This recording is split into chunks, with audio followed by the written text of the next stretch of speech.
Come on, I'll take you to my castle. Having summoned the two corpses, Baiyu decided not to waste any more time and needed to hurry back to prepare. Baiyu communicated with Leng Jie, and as soon as the other party arrived, Baiyu would be informed immediately so that she could respond quickly.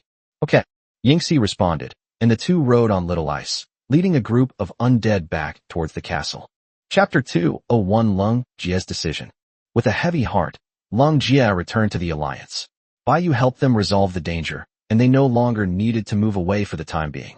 The Elemental Alliance can be said to have been created by him personally, and the scene of communicating with the other four is still vivid in his mind. Strictly speaking, the other party was not a traitor, but rather violated the decision made by the Alliance members together. The Elemental Alliance has nothing to do with Baiyu. Whether they choose to ally or remain neutral is their own choice. Despite this, Baiyu's attitude towards them was still quite friendly. Others might not have noticed it, but Leng Jie, who had interacted with Baiyu many times, could easily sense it. If that's the case, then why create such an enemy for yourself? The struggle for supremacy among all races doesn't mean killing everyone, and lords aren't absolute mortal enemies. Leng Jie understood his thinking. Sell Baiyu's information to obtain some supplies. Anyway, Baiyu couldn't find them, so there was nothing to be afraid of. But this would cause their relationship with Baiyu to deteriorate rapidly, and they would no longer have a chance to survive on the desolate plains. Leng Jie's dilemma wasn't about the Alliance members selling information. As a member of the Alliance, he naturally favored it. What he was thinking about was the Alliance's future development. Although some people have violated the Alliance's decision, they are not traitors. Leng Jie has feelings for everyone, including the entire Alliance. Leng Jie's eyes gradually hardened. He had already come up with a plan. He couldn't tell the rest of the Alliance about this, as it would damage the trust between them. Leng Jie decided to go with the flow and openly provide the other party with a passage, and then move away from there afterwards. Of course, the premise of moving is that Baiyu wins. If Baiyu loses, they won't need to move. As for the information Baiyu gave him, he would release it as planned, but he would never hand over this so-called traitor that Baiyu referred to. That would be truly betraying an ally, something Leng Jie couldn't do. At worst, we can all leave this place together. The magical continent is so vast, the sky's the limit. Why would we be afraid of being found by a mere lord like Baiyu? Having made up his mind, Leng Jie immediately summoned everyone to his castle, ready to announce the matter.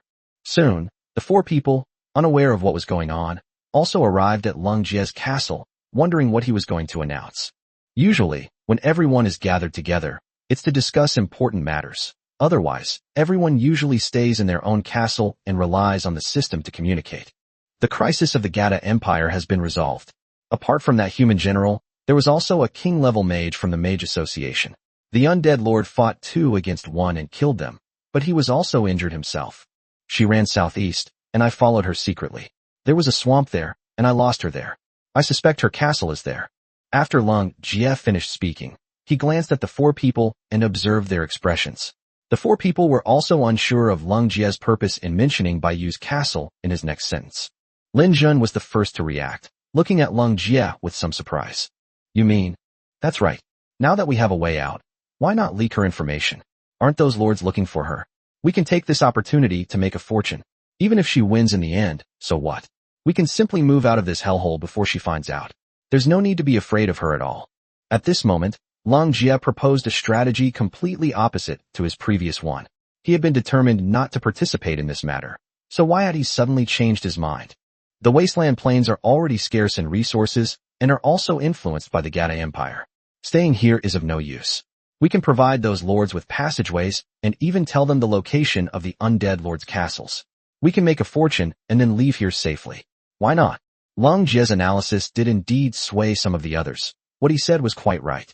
They'll be doomed if the Gata Empire attacks again, so they might as well go all the way and move, making a quick buck before they leave. Damn it. You should have listened to me a long time ago. Why didn't you think that way back then? Feng Xiao couldn't understand it and muttered something. It's different now. The undead lord is injured, so their lords have a chance to defeat her. They also know the location of her castle. In addition, the unrest in the Gata Empire has made everyone want to move. All of these factors combined made me change my mind. Leng Jie explained again, but Shi Yao remained silent as always, clearly indicating that he would support whichever situation was in the best interest of the alliance. Lin Jun also remained silent, offering no opinion. He felt that Leng Jie's reaction was somewhat off, but he couldn't quite put his finger on it. Feng Xiao readily agreed. Lu Yao looked preoccupied and had clearly been less lively than usual these past few days. Who will contact those members of the Lord Alliance? Upon hearing Leng Jie's words, Lin Zhen and Shi Yao remained silent. Seeing that no one spoke, Feng Xiao was about to speak when he was interrupted by a soft voice. I'll do it. As soon as Lu Yao spoke, Leng Jie's gaze instantly fixed on her face. At this moment, Leng Jie was 100% certain that Lu Yao was the one who betrayed the information. All right, then let's leave this matter to Sister Lu. Soon, the meeting ended. Before leaving, Lin Zhen wanted to say something, but hesitated and sighed before leaving. Leng Jie watched the four leave his castle, his gaze finally settling on Lu Yao's back. Sigh, I'll give you one more chance. I hope you won't do anything that harms the Alliance's interests next time. Only she could do something so foolish. She could have discussed it with everyone. Leng Jie took the blame and became the bad guy. Otherwise, if Lu Yao really did something like that, everyone would think that Lu Yao had betrayed the Alliance. The Elemental Alliance was founded by Leng Jie, and he did not want to see the Alliance fall apart because of this. Lu Yao was also delighted to return to her castle, relieved that Leng Jie had suddenly changed his mind. This way, I could openly and legitimately contact Calvin. She immediately made a deal with Calvin in exchange for Baiyu's information, and Calvin eventually got his wish and obtained information about Baiyu's injury and her castle. There was no way around it. Calvin had given just too much. Calvin was also excited upon hearing the news, exclaiming that he was blessed by God. As for the matter of relocating them with the Calvin Alliance, Lu Yao did not mention it to Calvin, because they had already discussed it beforehand. Vine Fairy, don't go back on your promise to me. Trumpler, don't worry, I never break my word. With me here, they won't dare to do anything to you. Chapter 202 The Three-Man Alliance. Calvin, inside the castle, smiled at the Sunset Alliance, but his smile was more one of disdain. This lord is really naive. No wonder he's only in the second tier. Meanwhile, after Nia Xian discovered that Brand, whom she had been in contact with, had been killed, she realized that the undead lord seemed to have discovered their whereabouts. Regardless of whether the undead lord near Brand is the one the Alliance is trying to defeat, Nia Xian believes it is necessary to inform Calvin. They have likely alerted the enemy. Brand didn't even send a message to Nia Xian before he died, which shows that the other party was not weak and was able to interrupt and kill Brand before he could send a message. When the illusion is broken, how are the preparations going? Lord, 21 Sisters, has been killed. We may have already alerted him. The undead lord next to him is most likely the person we are looking for.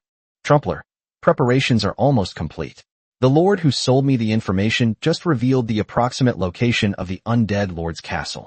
Furthermore, the undead lord was injured in a battle with 2 native kings. I think it's time to take action. When the illusion is broken, it's getting late now. It will take some time to notify the other lords. Contact the lords there and make sure there are no problems. We'll take action at dawn tomorrow. Trumpler, just as I thought, let's do it this way. We're still a little short on equipment. At this moment, Baiyu had just returned to the castle on Little Ice, and the 50,000 undead army had gained another 10,000. Wow, your castle is so big. Does it only have one person living there? Yingxi looked like she'd never seen anything like it before. Compared to her own stinking cave, Baiyu's castle was infinitely better. There are 2 more, but they're not here. Now that Baiyu is facing attacks from hundreds of lords, it would be best to let Zhao Lingxiu stay obediently in the Bian Mountains. Yingxi wandered around the castle curiously, but Baiyu didn't have time to accompany her. Baiyu was busy mobilizing the entire army of the undead to head to the southern swamp. Commander-level undead remained in the castle to guard it. With the blessing of the Bone Throne, they could unleash king-level power, but without a domain, they were considered pseudo-king level, since the Bone Throne was only a king-level building. These undead were all summoned by Baiyu. Otherwise, none of Baiyu's current undead would have reached level 9 and become his leader. Skeleton soldiers, ghosts, and zombies have a maximum level of only commander, making them cannon fodder among cannon fodder. Even if the level cap is removed, they will never reach the king level. With the help of 2 top lords, Baiyu decided to set up the battlefield outside the town. This was not because Baiyu was arrogant, but because the castle crystal was also Baiyu's life. He was unwilling to expose the castle unless absolutely necessary. Previously, Baiyu dared to fight in the castle, but now that he knows the enemy's specific information, the castle crystal, which cannot be touched, will become a concern for Baiyu. If the town's crystal is destroyed, even if Baiyu doesn't lose, he's doomed. Commander-level undead inside the castle, along with the town's defensive structures and the 4 gargoyles at the entrance, are Bayou's last trump card. The undead began to move, marching in dense swarms towards the southern swamp. Now that the intelligence had been leaked, Bayou naturally needed to make preparations in advance. Yingxi, is the marking done yet? Bayou turned around and called out to the bouncing Yingxi. Don't worry, I'm not that unreliable. Yingxi's spatial magic includes a skill that can mark targets, thereby sensing their location and manipulating them. The reason Yingxi helped Bayou obtain godhood was because Yingxi marked the godhood when it was born. This allowed Yingxi to perform a remote teleportation. Bayou saw Yingxi on Lung Jie's way, and naturally changed her original idea. Bayou had Yingxi mark Lung Jie. Most of Yingxi's spatial magic came from inheritance, and unless one was a king-level mage with extremely keen elemental perception, they would not be able to detect it at all. Yingxi can use this mark to find the location of the Elemental Alliance. Now that Yingxi has advanced to the king level, her perception range is many times larger than when she was at the commander level, making it easy for her to find the Elemental Alliance. Bayou would never naively believe that Lung Jie would betray his allies for her sake. Most importantly, Bayou wanted to ensure that these lords never returned. Sun Xiaoxio's castle is Bayou's second layer of insurance. Bayou will fight alongside the undead, and Sun Xiaoxio's castle behind her will most likely be regarded as her own by these lords. With so many lords, Bayou didn't believe they would just mindlessly band together and charge at him. He was certain that someone would be responsible for finding Bayou's castle. Sun Xiaoxio's castle became Bayou's best cover at this moment. Bayou used alchemical magic to create a batch of enchanted stones, and then ordered alchemists to immediately set them up around Sun Xiaoxiao's castle and hide them. How could they believe a castle laid out in the open was their own? They would definitely hide it beforehand. Bayou, what are you doing? Yingxi looked at Bayou, who was busy all day, and realized that she hadn't stopped since she returned to the castle. Today, tomorrow, or the day after tomorrow, a large group of alien races will come to attack me, and I am making preparations in advance. Why did they come to beat you up? In Yingxi's mind, weren't the alien races supposed to live alone in some place? How could they be fighting each other? Maybe they feel that I am different from them. Soon, Bayou's town became deserted, with only 25 undead and little ice remaining. The swampy terrain could limit the army's effectiveness, but it is hoped that this swamp will still exist after the war. As darkness fell completely, the magical continent welcomed the night. Bayou looked at the messages, which indicated that the undead were clearing out monsters in the swamp. Suddenly, a message from Sun Xiaoxiao popped up. Sun Xiaoxiao, Sister Bai, I have accurate information. They will make their move at dawn tomorrow morning. Bayou was taken aback. This was faster than she had imagined. It must be that the Lord had noticed her killing him. Bayou, don't worry, I'm all ready. Sun Xiaoxiao did not inquire about Bayou's injury, which suggests that the other party's higher-ups have not disclosed the matter. Bayou closed Sun Xiaoxio's private chat, and then agreed to the alliance between Du Yang and Li Lingzi. Bayou informed the two of the specific time of the other party's action. They were probably still awake at this hour. The other party would receive a notification upon agreeing to the alliance. And sure enough, Du Yang replied first. Du Yang, wasn't it just me? How come there's another person? Chapter 203 The Two Soldiers Military Types. You think you can look down on me? Du Yang suddenly stood up in the castle and looked at number of alliance members, 3, with some surprise. There really were people who were not afraid of death. The moment the alliance was formed with Bayou, the portal lit up, bringing a sliver of orange-red light to the endless darkness of the abyss. A cold, indifferent figure appeared before Du Yang, remaining silent. Du Yang was already aware of this, and he acknowledged Bayou's strength to a certain extent. Now, he was more curious about the other lord who was helping Bayou. Gather everyone and follow me into the portal. A series of black figures appeared before Du Yang. They were all different in shape and remained silent. In the darkness, only their eyes emitted a cold red light. Now that they knew the exact time of the attack, they had to prepare in advance. Du Yang didn't care about the time of night anymore and decided to go directly to see the legendary undead lord. Beyond the 12 black figures, there were also countless black monsters, all of which were Du Yang's derivative troops, numbering in the tens of thousands. This number is already terrifying. Not every lord can produce an unlimited number of troops like Bayou. Du Yang and 12 figures were the first to pass through the portal, followed closely by his tens of thousands of soldiers. What came into view was also a desolate scene. To the west were majestic snow-capped mountains, and to the east was a strange black forest. The castle was located on a flat area between the two terrains. The castle is surrounded by towering walls on all sides. There is nothing particularly special about the castle itself, but why is it so empty inside? Du Yang strode forward, with his soldiers following closely behind. Of course, she had seen someone enter her castle. Bai Yu looked up in confusion, wondering which of the two lords had arrived. The newcomer was a man, whom Bai Yu estimated to be no more than 30 years old. He was wearing a black tracksuit, had a buzz cut, and wore an arrogant and domineering expression. The 12 soldiers behind him had bizarre shapes. Some had 2 heads, some had a pair of black fleshy wings, some were covered in feathers and scales, and some were red-skinned women with strange horns on their heads. Bai Yu didn't know what kind of unit this was. It was the first time she had ever seen such a strange unit. I never imagined that the legendary undead lord was actually a girl. Du Yang stared at Bai Yu standing at the door, her delicate face and perfect figure that seemed to only exist in novels and anime, and was slightly taken aback. Du Yang wasn't attracted to Bai Yu, but rather, to his utter surprise, this top lord was actually a woman. Du Yang quickly composed himself and politely introduced himself to Bai Yu. Instant Buddhahood. Du Yang, unit type, demon. My name is Bai Yu. Bai Yu also politely said that as for the troop type and ID, everyone already knows, so Bai Yu doesn't need to reiterate it. Bai Yu said that Du Yang's troops always had an inexplicable feel to them, and they were actually the legendary demons. No wonder, Bai Yu could understand Du Yang's series of outrageous actions before. Now that he's seen Du Yang, he's not overly arrogant or conceited in front of Bai Yu, probably because Bai Yu is a girl.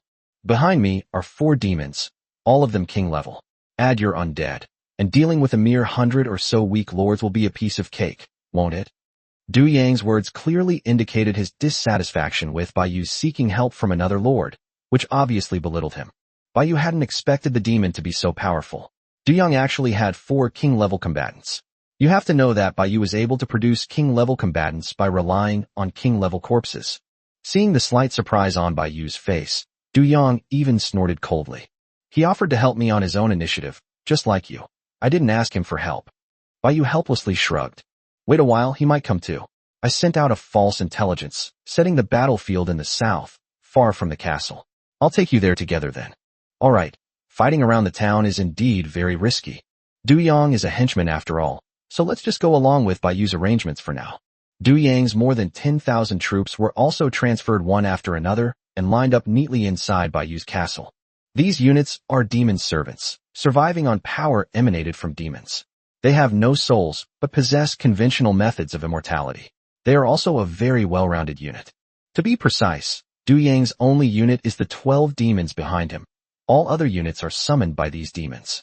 They have no intelligence, obey orders without question, and are a group of killing machines that unconditionally follow commands.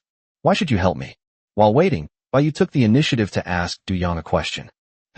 I just looked down on the attitude of these lords. They still think they're living in the real world. Perfect. After developing for half a month, I want to see how strong I really am now. Du Yang spoke of those lords with disdain, saying, they've all been reincarnated into another world, yet they still play the moral blackmail game. I owe you a favor. Bai Yu spoke earnestly, and Du Yang glanced at her, but didn't reply. Regardless of the reason, Bai Yu would remember the other party's willingness to help her unconditionally and wholeheartedly. Meanwhile, Yin Shi, after wandering around Bai Yu's castle, found Bai Yu's bedroom and was fast asleep in Bai Yu's bed. After waiting for a while, Du Yang seemed to be getting a little impatient. Instant enlightenment. Are you a woman? Why are you dawdling like this? Aren't you coming yet? Du Yang immediately sent a message in the alliance group. The two of them were waiting near the portal when it suddenly started flashing. You're right. Li Lingzi, dressed in a long black dress, appeared in their field of vision. She was noble, elegant, and stunningly beautiful. Even Bai Yu had never seen such a beautiful woman before, except for herself. Li Lingzi exudes an aura that makes strangers want to stay away, or perhaps it is solemn and sacred. Bai Yu and Du Yang had a strange feeling about it, but they couldn't quite put their finger on it. Bai Yu couldn't see any semblance of a righteous race in Du Yang. It really is a woman. Du Yang's face twitched, and he shut up. He didn't want to say anything more about women. Du Yang's exclamation also made Li Lingzi realize that Bai Yu was the undead lord. Just as she had intuition, the undead lord was indeed not a man. Li Lingzi smiled and walked slowly towards Bai Yu. She was half a head taller than Bai Yu, standing at over 1.7 meters. Looking at Bai Yu with her white hair, she extended her hand. My name is Li Lingzi. It's nice to meet you. As for my class of soldiers, they call them Fallen Angels. Chapter 204 Operation begins. Just as Li Lingzi finished speaking, the portal behind her lit up again, and angels with black wings walked out from it. They were completely different from the angels Baiyu had seen. Angels gave people a feeling of holiness and inviolability, while fallen angels were evil and ominous. No wonder Li Lingzi said that her troops were the real calamity. If other lords knew the troop types of the three men present, it would likely provoke them to attack. Li Lingzi wasn't as aloof as Baiyu had imagined. In fact, she was quite friendly towards Baiyu. Baiyu and Li Lingzi held hands, but for some reason, both of their hands were ice cold, and neither of them could feel any warmth from the other's hands. Me too. My name is Baiyu. Du Yang, standing to the side, also stared intently at the group of fallen angels, another top lord who was in no way inferior to the two of them. And why are you helping her? Du Yang looked at Li Lingzi, and at that moment he felt that the three of them were bound together by fate. Angelic intuition. Li Lingzi replied to Du Yang in a cool, aloof voice, completely different from her attitude towards Baiyu. Du Yang didn't seem to mind, taking it as an acceptance of this ally. Li Lingzi has 8 top-tier fallen angels, and like Du Yang's 12 demons, they all have the potential to become gods. Currently, there are 3 king-level fallen angels. However, compared to Du Yang, Li Lingzi can also summon some ordinary fallen angels and rely on their abilities to corrupt and manipulate certain races. In a fair comparison, Li Lingzi had more troops than Du Yang, but she only brought her own troops, 3,000 fallen angels, on this trip. After the three of them got to know each other better, Baiyu decided to tell them about her plans in advance. However, before that, Baiyu went to the bedroom and found Yingxi. Baiyu immediately put her icy little hands into the blankets. Ah, it's so cool. Yingxi suddenly woke up and sat up. Let's go? We haven't had enough sleep in the cave yet. Yingxi didn't really want to sleep, but Baiu's bedroom was just too comfortable, making her unconsciously want to fall asleep as soon as she lay down. Baiyu brought Yingxi to the outside of the castle. Is this your sister? Looking at the girl with a full head of white hair who was even more petite than Baiyu, Du Yang couldn't help but ask. This is a local friend of mine, and she's also a king-level expert. Her mission will be crucial. Yingxi twitched her ears and raised her little head accordingly. Baiyu explained her plan to the three of them. Upon hearing it, Du Yang also keenly noticed the flaws in the plan. Even though you have concealment equipment, is your castle undefended? What if you get discovered? Baiyu pointed to the 25 undead at the castle gate, and they instantly unleashed their power in response to Baiyu. 25 king-level creatures? No, it's pseudo-king level. Your castle should have special buildings that can help you improve your cultivation level. Although they have been upgraded to king level, they don't have any domains. Du Yang also immediately sensed something was wrong, but the 25 pseudo-king level creatures were clearly capable of fully fulfilling their task of guarding the castle. After all, apart from these top lords, none of the other lords are at the king level. If the opponent has a king-level expert who excels in speed and stealth, there is still some risk. Li Lingzi also reminded them that, after all, the opponent's goal was clear, to take the castle crystal directly. Was perfectly safe with its protective shield, defensive facilities, and the protection of 25 pseudo-king level monsters. She was only suggesting one possibility. Baiyu snapped his fingers, and then the 4 statues at the castle gate began to shake, rubble fell, light shone from their eyes, and the gargoyles instantly spread their wings and came back to life. The 4 gargoyles exuded an astonishing aura, releasing 4 domains. Du Yang and Li Lingzi were both taken aback. Each of these 4 gargoyles was stronger than anyone else present. Not to mention the 4 of them working together. That's Baiyu's true trump card. The 4 gargoyles is of king rank, but none of them are the lowest level king rank. The 2 of them estimate that they are at least level 3 king rank or higher. Du Yang even felt that if Baiyu really occupied the castle and fought the other side might not necessarily be able to win. As expected, none of the top lords are simple, and not just any lord can be challenged at will. Let's go, I'll lead the way. The 4 of them flew into the sky together, heading towards Sun Xiaoxio's castle, with the army following closely behind. Soon the 4 arrived at Sun Xiaoxio's castle, intending to rest there temporarily, since the night was long and they couldn't stay in the swamp until dawn. This formation is effective. Even a king-level expert wouldn't be able to detect it without careful observation, and a commander-level expert would have absolutely no chance of finding it. Li Lingzi observed the alchemical array and shared her thoughts. There's a lord so close to you, and you haven't even killed him? Du Yang made a comment. She's still a child, and now she's coming in handy. This intelligence was given to me by the person she infiltrated. The three stood outside the castle, looking at the swamp not far to the south. Even at night, Li Lingzi and Du Yang could vaguely make out the terrifying army of undead inside the swamp by the red moonlight. After this, we will officially come into the sight of all the lords and stand on the opposite side of all the lords. So what? If our units are exposed, we'll face the same situation as Baiyu. The undead are already a calamity. What about demons? Fallen angels? It's best to hurt them once and for all. That will make them much more obedient. Du Yang was full of confidence at this moment. He had 14 king-level combatants, plus 3 lords, and Yin Shi, making a total of 18. Du Yang didn't believe that such a strong fighting force could be assembled among these lords. No, what I mean is that this alliance can last a long time. What do you think, Baiyu? Li Lingzi looked at Baiyu beside her. I think it's okay. Baiyu could already imagine what the future would hold. Having an ally was indeed better than going it alone. Moreover, the 3 castles are located in 3 different continents, so they do not interfere with each other and can develop more advantageously. Ultimately, the 3 of them unanimously decided to name the Alliance of Light, symbolizing a bright future. As dawn approached, Baiyu felt it was about time. Yingxi, we can set off now. Baiyu said something, but when there was no response, she turned around and found that Yingxi was not there at all. Baiyu, why are the bedrooms here so dilapidated? Yingxi suddenly reappeared in front of Baiyu. She must have heard the voice just now. That's how it is. In the end, Baiyu watched Yingxi leave Sun Xiaoxio's castle and fly towards the snow mountain. Chapter 205, Leaving the Alliance. On the other side, the members of the Sunset Alliance, led by Calvin, and the Justice League, led by Nia Xian, had also stayed up all night, contacting other members and making preparations. Nia Xian's 4 allies are Kai Lin, the Ultraman's son-in-law, Zhang Sanhe, the Bald Head, Lu Zian, the Blue Giant, and Zhang Yi, the Sky Overlord. The 4 characters represent titans, behemoths, trolls, and rock dragons, respectively. All possess king-level combat power, and any one of them could rank among the top lords, not to mention the alliance of the 5 lords. This is also the source of Nia Xian and others' confidence to attack Baiyu. As a top-tier lord, Baiyu will inevitably be their enemy in the future, and they must eliminate this hidden danger before she grows up. Nia Xian's decision was naturally agreed upon by all the members. They could allow themselves to become powerful, but no one else could be as powerful as them. Some races are mortal enemies, but that doesn't affect the relationships between the lords. For example, dragons and angels. But as a lord, one does not bear the burden of racial conflicts.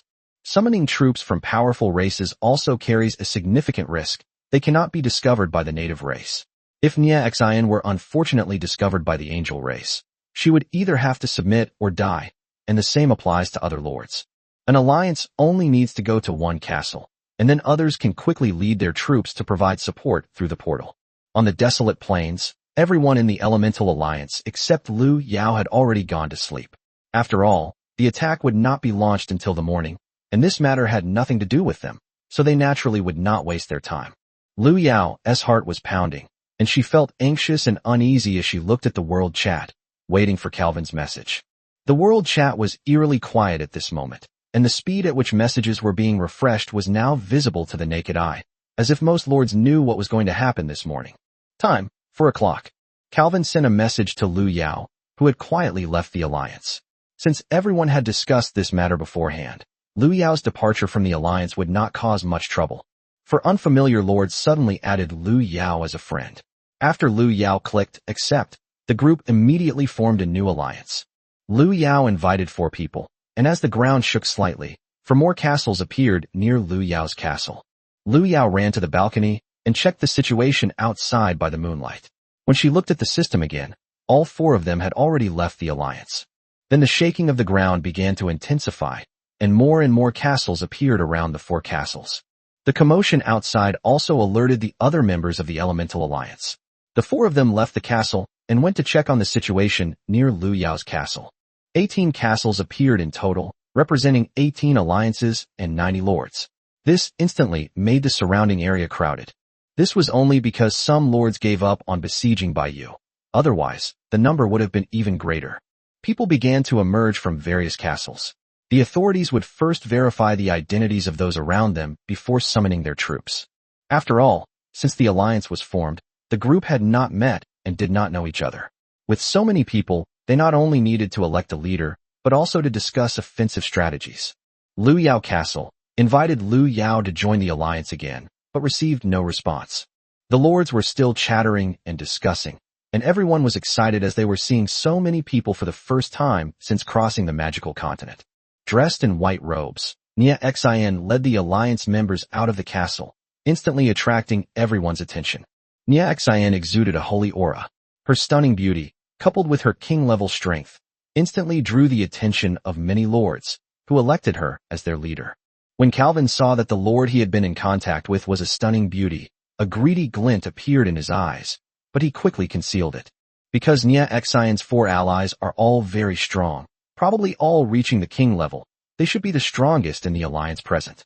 Calvin felt a pang of regret. If he had known about Nia Xion's whereabouts, he would have gathered everyone to attack them. Nia Xion was far too powerful, a much greater threat than the undead lord. Most importantly, she was an absolute beauty, and Calvin could have her. But now the chance is gone. Calvin shook off the abnormal thoughts in his mind and took the initiative to lead the alliance members forward to greet Nia Xion. When Nia Xion learned that the Westerner in front of her was Calvin, she decisively declined everyone's recommendation and gave the position to Calvin. She didn't want to be any so-called leader. She just wanted to kill the undead lord and leave as soon as possible. Calvin naturally became the leader, and a smile appeared on his face. Please wait a moment, everyone. I would like to express my special thanks to a lord who helped us provide the passage, giving us the opportunity to gather here and fight the undead lord. With that, Calvin walked toward the castle of the Elemental Alliance members on the far north side, under the watchful eyes of everyone. Lung Jie and his 3 companions also watched Calvin approaching warily. Now that they had moved here, they were no longer allies. Liu Yao saw Calvin approaching from the balcony, and then walked out of the castle. She looked at Lung Jie and the other 3 at the castle gate with a slightly evasive gaze and did not speak. You must be Ms. Liu Yao, who has been in contact with me before. Calvin was somewhat pleased. Liu Yao's appearance was not bad. Although she was not half as good as Nia Xion, she was enough to add some fun to his boring life in another world. Hello, Your Excellency Calvin. Liu Yao extended her hand and shook hands with Calvin, who openly held onto her hand and wouldn't let go. This made Liu Yao's expression somewhat unnatural. Friends, from now on, Miss Liu Yao will be leaving your alliance and officially joining our Sunset Alliance.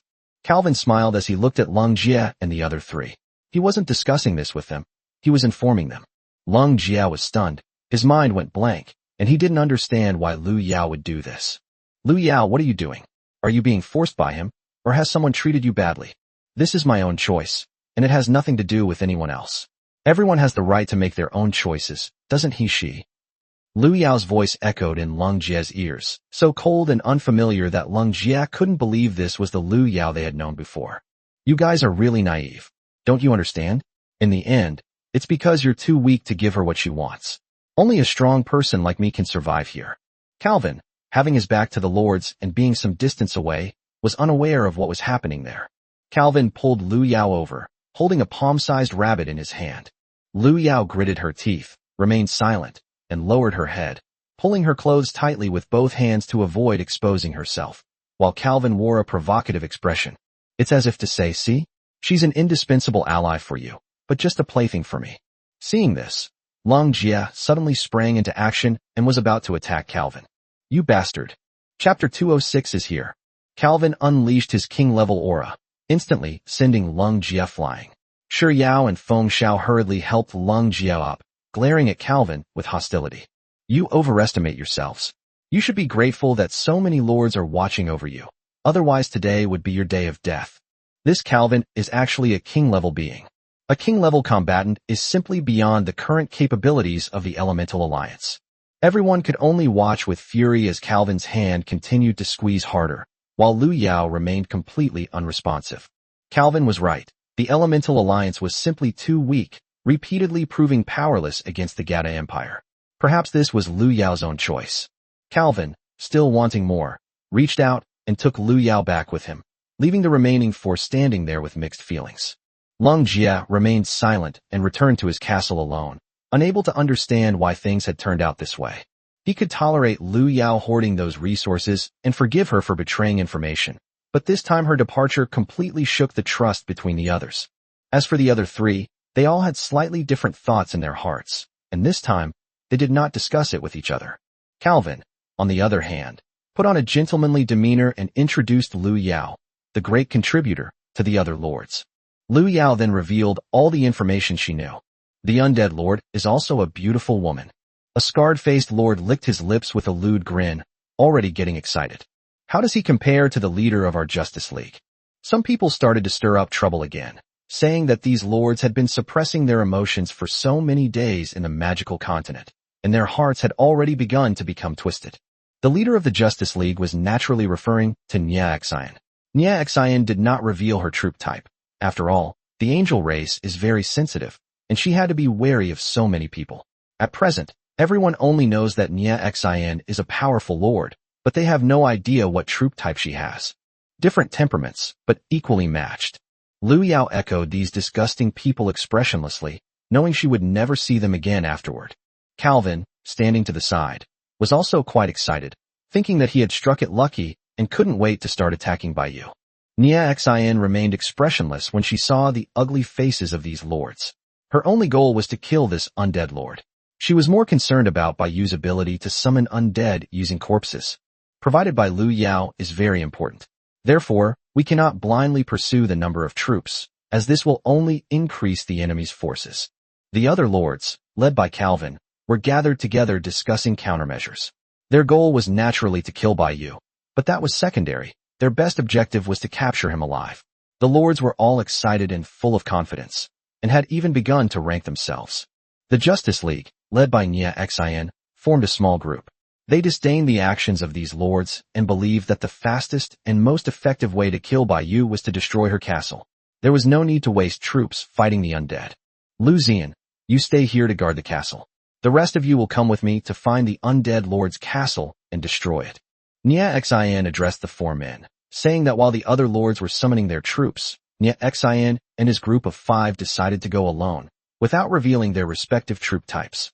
While Calvin and other lords fought the undead at the front, they took the opportunity to find Baiyu's castle.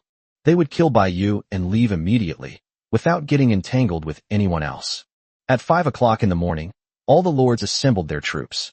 Since they had learned that Baiyu could summon corpses, all the lords deployed troops of commander level or above, which did not add up to a large number. There are 85 lords, excluding the Justice League, a total of 10,000 commanders and 10 kings. This was already a formidable lineup for everyone, and many second-tier lords marveled at the strength of the first-tier lords. These lords' armies were incredibly diverse, ranging from towering stone men and monsters to flying spirits of light and exotic birds, and even strange races lurking in the shadows. There were even humans and orcs, among others. Calvin was furious but dared not speak out against the Justice League's decision not to send any troops, since all 5 of them were kings, and even the combined forces of 85 lords might not be a match for them. Hyakuki Jiro, you stay here to guard the castle and take care of Miss Lu Yao. After all, her former allies might do something rash because they've lost her. Calvin told his allies that he didn't trust anyone else. He needed to be wary of these lords, so the person responsible for guarding the castle couldn't be too weak. The other lord alliances also each selected one person to guard their own castle, totaling 18 people across the 18 castles. On the surface, they are allies, but they are wary of the Elemental Alliance, these outsiders, and the dangers that may come at any time. Lu Yao did not choose to follow the group of lords, but instead pointed out the direction to Calvin and the others. After all, she was alone now, and she wouldn't feel comfortable leaving anyone else to guard the castle. Everyone set off immediately. The Undead Lord Alliance is here. Although there was still some time before dawn, Calvin suddenly discovered that Baiyu had joined the alliance at some point, which meant that she could escape at any time. No one wanted to miss this excellent opportunity, so they immediately set off. Standing at the castle window, Lung Jie watched the lords depart for the swamp, and he finally decided to send a message to Baiyu.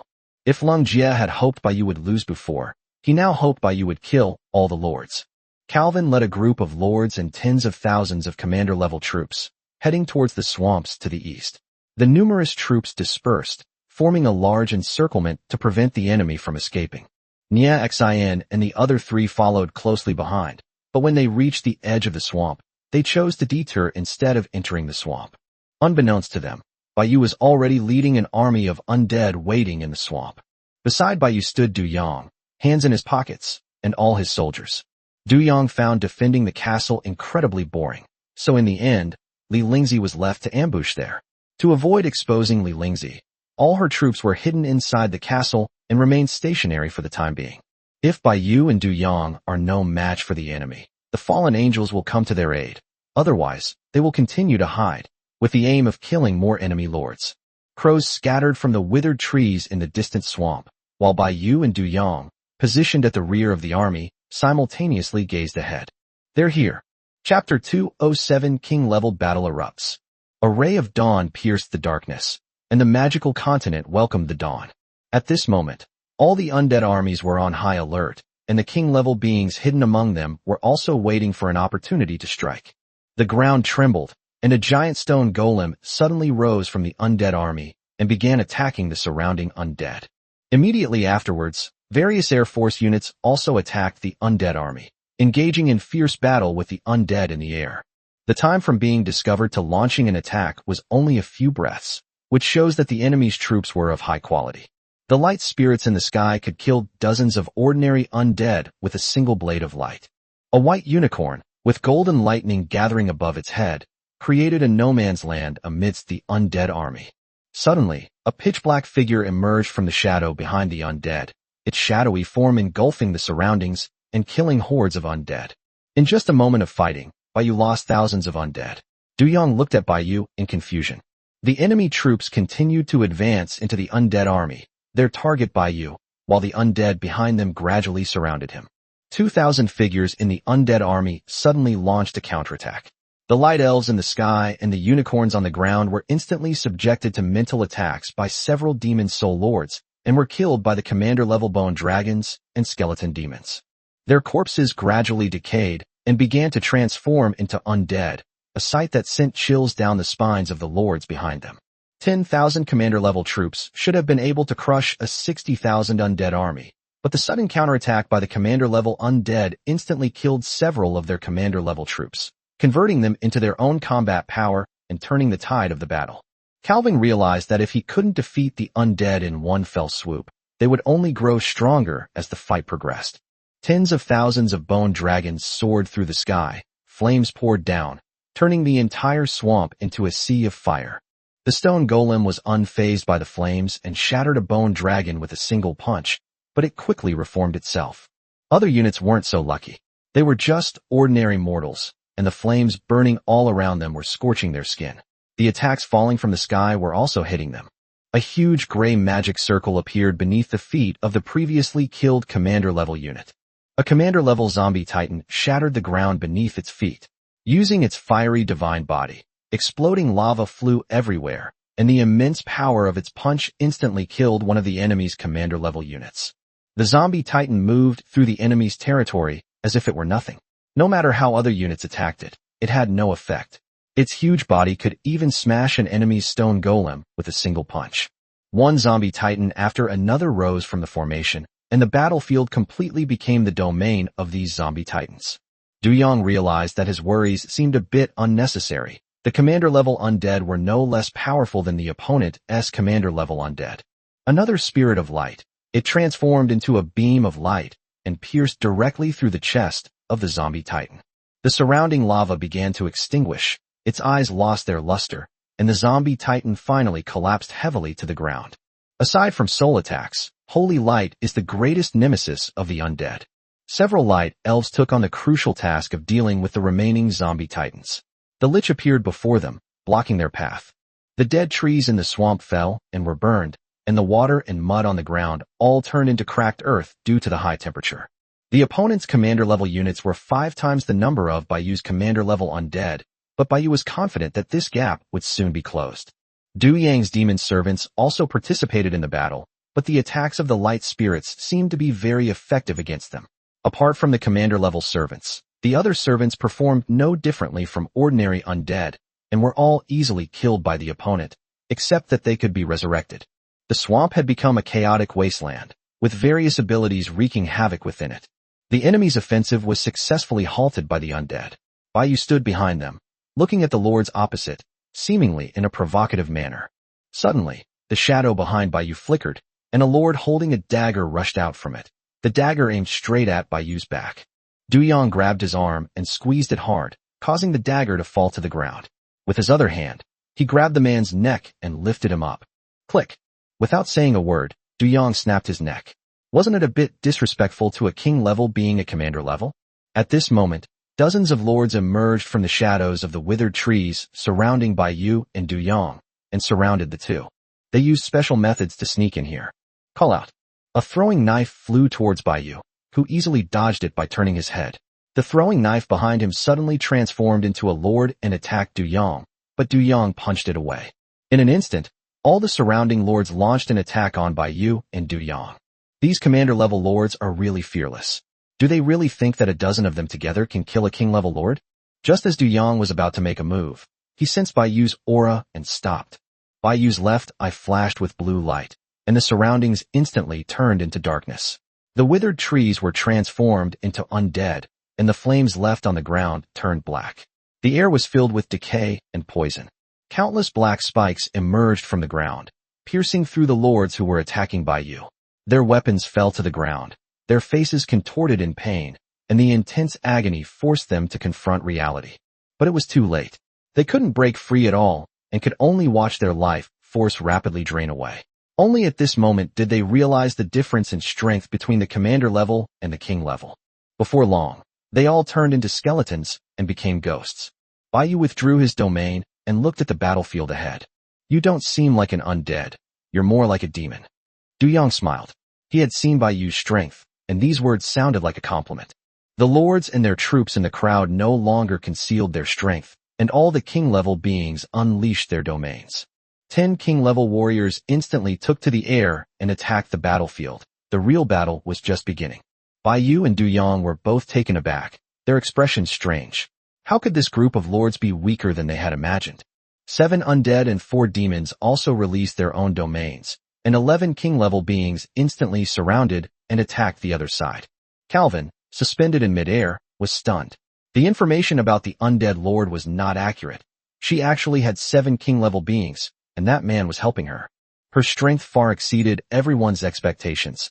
Calvin couldn't even believe that a lord could possess such power. Calvin personally witnessed Bai Yu and Du Yang instantly kill those attacking lords, which means they were both king-level. If you include these two, the opposing side has a total of 13 king-level opponents. Damn it, where did that Justice League guy go at this crucial moment? Chapter 2:08 It's very lively here. The king-level aura erupting from within it, and her expression hardened. Kai Lin, Zhang Sanhe, you two go help them, otherwise they won't be able to hold out for long. Zhang Yi and I are enough to handle things here. Okay. The reason Nie Xian was put in charge of the search was because, as an angel, she had a certain ability to sense all unclean and ominous things. Based on this ability, she was certain that she could find Bai Yu's castle. Kai Lin and Zhang Sanhe immediately turned around and flew towards the depths of the swamp, not forgetting to curse Calvin and his group as trash along the way. The information they received indicated that Bai Yu's castle was nearby. After a thorough inspection, Nie Xian was able to rule out the possibility that the castle was located in the swamp. Nie Xian and Zhang Yi could only begin their search from the outskirts. That demon lord was also very powerful. If finding Bai Yu's castle wasn't the most important thing right now, Nie Xian would have liked to kill that demon lord as well. This had nothing to do with the so-called calamity, but rather the blood in her veins was telling her that demons should not exist in the world.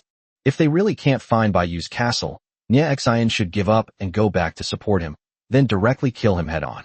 Destroying the castle was merely a way to save effort and conceal one's abilities. On the other side, a desolate plain.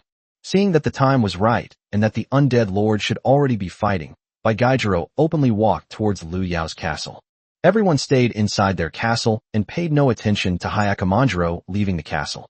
At this moment, Lu Yao, who was inside the castle, was also taken aback when she saw Bai Guijiro arrive. But seeing his lewd eyes, she knew exactly what he wanted to do. What are you doing? Get out. Lu Yao looked at Bai Guijiro warily, and green vines also appeared in her hands, ready to fight back at any time.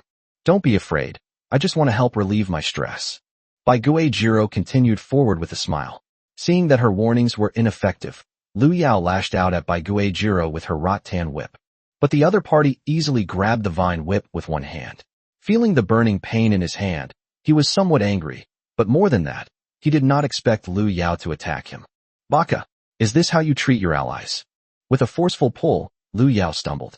Bai Guijiro unleashed his level 9 commander-level strength, instantly pinning Lu Yao to the ground and subduing her. Regardless of whether they were in the castle courtyard or not, they immediately began to commit violence. Let me go, you bastard. Lu Yao was pinned to the ground and unable to move, only able to struggle desperately. Bai Guijiro seemed somewhat anxious and impatient. Snap.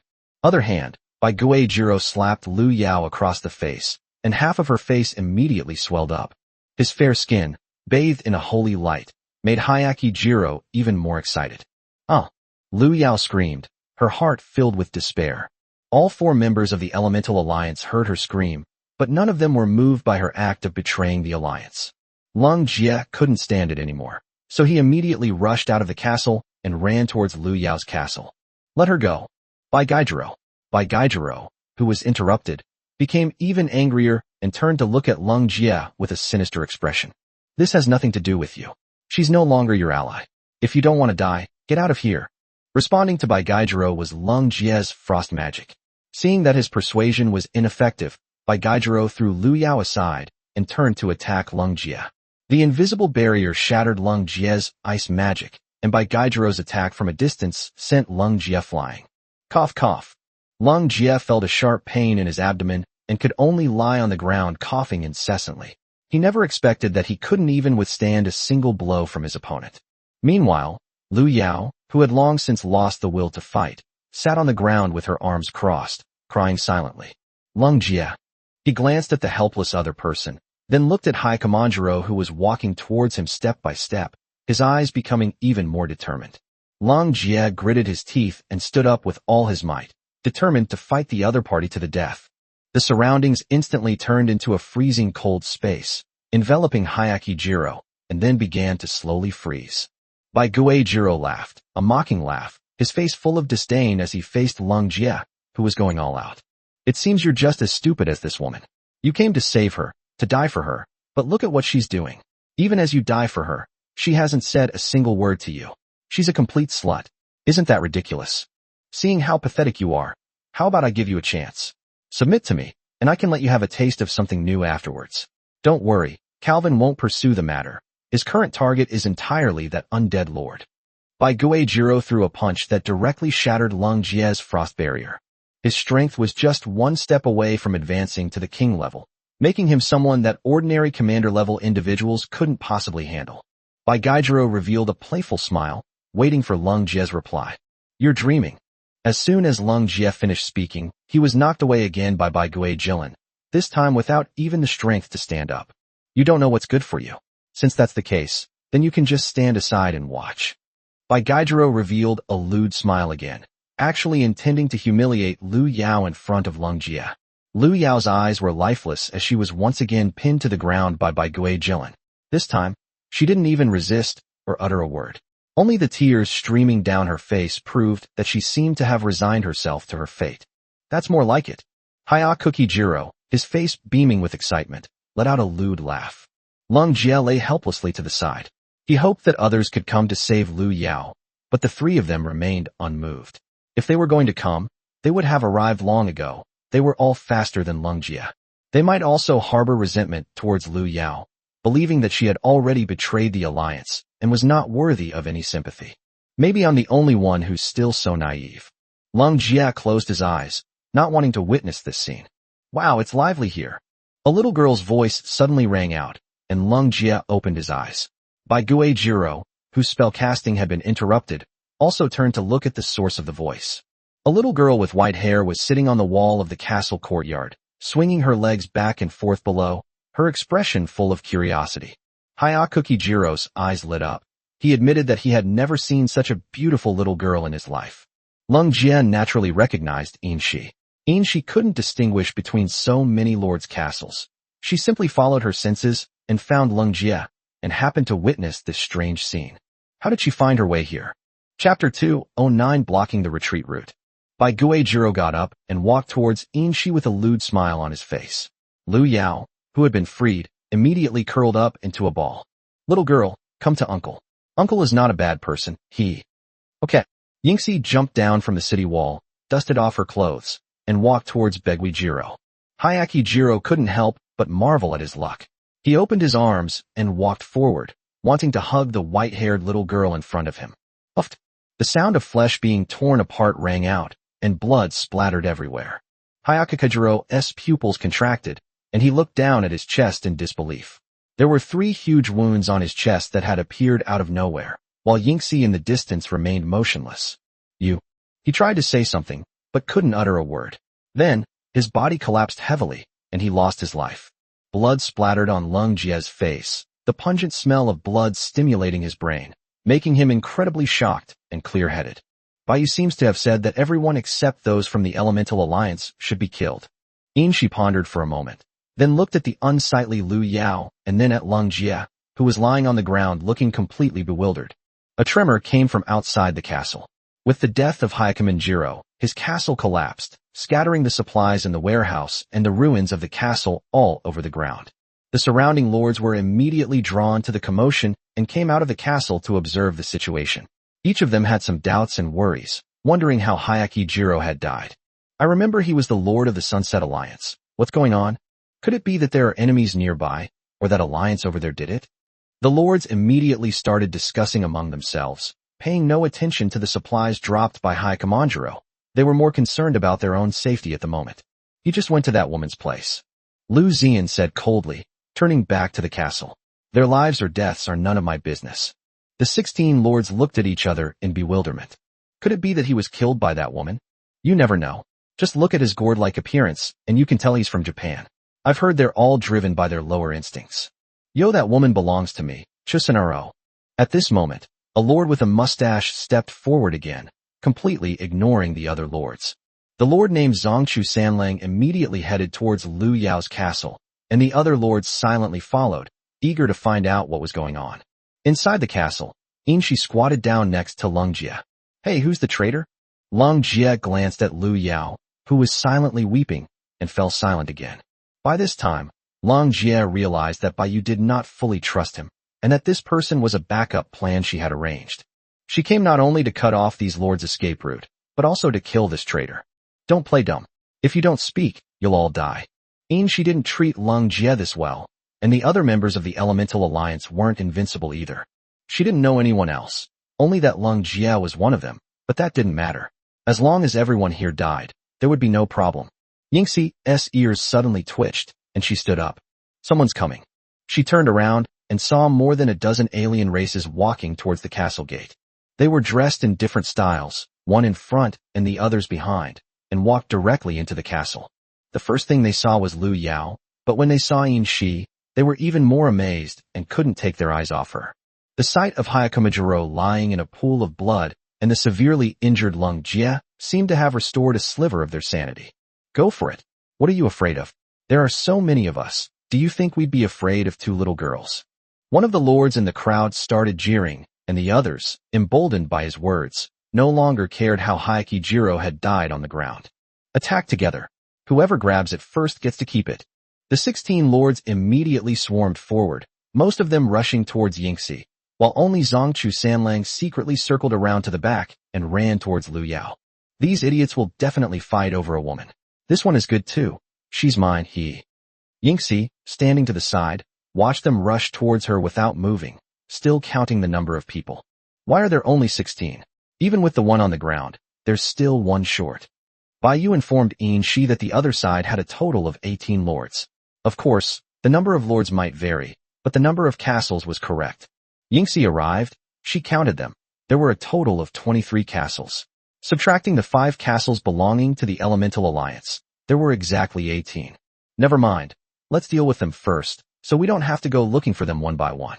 Seeing Yingxi so close at hand, all the lords smiled, but just as they were about to succeed, they strangely found that they could not move their bodies. No matter how hard they tried, it was all in vain. Inshi also froze on the spot, somewhat flustered. What's wrong? Why can't I move? Only then did the lords realize the seriousness of the problem. They seemed to have underestimated the strength of the little girl before them. Is this a domain? Upon hearing this, the other lords' expressions changed drastically. The other party was a king-level being, which meant Yingxi stretched out her small hand and grabbed at the air. Instantly, 3 deep, bone-revealing wounds appeared on the chests of all the lords, and blood splattered everywhere. As Yingxi released the immobilization effect on them, all the lords were sent flying into the air, some dying instantly, others lying on the ground barely alive.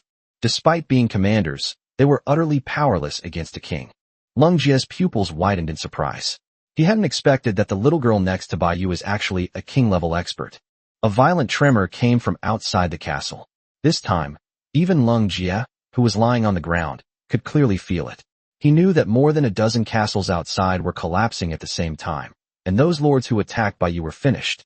Their escape route was completely blocked, leaving them with no possibility of escape. The remaining lords were also finished off by Yin Shi and died completely.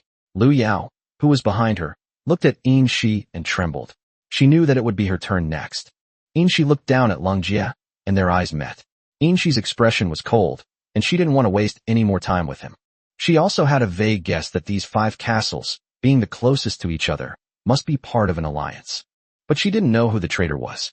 She only assumed that Lu Yao was Lung Jie's ally, playing some strange game with other alien races. You wouldn't be the traitor, would you? Yin Shi had a look of sudden realization, thinking that she must have guessed correctly. Otherwise, how could she have remained silent in the face of a life-or-death threat? But I remember by you saying that if you are the traitor, then your entire alliance cannot survive. Lung Jie felt bitter inside. He knew Yin Shi wasn't joking. Even a king-level being was enough to wipe them out. Yes, it's her. Lung Jie finally pointed helplessly at Lu Yao, turned his head away, ignored her pleading expression, closed his eyes, and didn't want to watch what was about to happen. Yin Shi looked at Lu Yao. As a mixed-race person, she had no sense of shame and walked towards her expressionlessly. Please, spare me. I'm willing to submit to the undead lord, to be your slave, just please don't kill me. Lu Yao was terrified, tears and snot streaming down her face. She didn't care about her condition anymore, let alone any sense of shame. He actually knelt down on the ground and began frantically kowtowing to Yin Shi.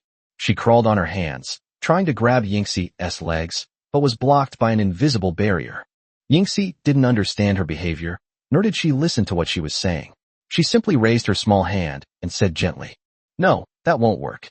Chapter 210 Swamp Melee. In the southern swamp, with the arrival of Zhang Sanhe and Kai Lin, the number of the opposing team's king-level members increased to 12. In the lower-level undead battlefield has begun to reverse due to the addition of necromancers, but as fellow kings, necromancers are finding it somewhat difficult to deal with other kings. Despite their bizarre attack methods, the Lich and the Destroyer forced the opposing king-level opponent into a series of retreats. Zhang Sanhe immediately confronted a Lich, relieving the pressure on everyone. Kai Lin had a clear objective, heading straight for Bai Yu and Du Yang at the rear of the undead army. There were no more king-level beings around to stop Kai Lin. Bai Yu originally wanted to stay in the back, but now it seemed that he had no choice but to take action. Unexpectedly, Du Yang stepped forward, twisted his finger joints and neck, and made a cracking sound.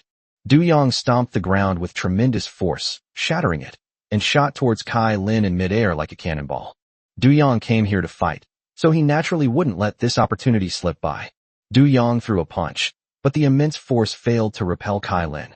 Kai Lin's entire body was now covered in lava patterns, radiating intense heat, and he looked at Du Yang with a solemn expression. The two separated as soon as they touched, exchanging dozens of punches in midair, with black and red energies colliding violently in the sky. How come this lord's abilities are so similar to those of the zombie titan? Bai Yu looked at the two fighting in the air. Judging from the scene of the battle, they should be the two strongest among all the king-level beings. That's right, Kai Lin's unit is Titan, so he will naturally use Titan's abilities. With the support of these abilities, his melee ability will reach a terrifying level. Unfortunately, he encountered Du Yang, who also focuses on melee combat, and he is a demon. Du Yang exuded a strange black and red aura. His eyes had turned scarlet, and a single horn had grown from his head. These demonic energies formed a protective barrier around Du Yang and possessed strong destructive and corrosive properties. Even if Du Yang didn't hit Kai Lin, the claws formed by these demonic energies could easily tear Kai Lin's body apart. Strange patterns appeared on Kai Lin's body, resembling grooves. He neither dodged nor avoided Du Yang's attacks, and even if he was hit, he could heal instantly. Kai Lin's second blue line lit up, followed by a third golden line. The appearance of the golden light instantly tore apart Du Yang's demonic energy. Golden and black energy exploded in the air, and even the aftershocks of the golden light could easily kill an undead or demon servant. Du Yang did not fall into a disadvantageous position, and Baiyu did not intervene. Her purpose here was not only to observe the whole scene, but more importantly, to be the sixth-ranked player. Whenever a king-level player was unable to continue, Baiyu would directly choose to launch a sneak attack. This is war, not some kind of martial ethics. To Baiyu's surprise, Du Yang's 4 king-level demons were all in the lead. The purple-skinned, overweight demon carried a flag, wore dazzling gold ornaments on its head and neck, had a bull's head and a dog's head on its shoulders, and a pair of black wings on its back. It looks not only strange, but also creepy. Its name is Greed, and its opponent is a king-level monster bird that looks somewhat like a pterosaur, but is covered in blue feathers. Countless feathers floated in the strange bird's territory. These feathers were as hard as steel, as fast as lightning, and as sharp as knives. Baiyu didn't even see Greed use his domain. He simply waved the flag in his hand, blocking all the feathers. The eyes of the bull and dog heads on his shoulders glowed yellow, instantly transforming into 2 monsters that attacked the strange bird. The strange bird could not hold on for long and began to be injured. Of the 12 king-level opponents, apart from Calvin, Kai Lin, and Zhang Sanhe, all were troop-level kings. Baiyu guessed that these kings were probably fed with experience by these lords. The lords hiding behind these troops are mostly between level 2 and level 7, the commander level. This battle is between king-level units. The 4 necromancers were at a disadvantage, the 4 demons were at an advantage, and the other undead also had some slight advantages. Just as Greed was about to deliver the fatal blow to the monster bird, a spirit of light blocked Greed's path, allowing the monster bird to escape. Just as the strange bird was about to breathe a sigh of relief, countless enormous white bones around it coalesced into a cage, ready to trap it. Calvin's figure instantly broke away from his opponent and appeared in front of the Lich, launching a massive fireball at the Lich. The Lich had no choice but to abandon the attack and use bone shields to block Calvin's assault, but was still repelled by the enormous impact. Boom. Before Calvin could react, a violent explosion occurred around him. The destroyer's skill followed immediately, and an earthen yellow barrier appeared in front of Calvin, blocking the destroyer's sneak attack. A gargoyle unleashed its domain power, shattering Calvin's barrier instantly. Another Lich attempted a sneak attack, but was blocked by a humanoid monster covered in scales. Apart from Du Yang and Kai Lin, who were fighting one-on-one, all the king-level players were engaged in a chaotic melee, so there was no such thing as one-on-one combat. On the other side, Zhang Sanhe had 3 huge claws growing from each of his hands, 2 curved fangs appearing in his mouth, scarlet eyes, and his skin began to turn bluish-purple, and his body size was rapidly increasing. Don't waste time, kill the undead lord. Zhang Sanhe roared. His figure vanished instantly, and with a single claw, he tore apart the bone shield in front of him, sending the Lich flying. His figure moved swiftly across the battlefield, each strike repelling an undead. Despite his massive size, his speed and explosive power were terrifying. Even a demon would be instantly knocked away if hit head-on by Zhang Sanhe.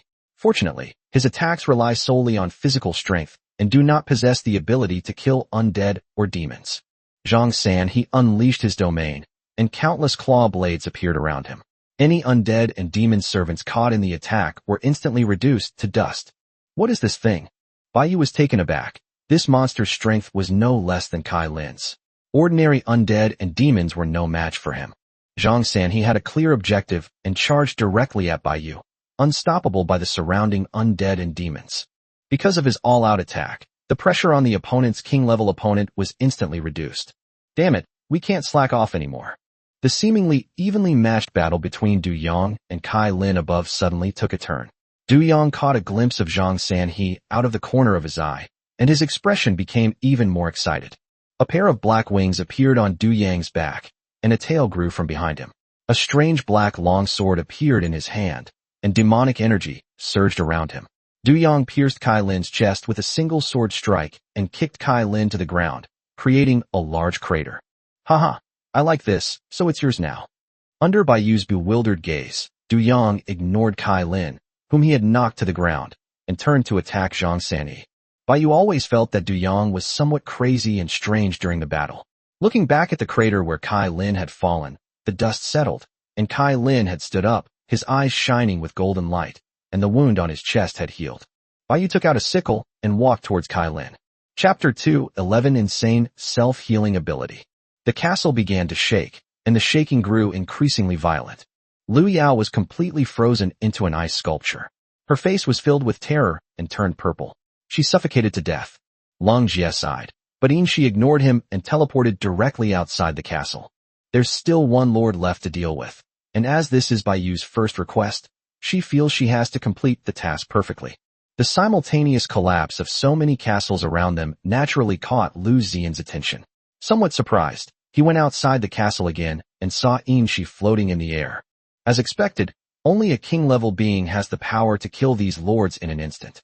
This king-level being might be an ally recruited by the Elemental Alliance, or perhaps a subordinate of the Undead Lord, but that doesn't matter anymore. This is an attempt to cut off their escape route, preventing them from leaving this place. Without the castle, the Lord was forced to give up everything and become a free man. The opponent is a king-level unit, and his troop weaknesses are too obvious. He currently does not have any king-level troops, so he has to take action himself. Lu Xian's muscles bulged rapidly, his body began to grow larger, and soon his clothes were torn apart. A row of bone spurs also grew from his spine, and Lu Xian became a bald hulk. Compared to Zhang Sanhe, his size wasn't as exaggerated. He was only about the size of a normal werewolf, around 2 meters tall. A large, green hand gripped a nicked sword, the 2 iron rings on the back of the blade jingling. Without saying a word, Lu Xian leaped directly into the air towards Yin Shi, slashing at her with his broadsword. Yin Shi also used spatial magic to launch a counterattack. But the result she expected did not happen. Lu Xian was not knocked away. His chest was just dented, but it immediately returned to normal. Lu Xian activated his domain, and everything around him seemed unchanged. However, when Lu Xian attacked Yin Shi again, Yin Shi found that she could no longer teleport. An invisible barrier blocked Lu Xian's path, successfully stopping his broadsword. Countless ice spikes surged from all around, attacking Lu Xian. He did not dodge. The ice pierced his body, and green blood flowed out. An eerie green flame ignited on his blade, and the veins on his arm bulged as the spatial barrier seemed about to shatter. Clang! Yin Shi's hand. The blade was curved and exuded a chilling aura and spatial power, blocking Lu Xian's large sword. Lu Xian tried his best to knock Yin Shi away, but found that the other party was as if she was firmly fixed in the air, not moving at all, but her small body contained amazing power. Lu Xian sheathed his sword and attacked again, but Yin Shi calmly countered with her sword. The sharp sword light intertwined, and Lu Xian couldn't find a single flaw in her attack. Lu Xian was somewhat surprised. He had thought that Yin Shi was a mage and would surely be defeated if he got close to her, but he never expected that she was actually a warrior. Yin Shi wielded her knife in one hand, the blade imbued with spatial power, and struck Lu Xian to the ground. The longsword condensed into a white spatial blade and thrust straight down at the opponent, giving Lu Xian no time to react. The falling Lu Xian had no time to defend himself. His broadsword glowed green as he unleashed a massive slash at Yin Shi, intending to trade blows. The spatial blade pierced through Lu Xian, pinning him to the ground, while Yin Shi, in midair, swapped positions with a stone on the ground, thus dodging Lu Xian's attack. Lu Xian unleashed his domain, shattering Yin Shi's attack. He stood up, and his wounds healed instantly. Trolls' healing abilities are even more terrifying than those of werewolves and vampires. Lu Xian's eyes turned blood red, and bone spurs sprouted from his shoulders, arms, and thighs, radiating green energy. Lu Xian slashed with his sword, cracking the earth, but he couldn't hit Yin Shi at all. Yingxi can freely change positions, manipulate objects, and even enhance her combat power within her own domain. Compared to Yin Shi, Lu Xian's domain is more of a support role. Every strike of Yin Shi carries spatial power, which makes it impossible for Lu Xian to react before being hit. If it weren't for his body's powerful self-healing ability, any other king level would have died long ago. Yin Shi manipulated countless rocks within her domain to attack Lu Xian. Just as Lu Xian was about to swing his sword, the rocks to his side switched positions with Yin Shi, and Yin Shi severed Lu Xian's arm with a single strike. Lu Xian felt no pain at all. He immediately swung his other hand at Yin Shi to the side. Yin Shi blocked with her sword, and the moment she was knocked back, her figure disappeared again, creating distance between herself and Lu Ziyan.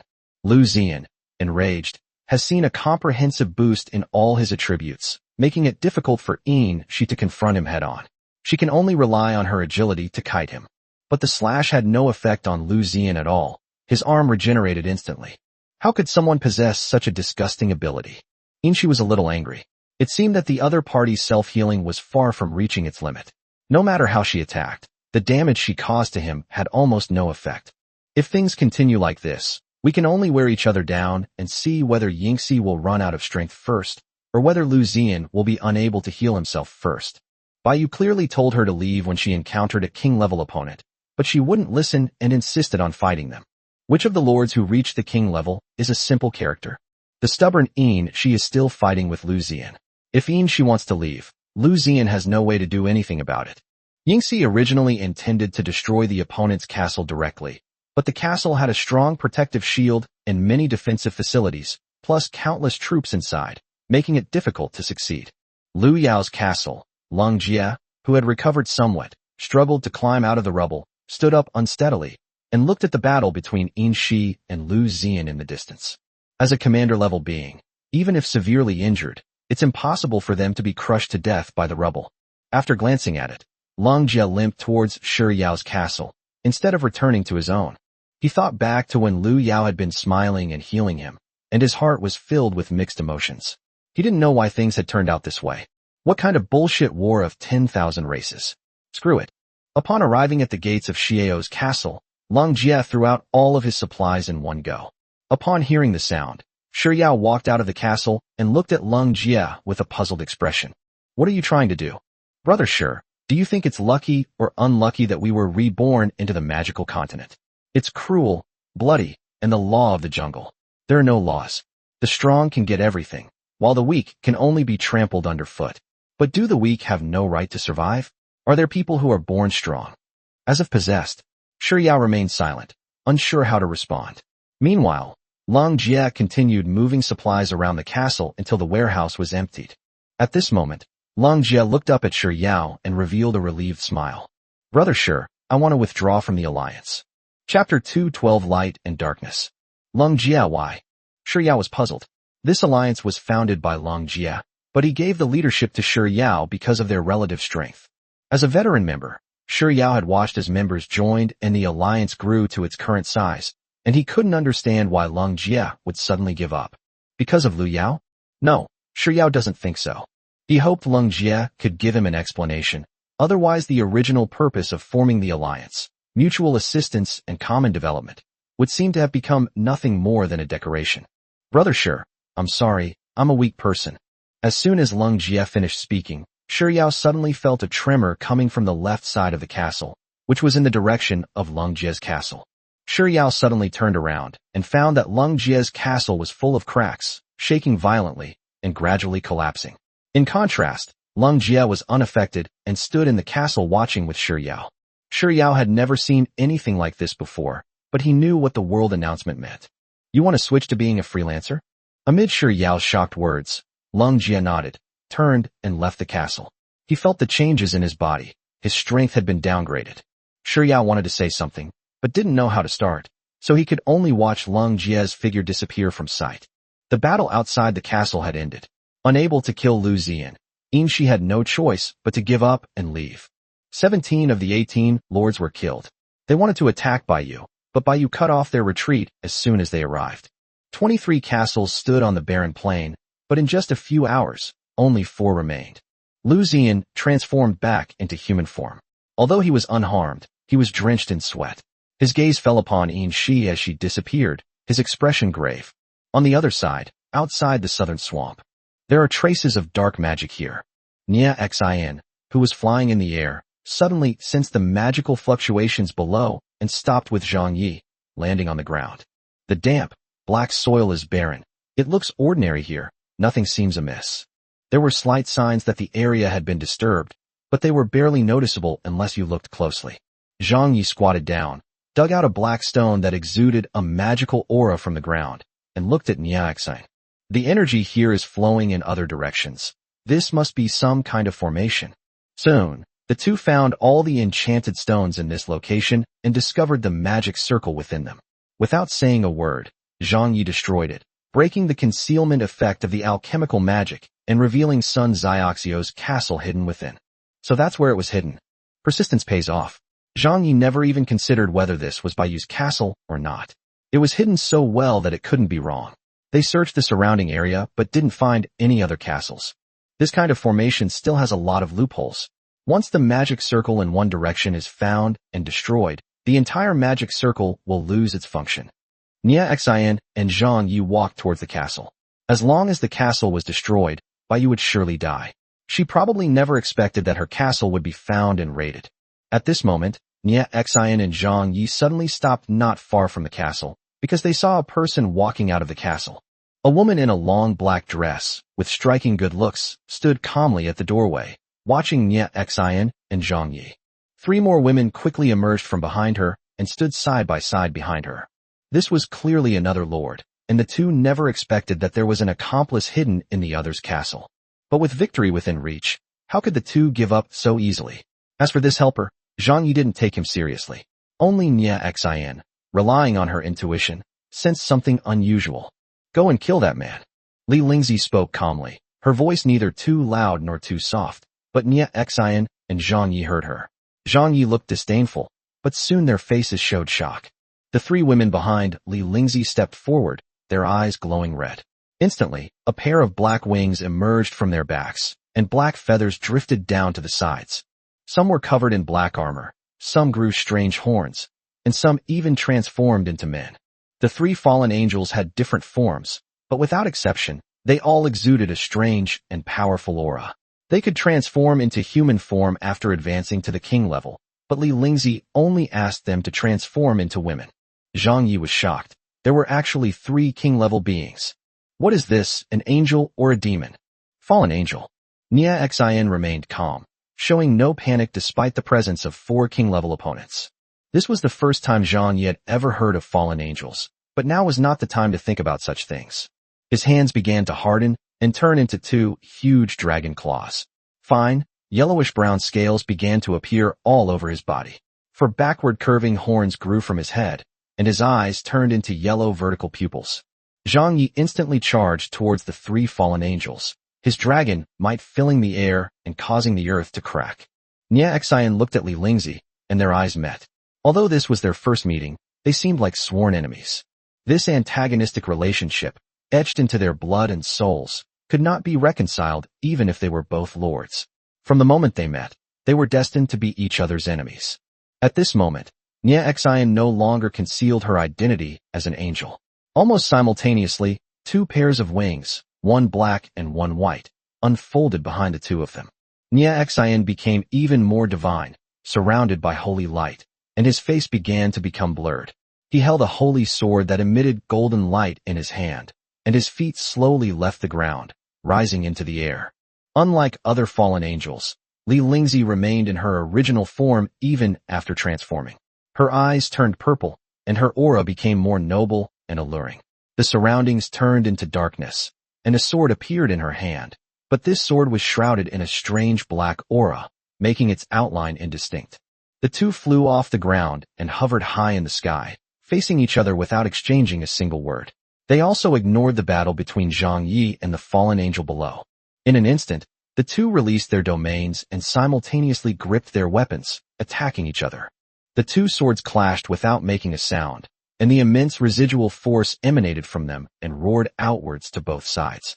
The power of their domains was constantly colliding with each other, and the 2 in the sky burst out with dazzling light. Zhang Yi and the fallen angel both froze, looking up at the 2 fighting above. All I could see was half of the sky a dazzling gold, and the other half a strange black that seemed to devour the gold. Gold dispels black, and black devours gold. Zhang Yi looked down at the ground. Because of Nia Xian's domain, grass and flowers had begun to grow here, bathed in holy light, and appeared full of vitality. Looking across, the already barren land became even more desolate, tinged with a black aura, as if it would corrode everything. Chapter 2:13 Retreat. At this moment, Nia Xian seemed to forget his mission and was fighting Li Lingzi in the sky with all his might. Although Zhang Yi wanted to destroy the castle, The three fallen angels in front of him blocked his way. Fallen angels were not ordinary soldiers. Zhang Yi knew the terror of angels, and the fallen angels who opposed them were naturally no less formidable. Moreover, Zhang Yi is fighting three opponents alone. Whether he can defeat them is another matter entirely. Destroying this castle today will probably be difficult. A yellowish-brown energy ball condensed in front of Zhang Yi, and then more and more energy began to converge, and a giant beam of light shot out from in front of him in an instant. One of the fallen angels, dressed in bizarre armor whose gender was indistinguishable, stepped forward instantly, and a round shield emanating black energy blocked its path. The massive beam of light was sliced apart by the circular shield, flying to both sides before dissipating. The other two fallen angels launched a counterattack against Zhang Yi, one in front and one behind. Zhang Yi performed a backflip, unfurling a pair of enormous, earth-yellow fleshy wings behind him, and soared into the sky, followed closely by the three fallen angels. Zhang Yi didn't have the superhuman self-healing ability of his other allies. He relied on the tough protective power of his scales. However, the huge scratch on his chest told him that his scales were not invincible. That was caused by being struck by the long sword of a fallen angel. Zhang Yi could only avoid close combat with his opponent, since two fists can't fight four hands. Zhang Yi clapped his hands together, and two huge earth dragons flew out of the ground and pounced on the two fallen angels. Then he quickly turned around, and his claws were covered by thick rocks, forming a huge fist, which he smashed directly at the enemy in front of him. A black, thin ray shot out, instantly shattering the two earth dragons. The leading fallen angel, unable to react in time, was punched to the ground by Zhang Yi. Zhang Yi quickly looked at the other two fallen angels, his pupils instantly contracting to needle size. The bodies of the two fallen angels began to petrify inch by inch, and their movements became slow. However, this seemingly powerful skill is basically ineffective against opponents of the same level. Flames erupted from the fallen angel's body, and the petrified parts quickly returned to normal. The seemingly ordinary flames made Zhang Yi realize that they were definitely not as simple as they appeared. In the brief exchange, Zhang Yi was able to temporarily withstand the siege of three fallen angels, but as time went on, his disadvantages grew. Nia Xian and Li Lingzi were still fighting in the sky, their strength evenly matched, with white and black feathers falling all around them. Nia Xian raised the holy sword high with both hands, spread her wings, and the dazzling golden light made the morning even brighter, and everything around her became sacred. An attack powerful enough to destroy a town swept towards Li Lingzi, its range so vast that there was no way to avoid it. Li Lingzi's enormous black wings enveloped her, making her look more like a black cross from a distance. Flames burned at the tips of her wings, instantly enveloping her in flames as she defensively withstood Nia Xian's attack. Sizzle! Nia Xian's holy light did not sever Li Lingzi. Instead, it was severed upon impact, producing a corrosive sound. Li Lingzi had lost some feathers from her wings, making her look disheveled, but she was actually unharmed. Nia Xian was starting to get impatient, but Li Lingzi was equally powerful, and the outcome couldn't be decided in a short time. But the situation was different on the other side. Zhang Yi was besieged by three king-level fallen angels. Nia Xian knew the strength of the fallen angels very well, and she knew that Zhang Yi would soon be unable to withstand them. They were bound to lose then, and it was too late to contact their troops for support. All 5 members of the Justice League were alone, without any troops, while Li Lingzi and her 2 companions had troops to help them, which was very disadvantageous for them. In contrast, Li Lingzi is taking a steady and methodical approach, waiting for her own troops to break through the stalemate, at which point Nia Xian will surely be defeated. Bai Yu's precautions were indeed correct. The enemy actually found it. However, even if Nia Xian and Zhang Yi did find Bai Yu's castle, it would be useless, because they would be no match for the 4 statues. As soon as Li Lingzi gave the order, the 3,000 fallen angels in Sun Xiaoxio's castle instantly took to the sky and flew towards the southern swamp.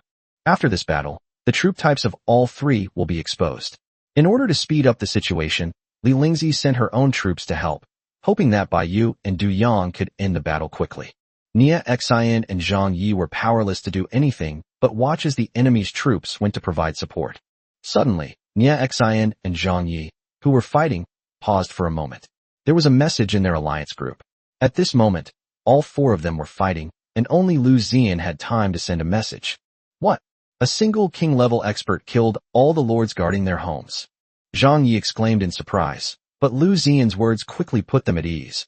The other side had failed to kill Lu Xian and had already retreated. Nia Xian's gaze sharpened. She hadn't expected the other party to be hiding a king-level expert. At this stage, most lords were at the commander level, and the appearance of a king-level expert was their nightmare. Their attempt to steal Bai Yu's home was thwarted. Although the Justice League failed to steal the home of the Justice League, none of the other lord alliances escaped unscathed. Nia Xian, Zhang Yi shouted, reminding the other party that it was time to leave and not to get carried away, as there was no chance for this castle no matter what. Nia Xian understood upon hearing this. Although she was unwilling, she had no choice but to retreat. The opponent's strength was currently stronger than hers, and her intuition told her that the chances of winning this battle were very small. Nia Xian instantly broke away from Li Lingzi and arrived beside Zhang Yi. Zhang Yi waved his hand, and a huge earth dragon surged from the ground, opening its massive maw to devour the two of them before dissipating into the air. The battle in the southern swamp is not over yet, which is the best opportunity for Nia Xian and the others to leave. If they do not leave now, their chances of escaping will be even slimmer when they face a siege by many king-level enemies after the battle ends. Most importantly, Zhang Sanhe and Kai Lin were still there. Nia Xian and Zhang Yi couldn't just leave them there.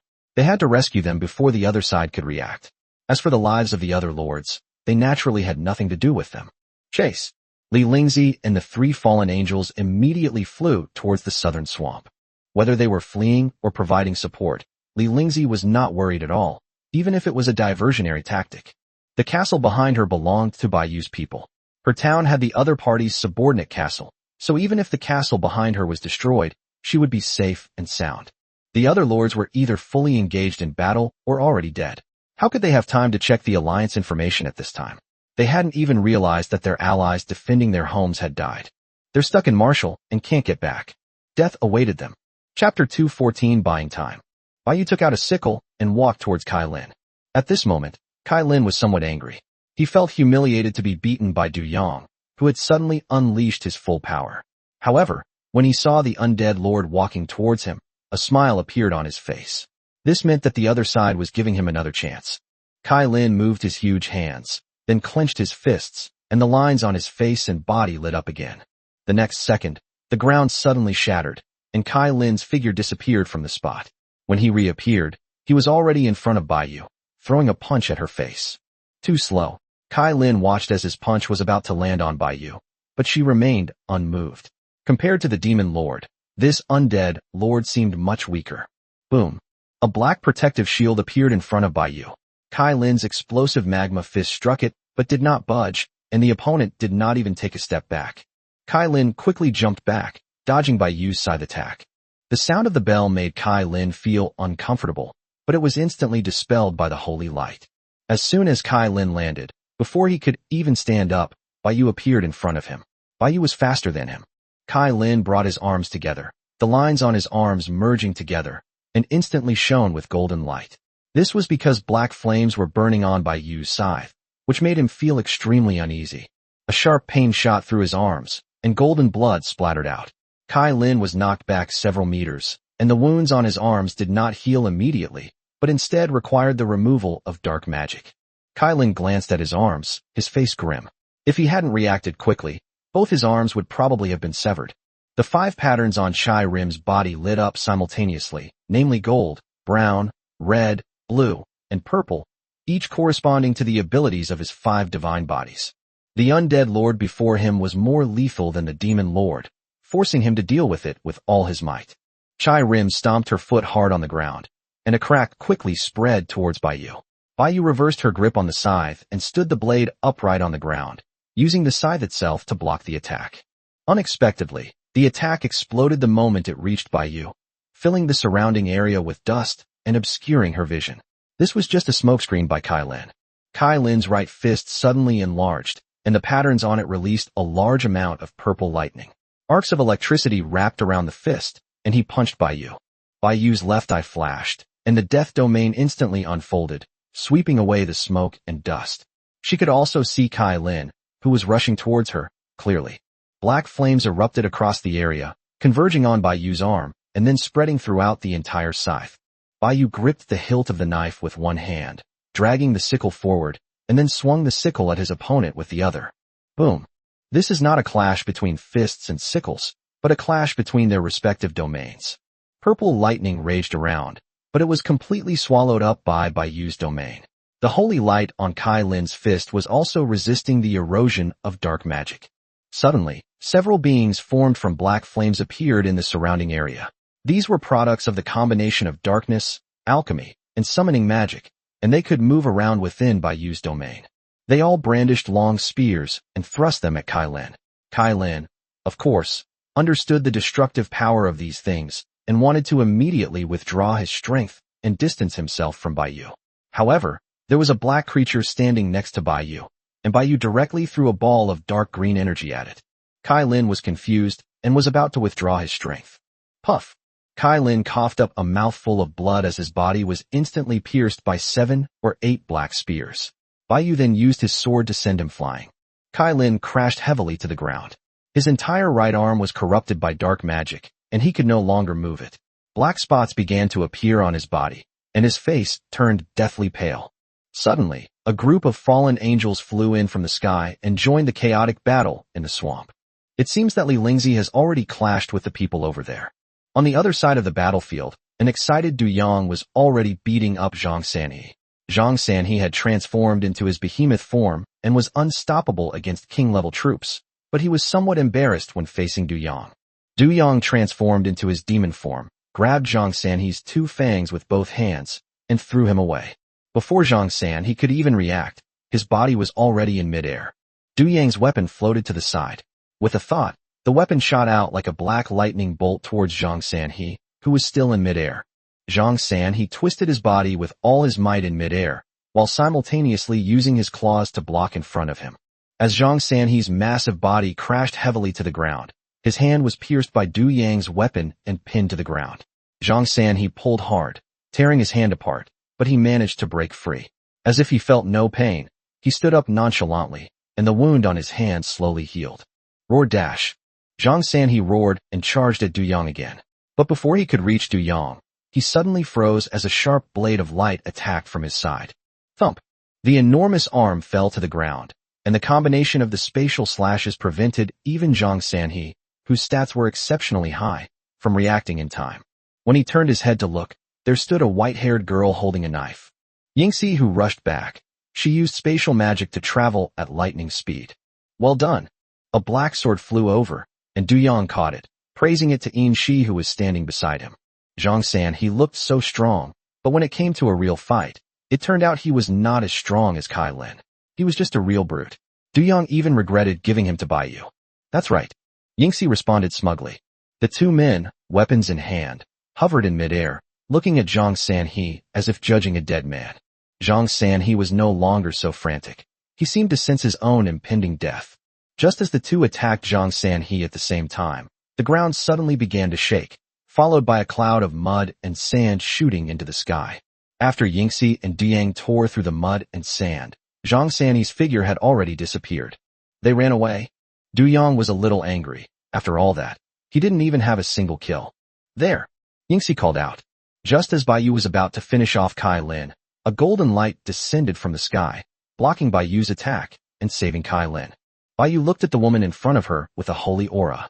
She had a pair of pure white wings on her back, and her whole body was radiating holy light. Her temperament has an inexplicable resemblance to Li Lingzi. This is an angel. Yu gripped the sickle tightly, and his right eye began to glow red. Nia Xian stared at the undead lord in front of her without saying a word. She and Du Yang also came to the side on either side of Yu, and behind them, Li Lingzi and 3 fallen angels descended from the sky. Nia Xian and the seriously injured Kai Lin were surrounded by 4 people, a total of 7 king-level fighters. For the first time, a serious expression appeared on Nia Xian's face. She turned and glanced back at the heavily injured Kai Lin. Zhang Yi, you take Kai Lin and Zhang Sanhe and go first. I'll buy some time. Chapter 215. Very dissatisfied. Zhang Yi didn't hesitate. Mud and sand began to appear around Kai Lin's body, as if he wanted to take him away. In an instant, all 7 of them sprang into action. Yin Shi's attack was the fastest. A single slash shattered the mud and sand behind her before Nia Xian could even react, interrupting Kai Lin's departure. The power of space. Among those present, Nia Xian only had a slight understanding of Li Lingzi and her fallen angel's abilities, and had absolutely no understanding of the king-level abilities of Du Yang, Baiyu, Yin Shi, and others.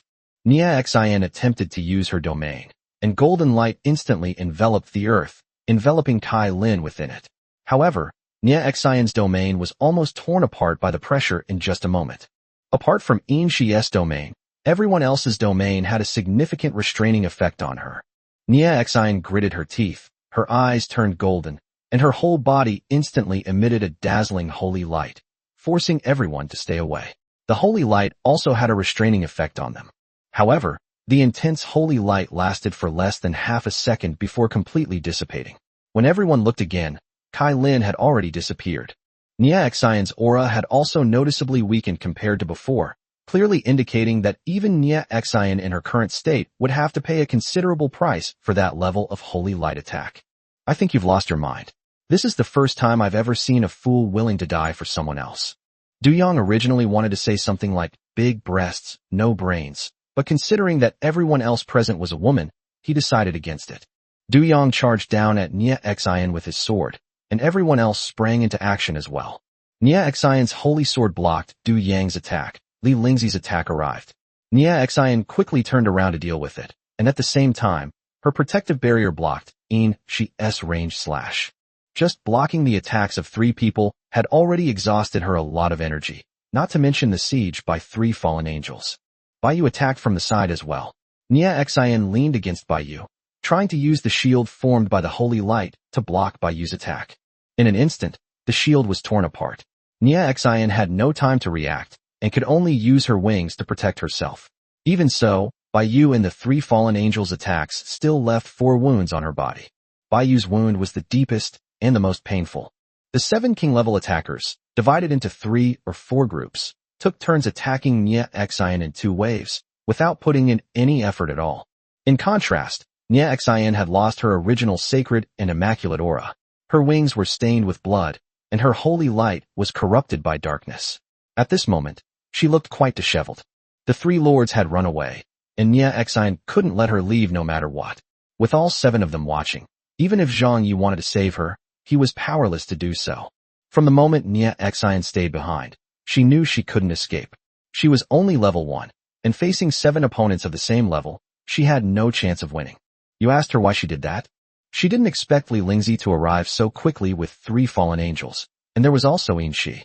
Zhang Yi was originally rescued by the 2 of them, but Baiyu reacted too quickly and interrupted Zhang Yi's rescue in an instant.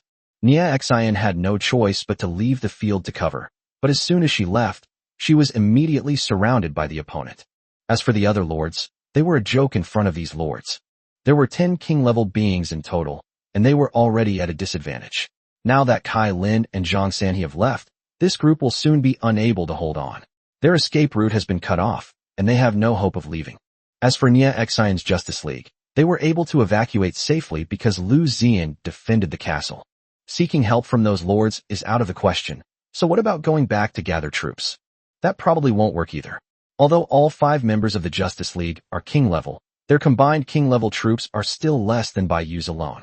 By the time reinforcements arrive, the battlefield here will already be over, and Baiyu's undead will double in number. Coming here would just be suicide. After a split-second thought, Nia Xian realized that she only had one option, to wait for death. Although Nia Xian's intuition told her she was going to die, she still wouldn't sit idly by and decided to fight to the death. Nia Xian suddenly flew into the sky with all her might. Everyone thought she was going to run away, so they all chased after her. In the sky, Nia Xian suddenly turned around, her holy sword shining brightly with golden light. She poured all her magic power into this strike, gripping the sword with both hands and pointing it straight at the earth. Judgment. The dark clouds in the sky parted, revealing 7 gaps through which sunlight shone. 7 golden beams of light, forming a holy sword, descended from the sky and struck directly at the heads of the crowd. Sharpened as she watched this scene. This is the move the 6-winged angel used to kill the frost dragon. Soul Judgment. All the black creatures within Baiyu's domain, including the hundreds of undead on the battlefield, perished in an instant. This is Baiyu's most powerful intermediate-level curse spell, but the price to pay is also terrifying. Fortunately, Baiyu can have the dead bear the consequences in his place. The holy sword attack arrived in an instant. Baiyu raised his left hand, and dark elements gathered in his palm, forming a huge black vortex that met Nie Xian's desperate strike. The holy sword's attack has a hitbox, making it impossible to dodge. Everyone can only take the hit head-on. Du Yang hurled his weapon into the air, choosing to engage in a direct confrontation. Li Lingzi and her 3 fallen angels combined their domain power to resist. The holy sword's judgment seemed to have lost its effect within Inxi's domain. Inxi successfully dodged it by switching positions, stunning everyone. At this moment, Nie Xian was covered in wounds and extremely weak. Suddenly, she felt a powerful mental attack. In her prime, she could have withstood it. The holy light could purify everything. But now, she was exhausted, and her magic power had dropped to 0, making it impossible for her to resist. Nie Xian's mind went blank. Her body didn't change at all, and there wasn't even any blood flowing out. Her body was just dissipating, turning into specks of golden light and crumbling away little by little. Then her entire body vanished. Congratulations, Lord, on successfully defeating the level 1 king-level angel lord. You have gained 300 experience points. The vortex in Baiyu's hand dissipated, and she lowered her arm. Her left hand was still slightly numb from blocking Nie Xian's attack. Baiyu saw the system notification and was certain that Nie Xian was dead. She then looked at the others. Apart from Du Yang, who was a reckless fighter who took the hits and ended up looking a bit disheveled, everyone else was fine. If it were a one-on-one attack, this would be an extremely powerful skill, but unfortunately it was split into 7 attacks, which is no big deal for top lords like these. I think this angel is a little mentally unstable. No wonder so many forces in the magical continent hate angels. Du Yang returned to human form and made a comment. I thought she had some trump card, but it turns out this is it. Baiyu couldn't help but complain resentfully. She's dead, so what's the meaning of not having a body? This greatly displeased Baiyu. Chapter 216, Overwhelming Power. Is he dead? As Du Yang watched Nie Xian dissipate, he asked Baiyu, having clearly seen Baiyu's attack hit Nie Xian. The system has notified me. Hearing Baiyu say this, the others felt relieved. The system's message wouldn't lie. Li Lingzi gestured to the 3 fallen angels, who immediately joined the battle. Now it was time to clean up the mess. The 3 hovered in the air, behind the undead army, looking down at the battlefield. Even if the 3 of them didn't intervene, they could easily win the battle by relying on their unit types, so there was absolutely nothing to worry about. Shouldn't all alien races come from the same world? Inxi suddenly spoke up. The lords are called aliens because they are visitors from another world. Baiyu nodded, which was her response to Inxi's question. But we're from the same world, so why are we so hostile towards each other after we come here? When Yingxi asked this question, none of the 3 spoke. They couldn't very well say it was the system's arrangement. With the addition of 3 fallen angels, our side now has 14 king-level warriors, while the opposing side still only has 10, making defeat inevitable. Do you want the body? Baiyu changed the subject and asked Du Yang and Li Lingzi. According to Baiyu's observation, Du Yang should also have a similar ability to manipulate corpses. As for Li Lingzi, she only brought a fallen angel, and Baiyu doesn't know much about her, so she can't make a judgment. After all, one cannot ask for help for nothing. Giving resources would be redundant. As a top lord who is not short of resources, these corpses are obviously more useful. My unit can control the target's mind. It's useless on corpses, but it works on living people. If possible, Li Lingzi would like to capture a few alive. It's no use for me. Although the demon-controlled servants are dead, they won't retain the target domain. A king-level servant will become a pseudo-king-level servant, which is a bit of a waste. Obtaining a king-level attendant is an ability that demons can only acquire when they reach the emperor level. The gap between a pseudo-king and a king is still quite large. Oh, I see. That's easy. Baiyu immediately ordered the dead to spare a few lives. As expected, these corpses are still more useful to the undead. Calvin below was already panicking. With the departure of the Justice League, they, the Lord's Alliance, were no match for the undead. When Calvin saw the Justice League escape, he was already thinking of leaving. But as soon as he opened the Alliance to notify Haru, he was startled to see that the Alliance had become a team of 4. The worst has happened. The Lord guarding the house is dead. Calvin glanced at the battlefield. At this moment, there were less than 20 lords left. Relying on their ability to kill the undead, they were still fighting desperately against them. But as the number of undead increased, they were gradually unable to hold them off. They hadn't realized their house had been raided. King-level lord present, Calvin naturally received special treatment from the undead.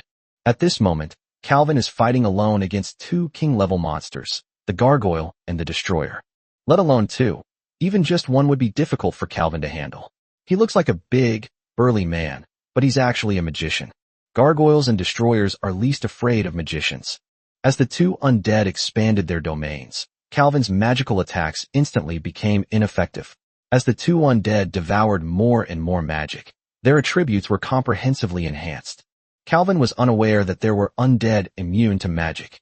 Fine beads of sweat had already formed on his forehead, and the sight of Bayou and the other three people floating in the air not far away, watching the entire scene, made him even more panicked. The commander-level units below, the undead, were initially at a disadvantage, but the situation was instantly reversed with the arrival of a king-level necromancer. The necromancer's bone domain can instantly kill several commander-level enemies. As these commander-level enemies are summoned into undead, the number of commander-level undead on their side is also increasing, creating a one-sided situation. Their army numbered only 10,000, while Bayou's undead army numbered a full 60,000. How could the lord who was guarding the house be dead? As one of the lords below cried out in alarm, the other lords rushed to check, only to find that, without exception, all the lords responsible for guarding their homes had perished. It's over, there's no going back.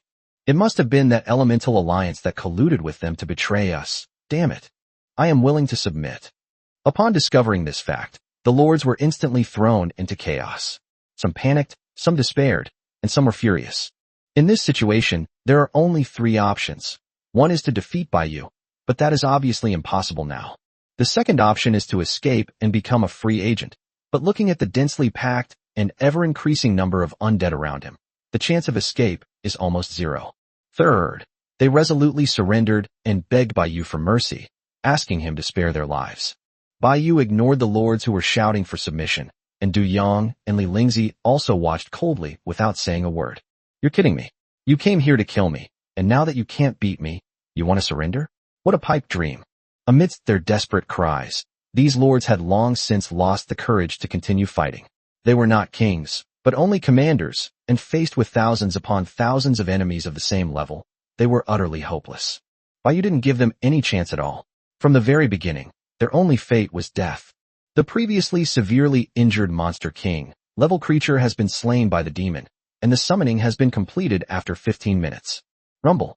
A massive gray magic circle appeared, and a chilling scene unfolded. A king-level zombie titan was summoned. This thing's combat power is the most terrifying among all army undead, and now a king level 1 has actually appeared. On the zombie titan's body lit up instantly, and its terrifying punch forced even other king-level beings to scramble to dodge. Bang!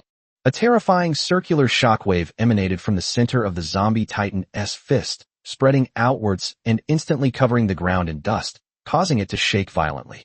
Those king-level units were lucky enough to dodge, but the commander-level units were not so fortunate. The zombie titan's punch caused the deaths of over 100 commander-level units. What the hell is that thing? Is it really an undead? Calvin was distracted by the zombie titan and didn't notice that the destroyer's mana was already full. Boom.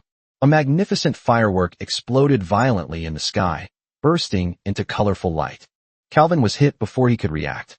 Having fought the destroyer for so long, he never expected that his opponent had such a powerful move. Cough, cough. Calvin collapsed to the ground, coughing violently several times. Several of his bones were broken.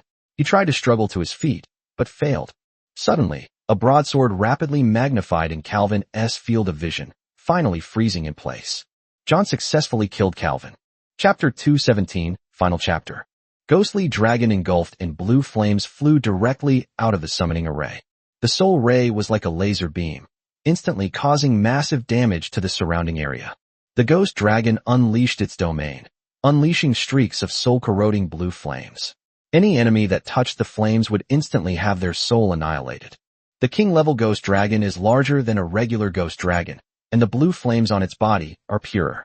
Alongside a group of ghost dragons and bone dragons, it stood out like a crane among chickens. Wow, that's so cool.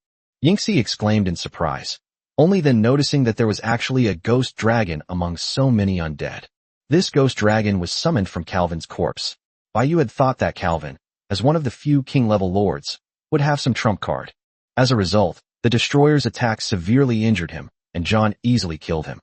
Yu's team had 16 king-level players, while the opposing team only had 8. Two king-level opponents ganged up on one, making it a 2-on-1 fight. The swamp was ravaged in the battle, and the area is no longer recognizable as a swamp. She wanted to be the 6th one. Although she only attacked head-on, those king-level beings couldn't react in time, and there was nothing they could do. Du Yong also felt that they were fighting too slowly, so he rushed in again. Bai Yu and Li Lingzi landed on the ground, waiting for the battle to end. Bai Yu had already blocked the system messages again. It was really annoying to get 4 or 5 messages every time he killed a lord. It was always the same old stuff, and Bai Yu was too lazy to even look at them. On the desolate plains, the 3 members of the Elemental Alliance witnessed the return of the Justice League's lord, who then proceeded to move the castle. The 3 realized that the battle in the swamp might be coming to an end. Judging from the opponent's hurried appearance, they figured he hadn't defeated Bai Yu. It's time to leave the desolate plains. Even if they have no entanglement with Bai Yu, it's hard to guarantee that they won't be purged by him. The safest way is to leave the desolate plains. What resources are available outside? Feng Xiao stood on the steps, looking at the supplies left behind on the ruins of the plain castle. Upon hearing Feng Xiao's words, the 2 understood what he meant. Since we're leaving here anyway, let's take everything with us. What's there to be afraid of? The supplies from 18 castles. How could we just stand by and watch them go to waste here? Feng Xiao went out to collect the supplies. Shi Yao and Lin Zhun exchanged a glance and followed. It was definitely worth it to pick up some supplies before leaving. To the surprise of the 3 of them, among these 18 castles, Lu Yao Castle actually had the most supplies. It actually contains more supplies than all 3 of them combined. Pa, you died without any injustice. Feng Xiao spat. It was one thing for Lu Yao to go back on her word after the agreement was made, but she actually wanted to take all the supplies and leave the alliance. It was truly despicable. This is why the 3 of them chose to stand by and watch instead of helping. It's fortunate they didn't help, otherwise they probably would have directly confronted Yin Shi. Other second-tier and first-tier lords' resources are just SOSO, not as extravagant. The 3 quickly gathered all the supplies, not daring to waste a moment, and then returned to the castle. Feng Xiao began contacting his friends, and the 3 started moving. Fortunately, they decided to wait and see. If they had moved as initially planned, they wouldn't have gotten all these supplies for free. As 3 white lights flashed, the last 3 castles disappeared, and the desolate plain fell into complete silence, leaving only a few small ruins dissipating in the wind. As darkness fell, the battle in the southern swamp ended. Bai Yu captured 3 king-level creatures and gave them to Li Lingzi as a token of gratitude for her help. As for Du Yong, of the 10,000 commander-level troops, Bai Yu gave him 2,000.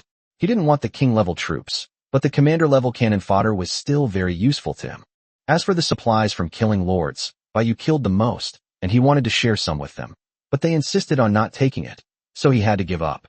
As for these king-level corpses, Bai Yu naturally distributed them evenly and summoned various undead, including 2 bone dragons, 2 zombie titans, 2 ghost dragons, and so on. Bai Yu's king-level combat power has reached 14th place, which is simply terrifying. War will only make her stronger. Seeing this, even Li Lingzi and Du Yong were a little envious. With this characteristic of the undead, their strength growth was definitely the fastest among all the lords. As for the remaining 8,000 commander-level troops, Bai Yu also replenished them with various high-level undead. Although Bai Yu had tens of thousands of undead troops, most of them were ordinary undead, and there were too few high-level undead. While it's impossible to summon high-level undead twice, Bai Yu can currently specify which undead to summon, making it incredibly convenient. She can summon whichever undead she wants. The battlefield was quickly cleared by the undead, and Bai Yu also decomposed all the corpses. He couldn't give up the resources obtained from decomposing corpses just because there were more supplies. Bai Yu was busy on the battlefield, and the undead couldn't help her decompose the body, so Bai Yu had to do it herself. Du Yang's eye twitched. They didn't even spare the corpses. These corpses only drop some basic supplies, and most of the king-level troops don't even drop weapons and equipment. All of them combined don't even drop as many supplies as a single lord killed on the spot.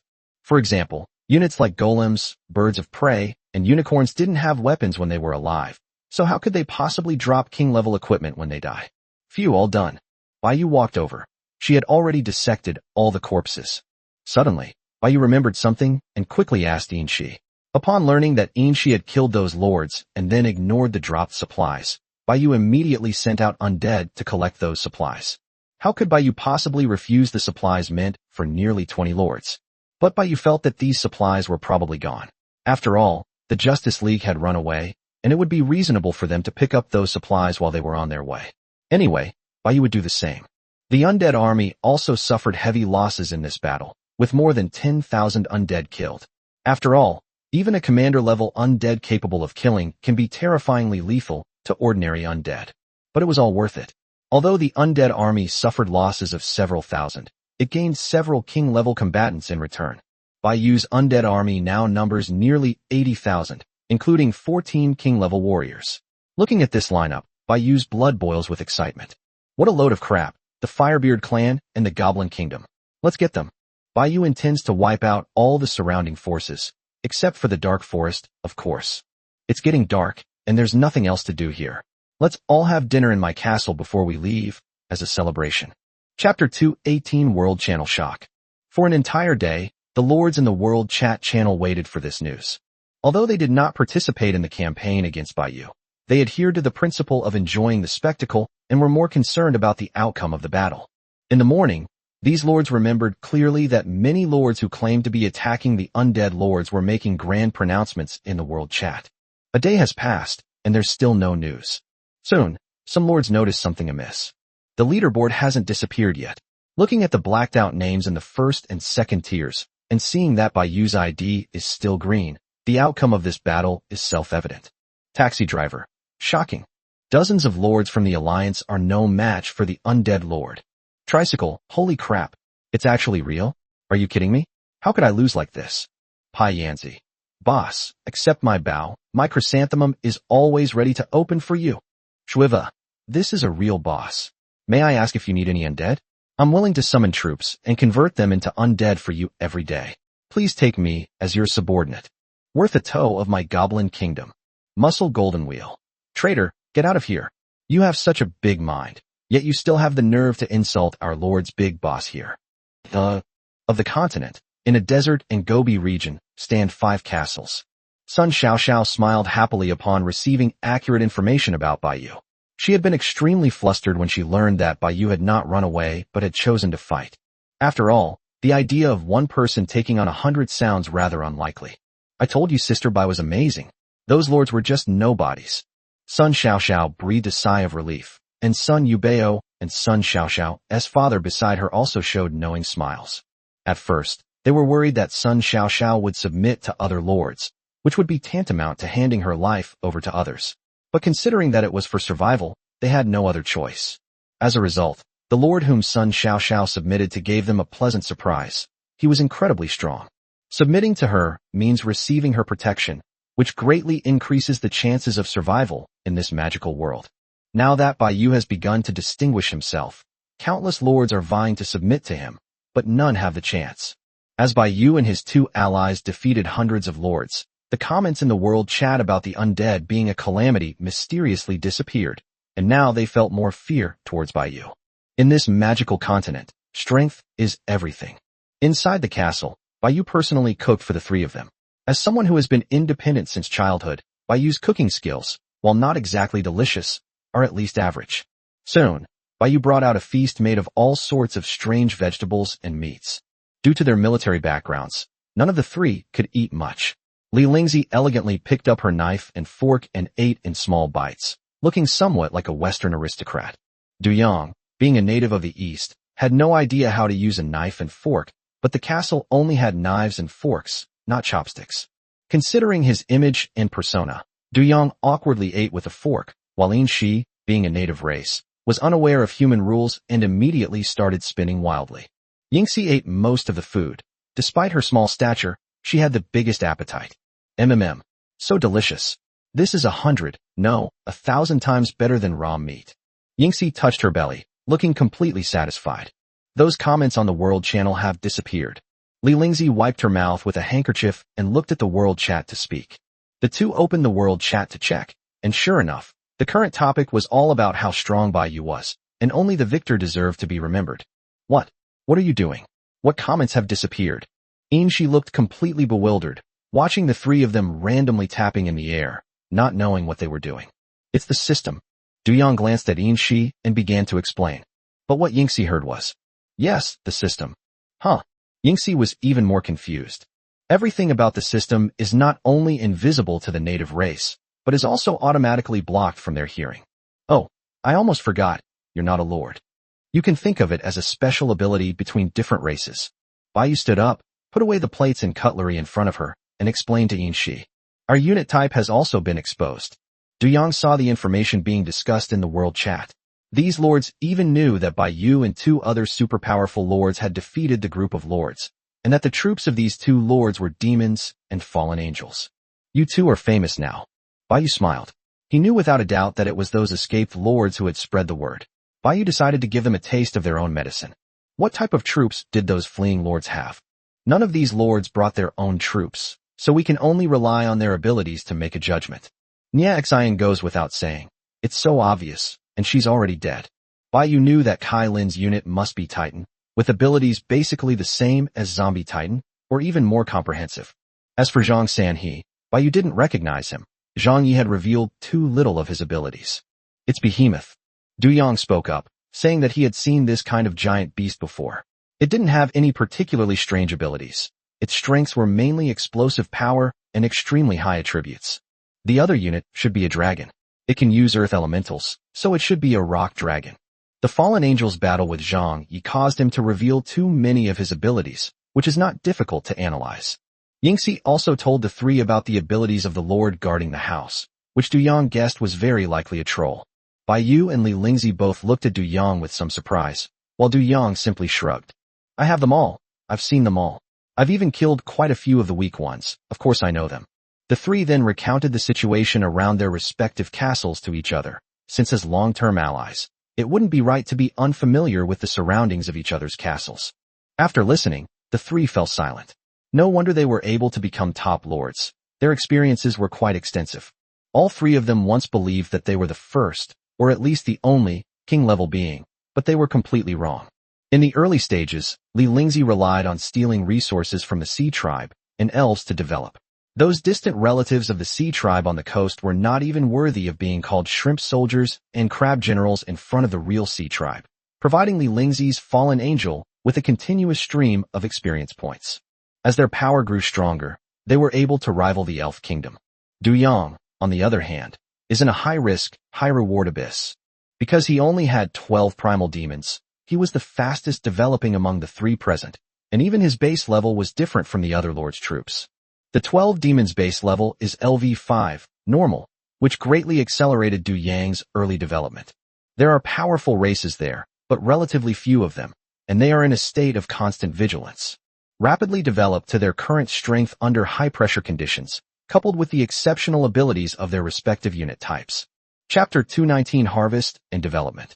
Li Lingzi and Du Yang returned to their castle. As for Yingxi, since she hadn't had enough fun yet, she naturally planned to sleep in Bai Yu's castle, since the castle was so big and had so many rooms. After summoning his troops, Bai Yu planned to rest. The 3 of them chatted until late, deciding to deal with the supplies tomorrow. When Bai Yu returned to the castle, he was astonished to see half a warehouse full of supplies. He had truly struck it rich this time. Ling Xiu from Bian Mountain Range also breathed a sigh of relief, as this battle directly doubled Bai Yu's strength. Now Bai Yu has the confidence to rely on war to quickly become stronger. After reaching the king level, Bai Yu's experience points can be accumulated. In other words, she can control the timing of leveling up and will no longer encounter such awkward situations abruptly. Furthermore, even without leveling up, experience points will continue to accumulate and won't be wasted. Theoretically, as long as a level 1 king accumulates enough experience, it is not a problem to level up to level 9 king in one go. Bai Yu glanced at his castle and was suddenly stunned when he saw the red moon in the sky. There's one detail she hasn't noticed even now. That is, it's cloudy and sunny during the day, but the moon appears at night, meaning the weather is sunny at night. Why does it get gloomy during the day but sunny at night? Strangeness. Bai Yu, good night. She poked her head out from the 5th floor, pulling Bai Yu's thoughts back to the castle entrance on the ground. Good night. Bai Yu also entered the castle, preparing to take a bath and go to bed. Nothing was said that night. Time, 6 o'clock. Bai Yu hurriedly got up, threw the soiled sheets into the closet, and then started getting dressed. She leveled up, rising 2 levels directly to become a level 3 king. Why does it seem like it requires less experience points to upgrade from king level to level 1 king compared to level 9 commander? Could it be because we've jumped to a higher level? Baiyu smoothed her messy hair, got dressed, and walked out of the castle. So many supplies are waiting for Baiyu to distribute, and she has a feeling that she will be receiving a comprehensive upgrade this time.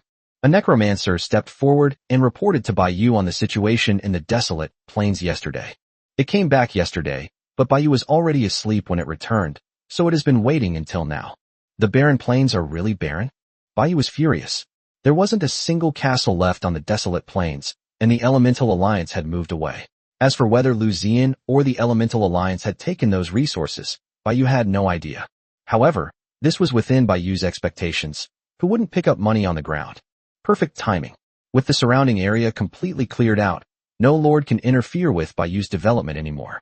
She chose to upgrade the town and barracks first, as these were the most important, and the resources they required did not conflict with each other. The town, which was originally level 5, was directly upgraded to the maximum level by Baiyu, reaching level 9. Baiyu didn't know what would happen if it was upgraded further. Unfortunately, resources were running low, and Baiyu still had some left to upgrade the city walls. Baiyu then upgraded the city walls, bringing them to the level of king-level defense. To her, the level of commander-level defense was no different from a piece of paper. The city wall's appearance hasn't changed much. It's still black, but it looks even more solid. Other defensive structures were also strengthened along with the town's upgrade, but Baiyu didn't need to worry about them. The city walls were also upgraded, and the next step was the barracks. The barracks also leveled up 4 times in a row. To Baiyu's surprise, there were even races that could be unlocked. How many races are there exactly? While other lords upgrade their barracks to strengthen their troops, Baiyu directly unlocks an undead race. By now, Baiyu has unlocked a total of 13 undead races, which she herself feels is a bit outrageous. As nearly half of the supplies in the warehouse disappeared, Baiyu's castle was comprehensively strengthened in all aspects. There were still some supplies left in the warehouse, not enough to upgrade Baiyu, so Baiyu directly upgraded Zhao Lingxiu's barracks and castle, raising them all by 3 levels. Baiyu then went to the barracks and summoned his troops. This time, without exception, he saw the new troops that had been unlocked. It resembled the image of the Western Grim Reaper in Baiyu's mind, a black robe, floating, and without a physical form. Its weapon was a short scythe, the other end of which was connected to a long chain with strange runes on it. Its entire body exuded black energy, which looked a bit eerie, but thinking about it, no undead is without its strangeness. It has a teleportation skill that allows it to teleport to Baiyu's side regardless of distance, which is somewhat like protecting Baiyu. Its upper limit is also monarch level, and its potential is very high. If there were a corpse available now, Baiyu would really like to summon a king-level death god guard to take a look. Go, go. Baiyu waved his hand, dismissing them. Born at level 7, rising to commander should be easy. Then she remembered the 3 races' kings and wondered what their battle rank was. She quickly opened the barracks panel to check. Arthur is a level 7 commander. John is a level 8 commander. Lenny is the highest, having reached level 9 commander. What's going on? Why do summoned characters level up faster the later they're summoned? At the highest level of the divine realm, this difficult to feed? Forget it. Let's just take it one step at a time. Baiyu walked out of the barracks and saw Shi yawning as she came downstairs. Baiyu, why are you up so early? I'm used to it. I've done you such a big favor this time. How are you going to thank me? Do you remember what I said when I left last time? Hee. When Yingxi said that, Baiyu remembered. Chapter 2, 20 Post-War Supplies. Oh, you mean going to a human city? Do you know it? Baiyu stumped Shi. It would be a miracle if she knew her. Yingxi looked at Baiyu with anticipation. I am a different race. Guess whether I recognize you or not. Baiyu's words immediately deflated Shi's spirits. We'll have to wait until next time. Baiyu knew the approximate location of the Gata Empire, though he didn't know exactly how far away it was, but it was very dangerous and its strength was unknown. Baiyu didn't say anything to Shi. The Gata Empire is stronger than the Goblin Kingdom and the dwarves, even excluding the mages themselves. Who would go looking for trouble and offend them? The castle's territory has expanded again, and Baiyu's town is now completely connected to the edge of the Dark Forest. Further expansion might directly encroach on the areas surrounding the Dark Forest. Unfortunately, the castle, though large, was devoid of any life. Apart from Baiyu and Xiaobing, there is no living being inside the castle, strictly speaking. This contrasts sharply with Zhao Lingxiu's castle. Bai had some things to do, while Inshi imitated the behavior of humans and went to make herself breakfast. Bai has enough king-level combat power. The first person he thinks of is Sun Xiaoxiao. Bai plans to send a necromancer to protect them. As for why it's called a necromancer, it's because a single undead can summon an army. For lords whose average rank is commander level, a king-level being is something they wouldn't even dare to dream of. Bai did not contact Sun Xiaoxiao, but instead contacted her cousin, Sun Yubeo, directly. If he were a smart person, he would understand that having a king-level figure by their side would bring them an unparalleled and enormous advantage in their development. Unless he's an idiot who thinks Bai sent a king-level being with ulterior motives. However, considering that Sun Yubeo was able to infiltrate the enemy Lord Alliance as an undercover agent, he is clearly not the latter. Sure enough, upon hearing Bai's words, Sun Yubeo was overjoyed and immediately began to express his gratitude to Bai. Bai didn't waste any words. As the leader of the three-person alliance, Bai directly invited Sun Yubeo to join the alliance. After leaving his own alliance, Sun Yubeo decisively joined Bai's alliance. A busted girl has joined the alliance. Instant enlightenment. ? Sun Yubeo was flattered to see the names of the other two lords in the alliance and dared not speak. Just as the world chat said, these two are the top lords of demons and fallen angels. You'll go over there and be responsible for protecting Sun Xiaoxiao and her family. Once you get there, follow Sun Xiaoxiao's instructions. Bai said to the necromancer beside him. Yes, your majesty. A king-level necromancer disappeared into the portal, and less than 5 minutes later, Sun Yubeo also left the alliance. With the necromancer's help, Bai no longer needed to worry about their safety. Although there were many powerful individuals, king-level experts were definitely not a rare breed in the entire magical continent. Bai then tossed all the miscellaneous king-level equipment in the warehouse to Zhao Liangxiu, asking her to handle it. Next came some special buildings and strange items dropped by the lords. Bai went into the warehouse to take a closer look. Energy fruit. Consuming it grants 1,000 experience points. This is a good thing. Wait, what's with the fact that it can only be consumed by the native race? Bai looked at the green fruit in her hand, somewhat puzzled. That shouldn't be the case. Such a good thing has been kept and used. What Bai didn't know was that the lord unit of this energy fruit was a stone golem, which couldn't eat it at all. He hadn't exchanged any resources with his allies and had just left it in the warehouse, which resulted in Bai getting a great deal. The undead probably can't eat this. Yingxi. Bai called Inshi over, and Inshi ran over with a piece of burnt meat in her mouth, drooling. Here, take this. What's this? Yingxi leaned forward and sniffed it, revealing a look of disgust. It looks absolutely awful. 1,000 experience points. Huh? 1,000 what? I don't want it. This fruit contains energy, but it tastes terrible. I won't eat it. Since Yingxi didn't want it, Bai had no choice but to give the energy fruit to Xiaobing. Xiaobing swallowed it whole, and with the absorption of 1,000 experience points, Xiaobing leveled up to LV7 Commander. Bai continued to look at other things in the warehouse. A beginner-level wind magic book, what a great item. Bai spent 100 magic crystals to learn it, but didn't record it. She'll wait until she has the opportunity to learn it at the intermediate level. Elemental shield, useless, mediocre. A contract statue, signing a contract? Useless. The storm cannon needs to be manually activated. It's useless. Bai kept rummaging through the warehouse, examining these special building blueprints. Most of them were useless, neither useful nor worth discarding. As expected, these lords are all no good. To be precise, there was nothing that Bai herself could use. Although Bai herself doesn't need them, she can give them to Zhao Liangxiu to use. Most of the special buildings are of great help to Zhao Liangxiu. Wait, what's this? Bai spotted several stones radiating blue energy and immediately checked their information. Enhancement stones can enhance special buildings, improving their original level and quality. There are such things. Bai immediately found all the enhancement stones, a total of 10. After thinking for half a second, Bai decisively enhanced the Bone Throne. After all, the Bone Throne can directly provide a boost to combat power, which is much better than other buildings. As for the 4 demonic stone pillars, they have no effect on it. Even if the building's upper limit is increased, it cannot increase the upper limit of the 4 gargoyles. Their upper limit is only at the Emperor level, which is dead. Bai strengthened the Bone Throne, and then spent resources to successfully upgrade it. The current Throne of Bones has reached the Emperor level, meaning that Bai, at the King level, can also enjoy a 1.5x experience bonus and can be upgraded to King level. The rest were all miscellaneous items that were of little use to Baiyu, since not every lord would drop special building blueprints when killed. If Baiyu's barracks hadn't been a unique type of troop, he would have gained countless additional barracks in this battle. What a pity. At that moment, Li Lingzi suddenly sent a message in the alliance group. Li Lingzi, I've discovered a group of captured night elves. Baiyu, would you like to join me? Your castle is too deserted. They could be your servants.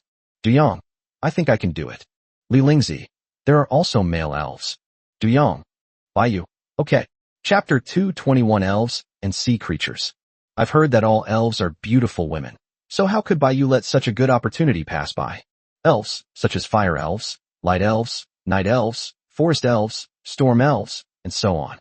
The relationships between the various races are not harmonious, and the Elven Kingdom near Li Lingzi Castle is inhabited by forest elves who are skilled in using bows and arrows and daggers, and have excellent stealth abilities. Night elves are pale-skinned, slender, and have silver-white or platinum blonde hair. They are skilled in using dark elements. Compared to the forest elves, the night elves were much stronger. They must have been discovered by the forest elves, which is why they were captured. Li Lingzi noticed that these night elves had white hair and also used dark magic, and felt that they had a connection with Baiyu, which is why she remembered to tell Baiyu. Baiyu was still working on the special building blueprints in the warehouse, planning to go and take a look once she finished. After looking around, I realized there weren't many things I could actually use. Soon, Baiyu cleaned up all the miscellaneous items, and after saying goodbye to Yinshi, she headed towards the portal. Basic wind magic has virtually no offensive power. Its only use is to assist Baiyu in flight. It can increase the flight speed by a tiny bit. With a flash of orange-red light, Baiyu's figure appeared in Li Lingzi's town. Whoosh! As soon as Baiyu arrived, he heard a huge sound of water. When he came out, he saw a sheer cliff behind him, with surging waves crashing against the boulders at the bottom of the cliff, making a series of loud noises. Why is the weather always so nice in Hapuny Prefecture? Baiyu looked puzzled. Every time she came to Hapuny State, the sun was shining brightly, and the sky was clear. Not entirely, it does rain occasionally. Li Lingzi walked over. She had seen the system notification when Baiyu teleported. I never imagined there were so many kinds of elves. I always thought they were similar to dwarves. Of course not. In the magical continent, the strength of the dwarves, elves, humans, and beastmen varies greatly. Among them, humans are the strongest, elves are second, and dwarves are the weakest. Because Li Lingzi was able to infiltrate the enemy race using her military unit, she knew a great deal of information. All the elves combined could rank among the top 3 in Hapuny State, but only within Hapuny State. This excludes super powerful races such as humans, angels, and dragons, since their influence spans all continents, while the elves are confined to the state of Hapuny, making them incomparable. Among the elves, the light elves are the strongest, followed by the night elves and storm elves. As for the other elves, their strength is roughly the same. If even dwarves can have internal strife, then Baiyu isn't surprised that elves each govern themselves according to their own ethnic groups. Baiyu also saw the sea creatures in Li Lingzi's castle. These races, manipulated by fallen angels, showed no signs of anything unusual, which explained why they were able to return to their tribe and infiltrate its ranks. Baiyu was also seeing sea creatures for the first time and was very curious about them. Li Lingzi also told Baiyu some basic information about the sea creatures. Sea creatures she controlled were not, strictly speaking, true sea creatures. They simply lived in the sea and were collectively referred to as sea creatures by land-based races. The true sea race is powerful, ranking among the top races on the continent. With a god-level being in charge, they rule over all the oceans outside the 7 continents. They have no conflicts with the land races and maintain a state of mutual respect. Although the real sea creatures are very strong, most of the sea creatures ruled by Li Lingzi are only of ordinary or commander level. Their combat power will weaken when they leave the sea, and Baiyu really can't see where they are strong. You're planning to take action against the Elf Kingdom? Baiyu looked at Li Lingzi, who nodded. The king of the Forest Elf Kingdom is probably a mid-level king, not too difficult to deal with. He sounds to be about the same strength as the Firebeard Dwarf clan. That's not the case. Their king has just passed away. Otherwise, there would be a royal-level figure in charge. Moreover, the Forest Elves have even more royal-level figures, and their military strength is similar. Li Lingzi did not intend to launch a direct attack. Instead, she used her fallen angel abilities to intensify the conflicts between several elven races and incite them to wage war. Although the various elves belong to different races, they are still of the same race. They only oppress and exploit each other, and the loser will at most become a slave. Unlike the dwarves, they will not exterminate each other. That's strong. Baiyu realized that the strength of this single elven race was comparable to that of the entire dwarf kingdom. Fortunately, the tragic forest elf king died when the alien races arrived, and the kingdom did not fall into internal strife. Instead, the king's son was elected as the new king, even though he was not the strongest king. The other elves didn't bother the forest elves either, which shows that the elves are much more united than the dwarves. There's nothing we can do, they're blocking our way. If Li Lingzi wants to continue developing, she can only find a way to deal with the forest spirits. She can't just go to sea and mess with the sea creatures. That would be suicide. Do you want the night elves to submit willingly or by force? Li Lingzi then looked at Baiyu beside her and asked. Baiyu pondered for a moment. It seemed there was no difference between being proactive and passive. After all, submission would guarantee 100% loyalty. Moreover, according to the information Li Lingzi provided, the elven race seems to be quite united, making it unlikely that they would willingly submit. If they willingly submit to Li Lingzi, she can have the forest spirits cooperate with Baiyu in putting on a show. If she forces them, it's much easier. She can just bring them here. Let's take a hard line, since the final result will be the same anyway. Then Baiyu just had to wait for the night elves to be brought over. Bored, Baiyu ran to the back of the castle, sat down, put her legs up on the edge of the cliff, and looked at the distant sea. I never imagined that my first time seeing the ocean would be in such a godforsaken place. Before I traveled here, my family lived by the sea. I never expected that I would still be by the sea after arriving here. Whenever I miss home, I stand on the balcony and look at the sea. Li Lingzi slowly walked over and stood next to Baiyu, looking at the sea with her. Soon, the night elves were also brought back by the forest elves. There were about 30 or 40 night elf captives. Although most of them were good-looking, there were a few who were ugly. When they saw themselves being led to a foreign castle, and the forest elves bowing down to this foreign being, even a fool could see something was amiss, let alone elves, who are highly intelligent beings. Baiyu felt a sense of affinity from these white-haired, pointy-eared night elves. The forest spirits brought them before Baiyu and Li Lingzi. Li Lingzi, like a queen on a high throne, exuded an invisible aura that intimidated the group of dark elves. She spoke slowly. Submission or death, the choice is yours. Chapter 2, 22 3 golds. You despicable alien race, you're dreaming if you think you can make us submit. Old night elf who looked older and remained arrogant. The fallen angel didn't tolerate it either, killing it and throwing it off the cliff. The other night elves were already trembling with fear. Finally, under Baiyu's coercion and enticement, they successfully submitted to him, but Baiyu did not want them all. There were more than 30 in total, but she only selected 10 with good figures and looks. As for the others, she didn't want them. Greetings, master. The 10 night elves bowed to Baiyu, who nodded in satisfaction. Don't hesitate to ask if you need any help. Baiyu was about to leave when she said this to Li Lingzi before she left. That day won't be far off. Li Lingzi smiled and watched Baiyu enter the portal. So many king-level beings in Baiyu's castle, as they were leaving Hapuni State for the first time with Baiyu. The lord they submitted to was now as powerful as an ordinary elven kingdom. From now on, you will live in the castle and be in charge of the castle's internal affairs.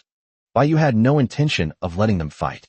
Staying in the castle would not only be safe, but also provide food and lodging. What great perks. Those dark alchemists, on the other hand, can only live in towns and fend for themselves. With resources just a little short, Baiyu will soon be able to break through to the town. The night elves went to familiarize themselves with the castle environment, and Baiyu also began to formulate a development plan for the undead. The leaderboard will end in 2 days, at which time the rewards will be distributed. Baiyu glanced at his ranking, still firmly in first place. With some of the top-tier lords dead, 4 of the current top 10 are now traitors. 7th, 8th, 9th, and 10th respectively, and are the lords of Little Fairy. Baiyu remembered that this was the traitorous lord who had defected to the Goblin Kingdom and was extremely arrogant in the world chat. There are still 2 days left. I wonder if I can find him before the leaderboard ends. It doesn't matter, Baiyu is already firmly in first place.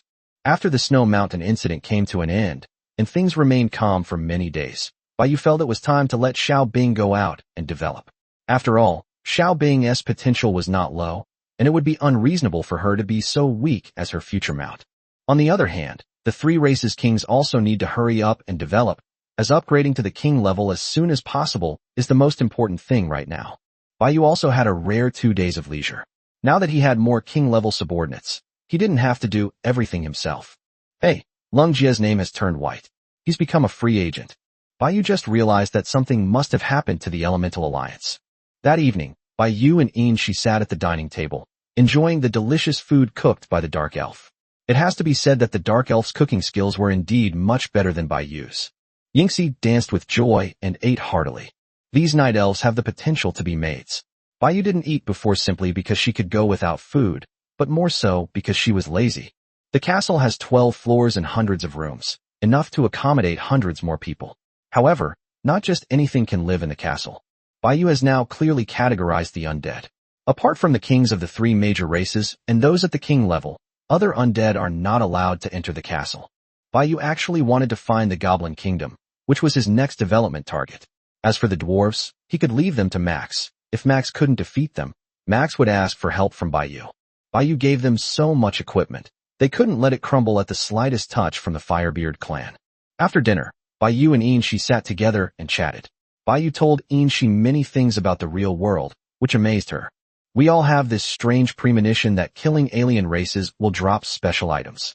I think it's this feeling that prevents these races from coexisting peacefully with alien races. According to the clues from our alien race, the final result may be that most of all alien races will be wiped out. As for how to fight for supremacy, we don't really know. Do you feel homesick when you come here? Yes, nobody wants to be dragged into this kind of thing for no reason. I bet quite a few people would choose suicide, and of course, there would also be those who desperately try to grow up because of the immense pressure. The two chatted until late into the night without realizing it. Yu also arrived at the barracks. He had gone to bed late today, so he decided to summon his troops before going to sleep. The barracks were still glowing with a ghostly green light, as usual. Yu was too lazy to bother with the idea of giving himself a lucky buff by questioning his own conscience. Luck is a mysterious thing, and you can't be sure about it. As the light faded, 3 exclamation marks instantly appeared above Yu's head. 3 uniquely shaped undead attracted Yu's attention. There were actually 3 of them. Yu was already getting excited. The 3 undead figures were all small in size, which is why Yu did not notice anything unusual when the light flashed. Zombie King. Its size is similar to that of Darth Vader, with a full suit of black armor, but its internal structure is more human-like. Most striking is the long sword in its hand, which is actually burning with black flames, a sign of dark magic. This means that once it reaches the king level, its melee capabilities will be terrifying, and it can also fly using dark magic. The shortcomings are also obvious. There are no ranged attack methods, and similarly, the maximum health of ordinary zombies has been removed. If Skeleton King John is like a general, then Zombie King is more like a cold-blooded, ruthless, and invincible killer. Ghost Dragon King. Yu clearly didn't see any large figures, but he didn't expect that one of them was the Ghost Dragon King. Ghost dragons have no physical form. They are composed entirely of blue, ghostly flames. As the king of his race, the Ghost Dragon King's entire body is engulfed in pale purple flames, a stark contrast to the other ghost dragons. The Ghost Dragon possesses very well-rounded abilities, combining single-target and area of effect attacks, as well as support and healing. The Ghost Dragon King's most overpowered support skill is its ability to cast a Netherfire shield on all undead, protecting their soul fire from mental damage. What Yu was most happy about was being able to summon them into existence. After all, compared to their attributes and skills, Yu wasn't particularly surprised. Which race's king doesn't have more than 3 skills? Yu isn't surprised, it's just that their abilities are different. Think about Du Yong and Li Lingzi.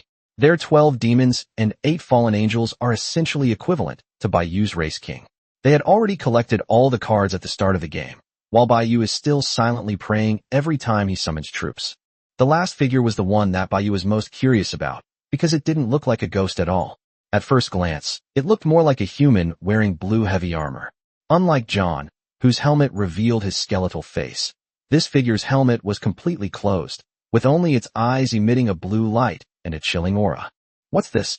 Chapter 223, Orc Tribe. The Lich King.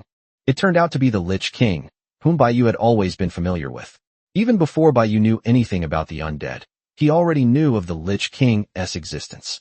It wore blue armor, with several upward-pointing spikes on the top of its helmet, making it look like a crown. It had a tattered black cloak draped over its shoulders and held a sword that emitted a blue light. Baiyu glanced at the Lich King's abilities and was startled to find that he had as many as 5. Frost and Dark Magic, Bone and Skeleton Magic. These are merely its basic abilities. Its summoning power is more like a combination of a Lich and a Necromancer, capable of creating undead skeletons at will and summoning other undead races. Compared to the Ghost Dragon King's ability to add shields to other undead, the Lich King is even more monstrous. He can directly ignite the soul fire, resurrecting those who have already died, a resurrection in the truest sense, after the soul fire has been extinguished. Combined with his melee abilities, Baiyu could already foresee that the Lich King would definitely be Baiyu's greatest ally in the future.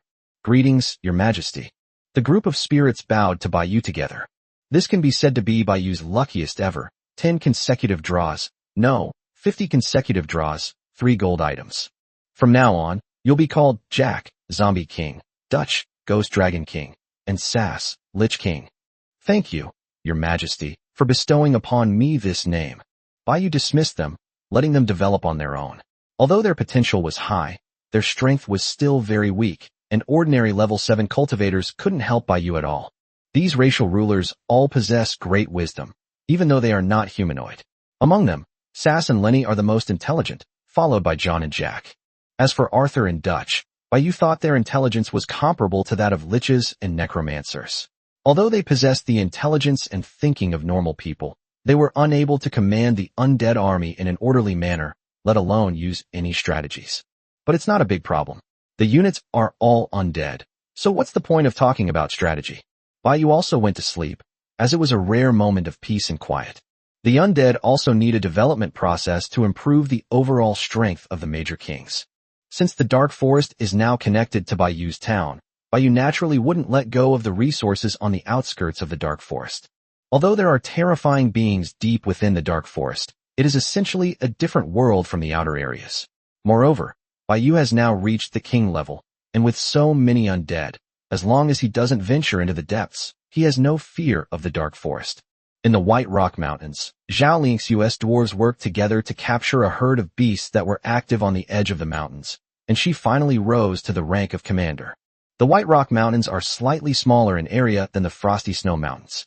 Heading north from the White Rock Mountains is the rear of the Firebeard clan, where the city of Amon is located.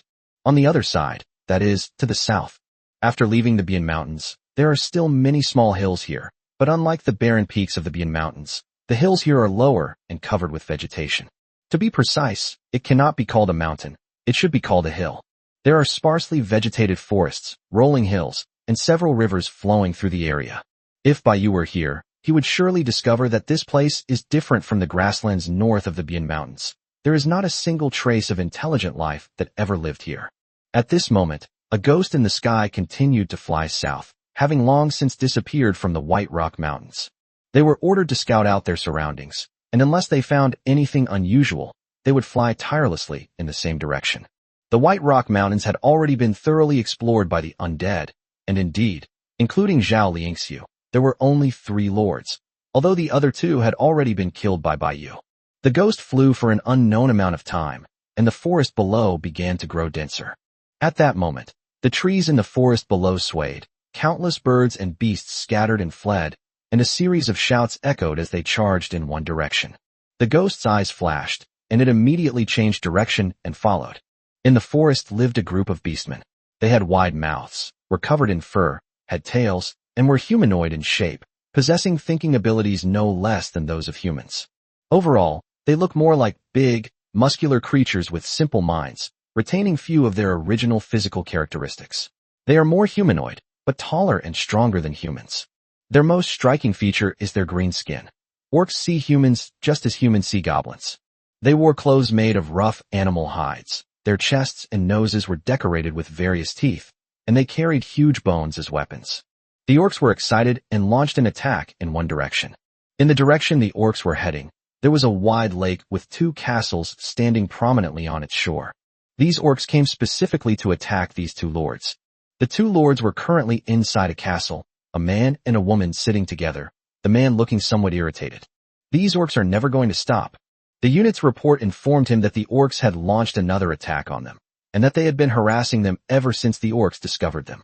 The orc tribe was not far away, and the orc attacks were not a major concern. What annoyed and worried the man the most was that these orcs kept coming and refused to give up, launching an attack every few days. As the attacks increased, their combined strength grew, and the men feared that one day they would be unable to withstand the orcs' onslaught. Let's deal with them this time, and figure out a way to move. At this rate, there's no time for us to develop. The girl also spoke with a worried expression. They're coming soon. Let's prepare for battle. The man's gaze hardened, and he pulled the girl sitting on the ground up and walked outside with her. Both were first-tier lords, though not as good as the top lords in the first tier. They considered themselves to be at the upper level. Both of them possessed the strength of a level 7 commander, and given the special nature of their troop types, their potential is enormous. I wouldn't dare say I could dominate all races, but at least I could protect myself. As a result, they encountered this silly bird orc tribe, which was only a small to medium-sized tribe among the orcs. Although their attacks had repeatedly failed, they had never given up. On average, they launch an attack every 3 days, and the number has increased from a few ordinary-level beasts at the beginning to several thousand orcs and an unknown number of commander-level beasts now. The wraiths in the sky followed the orcs' charge and saw the distant lake and castle. If they were only seeing other races and still debating whether to report, now that they had discovered the Lord, they were almost certain of their thoughts. The ghost immediately turned back. On its way back, it discovered another orc army. This orc army was different in appearance from the previous ones and moved slowly, clearly indicating that they were not from the same tribe. The ghost possesses basic judgment and is quite intelligent, which is the main reason why Baiyu likes to have the ghost as a scout. Chapter 2:24 Light and Darkness. 2 lords have been discovered. As Zhao Lingxiu listened to the ghost's report, she learned that, according to the ghost's description, it was farther from the castle to there than from the castle to Amon. Orcs? I've never seen them before, and I know absolutely nothing about them. How about this? I'll go there myself and find out some information about the orcs and those 2 lords. Zhao Lingxiu thought for a moment and then made her decision. There's no need to tell Baiyu about such a trivial matter. We can report back after we've gathered the information. To obtain information from those orcs and lords, one must have enough power. A ghost is not up to the task. Zhao Lingxiu certainly couldn't do it either, but the necromancer in the castle wasn't someone to be trifled with. He could. Zhao Lingxiu had more ideas and could extract more details from him. If a necromancer had gone alone, he would most likely have brought her back alive. It's not that complicated. Just kill them there after you get the news. Zhao Lingxiu also had the authority to command the necromancers here. Soon, Zhao Lingxiu rode a griffin and led the necromancers southward toward the White Rock Mountains. Since the opponent wasn't a king-level being, Zhao Lingxiu didn't need to worry at all. If they were, the ghost would have been discovered long ago. Lords with king-level combat power, and Zhao Lingxiu doesn't believe that the 2 lords she randomly encountered have king-level strength. Since there isn't one, then a king-level necromancer is invincible. On the other side, a lake lies south of the White Rock Mountains. The man's name was Chen Feng, and his unit was an extremely rare elemental being. This is why he is in the top tier and has some confidence in himself. His unit is called the Light Phoenix, an elemental being formed from light, whose form is primarily a giant golden bird-like creature. Each of the Light Phoenixes had long, golden feathers formed from light elements at the end of its tail. They flew in the sky, and their attacks were like laser beams that exploded on the ground, killing the orcs. Clearly, this group of orcs came prepared. Their orc warlocks unleashed a large amount of dense green mist, which corrupted any light phoenixes that came into contact with it, ultimately leading to their deaths at the hands of the orcs. Even elemental beings are not immortal. Chen Feng conjured a lightsaber from light elements in his hand, and transformed into a blur of light as he charged into the orc army. This attack was more intense than ever before, and both men were worried. Now, they had to take matters into their own hands. Their troops would only be depleted more and more if this continued, while the orcs' attacks never stopped. The girl's unit type is exactly the opposite of Chen Feng's. Her unit type is a dark elemental being called a dark dragon. The dark dragons soared through the sky like black dragons, eastern dragons, and the black flames they spewed were undoubtedly pure dark elements, capable of burning the soul of their targets and impossible to extinguish by conventional means. Just like Baiyu's dark magic, which involves manipulating dark elements, the dark dragon is formed directly from dark elements. Logically speaking, dark elemental beings and light elemental beings should be mortal enemies, and it is impossible for them to gather together, let alone join forces. However, The girl's name is Chun Shui, and she is Chun Feng's twin sister. The two were extremely lucky, both acquiring top-tier units among the elemental beings. Being in the same first tier, they also coincidentally came together. The two have been developing together here, accumulating strength, and seeking a place to live in the magical continent. But ever since they were discovered by the orcs, trouble has been endless. At first, the two thought it was a good thing, that the orcs were too weak and were just giving them experience points. But later they realized they were wrong. This orc tribe is like a nuisance fly. They won't give up until they're defeated. This time, the orc attack numbered in the thousands, with over 100 commanders at the same time, which was approaching the limit that the two of them could handle. The Dark Dragon and the Radiant Phoenix danced alternately in the sky, their golden and black figures constantly attacking the orcs on the ground. Orcs also have a way to deal with the Dark Dragon. Each of their warriors is equipped with a container that can store light elements. By using the light elements of the Light Phoenix, they can attack the Dark Dragon from the opposite direction. This container cannot absorb dark elements and will be damaged, so it can only be killed by orc warlocks using magic to corrupt the Light Phoenix. Neither Chun Feng nor Chun Shui spoke, coldly and calmly killing the orcs in the orc army. Elemental beings are not limited by endurance, but Chun Feng and Chun Shui are not. Beastmen are large in size and are very difficult to kill even with their elemental abilities. After an unknown amount of time, most of the orcs on the other side had been killed or wounded, and both the Light Phoenix and the Dark Dragon had suffered considerable losses. The two were already quite exhausted. The elemental power they were using was extremely taxing on their physical and mental strength. Zhao Liangxiu, riding a griffin, also arrived here and circled high in the distance. Just as the ghost had reported, the orcs actually started fighting the two lords. Zhao Liangxiu arrived. The battle was nearing its end. Orc force behind them concealed their movements and followed the orc force all the way. But the orc troops in front are already dead, and the orc troops behind will probably keep tracking them here, and then they will also find traces of these two lords. The force behind them was clearly stronger and more well-trained than the orc force in front. In their current state, the two lords would surely die if they encountered this orc force. What kind of unit is that? Zhao Liangxiu closed the distance in the air. She was able to see clearly the types of soldiers the two men belonged to. Black Dragon, Golden Phoenix? Elemental beings of light and darkness. Because of the close proximity, the Necromancer, being a king-level mage, could sense the elemental fluctuations around him, even though he didn't recognize the two types of troops. Both types of troops are formed from extremely concentrated elements, so it's obvious they are elemental beings. Elemental beings of light and darkness. Zhao Liangxiu did not expect this result. If this is the case, then their strength, even if they are not top-tier lords, must be among the upper echelons of the first tier of lords. Zhao Liangxiu was somewhat worried about whether a king-level necromancer could handle them, but she quickly realized her foolishness. Thousands of orc corpses on the ground. How can we lose? Initially, Zhao Liangxiu planned to capture them alive and interrogate them for information. However, after seeing the types of soldiers they were equipped with, she changed her mind. Dark elemental beings would definitely be of help to Bai Yu, and Zhao Liangxiu wanted to try to win them over. If you can't win them over, then just kill them. She directly touched the castle crystal, betting on that attached barracks. As for the light element, that was a mortal enemy. Zhao Liangxiu felt she should kill it without even thinking, but considering the alliance between the two below, she still had to ask Bai Yu first.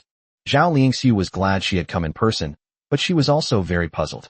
Strange. Why would beings of light and dark elements form an alliance? Chapter 2:25 The Two Siblings. Seeing that the orcs were about to be wiped out, the two of them focused their attention and concentrated on dealing with the orcs, completely unaware of Zhao Liangxiu high above them. Suddenly, Chun Shui stumbled and fell to her knees. Chun Feng reacted swiftly, immediately shielding Chun Shui from the fatal blow and repelling the commander-level orc in front of him. Are you alright? Chun Feng kept a watchful eye on his surroundings and didn't turn around to look at Chun Shui. Brother, Chun Shui said somewhat embarrassedly. Upon hearing this, Chun Feng immediately understood, picked up Chun Shui around the waist, and darted into the castle behind. He didn't say anything, but gently put Chun Shui down, took off his coat, and draped it over her shoulders. Take good care of yourself. After saying that, Chun Feng charged out again. As a result, before Chun Feng could lead his troops to kill all the orcs, a sudden change occurred. Another orc force arrived from the rear and launched an unreasonable attack. Whether it was the orcs from before or the troops of Chun Feng and his companion, they were all wiped out. Chun Feng's face was ashen, and his heart was filled with despair. This orc force was more elite and larger than the previous one. Even at their peak, they couldn't guarantee they could withstand it. Soon the original orc force was completely wiped out, and Chun Feng was forced to retreat in defeat, approaching the town's territory. The town's defensive towers sensed the enemy invasion and began to activate on their own. Chen Shui also heard the commotion outside and went out to investigate. The scene before her eyes filled her with despair as countless orc warriors charged toward the town. To resist the orcs' charge, Guangwan and Anjiao had already abandoned their aerial advantage and come to the ground to fight the orcs, blocking their advance. Chen Feng was already exhausted, and he was quickly injured while fighting against the orcs. Chen Shui disregarded her own physical condition and immediately rushed forward to fight alongside Chen Feng. Brother, I'm afraid we really can't hold on this time. Don't talk nonsense. Don't give up until the very last moment. Although both of them had been promoted to level 8 commanders, the opposing leader was a pseudo-king, and there were also 2 level 9 commander guards. The two of them were no match for each other. Hello, I think you two might need a little help. Zhao Lingxiu landed around Chun Feng's castle at some point and suddenly spoke. Chun Feng and Chen Shui were both startled and turned around to find 2 figures and a griffin standing behind them. Just from his clothing, the two immediately recognized him as a lord. However, Zhao Lingxiu only asked the question. The necromancer had already made his move the moment she finished speaking. How could he allow his experience points to be wasted? The bone domain activated instantly, piercing through the orcs in front of Chun Feng and Chen Shui in a flash, killing them instantly. The two were taken aback, realizing that the necromancer was merely a soldier, not a lord. The orc leader in the orc army, being a pseudo-king, was extremely familiar with the territory. Upon seeing that the opponent was a king-level being, they did not flee. Instead, they joined forces with their 2 personal guards to attack the necromancer. They were not afraid of the opponent being a king-level being. The biggest difference between king-level and commander-level lies in their domain. Although the orc leader has reached king-level strength in all aspects, he cannot be called a true king-level without a domain. He is merely a pseudo-king. The gap in domains cannot be bridged by panel attributes, and the necromancer is not Miles. The endless skeletons easily pierced through 2 level 9 commander-level orc guards, trapping the orc leader firmly.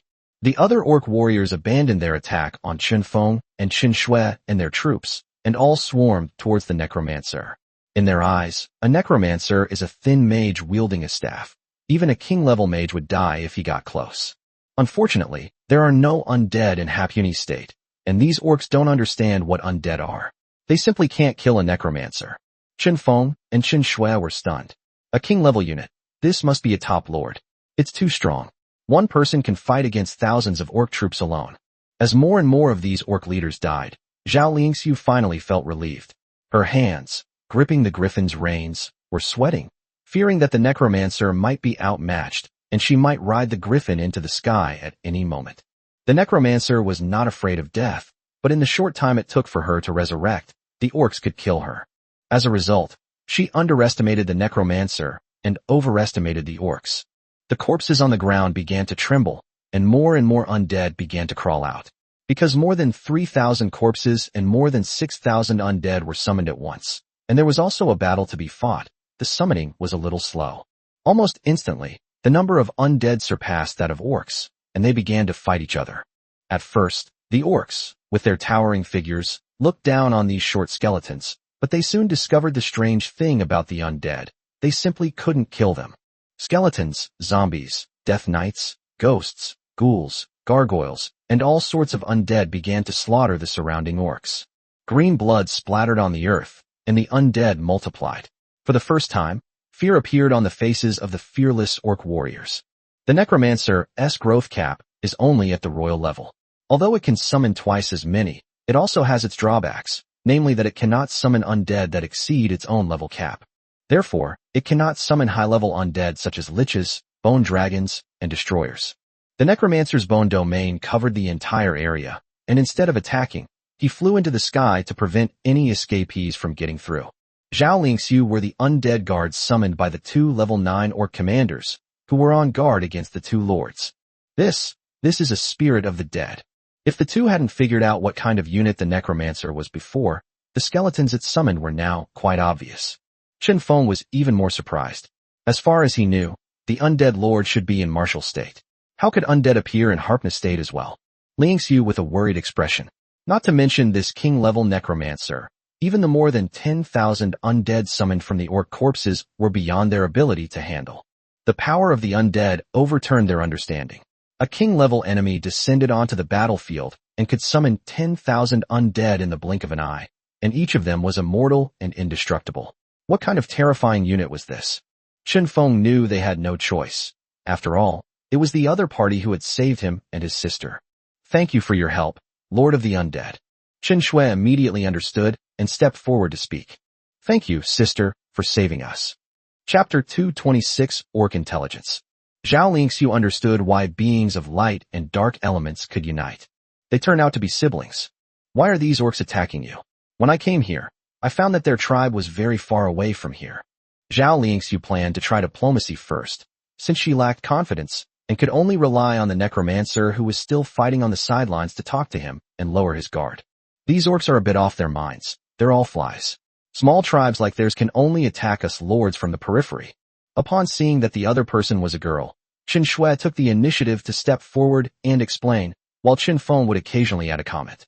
There were originally a few lords in the south, some of whom died resisting the beast tide, while others were killed by orcs after the newbie protection period. The brother and sister are quite strong, which is why they have been able to hold out until now. But even though the opposing tribe is a very small tribe, its leader is a king-level being. Among orcs, those who haven't reached the king level are not qualified to form a tribe. Orcs govern their kingdoms and tribes, somewhat similar to feudal lords. Those who reach the king level can establish their own tribe and receive fiefdoms from the empire, or they can choose to remain in their original tribe. The size of a fiefdom is determined by the strength of the empire. To expand one's power, one must defeat the leader of the opposing tribe and annex it. In theory, even a tribe powerful enough could overthrow the empire's rule, and a new tribe could once again become the empire's ruler. In reality, over 1,000 years have passed, and the empire's royal tribes have not only not changed, but other tribes have not even been able to shake them. These orcs yearn for freedom, and of course, they also yearn for power. This is why the royal tribes have always refrained from intervening in the constant conflicts between the various tribes. Because this is the orc's faith, it can train powerful orc warriors. Orcs will never be slaves. Listening to their explanation, Zhao Lingxiu understood that this was a completely different way of ruling from the dwarf kingdom. This was also why the orcs were stronger than the dwarfs. Not splitting apart was secondary. The more intelligent a being is, the more it craves power and desires absolute dominance. So this place is already within the territory of the Orc Empire? This place is called the Emerald Hills. There are countless orc tribes here, and most of the smaller tribes are gathered here. The further south you go, the stronger the tribes become. The Orc Empire has no specific borders. They claim to be an empire to the outside world.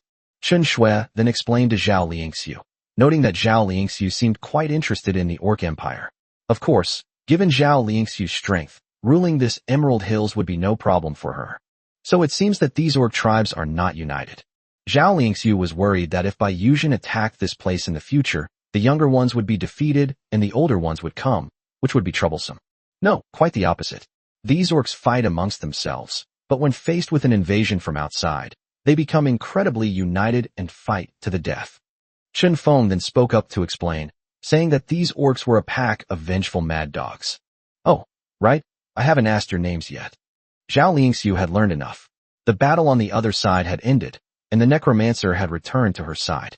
My name is Chen Shui, and this is my brother, Chen Feng. How about submitting to the undead lord? At least the orcs in front of you will no longer be a threat, and the two of you will be safe. Zhao Lingxiu got straight to the point, seemingly discussing things with the two of them, but in reality, her tone implied an air of unequal authority. This is the confidence that Baiyu gave her. Even though Zhao Lingxiu acted normally, Chen Feng still noticed it and knew that she wasn't discussing something with him. At the same time, Chen Feng also keenly extracted the information in Zhao Lingxiu's words. She said she was submitting to the undead lord, not to me. You're not the undead lord? Of course not. I'm just her underling. She's still in martial. Zhao Lingxiu revealed another piece of information, telling them that the undead lord they had submitted to was the same one that the lords of martial had been fighting against. Sure enough, Chen Feng and Chen Shui weren't fools. They immediately understood that the turmoil surrounding this matter hadn't stopped yet. The lords in the world chat had revealed a lot of information about the undead lords, which the two of them naturally knew all of. Chen Shui had even told Chen Feng just yesterday that she envied the undead lord. Because all three are the same age, and Chen Shui and Bai Yu are both girls, their abilities are worlds apart. Bai Yu is truly beautiful and talented. Chen Shui considered herself to be 8 out of 10 in beauty and at least 7 out of 10 in ability, but in her eyes, Bai Yu was a genius with a perfect 12. It turned out that the person in front of her was not the undead lord, but she certainly didn't have that kind of aura. Chen Feng looked at Zhao Lingxiu and pondered. She must be the lord of Hapuni State. After submitting to the undead lord, she allowed the undead lord to expand across 2 major states. The two have no choice right now. Even if the other side gives them a chance, the fact that both orc tribes were wiped out this time raises questions about whether they can find allies to relocate before the next simultaneous attack by both tribes. Moving is much more difficult for 2 people than for 1 person, because with a 5-person alliance, 2 people are almost half, and the other side won't be so relaxed in their guard. Chen Feng also didn't want to be separated from Chen Shui. Chen Feng was more worried about his sister's safety. Submitting to someone meant completely entrusting one's life to another. However, the fact that the undead lord was a woman reassured Chen Feng a lot. At least his sister's innocence was guaranteed. Chen Feng and Chen Shui looked at each other in silence, seemingly still conflicted. Can't we form an alliance? Chen Shui spoke up, saying that they could provide resources and access to the other side in order to conquer the orc tribe. Alliance must be built on a basis of equal strength, and even then, complete trust cannot be guaranteed. Chen Feng explained to Chen Shui that the other party would never form an alliance. That's right. The Lord of the Undead's allies are demons and fallen angels. Each of them has several king-level warriors and is very powerful. You should think it over carefully. Zhao Lingxiu meant that you are too weak and do not qualify for an alliance. Zhao Lingxiu followed Bai Yu around, and now she's reached the Dwarf King level. With this ranking update, Zhao Lingxiu will definitely be promoted to the 1st tier. The Dwarf King level max submitted to Zhao Lingxiu. Then there's no need to consider it. We are willing to submit. Chen Feng spoke up, realizing that the other party might be interested in the types of troops his brother and sister possessed. If it were any other lord, they probably wouldn't have bothered talking to them. Very well, a wise man submits to circumstances. I will inform the undead lord immediately. Zhao Lingxiu smiled. This time she had truly reaped a great harvest. The undead lord knew nothing about this. Chapter 2:27 You've arrived. Chen Feng was stunned for a moment, and Chen Shui was also taken aback. So, even if they submitted, it was still unknown whether the undead lord would accept them. The two were somewhat angry, feeling that Zhao Lingxiu was playing them, but Zhao Lingxiu's next words put them at ease. Don't worry, if she doesn't agree, I'll release you and then leave with the dead. However, if Bai Yu not only disagrees but also insists on killing them, Zhao Lingxiu will have no choice. This place is a dog-eat-dog world, and Zhao Lingxiu's original plan was to kill them directly, so she wouldn't waste words with them. Now, not only have they been saved, but they've also been given a chance to live. Zhao Lingxiu believed that Bai Yu wasn't the kind of madman who would kill anyone he saw. That's why she dared to say that to Chen Feng and his sister. Lingxiu bring up the system panel with some trepidation and waited silently. Zhao Lingxiu, big boss, south of the White Rock Mountains is the Emerald Hills, which is within the territory of the Orc Empire. I led the Necromancer to eliminate 2 orc armies, summoned 10,000 undead, and discovered 2 lords at the same time. Lingxiu's message. Bai Yu opened the system panel inside the castle and saw that there were 999 plus messages. It was true. Bai Yu hadn't even noticed until Zhao Lingxiu mentioned it. Bai Yu was still puzzled. If they found 2 lords, why not just kill them and the resources would come right away? He didn't know why Zhao Lingxiu was asking him. Zhao Lingxiu. Boss, those 2 are siblings, and their unit types are light and dark elemental beings respectively. Isn't that a coincidence? They greatly admire you and want to submit to you willingly. Boss, will you accept them? There are also elemental beings of light and darkness. Bai Yu also became interested. No wonder Zhao Lingxiu had specifically told her about it. Elemental beings are definitely high-level units. Becoming a top-tier lord might be difficult, but being at the upper echelon of the 1st tier is no problem at all.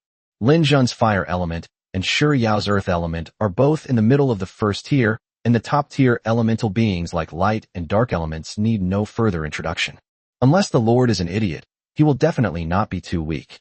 At least the brother and sister have a certain combat ability and great potential, So Baiyu has essentially mastered two major elemental troop types. Baiyu. Okay. Zhao Lingxiu. Okay, I'll have them add you right away. Zhao Lingxiu closed the system panel, and Qin Feng and Qin Shui were watching her, waiting for her to speak. She agreed, you can add it yourselves. The two breathed a sigh of relief, but also felt a mix of emotions. They opened the system panel, searched for Baiyu's name, and added her as a friend. Dragon soars across 10,000 miles. Requests to add you as a friend. Phoenix dances in the 9 heavens. Requests to add you as a friend. 3 question marks suddenly appeared above Baiyu's head. Is this Zhao Lingxiu reliable or not? Judging from the name, could she be a middle-aged man or woman in her 30s or 40s? Baiyu accepted their friend request, and soon their request for submission popped up. As Baiyu completed the ceremony, she also felt a strange connection. Baiyu naturally wanted to first check the two people's citizenship information to get a preliminary understanding. Local lords, Qin Feng / Qin Shui. Strength, level 8 commander. Territory level, tier 4 town. Barracks level, level 14 light and shadow, crystal. Special buildings, defense towers, energy cannons, / darkening pools, protective shields. Unit type, light phoenix / dark dragon. Equipment, none. As expected of siblings, their development is truly balanced.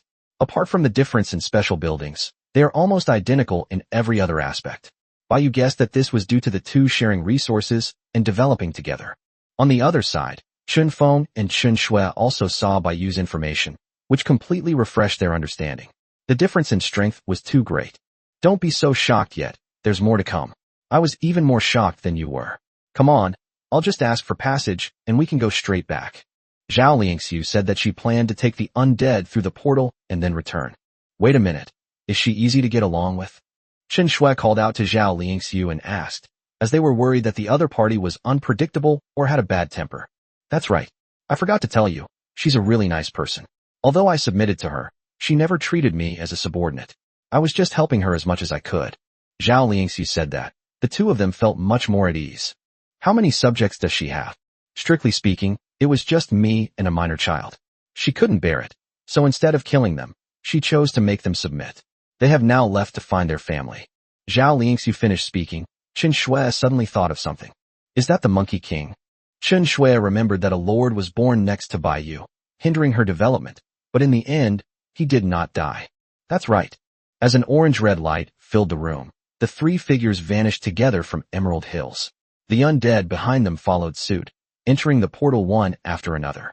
It was also the first time that Qin Shui and Qin Feng had left Harkness State and seen the gloomy sky of Martial State. Zhao Lingxiu hadn't been here for a few days. The three of them were walking in the town. There were a few more houses here than before, and the town was full of black alchemists with hurried expressions. Inside many of the open rooms, the three could see the dark alchemists studying something with strange green potions. To the right of Baiyu's castle were two auxiliary castles, representing two subjects who had submitted to Baiyu. Zhao Lingxiu was seeing these types of troops for the first time. The troops were busy moving around in the town, and countless undead were flying in the sky, making the town look more like a city of the dead. The two recalled what Zhao Lingxiu had said earlier, and what shocked them even more was yet to come.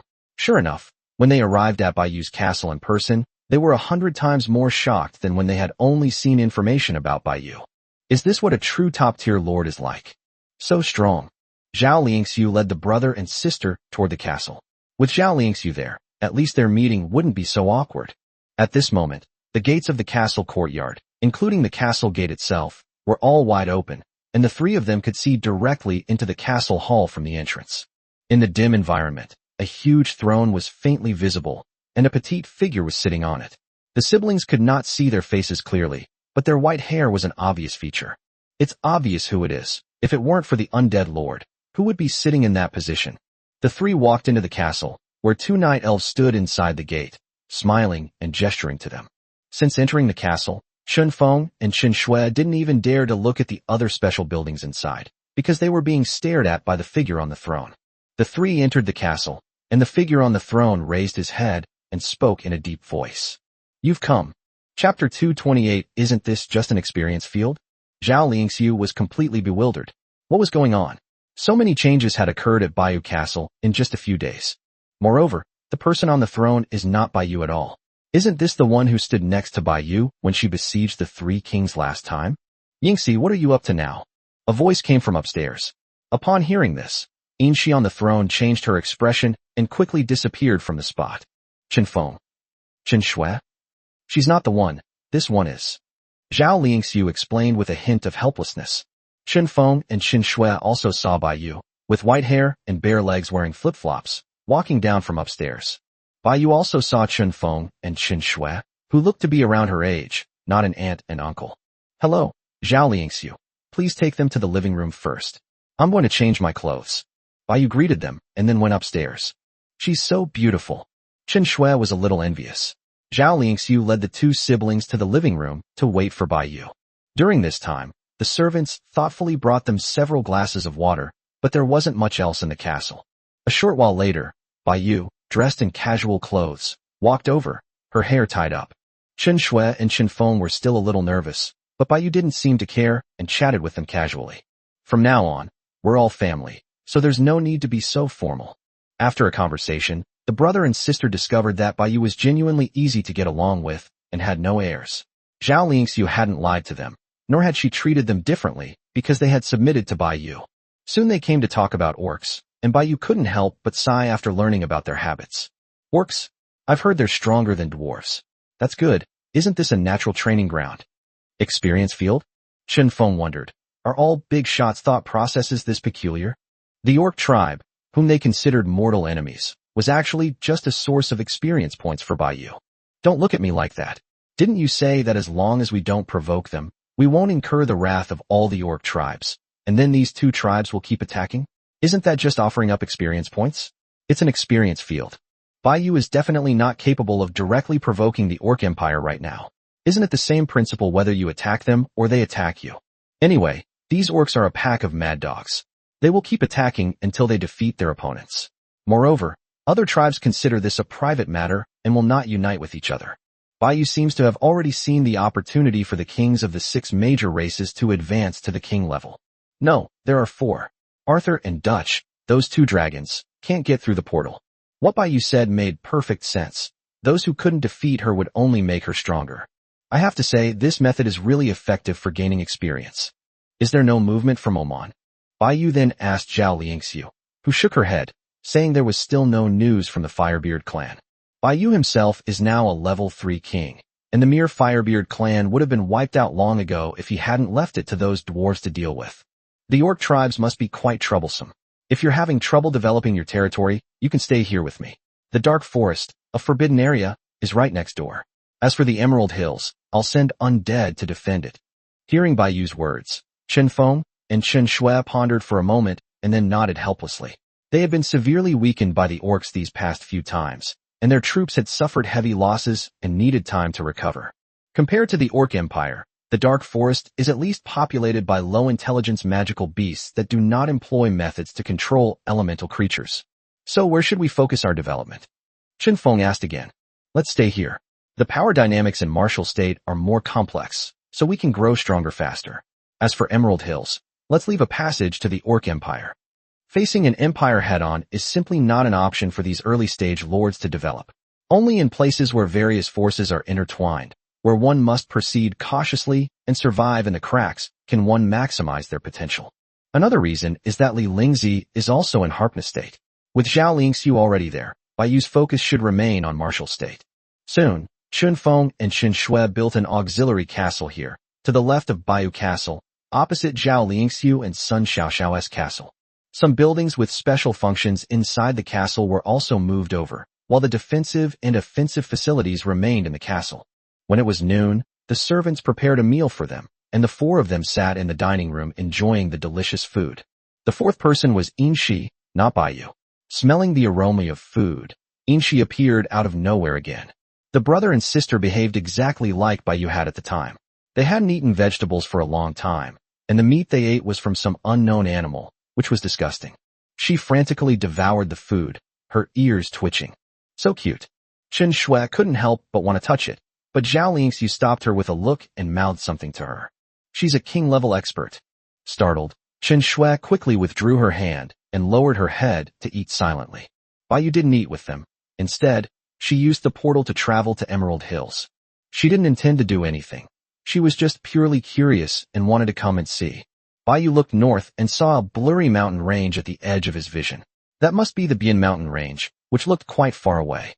Baiyu also saw this group of elemental beings, which were completely different from Lin Jin's flame spirits, and were actually presented in the form of animals. After wandering around for a while, Baiyu returned to her castle. The 4 people inside the castle had finished their meal, and Zhao Lingxiu was about to leave when she happened to run into Baiyu, who had rushed back. Oh right, send another king-level lich to Amon City to assist Max. Now that Baiyu has more king-level enemies, they need to be allocated reasonably. Baiyu is still a little worried about relying on Max alone, plus 20,000 undead. Good. Zhao Lingxiu took a necromancer and a lich with her to guard her castle and Amon City respectively. Chen Feng and Chen Shui were also busy building their own auxiliary castle. Baiyu returned to the castle and spoke to the dark elf beside her. Send John, Jack, Lenny, and Sass to the Emerald Hills with a necromancer and a lich. These 6 undead are more than enough to guard Chen Feng and Baiyu's castle. Baiyu's main goal is to upgrade them and help them break through to the king level as soon as possible. Yes, Master. Chapter 229 Little Fairy.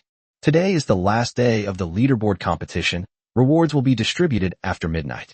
Then another wave of enhancements will arrive, and with the help of the system, the lords will progress very quickly. Resources are still a little short. If we don't have enough today, we'll definitely have enough tomorrow, and Baiyu will be able to break through to the maximum level town. Who knows what changes will occur? Some distance south of the dark forest. This is a vast plain, more desolate than the barren plains, and the environment is more difficult to survive in than the desert. The plains were filled with decay and desolation, with withered yellow leaves, dried up riverbeds, and rotting animal carcasses lying on the ground, their bodies long since dead. Several vultures startled a flock of crows, who came to the carcass and began pecking at the rotting flesh. A few bare tree trunks in the distance seemed to prove that this place was once a fertile land. The further south you go, the harsher the environment becomes. A weak antelope staggered forward with faltering steps, followed by a flock of crows that seemed to be waiting for its death at any moment. The antelope hadn't eaten for several days and had been walking for an unknown amount of time when suddenly it spotted a shimmering lake in the distance, a water source. The antelope quickened its pace, its eyes gleaming with hope. But just as it was about to reach the lake, a small, green figure seemed to have been waiting there for a long time. It was clad in a long robe and held a staff twice its own height. The carcasses of dead animals around it had piled up to a small mountain. The antelope was terrified and tried to turn and run away, but it was too late. Its body began to emanate white energy, which the antelope could not resist, and grew weaker and weaker until it finally collapsed to the ground, losing its breath. Following the guidance, the white energy gathered within the small, green figure. Almost there, Shueshan's injuries will heal soon. Those bastards. That's right. This goblin is none other than the king-level goblin shaman, Labuchishi, who escaped from the snow mountain during the last battle for divinity. Its figure walked towards the lake behind it, and with a flash of light, its figure disappeared from the spot. The enormous lake behind them was not a lake at all, but a barrier developed using goblin technology. The real Goblin Kingdom was located beneath this barrier. This place was originally a huge basin. The goblins were weak, but they developed magic and technology together. In order to protect themselves and avoid being discovered by other forces, the real Goblin Kingdom had long been moved into the basin. With the disguise of the kingdom's technology, from a distance, this place was not a basin at all, but clearly just a huge lake. To the south of the basin lies the Goblin Kingdom, known to all the major powers. The goblin elites there have long since moved away, and what remains now is nothing more than an empty shell disguised as a place for commoner goblins. This is also why the undead failed to discover the Goblin Kingdom. Firstly, it was too far away, and secondly, its location was extremely well hidden. The little fairy lord, who was constantly making a ruckus in the world chat, was born with her castle located in a basin, and her fate was sealed from the very beginning. The character in Little Fairy is named Mary, and her class is slime, specifically the most common kind. Mary is short, has Down syndrome, and has freckles all over her face. Her appearance combined with her size is a -10. Mary thought she was doomed, but as fate would have it, her beauty caught the eye of the eldest son of the current king of the Goblin Kingdom, who was also a candidate for the next king. Mary initially refused. Who would like something so green? But after repeated passive advances, Mary eventually gave in. It's just green, it's rainbow-colored, but Mary isn't afraid now. It's better than being tortured to death.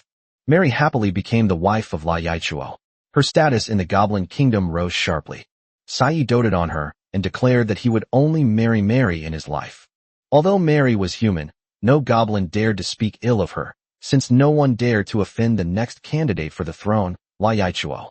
Mary enjoyed royal treatment in the Goblin Kingdom and made outrageous statements in the world chat. In her opinion, no lord could rival the Goblin Kingdom.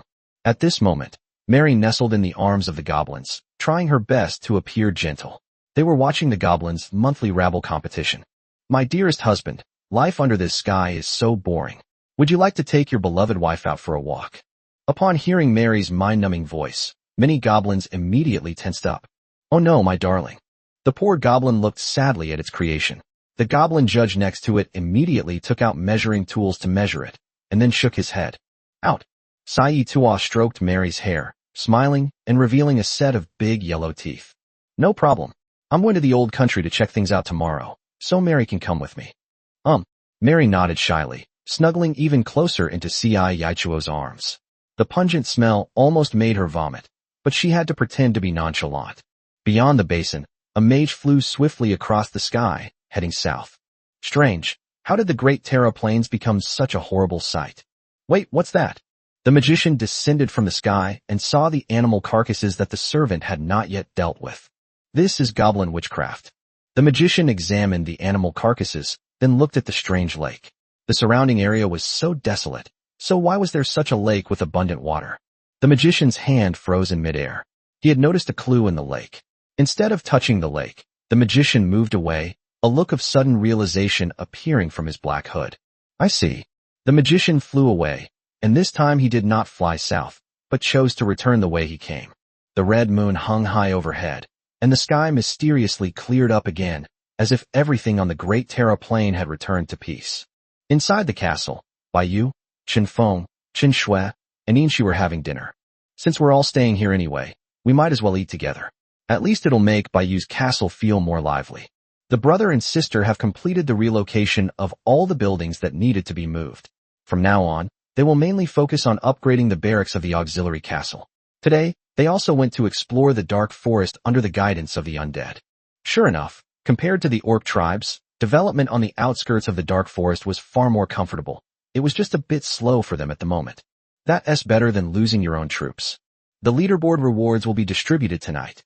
Hearing Bai Yu's words, the brother and sister nodded. For the leaderboard this time, a fixed reward for the top tier and a ranking reward for killing traitors. Chapter 230, A True Queen. Time, 23:59. At this time, Chen Shui and Chen Feng had returned to their respective castles, and Bai Yu had also finished taking a bath and locked herself in her bedroom. Dear lords, the leaderboard will be refreshed in the last minute to determine the top 1,000 lords who will receive rewards, which will then be distributed accordingly. In the final minute, the leaderboard refreshed instantly, followed by a 1-minute countdown. This great battle between lords resulted in the deaths of nearly 100 lords from the first and second tiers. The third tier was able to advance smoothly, and the most exciting part was for the lords from the second tier who did not participate in the battle, because they have a greater chance of being promoted to the top tier and thus receiving rewards. The system appears fair and impartial, but in reality, it only cultivates the top tier of lords. As for those below the top tier, the system offers them no special consideration. What's needed is for lords to fight each other due to the pressure of survival, thus increasing their strength. The world chat fell silent as all the lords spent that brief minute checking their rankings. In the White Rock Mountains, Zhao Lingxiu looked at her ranking and revealed a look of joy. Your current ranking has been promoted to first tier. As Zhao Lingxiu had predicted, she was promoted to the first tier without any surprise. Her Dwarf King rank alone would place her in the upper echelon of the first tier. Zhao Lingxiu suddenly wondered if Bai Yu had already considered this when she made Max submit to her. With this method, Zhao Lingxiu can receive leaderboard rewards every 2 weeks, allowing her to develop rapidly. The boss is still good to her. Bai Yu, who was inside the castle, also received the message, but she was not surprised at all. She was more concerned about the reward. Congratulations on your final ranking in the top tier. You have received the fixed ranking reward, an equal amount of experience points, universal. Bai Yu had anticipated that the reward would be so disappointing. After all, The ranking rewards last time were mainly due to the Beast Tide, but this time there is no Beast Tide, so the only reward is experience points. Moreover, the word universal also means that all lords in the first tier receive the same amount of experience points. Zhao Lingxiu's level was upgraded directly from LV1 to LV5, which is the biggest improvement. It can be said that Zhao Lingxiu is the weakest among the first-tier lords. Qin Feng and Qin Shui both advanced one level, successfully reaching level 9 commander, just one step away from the king level. Bai Yu himself has also leveled up to LV4 king level. The experience points required for a LV9 commander to level up to LV1 king level is more than the experience points Bai Yu needs to gain to level 1 now. She wasn't surprised at all that the brother and sister hadn't advanced to the king level. Furthermore, Bai Yu had some experience before leveling up, while Qin Feng and Qin Shui had just advanced to level 8, and their experience bars were empty. The ranking rewards may have ended for others, but for Bai Yu, it's not over yet. Congratulations, Lord, on reaching number 1 on the hunting leaderboard with a total of 26 points. Gained random innate abilities, random ability extraction in progress. Congratulations, Lord, on acquiring the skill, Life Link. As expected, these points were not as easy to obtain as imagined, and Bai Yu remained firmly in first place. If Bai Yu understands this primal ability correctly, it should be related to one's own abilities or bloodline, and it is extracted from one's profession. Just like Bai Yu only gets the abilities of the undead, and Diong only gets the abilities of the demons, they won't get any holy light magic. It's just one skill. Moreover, judging from the name, it doesn't seem to be an offensive skill. Bai Yu was curious to see what kind of skill would be rewarded for ranking first in the hunt. Life Link, passive as the noble undead queen. Your life is unilaterally shared with all the undead who submit to you. The damage you take will be shared by all the undead, and the death of the undead will not affect you. Wait, what is that? Holy crap! Bai Yu was so startled by the skill description that she shouted excitedly. Bai Yu, what are you up to in the middle of the night? Cough cough. Woken up the sleeping Inshi. This is definitely a top-tier passive skill. Bai Yu even read the skill description several more times, still not quite sure. Yes, she hadn't misread it at all. This means that Bai Yu, like the undead, has become immortal and is not afraid of being restrained. As long as the undead are not completely destroyed, Bai Yu will remain immortal. All the undead would share the damage for Bai Yu, and Bai Yu felt that at this moment she had truly become the queen of the dead. The number of undead represents the thickness of the health bar, so I can play recklessly from now on. Bai Yu couldn't wait to experiment, so she first opened her own account to check her health. Health points, 600 none. Bai Yu conjured another small dagger from a wind blade in his hand, slashed his wrist, and the wound healed instantly before any blood could flow out. Bai Yu then came up with an even bolder idea. To test the skill's effectiveness, she cast a curse on herself, targeting herself and bearing the consequences herself. Your level 7 skeleton warrior is dead. 3 messages popped up in a row. Although Bai Yu's curse wasn't strong, it was still issued by a king-level being. Bai Yu was unharmed, but 3 undead died. However, the system didn't show why they died. This skill is amazing.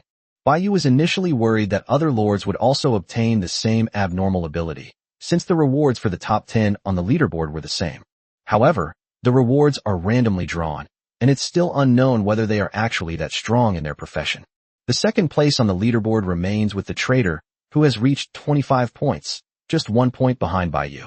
Even including the lords who tied for the same score, the top 10 didn't exceed 20 people in total. Perhaps this is the future landscape of lords. Bai Yu silently memorized these names. The leaderboard has been completely shut down, and Bai Yu is now looking forward to its next appearance. She was still excited at the moment, and the troops could only be summoned tomorrow. Only Yingxi, who had been woken up, couldn't fall back asleep. Because her ears were constantly twitching, her keen hearing allowed her to notice the unusual behavior of the group. What's going on? Are you all lacking oxygen? Chapter 231 Above the Town. Time, 6 o'clock. Bai Yu got up on time and put on her favorite sailor uniform. Qin Feng and Qin Shui came over for their usual meal. Back then, they ate barbecue for every meal, but now, not only is someone cooking for them every day, they can also eat vegetables. The difference in treatment is like night and day. Qin Feng didn't pay much attention to Bai Yu. After all, it's very impolite for a man to constantly pay attention to a woman. But Qin Shui immediately noticed that Bai Yu had changed her clothes. Since they arrived, they had seen Bai Yu in at least 3 different outfits, which was highly unusual. If she hadn't been told she was a lord, Chen Shui would have thought she was on vacation. You guys eat. I'll go summon a unit first. Bai Yu waved to them, and the two of them were not surprised by it. After summoning his troops, Bai Yu began to check his warehouse supplies. Yesterday, after the dwarves dug and smelted the iron, there was almost enough iron ingots, and Bai Yu had not lacked wood and stone. In addition, the brother and sister also had some inventory in their warehouse, which Bai Yu could directly mobilize. Bai Yu, send the undead to retrieve the iron ore from the dwarf mines right now. Zhao Lingxiu. Okay, boss. Zhao Lingxiu didn't ask Bai Yu, because she knew that Bai Yu's town was already at level 9 and might need resources to break through that level. Bai Yu flew into the sky. To the east, where the area bordered Bai Yu town, the surrounding trees had already been cleared away by the monks. During this time, countless magical beasts became homeless and were forced to invade the territories of other magical beasts. These magical beasts also united to resist the undead, but they were all killed by Chen Feng and Chen Shui. Their goal was to rely on the magical beasts on the outskirts of the Dark Forest to advance to the king level as soon as possible, while the Emerald Hills could help Bai Yu's 4 races kings grow rapidly. If this pace continues, Bai Yu's strength will experience a rapid leap forward. Soon the undead of the White Rock Mountains brought the iron ore back to Zhao Lingxiu's castle. Bai Yu did not wait for the dwarves to smelt it in the furnace, as that would be too slow. Bai Yu used his own fire magic to perform a rough purification, which was then broken down by the system. Although some wastage occurred during the process, Bai Yu didn't care. With these resources, Bai Yu has just enough to upgrade the town. Bai Yu had been eagerly anticipating it for a long time. Upgrade. Bai Yu wanted to see what would happen. The warehouse was emptied of supplies in an instant, accompanied by the shaking of the entire earth. The surrounding area also began to emit a black and gold light, its momentum far exceeding that of Jinsing town.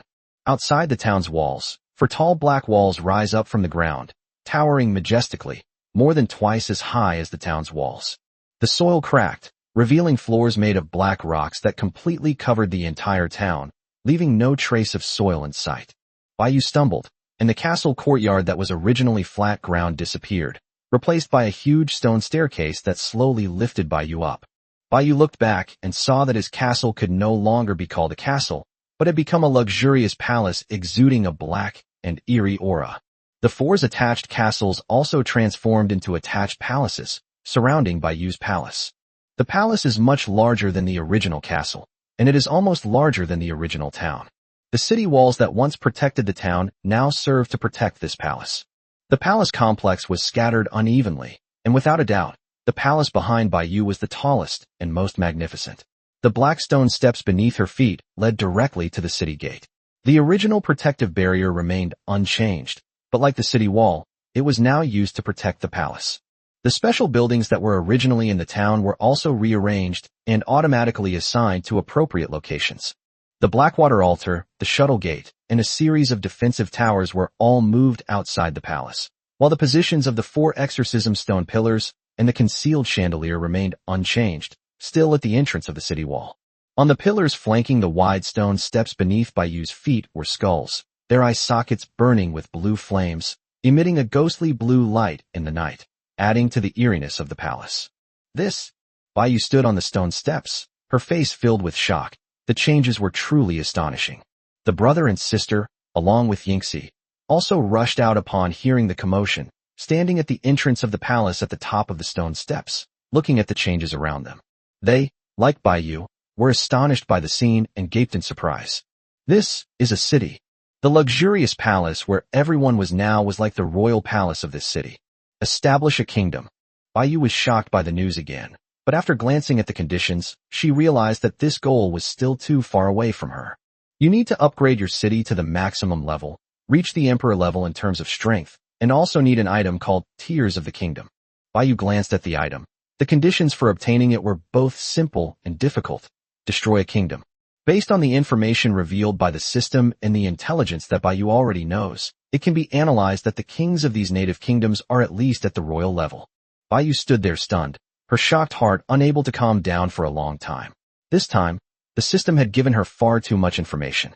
Just before upgrading the city, I didn't even know the next level for my town. The tremors within the city had not yet ceased, and Bai Yu speculated that this time, just like when the town was upgraded, they would likely obtain some kind of exclusive building. We'll have to wait until the tremors subside and the city upgrades are complete before we can find out. Baiyu brought up the system panel to view his city information. Looking at these attributes, Baiyu nearly vomited blood. Although the improvement was huge, what did it mean that the upgrade materials had increased more than tenfold all at once? Baiyu thought she had achieved resource freedom, but little did she know that this was just the beginning. She was on the verge of tears. Baiyu, what's the deal with this castle of yours? Yingxi called out from behind. At this moment, Yingxi and her brother and sister also walked up the steps and came to Baiyu's side. From now on, it will no longer be a castle. It will be a city of the dead. Chapter 232 Goblin News. City. Above the town is the city. Chun Feng and Chun Shui looked at the magnificent city before them and could not see any trace of the town they had seen before. This is simply incredible. Yingxi began to envy the special abilities of these alien races. They could build a city out of thin air without doing anything. The system is still very capable. The tremors within the city are gradually subsiding and are expected to end soon. There are also many houses attached to the city, but Baiyu doesn't know what they are for. The undead also looked at the city with bewildered expressions, not understanding why this change had occurred. Finally, the town was completely upgraded to a city, and the tremors disappeared. A strange, black city suddenly appeared on the edge of the dark forest. The forests, cities, and earth were all composed of decay and decay, forming a single entity. Congratulations, Lord, on successfully upgrading your city and unlocking the troop-exclusive building, Undead Fortress. City-specific building, Undead Fortress. Building level, none. Number of buildings constructed, none. Function, a comprehensive offensive fortress integrating offense, defense, and teleportation. Building materials, 100,000 units of wood, 200,000 units of stone, 50,000 magic crystals, 100,000 iron ingots, 100 spirit cores. Note, the Undead Fortress consists of one main fortress and several secondary fortresses. The main fortress can only be built within a city and only has the function of teleporting secondary fortresses. The main fortress produces one secondary fortress core per day. The core can absorb the materials needed to build the secondary fortress and can be built in any location. The construction materials for both are equal. What kind of incredible architecture is this? Fortresses can be built anywhere and connected to cities, so that when attacking dwarfs, goblins, or orcs, you won't have to lead an undead army on a long and arduous journey. This system is just inducing lords to attack these native races. With the Undead Fortress, you can teleport your undead army even without a lord as a springboard. I never imagined that the leap from town to city would be so great. Baiyu looked at his empty warehouse, then at Chun Feng and Chun Shui's. Although they had some iron ingots, the total was far from enough to reach 100,000. Baiyu's hopes of immediately building the Undead Fortress were dashed. He could only save up resources for a few more days. The decision to subdue the dwarves was indeed the right one, but now that they have been upgraded to cities, the resources required have increased tenfold. Currently, the supply of these dwarves may not be enough, and we must take down the Firebeard clan as soon as possible. Let's go. Baiyu walked up the steps, intending to check if anything had changed inside the house. Baiyu's own bedroom was not visible due to the special architecture, but the other bedrooms, including the kitchen, bathroom, and lobby, had all undergone some changes and were no longer as shabby as before, becoming cleaner and more spacious. We'll have to get 2 more elves from Li Lingzi someday. This place has gotten too big. Baiyu was still thinking that once Arthur and his group, including Chun Feng and his sister, all broke through to the king level and officially began their conquests, they should pick on the weakest targets. Naturally, their first choices would be the Goblin Kingdom and the Dwarf Kingdom. As for the Orc Empire, wait, Orc Empire, Dwarf Kingdom, Empire, Kingdom. What is the relationship between a kingdom and an empire? But there's no doubt that an empire must be stronger than a kingdom, and that's troublesome. That's not right either.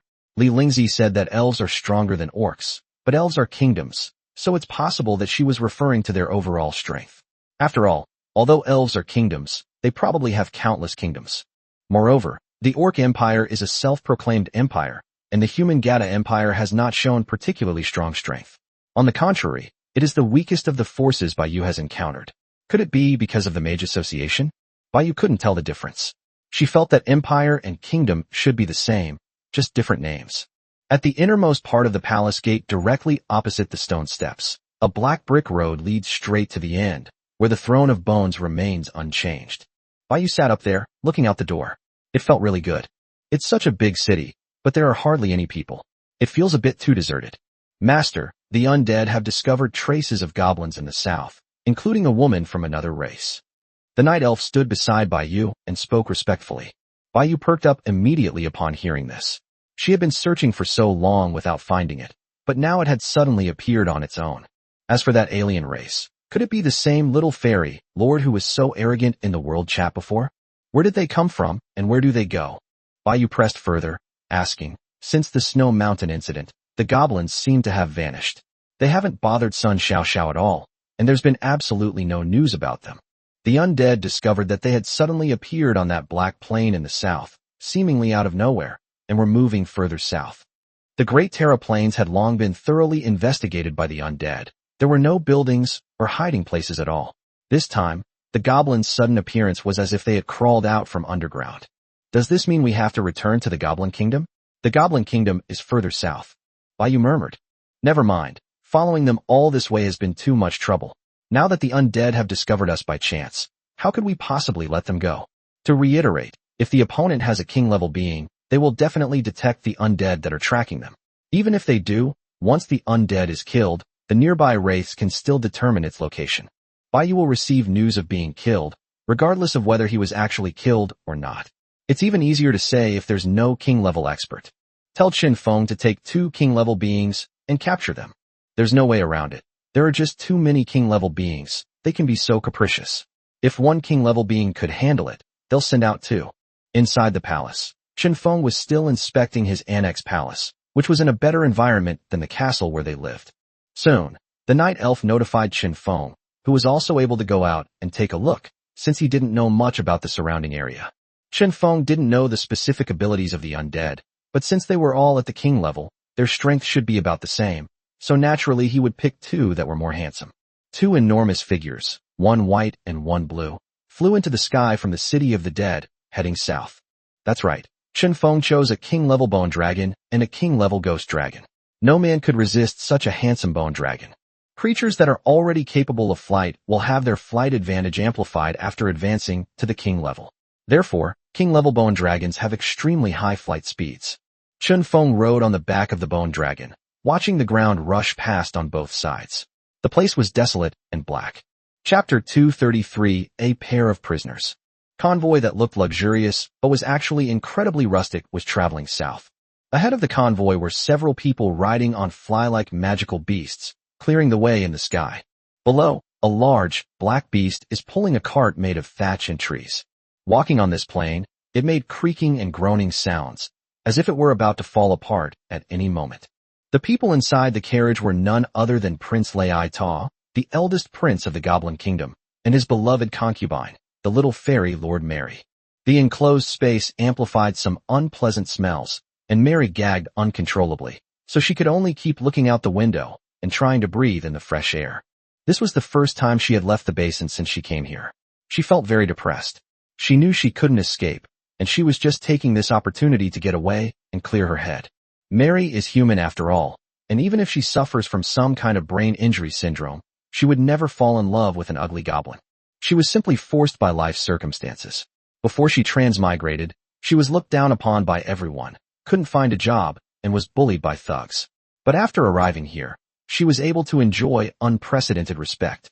So what if those goblins look down on her? As long as she relies on Lai Yichuo, she will be second only to the king in the Goblin Kingdom in the future. My dear Mary, the kingdom is just ahead. We'll be there soon. Those lowly people will be so excited when they see you that they'll grovel and kneel down. With a smile, Sai Tua told Mary that it had once been fortunate enough to be sent as an envoy to a human city and had learned about some of their culture. It was very interested in this culture, which was why Mary had captivated it at first sight. Other goblins, the lascivi does not croak or laugh, nor does it share female goblins. Most importantly, it knew how to please the Goblin King. Even though it was utterly useless, it had learned all of this from humans. Mary gave a lukewarm her mind far from the matter. Just then, as she looked out the window, she suddenly saw a huge bone dragon flying across the sky. Immediately afterwards, a commotion arose outside. Enemy attack. Enemy. The goblin could finish speaking. His voice abruptly stopped. Mary looked panicked, and upon hearing the noise, Ci Yichuo darted out of the car. Goblin knights in the sky were killed, their charred corpses falling to the ground, emitting a meaty aroma. A bone dragon and a ghost dragon surrounded Sai Tuo and Mary, one in front and one behind. Lai Yichuo was not alarmed.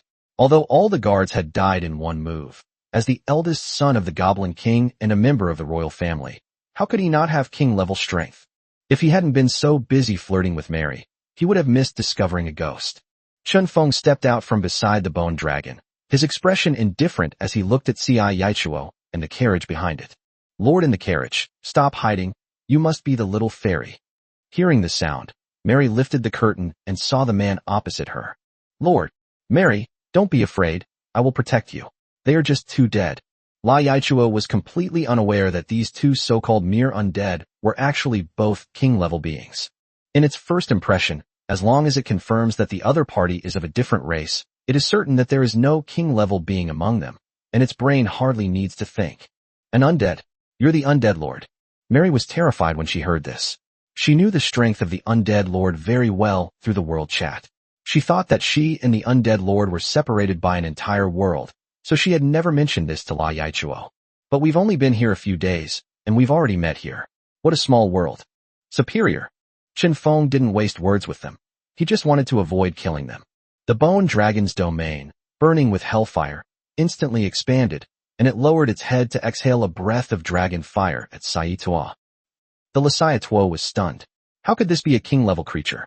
It immediately turned around and saw the ghostly fire domain spreading from the ghost dragon and the death ray coming straight at it. It's also king-level.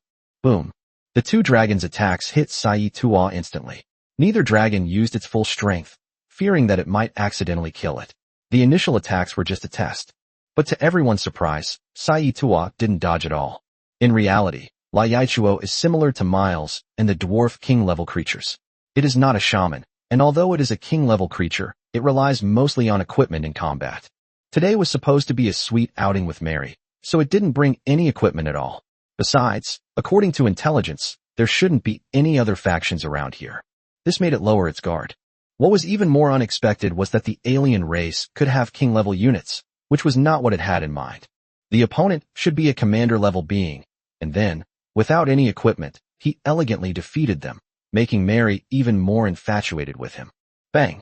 Chen Feng kicked the heavily injured Sai Yichuo several meters away, making it realize the reality.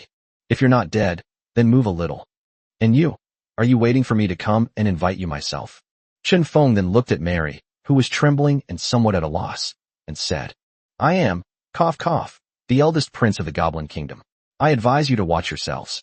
Sai Yichuo struggled to his feet, glaring fiercely at Chen Feng. I don't care if you're the third son or the eighth prince. Take him away. Chen Feng flashed onto the back of the bone dragon, which grabbed Sai Yichuo and Mary with its two claws and flew north. The ghost dragon then sprayed blue dragon breath on the ground, burning everything to ashes, before finally taking flight to catch up with the bone dragon. Clay Toa, held in the giant white bone dragon's claws, felt it had lost face and kept cursing, trying to regain its lost dignity through words. Mary, trapped in the other dragon claw, was ashen-faced, knowing she was doomed. Just a few days ago, she was angrily berating the undead lord in the world chat. Given that she is also a traitor, the lord has no reason to let her off the hook. She used to think she was invincible under the protection of the Goblin Kingdom, but now that she's facing the undead lord, she no longer dares to think that way. The Goblin Kingdom can be considered the lowest level among intelligent races, yet it has come up against the top lords among the alien races. Who lost? Who won? Soon, a magnificent black city came into view for Mary and Lai Yichuo. Now that they had entered Baiyu's territory, the concealment effect of the chandelier was gone, and the city seemed to have appeared out of thin air to them. What? How come there's a city here? Sai Tuo couldn't believe his eyes.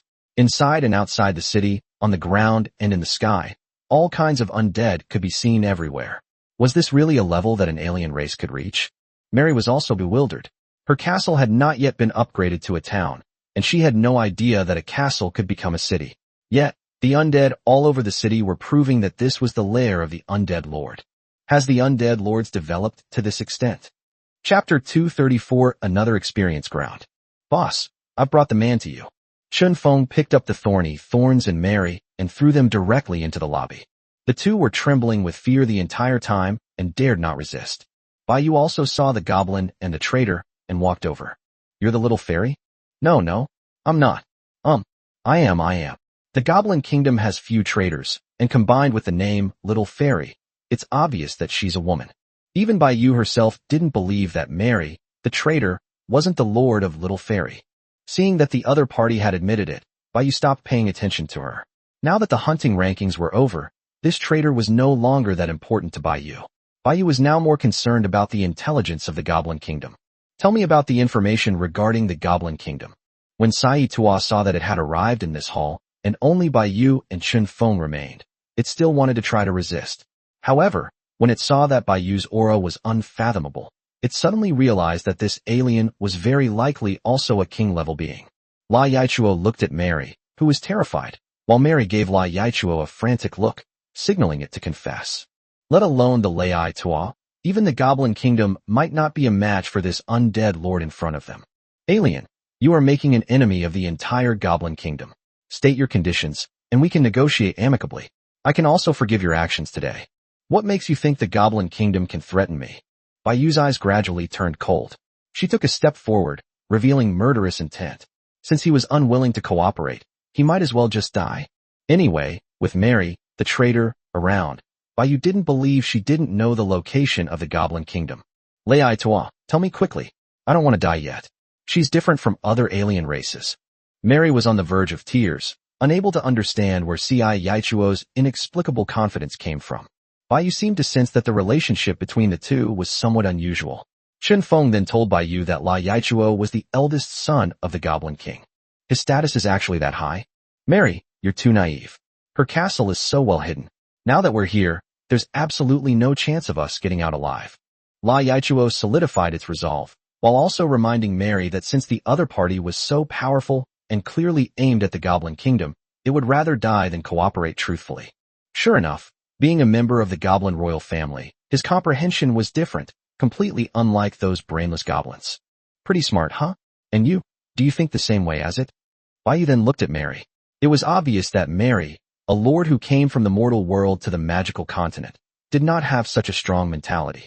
By the way, if the Goblin Kingdom is destroyed, do you think you can get rid of your identity as a traitor?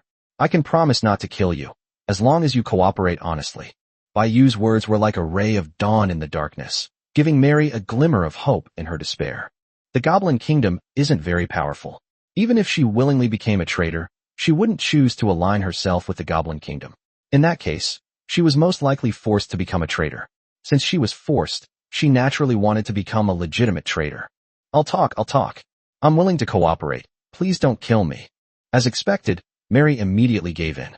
Mary, are you going to betray the Goblin Kingdom? Sai Chuo finished speaking, Bai Yu kicked it away.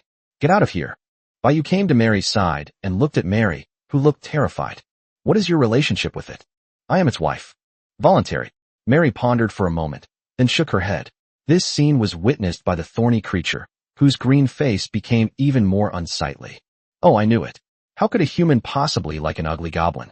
It makes sense if he was forced into it. Bai Yu muttered to himself, as if he were deliberately trying to provoke Xia Yichuo.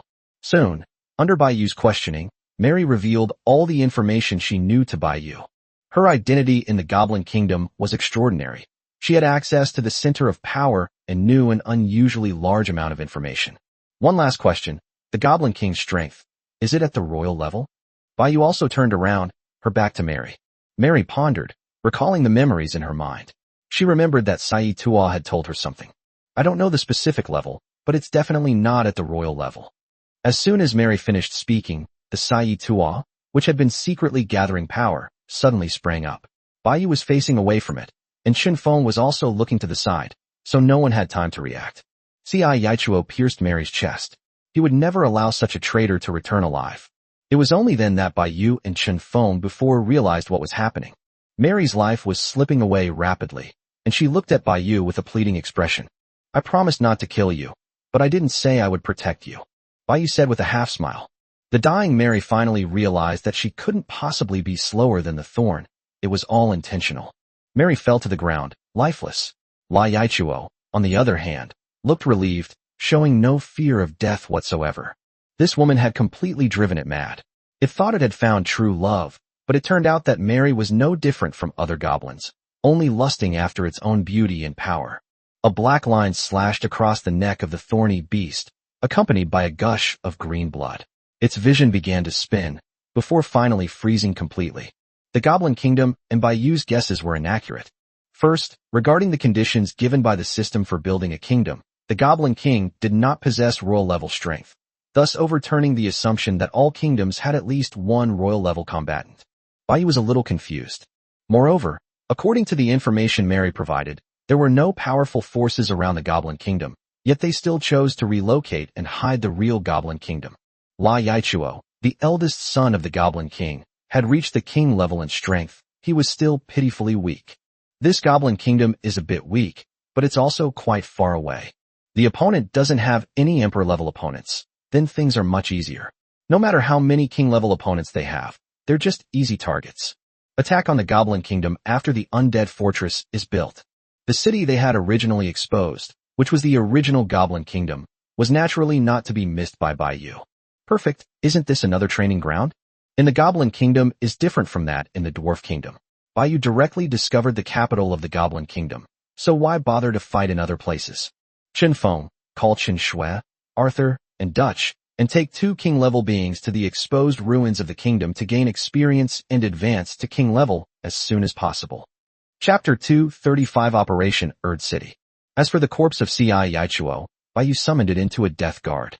This thing can support Bayou regardless of distance, making it an essential unit for a lone wolf. In fact, Bayou should have summoned a necromancer. There are too many places to defend right now, and necromancers are not enough. They can summon undead, and each one is an army of undead. Emerald Hills, Oman City, Sun Xiaoxio's territory, and Zhao Lingxiu's castle all require king-level undead to guard them. Necromancers are almost indispensable, especially in the Emerald Hills and Oman, 2 places where war could break out at any time. Never mind, I'll summon the necromancer next time. However, currently only Bayou can summon king-level corpses personally. Necromancers cannot summon them. While the Blackwater altar can also be used, its summoning is random, unlike Bayou, which allows for targeted summoning. Bayou devised a plan. Before attacking the Goblin Kingdom, he would wait for the brother and sister, Arthur, and Dutch to all advance to the king level, and then build the undead fortress before launching the attack. This is the only way to maximize benefits. Otherwise, once the undead army enters the battlefield will be so chaotic that it will be difficult to gain experience. Bayou doesn't need to do anything. She can just wait for them to level up in the palace. Hapuni State, Oman City. Since the nobles of the Firebeard clan were completely wiped out, the dwarven commoners under their rule have been overjoyed, and the city is now peaceful and prosperous. It is no exaggeration to say that Max and Gray have completely taken over Oman. The city of Oman is located on the side of White Rock Mountain. The dwarven fortresses scattered around the city have all been dismantled, and the dwarven armies within them have all been gathered in the city of Oman. There are currently 30,000 dwarven troops and 20,000 undead troops in the city, plus Max and a necromancer, making a total of 2 king-level guards. Their strength is arguably no less than that of the previous Oman city.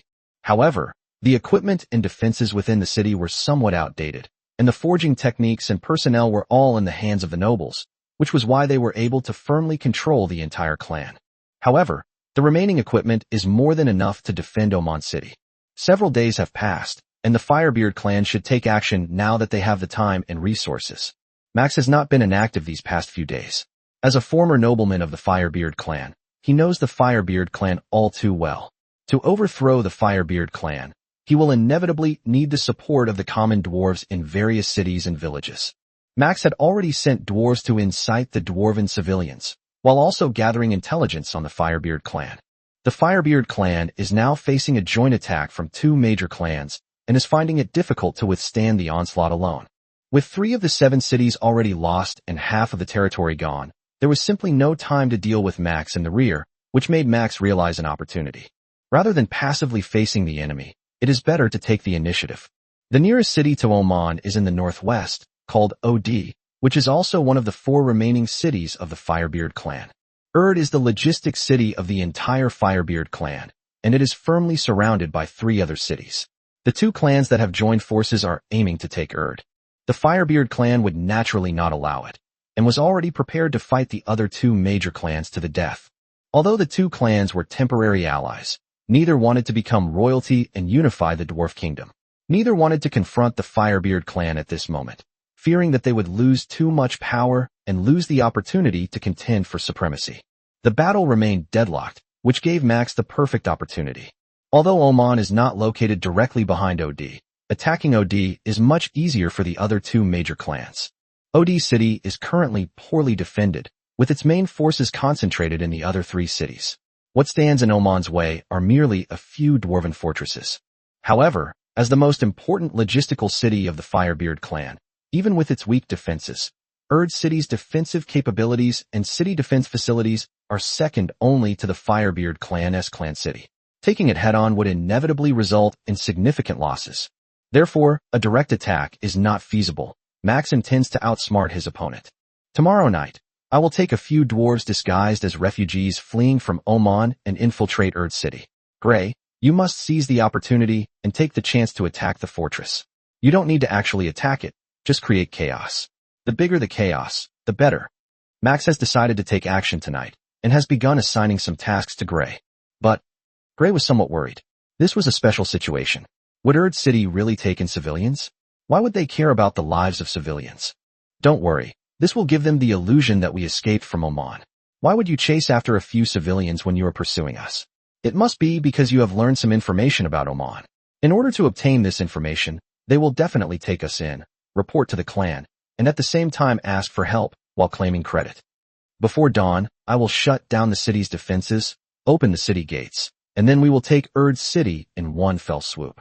After the two major clans discover that Erd City has fallen, they will definitely launch a full-scale attack on the Firebeard clan, and then the Firebeard clan will be finished. Max knew the Firebeard clan's temperament perfectly well. Even if he couldn't infiltrate, he could still use his noble status. He had disappeared from the clan for half a year. With so many nobles, the guards couldn't recognize him at all. In such a chaotic situation, there wasn't even time to confirm his identity. Okay, let's do it that way. Gray believed that Max wouldn't do anything without being sure of success, especially since he had submitted to Zhao Lingxiu and would never harm him. As for the defense of Oman, the necromancers and the 20,000 undead army are not just for show. They will not use the city's defensive facilities, nor do they need them at all. Lingxiu of the Firebeard clan's intelligence and their planned offensive. Baiyu entrusted this matter to Zhao Lingxiu. If her dwarves couldn't resolve it, then the undead would have to step in. This can also be seen as a test of her abilities by Baiyu. Since she has no talent for combat, she has to demonstrate her value in other ways. Zhao Lingxiu agreed without any surprise. Baiyu needed more and more supplies, so she had to accelerate the development of the dwarves. 2 king-level undead and an army of 20,000 undead were also within Zhao Lingxiu's command range, and she did not think she would lose. Only by taking over the entire Firebeard clan can we better help Baiyu. Zhao Lingxiu informed Baiyu of the news, but Baiyu inside the castle did not express any opinion. Her current focus was mainly on the Goblin Kingdom and the Orc Empire. Baiyu simply replied with one sentence. No matter what difficulties you encounter, face them bravely. The best way to eliminate fear is to confront it. Keep going. Chapter 236 for the Horde. Zhao Lingxiu was completely bewildered. What did the big shot mean by that? Who cares? As long as I agree, that's all that matters. The resources gained from upgrading to a city are not plentiful. Only after upgrading to a city will the resources increase dramatically. If conditions permit, Baiyu also wants to upgrade one of Zhao Lingxiu and Chun Feng's castles to a city. However, for now, the priority should be Baiyu's own castle, since only when she is strong can everyone else be strong. The night sky cleared again, and the Black City seemed to be completely hidden in the darkness, with only the eerie red moonlight able to illuminate a blurry outline of the city. Tonight's dinner was only prepared for one person, because Chun Feng and Chen Shui have already left the city and headed to the Goblin Kingdom. This dinner was certainly not prepared for Baiyu. She wolfed down her food at the dining table, and after finishing, she wiped her lips and let out a satisfied burp. Baiyu, I'm leaving. Yingxi suddenly spoke up, saying that she had been out playing for long enough. Tonight. Yingxi nodded. My primordial power can provide me with the strength to cultivate to the emperor level without any pressure. Even though I don't need to sleep now, I still need to seize the time to cultivate. Only when I become strong can I return to the far north and settle accounts with those bastards. Yingxi was a bit playful. She had not forgotten her racial hatred. She wanted to lead her people back to their race and reclaim what once belonged to her. Actually, I don't value those things that much, but they were left by my mother, so I have to do them. Yingxi's gaze hardened. Only she knew how she had come this far. To protect her, her clansmen had willingly sacrificed their lives, and now only a few hundred remained. If you encounter any difficulties, just let me know. I'll always be here, and you can come visit whenever you have time. Yes, thank you, Baiyu. I've had a lot of fun these past few days. Yingxi also got up and walked outside. Don't worry, I'll definitely come back. We haven't gone to the human city together yet. Okay, I'm leaving. Yingxi turned around and showed Baiyu her two little tiger teeth. Baiyu didn't know how strong the Icefield White Tiger clan was, and she hadn't asked Yingxi either, but she believed that Yingxi was definitely capable. Act within your means, don't be impulsive, and don't do anything foolish. Baiyu only gave this final reminder. Okay, I know, stop nagging. Yingxi waved to Baiyu, and her figure disappeared from the spot. No, who taught you to talk like that? This departure may mean we never see each other again. Baiyu also turned and walked deeper into the palace. She needs to become stronger as soon as possible, otherwise she won't be able to survive in this chaotic world. Who knows what kind of trouble the system will cause when the rankings are refreshed next week. The dark alchemists in the city did create some interesting gadgets, such as containers that could release potent viruses, various auxiliary drugs, and some metal artifacts.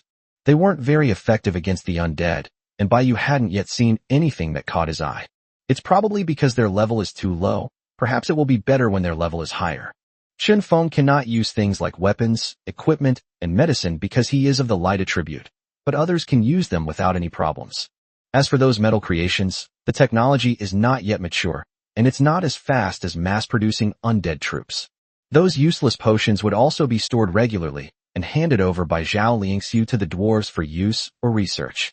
With dwarven technology and alchemy combined, Baiyu wondered what kind of creation they would produce. There are too few dwarves under his rule right now. Baiyu has already planned that once he has completely taken control of the dwarf kingdom, he will transfer all the dwarf sorcerers to the city of the dead. To become stronger, we absolutely cannot overlook multi-talented individuals. Only Baiyu and the night elf remained in the palace, and Baiyu, having nothing else to do, had already drifted off to sleep. Baiyu woke up on time. The sudden appearance of the city of the dead seemed to have caused some impact on the outer reaches of the dark forest. It's likely that Baiyu has now attracted the attention of the depths of the dark forest. If Baiyu wants to establish a kingdom in the future, the dark forest must become his backyard, just like the frosty snow mountain. This is a problem that Baiyu needs to solve right now. To snore beside my bed, Baiyu has eliminated all the lords and dangers in the area, leaving only the dark forest as a problem. On the other side, in the Emerald Hills, the orcs had no grudges that lasted overnight. Previous attacks, though weak and unsuccessful, resulted in successful retreats without total annihilation. This time, however, several thousand orcs have vanished without a trace. This thoroughly enraged the leaders of the orc tribes.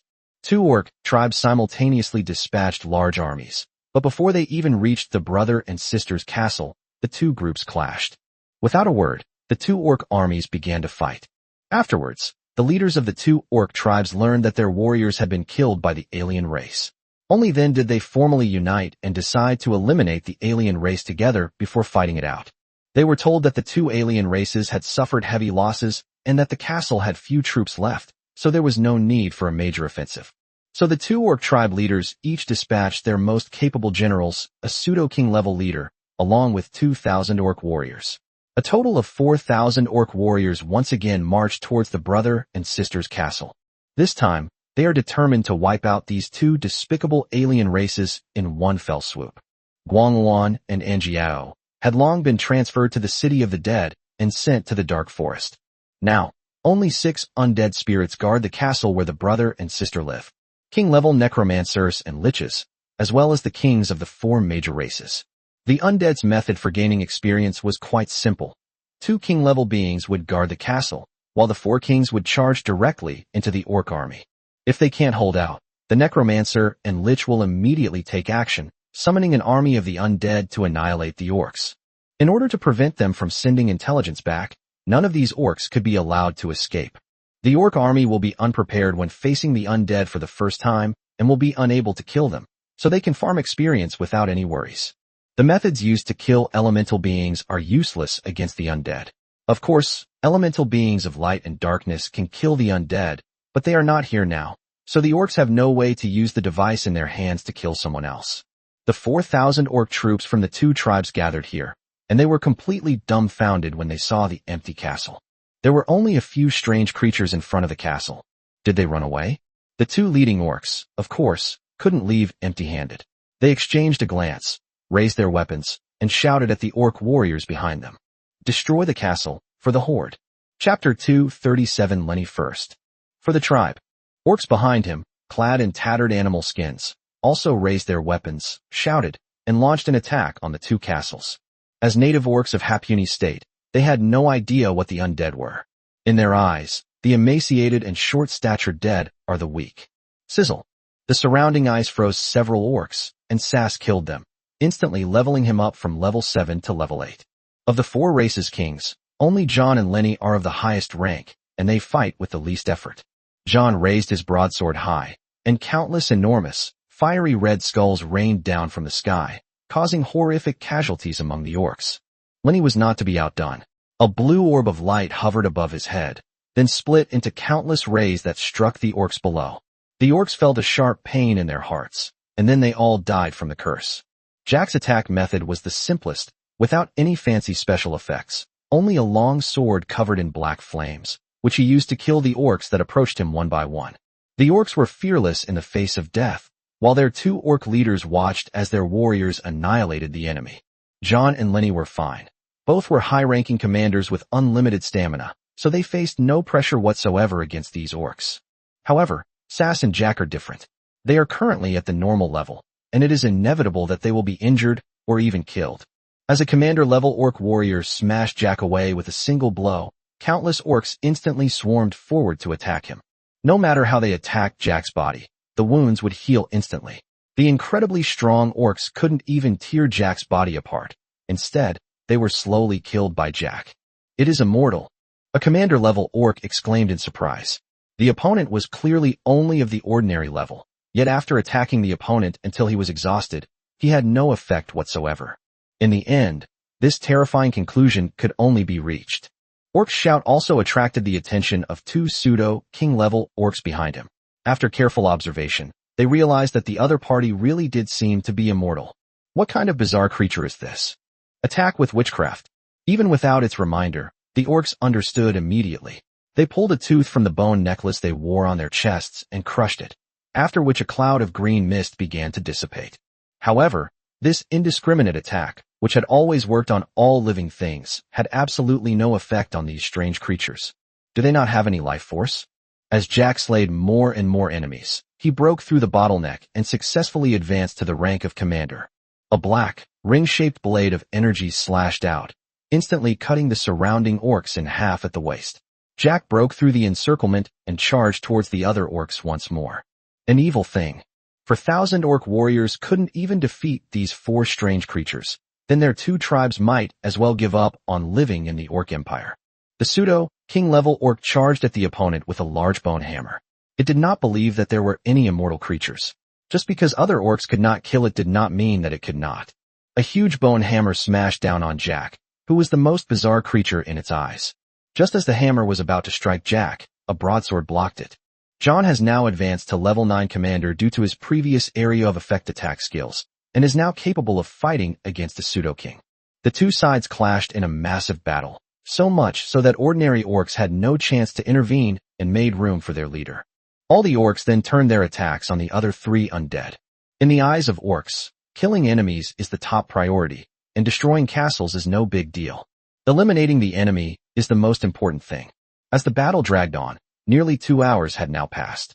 Another orc leader who hadn't participated in the battle finally realized something was wrong. After so long, even if the enemy couldn't be killed, they should be exhausted to death. The orc leader who was fighting John was gradually losing strength and used the berserk potion given to him by the orc priest. Of orc corpses lying on the ground, the orc leader decided to retreat. Orc warriors are brave and fearless, but they cannot make meaningless sacrifices. But this battle couldn't end without any gains. They couldn't very well go back and tell their leader that they had been utterly defeated by 4 strange, undead creatures. The opponent doesn't have any king-level opponents, just 4 commander-level opponents. The orc leader set his sights on the brother and sister's castle, even if it meant destroying the alien race's castle. It immediately decided to destroy the castle and then decisively leave, no longer wanting to get entangled with these strange creatures. All four undead saw the orc leader running towards the castle. Lenny, you go. Lenny quickly understood. The queen's task for them was to advance to the king level, and among the four undead, Lenny was the fastest to advance to the king level. Before coming here, Lenny was already a level 9 commander. Lenny quickly left the battlefield and flew into the sky, then headed towards the castle behind him. Orc leader saw that the empty castle was guarded only by an emaciated mage holding a staff. He launched an attack on the necromancer, without hesitation. It seemed to already see the other person's head explode. Sizzle. The sound of bone-piercing flesh rang out, and the orc leader's charge came to an abrupt halt, letting out a painful scream. Before it could react, several thin, long bone spurs pierced its limbs, pinning it to the spot, rendering it unable to move and causing it immense pain with every movement. The unfortunate orc leader could even be shocked at why the other party possessed a king-level power. A transparent attack emanating an eerie aura pierced through his body from behind. It only felt its brain explode out of thin air, followed by a blank, and it lost its life completely without feeling any pain. At that moment, Lonnie's body became more solid, or more accurately, its soul became more powerful. The curse power surrounding its spirit also became more concentrated. Lenny has been promoted to king level. Lenny withdrew from the battlefield, leaving the experience to the other three undead. Unless John kills all the remaining orcs, his chances of advancing to the king level are slim. They would surely start to flee upon learning of their leader's death. Lanny moved to the rear of the battlefield, floating in the sky to prevent the orcs from escaping. Seeing that Lenny stopped attacking, the three undead instantly realized that Lenny had advanced to the king level. At this moment, John had just entered the level 9 commander level, and Jack and Sass had both reached the level of a level 3 or 4 commander. Meanwhile, the berserk potion effect on the orc leader who was fighting John had worn off, and he regained his senses. He saw another tribe's pseudo-king heading towards the castle, and not only was the castle not destroyed, but Lenny had also emerged. This made it realize that something was very wrong. The orc was very likely dead. Retreat. Retreat. Chapter 238 Technology and Magic. Southern part of the Great Terra Plains, the former site of the Goblin Kingdom. This place is further away from the Goblin Kingdom. Chen Feng, Chen Shui, Arthur, and Dutch, along with 2 king-level beings, arrived at the outskirts of the ancient kingdom's ruins. In the distance was a dilapidated city, weathered and worn, that looked nothing like the goblin capital. Several barricades were placed outside the city, but no goblins were guarding them. Only a few drowsy goblins on the city wall were dozing off with their eyes half closed. How could the defense be so lax? The Goblin King's eldest son is returning here. How could they not have heard from him? Now that he's nowhere to be found, and the city's defenses are so lax, isn't that a bit unusual? Chen Feng felt that the goblins' reaction was a bit off. Even if they didn't know that Cai Yaichuo was dead, they should still put on a show of welcoming him. I think we should just attack directly. The goblins seem super weak. Chen Shui's view is that one force can overcome all methods. No way. Do you think you're a ghost? What if there's any danger? Chen Feng disagreed, feeling it was too reckless. At least they should lure the snake out of its hole.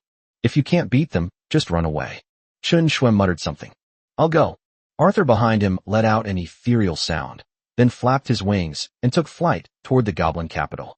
The azure dragon breath struck the goblins on the city wall, but was blocked by an invisible barrier, creating a transparent ripple. Immediately afterwards, Arthur was attacked from the unknown.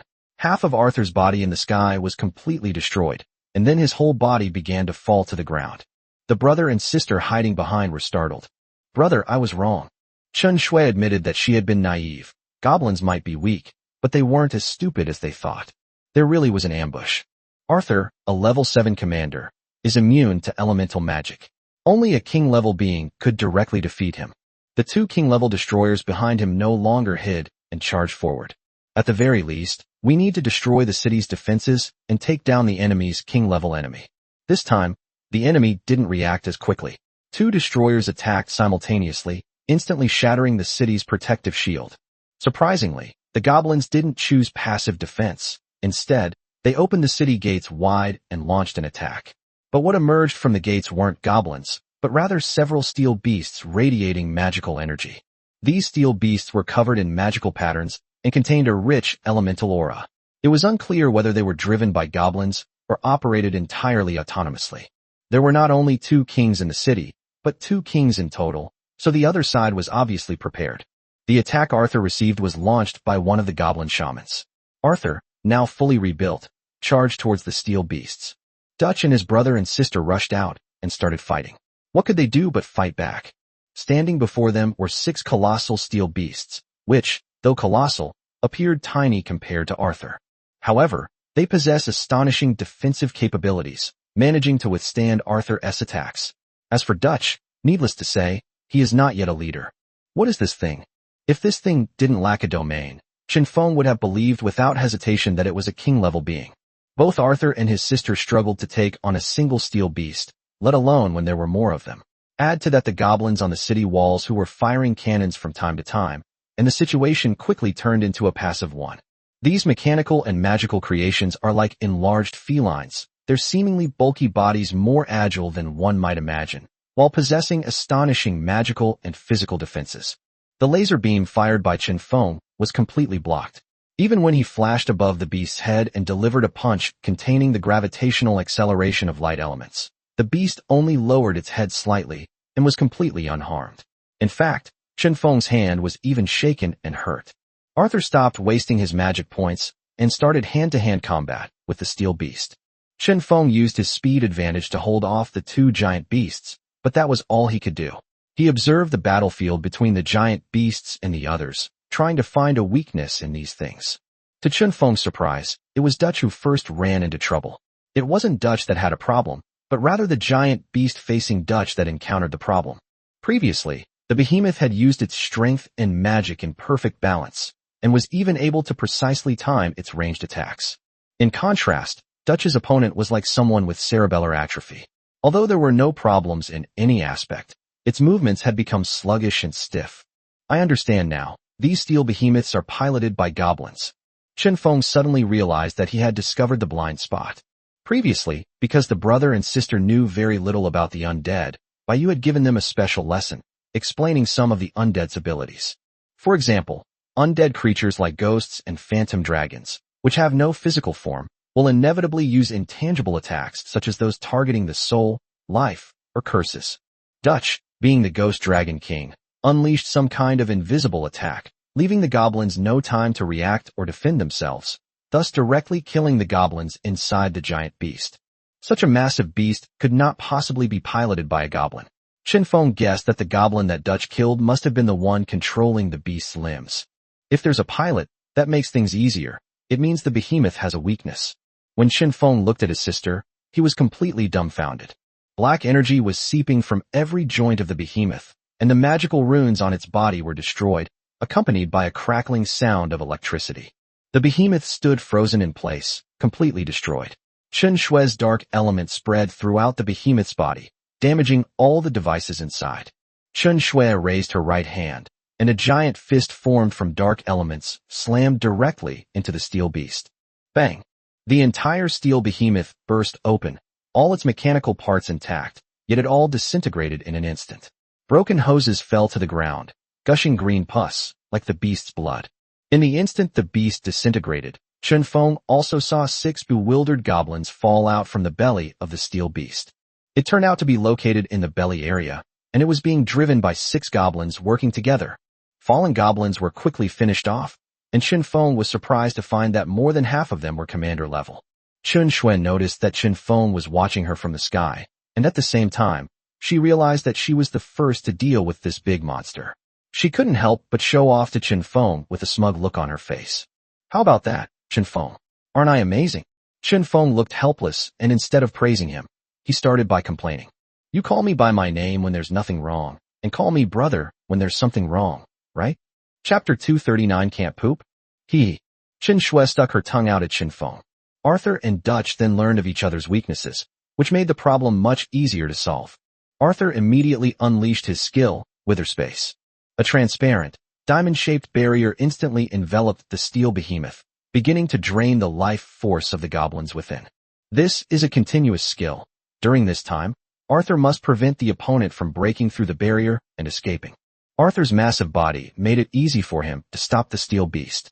In no time, the steel beast stopped moving completely, and all 6 goblins inside died from excessive loss of life force. Dutch should have been the nemesis of these steel beasts, but unfortunately it hadn't reached the commander level yet, so its damage was very low, and it could only kill the ordinary level goblin pilots among them. Even so, this has left many steel beasts in a state of cerebellar atrophy. Shamans fighting the 2 destroyers in the sky. One of them was the one wounded in the snow mountain, Labuchushi. The Goblin Kingdom has a limited number of king-level goblins. Even though Labuchushi was still injured, he had to participate in the war. As a king-level goblin who does not rely on equipment at all, the shaman is more powerful than ordinary goblins and is more valued by the Goblin King. Of course, this is relative to other king-level goblins. Goblins' lifespan is limited to the king level, and they can only rely on technology to continue developing. A king-level goblin with the king-level cap possibly be a match for a king-level destroyer with the monarch-level cap?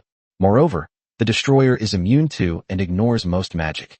The Labuchushi was exhausted, its mental and magical power severely depleted, while its opponent was completely unharmed. Countless dazzling orbs of light flew toward the goblin, which used a magical barrier to defend itself. Blue flames struck the destroyer directly. This magic, which was supposed to have a mental attack effect and would work on all undead, happened to be directed at the destroyer. The attack vanished completely before it even reached the destroyer. At first, the goblin thought it was some kind of defensive ability, but only now did it realize what was going on. This is the opponent's domain. The destroyer's domain is invisible, and the goblins cannot tell whether it has released a domain or not. The destroyer's domain ability is also very simple. It is just an amplified version of its own ability. Below the king level, the destroyer needs to personally block the attack to absorb it, but at the king level, all it needs to do is release a domain, and the area within the domain will actively absorb the surrounding magic and bring it into its body. This ability was something that goblins had never seen before, let alone heard of. But it firmly believes in one principle. Nothing is eternal, there are no immortal creatures, and the destroyer cannot absorb its magic indefinitely. As long as it can reach this limit, it can defeat the opponent. In fact, the goblin shaman was right, but only half right. The destroyer's mana was already full. Boom. A huge explosion came, and the goblin shaman didn't even have time to react. His first thought was that the other party had been blown up by magic, but the explosion came from right next to it. Immediately afterwards, the goblin shaman's brain went blank, and he was slammed against the city wall by the massive explosion and died. The destroyer's charged attack even caused the ground around it and the goblins in the goblin city to tremble. Chun Feng could hardly believe that the destroyer could unleash such a powerful attack, instantly killing a king-level opponent. He had previously thought the destroyer was nothing special and was worried about whether the destroyer could defeat these goblin shamans. It turns out he was overthinking it. The Labuchushi was completely stunned. As a king-level creature, it naturally saw through the clues. If it hadn't been injured, its magic power and mental strength would have been affected, and its attack would have been weakened. It would probably be the one who is dead now. No wonder the opponent's attack was so weak. They were building up their power. How could it fight? Without hesitation, the fiery blade turned to run, but another destroyer blocked its retreat, putting it in a dilemma. It couldn't fight, nor could it not fight. My lords, could you please show leniency? The 2 destroyers completely ignored it and charged straight at it. Labuchushi felt incredibly stupid for trying to reason with these 2 bird-like people. How could they possibly talk? As expected, the Rabaku's servant was captured alive by the 2 destroyers. At this moment, the rabbit showed a glimmer of hope. The fact that the other party had captured it alive instead of killing it directly proved that it still had a chance to survive. Then another destroyer joined the battle, releasing all the magic power it had absorbed, instantly destroying all the steel beasts present. Because its magic power wasn't fully charged, the attack was much weaker than the first destroyer's attack. Chun Feng couldn't help but sigh. It still has to be a king level. You work hard to kill one, but someone else wipes it out with a single attack. My lords, I originally intended to capture the other party alive, but I did not expect him to be too weak. I accidentally killed him and failed to live up to your trust. 2 destroyers brought the rabble's spirit to the ground, and the destroyer who had killed the goblin shaman spoke indistinctly. As for why they were captured alive, it was for experience points, of course. This was the queen's order to help Chun Feng and the others advance to the king level. The rabbit immediately raised its head, looking as if it had eaten shit. It turns out this guy can actually talk. He just doesn't want to talk to me. It's alright, it's not your fault. They're just too weak. Chen Feng didn't seem to care. With so many goblins, they couldn't handle it without these two destroyers. What kind of talk is that? Try taking a hit from such a powerful attack. Labutshishi had cursed this human 100 times in his heart. Humans were indeed disgusting creatures. Wow, are goblins really that ugly? They're disgusting. Chen Shui couldn't help but make a comment. Assassin and pestle waiter. Chen Feng felt there was nothing more information to ask. It was clear that the Goblin Kingdom had discovered their movements and laid an ambush here in advance. However, they didn't know who the enemy was, let alone where the enemy came from. What's the Goblin Kingdom up to? Chen Feng asked the question to the thorny bush, not expecting it to cooperate obediently. After all, the thorny bush was a cautionary tale. There's been no movement. They've just assigned us to defend this place. The king suspects it's the work of some powerful force and dares not take any action. The goblin is too cowardly to swallow his anger after his son died. Where is the Goblin Kingdom? Chen Feng did not believe what the cleaver said and asked again, this time to verify the truth of what it said. Beneath a lake in the north, which is not actually a lake but a barrier created using technology, lies the true Goblin Kingdom. Labutshishi truthfully stated that it was different from Leichuo. Only a fool would die for the kingdom, and only by honestly cooperating with him could it have a chance to survive. Chen Feng was taken aback, not expecting that the other party was telling the truth. Since the other party is cooperating so well, we can take it back and let Baiyu decide its fate. May I have your name? Assistant. Can't poop? Chen Feng was surprised by how strange the goblin's name was. Haha, you can't poop? Are you constipated? Upon hearing this name, Chen Shui burst into laughter. Chapter 240, All He Knows is Eating. Chen Feng and Chen Shui led the undead into the old goblin royal city and found that there were not many goblin guards inside, only a few hundred, who were specifically used to manage the city's defenses. Moreover, most of these goblins are of the common level. It's estimated that most of the commander level ones are inside the steel beasts they're piloting. These goblins alone didn't provide much experience. The rest were all ordinary people. The commoners were dressed in tattered clothes and were thin. It was clear that they were living in great hardship and had probably been abandoned when the Goblin Kingdom moved away. After all, if you want to deceive yourself, you have to make it look convincing. Upon seeing Chen Feng and his companions, these common goblins all knelt down and begged for mercy, none daring to resist. Even upon arriving at the Goblin Kingdom's palace, which was far less luxurious than the palaces of the undead city, they were as far as they were concerned. I guess it's because different races have different aesthetic views. There was also a hidden royal puppet inside the palace, which Chen Feng found with the help of the servant Labutshu. As for whether there are any useful supplies in the city, of course there aren't any. There's not a single hair in there. Chen Feng and the others returned disappointed, clutching their thorns and pestles. Although their forces were fewer than they had anticipated, they had gained 2 king-level combatants, which was a considerable profit. When the brother and sister returned with several undead, the task of reporting was naturally handed over to Chen Feng and his companion, as Arthur was too big to enter the palace. Chen Feng originally intended to contact Baiyu directly to inquire, but after thinking about it, he realized that whether or not he killed Cai Butchishi was the same, since the body would be brought back anyway. When the rabble knights arrived at the city of the dead, they were utterly devastated. This city was undoubtedly more magnificent and powerful than their goblin capital. Even though Arthur and Dutch had left, leaving only Chen Feng and Chen Shui, Labutshishi still dared not resist. Of course, its wand had long been taken away. Without its wand, its combat power was reduced by half. The brother and sister escorted it all the way to the deepest part of the palace. Inside the lobby, Lan and I was reporting intelligence about Emerald Hills to Baiyu. Upon learning that Lan and I had advanced to the king level, Baiyu was also very happy. Surprisingly, the first racial king to be promoted to the king level was not Arthur, but Lenny. And John will be close too. Once John advances to the king level, will Nasus and Jack be far behind? Baiyu also examined the changes in Lanny's strength after advancing to the king level, and strengthened its mental attacks and curses. The power of the domain is also a function in this direction. It's worth mentioning that as the Ghost King, Lenny can summon his minions, the ghosts, after advancing to the king level. Baiyu was already looking forward to seeing how the other races' kings would perform after they were promoted to the king level.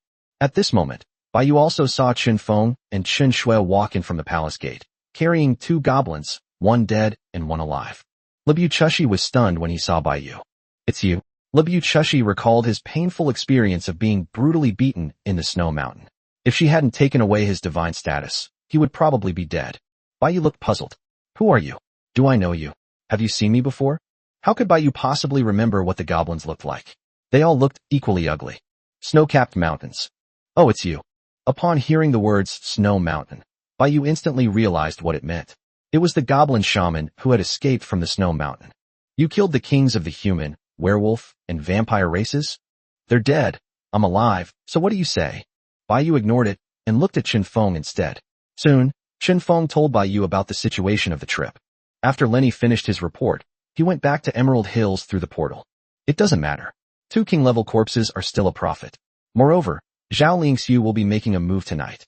If we successfully take over Erde City, we'll have plenty of resources. Baiyu didn't care. The Goblin Kingdom had already relocated, so it would be a miracle if they had any resources left. He just didn't expect to gain 2 king-level beings, which was a pleasant surprise. Upon hearing Baiyu's words, Lebuchushi was immediately alarmed and became agitated. What do you mean? What 2 corpses? I've cooperated so much, and you still want to kill me? I can assist you in conquering the Goblin Kingdom. I beg you to grant me this favor. Lebuchushi could finish speaking. His entire body was completely frozen, and Chen Feng quickly let go of his hand. Who needs your cooperation? Baiyu's assessment was that it would be better to summon an undead. Kill it. Baiyu looked at the brother and sister. Chen Feng and Chen Shui exchanged a glance, and Chen Feng spoke first. Come on, I'll promote you to the king level first.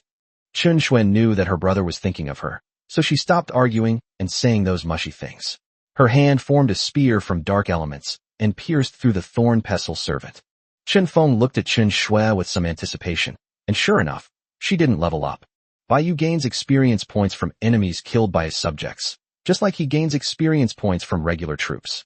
However, Baiyu does not gain experience points from enemy kills by his subjects' troops. Otherwise, if he could infinitely recruit subjects, he could level up effortlessly. Boss, do you know what this goblin is called? It's hilarious. What's your name? Can't poop, ha. Chen Feng rolled his eyes at Chen Shui, wondering just how funny this was. Why are all the goblins' names so strange? One goblin we killed before was called Spinites. The Goblin King's son was called La Yaichuo, and now we have another one who can't poop. Ha. Soon, the 2 king-level corpses were summoned, a Death Guard and a Necromancer. The main issue is that Baiyu has a bit of a symmetry obsession. Having only 1 Death Guard always felt a bit awkward, but now that there are 2, it's much better. So what's next? Chen Feng asked Baiyu. Their hopes of leveling up were dashed. Both of them were level 9 commanders, and they thought they could at least advance one of them. But the number of enemies was pitifully small. Let's rest for today. After the dwarves take over Erd City tomorrow and have the resources to build the undead fortress, we can launch an attack on the Goblin Kingdom. Baiyu not only plans to establish a necromantic fortress in the southern Goblin Kingdom, but also wants to build one in the Emerald Mountains, the Barren Plains, and Erd City. The nearby structures are naturally intended to protect the city of the dead. It's impossible for hundreds of thousands of undead to gather around the city in the future. Anyway, there's no limit to the number you can build, and you can also demolish them. Alright, that's the only way for now. There's no rush. The Goblin Kingdom doesn't know who their opponent is yet, and even thinks their kingdom is, well, hidden, when in fact it has already been discovered. Hey boss, let's go eat. Do you want some? Go ahead, I won't eat. Baiyu shook her head. Chen Shui grabbed Chen Feng and headed towards the restaurant, where the night elves began preparing lunch for them. Chen Feng, who was forcibly dragged away, was still complaining. All you ever do is eat. The last item in chapter 241 is a weapon. An eerie red moon hung high overhead. It was another clear, cloudless night. Hapuni State, Oman City. Max left Oman with several ragged dwarves. They looked disheveled and hurried, and Max carried a bundle on his back, which made a jingling metallic sound in the quiet night. 2 hours after Max and his party left, a 3,000-strong dwarven cavalry force chased after Max in the direction he had gone. Gray didn't know Erd City, but Max told him the exact location. He just needed to follow that direction, and he would eventually encounter Erd City's fortress. The 2 fortresses were far apart, but Max was still spotted by the dwarves guarding them as he passed by. The eagles in the sky couldn't see the specific information. Max deliberately exposed his whereabouts to the dwarves guarding the fortress. The dwarves on the fortress noticed the situation. Since Oman had already fallen and the enemy was coming from the direction of Oman, they could not afford to be careless. However, not long after the dwarf leader passed on the intelligence, a dwarf cavalry force appeared from the southeast. Enemy attack! Enemy attack! The fortress leader was taken aback. The city of Erd was now poorly defended, and the southern defenses relied mainly on these fortresses. They absolutely could not let the enemy pass. The fortress leader quickly organized and assembled the dwarf troops within the fortress, relayed intelligence again, and prepared to leave the fortress to meet the enemy. He never expected that the alien race that ruled Oman would dare to launch an attack on them. Soon, more than 2,000 dwarven cavalrymen were ready to go. The leader immediately opened the fortress gates, and at the same time, the dwarves on the fortress walls began to adjust the cannons and aim them at the enemy. The city of Erd is famous for its ponies, and all the dwarves ride on them. On the other hand, Greyside had a diverse array of mounts, including all sorts of magical beasts, which made them appear even more imposing. Grey wasn't stupid. The enemy would definitely take the initiative to intercept them. With the advantage on their side, why would Grey foolishly walk into the range of the enemy's fortress cannons? Kill.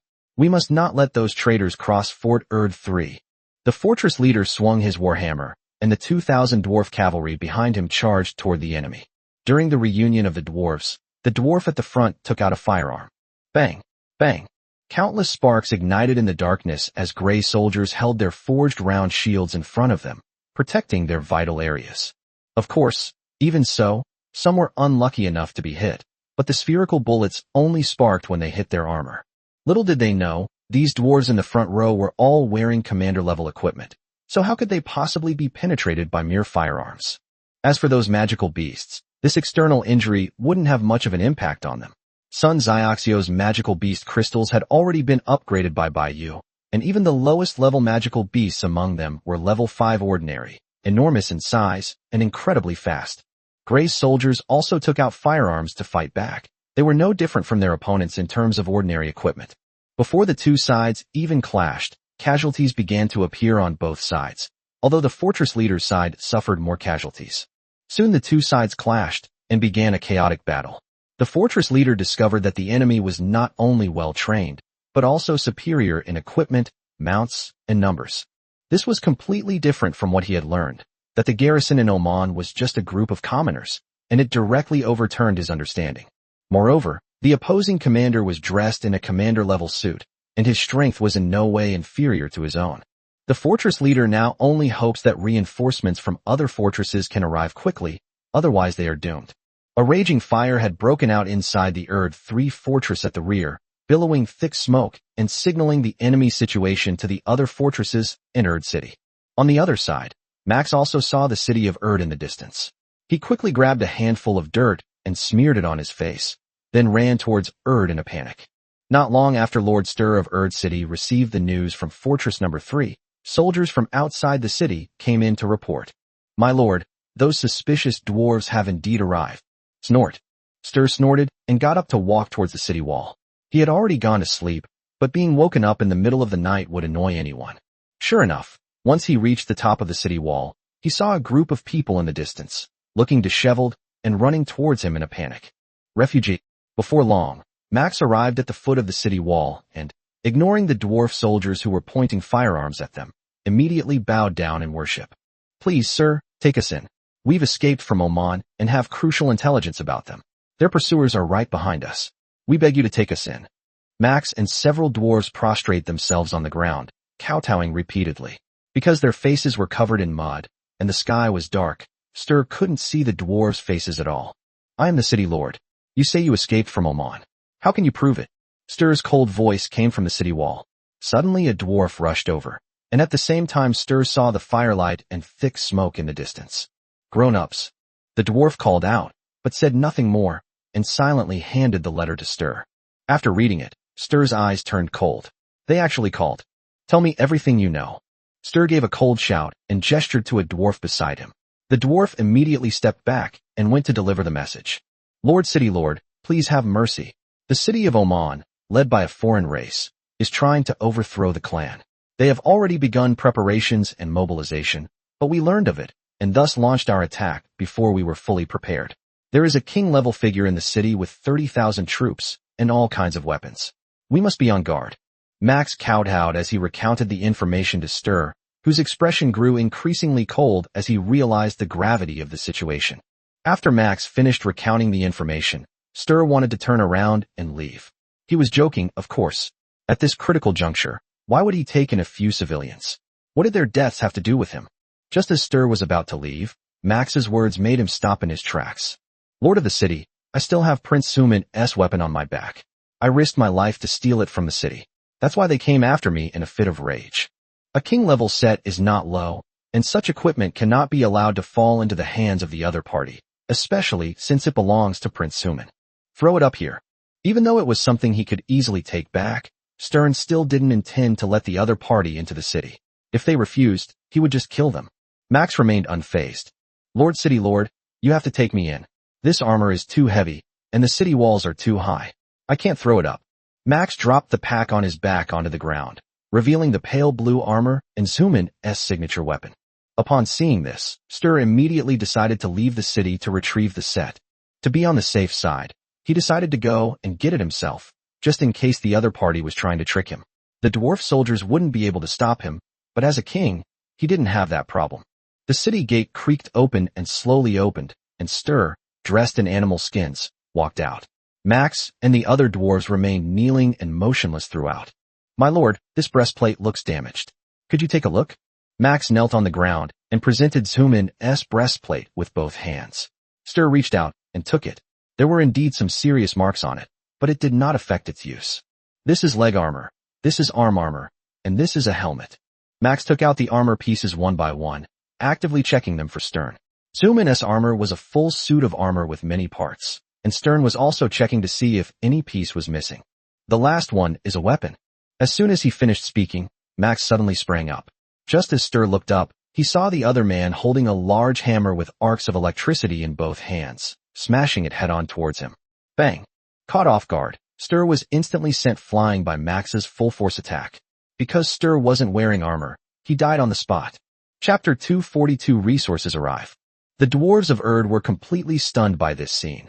The sudden turn of events caught them off guard. Max only saw that he had knocked Stur away, and did not know whether Stur was dead or not. He immediately went forward to finish him off, and then rushed towards the city gate that had not yet been closed. Stur never imagined that the refugee he thought he knew would actually be a king-level being.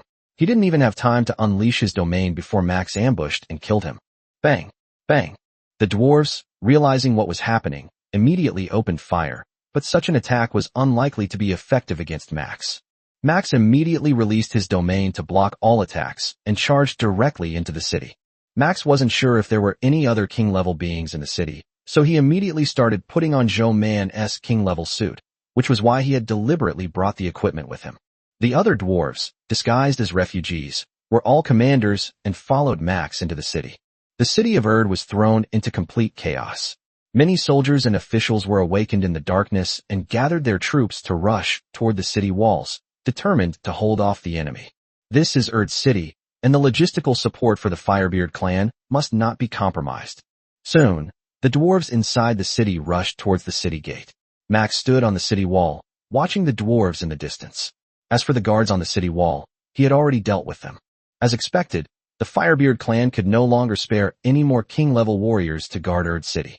As a former nobleman, Max knew all the kings within the Firebeard clan inside and out. Seeing the large group of troops gathering, Max was not alarmed, because reinforcements from the rear were on their way. Looking back, the fire at Fort Erd 3 had died down, indicating the crisis was over.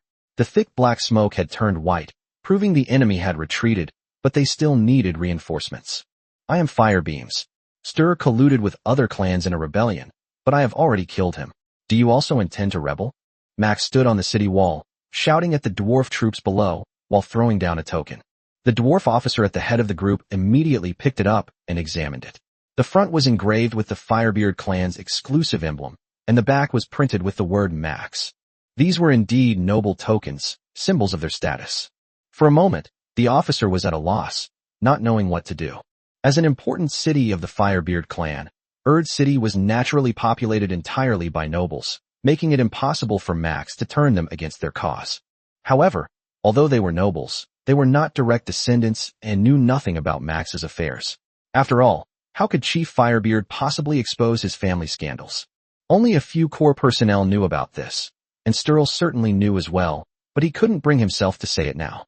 The dwarf troops below also saw Max's token. As a member of Stur's inner circle, this officer knew that Stur would not rebel, but the current situation was clearly a conflict between these nobles. If Stur hadn't died, he would never have stopped. But now that Stur is dead, it means that Max has won. Why should he offend a nobleman? Please forgive us, my lord. We were unaware of Lord Zioster's collusion with other clans.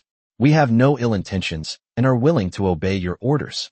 The officer immediately knelt down on one knee and addressed Max on the city wall, while the other dwarves also bowed in salute. Seeing the officer bow his head, Max loosened his grip on the sledgehammer slightly. It seemed this was a smart man. Otherwise, Max would have killed him first. Max's subordinates were also full of admiration for him, not expecting him to stabilize the situation in Erd City so easily. The strange thing is that Erd City's defenses are weak, with all the main forces on the front lines. Otherwise, a city like Erd City would have at least 3 king-level defenders, but now there is only one, Stur, which shows that the front lines have suffered heavy losses. On the other side, at Erd 3 Fortress, Grey won a great victory, but did not capture Fortress 3 because he was worried that reinforcements from other fortresses would arrive. Instead, he immediately began to retreat. Grey led his army to the designated location, where they joined up with the 30,000-strong dwarf army that had been waiting there, and then marched directly toward Erd City. As for Oman, there are still 20,000 undead and necromancers stationed there.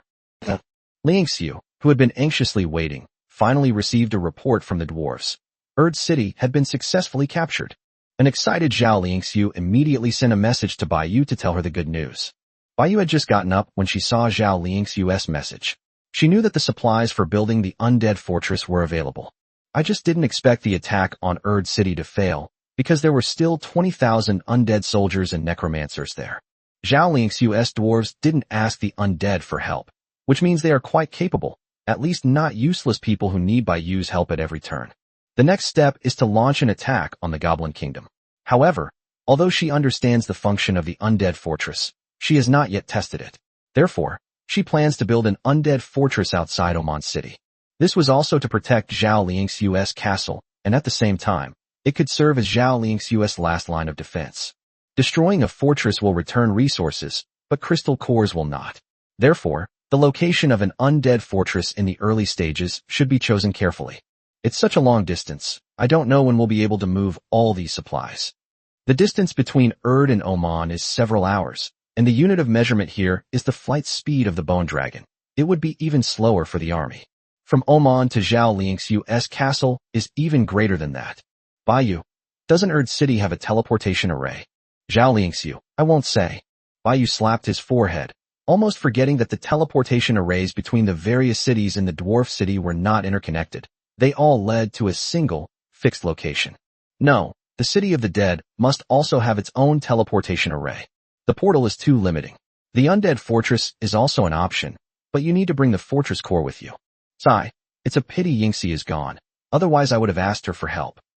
She knows spatial magic, so teleportation arrays are incredibly easy for her. Bai Yu had also asked his black alchemists if they knew how to build teleportation arrays, but it turned out that this was not within their area of expertise at all. Early in the morning, another hard day of moving supplies begins. Bai Yu didn't expect the army undead in Oman City to move it. They were too slow. Moreover, no one else can use Bai Yu's ring, so she has to do it herself this time, since there is still a king-level corpse waiting for her to summon it. She directly summoned all the king-level beings in the city who could pass through the portal and had them carry it. That's what you call fast. Bai Yu and the 5 king-level beings were directly teleported to the White Rock Mountains and disappeared in the city of the dead. Chapter 243. That's enough. Please have a seat, gentlemen. This is today's breakfast. Please enjoy.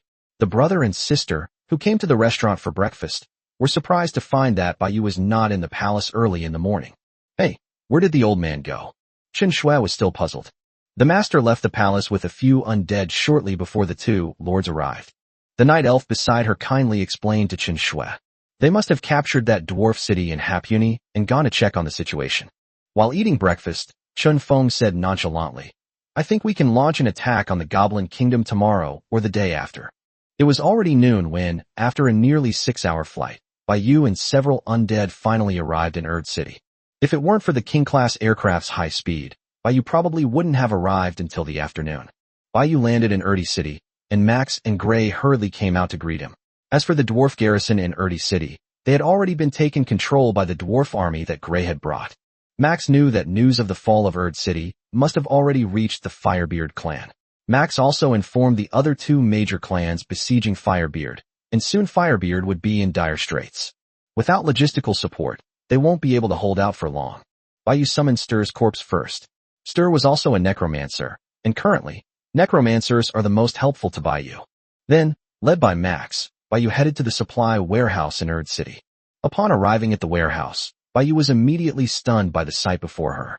The room was filled with equipment materials, iron ingots that hadn't yet been crafted into equipment, boxes upon boxes of magic crystals and spirit cores, and even stones that had been polished smooth for repairing the city walls. If the Firebeard clan is this wealthy, I can't imagine what the other clans must be like. This was just one of the warehouses, and Max led Baiyu to the next warehouse. The warehouse contained heavy weapons and equipment. It wasn't full. The cannons on the innermost side were covered in a thick layer of dust, while the outer side showed signs of having been moved, indicating that the weapons had been taken to the front lines. On the other side were boxes of artillery shells. Baiyu pried open a wooden box to take a look. In addition to the huge spherical shells, there was also a special type of ammunition. Ice-type charging crystal, fire-type charging crystal. Baiyu picked up a long, rectangular crystal to examine it, and she could sense that it contained a strong elemental power. Sir, this is the ammunition for the energy cannon. It can be inserted into the end of the weapon, and the cannon will absorb the elemental power inside to unleash a powerful attack. Seeing Baiyu's curiosity, Max explained to her from the side.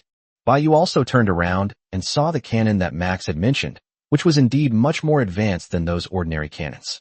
These charging crystals are not consumables and can be recharged and used repeatedly. There were also some crafted armor and weapons inside, including muskets. What is this? In front of Baiyu was a hexahedron covered with magical patterns and containing many spirit cores, presumably to provide it with energy. Reporting to your excellency, this is the energy core of the city's protective shield. It should be a backup. Next, Baiyu saw some strange things, and Max explained them all to her, which gave Baiyu a certain understanding of the technological level of the Firebeard clan. There was nothing useful among them, so Baiyu generously gave it to Max to allocate and strengthen their own forces. Max was overjoyed. With this equipment, aside from a lack of top-tier combat power, he was no longer afraid of the Firebeard clan. The sheer number of items they possessed was enough to give them a headache. In addition, there is a third warehouse, which is much smaller than the first two warehouses. It is only used to store some food. An entire warehouse of dried meat and various kinds of vegetables preserved by magic. Although Baiyu really wanted to take the vegetables with him, he hadn't forgotten his destination. How could he let food take up space on his ring? Baiyu glanced at it and left. There wasn't much to see, so he left it to Max's dwarf army as well. Sir, there's a place over there where books are stored. Would you like to take a look? Max spoke up again to remind him, and Gray looked puzzled. What are you reading? Baiyu's eyes lit up instantly. Walk. Baiyu went inside and started looking through the books. This time, it wasn't about dwarven history, but rather solid books on technology and knowledge. It contains the dwarves' techniques for crafting various weapons and equipment, as well as enchanting methods, and the combination of technology and magic, including taming wild beasts, weaving clothes, and so on. This contains almost the entire civilization of the Firebeard clan. Baiyu guessed that other clans should also have it. Perhaps they took different paths. With these books, even ordinary dwarf craftsmen can become top-notch craftsmen. No wonder the clans want to keep these things firmly in their hands. It would be almost impossible for these civilians to successfully rebel without external assistance. A teleportation array? Baiyu actually found a book about teleportation arrays inside, and thought it was an arrangement by God, a destiny. As a result, the book was incomplete, and the technology was only the same as the teleportation array in Oman, allowing only one person to pass at a time, which was completely useless to Baiyu. Never mind, take it for now. We'll have someone study it when we get back and see if we can improve it.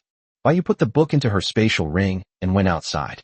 As for these books, including equipment and food, Baiyu naturally ordered Max and the others to take them all back to Oman City, as Oman City would be their main city from now on.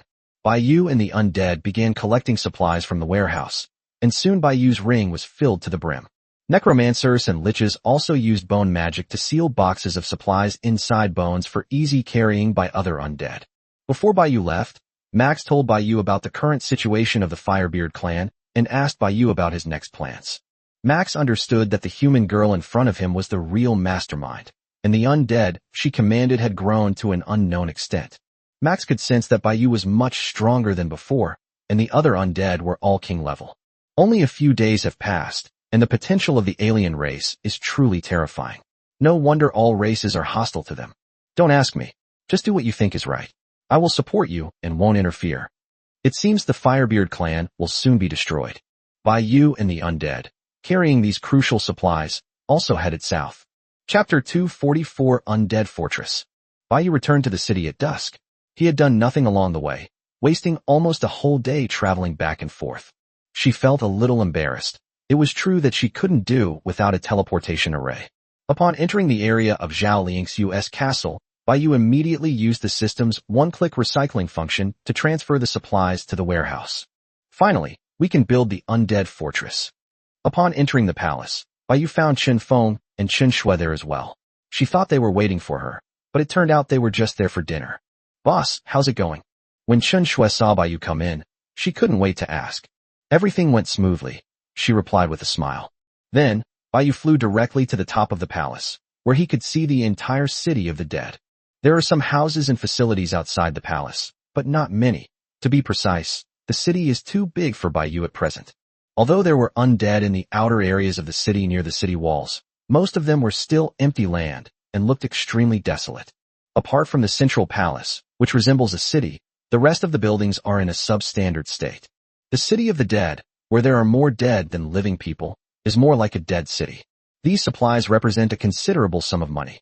Put up. As Baiyu clicked to build, she found that the empty space in front of her did not respond at all. Baiyu looked back and realized that she had built it behind a palace. At this moment, Chen Feng and Chen Shui also heard the commotion and came to Baiyu's side, looking at the back of the palace with her. Hundreds of spirit cores floated in the air, and then huge white bones emerged from the ground, beginning to be assembled like building blocks. Finally, it slowly formed a huge circular building with incredibly tall outer walls, comparable to the walls of the city of the dead, reaching 2/3 the height of the White Jade Palace. The white walls outside were eerie and unsettling. Directly opposite Baiyu was a skull gate, with a huge skull above emitting black mist that fell to the ground, quickly obscuring the ground beneath one's feet. It was round with a flat top, like a giant, flat cylinder. Baiyu couldn't see anything special about it. Baiyu jumped down immediately. She needed to go inside and take a look. The brother and sister, also full of curiosity, quickly followed.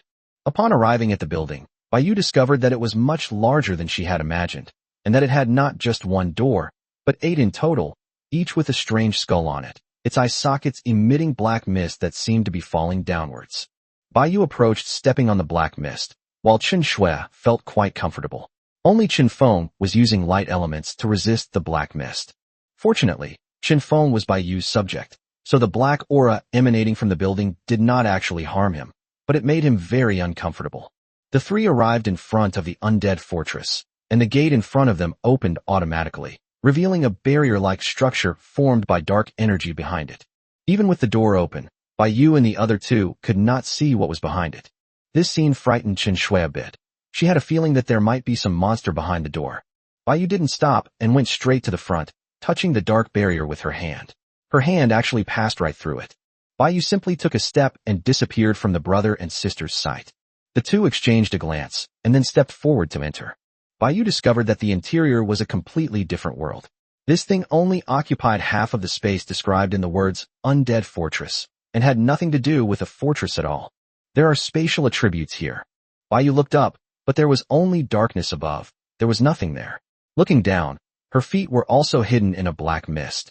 Before Baiyu was only a huge black portal, so huge that even a zombie titan could pass through it easily. The surrounding area consisted of smooth, round black walls covered with strange patterns, each pattern seemingly missing something and lacking its original charm. A black, six-sided crystal slowly emerged from the black mist beneath Baiyu's feet, and Baiyu picked it up to examine it. That's really shady. It's actually built with the same materials as the main fortress. Baiyu clicked to replenish supplies, and the crystal core was instantly completely enveloped by the white bones, forming a palm-sized sphere, indicating that the charging was complete. The method of use is also very simple. Just click Build, and then drop it on the ground. This thing seemed to have a very limited function, and Baiyu didn't discover anything else. However, even just teleportation can be a great help to Baiyu. Boss, do you think our castle will get this kind of thing when it's upgraded to a city? Chen Shui asked curiously. I don't know. It's not certain yet whether it's exclusive or universal. Baiyu couldn't tell whether the teleported undead fortress was a special reward from the system or a fixed reward for upgrading the city. Maybe other lords will also upgrade their cities to have goblin fortresses, demon fortresses, or the like. Let's go, there's nothing in here. With that, Baiyu turned and walked toward the exit, and the brother and sister quickly followed her out. It's getting late. I'll build the first fortress core in Oman to see how it goes. Once another core spawns the next day, we'll start the attack on the Goblin Kingdom. Baiyu guessed that this thing was probably similar to the barracks refresh mechanism, refreshing every 24 hours, so it would refresh at this time tomorrow instead of at dawn. Chen Feng, could you please make a trip and build it in a suitable location outside Oman City? I've already fully charged it. Baiyu handed the fortress core to Chen Feng. She had just returned from there and didn't want to make the trip again. She could just teleport there from the main fortress. Okay. Chen Feng took the fortress crystal core. Boss, I want to go too. I want to go too. Chen Shui had never seen dwarves before, let alone a dwarf city. You two go together. Baiyu watched the brother and sister enter the portal and head towards the White Rock Mountains. Arriving at Zhao Ling's castle and greeting her, the brother and sister, accompanied by a familiar undead mount, set off for the northern city of Oman. The dark clouds in the sky completely dispersed, revealing the red moonlight, and then it became completely dark. Baiyu waited quietly in the palace for them to finish building the Fortress of the Dead. Chapter 245. This is the Undead Fortress. Time, 2200 hours. Chen Feng and Chen Shui finally arrived in Oman City. Oman City, which had always been under the rule of nobles, was not as prosperous as Chen Shui had imagined. The city of Oman was silent at night, with only a few houses still lit up. With Max and Gray leaving with their dwarf army, the city of Oman now seemed much quieter. The brother and sister did not enter the city, but instead looked for a suitable location to build a necromantic fortress. There are grasslands all around here, so it feels like it doesn't matter where we build it. Chen Shui muttered. Let's build it in a place that's within sight of Oman City to the south. That way, it won't be too close, and we can provide support quickly. Chen Feng thought for a moment, and then said, Okay, that's what I was thinking too. The brother and sister moved south for a while longer, until Oman City appeared as small as an egg in their field of vision, at which point they stopped. Chen Feng took out the fortress core, brought up the system panel, clicked Build, and then casually tossed the core onto the ground. The two of them also flew into the sky, away from the location of the crystal core. The white bones encasing the crystal core shattered, and then the core inside emitted a ghostly green light. Immediately afterwards, a huge magic circle appeared, and a fortress of bones slowly rose and began to emerge from the magic circle. This is a hexagonal building made of 6 walls of white bone. The walls and everything inside the fortress are made of bones. These bones are slightly different from the bones that make up a skull, and they also exude an eerie black aura. The size of the undead fortress was somewhat beyond the siblings' expectations. If compared to the dwarven fortress, it would be found that this undead fortress was even larger, covering an area of 1/5 the size of Oman. There are no gates on any of the 6 walls. There is a round corner tower on the wall where 2 walls meet, and there are 6 of them in total. Each corner tower has crenellations, with eerie cannon barrels connected to the tower itself. The interior of the fortress was extremely simple, consisting only of a tall, undead tower. At the top of the tower floated the crystal core of the undead fortress, forming a transparent, somewhat blackened barrier. The crystal core at its top not only serves a defensive purpose but also acts as a defensive tower, automatically attacking surrounding enemies. The brother and sister landed on the wall of bones. The wall walkway was 3 meters wide and looked like it could fall apart at any moment, but it was actually incredibly sturdy. A black triangular flag was hung on the top of each corner tower. The brother and sister didn't know what purpose the flag served or if they were just for decoration. The base of the necropolis, which is inside the fortress, is also a hexagonal structure. 5 of the 6 walls are black teleportation arrays, and only one side seems to be able to be opened to enter the interior. The 5 teleportation arrays are positioned at an angle to increase their passage area. The floor inside the fortress was also covered with bones, and there were 6 walls and a staircase leading upwards. This fortress is so strange. Why is there such a large open space inside? Chen Shui was a little puzzled. Wouldn't it be strange if there were no other facilities? The dead don't need these fancy things. Do you expect them to build houses inside? Responding to Chen Shui, Chen Feng also contacted Bai Yu. Upon receiving the message, Bai Yu entered the main fortress. This time, she discovered that one of the runes on the wall that lacked spirit had been completed and was emitting a green light. I see, building an undead fortress activates a rune. At this moment, the giant portal lit up, and Bai Yu walked directly into it. As the portal began to operate, the 5 portals inside the fortress also began to emit black mist, and Bai Yu's figure appeared in front of the brother and sister. Bai Yu also began to observe the fortress. Putting aside its other functions, just its size alone was enough to easily accommodate 30,000 small undead. Bai Yu had access to more information than the brother and sister, so he first went to the corner tower to check out the undead cannons. These cannons and corner towers are integrated and cannot be moved. They can only attack from the fixed crenellations of the corner towers, but the angle can be adjusted. Strange, how can it attack without shells? You're not going to make me make the cannonballs myself, are you?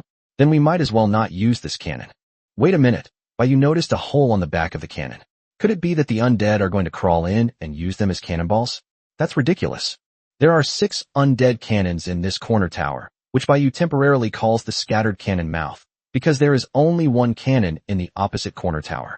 It is huge, several times larger than any cannon Bai Yu has ever seen. This time, there's no hole in the back. Instead, it's moved to the top. If it were used to house skeleton soldiers, it could hold at least 10 at a time. Bai Yu calls it the cannon muzzle.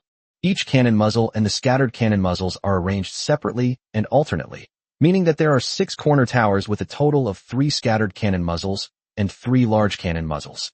From a sensory perspective, Bai Yu thought this undead fortress was pretty good. We'll notify the 20,000 undead army of Oman to come and garrison here, so we won't have to frighten the dwarven civilians outside Oman. Boss, what powers it? I remember that most facilities use spirit cores to obtain energy, but I can't find any. Chen Shui looked at the undead crystal core radiating energy at the top of the tower and asked with some confusion. This sentence reminded Bai Yu. Otherwise Bai Yu really wouldn't have noticed it. You need a place to put your spirit cores, right? Boss, there's another room over there by the portal. Chen Shui exclaimed again, and Bai Yu then realized that it was true. Only 5 of the 6 walls were teleportation arrays. Bai Yu also jumped down from the city wall and went over to take a look. The brother and sister watched as Bai Yu went inside. They had tried to enter before Bai Yu arrived, but they couldn't get in. Bai Yu thought this was where spirit cores were stored, but the interior was empty, with nothing inside except a ball of blue flame floating in midair. This is the soul flame. How is this possible? Bai Yu discovered here that he could actually bring up the system panel, but it only had one function. Bai Yu immediately left the room, looking shocked. The brother and sister looked at Bai Yu with equally puzzled expressions, not understanding what she had seen. I understand why it doesn't need a spirit core for energy now, because it has a soul. Strictly speaking, this undead fortress is an undead. What? It's so big. Is it an undead? Chen Shui's mouth gaped open, her face filled with disbelief. Bai Yu saw its blue bar, which had a full 1,000 points. Even if the protective shield was kept on, the mana consumption couldn't keep up with its recovery rate. Therefore, the protective shield could remain on indefinitely.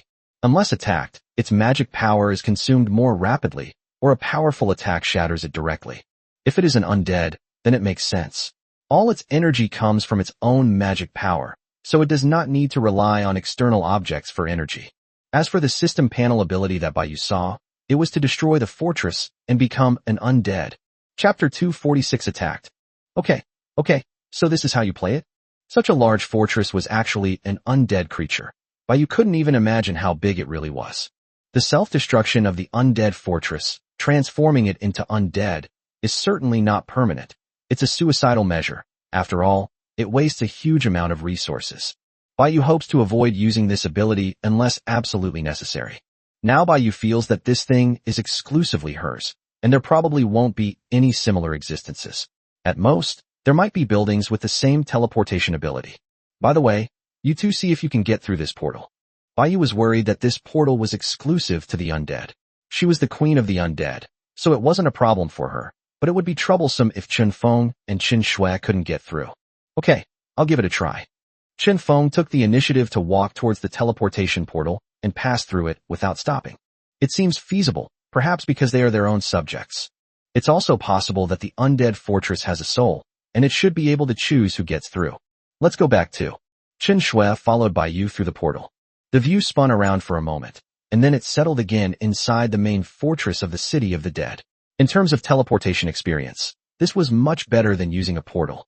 It was getting late, and the three of them decided to go back to sleep. Upon returning to the palace, Baiyu immediately made the arrangements. Give the order to have Sass lead all the liches to summon more skeleton archers. Yes, master. Skeleton archers are naturally used to garrison the undead fortress. Standing on the city wall, they can at least attack from a distance. They are currently the only ranged attack unit that Baiyu can efficiently mass produce. Baiyu had seen the lich summon a batch of them before, and at the time she thought it was nothing special, but now she thinks it was indeed necessary. One day, Baiyu will have to learn about the lich's skeleton magic and see what other variant undead they can create. Baiyu took a shower and snuggled happily into bed to sleep. Now the castle has been transformed into a palace, and all the facilities have improved significantly. Even hot water is available for bathing. Nothing was said that night. The next morning, Baiyu received another piece of good news as soon as she got up. John was promoted to king. Sass and Jack are already level 7 commander, and it won't be long before they are promoted to king level. Including Lenny and John, who have just advanced, Baiyu currently has a total of 20 king-level undead combatants. Learned from Lai Yaichuo that the Goblin King was not at the royal level, Baiyu didn't believe that this lineup couldn't defeat him. Baiyu had nothing to do today, so she ate breakfast with her brother and sister. Boss, once we conquer the Goblin Kingdom, we should be able to advance to the king level, right? Chen Shui was already looking forward to the moment she would be promoted to the king level, at which point they would be considered among the top lords. It should be fine. Once the fortress core refreshes at dusk, we can launch an attack on the Goblin Kingdom. Have they made any moves over there? Baiyu looked at the brother and sister. In fact, Baiyu hadn't paid much attention to the movements of the Goblin Kingdom, having long ago handed it over to them to take care of. No action was taken. Everything remained calm, as if the city had nothing to do with them. Chen Feng felt that these goblins were too cowardly, or they were doing something strange under the cover of the protective shield. So many people died, and the capital city is gone, yet there's been absolutely no reaction. Indeed, this was the case. Ever since learning about the Snow Mountain incident, the Goblin King had been so frightened that he couldn't sleep at night, fearing that the three major races would hold him accountable. All their king-level beings died, except for their own king-level beings who survived. The events in the Snow Mountain became a mystery, and it wouldn't make sense not to give them an explanation. The Martial region is a complex web of power struggles, and the goblins are relatively weak. If they were moved to the Harpney region, they would have a much more comfortable life there. However, their weakness also meant they lacked the ability to migrate across continents. The closest place to them is a branch of the Mages Guild, and the Goblin King worries every day that the human mages will cause them trouble. The Goblin Kingdom, living behind the barrier, was subservient and obedient. But the Mage Association didn't want to pay them any attention. They just wanted to investigate the Snow Mountain incident, because they knew that the Goblin Kingdom didn't have the strength or the guts to do so. On the contrary, after the goblins moved the royal city and were discovered by the magician, it inexplicably increased the other party's suspicion. After all, in the eyes of all races, the strength of the human race, besides its talent and technology, is also inseparable from its cunning and suspicious nature. As dusk fell, another fortress core spawned inside the main fortress. Baiyu stood on the black mist, holding the black hexahedron in his hand, and used resources to fully charge it. We can finally get started. Baiyu turned and left the main fortress. As for where the fortress's crystal core was built, he simply threw it under the barrier of the Goblin Kingdom. Letting the undead clash head-on with the goblins will be a good opportunity to see the fortress's offensive capabilities. Baiyu had just stepped out of the main fortress gate and checked the time on the system panel when a message suddenly popped up. Your necromancer has been killed by the enemy angel. What's going on? My king-level unit was killed, and it was an angel. Baiyu currently has 4 necromancers, located in Erd City, Emerald Hills, Zhao Lingxiu Castle in the White Rock Mountains, and Sun Xiaoxio's side. From Emerald Hills and Zhao Lingxiu's side immediately, Baiyu remembered Sun Xiaoxiao telling her that it was a desert and very safe. Could it be Erdo? How come there are angels in Erdoi? Baiyu suddenly had a bad feeling. Sure enough, the system's voice sounded again, and Baiyu had guessed correctly once more. Big Boobs Girl, Big Boss, please save Xiaoxiao. We've encountered a formidable enemy. Baiyu immediately flew towards the portal, while simultaneously extending an alliance invitation to Sun Yubeo and replying, "Crab roe burger, where's Sun Xiaoxiao? Why hasn't she contacted me?" Sun Yubeo immediately accepted the alliance's invitation and quickly replied to Bai Yu, "Big-breasted girl." She was worried that the enemy was too strong and would endanger you, so she refused to ask you for help. "It was me." Sun Yubeo's words were abruptly cut off before the two siblings could finish speaking, and they saw Bai Yu flying towards the portal. "Boss, where are you going?" Chun Shui asked in confusion. "Aren't we going to attack the Goblin Kingdom?" Bai Yu spent 10 seconds briefly explaining the general outline of the events to the two of them, then turned to walk towards the portal. "Boss, wait a minute, this is very unusual. She didn't contact you personally, but someone else did. Could it be that she's already been taken into custody, and they're deliberately trying to lure you there?" Chen Feng immediately tried to dissuade Bai Yu. Bai Yu thought about it for a moment and then decided it was unlikely. Sun Yubeo had once helped him infiltrate and gather intelligence for Sun Xiaoxiao, and the two were family members. To harm him would be to harm Sun Xiaoxiao. Furthermore, Bai Yu possesses the passive skill, Life Link, essentially making her immortal and fearless. Chen Feng was unaware of these things, which is why he spoke up to dissuade Bai Yu. "Here, take this." Bai Yu tossed the fully charged fortress core to Chen Feng. "Don't worry, I know what I'm doing. There won't be any problems. The Goblin Kingdom is launching a normal attack, and I'll be back soon." Bai Yu's figure disappeared through the portal. Chapter 247 Facing the Angels. The scene before her eyes stunned Bai Yu. The surrounding area was a desert, desolate and devoid of any greenery. The desert was cold at night, and even Bai Yu felt a chill. Bai Yu didn't know what this place was called, nor did he know which state it was located in. Because Bai Yu never asked Sun Yubeo, Bai Yu quickly flew out of the portal and saw that all around him were ruins. Except for the castle in front of him, everything had collapsed. A holy, two-winged angel hovered in the night sky, radiating a holy golden light, looking at Bai Yu who had emerged from the portal. Below is a group of Templar knights fighting against the undead, who were probably summoned by the necromancer after arriving here. But clearly the undead were no match for the Templars, and few of them had been killed. Where are they? Bai Yu looked around, but couldn't see Sun Yubeo and Sun Xiaoxiao at all. "Are you looking for them?" A Templar knight grabbed the unconscious Sun Xiaoxiao and the wounded Sun Yubeo, threw them to the ground, and stepped on Sun Yubeo. The Templar knight gripped his cross sword with both hands in reverse, ready to stab Sun Yubeo to death. The angel in the sky ignored Bai Yu and flew towards the top floor of the castle. Clearly, they had a thorough understanding of the alien races. Damn it! Bai Yu's pupils suddenly emitted red and blue light, and her figure vanished from the spot in an instant. He reappeared in front of the Templar knight, wielding a black scythe that slashed directly at him.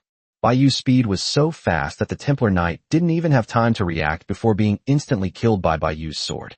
In that brief moment, when Bai Yu saved Sun Yubeo, the angel was already looking down at Bai Yu from high above.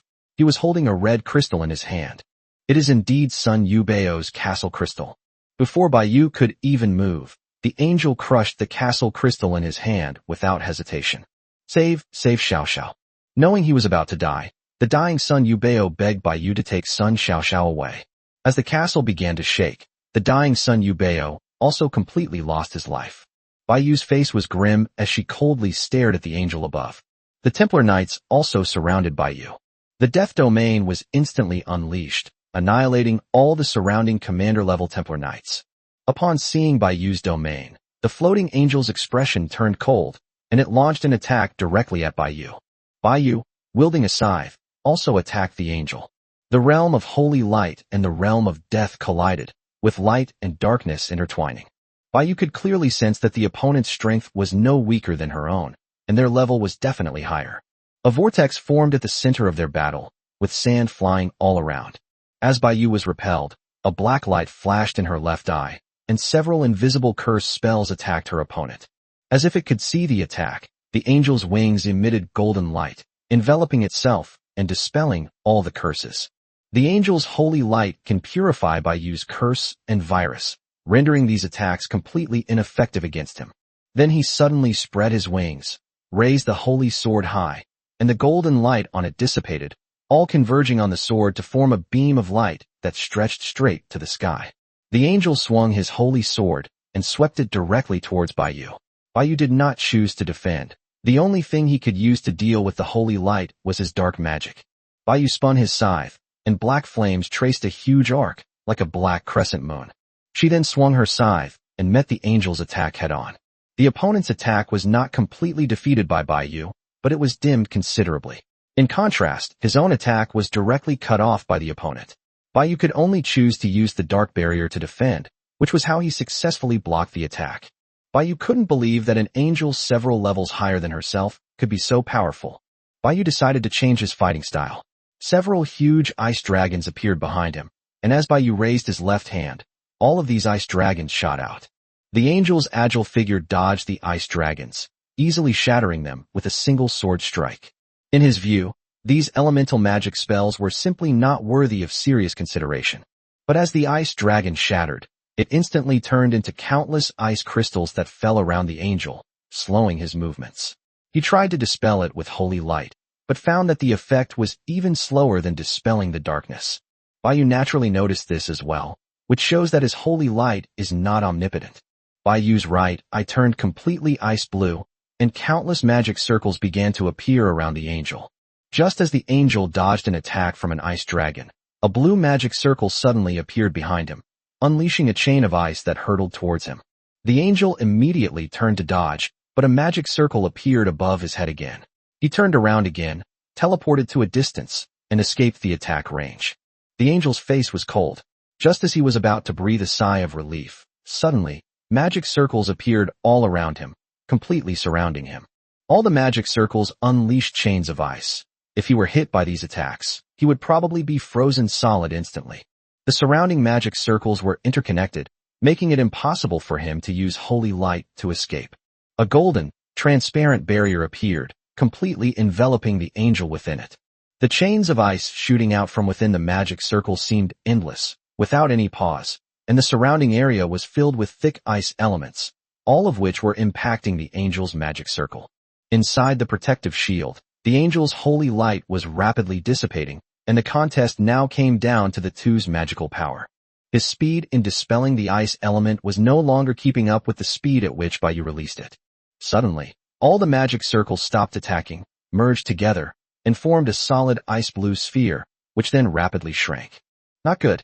The angel's pupils contracted. Bang! A muffled explosion rang out, and a circular blue halo spread out, completely freezing the angel at the center. Bai Yu once again controlled countless ice pillars to surge towards the frozen angel, reinforcing the seal. Call. Bai Yu was panting heavily, her head was throbbing, and she slowly lowered her right hand from her left. The angel was originally a melee fighter, and his holy light was stronger than Bai Yu's darkness, so Bai Yu was countered by the angel and found melee combat very difficult. If Bai Yu's darkness is stronger than the opponent's holy light, then the opponent is countered by Bai Yu, and this problem does not exist. What Bai Yu didn't expect was that high-level frost magic was actually very powerful. He had always underestimated it, but he never thought it would be stronger than his own dark magic, and it also had the ability to seal. It's just too mana-intensive. Now I finally understand why mages are so powerful.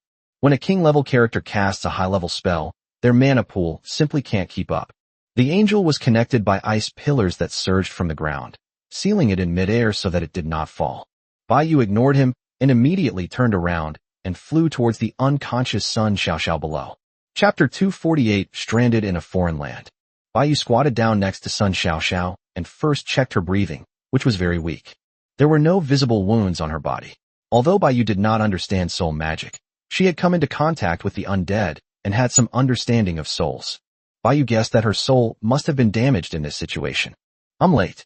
Bai Yu held Sun Xiaoxiao in her arms. Sun Xiaoxiao seemed to feel the warmth of Bai Yu's embrace and moved her fingers slightly, but she still did not wake up. It must have been injured by the angel's holy light. This attack, like Bai Yu's dark magic, directly harmed the soul. To use an angel's words, it would be more appropriate to say purify the soul. Bai Yu's escape route was cut off, and she was trapped in the desert surrounded by ruins. The angel deliberately destroyed the castle crystal to stop Bai Yu from escaping, but unexpectedly, he was no match for Bai Yu in the end. Bai Yu wasn't too alarmed by this. Although he knew nothing about this place, he knew that as long as he left the desert and found a lord, he could easily return to the city of the dead. In the ruins, Bai Yu also saw several of Sun Yubeo's other allies, one of whom, a middle-aged man, looked somewhat like Sun Xiaoxiao and was now lying in a pool of blood. The surrounding castles had all been destroyed, and these people had no chance of survival. Well, Baiyu sighed. In the end, son Xiaoxio's relatives died, and he himself was also in imminent danger. Baiyu dug a large pit in the ground, threw all the corpses into it, then set it ablaze and burned them to ashes. Finally, he buried their ashes under the desert. May you have a safe journey. Baiyu then came to the sealed angel. The angel's golden pupils were still glaring at Baiyu. Baiyu raised his right hand, and a black spear pierced through the angel inside, along with the seal. After dealing with the angels, Baiyu quickly gathered up the scattered supplies and summoned all the angels and Templar Knights into death guards. Baiyu then quickly dealt with the scene and ordered the death guards to leave and wait for orders elsewhere. The reason for summoning the death guards is that ordinary undead following Baiyu would be too conspicuous, while the death guards are different. They can find a place to hide and then teleport to Baiyu's side at any time. Everything at the scene was buried under the yellow sand, and no one will know what happened there. Baiyu carried Sun Xiaoxiao on his back, took out the black robe from the ring, and put it on. He looked up at the red moon in the sky to determine his direction, and then flew eastward. The brother and sister in the city of the dead waited for several hours, but Baiyu did not return. Could something have happened over there? Chen Shui was a little worried. Even if they went to fight, they should have finished by now. Let me ask. Chen Feng immediately sent a message to Baiyu, thinking that it couldn't really be that they had been ambushed as he had guessed. Chen Feng, how's the situation? Has it been resolved? Baiyu, something went wrong. Their entire army was wiped out. I couldn't save them. Now our retreat is cut off, and I can't return to the city for the time being. Chen Feng, where are the enemies? How did you get back? Baiyu, I've already dealt with the enemy. It'll be easy to go back. All we need to do is find a lord. Baiyu, you don't need to worry about me. Just continue attacking the Goblin Kingdom as usual. You will take command while I'm away and improve our strength as soon as possible. Chen Feng, understood. Chen Feng closed the chat interface. Chen Shui, who had been watching closely beside Chen Feng, naturally understood the reason for the situation. That damned angel is really hateful.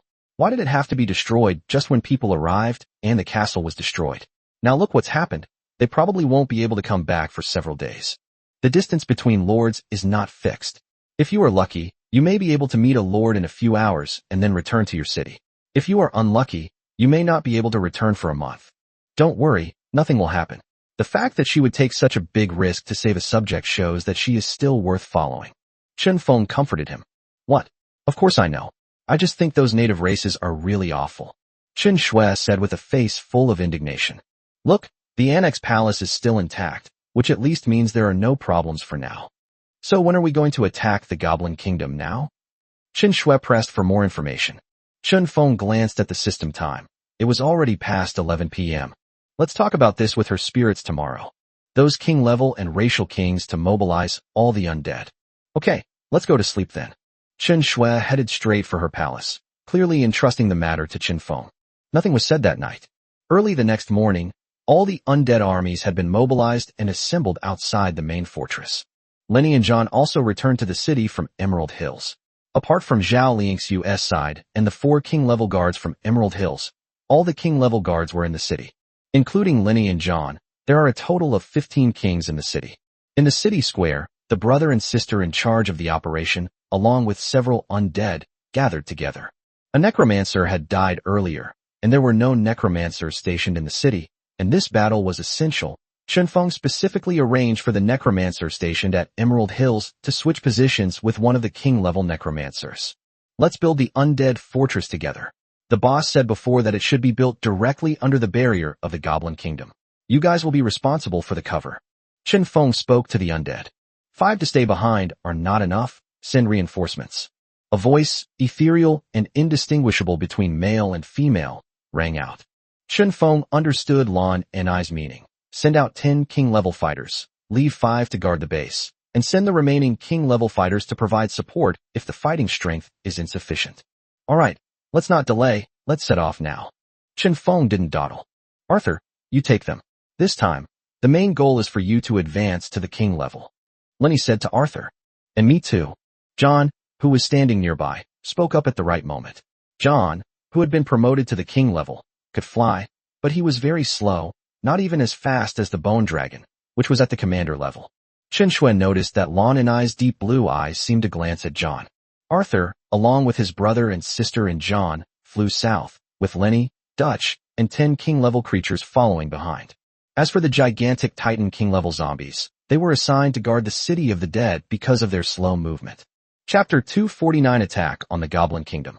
On the other side, Baiyu was already cursing. The desert was much bigger than she had imagined. He flew all night and still couldn't see the end. Moreover, he didn't encounter a single lord or even a single living creature. Baiyu felt they had flown in the wrong direction. Otherwise, how could Sun Yubao and the others have developed in such a desolate place? There must be one of the 4 directions that is closer to the exit of the desert. But they had already flown all night and could only continue flying eastward. Sun Yubao didn't tell Baiyu anything before he died. To be precise, he didn't have time. Cough cough. Sun Xiaoxiao, who was behind Baiyu, suddenly coughed and then spat out a mouthful of blood. Baiyu quickly landed and put Sun Xiaoxiao down. Sister Bai, is that you? Sun Xiaoxiao spoke weakly, and Baiyu noticed that her forehead was burning hot, her face was frighteningly pale, and her lips were completely bloodless. It's me, I've arrived. Baiyu squatted down, letting Sun Xiaoxiao lean on his arm, while simultaneously casting ice and fire magic with his other hand, melting the water and using wind magic to carry it to Sun Xiaoxiao's mouth. She only drank a few sips before she began to vomit violently, expelling all the water she had just drunk, along with blood and food residue. Sister Bai, thank you. What about the enemy, and my father and cousin? Sun Xiaoxiao became even weaker at this moment. Baiyu was stunned for a moment. I've killed all the enemies, and they're all fine, but you're badly injured, you know? From now on, talk less, and I'll find a way to heal you. Baiyu breathed a sigh of relief when she saw Sun Xiaoxiao nod weakly and not ask any further questions. I clearly don't want to cause you any more trouble, Sister Bai. She was somewhat frustrated at this moment because she could feel her own injuries most clearly. She couldn't describe the symptoms. It felt as if her soul and her body were experiencing a rejection reaction. Don't talk nonsense. Seeing that Sun Xiaoxiao was getting weaker and weaker, Baiyu didn't waste any more time and carried Sun Xiaoxiao on his back, flying eastward again. If this condition isn't treated soon, he won't be able to eat or drink, and he'll starve to death. Sister Bai, that angel, he was radiating golden light, and then all the soldiers died. I was also hit by the golden light, and then I lost consciousness. Baiyu's gaze sharpened. That was the domain of an angel. He hadn't expected that Sun Xiaoxiao, a level 1 commander, would actually survive the angel's domain. That angel was really amazing, but Sister Bai is still the most powerful.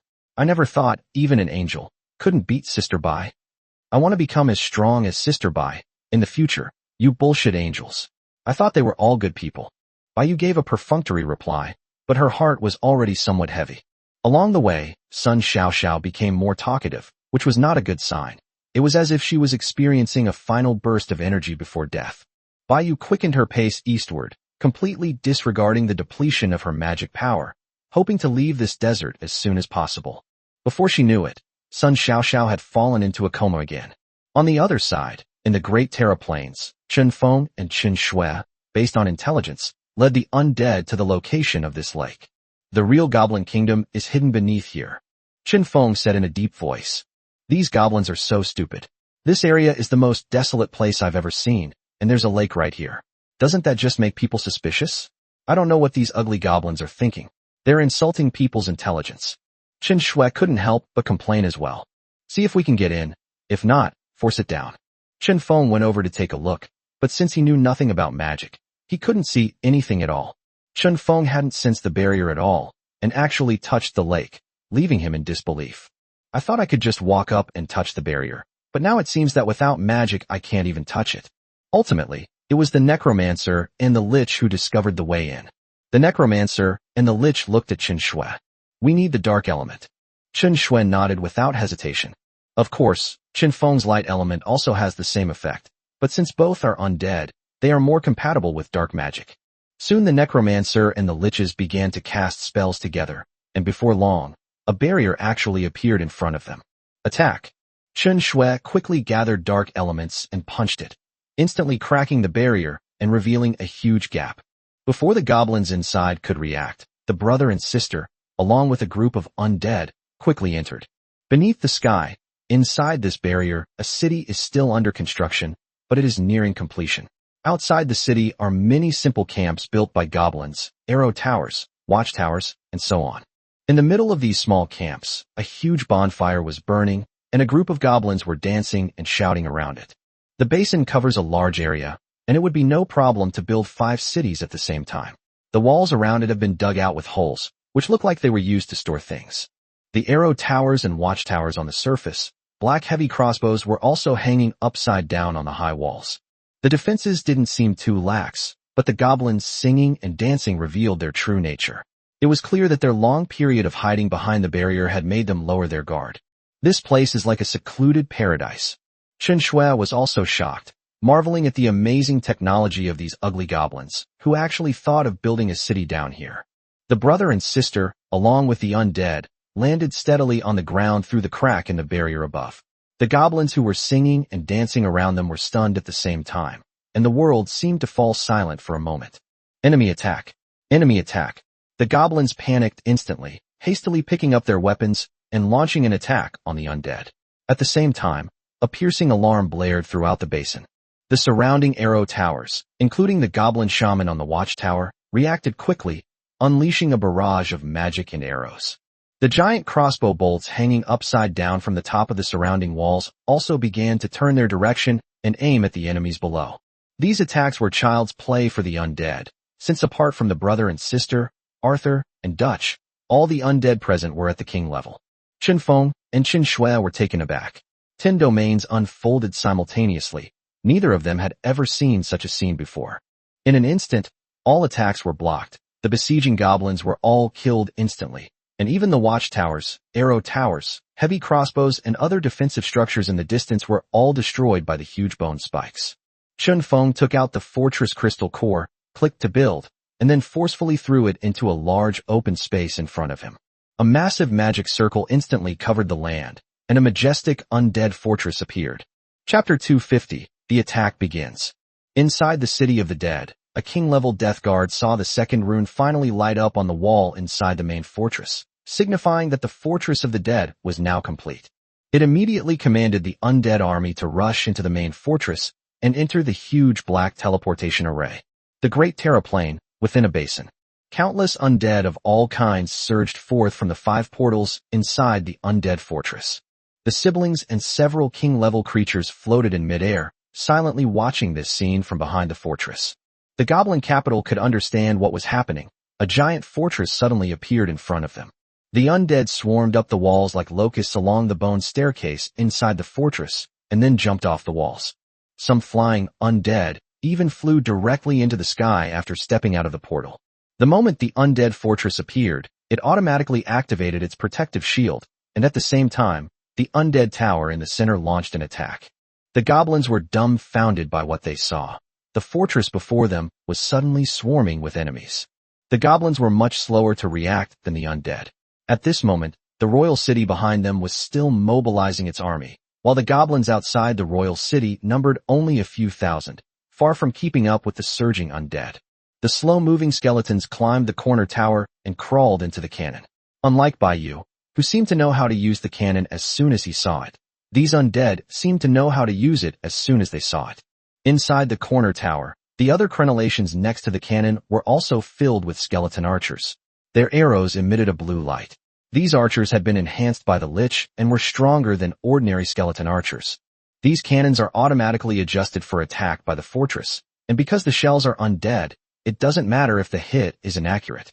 Bang! Bang! White shells shot directly towards the rear of the goblins. The skeletons' bodies may seem fragile, but that's only in comparison to stronger creatures. To the goblins, their bodies were incredibly tough. The corner tower cannons and mortars fired simultaneously, and skeletons rammed into the goblins with their bodies. As they landed, skeleton soldiers and skeletal warriors, wielding bone knives, launched an attack on the surrounding goblins. In an instant, the already routed goblin army was thrown into chaos in the rear, and with the air force roaming freely in the sky, the goblins had no ability to resist. The undead, fearless of death, poured out of the fortress, jumped off the city walls, and flew out from within, densely packed, quickly reaching tens of thousands in number, presenting an overwhelming force as they advanced directly towards the goblin capital not far ahead. This is terrifying. They don't need to use any strategy at all. They just overwhelm the opponent with sheer numbers. Chen Shui's mouth gaped open, making no attempt to hide her surprise. Perhaps, quantitative change leads to qualitative change. It was also the first time Chen Feng had ever seen the undead fight, and he was deeply shocked. He didn't know how to explain it to Chen Shui. No wonder those Lord Alliances suffered heavy losses and still hadn't won. These undead are not afraid of death at all. Even if the enemy can kill undead, with so many liches and necromancers around and so many corpses on the ground, they probably can't kill them as fast as the undead are summoned. Let's go too. Our goal is to advance to the king level. We can't just stand here and watch. The undead have already killed them all, so what are we left to kill? Chen Feng felt that if he didn't act now, he would miss his chance. He couldn't let the undead grab something ready for him to kill. Wouldn't that be incredibly embarrassing, making me feel like a king-level character who was forcibly boosted with experience points? Chen Feng and Chen Shui, along with Arthur and Dutch, also joined the battle. They understood that the purpose of this trip was not only to destroy the Goblin Kingdom, but more importantly, to advance to the king level. As for Lenny and John, along with a group of king-level undead, they continued to watch the battle from the air. Their target was the group of king-level beings from the Goblin Kingdom. Inside the undead fortress, a ghost still floats above the portal, tasked with observing the situation and deciding whether to provide support. Inside the Goblin capital, in a rustic yet luxurious palace, the aged Goblin King was now filled with panic and drenched in sweat. I never imagined that after living such a timid and subservient life for so many years, the first enemy I would face would not be a local superpower, but a foreign race. The key point is that the opponent is actually so powerful. You must hold the line. Immediately notify all city lords to open the teleportation portals and send them to provide support as quickly as possible. The aged Goblin King looked at his sons and the nobles of the kingdom before him and said in a trembling voice, "They also have goblin hordes, city lords, and their garrisons. With the combined strength of the entire kingdom, how could they possibly be no match for a single alien race?" Faced with the sudden attack, the Goblin King was panicked, but he did not think that his country would be destroyed. The Goblin Kingdom has only been established for a few hundred years, making it the youngest and weakest kingdom in the chaotic martial state. It knows about the dead, but not much. Outside the city, just as the horde of undead was about to reach the Goblin capital, the goblins inside the city finally assembled and launched a counterattack against the undead. Dozens of steel behemoths leaped down from the city wall. Unlike last time, this time there were not only ferocious beasts, but also towering steel giants and steel monsters flying in the air. The arrival of these monsters instantly disrupted the undead army's advance.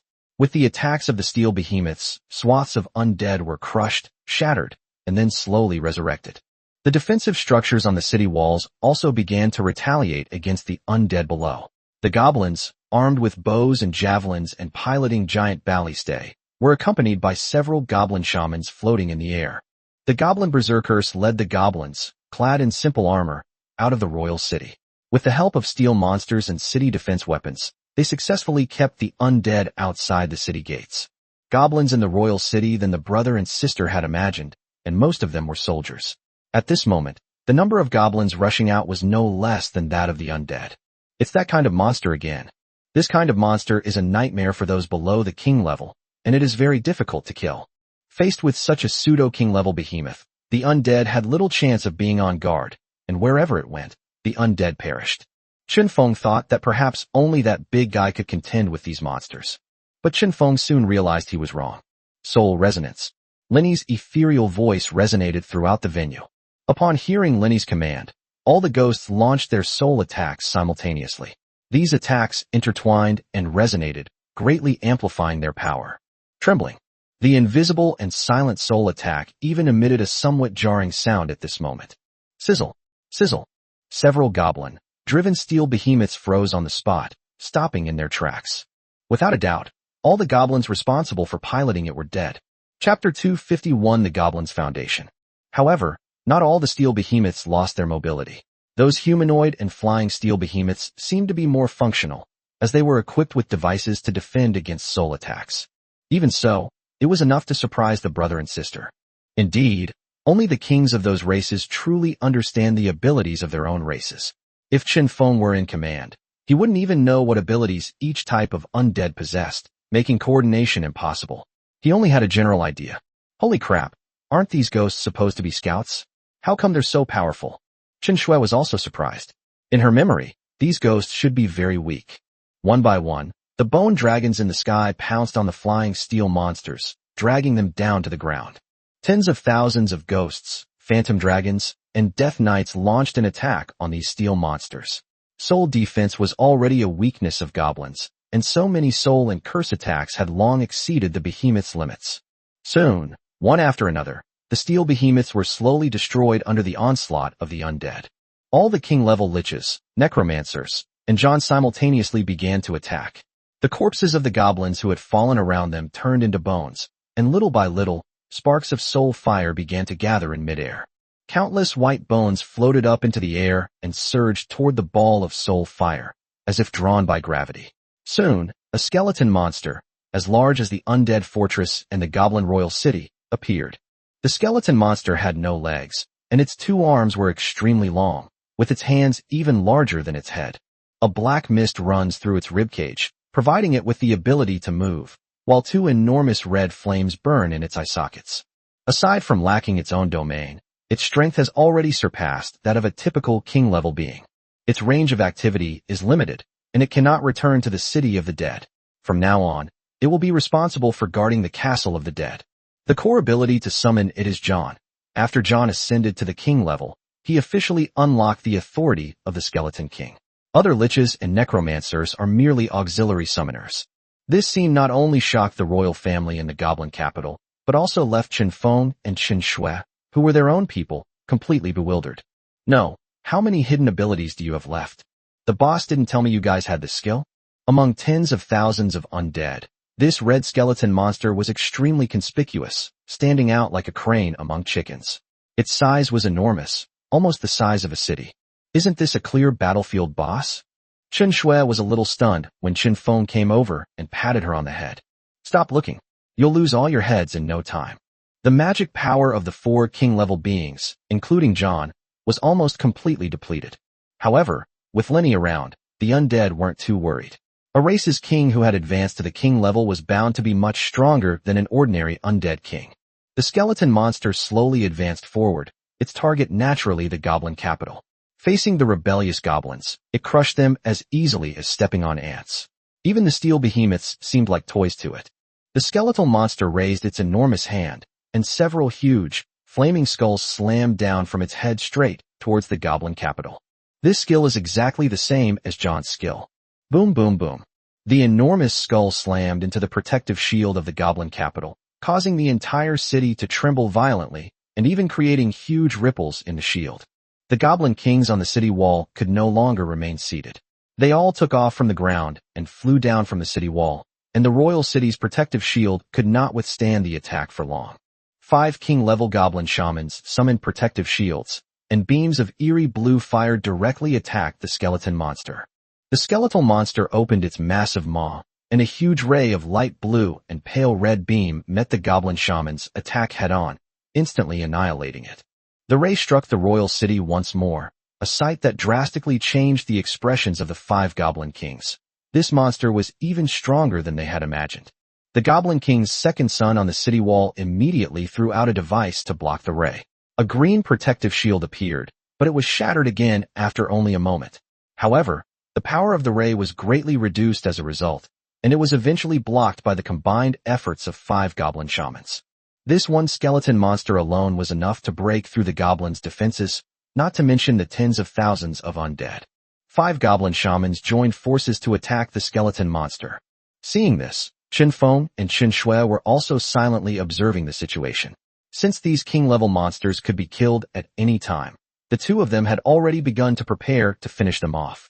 Inside the goblin royal city, the teleportation array glowed green, and one after another, goblin city lords emerged from it.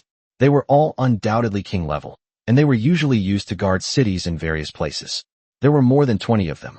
This is the last remaining treasure of the entire goblin kingdom. Inside the palace, the goblin king learned some news that infuriated him. The goblin tribes rebelled, wanting to establish their own kingdom and break free from goblin rule. The aged goblin king was trembling with rage at this very moment. The goblin race is weak. It does have kings within its ranks, though they are few and far between. The goblins' attitude towards them was, they were not allowed to enter the city, they were used as vanguards in battle, They were used as laborers in ordinary times, and they were not paid wages, and their female goblins were taken over. You're going to rebel because of this? Normally, the Goblin King could easily suppress them and let them know who their master is, but things are different now. Forget it, we'll settle the score with them later. Goblins don't need to rely on goblins. The Goblin King was furious. He had no choice but to deal with the enemy in front of him first. Soon, these city lords rushed out of the royal city and descended onto the battlefield. Adding to the previous 5 king-level shamans and the Goblin King's sons, the brother and sister's expressions changed when they saw a total of 30 figures floating in the sky. The other side actually had as many as 30 king-level beings. This far exceeded our expectations. Is this the foundation of a kingdom? It's still just the weakest goblin kingdom. Seeing this, Lenny immediately led the undead to the battlefield. Although John and the other king-level warriors were out of mana, their combat power was still there, so they had no choice but to go in now. With the queen not here, they cannot replenish their own forces with new king-level combat power after killing the opponent's king-level enemies. Seeing that things were going badly, the ghosts inside the fortress immediately entered the teleportation array to return to the city of the dead and gather the remaining 5 king-level beings. At this moment, Chen Shui was still thinking about finishing off the enemy. In the current situation, she was lucky if she didn't get finished off herself. Suddenly, after casually killing several goblin commanders, Chen Shui's experience points finally broke through the threshold. Embarrass herself in front of Chen Feng. Brother, I need to hide. After saying that, she immediately fled the battlefield as if she were escaping, flying towards the undead fortress. Chen Feng turned around and noticed that something was wrong with Chen Shui, and instantly understood. That's great. Given our own lack of strength, Chen Shui's advancement will be a great help. Chapter 252 An Encounter with a Free Man. Meanwhile, after dawn and another 2.5 hours of flight, Baiyu finally left the desert. This place is right next to the desert, a Gobi Desert, but fortunately the Gobi Desert is not large, and Baiyu can already see the oasis at the edge of his field of vision. Finally, we've flown out. We shouldn't have handed the fortress core over to Chen Feng in the first place. Otherwise, we could have built the fortress and returned to the castle. I miscalculated. Life is truly unpredictable. Baiyu flew through the desert for a day and a night, which shows that the desert is very large, yet he did not encounter a single lord in such a vast area. Baiyu didn't know if it was just bad luck or if there was another reason. Baiyu soon left the Gobi Desert and entered a mountain forest, intending to seize the time to continue searching for the lord and then return to the city of the dead. Suddenly, Baiyu noticed that several angels were flying in the sky, followed by several Templar knights. Baiyu immediately hid behind a tree. If the opponent was alone, she would not hesitate to attack, but now that the opponent outnumbered her, Baiyu did not think she could defeat them. Soon, the group of angels disappeared from Baiyu's sight, and Baiyu, draped in a black robe, slowly emerged from behind the tree. Throughout this time, Baiyu didn't even glance at the angels. Li Lingzi once told Baiyu that angels can sense disrespectful gazes directed at them. This would allow Baiyu to be discovered by those angels, which would be troublesome. Baiyu was much more cautious this time as she set off again. Although she didn't know why angels were appearing so frequently here, she knew it was definitely not a good sign. Baiyu knows nothing about this place right now, so she has to find a way to learn some basic information about the area. Baiyu looked around. The mountains and forests to the south were even more lush. Some race must live there. He didn't need them to be highly intelligent. As long as they could speak, that would be enough. Baiyu can't keep flying aimlessly like this. Meanwhile, in the heart of the forest, 5 people, 3 men and 2 women, were being attacked by a group of tiger-like monsters. 2 of the men were already injured. They were holding weapons and confronting the demon tiger, while firmly protecting the 2 trembling women behind them. What are we going to do? There are too many of these beasts. The remaining uninjured man said that he was the leader of the 5 and the strongest, with a level 5 commander rank, while most of the others were only level 1 or 2. Let's fight them. The worst that can happen is death. We're already in this state. Are we still afraid of dying? One of the seriously injured men roared. At this moment, his adrenaline was surging. He could no longer feel the pain, and he was completely bloodthirsty and had no fear of death. Just as the group of demonic tigers were about to swarm forward, footsteps sounded behind them. They turned around and saw Baiyu, dressed in black robes and carrying Sun Xiaoxiao on her back. Because Sun Xiaoxiao was hidden under the black robe, and the long brim of the hat obscured Baiyu's face, Baiyu looked more like a hunchbacked old witch at this moment. Immediately, 2 of the demonic tigers broke away from the group and pounced on Baiyu. They certainly wouldn't let food go to waste. Bai Yu's left eye, hidden beneath the brim of his hat, flashed blue light, instantly cursing and killing all the demon tigers present. The 5 of them didn't even see Bai Yu make a move before the group of demonic tigers that had almost wiped them out was completely dealt with. Seeing Bai Yu walking towards them, the 5 of them did not express their gratitude. Instead, their expressions changed drastically, as if they were facing a formidable enemy. Who are you? Where's this place? A melodious, cool female voice came from within the black robe. Judging from the voice, the woman was not very old. This surprised the 5 people. Putting aside the identity of the black-robed man, shouldn't we be the ones asking him this question? You suddenly appeared at my doorstep and asked who I was? We are a group of wanderers, destitute and homeless, living in these mountains. What are your orders, sir? A woman behind the 5 was the first to react and explain to Bai Yu. Bai Yu also sized up the 5 people in front of her. Their clothes were tattered, and 2 of them even had clothes that didn't fit them. They looked like beggars. Judging from the man's messy hair and long beard, he did seem to live here. At this moment, the woman who was talking to Bai Yu caught her attention. There was a black, semi-transparent lace strap on her shoulder, half of which was covered by her clothes. It must have been because the clothes didn't fit properly, which is why it was exposed and was noticed by Bai Yu. Bai Yu was stunned, and a sentence slipped out. You are free people. Upon hearing Bai Yu's words, the 5 were instantly shocked and immediately prepared for battle, ready to fight Bai Yu to the death at any moment. They didn't know how Bai Yu had discovered them, but here, being discovered as an outsider meant certain death, whether you were a lord or a free man. Rather than passively waiting to die, it's better to fight with all your might, as there might still be a glimmer of hope. Don't be nervous. I am a lord too. Bai Yu was surprised to find that the 5 people she met here were free agents, so they must know something about this place. Bai Yu's slender, fair fingers emerged from the sleeves of her black robe, and she removed it. A cascade of white hair fell down, leaving the 3 men staring in disbelief. When they saw Bai Yu dressed casually, the 5 finally confirmed that Bai Yu was indeed the lord. It was only then that the 5 of them realized that Bai Yu had been carrying someone on her back the whole time. Thank you so much for saving my life, beautiful lady. But if you're a lord, what brings you here? The woman cursed under her breath, saying that several men were so captivated by the beauty that they couldn't even speak and had to ask her questions themselves. The fact that the other party was a lord made them completely lower their guard. I also ended up here by chance. What did you mean by saying that the lord cannot appear here? Bai Yu also asked in confusion. Sigh, beautiful lady, you're really unlucky. You should just switch to being a free agent and hide away. An injured, bearded man sighed, seemingly lamenting that Bai Yu's life was nearing its end. The 5 people, who had relaxed their guard, began to heal themselves. The woman who had been silent all along actually possessed healing magic and was currently healing the 3 injured men. Bai Yu's face lit up with joy, and she stopped dwelling on the previous question, immediately stepping forward. Miss, could you please save my friend? Beautiful lady, what are you saying? You saved our lives? This is nothing. I, an old man, will not treat you first. Let's treat your friend first. The burly man immediately made way for Bai Yu, who then carried Sun Xiaoxiao to the woman and laid her flat on the ground. As Bai Yu passed in front of the burly man, he couldn't help but take a deep breath. Ah, it smells so good. Chapter 253 Heading to the Human City. What kind of injury did your friend suffer? I can't see it at all. The woman looked down at Sun Xiaoxiao and asked Bai Yu a question. Bai Yu thought for a moment and decided not to say that it was the angel who caused the injury. One should always be wary of others. I don't know either, but it must be a wound to the soul.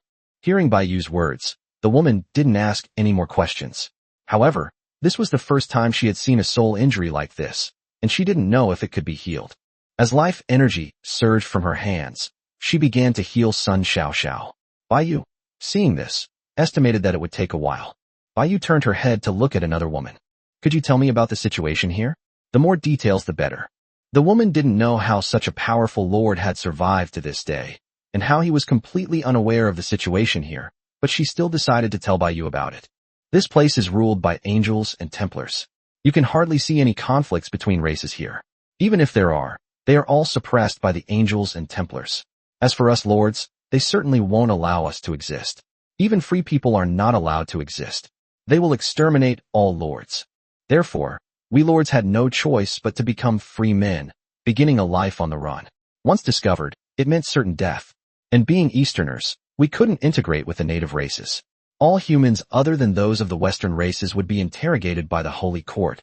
We couldn't pass, nor could we enter the city, destined to live as savages in the wilderness. At this point, the woman looked bewildered.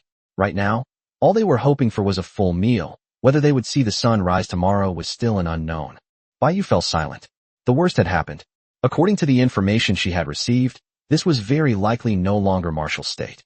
Because the martial state is a complex entity with many powerful forces, even the angels could not unify it. No wonder there are so many Templar knights and angels here, but not a single lord in sight. They've all been killed by them. Which continent is this? Bai Yu then asked the other party. This is the Holy Land of Anda, the headquarters of the angels and the Knights Templar. The woman said with a puzzled look, isn't this something everyone knows? So that's how it is. This is really troublesome. If I can't find the Lord, how am I supposed to get back to the city of the dead? No wonder Sun Yubao and his group were attacked even in such a vast and secluded desert. It turned out to be the angels' purge of the Lord. Cough. Sun Xiaoxiao, who was lying flat, suddenly vomited a mouthful of blood, which immediately attracted Bai Yu's attention. Looking back, Sun Xiaoxiao's face had become even paler, and her life force was extremely weak. What happened? Bai Yu immediately came over to check. I don't know either. I checked her body and found that she had no injuries at all. I have no idea where she was hurt. The woman said innocently, looking at Bai Yu with some fear, afraid that Bai Yu would think that she was the one who aggravated the other's injuries.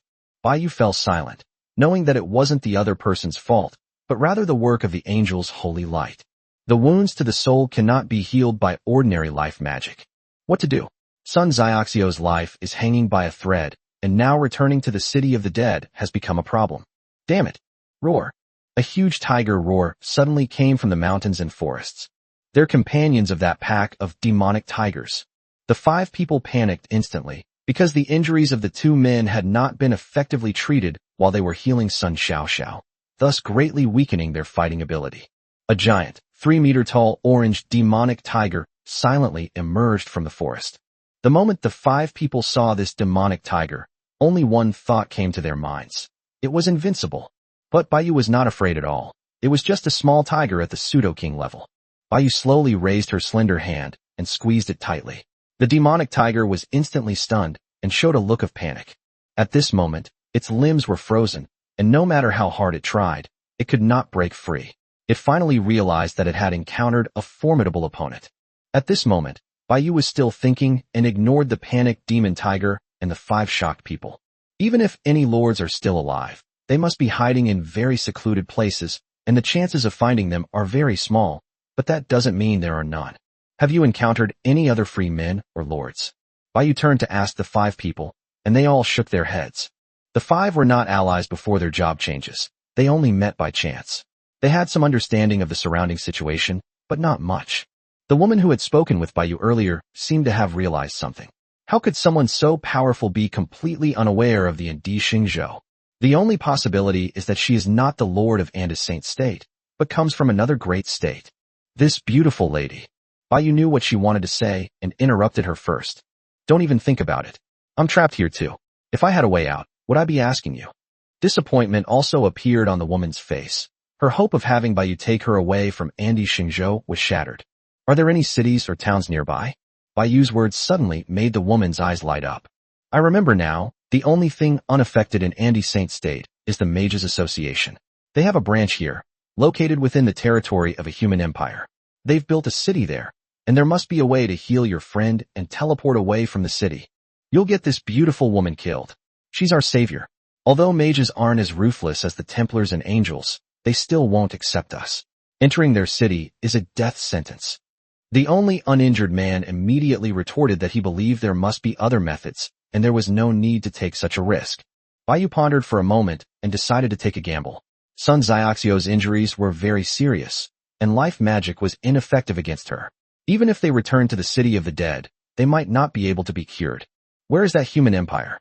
Seeing Bai Yu's resolute gaze, the man sighed and stopped trying to persuade her. That empire is called the Jianan Empire. If you continue south, you can enter its territory not far from here. That's where I escaped from. The woman said, Thank you, but I would like to ask you all to get some sleep before I leave. Before Bai Yu could even react after speaking, the 5 people were all knocked unconscious by Bai Yu's virus magic, enough for them to sleep for a day and a night. Bai Yu hid the 5 people in the mountains and forests, dug a hole, put them inside, and then buried them with branches. At the same time, he dispelled the surrounding smell and used alchemical magic to set up a poison array to ensure their safety. After doing all this, Bai Yu carried Sun Xiaoxiao on her back, put her hood back on, and then walked towards the frozen demon tiger. The demonic tiger looked at Bai Yu with fear, thinking that Bai Yu was there to kill it. "Give me a ride, and I'll let you go if you behave well." Chapter 254 Siblings Advance to King Level. In the City of the Dead, the sound of water suddenly rose from the silent and eerie main fortress. There's still time, but not entirely enough. Chen Shui was speechless, but she still forced herself to return to her palace despite feeling uncomfortable. As she passed the main fortress gate, 5 undead king-level monsters brushed past her. Looking at the towering figures of the 2 zombie titans, she wondered if these 2 were finally going to make their move. Even so, the difference in combat power still seemed quite large. Chen Shui only hoped that this side effect of hers would pass quickly so that she could advance to the king level. The Great Terra Plains, the battlefield of the Goblin Kingdom. The battlefield in midair had largely become a stage for the king-level beings, with nearly 50 king-level beings engaged in a chaotic battle. With the arrival of a king-level player, the scene became utterly chaotic. Meanwhile, Chen Feng was being chased by an unstoppable king-level being. After all, there were too many king-level beings to stop all of them, and Chen Feng was the only human among the undead army. Naturally, the goblins regarded him as an alien and made him their primary target. If Chen Feng weren't a light attribute character, whose speed was his advantage, he probably would have been killed by the opponent's king-level opponent long ago. Now he can only dodge and fight the enemy at the same time. Does this mean that the first battle for the Undead Fortress will force us to use the Undead Fortress? The problem is, I don't know how to start it. As Chen Feng ran, he analyzed the situation. The monsters created by the king level using magic could fight 5 against 1, so the undead that this Undead Fortress had become should be even stronger. Currently, including the skeleton monsters, there are only 11 king-level monsters on the field. On average, each undead monster has to deal with nearly 3 goblin king-level monsters, not to mention that the extremely powerful goblin kings have not yet made a move. Call out. As Chen Feng was fleeing, he suddenly felt a gust of wind sweep over his head, blowing his hair into a middle part. It was a king-level gargoyle that instantly attacked the goblin shaman, chasing Chen Feng. Chen Feng finally escaped the pursuit of the opposing king-level enemy. Immediately afterwards, 2 enormous figures appeared inside the undead fortress. They were the arriving zombie titans. With the addition of 5 king-level undead, the original disadvantage was finally reduced by 1 point. The zombie titan rampaged through the area, killing countless goblins with a single punch, as if it were nothing. But the goblins wouldn't allow it to be so arrogant, and soon 2 goblin kings joined forces to attack the zombie titan. They are all goblin shamans, possessing the ability to fly, moving nimbly, and capable of ranged attacks, effectively restraining the non-flying zombie titans. The blue flames of shamans are different from those of the undead. They can attach themselves to the physical body and cannot be extinguished, but they do not cause soul damage.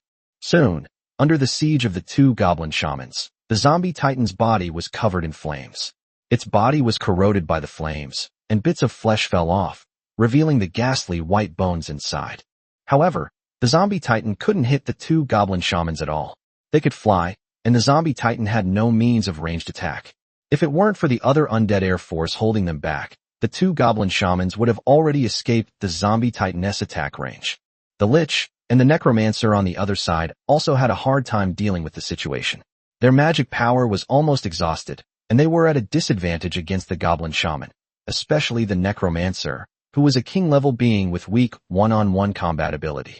Fortunately, the skeleton monster managed to hold off 6 goblins, greatly relieving the pressure on John and the other undead.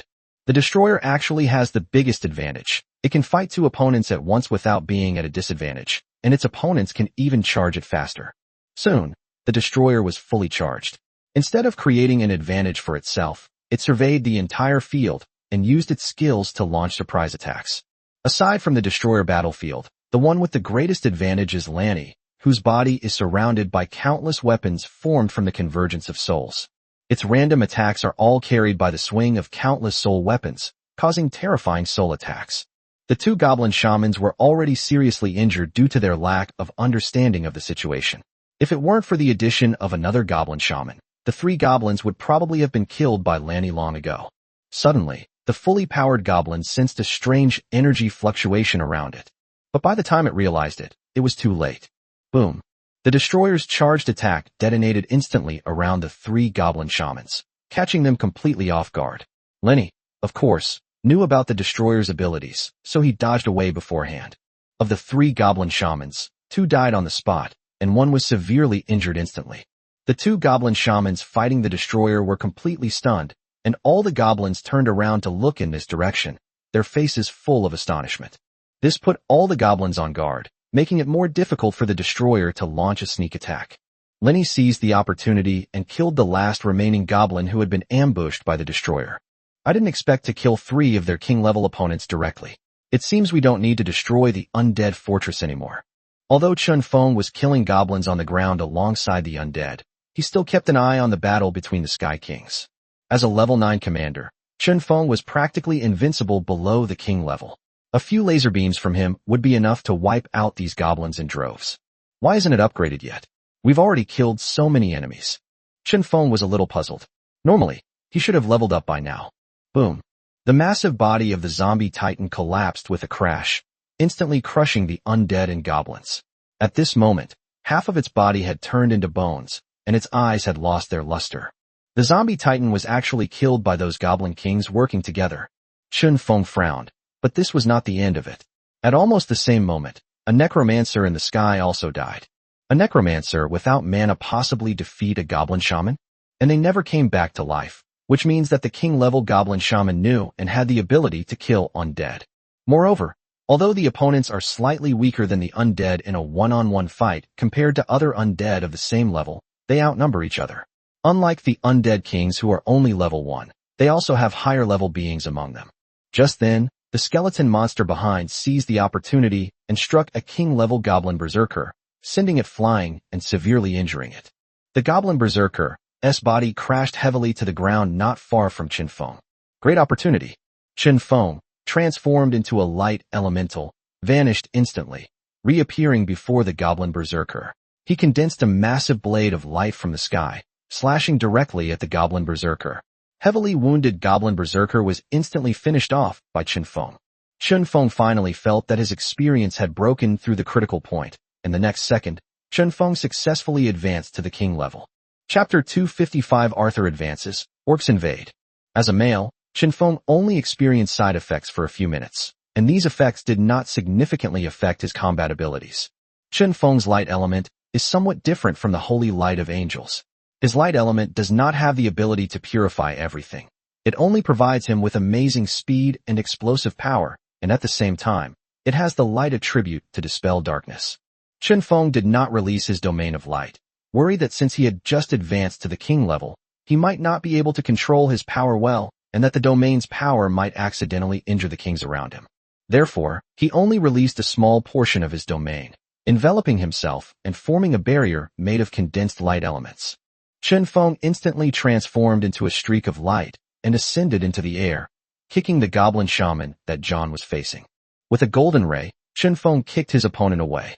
The goblin shaman was hit by the ray from Chun Feng's foot and instantly turned into a streak of light, crashing heavily to the ground.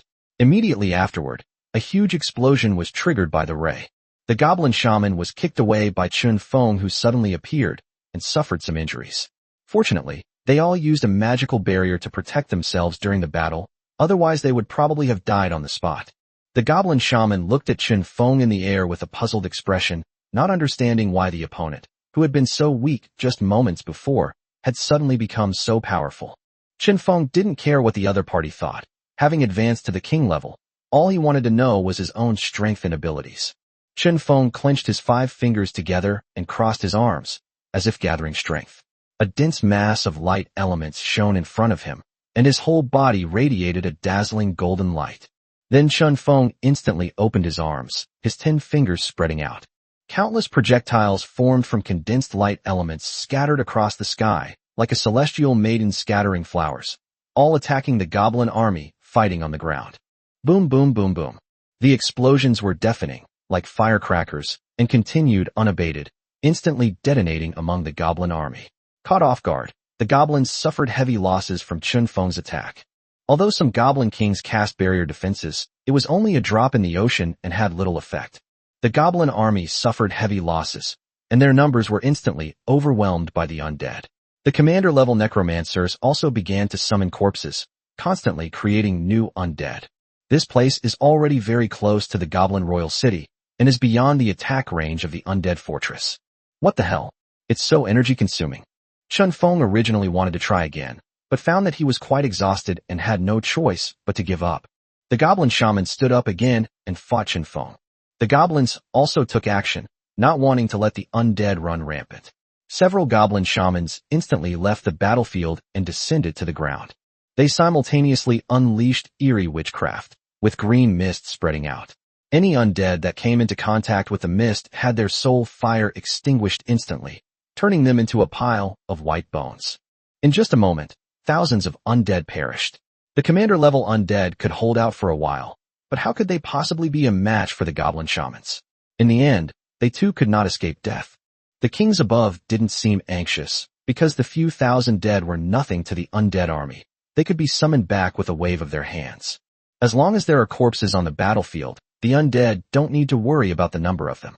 On the contrary, these goblin kings found it somewhat difficult to fight the undead alone. Above the royal city, the goblin warriors around them also brought out the weapons they had hastily developed. As they lit the cannons, a loud bang was heard, and a black cannonball exploded instantly behind the undead army. Unlike ordinary shells, this special black shell explodes in a circular black area, killing any undead within it. This area will last for about a minute, during which the undead can only move forward by circling around the black spheres that form behind them. The soul poison mist released by the 13 goblin shamans spread rapidly, and nearly 10,000 undead had already died. They stood motionless, protected by a magical barrier, completely oblivious to the attacks from the surrounding undead. Suddenly, a huge sphere formed from eerie black mist flew towards the dozen or so goblins. The goblins quickly abandoned releasing the poison mist and joined forces to resist the incoming attack. The strange black sphere attack silently exploded against the barrier erected by a dozen goblins working together.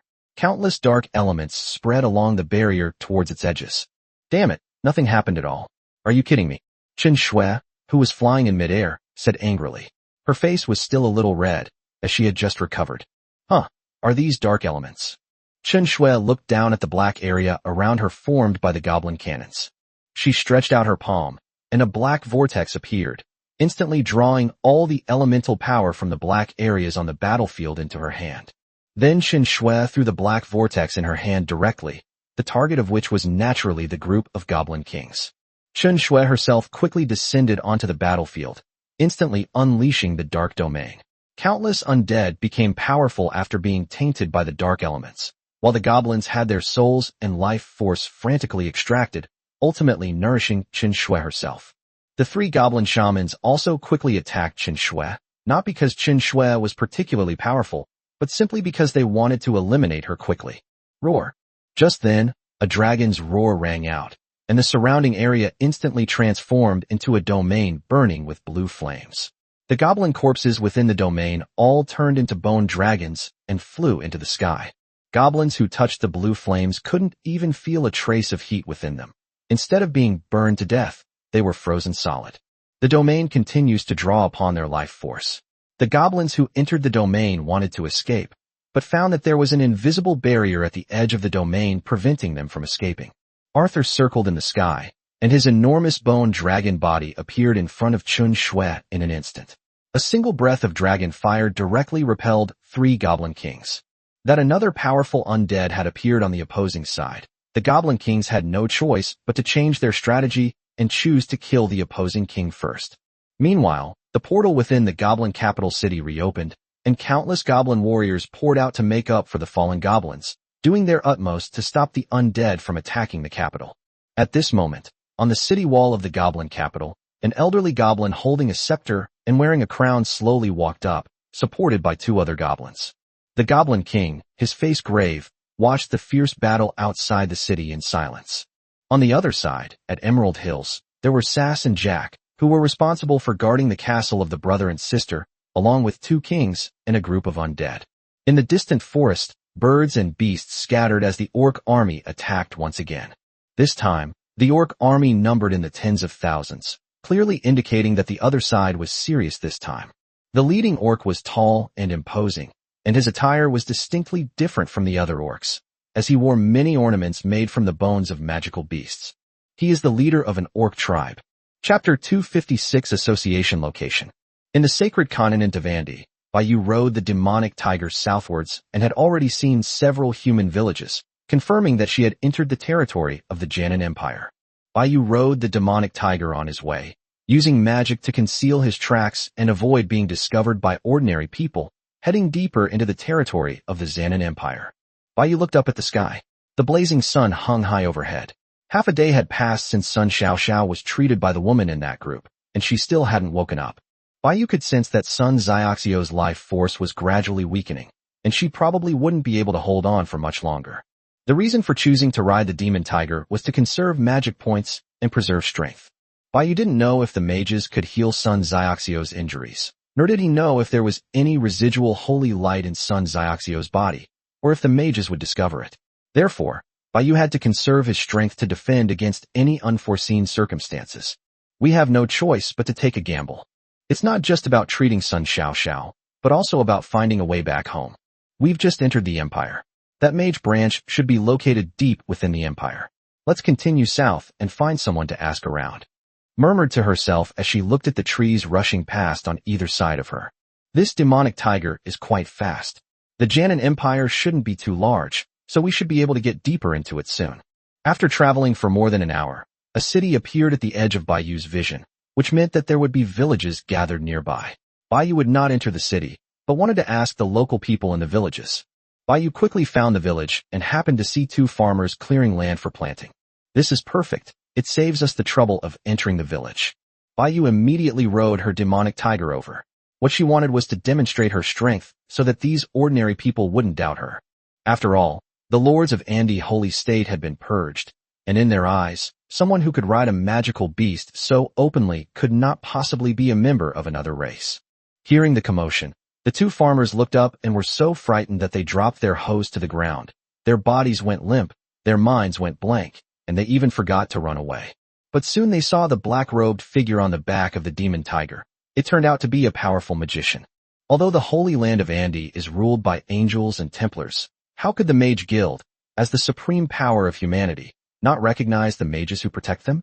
Moreover, someone who can wear a black robe is definitely not an apprentice. Upon seeing Bayu arrive, the two immediately knelt on the ground. This was someone they might only see a few times in their entire lives. Bayu dismounted from the tiger and, seeing the reactions of these two ordinary people, must have already intimidated them. Bayu wanted a deep, husky voice, but after trying, it didn't work at all.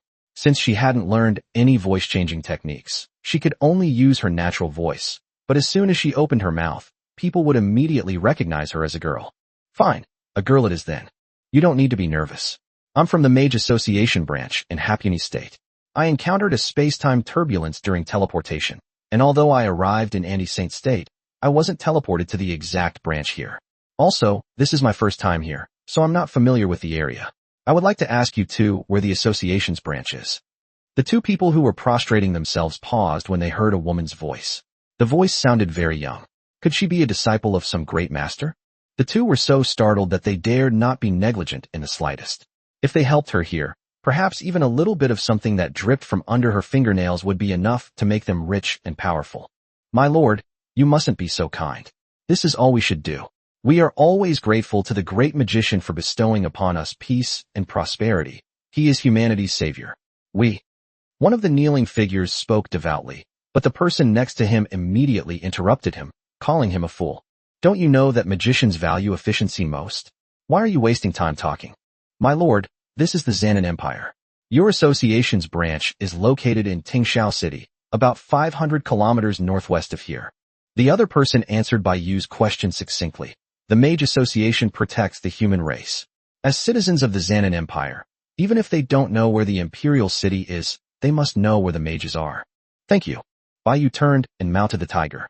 A gentle breeze blew by, and the two people lying prostrate on the ground immediately fainted. Bayu did not kill them, because it would cause unnecessary trouble. He simply let them sleep. Northwest, Thunder City. Bai Yu looked at the blazing sun high in the sky and couldn't tell which direction he was facing, but by combining the direction he came from and the direction he turned, he quickly figured it out. 500 kilometers, let's go. I'll release you once we reach our destination. Bai Yu patted the demon tiger's rear, and the two of them and the tiger set off again. This time, their goal was clear, to head straight for Tingxiao City. Harpness State, Emerald Hills, the castle of the brother and sister. After John and Lenny left, Sass and Jack became the highest commanders here. They have now reached level 8 and are not far from becoming kings. Before them stood a complete orc tribe, whose leader had even come in person. The enemy has over 10,000 orc warriors. This should be the last force that this tribe can mobilize. Standing before the orc warriors were all undoubtedly king level, with the strongest being the orc tribe's leader, a figure that neither Sass and Jack, along with the other undead, could defeat. Even if they had an army of 10,000 undead, it wouldn't work. Jack, go back to the main city and contact Her Majesty the Queen.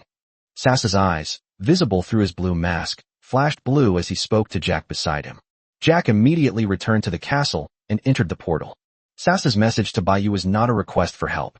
It knew that the undead were currently attacking the Goblin Kingdom and it was unable to support them. It also knew that Bai Yu was not currently in the castle. It asks whether, if necessary, these two castles should be abandoned. Jack didn't speak, but he naturally understood what Sass meant. Having just stepped out of the portal, Jack immediately changed his target and stepped back into the portal.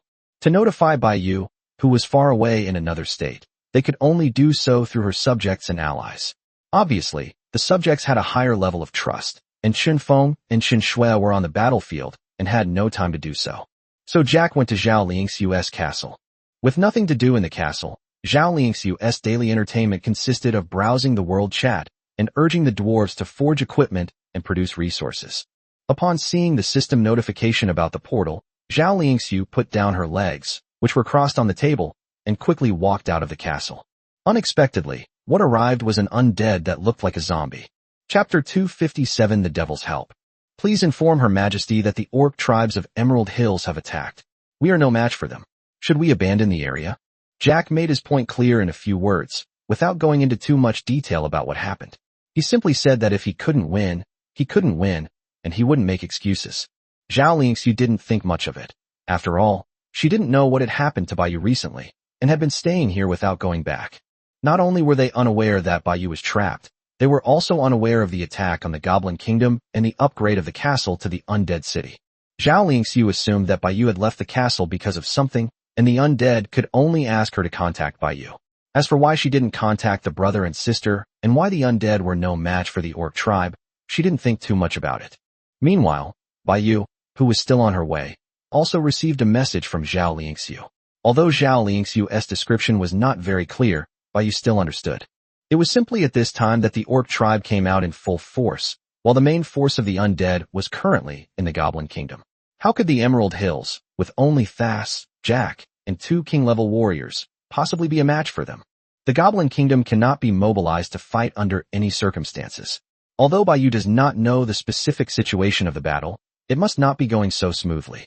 Otherwise, the king-level beings within the city would come to the aid of Emerald Hills, and Zhao Lingxiu wouldn't send her any messages. Are we going to abandon the castle that houses the brother and sister? The Orc Empire is some distance from the White Rock Mountains. It's not unacceptable. I still have the Undead Fortress. The Orc Empire can't escape. Bai Yu didn't want to give up their castle easily, since it could be upgraded to a city. Yes. Slapped the demon tigers, but hard, then suddenly remembered something. Now that I'm not a lone wolf, I can ask Li Lingzi and Du Yang for help. That way, I won't have to give up the siblings' castle, and I can perfectly deal with that orc tribe. As for who to turn to, it can only be Du Yang. Li Lingzi is busy dealing with the Forest Elf Kingdom and probably won't have the time. Du Yang, this hot-headed guy who loves to fight, is perfect for the job. Bai Yu, are you free? Can you do me a favor? Du Yang, what? How did you know I'm already a level 2 king? Bai Yu, ? Du Yang, I'm free to fight, but not for anything else. Bai Yu, you're coming to my castle now. It's urgent. Bring a few more king-level warriors with you. The opponent is quite strong. I'll have my men meet you. Du Yang, there is no enemy that even a level 2 king-level enemy cannot handle. Perhaps this is what they call a plain-minded man. Bai Yu didn't reply to him, but instead sent a message to Zhao Lingxiu. Then she continued riding her demonic tiger on her way. Ling Xiu, having received Bai Yu's reply, immediately informed Jack, and then they went through the portal together. Just then, Du Yang teleported over and saw Zhao Lingxiu and Jack standing to the side. Lead the way. Without a second thought, Du Yang knew that this woman was Bai Yu's subordinate. He led the two demons and walked alone out of the hall. The moment Du Yang pushed open the door, Zhao Lingxiu also saw the scene outside, and the two of them were completely stunned. Du Yang. Zhao Lingxiu. What's going on? You're telling me this is a castle? Chua, what's going on? Why did we come to the wrong place? With that, an incredulous Du Yang turned back towards the portal behind him. This is the city of the dead. Jack spoke in a hoarse voice. Zhao Lingxiu suddenly remembered that when Bai Yu asked her for supplies, she couldn't wait to personally lead all the kings to move the supplies as soon as she captured Erdie City. So, is it possible that a town at max level is a city? Zhao Lingxiu was shocked. She immediately figured out the reason. Du Yang reluctantly stopped and accepted the fact. I'm only a level 8 town. How come she can develop so quickly? We don't need to leave the city. We're going to the Emerald Hills. We need to go through the portal. Zhao Lingxiu called out to Du Yang, set the target for the portal, and gestured for him to enter. Du Yang silently led the two demons inside, and Zhao Lingxiu and Jack immediately followed. Meanwhile, in the Emerald Hills, the undead and orcs had already begun fighting. 4 orc kings made a move. If it weren't for the fact that this was their first time encountering undead, the 2 king-level undead would have died countless times already. The orc leader, initially confident, became suspicious as he searched for the weaknesses of the undead. There are no undead in Hapuni State, and the orcs have never left Hapuni State, nor have they ever heard of such a creature. Having emerged from the portal inside the castle, Du Yang had completely forgotten his earlier frustration and immediately flew into the sky to observe the battle between the orcs and the undead. Where are the undead? Why are there so few? Where are the king-level ones? Seeing that there were only 5 king-level enemies on the other side, Du Yang thought that the undead would have an easy time fighting them. So why did they specifically call him over? Did they really know that he had leveled up? Have no idea. Zhao Lingxiu said she didn't know where those king-level beings went either. Where is Bai Yu? Where did she go again? Du Yang pressed for more information. Have no idea. Zhao Lingxiu helplessly shrugged. Aren't you her subordinate? How come you don't know anything about this? Du Yang ignored her and charged at the other side with the 2 demons. King-level orc hiding behind the enemy at a glance. That must be their leader. Without saying a word, he charged towards the orc leader. Zhao Lingxiu also came outside the castle to watch the battle. It was a rare sight to see so many king-level beings fighting. Du Yang transformed into a black streak of light, his hand forming a claw, his 5 fingers turning into black skin and growing long nails. He could already picture the scene where his attack would pierce through the opponent's chest. The orc leader picked up the bone weapon slung over his shoulder, his eyes glowing green, veins bulging all over his body, and immediately met Du Yang's attack. Bang! A dark shadow appeared and disappeared quickly, and Du Yang's body was slammed heavily to the ground. The immense force created a large crater the moment his body hit the ground. Du Yang was stunned. He forcefully pulled his limbs out of the soil. His right hand was hanging limply, having been broken by the other party. Du Yang stood up, looking disheveled. His right hand had also recovered at that moment, and he moved his limbs, which felt like they were about to fall apart. Bai Yu, I really believed your nonsense. You call this a little bit strong? But that suits me perfectly. Du Yang's skin began to turn black. A pair of black wings and a tail grew from his back. 2 black horns sprouted from his head, and his eyes turned completely blood red. Du Yang took out his weapon, slowly flew into the sky, and looked down at the orc leader in the distance.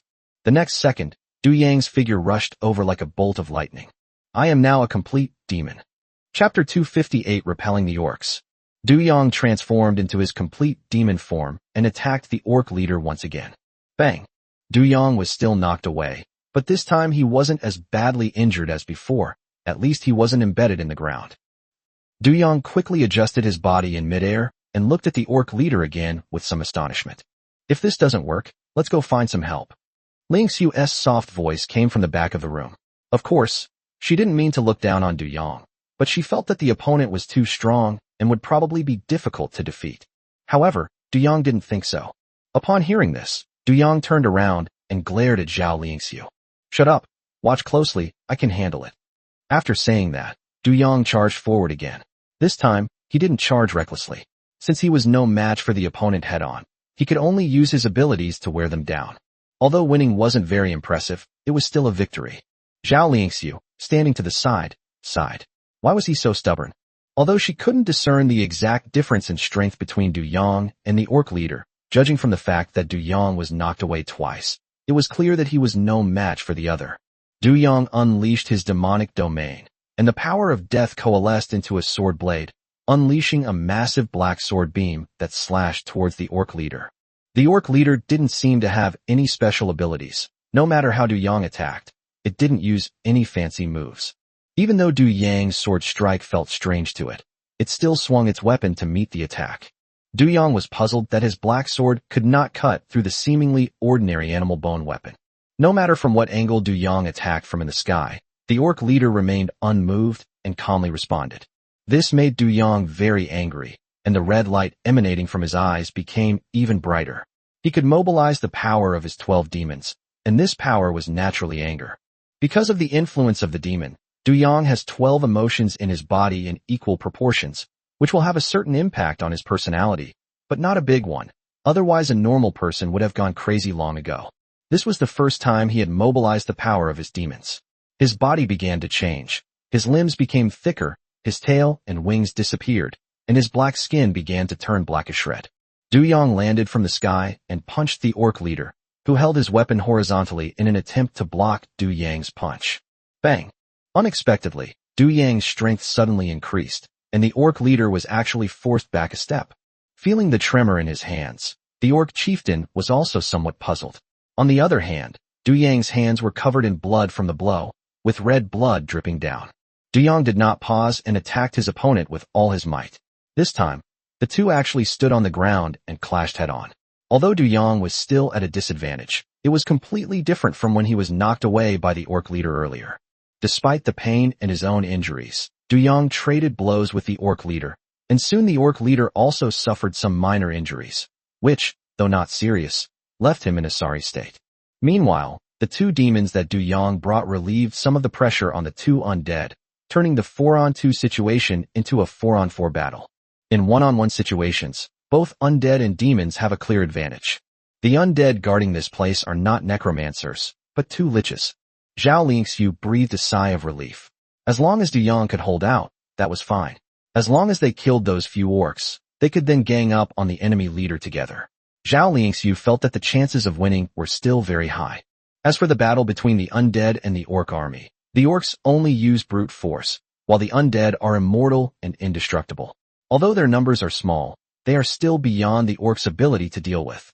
Withdraw, the orc leader shouted and immediately released his domain, causing countless explosions to occur around him in an instant, forcing Du Yang to retreat. The other 4 king-level beings also took advantage of their leader's cover to immediately break away from the battle and begin their retreat. The orc chieftain wasn't stupid. He knew the enemy couldn't be killed, and doing so would only increase his tribe's casualties. Moreover, the battle situation had become uncertain, and the orc chieftain no longer had a 100% guarantee of victory. It didn't want its tribal warriors to die in vain, nor did it want its hard-earned tribe to be wiped out of the orc empire. It was reckless of it this time. It should have come with another tribe. The orcs abandoned the corpses of their companions and receded like the tide. Although Du Yang was furious, he hadn't lost his mind and didn't chase after them. How dare someone so afraid of death be a tribal chief? The retreating orc chieftain gripped his weapon tighter upon hearing Du Yang's taunts. He was clearly furious, but for the sake of his tribe, he had to yield and let them live a few more days.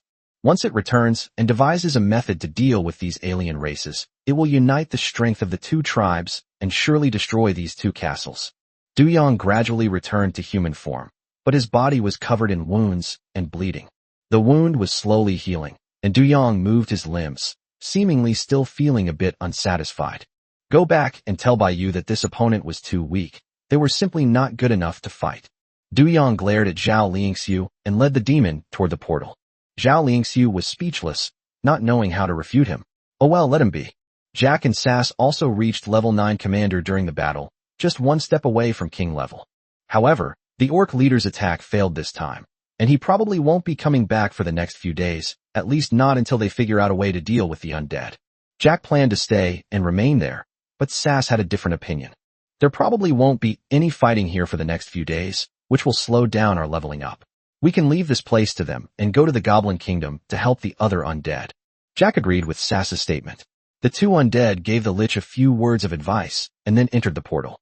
At this moment, Zhao Liangxiu, having teleported back to the city later than Du Yong, arrived at the Hall of Shuttles and found that Du Yong had not left but was observing the city of the dead from outside. Greed, indifference, look how magnificent this city is. Go back and immediately arrange for people to collect resources. I want to upgrade my city too. Indifference ignored Du Yong, while greed showed a smile on all three of its heads. Du Yong suddenly realized that Zhao Liangxiu was standing at the palace gate looking at him, which made him feel a little awkward. Ahem, let's go. Bai Yu already has subordinates. If that doesn't work, he also plans to recruit 2 more. Zhao Liangxiu watched Du Yong leave with a puzzled expression before reporting the news to Bai Yu and then returning to her castle. The fact that the boss has no other plans means that she's not needed here for the time being. Meanwhile, Bai Yu, who was in Andy Saint state at this moment, had already seen the shadow of Tingxiao City in her field of vision, and she closed the system interface. Bai Yu planned to walk this distance. Chapter 259 Tingxiao City. You must be tired from your journey. Let's go. Bai Yu looked at the demonic tiger behind him, signaling that it could leave. Roar. The demon tiger looked puzzled, not expecting that this human would not kill it, and decisively turned around and left. Bai Yu lowered the brim of her hat and walked towards Tingxiao City. Tingxiao City, people came and went, and the city gates were not closed as Bai Yu had imagined, and there wasn't even a single guard. Among these people were many magic apprentices, as well as many magicians who could fly in the sky. Most of the ordinary people on the ground came to Thunder City to try their luck, hoping that they could also become great magicians. In this way, Bai Yu's entry into the city was saved a lot of unnecessary trouble, because Bai Yu's attire did not stand out among these people. Located deep within the Jianan Empire and home to a branch of the Mages Guild, it's understandable that no ordinary people would be stationed here. As she approached, Bai Yu slowed her pace, her steps becoming steady, and slowly walked towards the city, feeling somewhat uneasy. The ordinary people automatically gave way to Bai Yu and dared not discuss it. As for the magicians in the sky, they completely ignored Bai Yu and seemed to be in a hurry, each with their own things to do. Bai Yu arrived in the city without arousing any suspicion. Upon entering the city, it was completely different from the city Bai Yu had imagined, and she felt an indescribable shock. Thunder City is not large, about the same size as the level 1 city of the dead. There are hardly any houses inhabited by ordinary people inside. Instead, towering spires, some over 10 meters high, stand tall in the city. Each spire emanates a different elemental power. This is where the city's mages reside. Bai Yu continued walking into the city. It was suspicious for him to stop at the city gate. Under his feet was a wide and clean stone road, with vendors hawking their wares on both sides. Take a stroll and have a look. We have shops selling elemental stones of all types. Today's signature drink at the tavern, Martino, taking you on an exotic journey. I am a guide from Thunder City. Do you need any assistance? The surroundings were bustling, which made Bai Yu feel a little uncomfortable. These were probably industries that had developed within Tingxiao City. This was an association branch, and ordinary people were not allowed to live there long term, but they could stay for a short time. Even so, countless commoners come every day drawn by its reputation. Within the city, there are also imperial nobles dressed in magnificent clothes and adorned with exotic jewels. While they are arrogant and domineering outside, they dare not be so arrogant and domineering here. Without exception, none of the commoners, imperial nobles, or shouting merchants dared to come forward and interrupt Bai Yu, because this black robe was the symbol of a formal magician. In the eyes of ordinary people, magicians are noble and sacred. They are busy and powerful, and rarely interact with others. Bai Yu slowed her pace, neither walking deliberately slow nor particularly fast. She glanced around, and since there were businesses in the city, Bai Yu didn't believe there weren't places like clinics. In the city center stood an ancient palace, surrounded by most of the mage towers. Busy mages filled the area. Bai Yu dared not get too close to the city center, fearing discovery, and could only search around the palace. At the corner of an intersection, Bai Yu finally spotted her target. It had a green symbol representing life magic printed on it, so there was no mistake. The shop was small and located near the intersection. The 2 wooden doors with windows were open, and Bai Yu could see from across the intersection that the shop was empty. Healing with life magic requires paying exorbitant fees, and only some nobles of the empire can afford it. Ordinary people simply cannot afford the cost, which is why this place appears deserted. Bai crossed the intersection and slowly walked into the store. The person guarding the counter was a young woman wearing a black cloak, the symbol of a magician's apprentice. Welcome, esteemed magician. Do you need any assistance? Judging from Bai's attire, the woman felt that he must have come to see her mentor. I have a friend who is seriously injured and needs treatment. Bai didn't waste any words or try to hide anything. There must be female magicians in the city. As expected, the woman was not surprised. Instead, she left the counter. Please follow me, sir. Then he led Bai into a room. Bai put Sun Xiao, whom she had been carrying on her back, down and carefully placed her on the bed. As for Sun Xiaoxio's clothes, Bai had already changed them into the clothes of the native human race. Apart from being able to tell that she was an Easterner and relatively young, no one in Andi Holy State would have thought that she was a different race. The woman didn't say much.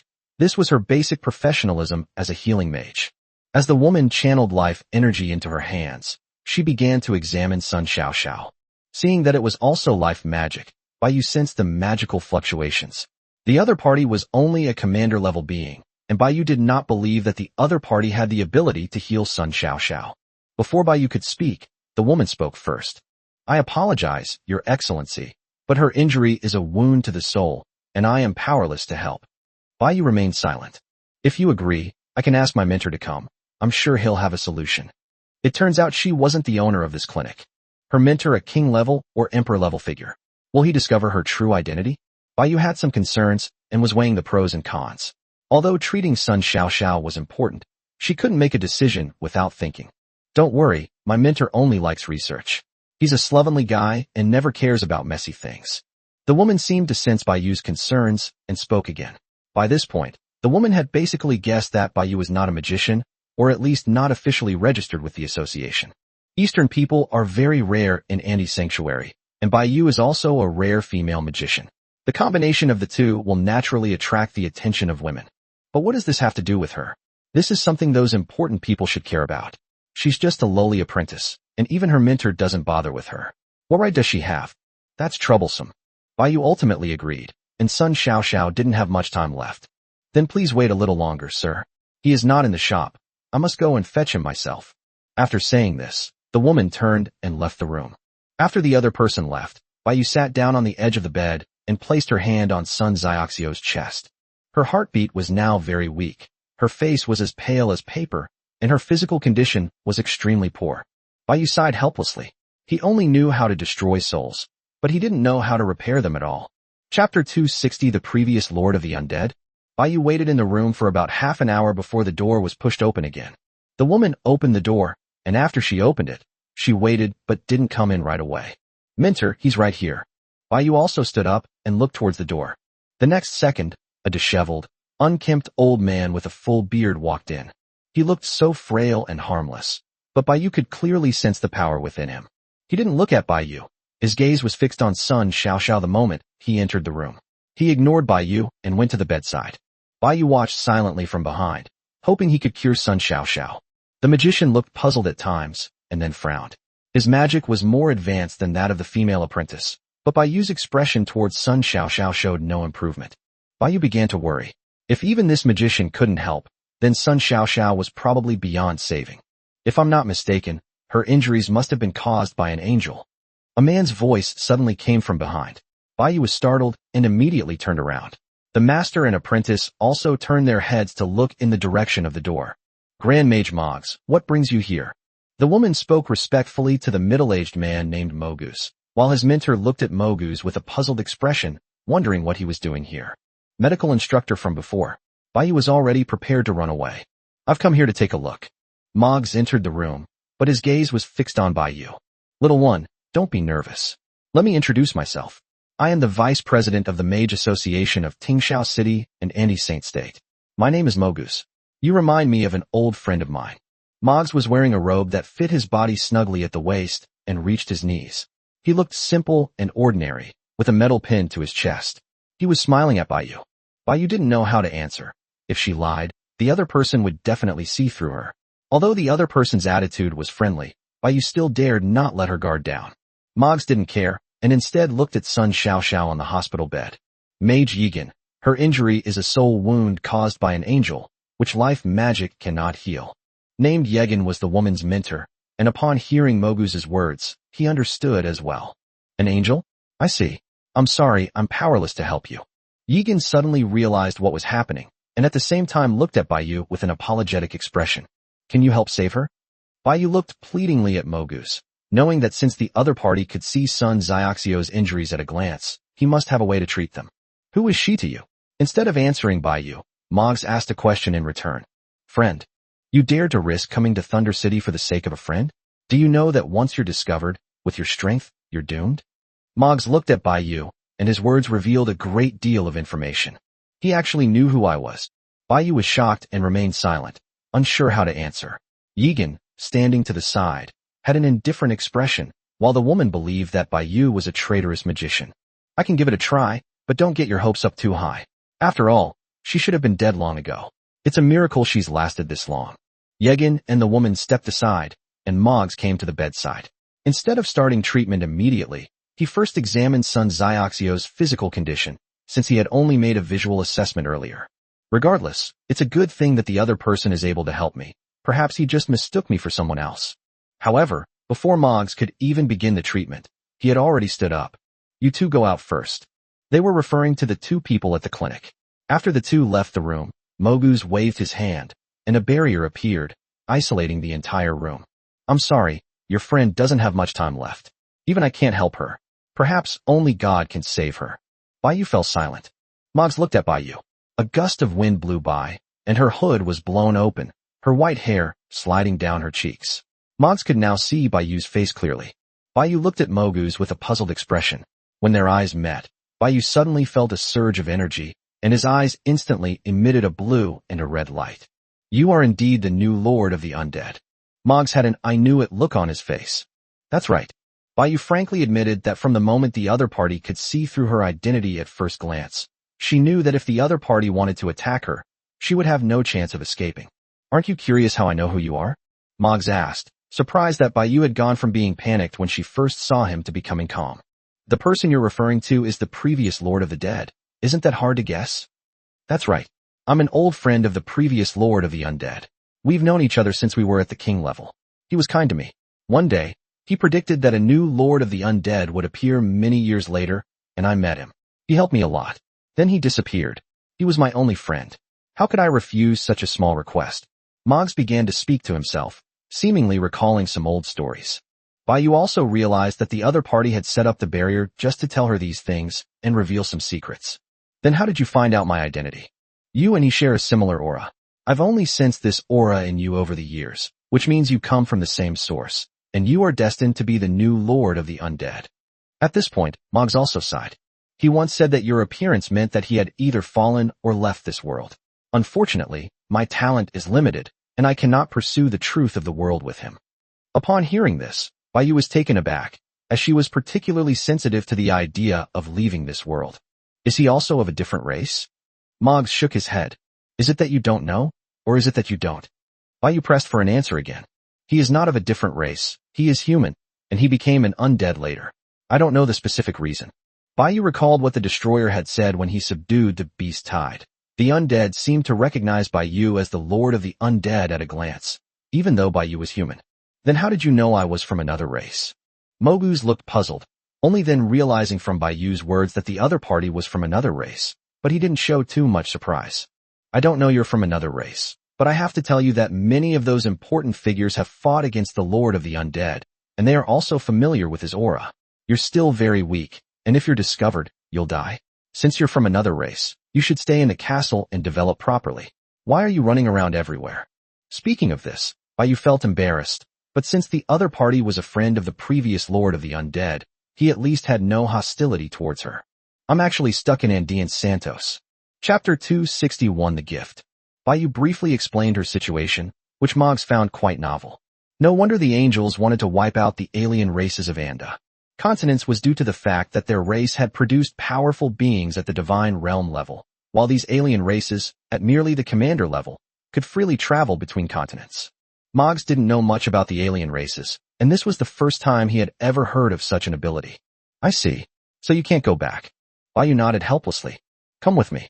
With that, Moguz waved his hand and removed the barrier, then walked towards the door. But, Bai turned to look at Sun Xiaoxiao. She couldn't leave Sun Xiaoxiao here. Moggs glanced back, but didn't say anything. The two left the clinic, and Moggs led Bai toward a mage tower in the city center. That was his mage tower, the place where he lived and conducted his research. The mages on the road greeted Moguz warmly, without a doubt that Bai, who was following behind him, was a different race. Soon the two arrived at Moguz's mage tower, a single staircase leading upwards, with a magical seal at the entrance. Moguz stepped forward and opened the door of the mage tower. Go in. Bai carried Sun Xiaoxiao inside. The interior space was much larger than it appeared from the outside, divided into several areas, no less than a castle. Bai had always assumed that the place was overcrowded and that magicians were meditating and cultivating inside. This place incorporates spatial magic, and it's quiet and undisturbed, making it more suitable for magicians to study. Moggs led Bai upwards to the 7th floor, where rows of bookshelves were filled with all sorts of incomprehensible books. There was a table by the window, with several chairs next to it. Moggs gestured for Bai to sit there. I'm going out for a bit. You stay here and behave yourself. No one will notice you. Then Moggs left on his own. In fact, Bai had many questions for Moguz, such as about this world, or the previous lord of the undead. Large state. He held a high position and wielded great power, making him the highest-ranking person Bai had ever come into contact with. Bai took off his black robe, laid it on the ground, and then placed Sun Xiaoxiao on it. Alas, by now, she probably won't even wake up. Bai looked out the window. The window next to her was the only one on this floor. Moguz's mage tower was the tallest in the city, and Bai could even see the entire Thunder City. There was a barrier above the window that she couldn't pass through. Bai was a little annoyed. She wanted to look at the books on the bookshelves, but they were all professional books that she couldn't understand at all, so she had no choice but to give up. Bai had no choice but to sit back down in her chair. Just then, she suddenly noticed that Sun Xiaoxiao's finger twitched. Bai hurried over, and Sun Xiaoxiao opened her eyes groggily, looking a bit better than before. Sister Bai, I feel like I've had a really long dream. Where are we now? Sun Xiaoxiao tried to move her body, but felt weak all over and couldn't muster any strength. She could only stare blankly at the black ceiling. This is Thunder City, the city of the Human Mage Association. Bai helped Sun Xiaoxiao up and helped her sit in a chair. Sun Xiaoxiao could see the city outside the window. This is the first time I've ever seen a city in this world. It's completely different from what I've read in books. Sun Xiaoxiao also smiled and said, marveling at the wonder of this other world. Sister Bai, this is a human city. Are we in danger? Sun Xiaoxiao thought of what Bai had just said and felt a little worried. Don't worry, would I come if there was any danger? Bai looked at Sun Xiaoxiao's complexion and was amazed to find that it had miraculously improved. Even her speech had become much more fluent and was no longer intermittent.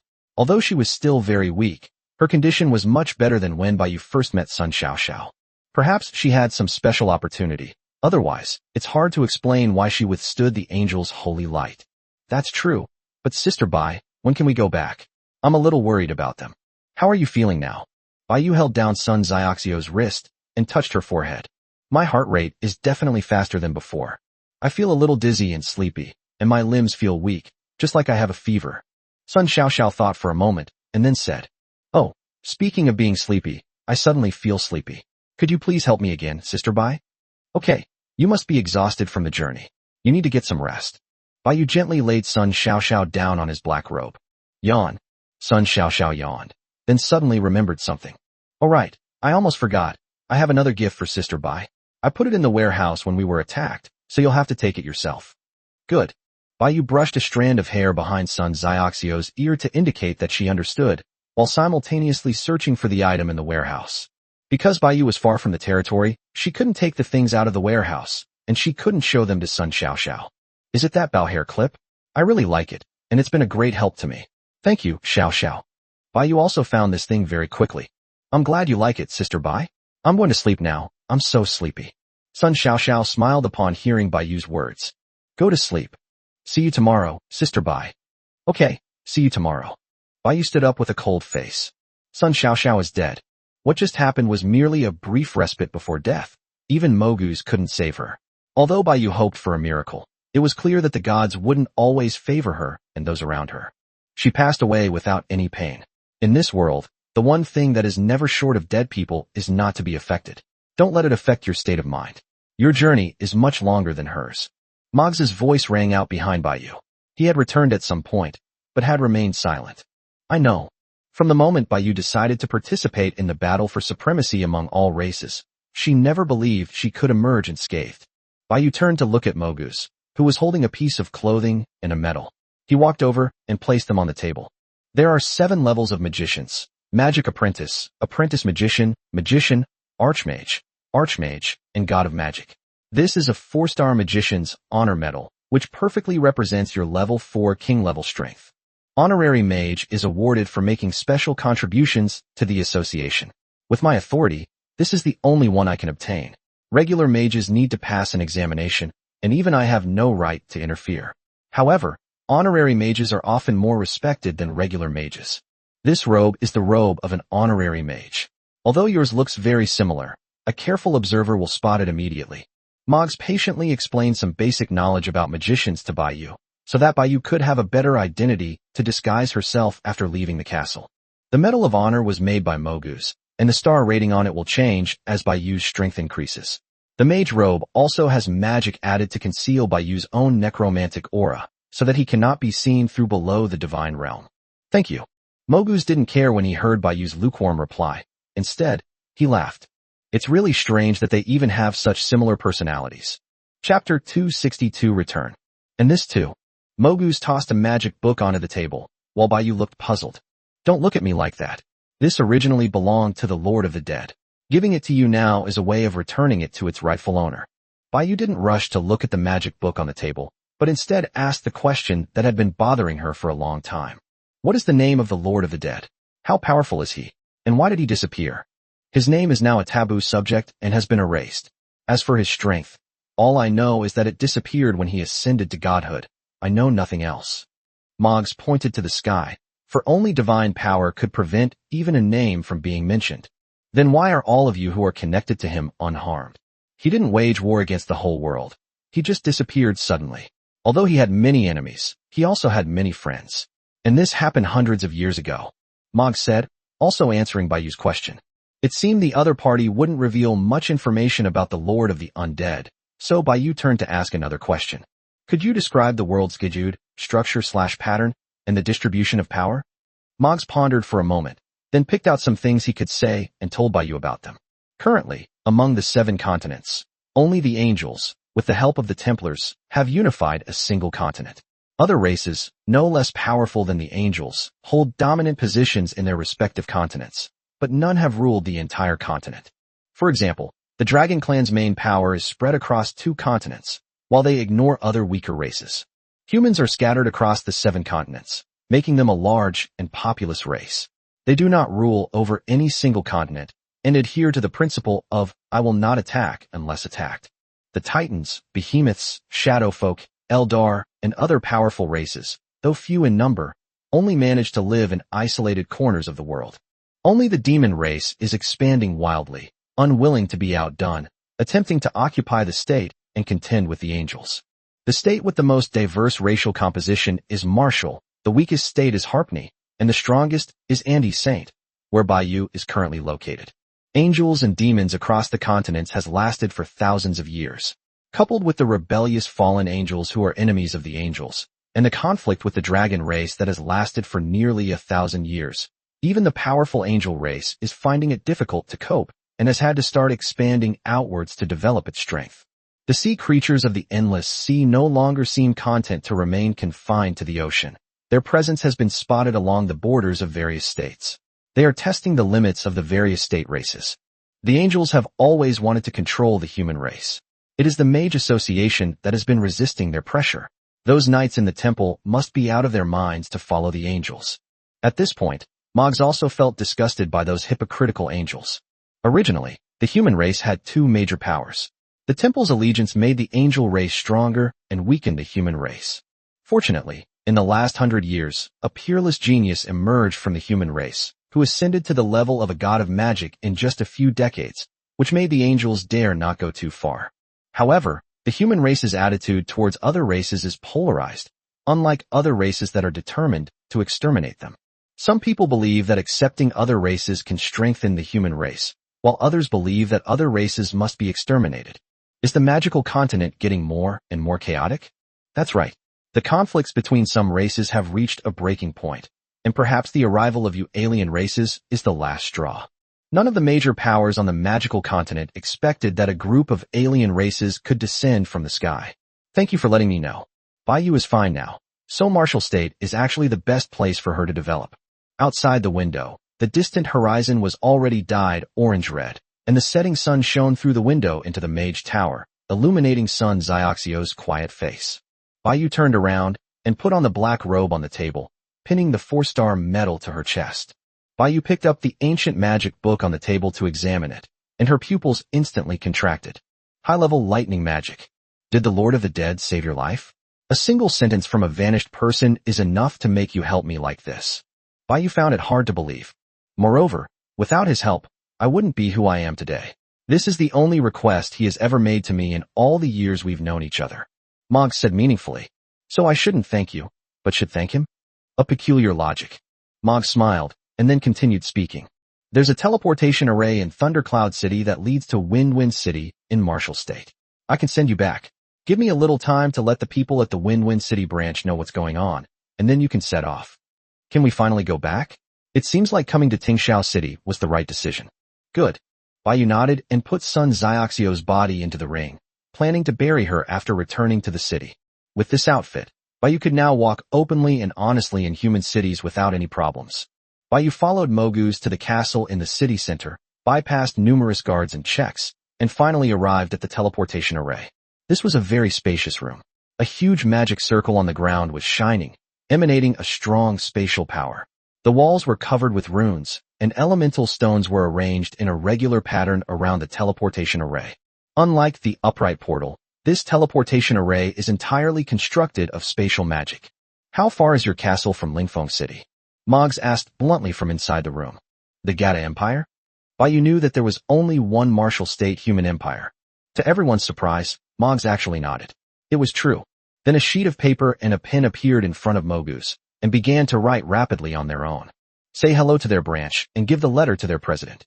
Accompanying Moguz and Baiyu was a magician, presumably his disciple, whom Moguz handed the letter to. The magic circle was quickly adjusted, and with a flash of white light from the magic circle, he disappeared before Baiyu's eyes, carrying Moguz's letter. He sent a message to the martial branch to inform them. Baiyu and Moggs waited there for about half an hour before his figure returned. Minter, the message has been delivered, and I have also personally handed the letter to the president of the other branch. Moggs simply nodded slightly, then spoke to Baiyu. It's ready. Baiyu immediately stepped into the portal, and Moguz's disciples began adjusting the magic circle for her. As the surrounding white light flickered, the spatial power became increasingly concentrated. Thank you for your help, Your Excellency. I will remember it forever. Call out. After saying that, Baiyu's figure completely disappeared from the room. I hope that one day you can lead the undead race to the pinnacle of all races. Moggs muttered to himself.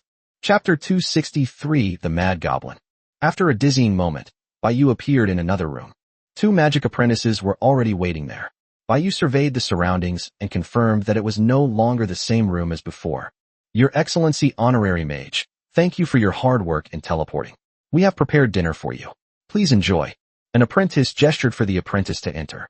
It is like this, Your Excellency. Recently, there has been some chaos on the imperial border, and the relationship between the association and the temple is tense.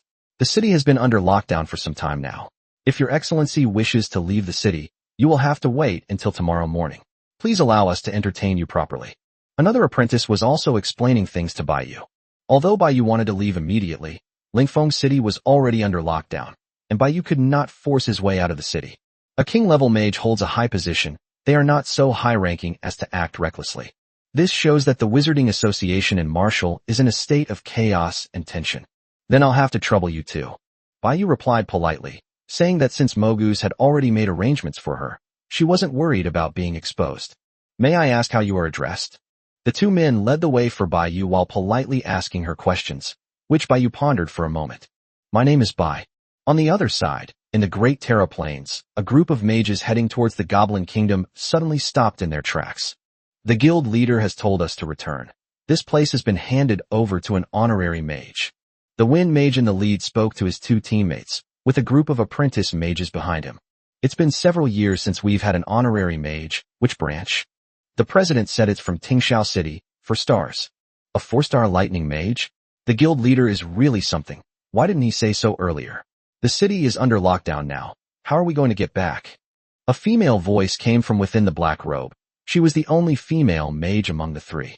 We'll have to make do at the border outpost for the night. This is the only way. The group of mages left and flew towards the border of the empire, and the silent and desolate Great Terra Plain returned to peace once more. Meanwhile, in the Goblin Kingdom Basin, the goblins have all withdrawn their troops and entered the city, and a green barrier has been erected over the entire goblin capital. This barrier cannot be broken by the undead alone, and all the king-level beings had exhausted their magic power after a day of fighting, so they couldn't unleash any skills. All the undead retreated into the fortress, and the goblin capital and the undead fortress faced each other, with the square in the middle filled with goblin corpses and bones. The attack did not go as smoothly as expected, which is why Chun Feng and the other king-level players chose to stop the attack. Of course, there is another objective reason, which is that the attributes of goblins below the king level become stronger at night. Sass and Jack, who came to support from the undead side, were both promoted to king level. Together with the newly promoted Arthur and Dutch, and the Chun siblings, the summoned skeleton monsters, excluding the 2 king-level monsters who died in battle, brought the total number of king-level monsters on our side to 20. After the goblins lost 3 king-level warriors, they still had 27 king-level warriors remaining. Originally, it was a closely fought battle. Even at dusk, the undead, having lost 2 king-level enemies, killed 6 more king-level goblins, putting them in a very favorable position. The elderly goblin king, who had been hiding on the city wall, suddenly made his move. At this moment, the undead's magic power was almost depleted. The Goblin King unleashed a powerful wave that swept across the entire area. With that one strike, tens of thousands of undead died, and 5 king-level monsters also perished one after another. Faced with such a powerful Goblin King, Chun Feng and the undead immediately chose to retreat.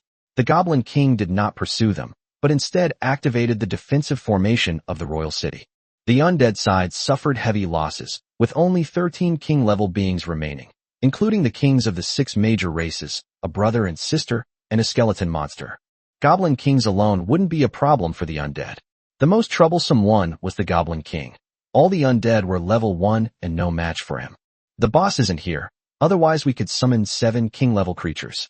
Standing on the bone walls of the undead fortress, Chun Shui looked at the 7 goblin corpses that had been thrown aside, and said, "These were all brought back by the undead. Without Baiyu, the undead can't mass-produce high-end troops. They can only mass-produce cannon fodder. The summoning time limit for a king-level corpse is 24 hours. After that time, the soul will dissipate and cannot be summoned again." Sass explained. "So, if the boss can't come back before noon tomorrow, these corpses are useless?" Chun Shui then learned that the corpse had a time limit for summoning. The more powerful the soul, the faster it dissipates, and the shorter the summoning time. Of all those present, when it comes to summoning magic, it is of course the Lich King, Sass, who knows it best. However, even he cannot currently summon a king-level corpse on his own. Should we summon another skeleton monster? Upon hearing this, Sass immediately rejected Chun Shui's idea. The necromancers are all dead. Summoning skeleton monsters would waste all of John and my magic power, which is not worthwhile. Chun Feng agreed with Sass's statement that Chun Shui always came up with useless ideas. Among all the king-level beings, Sass has the strongest performance among all the first-level beings. If Sass loses his fighting ability, they will only become more passive. Strange, these goblins clearly have the advantage. Why don't they take the initiative to attack? Chun Shui asked in confusion. Logically speaking, those goblins are so technologically advanced, they don't seem like idiots. I estimate they will launch an attack soon. Chun Feng pondered for a moment, while also expressing concern about Chun Shui's intelligence. How can you be so sure? Idiot, because their magic points are about to be fully restored. You're the stupid one. I already knew that. Meanwhile, within the goblin capital, the aged Goblin King unleashed a violent attack, directly intimidating all the goblins and undead.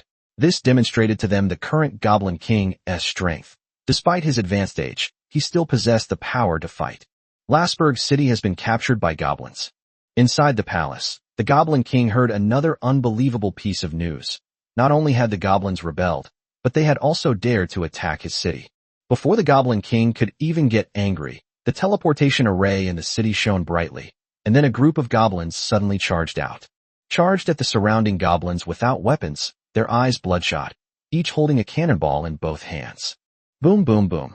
Explosions erupted one after another in the goblin capital. The surrounding goblins had never seen such a suicidal fighting style before, and they were thrown into chaos.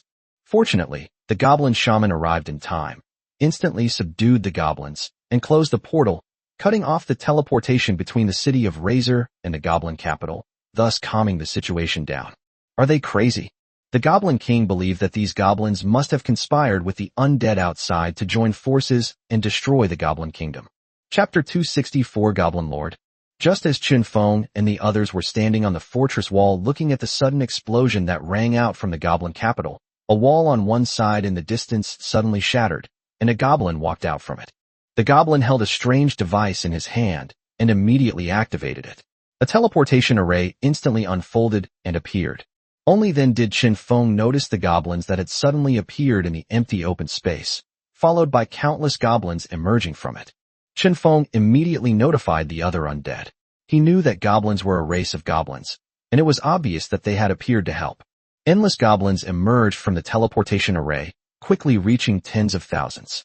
They wore exquisite armor. The mages among them wielded staffs made from spirit cores, and the thugs carried metal clubs. Goblin kings and one human appeared, and it was clear that these goblins all regarded the human as their leader. The man was wearing a plaid shirt, a crooked tie, and black suit trousers. His gaze was cold and aggressive. Goblin Kingdom, here I come. I will conquer the Goblin Kingdom and subjugate the goblin race. As soon as the man finished speaking, tens of thousands of goblins charged towards the goblin capital, with only the 5 goblin kings behind them remaining still. Only then did the man notice the undead fortress on the other side. He only knew that an alien race was attacking the Goblin Kingdom, but he did not know that the other party was actually the Undead Lord. It seems the Undead Lord isn't as powerful as rumored. In the Goblin Royal City, the goblin technology developed rapidly with the help of men. Since it was derived from the same lineage as goblin technology, breaking through the Goblin Royal City's protective shield was not difficult for the goblins at all. The goblins were enraged by the previous slave attack. Just then, the king's magic power had almost recovered, and before the goblins could break through the protective shield, the goblins deactivated it on their own. The goblins once again went out of the city to meet the enemy, and the kings flew from the city walls into the sky and began to bombard the goblins indiscriminately. Watching the goblins die a horrible death, the man's expression remained unchanged. Instead, a satisfied smile appeared on his face. He knew, of course, that goblins were no match for gnomes. But the teleportation array behind the man was still flashing, and goblins kept rushing out of it. Goblins love to reproduce, but other than that, they don't seem to have much interest in anything else. Female golems are very rare, but they can capture females of other races as substitutes. Goblins born from mating with other races inherit a portion of their mother's power. In short, the stronger the mother, the stronger the goblin offspring. But none of that is the most important thing. All he wants is for the goblins to reproduce quickly. The goblin race was already numerous, about 3 times the number of goblins, and after men came to rule over the goblin race, the population exploded again, all in preparation for this day.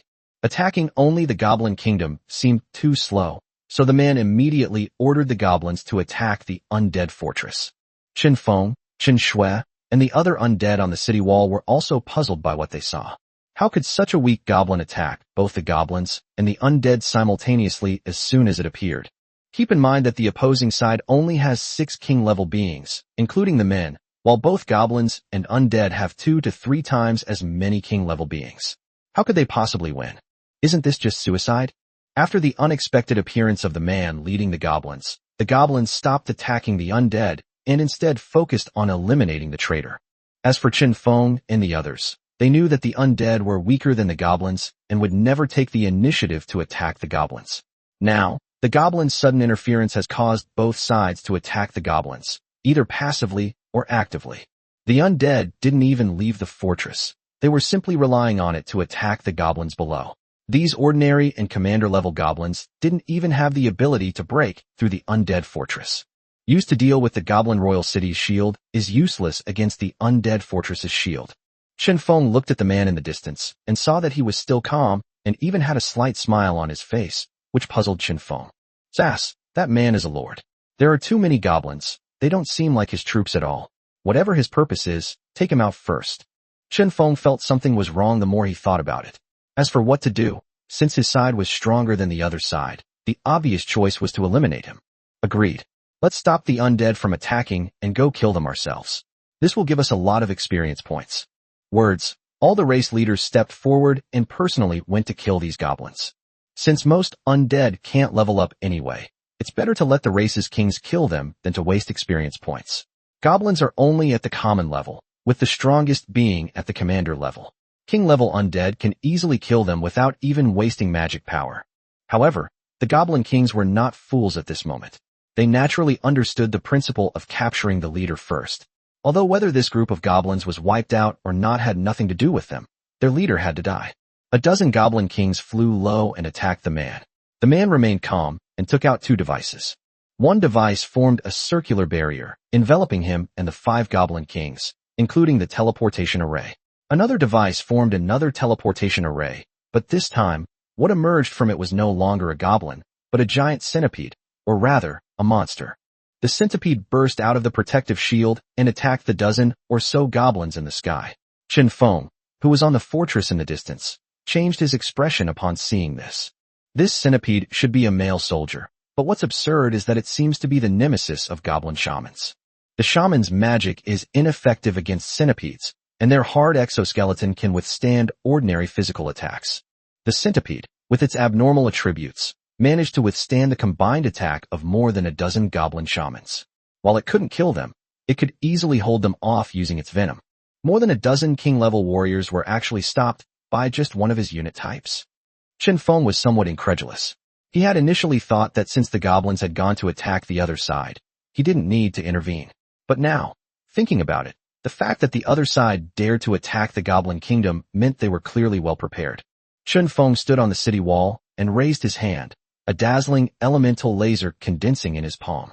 His sneak attack on the goblins was ineffective, as they were all at full strength, so he could only attack the giant centipede. Call out. A blinding beam of light shot directly from the undead fortress towards the centipede. Unexpectedly, the man had already spotted him. He appeared in front of the laser beam and casually blocked Chen Feng's attack with a wave of his hand. Chen Feng was not disappointed. On the contrary, this proved that the centipede was specifically designed to counter goblins and had no advantage against other king-level beings. That's why the man intervened. The man shook his blackened palm and stared at Chen Feng on the distant fortress, seemingly warning him not to meddle. Chapter 265: The Betrayer Who Became a Member. So arrogant? Where does he get the confidence to think that a goblin, centipede, lord can reach the king level?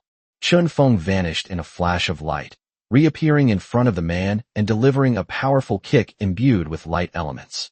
Unexpectedly, the man blocked Chen Feng's kick with his right forearm without moving an inch. Before Chen Feng could react, someone grabbed his ankle and threw him away. Chen Feng disappeared in midair as light points gradually shone, turning into countless laser beams that shot towards the man. A barrier appeared, instantly blocking all of Chen Feng's attacks. He's stronger than me. This was Chen Feng's first reaction. The man smiled wickedly, looking at Chen Feng with disdain. I advise you to call the undead lord to come in person. You are no match for me. Faced with the man's provocation, Chen Feng remained silent and instead attacked him again. The two exchanged blows, and Chen Feng clearly felt that his opponent was superior to him in both speed and strength. Seizing the opening, the man instantly conjured 5 purple rings on his right arm, which resonated with each other. He then punched Chen Feng in the stomach, sending him flying. As Chen Feng was sent flying backward, he felt as if a fire dragon was rising in his stomach. Fortunately, he managed to suppress it and almost vomited.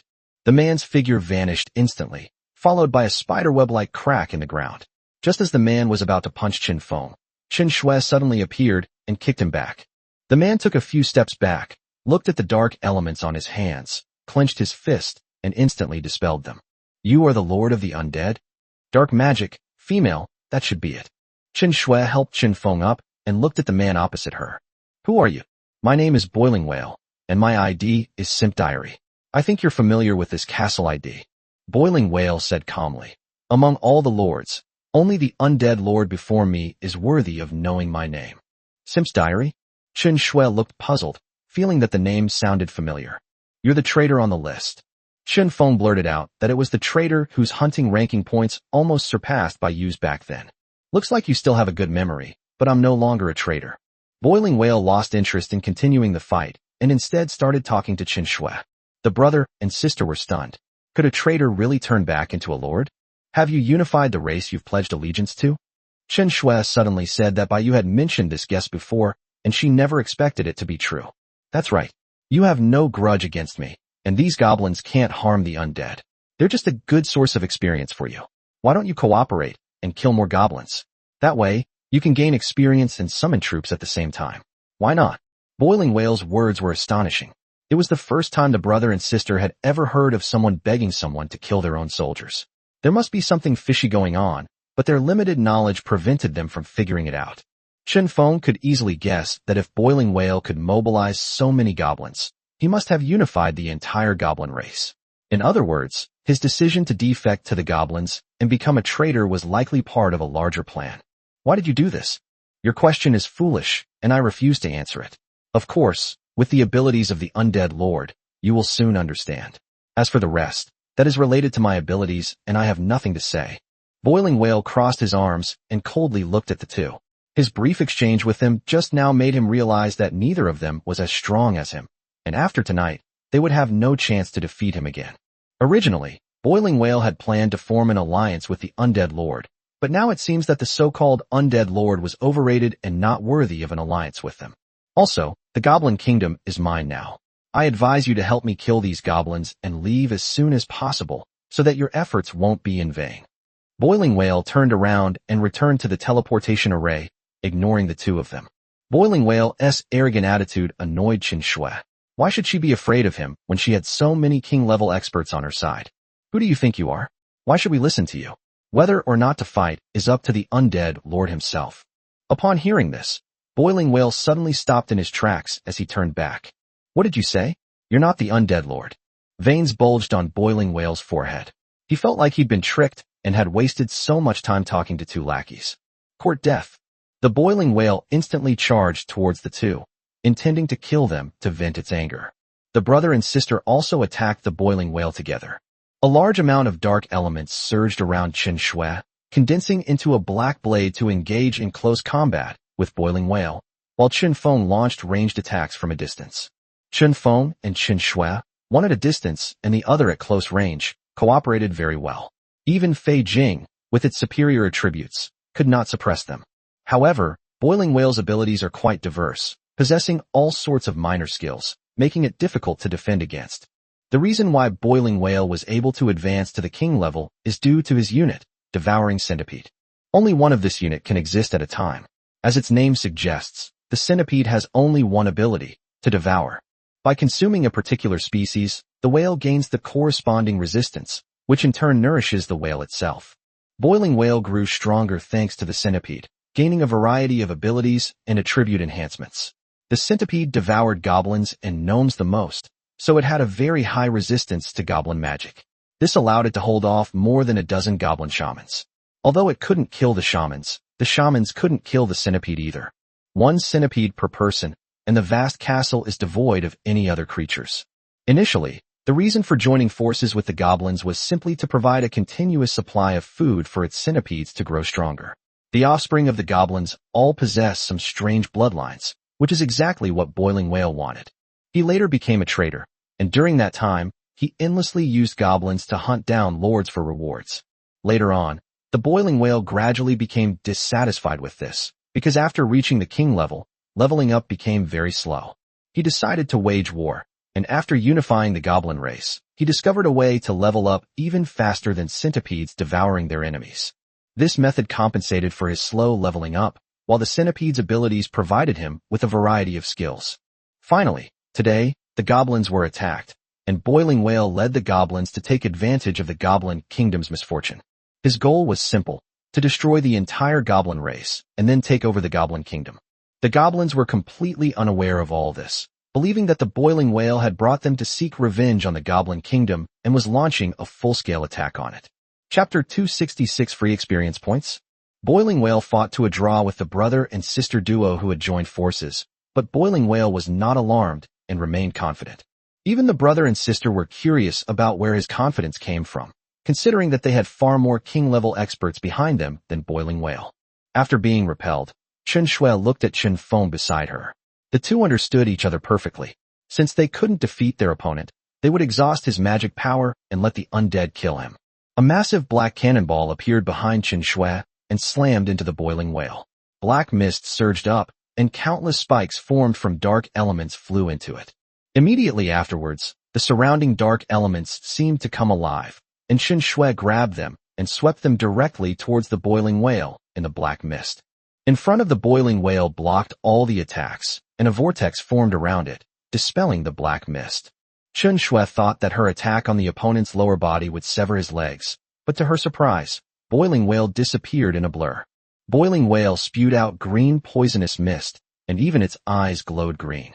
It suddenly appeared behind Chen Shui, opening its palm to grab Chen Shui's head. Fortunately, Chen Feng suddenly appeared and kicked away Boiling Whale's palm, followed by several laser beams that repelled it.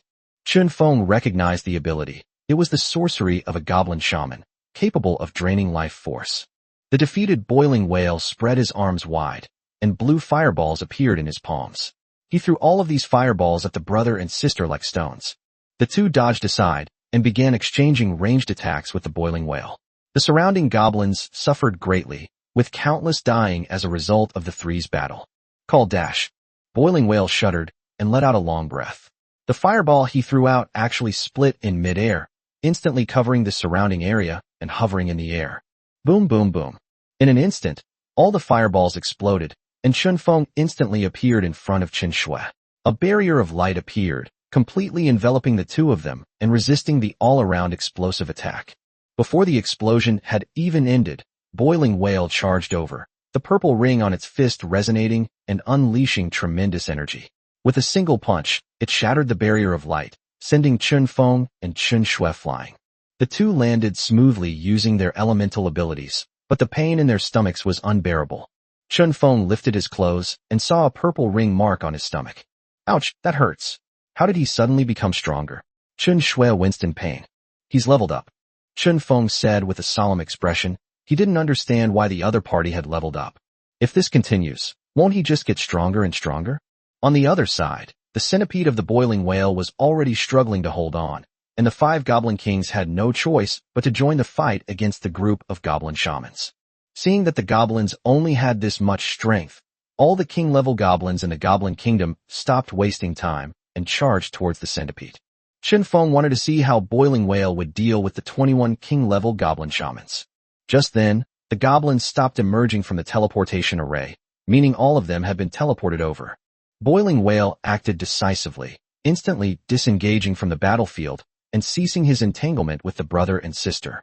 At this moment, the brother and sister were no match for him and could not stop him. Boiling Whale reappeared in the teleportation array. As the array flashed, he, his centipede, and 5 king-level goblins vanished from their original spot. They ran away. That's really decisive. I thought he had some trump card up his sleeve. Chen Feng had no choice but to return to the undead fortress with Chen Shui, while the goblin shamans had come up empty-handed. They could only begin slaughtering the goblins. There were nearly 100,000 goblins on the field, including not only goblin warriors but also old goblins who could no longer lift weapons. This is practically sending them to their deaths. The souls of these dead goblins have vanished. The brother and sister heard what Sass said as soon as they returned to the castle. How can a soul disappear? Chen Shui looked puzzled. Wasn't it said that the weaker the creature, the longer its soul could remain? I don't know. It might be related to that lord becoming stronger. Otherwise, there's no way to explain why their souls disappeared, Sass guessed. Although we don't know the reason, there is no doubt that the death of these goblins will make Boiling Whale stronger. If I'm not mistaken, he was only level 2 at first. After fighting with us, as more and more goblins died, he leveled up to level 3, which is why we are no longer his match. Chen Feng voiced his guess, and it seemed that only this explanation made sense. Otherwise, what makes them, these few kings, dare to attack the Goblin Kingdom? Perfect timing. Using these goblins to gain experience will greatly help the king-level characters level up in battle. With so many corpses, there's no way to summon the undead. What a pity. Only Chen Shui thought of the fact that she couldn't summon the undead. It's alright. Most of them are ordinary level, so even if they are summoned, they won't be of much use. Chun-Feng offered a word of comfort. The brother and sister then joined the battle. 6 king-level warriors surrounded the fortress, relentlessly hunting down the reckless goblins. They seemed to have been bewitched, unaware of fear. When the Goblin King and the Boiling Whale fled, the goblins initially tried to persuade the goblins to surrender, but found that the goblins remained unmoved and continued to charge desperately. Since that's the case, then we have no choice but to kill them all. Baiyu spent a night in Lingfeng City. Resting was secondary. The food was really good, and she would probably enjoy it. Baiyu got up, put on her cloak, pinned on her medals, covered her hair, and pushed open the door to walk outside. Your Excellency, Bai, did you rest well last night?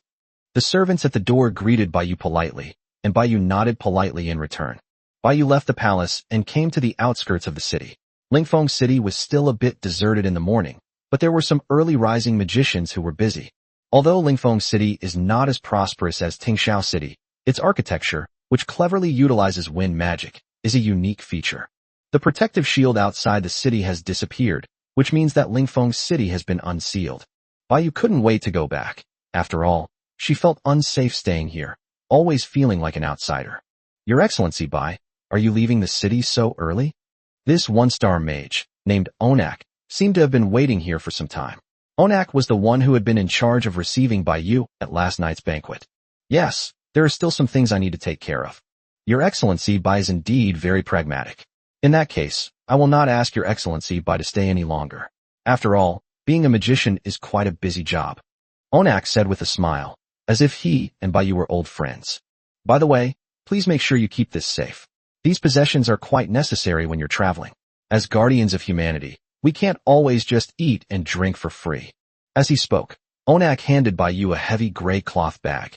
Baiyu opened it and saw that it contained glittering gold coins, which were the common currency among the various human empires. This was paid for out of Onak's own pocket.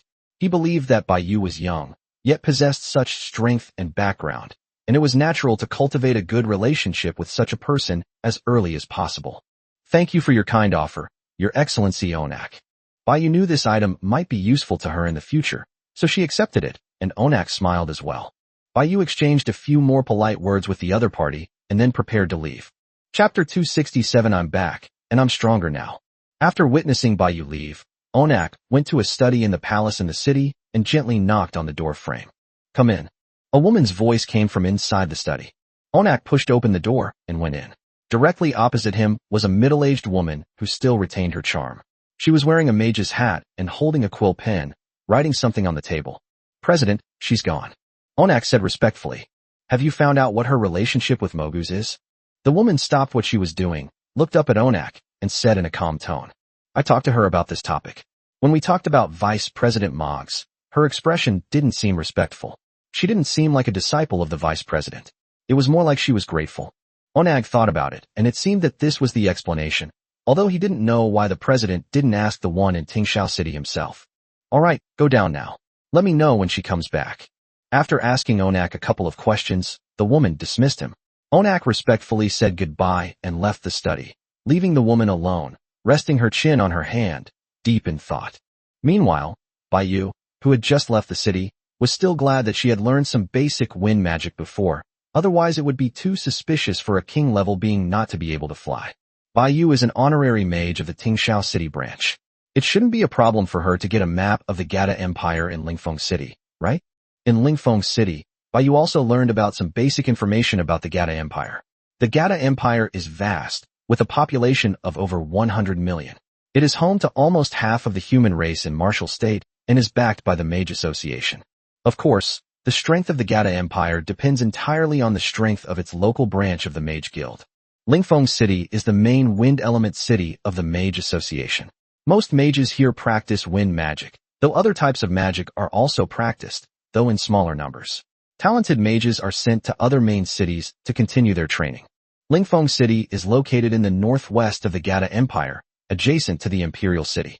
Baiyu must set off as soon as possible, and it is best not to use dark magic to travel within the Empire to avoid revealing any weaknesses. The reason for not using Lingfeng City's teleportation array to reach the Empire's border was that they didn't want the other side to know their movements. Baiyu has accumulated enough experience to level up, but she chose not to level up immediately and instead continues to accumulate that experience. Soon, she flew away from the core area of the Gata Empire and entered the desolate plains.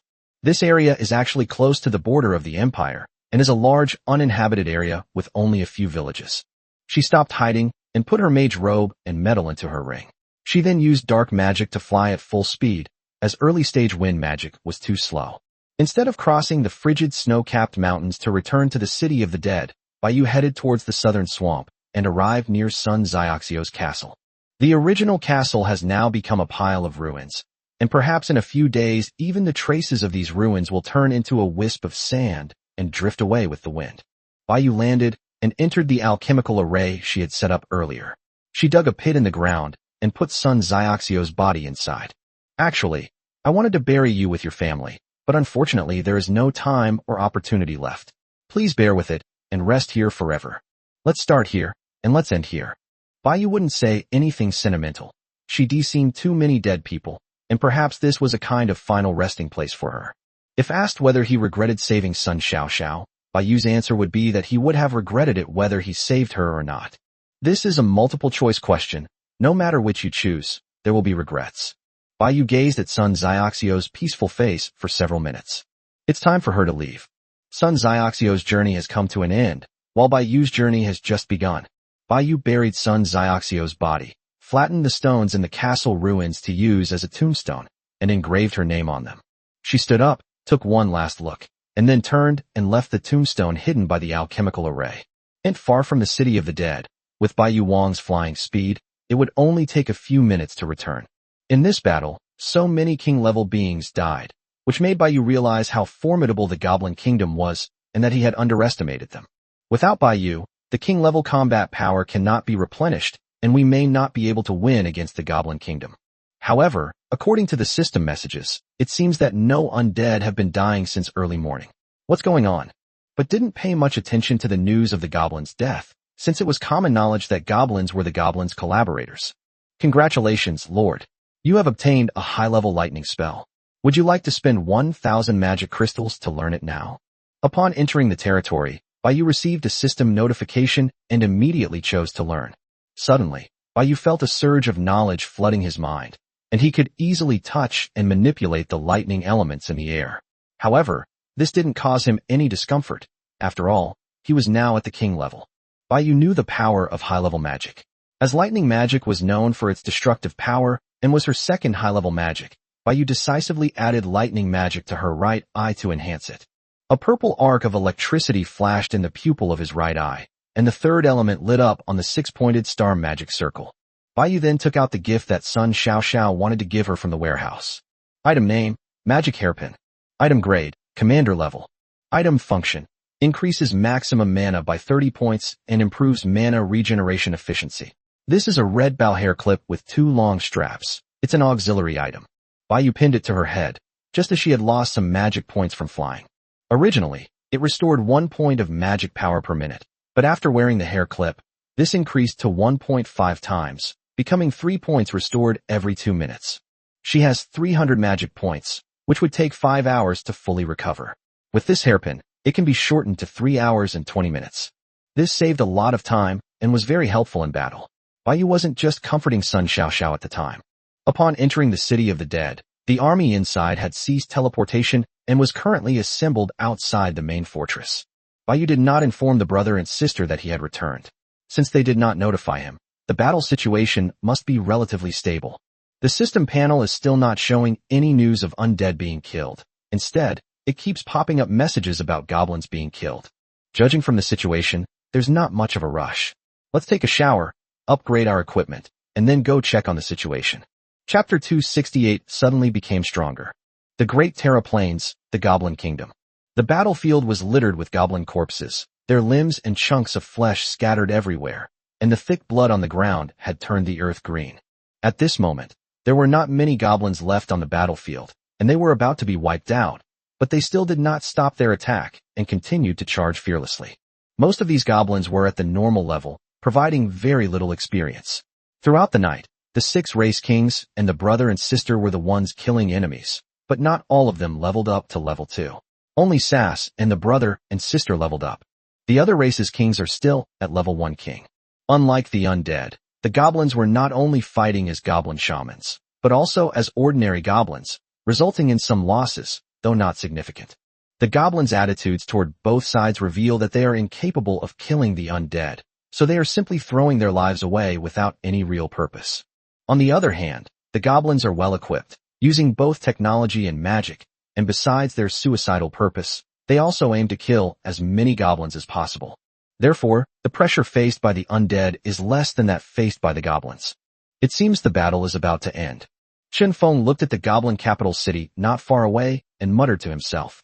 This group of goblins has essentially been wiped out. The goblin corpses around the undead fortress had piled up into small mountains, surrounding the protective shield and emitting a foul odor. The bone dragons were breathing fire, burning the goblin corpses. With the last goblin falling, the battlefield fell completely silent, leaving only the goblins and undead facing each other in place. However, the two sides did not immediately engage in battle because the goblin matter was not yet over, and the Boiling Whale had not yet appeared. A few minutes later, it seemed that Boiling Whale could no longer receive news of the goblins being killed, or perhaps it was confirmed that all the goblins were dead. A teleportation array lit up again, this time inside another cave entrance. This must have been a backup plan he left behind. After all, the goblin shamans checked the site after the Boiling Whale fled and confirmed that there was no magic residue there. Boiling Whale, with his shirt sleeves rolled up and his loosened tie tugged at in his right hand, walked out of the cave with a confident tilt of his head. Behind him, of course, were the giant centipede and 5 goblin kings. This is his ultimate strength. Chen Feng, atop the fortress, noticed no change in the other man and wondered where his confidence came from. Seeing the Boiling Whale reappear, and with no more goblins to provide cover, he was now all alone. The group of goblin kings quickly launched an attack on the Boiling Whale. On the Goblin King's city wall, the Goblin King had long since climbed up and was watching the battlefield outside the city. He was drawn by the nearly 100,000 reckless goblins launching a suicidal charge against the goblins. He had never seen anything so bizarre before and naturally wanted to find out what was going on. Meanwhile, the Boiling Whale on the other side seemed to have anticipated this situation and showed no panic whatsoever. Centipedes and Goblin Kings attacked again, holding back nearly half of the Goblin Kings for Boiling Whale. Boiling Whale unleashed its powerful aura and faced dozens of goblin shamans alone. Countless purple rings appeared, swirling and dancing around him. His entire body surged with purple and green energy, and his seemingly slow punches landed with perfect precision on every goblin shaman. The goblins hit by the Boiling Whale were sent flying like cannonballs, and even their protective magical barriers could not stop them in the slightest. Soon, Boiling Whale knocked 5 or 6 goblin shamans away with a single punch, leaving them lying on the ground severely injured. All the goblin shamans who were knocked away were level 1. Only the remaining few goblin shamans who were level 1 or higher could barely fight against Boiling Whale. But Chen Feng, who was in the distance, could see clearly that the remaining goblin shamans were no match for Boiling Whale, and it was only a matter of time before they were defeated. How did he become so much stronger? Chen Shui was somewhat surprised. What level of power did a king-level expert need to defeat so many goblin king-level experts by himself? What should we do? Stand by and reap the benefits. Judging from the strength shown by the Boiling Whale, it shouldn't be stronger than the Goblin King. It won't just watch these Goblin Kings get killed, it will definitely take action. Then, we'll make our move after they've fought to the death. Chen Feng analyzed the situation and said thoughtfully. Suddenly, Chen Feng thought of an exaggerated possibility. Wait a minute. If his troops are resistant to goblin magic, then he must have the abilities of his own troops, so he will also be resistant to goblin magic. Combined with his previous confident performance, perhaps the Goblin King really is not his match. If he could use the same ability he has to control goblins on goblins, then we would face a suicidal charge from the entire goblin race. That's right, it's very likely true, and that's probably why he dared to attack the Goblin Kingdom. Sass confirmed Chen Feng's guess. Then we can't just stand by and do nothing. That would play right into the enemy's hands. So we should take the initiative and strike. Chen Shui looked like she had just realized something. It wasn't easy, but I finally made a smart move. Chen Feng praised him generously. Chen Feng, I'm naturally very smart, okay? Chen Shui tried her best to refute, but Chen Feng was very perfunctory and didn't listen at all. The king-level monsters, except the skeleton monsters, flew out of the undead fortress and headed towards the direction where the Boiling Whale and the goblins were fighting. Their goal was singular: first kill the boiling whale, then slay the goblins. The Goblin King on the city wall was also puzzled. This was the strongest alien race it had ever seen, reaching level 4 king. It couldn't understand why the alien race could become so much stronger overnight. The alien race is truly bizarre. If the goblins possessed this ability, they would have become a powerful force in martial long ago, instead of hiding. Even these goblin shamans working together were no match for Boiling Whale, so the Goblin King naturally wouldn't just stand by and watch his subordinates die in vain. Just as the Goblin King was about to make a move, he saw the approaching undead. Their purpose was clear. They were also heading for the alien. The Goblin King stopped his attack and chose to observe for the time being. Regardless of who wins or loses, both sides will consume magic points. When they are exhausted, it will be the best time for the Goblin King to make another move. Boiling Whale, who was in the middle of the battle, saw the undead and the brother and sister coming towards him, and his expression changed slightly. Even if he is a level 4 king, it is impossible for him to face more than 30 kings at the same time, including goblins and undead. Boiling Whale looked at the brother and sister with a furious expression. I advise you not to meddle in other people's business. Chapter 269 The Goblin King. Boiling Whale never expected that the brother and sister would bring the undead to attack. From a normal person's perspective, they should have just waited to reap the benefits to maximize their own gains. Chun Feng and Chun Shui ignored Boiling Whale, and each of them delivered a kick containing light and dark elements from the left and right. Boiling Whale immediately parried, while the undead and goblin shamans around him all attacked him. Chun Feng's guess was correct. Boiling Whale does indeed have great resistance to goblin magic, but not to undead magic. In an instant, Boiling Whale's green-purple protective shield was shattered, and he was knocked to the ground by a group of king-level beings. The goblin shamans and the undead tacitly refrained from attacking each other, instead simultaneously targeting Boiling Whale and his minions. You are nothing but a bunch of low-level kings. How could you possibly be a match for the Goblin Kingdom? Why don't you join forces with me and take over the Goblin Kingdom together? I can let you take the lion's share of the spoils. Boiling Whale stood up from the ground, spat, and tried to get the undead to join forces with him. He didn't want to fail at the last step because of the interference of the undead. Conquering the Goblin Kingdom was a sure thing, but these undead were deliberately working against him. Do you think we're just brutes? Chun Feng meant to tell the other side that since they dared to attack the Goblin Kingdom, they naturally had the confidence to take it over. Compared to the Boiling Whale alliance, Chun Feng felt that he was an unstable factor. So there's no room for negotiation? Boiling Whale's expression turned cold. It seemed he had no choice but to use his trump card ahead of schedule. Instantly, the purple domain of the Boiling Whale enveloped the entire area, and his centipede swung its massive body to deflect the attacks of several goblin shamans. The centipede opened its blood-red maw, and a purple vortex appeared on its head. Taking advantage of the 5 Goblin Kings' lack of vigilance, it sucked them all in one gulp. They didn't even have time to let out a wail before its figure completely disappeared from sight. The 5 Goblin Kings that were fighting it were startled and, fearing they would be caught in the centipede's attack, quickly took cover. All the goblins and undead were completely baffled by the centipede's actions. It was the first time they had ever known that this centipede possessed such a bizarre ability to devour. The key point is that this unexpected move was not used to devour the enemy, but instead, it devoured his own teammates when he was at a disadvantage. In an instant, the centipede had digested all the Goblin Kings, because Chun Feng could clearly feel that the centipede's aura had become stronger.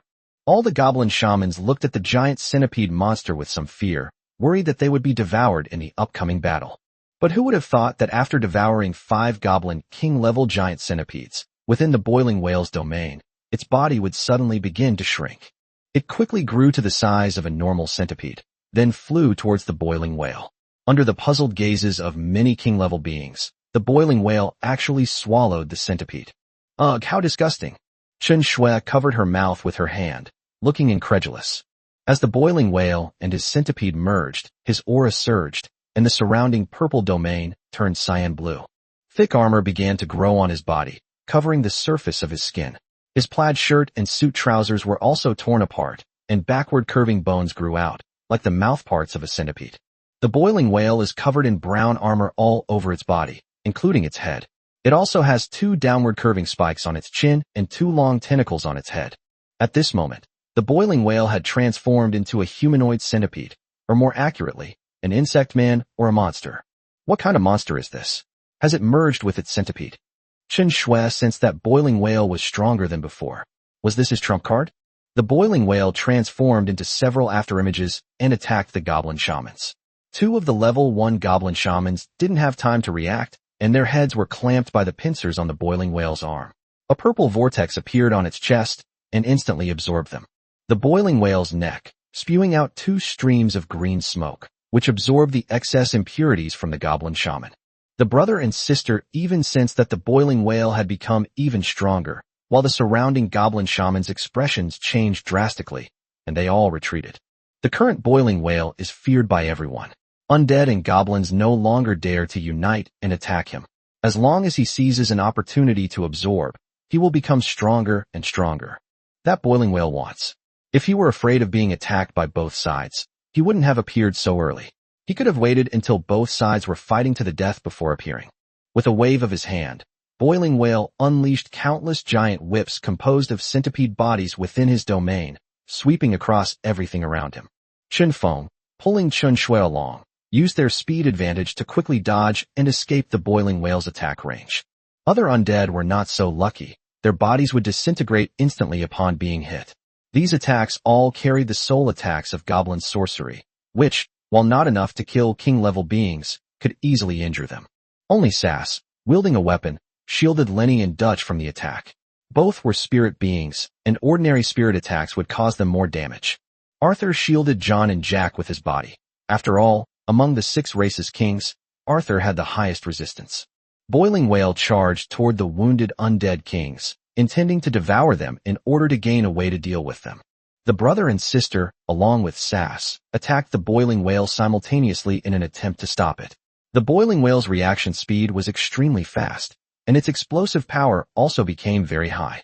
With a few punches and kicks, they defeated the brother and sister, and 2 huge centipede phantoms followed closely behind. Facing the attacking Sass, he simply grabbed its weapon with one hand, and a soul explosion sent Sass flying. Just as Boiling Whale was about to absorb the 2 undead kings he had trapped, he suddenly sensed something and turned around sharply. Countless green dragons coiled together, intertwining, and finally transformed into a gigantic maw of the abyss, bearing its fangs directly at the Boiling Whale. Caught off guard, the Boiling Whale's armor emitted a brown light, and a centipede phantom even appeared behind it. Boom! The massive impact sent the undead flying, while the Boiling Whale, located in the center of the attack, remained motionless, not retreating a single step, thus blocking the powerful attack. The attack subsided, and apart from the Boiling Whale's armor turning red and a large crater appearing in the ground, it was otherwise unharmed. Boiling Whale looked up at the small, thin figure floating in the sky, and the corners of his mouth under the mask began to turn up. Goblin King, is this all you've got? Or are you just too old and useless? Chapter 270, It Was You. Boiling Whale mocked the Goblin King, while also revealing the Goblin King's strength. At this moment, Boiling Whale's gaze was completely drawn to the Goblin King. He had only one goal, to kill the Goblin King and conquer the Goblin race. The Goblin King finally made his move, displaying the strength of a level 6 king. Chen Feng clearly felt the attack just now. If that attack had hit any one of them, they would probably have died. That Boiling Whale could withstand the attack without taking any damage confirms Chen Feng's conjecture. He has an extremely high immunity to goblin witchcraft, and this ability is most likely related to his centipede having devoured a goblin shaman. The Goblin King is actually level 6, and this Boiling Whale is even stronger than the Goblin King. Chen Shui said with a worried expression, with the addition of the abnormally powerful Boiling Whale, it will be even more difficult for the undead to take over the Goblin Kingdom. You defeat Boiling Whale in one go, it will keep devouring other king-level creatures, and ordinary king-level creatures are no match for it, which will only make it stronger and stronger. Chen Feng was at a loss, having never seen a lord with such monstrous abilities before. Even though Boiling Whale had its back to the undead, no one dared to attack it. The same was true for the Goblin Shamans flying in the sky. It seemed that everyone's hopes were pinned on the Goblin King, but if the Goblin King failed, then it would really be over. So you're the lord who sided with the goblins, and it's you who controlled them. The Goblin King in the sky spoke in the goblin language, his voice sounding slightly aged. That's right, it'll be your turn soon, goblins. Be good and become my nourishment. Boiling Whale was extremely confident. So what if the Goblin King was of a higher level than him? His centipede had devoured so many goblins that its resistance was already maxed out, and it had no fear of the Goblin King at all. Once he devours the kings of the Goblin Kingdom, he can level up again. He doesn't need any troops to help him. All he needs is a centipede. Boiling Whale soared into the air and charged directly at the Goblin King. Countless centipede phantoms swirled within its domain, and its right pincers aimed straight for the Goblin King's head. The Goblin King had nowhere to retreat. His kingdom lay behind him. Even if he couldn't win, he had to fight. He refused to believe that this strange ability was unsolvable. The Goblin King unleashed his domain, gathering countless life energies to protect himself, while simultaneously launching an attack on his opponent. Unexpectedly, those attacks were completely absorbed by the centipede phantom of the Boiling Whale, and could not stop the Boiling Whale's offensive at all. Just as it was about to hit the Goblin King, it twisted its scepter, and a terrifying aftershock burst out instantly, directly shaking the Boiling Whale away. Boiling Whale stabilized itself in midair, its body transforming into a blur as it attacked its opponent once more. Let's see how many more times you can use this prop. The Goblin King's expression was solemn. Its attacks had no effect on the opponent. If it were in its youth, it could have put on armor and taken up weapons to fight the opponent, but now it was old and no longer had the strength. Left with no other option, the Goblin King continued to use witchcraft, spewing out several blue and red flames that formed fire dragons, swirling around his body and converging above his head. The dozens of goblin shamans behind the Goblin King also cast spells to gather energy into it. Soon a huge fireball of blue, white, and red appeared, and the Goblin King didn't even bother with the approaching Boiling Whale. The fireball spun rapidly above its head, the two flames intertwining and merging, emitting increasingly terrifying energy. Boiling Whale didn't care about any of that. With a strike imbued with its own domain, it directly hit the Goblin King's magic shield. Instantly, the shield was covered in cracks and was about to shatter. But the moment the shield shattered, the crown on the Goblin King's head emitted a dazzling light, and a protective shield reappeared. This time, the Boiling Whale's attack didn't even cause a ripple. Boiling Whale, refusing to believe in its power, continued to increase its intensity, while the fireball above the Goblin King's head seemed to be reaching its limit. The surrounding goblin shamans retreated one after another. Chen Feng saw that the situation was not good, and he and the undead immediately prepared to leave the battlefield, but it was too late. The fireball exploded instantly, and a terrifying aftershock swept across the entire area. Boom! A dazzling burst of flames erupted from the location of the Sky Goblin King and the Boiling Whale, with the circular aftershocks spreading outwards. In an instant, the entire basin felt the tremors, the surrounding walls shattered, and cracks appeared in the sky above. Even the Goblin capital was not spared. The terrifying aftershocks shattered the capital's protective shield, and large cracks appeared in the city walls. The Goblin shamans, having almost exhausted their mana, were all thrown back by the aftershocks and fell to the ground. Reacted immediately, they still couldn't escape the blast radius. Just as the undead and the brother and sister were about to turn around to defend themselves, a massive black barrier appeared, instantly enveloping them, and the terrifying aftershocks struck the dark barrier without causing it to budge. The brother and sister and the group of undead all turned around to look, only to see Baiyu already standing not far behind them. "Boss, you're back." "My queen." Baiyu was followed by 8 king-level undead, namely the 7 corpses inside the fortress, and the king-level death god guards summoned in Andy Holy State. This trip was thrilling but safe. This ugly thing can actually devour things. Baiyu saw that after the explosion subsided, the Goblin King, though unharmed due to the protection of his crown, was extremely weak and unable to fight any longer. The Goblin King had gone all out in this attack, determined to fight to the death. The effect was clearly not ideal. Boiling Whale's armor was shattered, blood seeping out. It was heavily slammed to the ground by the explosion and appeared to be seriously injured, lying there pretending to be dead. In reality, its body was recovering at an extremely fast speed. During the explosion, his chest even absorbed some of the energy, which is quite terrifying. Isn't this the perfect protagonist template? Baiyu made a comment, but Chen Shui had a different opinion. He's nobody. You're the main character, boss. Chen Feng. When did my sister become so good at flattery? Although Baiyu has become stronger, she won't be foolish enough to show up at the beginning and then go and fight the opponent head-on. Look at the current situation, isn't it perfect? Even in their prime, they might not have been able to defeat us. Now they're all half dead, and we can easily crush them. With the 8 king-level warriors summoned by Baiyu, the undead side, which originally had only 13 king-level warriors, instantly replenished to more than 20, now even more than the Goblin Kingdom's king-level warriors. The boiling whale devoured 2 goblin kings, leaving no corpses behind, which greatly displeased Baiyu. He was determined to make this cockroach man pay the price. Oh no, it's a centipede man. Kill them all. At Baiyu's command, the king-level warriors instantly charged towards the goblins, who offered little resistance. Baiyu's return gave them immense confidence. Baiyu then led the brother and sister toward the half-dead boiling whale.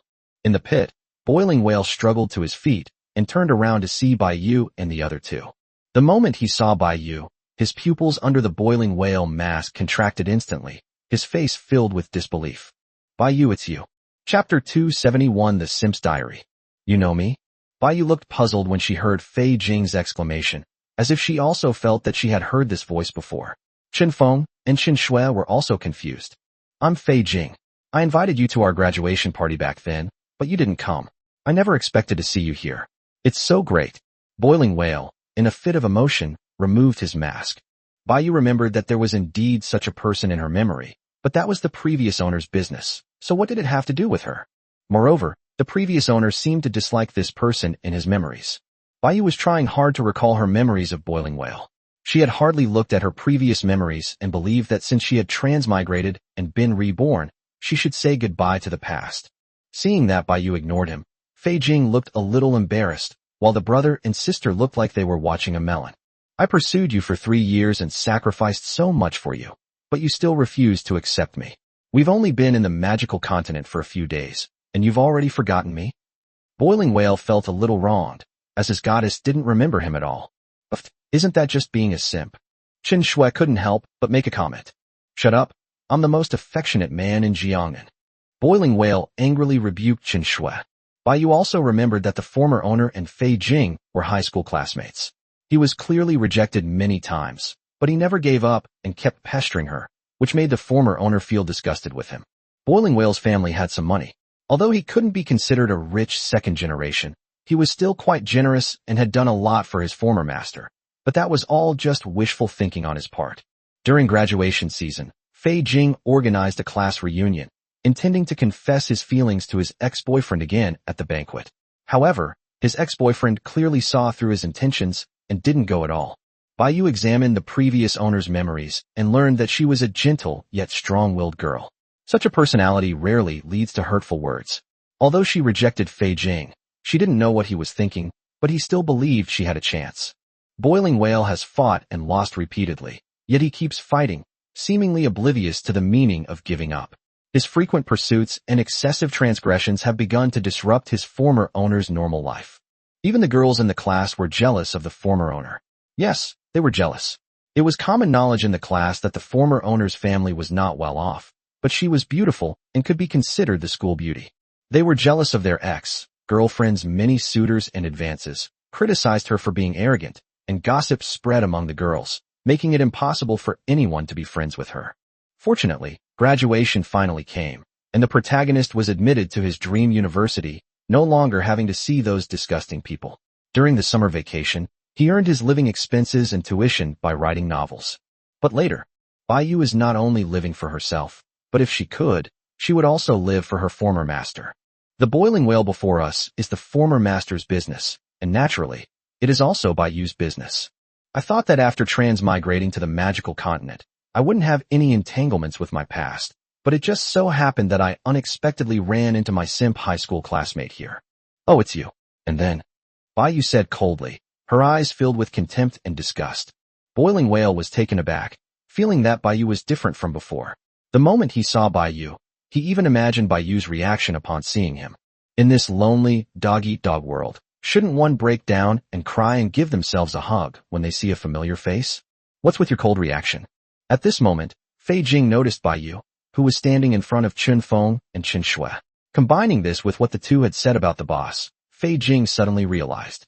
Baiyu, you're the undead lord, aren't you? As he spoke, Boiling Whale burst into laughter. My feelings for you are sincere. I fell in love with you at first sight. It's been 3 years. It's time you look back at me. I'm all alone in this godforsaken place. Please say yes and be my girlfriend.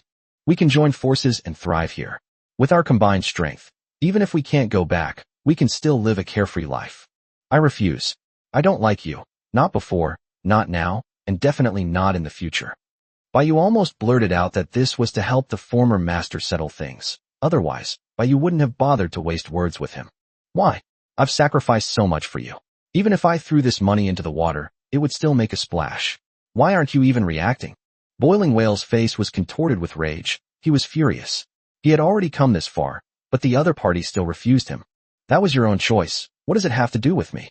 Besides, I didn't want any of the things you gave me. Baiyu herself knew that such a transgressive pursuit would only make people more disgusted. So how could Fei Jing not know that? With the enhancement of my troops, I can now reach level 5 king, while the Goblin King is only level 6. I can also devour them infinitely and grow rapidly. You are a venerable undead lord, a powerful figure frequently discussed in world chat. So you know what that means, right?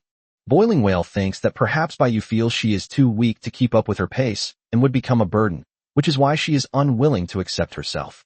Suddenly, a thought flashed through Boiling Whale's mind, and he instantly realized that this was no longer the world he had been in before.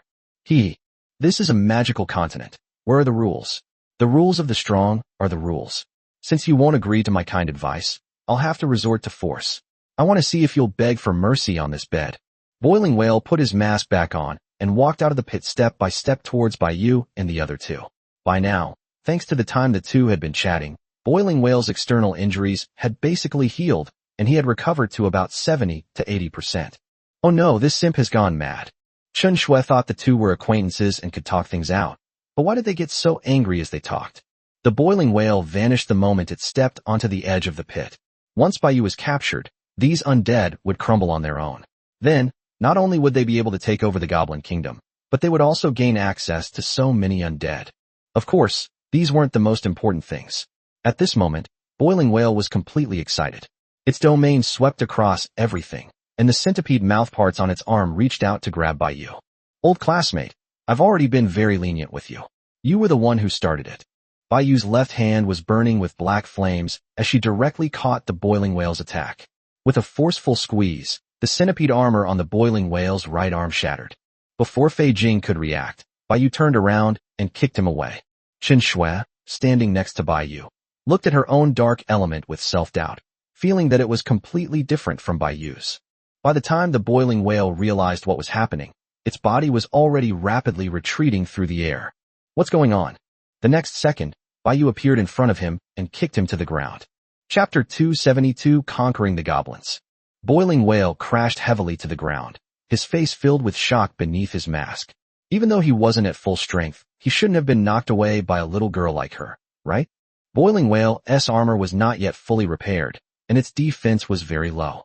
Baiyu walked towards Boiling Whale unhurriedly. Just as Fei Jing was about to get up, Baiyu stepped on his chest. It seems I can't keep you here, Tuajing. Baiyu looked down at Fei Jing's face, which was covered by a centipede mask, and spoke in a cold tone. Why is he called Tuajing? Chen Shui, who was behind, was confused. This is a way whales reproduce. They are so big that when two whales mate, another male whale will help them. Chen Feng explained to Chen Shui. Isn't this just being a simp? So they're criticizing Boiling Whale.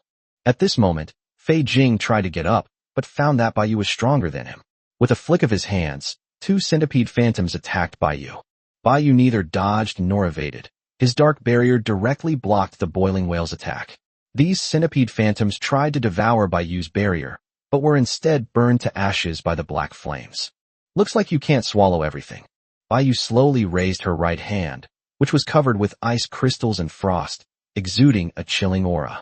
Boiling Whale saw the murderous intent in Baiyu's eyes. The other party wanted to kill him. Boiling Whale no longer dared to fight Baiyu with the intention of capturing him alive. Only now did he realize that even in his prime, he might not be a match for Baiyu. The centipede armor on his chest immediately opened, revealing a purple vortex that seemed intent on swallowing Baiyu whole. Baiyu didn't even lift the right foot of the Boiling Whale before black flames spread out and surged into the vortex, instantly destroying the Boiling Whale's vortex. The excruciating pain in his soul was unbearable, and he let out a scream. Immediately following was Baiyu's icy attack with his right hand. Although Boiling Whale felt the pain, he reacted quickly and immediately sacrificed his centipede armor to escape successfully. Bai Yu's attack directly destroyed the empty shell of the armor. Congratulations on successfully defeating the level 2 king level devouring centipede. You have gained 400 experience points. Boiling Whale's centipede was killed by Bai Yu. He was panting heavily, his face filled with terror as he looked at Bai Yu. Don't you care at all about the 3 years we spent as classmates? You want to kill me? Do you want me to say anything more about your disgusting thoughts? Countless ice crystals appeared behind Bai Yu, floating in the air behind her as they slowly walked towards the Boiling Whale. Without the support of its troop type, Boiling Whale was no match for Bai Yu and was forced to retreat in fear as Bai Yu pressed forward step by step. Give me another chance. I was wrong.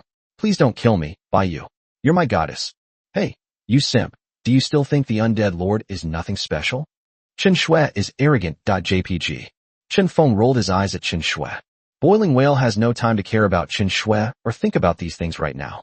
He just wants to beg Bai Yu for forgiveness and hopes that she can consider their 3 years of friendship as classmates. You should be grateful. Bai Yu said something, and Fei Jing's face lit up with joy, but the next second it turned into despair. The laws that protected you before you came here are now your burial ground in this dog-eat-dog magical continent.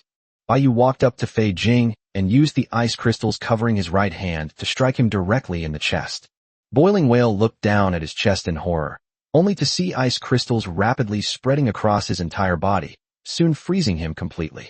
Then a curse was unleashed, instantly ending the life of the Boiling Whale. Bai Yu left him with a complete body, which could be considered a dignified way to die. I guess I'm still too kind. Congratulations, Lord, on successfully defeating the level 4 king level Lord. You have gained 800 experience points. Bai Yu still couldn't figure out how this guy had reached level 4.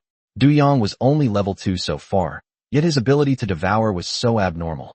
Chatting with Boiling Whale for a while, Bai Yu looked in the direction of the Goblin King. At this moment, all the Goblin Shamans had been killed, leaving only a Goblin King with little fighting power surrounded by a group of undead. Goblin army in the distance also ceased their offensive. Their king had been captured, and they had lost their reason to continue fighting. Respected alien powerhouse, I am willing to submit to you. Upon seeing Bai Yu approaching, the Goblin King immediately prostrated himself on the ground, expressing his submission.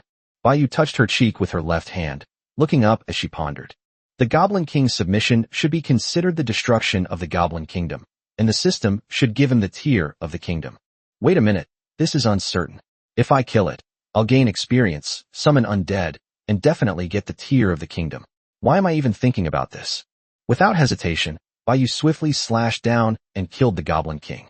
The Goblin King never understood why this alien race, who was thinking, suddenly attacked when there was still a chance.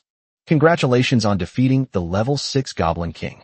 You have gained 1,000 experience points. Congratulations, Lord, on the destruction of the Goblin Kingdom. You have obtained the Goblin Crystal for the subordinate garrison and the exclusive item, tier of the kingdom. Number of conquered races, 1. Return the barracks? What does conquering races mean? Bai Yu immediately clicked on the system to check, and felt that the method for Boiling Whale to level up quickly was hidden here. The old king has fallen from his pedestal, and a new king will rise in glory. Congratulations on successfully conquering your first race. The entire race will submit to you, their souls will be sacrificed to you, and you will still gain experience points even if they die.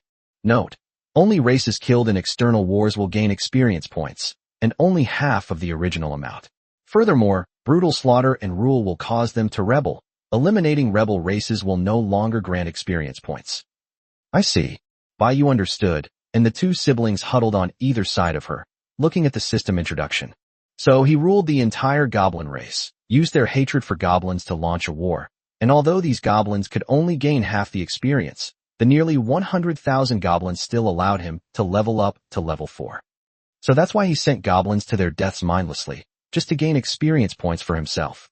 After listening to Chen Feng's explanation, Chen Shui understood. Is this the way to conquer all races? Simply destroy their core power centers. Previously, Bai Yu had always thought that only the extermination of all living beings in a race constituted conquest. Killing those civilian goblins is completely pointless for me, as it doesn't give me any experience points.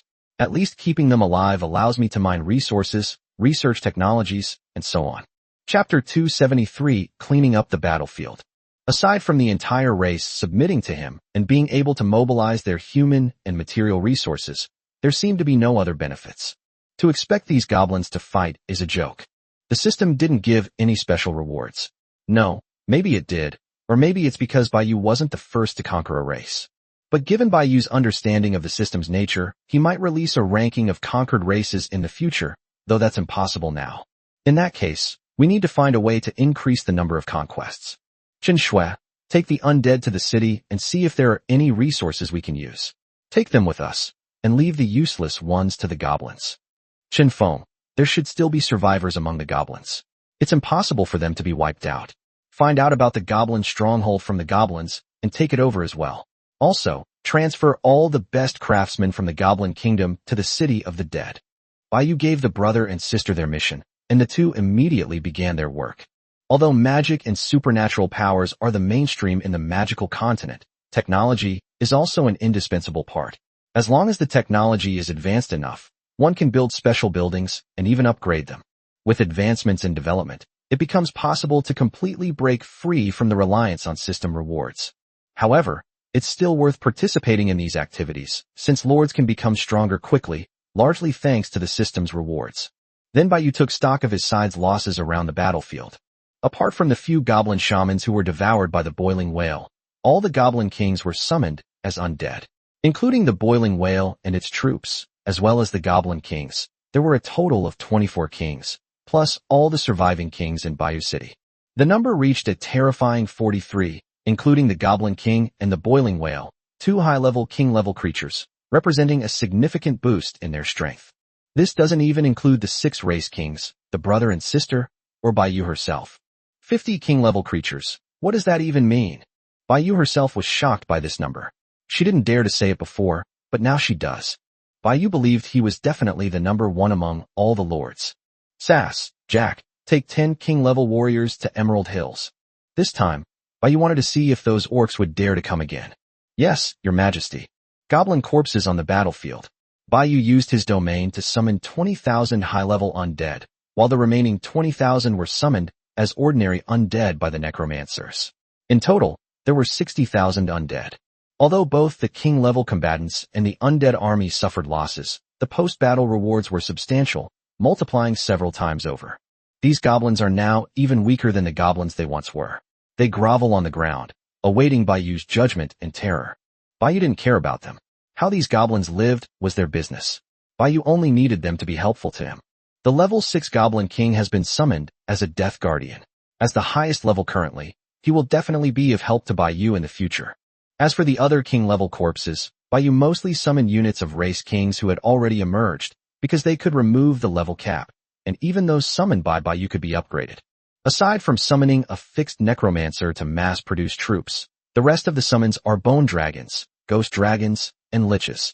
As for zombies, skeletons, and ghosts, their upper limit is too low, with the highest being only commander level, and it is impossible to summon king-level ones. The massive skeleton monster burrowed underground, leaving a huge circular magic circle on the ground, ready to awaken again when enemies attacked next. A few king-level warriors should be left to guard this undead fortress. Baiyu looked up at the sky above again, thinking that he needed to find an opportunity to get the goblins to repair it. Who would have thought that the undead fortress was hidden here? And the Goblin Royal City can also be retained to contact other goblin cities. Baiyu sat listlessly on the fortress wall, swinging his legs back and forth, waiting for them to finish cleaning. Hey, Lenny, go tell Qin Feng we don't need to go looking for goblins anymore. Baiyu suddenly discovered that after clearing out the boiling whale supplies in the warehouse, there was an extra special item. Its appearance was also the shape of a teardrop, very similar to the kingdom's tear. Although it cannot be retrieved, its attributes can still be viewed. Name, Tears of the Race. Item level, none. Description, a special item dropped when an entire race is destroyed or conquered. Its purpose is currently unknown. It can be absorbed by the tears of the kingdom to improve its quality. Just then, Baiyu also discovered that the number of races he had conquered had changed from 1 to 2. It seems this thing is the key to conquering races. Baiyu even speculated that if he handed the tear of the kingdom to someone else, the goblins would also switch sides and join that other party. It can be absorbed. That's interesting. If it's absorbed, wouldn't it be forever subjugated with no chance of ever turning the tables? At least that's Baiyu's guess for now. It wasn't until dusk that Qin Shui led the undead to carry a large amount of supplies toward the undead fortress. Chen Feng also came over with dozens of goblins. Boss, these guys are in charge of and researching most of the goblin technology. Greetings, Your Excellency. The goblins trembled as they bowed their heads to Bai Yu. Okay, from now on, arrange for them to live in the city of the dead. Bai Yu nodded in satisfaction. Although she hadn't seen much about their technology, Chen Shui's description should be correct. Most importantly, the goblins had a teleportation array, which was crucial. As for the supplies Chen Shui brought, they were all useful to their side. Bai Yu had no interest in the weapons and equipment. Even want the goblin sorcery. Those sorceries required absorbing life force and were more suitable for goblins. They were like evil magic, and no one would learn that kind of thing. Boss, I found a batch of silver weapons in the city. Chen Shui threw a silver sword in front of Bai Yu. These swords, shields, and armor are clearly not goblin equipment. They are human equipment. Bai Yu bent down to pick up the silver sword, examined it in his hand, and saw that silver could inflict mental damage, making it the nemesis of creatures like the undead, werewolves, and vampires. This equipment looks a bit like the equipment of the Gade Empire, but it's not quite the same. Could it be from the Templars? Bai Yu had seen both of their equipment before, and it was somewhat different from theirs, which at least proved that they were not Imperial generals or Temple apprentice knights. Let's sell it in the world chat later. There's no point in asking about this anymore. All the high-ranking goblins are dead. The exchange is the best platform for selling stolen goods. Anyway, it's useless to keep it in Bai Yu's hands. What if the other party has some kind of location tracking? It's best to sell it as soon as possible. After everyone finished packing, the undead army began to withdraw in an orderly manner. Let's go. Bai Yu gave a shout and returned to the city with the others. Chapter 274 Auxiliary Barracks. Bai Yu came to the palace from the main fortress. One of the auxiliary palaces on the left was now missing. Both siblings discovered it, but neither of them mentioned it. She first summoned her troops, while the night elves went to prepare dinner for the brother and sister, since they hadn't eaten for almost 2 days. After summoning the troops, Bai Yu took out the kingdom's tier and the race's tier from the warehouse. After the two collided, the latter was immediately absorbed. Bai Yu didn't notice any special changes. The only way to check was through the system. Name, Tiers of the Kingdom. Level, none. Progress, 1/100. Description, essential for establishing a kingdom. There was a prompt next to this, progress, and Bai Yu immediately clicked on it to check.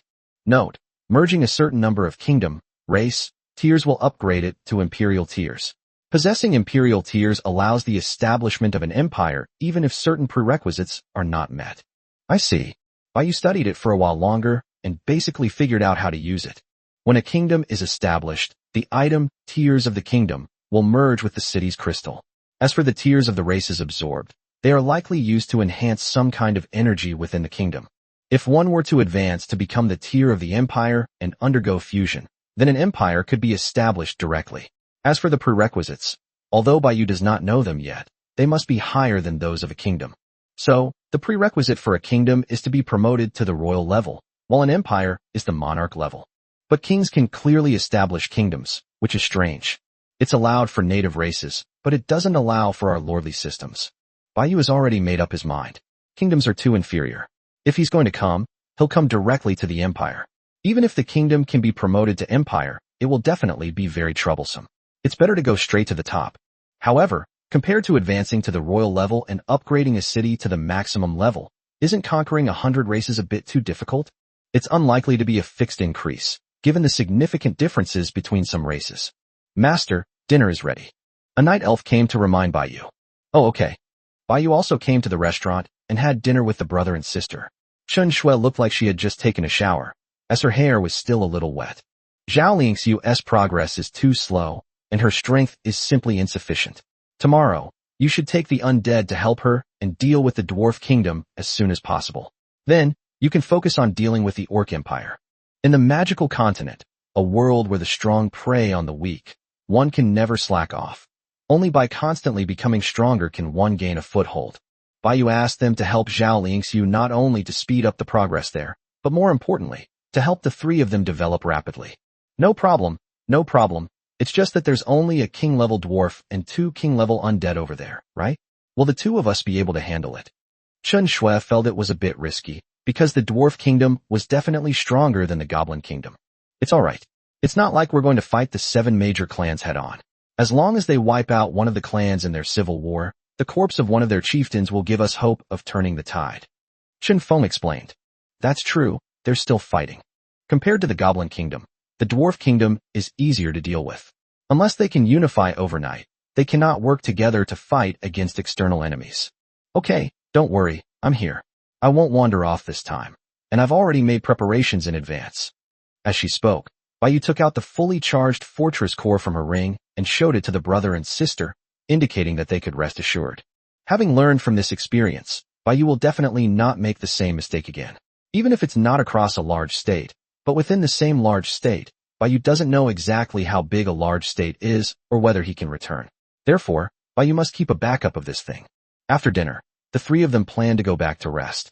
The brother and sister's troops had been developing steadily in the dark forest over the past 2 days, and their numbers had gradually increased.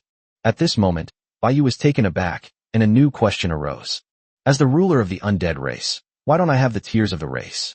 Are there other undead scattered around the world? There were too many questions, and Baiyu was too lazy to think about them anymore. Suddenly, she remembered that the Goblin Auxiliary Crystal in the warehouse had not yet been built. It turns out that a unique barracks simply means that you cannot acquire barracks belonging to other lords. However, after conquering a race, even if you have a unique barracks, you will still obtain the corresponding barracks crystals. This makes things so much more convenient. But how do you conquer those disorganized races? Wild boars exist all over the world, right? How do you tame a wild boar? I need help urgently. I'm waiting online. Baiyu took out the crystal from the Goblin Auxiliary Barracks and clicked to build it. At this moment, Baiyu looked towards the palace rooms of the undead barracks, only to find that the goblin barracks were not there at all. Where did the one built for me go? Baiyu flew into the sky, opened his left eye, and looked down at the city of the dead. Finally, he saw the goblin camp on an open space to the west. The large area there was divided into grid-like zones. Baiyu had always thought it was for building houses, but now she realized that the size of the goblin camp and these individual zones were exactly the same. So it was reserved for building auxiliary barracks. This system is so thoughtful. It's just that the city of the dead is too dark, and it's surrounded by barren mountains and wilderness. When can it be made a little brighter? Baiyu landed back in the palace. The palace was the only place in the entire city that was lit up. The red moon had just hidden behind the clouds, and it was pitch black outside. It was terrifying. Looking at the city's layout, only the west side is reserved for building auxiliary barracks, but there aren't many spaces available. The system's intention is clear. It allows you to build selectively. But that's alright, there are other cities too. As Baiyu walked towards the palace, he opened the system to check the basic information of the auxiliary barracks. Auxiliary barracks, Goblin Crystal. Status, not upgradable. Barracks can summon. 1 goblin will be automatically summoned daily, its level being 1 major level lower than the Lord's. Current summoning level, level 5 commander, will not exceed the unit's maximum health. Baiyu had anticipated that the main and deputy barracks would be different, but he hadn't expected them to be this different. Summoning a level 5 goblin commander every day is infuriating. My barracks are only level 7. It can't be upgraded, meaning it's fixed to 1 unit, which is quite convenient. Of a goblin is emperor, but almost all goblins do not reach this level. Most are only king, and some weak goblins may only have the commander level as their maximum lifespan. Like the undead, their maximum potential for the same race is not entirely the same. In other words, after Baiyu upgrades to the emperor level, the goblins she summons every day will be king level. Even though there's only 1, it adds up over time, and that's so satisfying. Baiyu was in a great mood and decided to treat herself before going to sleep. Chapter 275. You are really rude. Time, 6 o'clock.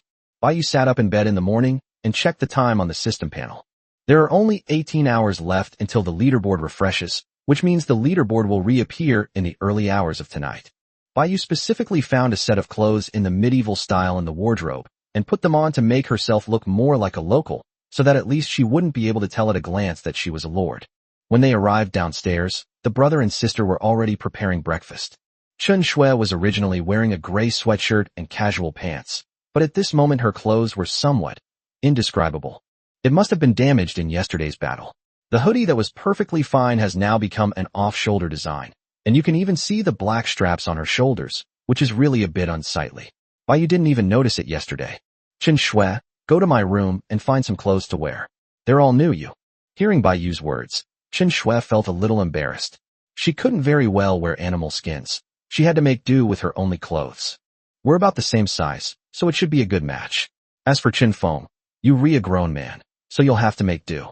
It's not that I'm biased, but I don't have any men's clothes. Chen Feng nodded, admitting that he didn't really care about such things. His main concern was that his younger sister, Chen Shui, might be exposed. Thanks, boss. Chen Shui happily went upstairs. In the past few days, whenever the two of them saw Bai Yu, they basically wore a different outfit every day, which showed that she had a lot of clothes. The second room from the left on the 5th floor. Bai Yu called out to Chen Shui, who was hurrying upstairs. Chen Feng continued eating breakfast, while Bai Yu went to summon the troops. The goblin craftsman from yesterday was brought back and lived with the black alchemist in the eastern part of the city, where they were building houses. Bai Yu has authorized them to use any resources they need. They will develop a prototype first, and mass production will only begin after Bai Yu's approval. Therefore, there is no need to worry about them consuming too many materials. As for their living conditions, the warehouse has over 100,000 portions of food, which is more than enough to feed them for a year. Summoned by the Goblin Barracks, has temporarily returned them to the Goblin Kingdom, which is currently in chaos. A stable ruler is needed for it to function properly. The goblins summoned by these barracks crystals are perfect. Once Bai Yu advances to the Emperor level, the goblins he summons will also be upgraded to the King level, making it entirely possible for them to become the next Goblin royal family under his control. Bai Yu's attitude towards subordinate races is to let them roam freely. Those who are useful to him will be transferred to the city, while those who are not will continue to live in their original places. Since their own troops are undead, they don't need to rely on the forces of these subordinate races to fight. Of course, this excludes high-end combat forces. Holy crap! Suddenly, Chen Shui screamed from upstairs, and even Bai Yu downstairs heard it clearly. Chen Feng, who was having breakfast, and Bai Yu, who was outside the palace, both had 3 question marks appearing above their heads at the same time. Bai Yu looked over in confusion, just then seeing Chen Shui leaning out of the window, and the two locked eyes. Chen Shui looked delighted, while Bai Yu looked completely bewildered. Her entire shoulder was bare, with 2 black halter tops standing out prominently, making it appear as if she wasn't wearing any clothes, although most of them were hidden by the window. Boss, you have more clothes in your closet than there are clothes at the wholesale clothing market. Chen Shui called out to Bai Yu. Oh, so that's what makes you happy. That makes sense. It's really exciting for a girl who only wears one outfit for a month to suddenly see countless clothes. All the clothes I've worn are in the bottom drawer, and the clothes hanging on the hangers are all new clothes that I haven't worn yet. If you like them, take a few more pieces, don't be shy. Bai Yu said generously. There are thousands of outfits inside. Even if you wore one outfit a day, it would still take more than 3 years to wear them all. The two are about the same height and weight, so they can wear almost any clothes. Thanks, boss. Chen Shui's head disappeared out of the window. It seemed she was off trying on clothes. Bai Yu continued to inspect the warehouse and used the resources harvested yesterday to upgrade the city. The city walls were moved and extended outwards, and the city's territory was larger than before. Bai Yu also upgraded the barracks to level 1, and the undead crystal has reached level 21. No new unit types have been unlocked, but the summoning cap of level 7 has been increased to level 9, and he will soon be able to upgrade to the commander level. After completing these upgrades, Bai Yu decided not to continue upgrading. Upgrading the city consumed too many resources, and unless the production capacity of the goblins and dwarves could keep up, the warehouse would be emptied after only a few upgrades. After all, we still need to reserve some resources to fill the undead fortress. There's nothing of value left in the warehouse.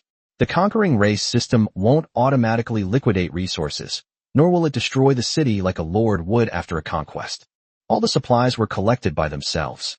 Those special buildings and such were useless, and Bai Yu didn't move any of the strange materials because they seemed to have nothing to do with urban construction. We can just get them when we need them. Those things aren't going to grow legs and run away anyway. Bai Yu returned to the palace, and Chen Shui was just coming downstairs in her new clothes.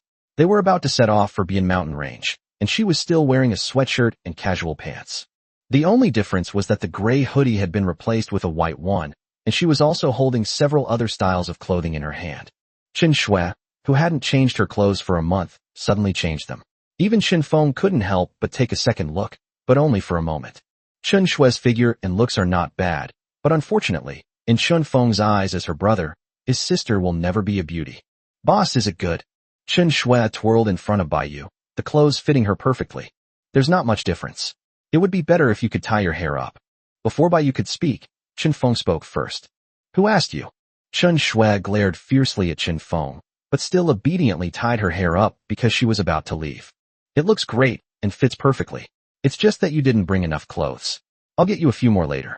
You don't need to be so polite. Although Baiyu said she could take more, Chen Shui politely only took 2 items, enough for her to change into, and didn't bring out a bunch of clothes. Boss, that's enough. Chen Shui was a little embarrassed. Alright, take it if you want. Chen Feng walked over, grabbed Chen Shui's wrist, and dragged her away. Boss, we're going to the White Rock Mountains. Chen Feng waved to Baiyu, while Chen Shui struggled to angrily rebuke her brother. Chen Feng, that's really rude of you. Chapter 276, Dwarf Race Progress. In the Bian Mountains, Zhao Lingxiu was still fast asleep, her 2 black stockings swaying in the wind at her window. These past few days I've had nothing to do, so besides arranging for the dwarves to gather resources and craft equipment, I've just been browsing world chat and then going to sleep. After all, besides these things, she had nothing else to do in the castle. The dwarves were all working, which meant that if she wanted to level up, she could only rely on the dwarves on the front lines of Erd City to kill enemies and gain experience. So leveling up was very slow. Even now, Zhao Lingxiu's level has barely reached LV6 commander level, which can be said to be very weak. However, Zhao Lingxiu didn't care about this at all.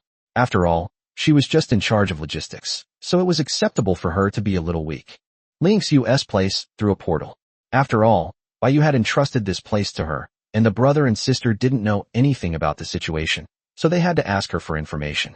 Our leader is very good to us, but from what I've observed over the past few days, she's not a cold-hearted person, but she doesn't seem like someone who would easily subdue her subjects either. Chen Feng whispered to Chen Shui inside the palace. I know, I think so too. Chen Shui nodded in agreement. So what do you know? Tell me. Chen Feng rolled his eyes at Chen Shui. She knew nothing. It matches my thoughts. I think that at the time, the boss probably didn't know anything about Emerald Hills. It was all Zhao Lingxiu's own decision. She thought we had submitted voluntarily and always treated us as friends. This is different from what she said back then. If you don't submit, you will die. Chen Feng felt that he had been fooled by the cunning and vicious Zhao Lingxiu. Yeah, I figured it out a long time ago. With the boss's personality, if we don't submit, she'll just ignore us. She won't kill innocent people indiscriminately. People who say one thing to your face and another behind your back are really annoying. What's she called again? Chen Shui began to ponder. That's called being two-faced, but perhaps we should thank her. After joining her, at least we're no longer in any danger, unlike us in Emerald Hills, where we were fighting to the death every day. Chen Feng understood that, in other words, Zhao Lingxiu had indirectly helped them, but more importantly, she had helped Baiyu. As fellow subjects of Baiyu, it would be best to maintain a harmonious relationship. Of course I know. Don't worry, I'm not a child anymore. Of course, the most important thing is that Baiyu treated them quite well, otherwise, they would hate Zhao Lingxiu to death. The two whispered a few words, and then went to Zhao Lingxiu's castle. When they learned from the dwarves that Zhao Lingxiu was still sleeping, Chen Shui immediately became furious. What? We're fighting tooth and nail outside, and she's still sleeping at this hour. The dwarf trembled and dared not speak.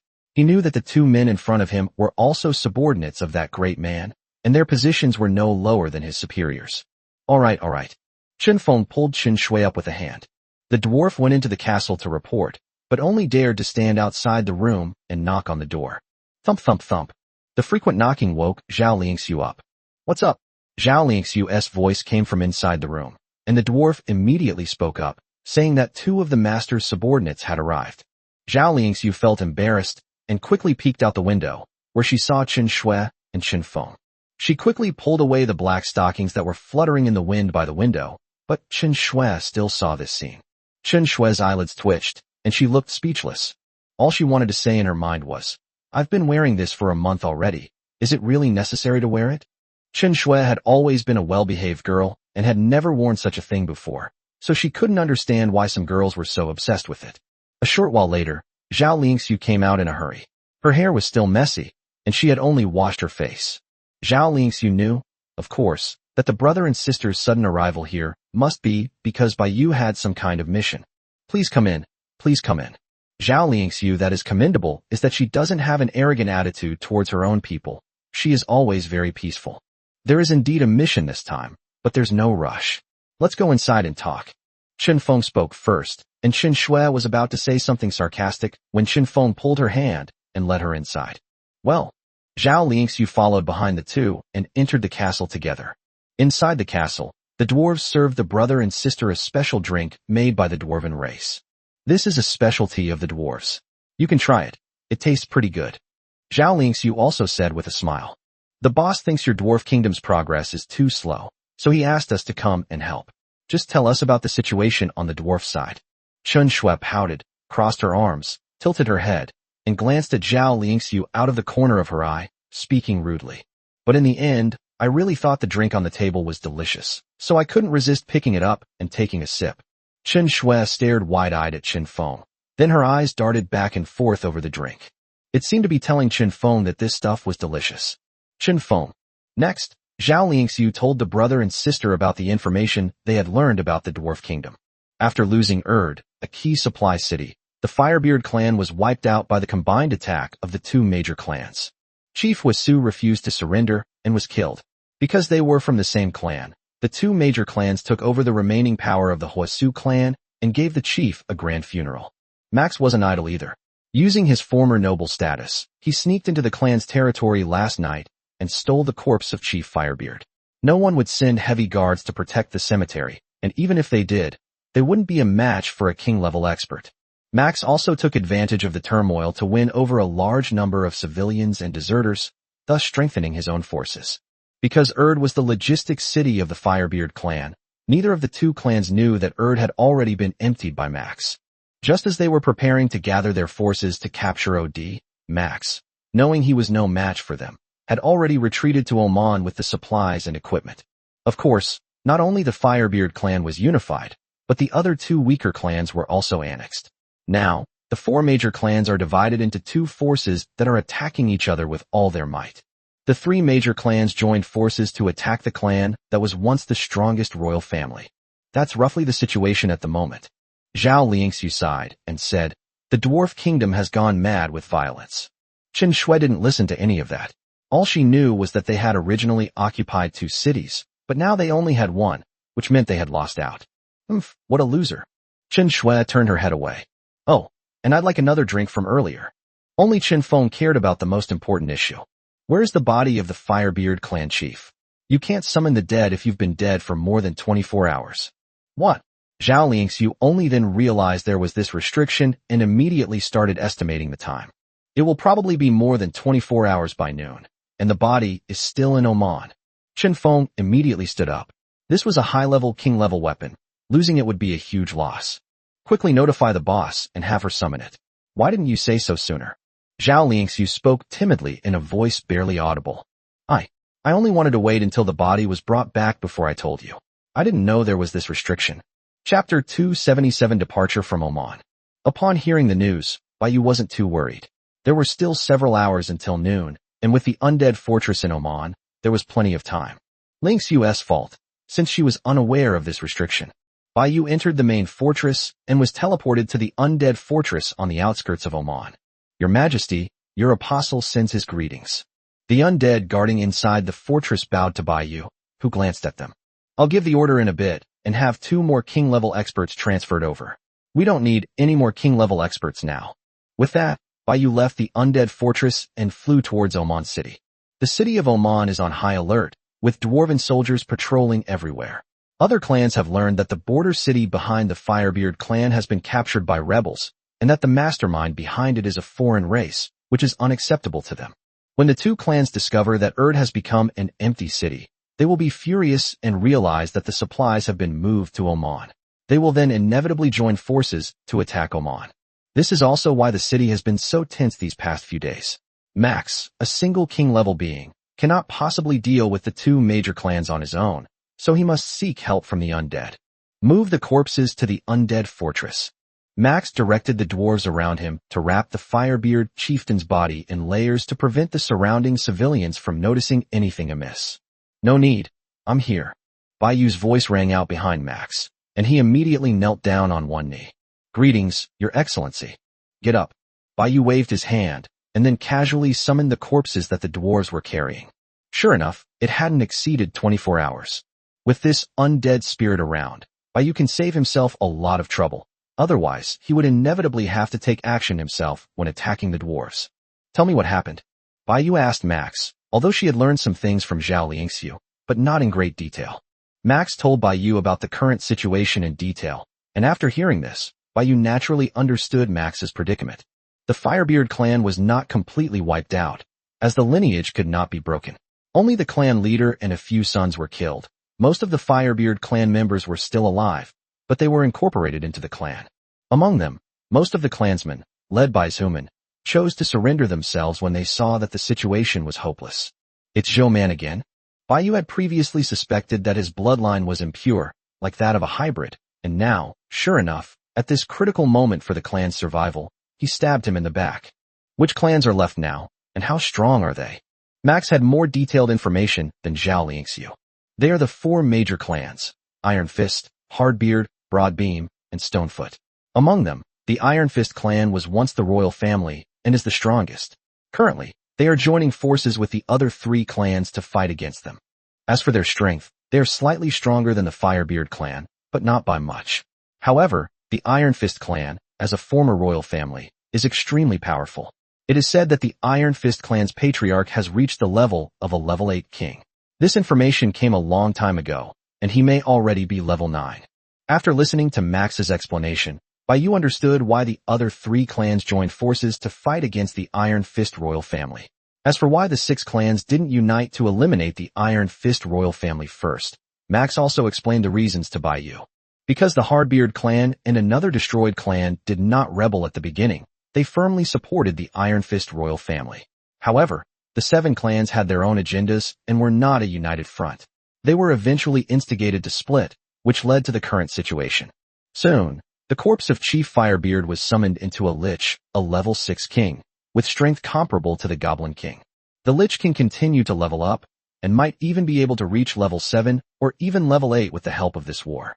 Greetings, Your Majesty. The Lich spoke in human language and bowed respectfully to Bai Yu. Next, it will help you, and then I will send a few more helpers. My goal is simple, not only to overthrow the Firebeard clan, but also to unify the Dwarf Kingdom.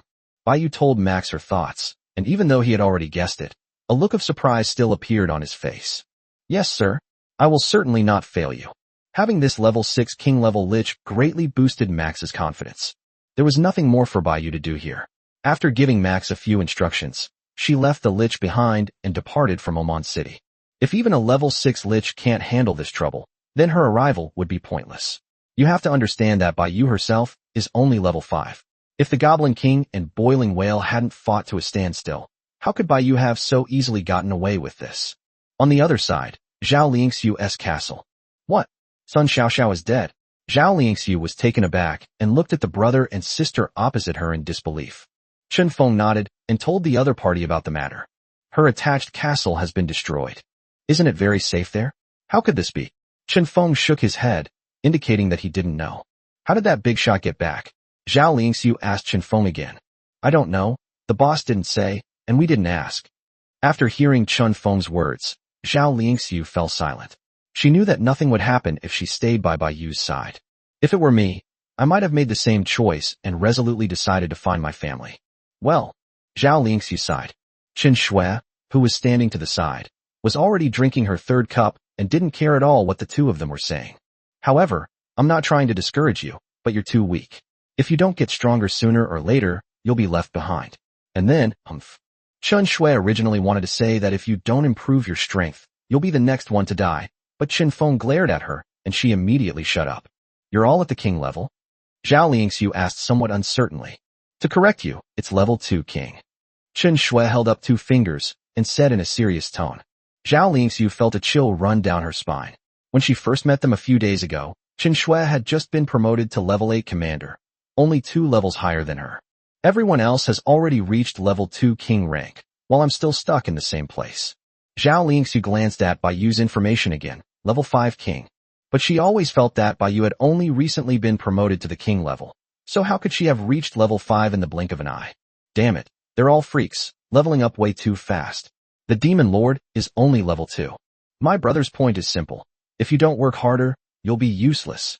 Taking advantage of the opportunity, Chen Shui kindly reminded Zhao Lingxiu. At this moment, Bai Yu also informed them that the summoning of the corpses was complete.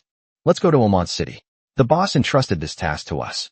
If we fail in the end, and she has to take matters into her own hands, wouldn't that be incredibly embarrassing? Chapter 278, Let's play a game. After the brother and sister left, Baiyu was left all alone in the vast city of the dead. Baiyu took out a map of the Gada Empire, which marked the distribution of powerful forces in the vicinity. The frigid snow-capped mountains of the north were marked with an X, with the frost dragon dead. The eastern part of the empire, south of Baiyu City and further south of the Goblin Kingdom, lacked any powerful races. However, there is an autonomous human city, which is a branch of the Holy Temple. Although it is nominally under the jurisdiction of the empire, they do not actually have the power to govern the Holy Temple. As the angels' lackeys, Baiyu also dislikes the temple, but as one of their branches, it's not something Baiyu can easily mess with right now, not even if he reaches the emperor level. Take the Mage Association branch in Andy Saint State as an example. Mogus, as the vice president, is a 9-star archmage, which is a powerful monarch-level expert. Not to mention the president and others. As a branch of the Holy Temple that is on par with it, their strength is self-evident. Therefore, Baiyu designated this area as a restricted zone, prohibiting further south or westward travel. Crossing the frigid snow-capped mountains would lead to the Gada Empire. The human empire, backed by the Mages Association, is extremely powerful. Not to mention, Baiyu currently holds the title of Honorary Mage. To the east lies the Dark Forest, and to the north, Baiyu doesn't yet know. If he wants to develop in martial state, these are the only two directions he can choose. Of course, there's also Hapuni State, where there are basically no powerful races, only mid to lower tier races, making it very suitable for development. This is also why a large number of top lords gather there. In powerful states like Anda, there is simply no room for lords to survive. Even the luckiest lord born there will not be able to develop properly. This is tricky. Let's go check out the Dark Forest first. Baiyu dared not venture too deep, fearing he would get lost inside, and only looked around the perimeter to see if he could find any clues or anything like that.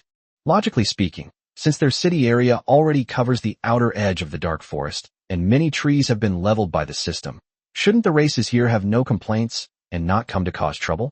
Or perhaps the real secret lies hidden deep within. Baiyu didn't act overly cautiously. After all, many of the undead and the siblings' troops were here, and if there were any problems, they would have already caused trouble. How could something strange happen the moment I walked in? Meanwhile, in Bodal State, a battle is taking place in a canyon. A group of black figures were engaged in a fierce battle with the enemy's enormous rock giants and creatures made of fire. Not far from the battlefield, at the very top edge of the canyon, stand two castles. A thin man with a stern face gazed at the distant battlefield, his expression grave. The other man standing next to him was tall and imposing, but looked honest and simple. He also had a worried look on his face, and it was unclear what he was thinking. These black monsters are like the undead. They are immortal and cannot be killed by ordinary means. Lin Jun saw through their deception. They were violent and frenzied, showing no trace of civilization. They were not a race at all, but rather puppets that had been controlled. Therefore, they are most likely a lord's troops. Otherwise, they wouldn't have launched such a frenzied attack upon seeing them. It's a very troublesome situation. I was just one step away from advancing to the king level, but then I ran into these things. Shi Yao spoke in a low voice. The alliance of 5 is now down to just the 2 of them. After leading them out of the desolate plains, Feng Xiao had done his duty, and he completely withdrew from the elemental alliance, his whereabouts unknown to this day. Don't worry, as long as there's no king-level expert, it's not a problem. The enemy's troop numbers were small, roughly the same as the combined forces of the 2 of them. Those black monsters with red eyes were not dead, but their elemental beings were not so easy to kill either. But their lord has not yet appeared. Shi Yao was worried about the lords behind them. With billions of lords and the Bodal State being so vast, there are only a handful of people who can reach the king level right now, so there's no need to worry. Lin Jun comforted Shi Yao, saying that they couldn't be that unlucky. Judging from the current performance of the enemy's troops, the lord behind them was at most on par with them, and the chance of him reaching the king level was very small. That's right. How could I be so unlucky? A slightly amused, unfamiliar voice sounded from behind the 2 of them. The 2 were shocked and immediately turned around to look behind them, preparing for battle. Man dressed in black sitting on the castle's courtyard wall, legs crossed, looking down at them. Who are you? Cold sweat beaded on Lin Jun's forehead as he questioned sharply. Their castle had a barrier, yet this person had easily broken through it and entered. His strength must be at the king level. Damn it, why am I so unlucky? Let me introduce myself. I am, instant Buddhahood, Demon Lord, Du Yang. Du Yang floated up, his body slowly descending, finally landing steadily on the ground, looking at Lin Jun and Shi Yao with a relaxed expression. In Du Yang's eyes, what trash are commanders? He can wipe them out with a flick of his wrist. You are that Demon Lord. Lin Jun and Shi Yao were already drenched in sweat. Have you heard of me? Du Yang was even happier when he heard that. Lin Jun and Shi Yao, on the other hand, faced immense pressure, as the Demon Lord was not only a king-level lord, but also one of the strongest among king-level lords. During the Lord Wars of that time, apart from the famous Bai Yu, there were few lords whose names were remembered by other lords, and Du Yang in front of him was obviously one of them. But the other party did not make a move immediately, which meant there was still a chance to communicate. Lin Jun immediately analyzed the current situation. What do you want? Resources, crystals, or troops? We can become free agents, as long as you spare our lives. It wasn't that Lin Jun was cowardly. Although both of them were level 9 commanders with the strength of a half-step king, whether they could beat Du Yang or not was another matter. They certainly couldn't stop him from running away if he wanted to. He has a king-level demon, and Lin Jun doesn't even know if there are any of his troops nearby. Making a rash move would only provoke the other party's killing intent and completely ruin his own chance of survival. As for mentioning Bai Yu, that's even more absurd. Putting aside the fact that the Demon Lord and the Undead Lord are just equal allies, they have absolutely no connection with Bai Yu. Their relationship is limited to knowing that such a person exists. Even if Lung Jie came, it might not be of any use. I have no interest in your resources, and as for your troops, do you think they can compare to my demons? Du Yang looked arrogant and showed no respect to the two of them. Then what do you want? Lin Jun asked with a solemn expression. The closer we get to this point, the more we need to be patient. There's still room for negotiation. Taking action is the worst option. Du Yang stepped forward and looked at the two of them. How about we play a game? Chapter 279, No More Elemental Alliances. You two fight me. If you win, I'll let you go. If you lose, you'll submit to me. How about it? It seems we have no choice. Lin Jun and Shi Yao took a step back, ready for battle. Why fight him? If they lose, they have no choice. But if they win, why should he tell them to let it go? The choice of smart people, come on. Du Yang stood still, extended his finger and beckoned, his gesture full of provocation. Although the two did not understand the meaning behind Du Yang's actions, they had no other choice at this point. Lin Jun's hair floated upwards, eventually transforming into burning flames, and his skin turned a charred black-red color. The flames covered the surroundings, creating his own domain. Shi Yao's skin was covered in rocks, and eventually his entire body hardened, leaving only his eyes, which transformed into blue orbs that radiated light. The surrounding earth rippled, and like Lin Jun, he too had reached the threshold of the domain. Pseudo-domain, not bad strength. I'll only use 50% of my power. Du Yang commented on the two who had transformed, and told them that he would not use his full strength. Without a word, Lin Jun transformed into a flame and rushed towards Du Yang.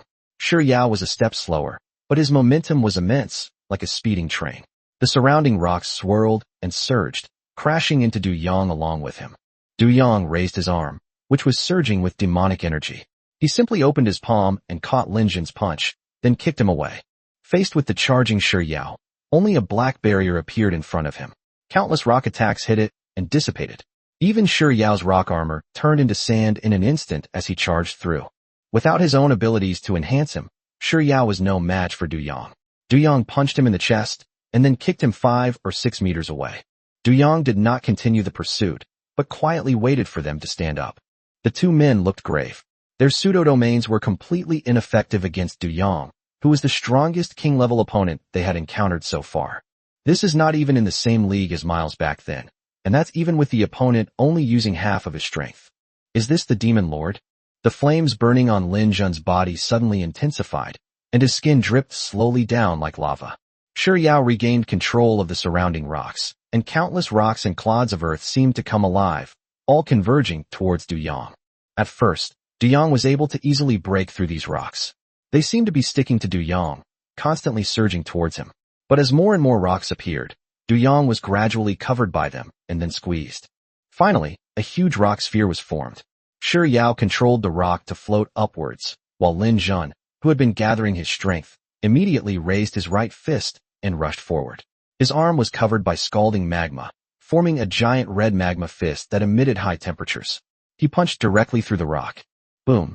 The rock burst open, and Du Yong, with his arms crossed, blocked Lin Jun's punch, but was eventually knocked back by the enormous impact and destructive force. The two finally saw a glimmer of hope. Du Yong, who had been repelled, had his arms burned, but he still smiled. The wound healed almost instantly and had no effect on him whatsoever. Good teamwork, but it's my turn now. As soon as Du Yong finished speaking, his figure vanished instantly. The two of them only saw several figures attacking them simultaneously, making it impossible to distinguish between the real and the fake. Lin Jun chose to confront the enemy head-on, but he was defeated after only 2 moves, as he discovered that almost every one of these clones could be considered real. Shi Yao chose to defend, confident in the defensive power of the earth element, but the result was even worse than Lin Jun's. These earth elements were nothing in front of the demon, and the barrier was completely shattered with just a few punches. Shi Yao was restrained by the 2 clones and pressed to the ground, while the other clone, emanating black energy, looked down at him from above. You lost. Seeing that Shi Yao had been captured, Lin Jun on the other side also chose to give up. I concede. Du Yang's clones dissipated simultaneously, eventually coalescing back into his main body. This was the only skill he used in his fight against the two. The reason it wasn't used before was because this skill was too useless. Creating clones would dilute one's own power. It was okay for fighting small fry, but almost completely useless when fighting strong opponents. Lin Jun and Shi Yao also realized the gap between them and Du Yang. The opponent had completely crushed them without using any special skills or even his domain. Very good. A wise man knows when to yield. Don't worry, although my troops are demons, it doesn't mean I am a demon. I never mistreat my own people. Du Yang felt very lucky. He never expected to gain 2 top-tier subordinates while out and about. He had really struck gold. Far superior to Bai Yu's commander-level woman. Shi Yao and Lin Jun remained silent. They truly had no other choice but to quietly add Du Yang as a friend. They were too naive before, actually thinking they could escape from him with their pseudo-king level strength. The reality is often cruel. They couldn't even defeat Du Yang at half his strength. The 2 men offered their allegiance to Du Yang, but Du Yang did not immediately agree. Instead, he smiled wickedly and said, "Don't rush. I'll help you advance to the king level before you submit." As he spoke, a red light flashed in Du Yang's eyes, and the demon's servants were all controlled and walked towards him. Kill them all. Shi Yao and Lin Jun were completely dumbfounded. What kind of operation was this? They were being asked to kill his own troops to advance to the king level? Isn't he afraid that we'll defeat him after we advance to the king level? Is this confidence or arrogance? Du Yang was easygoing and didn't care. Strictly speaking, these demon servants weren't his troops. He only had 12 demons as his troops. So, he didn't care if these demon servants died. If he waits for the 2 to submit to him, he doesn't know how long it will take to advance to the king level. That's too slow. Seeing the slightly puzzled looks in their eyes, Du Yang said in a serious tone, "I trust those I employ, and I don't employ those I don't trust. I believe you 2 are people of your word. Since you have submitted to me, let me consider helping you advance to the king level as a gift." The 2 said nothing, but began killing the demon servants who had no power to resist, and soon rose to the king level. Lin Jun and Shi Yao did not attempt to resist again, because Du Yang, as a top lord, was by no means a mindless person. Since he dared to be so confident, he either had absolute confidence in his own strength or had a backup plan. The 2 did not dare to take the risk. Very good. You are indeed a wise person. Du Yang smiled and signed a contract with the 2. Only then did the 4 demonic figures hidden in the shadows emerge.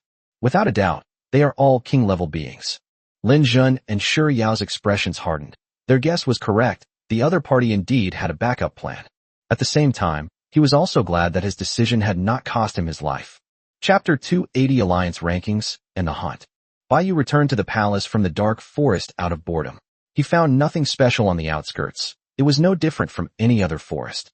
In addition, the outer area has been severely corrupted by the undead, and large areas of forest trees have been cut down, so there are very few races left inside, making it look nothing like a forbidden area. The secrets must all be hidden deep in the dark forest. Bai Yu murmured to herself, so far, no special changes have been found in the dark forest. It seems that nothing has happened. It doesn't affect Bai Yu's continued development. It only blocks Bai Yu's continued eastward progress. Let's head north for now. It's best not to go deeper into the region for the time being. The king level is no longer cannon fodder, but in front of true powerhouses, they are still ants. To be on the safe side, it would be best to go after advancing to the Emperor level. I just hope nothing unexpected happens before then. By the way, the leaderboard will be refreshed again tonight. Baiyu still cares about this. He might not be able to level up on his own in a week, but he definitely could through the leaderboard event. Apart from his own efforts, the system rewards are the fastest way to become stronger. Upon returning to the palace, Baiyu first took a bath and changed her clothes. Soon, Baiyu, still wet, came out wrapped in a bath towel, then casually sat on a chair with her legs crossed, trimming her nails with a sickle. Then, out of boredom, I browsed the World Chat channel for a while. Baiyu, who hadn't checked the World Chat for a few days, noticed that it was visibly becoming deserted, indicating that many lords had died recently. Or perhaps they've experienced the cruelty of the magical continent and no longer wish to speak. The exchange was still bustling, but it was full of low-class items. Baiyu was now at the forefront of all the lords, and he didn't care about their resources at all. Time quickly passed to midnight, and as the numbers on the system returned to 0, it signified the arrival of a new day. Baiyu was not surprised to receive a system notification that popped up automatically. Dear lords, the leaderboard has been updated. Special announcement. This ranking will abandon the 5-tier system and instead use an alliance-based system for precise ranking. Lords without an alliance will be ranked individually. This ranking will include all lords, traders, and free agents. The soul-devouring creature of the magical continent has awakened. It will devour your souls. Your arrival has attracted the attention of a species, powerful and solitary, countless and omnipresent, who delight in feeding on high-quality souls, and you outsiders are their best choice. All lords will be hunted by these creatures, whose strength lies between the king and emperor levels. Defeating them will earn points, and the faction with the highest final score, all members, will receive an exclusive reward. Note, rankings will be based on the overall strength of the factions if no kills are achieved. Lords, go to battle. Grow stronger through slaughter. Good luck. In that instant, all the lords in the world received the system announcement simultaneously. The World Chat fell silent, as everyone struggled to process the information. None of the lords who have survived to this day are fools. The system's messages are something they must pay close attention to. Baiyu understood it clearly. This information was not difficult to comprehend. The last event involved lords hunting down traders, while this time it was some unknown creature from the magical continent hunting down all their lords. However, the final power ranking rewards include all members. If I understand correctly, the subjects should also be included in this range, right? Baiyu looked at the system message and muttered to himself. In other words, not only will alliance members receive rewards, but even vassal lords who submit to the alliance members will also receive rewards. The system is surprisingly generous this time. Previously, the rewards were all settled individually. I just don't know how strong the creature that hunted us is, but it was said that its strength is between the king level and the emperor level, which means that the weakest one is at least the king level. Baiyu ignored all of that.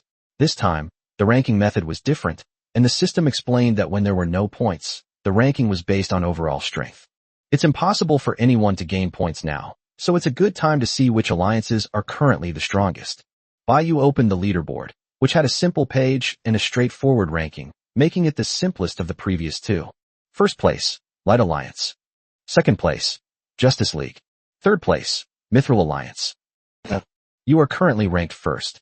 Baiyu casually swiped a few times and looked around. There were at least 1,000 people. All of them were alliances, and not a single individual lord made it into the rankings. The points are not displayed, which means that the current ranking is based entirely on strength.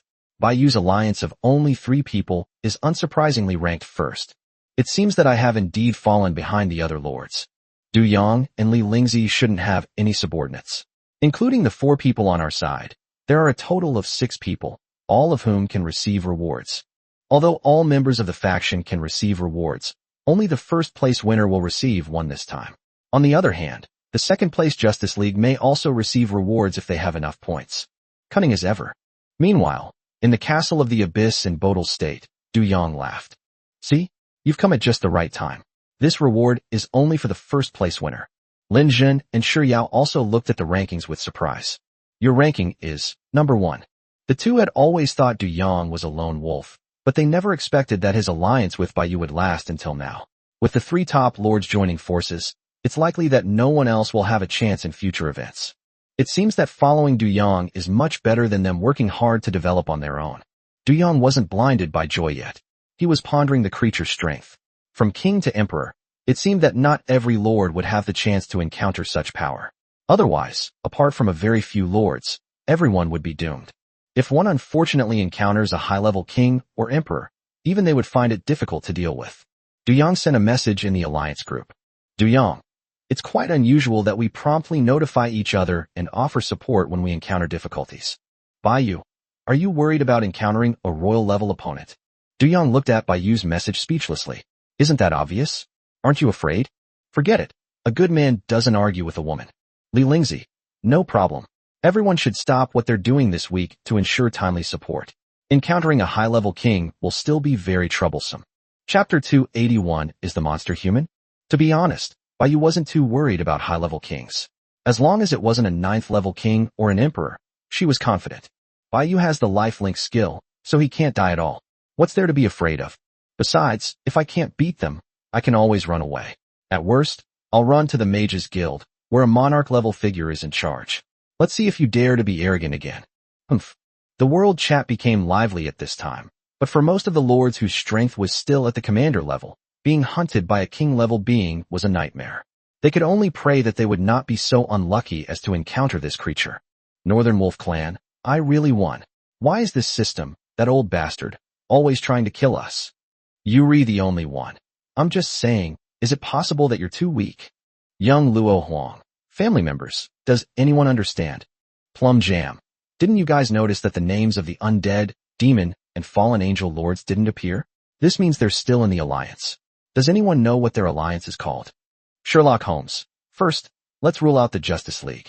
That leaves only the Light League and the Mithril League. I think the former is more likely.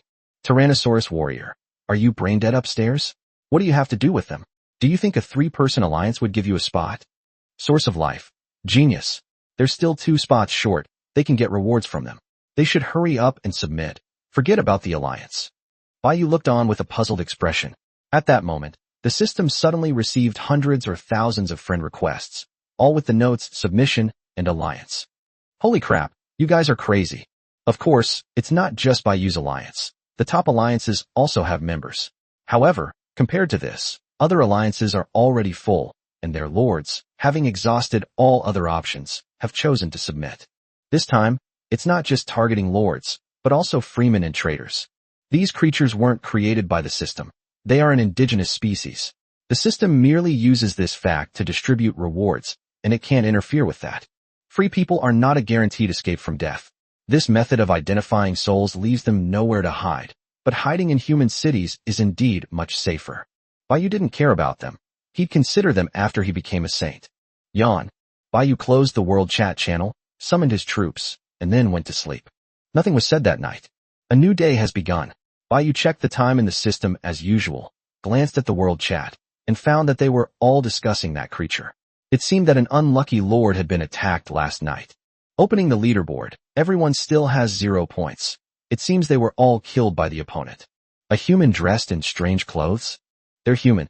Whether it's some kind of humanoid creature or something else, the lords couldn't describe it clearly, but the one thing that remained constant was that this creature resembled or was human. Wouldn't that mean that even if they hide, they would still be discovered by the enemy? And hiding in human cities would become unsafe, since if the enemy is human, he could easily chase them into the city. It's not that simple after all. Bai Yu chose an outfit suitable for battle, as battles could break out at any time in the coming week, and early preparation was essential. Bai Yu also informed the brother and sister and Zhao Liangxiu to slow down their offensive against the Dwarf Kingdom as much as possible this week, and not to stray too far from the area they could cover. Otherwise, Bai Yu was afraid he wouldn't be able to provide timely support. The main task now is to find this creature. The reward for first place is extremely tempting, and Bai Yu and the others cannot give it up. Could it be that this creature doesn't exist in Hapiuni Prefecture? Bai Yu didn't know why she suddenly had such a thought. Ding dong, a message came in the alliance group. Du Yang. Ha ha, the devil got the first point this time. Bai Yu, ? Li Lingzi. You killed that monster?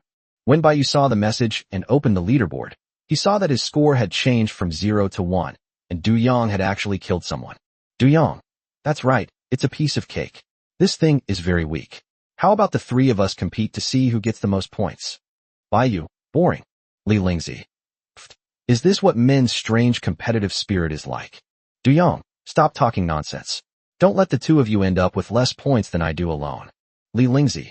However, reasonable competition can promote common progress, so it's not impossible. Bai Yu. Alright then, I agree. So, can you tell me about its information? Du Yang, I won't tell you. Bai Yu / Li Lingzi. Of course, as an ally, Du Yang wouldn't hide this from him. He was just joking. However, the information he provided was very limited. The monster was only level 1, and its strength was completely overwhelmed by Du Yang. It was killed before he could detect any special abilities. It was consistent with the description on the World Channel. It was a strange human wearing a hood and accompanied by a strange crow. They seemed to have the ability to search for the lords, so even hiding won't help. Meanwhile, the three people far away in Oman City understood Bai Yu's meaning. The system reward was the largest, and moreover, this time the reward was for all members, so they all got a share. Max, the plan has changed. This week's mission is mainly to defend the city. Zhao Lingxiu gave instructions to Max, and although Max didn't know why the plan had suddenly changed, he still chose to obey. If we're defending the city, then there's nothing for us to do here. With a level 6 lich here, there shouldn't be any problems. Shouldn't we take the initiative to split up and go find those monsters? Chen Shui was unusually clever this time, realizing the key point. To maintain first place, she had to take the initiative. She couldn't just wait for points to be handed to her. Someone has already killed that monster, and our score has dropped to 1. Just as Chen Feng finished speaking, Bai Yu sent him a message, informing him of some basic information about the monster. Then how do we find this monster? Zhao Lingxiu asked doubtfully, finding it is no different from finding a needle in a haystack. No need to look for it. We can just stay in Oman City. If it has a way to detect us, then the three of us together will actually make us the biggest target, making it easier to attract its attention. This method is also the safest, as it avoids dispersing combat forces and allows for timely support. In addition, with Oman City as a stronghold and a level 6 king-level lich in charge, dealing with the situation is not a problem at all. Chapter 282 Zhang Yi in disgrace. Meanwhile, on the other side of Hapuni State, atop a steep mountain range, two figures, one in yellow and one in black, were engaged in a rapid chase. The fleeing man had a pair of huge fleshy wings on his back, and endless rock energy surged on both sides, propelling him to fly at an extremely fast speed, but he could never shake off the black figure behind him. Wearing a black hood and holding a musket, it kept attacking the fleeing figure in front of it. It floated in the air at great speed, with a crow closely following behind the black figure. Damn it, I can't shake them off at all. The man cursed angrily, wondering how such a bizarre creature could exist on the magical continent, specifically hunting down their lord. Moreover, the creature possessed many strange weapons, making it difficult to defeat at the same level. The man immediately turned around and plummeted straight down. Under the puzzled gaze of the monster behind him, he vanished into the ground. Silence fell all around. The man seemed to have vanished into thin air, but the monster did not stop. It seemed to know where the man was hiding and continued to chase after him. Two tridents fell from its black robe, spun several times in the air, and were then imbued with enormous energy, piercing the distant land at an astonishing speed. Bang! Rocks shattered, dust flew, and as the smoke cleared, the man emerged, his arms transforming into two monstrous claws covered in yellowish-brown scales, blocking the two tridents.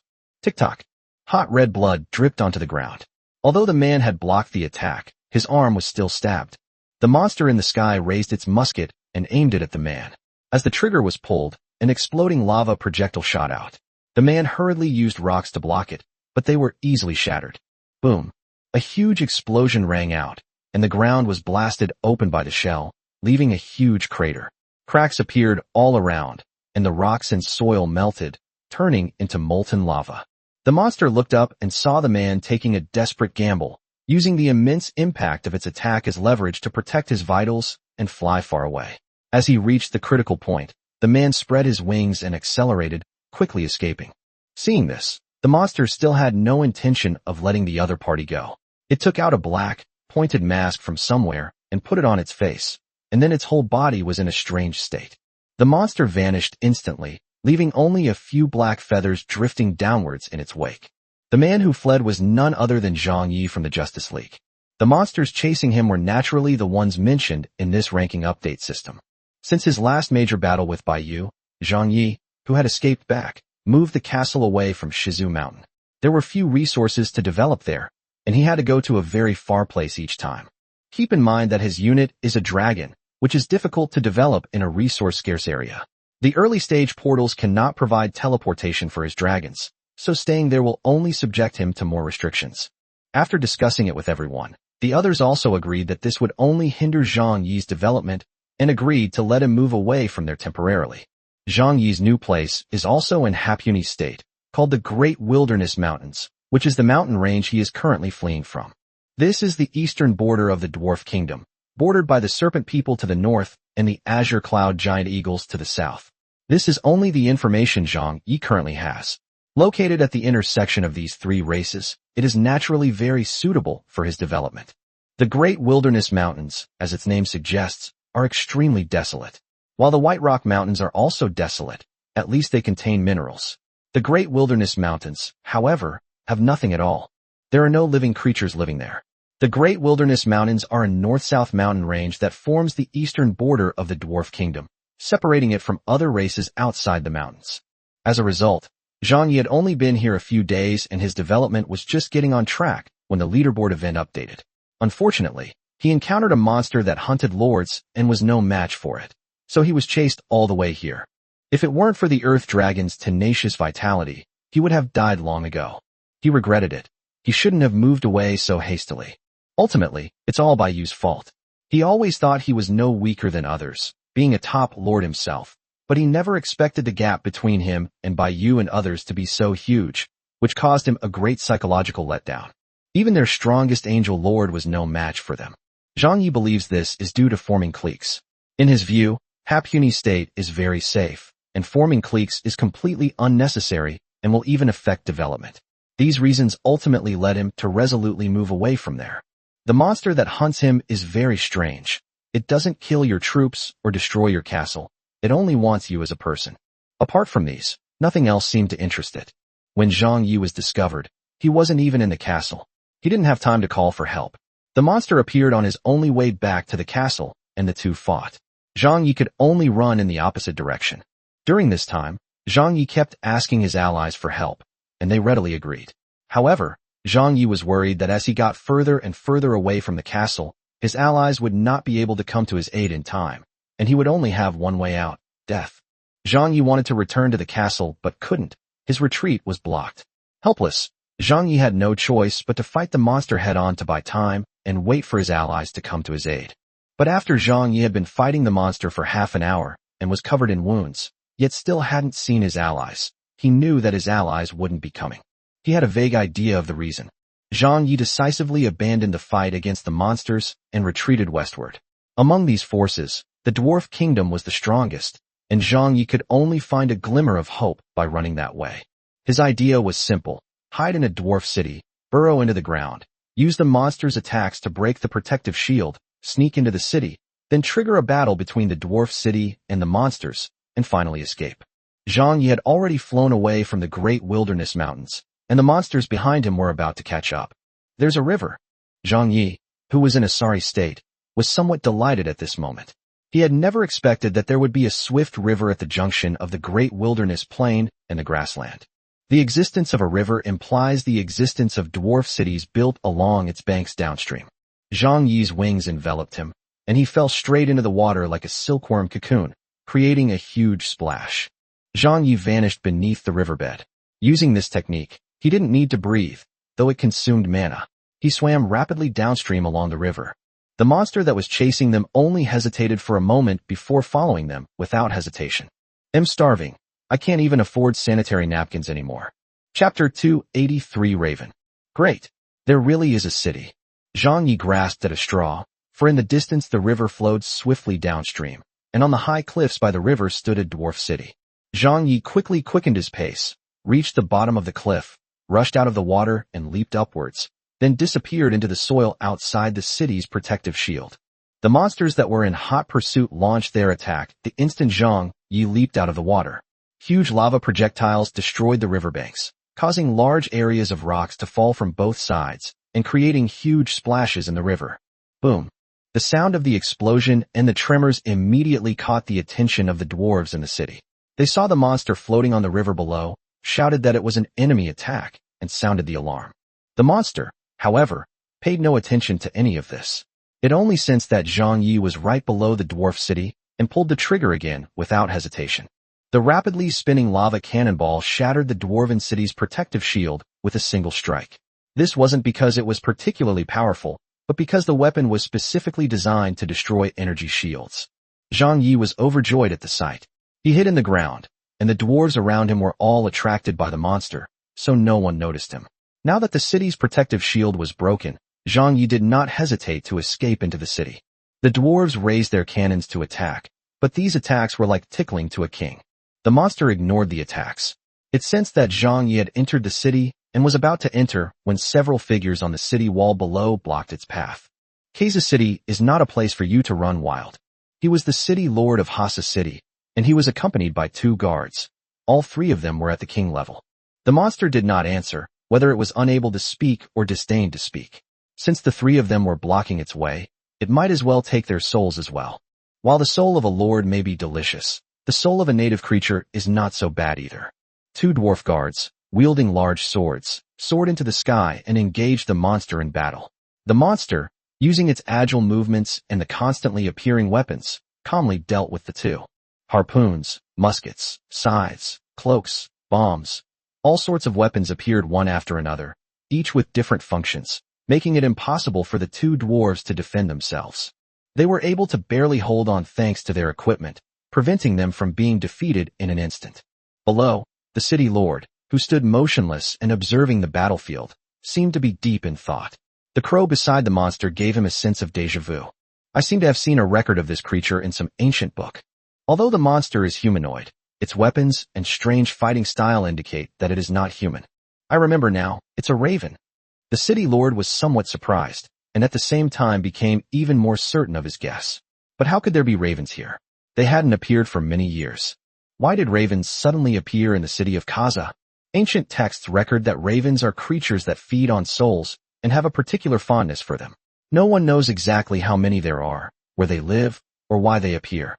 All I know is that when this creature appears before you, it wants to devour your soul. The city lord, no longer standing idly by, immediately joined the battle. Legend has it that this creature has no limit to its endurance, and given its reliance on weapons in combat, engaging in a prolonged battle with it is extremely disadvantageous. The only way to defeat it is through overwhelming superiority. Zhang Yi, who was hiding inside the city, did not dare to leave. He was worried that Raven would immediately abandon the fight and chase after him. Zhang Yi secretly entered a small alley and revealed himself. Otherwise his magic power would probably have run out before the battle outside ended. He opened the Alliance group chat, but it was completely silent. Not a single person seemed to care about his safety at that moment. Oh, Zhang Yi finally understood that this was one person's ambition, and they were all just pawns. He had distanced himself from their group and was probably already labeled a traitor, which was why they didn't help him in his time of need. Mutual help, shared survival, and joint development are all fake. Only self-interest matters. If a person doesn't look out for themselves, they'll be punished by heaven and earth. At this moment, Zhang Yi only hoped that the 3 dwarves outside the city could kill the monster, otherwise he would be next. Just as the protective shield of Hasa City shattered, and the city lord was locked in fierce combat with the ravens, while all the dwarf civilians were thrown into chaos. One dwarf carefully moved through the alleyways and soon arrived at a corner of the city. This was a blind spot for the guards. He rolled up a letter, then summoned a carrier pigeon, put the letter into the letterbox, and coated its wings with a special powder to prevent it from being preyed upon by eagles. As the dwarf released his grip, the carrier pigeon flapped its wings and flew into the sky. After the dwarf finished doing all this, he quietly disappeared from the spot. The guards on patrol were still focused on the city gate, and no one noticed anything. Meanwhile, in Oman, Max also received the news. The 3 were still resting in their room in the city, quietly waiting for other clans, including the Ravens, to come to them. My lords, intelligence has arrived from Hasa City. It has been invaded, and the monsters attacking them look very similar to those you described. Max walked in and reported to the 3 men. The 3 men were all stunned. Shouldn't they be attacking Oman City? Why did they go to Hasa City? Max then recounted the letter's contents and further details to the 3 men. Now that you mention it, it does look a lot like the monsters on the leaderboard. Zhao Lingxiu pondered. Although she didn't know why it hadn't come to Oman City, they didn't want to let this opportunity slip by. How strong is Hasa City, and how far is it from here? Chen Feng looked at Max, and from the strength of the enemy city, he could roughly deduce the monster's exact level of strength. There are 3 kings, whose strength should be between level 1 and level 2. They are not too far from Oman City, in the north, which is the territory of the Hardbeard clan, located on the border of the kingdom, just like Oman City. This is the information Max has gathered about Hasa City so far. Currently, apart from Oman City, the entire northeast and southeast regions of the Dwarf Kingdom are the territories of the 3 major clans. Being able to fight 3 king-level monsters simultaneously means that this monster must be at least level 3. Chen Feng felt that the few of them alone probably wouldn't be enough to deal with the monster. Could we take this opportunity to capture Kazakhstan? Chen Shui suddenly asked a question. Hasa City has a considerable military force, and the Hardbeard clan is under stable rule, making it difficult to turn them against their cause. In addition, Hasa City is easy to attack but difficult to defend, and it would require too much effort to conquer it. I do not recommend attacking Hasa City. Max offered his suggestion from the side. In that case, let's just kill the monsters. I'll take the Lich with me, and that's enough. You guys guard the city. Chen Feng made a quick decision. Bringing the Lich was to prevent any accidents from happening. With the Lich there was no need for the others to follow. Good. Chapter 284 delivered to your door. Chen Feng and the Lich followed the directions toward Hasa City. Meanwhile, the battle in Hasa City was nearing its end. Zhang Yi discovered that the combined strength of the 3 dwarf kings was not much different from that of the Raven, and the dwarves' stamina was not unlimited, so defeat was only a matter of time. Zhang Yi did not wait for the battle to end before decisively fleeing the city of Hasa. He is now in a state of abandonment. No one can save him. He can only save himself. The Raven, which was fighting the 3 dwarves, suddenly sensed something. Its masked face looked towards the outside of the city with a puzzled expression, as it had sensed Zhang Yi's departure. But instead of immediately giving chase, it decided to deal with the 3 dwarves in front of it, who were getting in its way for no reason. This behavior prompted the Raven to take their souls. Zhang Yi, watching from afar, was overjoyed. The fact that the Raven hadn't immediately pursued him meant he had more time to escape. The Raven's senses must have a limited range, and once he was out of that range, Zhang Yi was confident the Raven wouldn't be able to find him again. Zhang Yi fled westward for about an hour before stopping his escape technique. Continuing westward would only lead him deeper into the Dwarf Kingdom, and he did this only to mislead the Raven. Zhang Yi immediately changed direction and flew towards the border of the Dwarf Kingdom in the south. After flying south for about half an hour, Zhang Yi spotted 2 small black dots in the distance. Someone's there. Apart from a few cities and villages, the border of the Dwarf Kingdom was desolate. Only birds flew in the sky, and since the dwarves couldn't fly, there was no doubt that the people who appeared here at this moment were not benevolent. Zhang Yi's first reaction was that the ravens had appeared again. His pupils dilated, filling his entire eyeballs, and then emitted an earthy yellow light. His vision in the distance gradually became clear, and Zhang Yi could see the 2 black dots. It's actually a lord. Zhang Yi possessed the pride of a top lord, and he had no intention of running away. This wasn't martial state, and not everyone here could be an undead lord. As a top lord, he possesses king-level strength and considers himself to be among the elite lords. This was a good opportunity to ask the other party about the situation in the vicinity.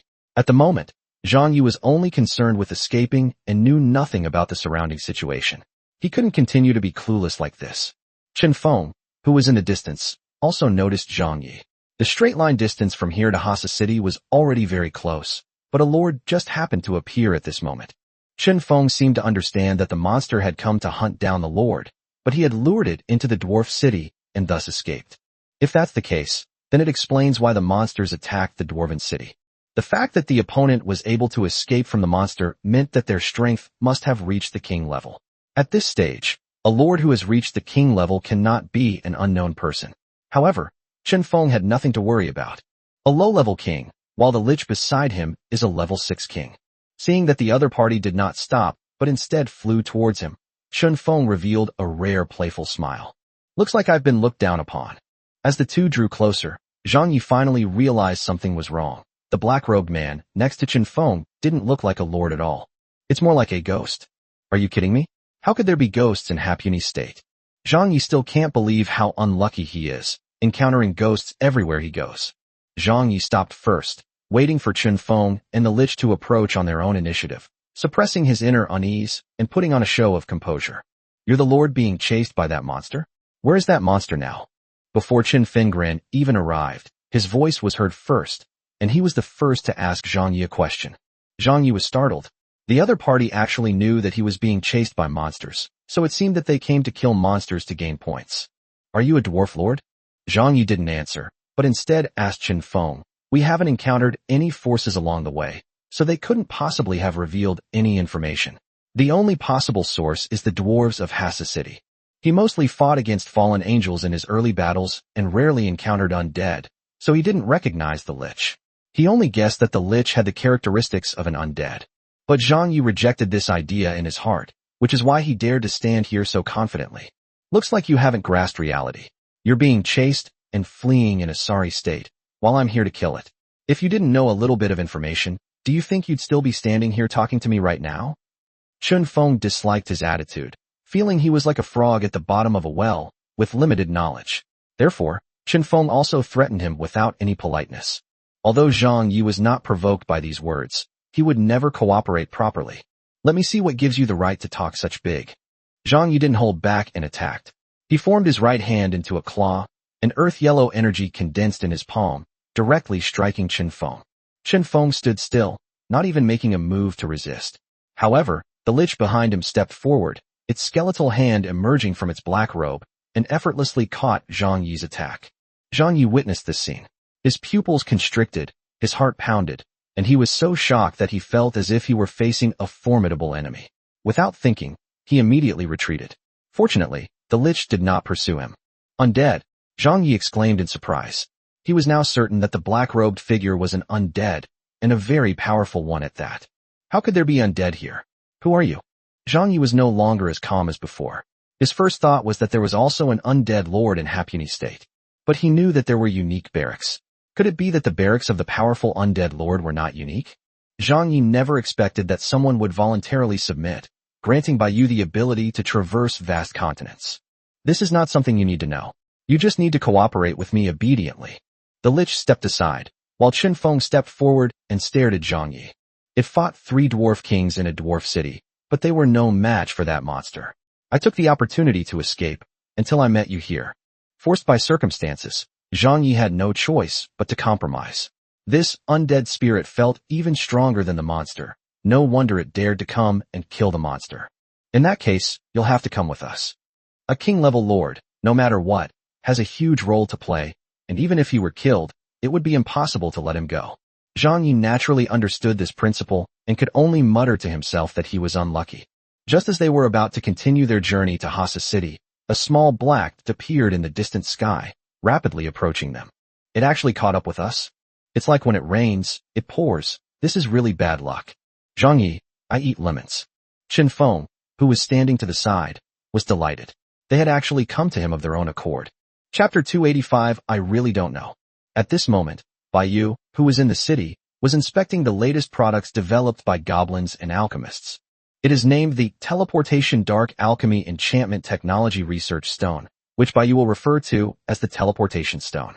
As its name suggests, it is an item that combines the teleportation ability of goblins. It is called a stone because it is made into the shape of a multifaceted stone, and it can also be called a crystal. By simply holding the teleportation stone and using magic power, one can instantly be teleported back to the city of the dead. These craftsmen had already built an altar-like structure in the area they were studying. The surface of the circular altar was covered with magic circles composed of strange patterns, and Baiyu could see the shadow of alchemical magic inside. Will I be teleported here directly after the magic power is infused? Baiyu, holding the teleportation stone, asked the alchemist beside her with a puzzled look. Yes, Your Majesty, no problems were found during the testing phase, and it can be put into use. However, we do not yet know where the upper limit is. At least we can be sure that there are no problems at the king level. The teleportation range depends on the amount of magic power required. The greater the distance, the more magic power is needed. If teleportation is impossible, the device will not respond. The alchemist respectfully spoke to Baiyu, noting that his queen seemed quite interested in this newly developed invention. Well done, it can be mass-produced. However, this thing can only be used to save lives, not to attack. We also need to develop a teleportation device as soon as possible. Baiyu was in a good mood. Sure enough, combining two technologies could create strange things. If it were either a goblin craftsman or an alchemist, they wouldn't be able to create this. Yes, your majesty. The alchemist respectfully withdrew, while Baiyu flipped through their design sketches. Most of them were weapons, but Baiyu wasn't particularly interested in these things. With some basic applications of spatial attributes, functional equipment like the spatial ring on Baiyu's hand can now be created. Although the technology is not yet mature and the internal space is relatively small, but it is sufficient. Baiyu's alchemical magic skills were, after all, higher than those of the dark alchemists, and she could occasionally give them pointers. For these special skill-based units, gaining experience points isn't limited to just killing enemies. Black alchemists gain experience points through research and development, while acolytes gain experience points through resource mining, though these are far less than the experience gained from killing enemies. Baiyu had the undead pack up some of these useful items and equipment and send them to the group's palace, while keeping some for himself as spares. However, the drawbacks are still obvious. It's probably impossible to teleport over long distances, so using this thing to save one's life is not very feasible unless it can be improved. Who would have enough magic points to use this thing when they are on the verge of death? Baiyu left and flew back to the palace. Before she could even sit down, she received a message from Qin Feng. Not only did they kill a monster, but they also captured a king-level lord. I told you they wouldn't report something as trivial as killing a monster to me. Baiyu casually opened the leaderboard. The good news was that the monster Qin Feng and the others killed directly added 3 points to their score. The bad news was that the Light Alliance was now actually in second place. The Justice League ranked first with a score of 5. What's the background of this alliance? How did they get here so quickly? Baiyu walked towards the main fortress while sending messages in the alliance group. Baiyu. At Duyang, the undead gets 3 points. Li Lingzi. Impressive. Looks like I need to work harder too. Baiyu waited 2 seconds, and Duyang, probably stimulated, surprisingly didn't say a word in the group chat. At this moment, Duyang, far away in Bodo, was looking at the system interface and the points ranking with a grim face. Damn it, I have to surpass her.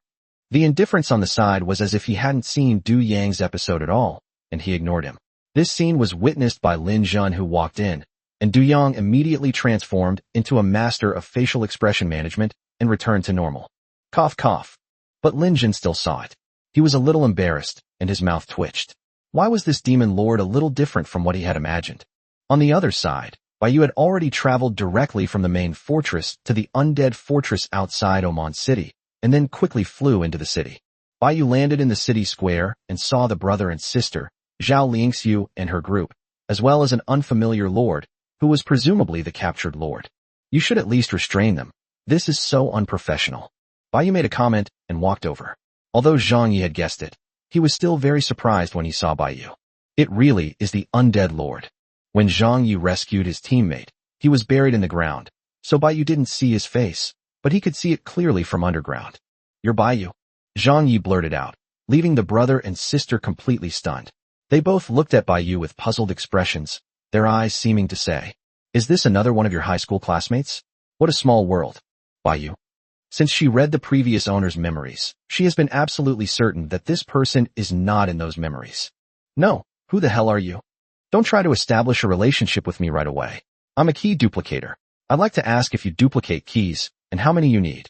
Zhang Yi then realized that although the two had fought as opposing sides, they had never actually met, so it was normal that Baiyu didn't recognize him.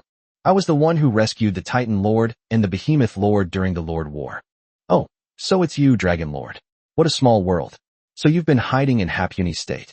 Baiyu drew out a long note, looking as if she had suddenly realized something. Zhang Yi had a feeling that Baiyu revealed a hint of murderous intent when she said the second half of her sentence, that they were in Hapuni State. That's true. Given her strength, she certainly dares to do it. Tell me where your castles are. Since you've come all this way, don't tell me you don't know them. Baiyu didn't waste any words and immediately started questioning him, wanting to get the important information first before considering his fate. This really stumped Zhang Yi. He was teleported here, not flew here on foot, so how could he know the way? Zhang Yi could only tell the truth, but Baiyu clearly didn't believe him. Stone Pillar Mountain. Is there such a place in Hapuni Prefecture? It sounds like you're making it up. Baiyu immediately asked Li Lingzi, who replied that she had never heard of this place. Confess, and you'll be treated leniently. Resist, and you'll be punished severely. They'll exchange 3 lives for one of yours. I keep my word. Zhang Yi was on the verge of tears. Big sister, I really don't know.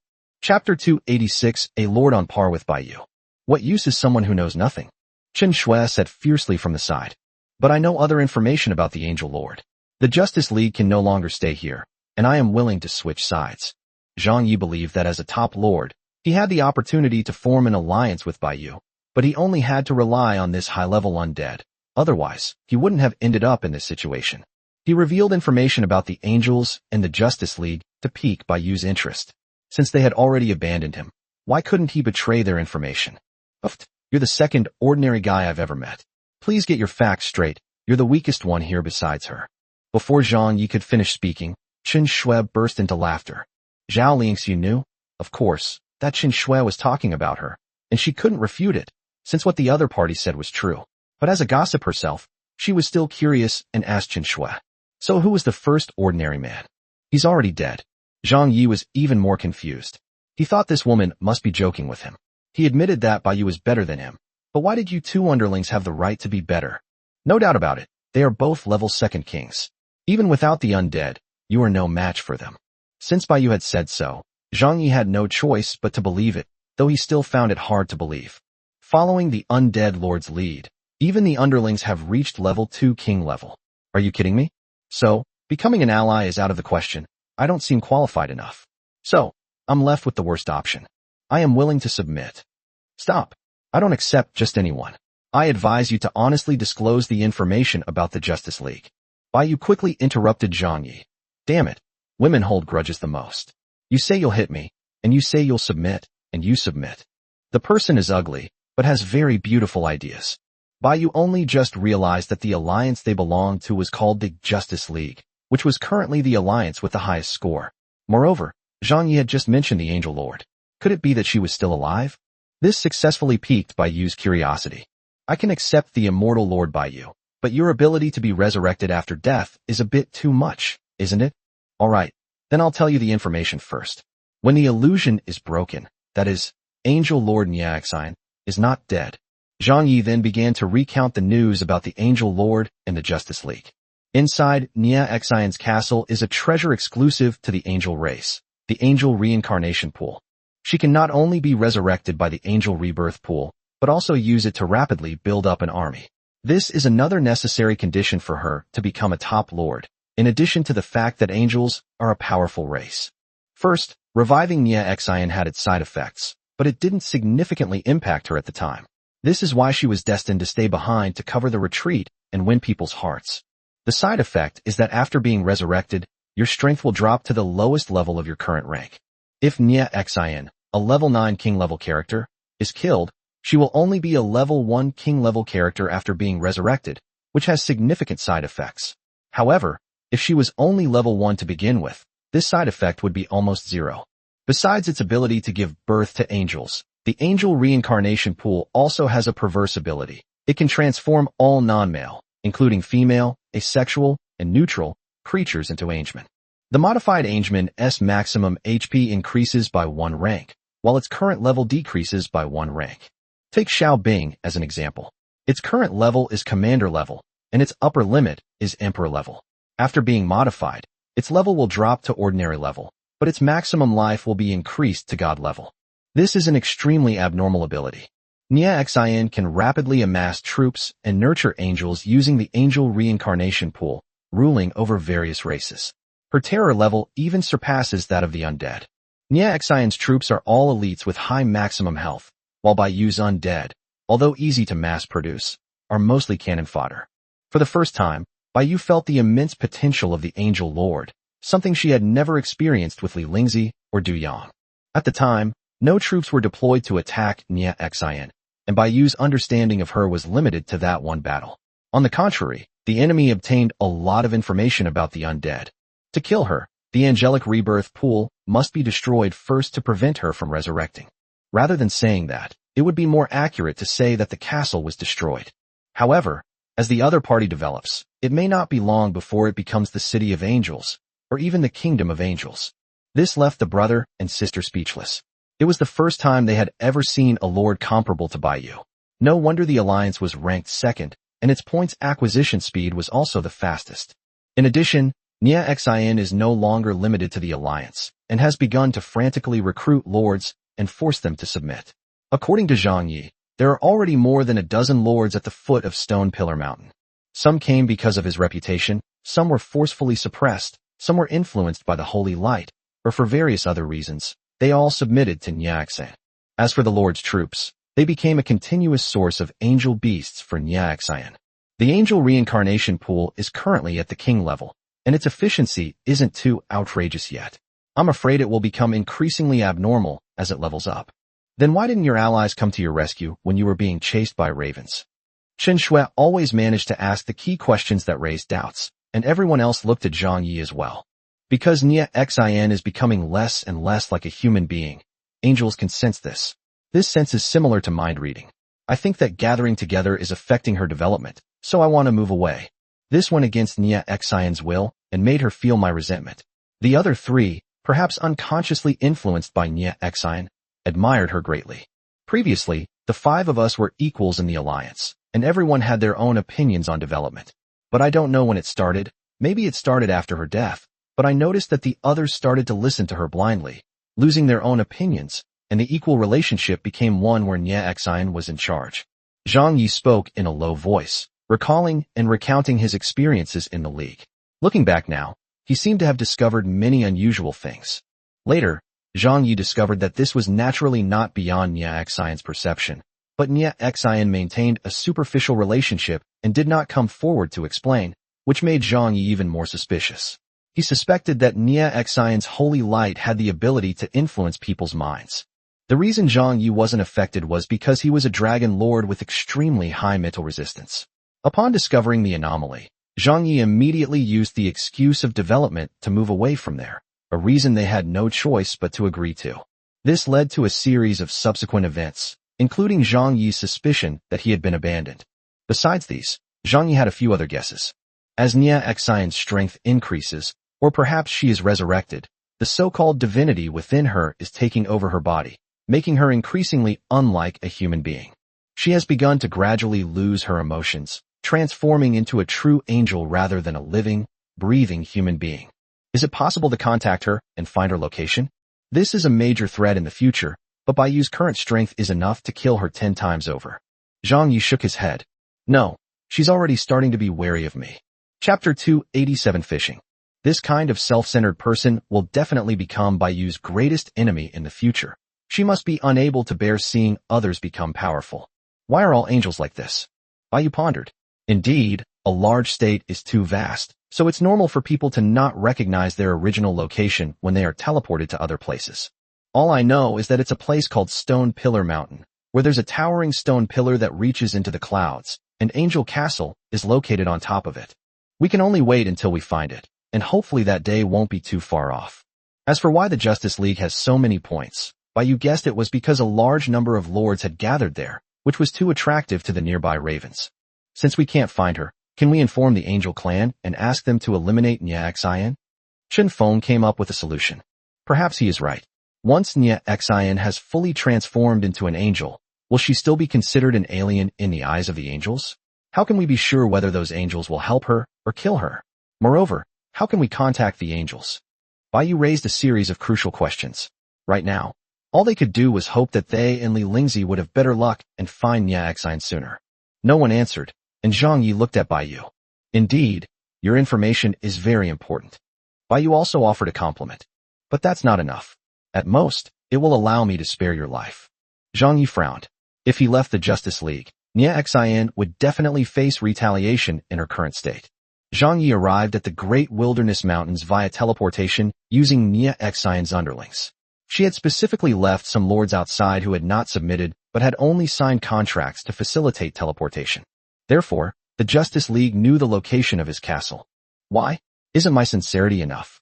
Zhang Yi was frustrated. You won't kill me, and you won't take me in either. What do you want?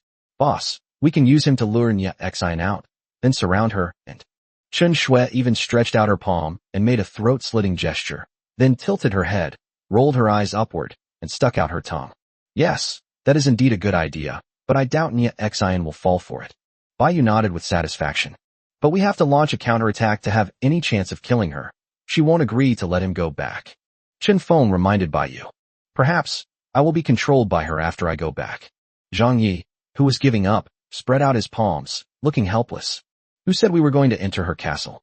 Let's lure her here and kill her, making her experience points reset to 0. Bai Yu puffed out her chest and said confidently. Chen Feng / Chen Shui / Xiao Lingxiu. Zhang Yi. Oh. The main goal is to torture her. Trying to kill her completely is too risky, and the other side could easily disband the alliance and interrupt the teleportation, putting us at a significant disadvantage. Bai Yu wouldn't do something she wasn't sure she could succeed at. Hey, Earth Dragon, what do you think? Bai Yu turned her head to look at Zhang Yi. If you can lure her here so I can kill her, I'll let you go. Zhang Yi cursed Bai Yu inwardly, thinking, if you don't completely kill Nia Xian, the consequence will definitely be that you will be hunted down by her. I want to join you, Zhang Yi said in a deep voice. There is no place for me in the Justice League anymore. I don't want to become a puppet like them. That's easy, of course. You said there are 2 races in the Great Wilderness Mountains. One is the Snake People, and the other is some kind of giant eagle. Just from the names, you can tell they are minor races. I won't ask too much of you. As long as you conquer one of the races and bring me the tears of the race, I will agree to let you join us. The clever Bai Yu immediately thought of free henchmen. In her opinion, Zhang Yi had no choice but to become stronger. Either become a lone wolf and be hunted down by Nia Xian, or rely on Bai Yu and others to continue to develop together. In a world where you'll be eliminated if you don't get stronger, Zhang Yi knows very well what it means to give up. Zhang Yi fell into deep thought, his mind racing. Although he didn't know what the tiers of the race were, he knew they were inevitably related to the ruling race. These 2 races are indeed not strong. Individually, they are not incapable of being contended with. Moreover, if he wants to continue developing, he cannot avoid these 2 races. Good. Zhang Yi readily agreed. The advantages outweighed the disadvantages, and he had no reason to refuse. But I can't guarantee she'll come. Then that's your problem. Next, Bai Yu and Zhang Yi signed a contract. It wasn't a system-wide submission contract. It only restricted Zhang Yi himself to prevent him from escaping. It would take an unknown amount of time to lure Nia Xian out, and Bai Yu couldn't possibly wait there indefinitely, nor would she be foolish enough to release him without any evidence. What if he runs away? Although he will be hunted down by Nia Xian, the magic continent is so vast, and Nia Xian is not a god, so what is he afraid of? At that time, the sky's the limit, and becoming a free person will be better than your current situation. Just in case, here's something good for you. Don't use it unless absolutely necessary. Bai Yu tossed the fortress core to Zhang Yi, worried that he might be killed before he could reach Zhang Yi in time.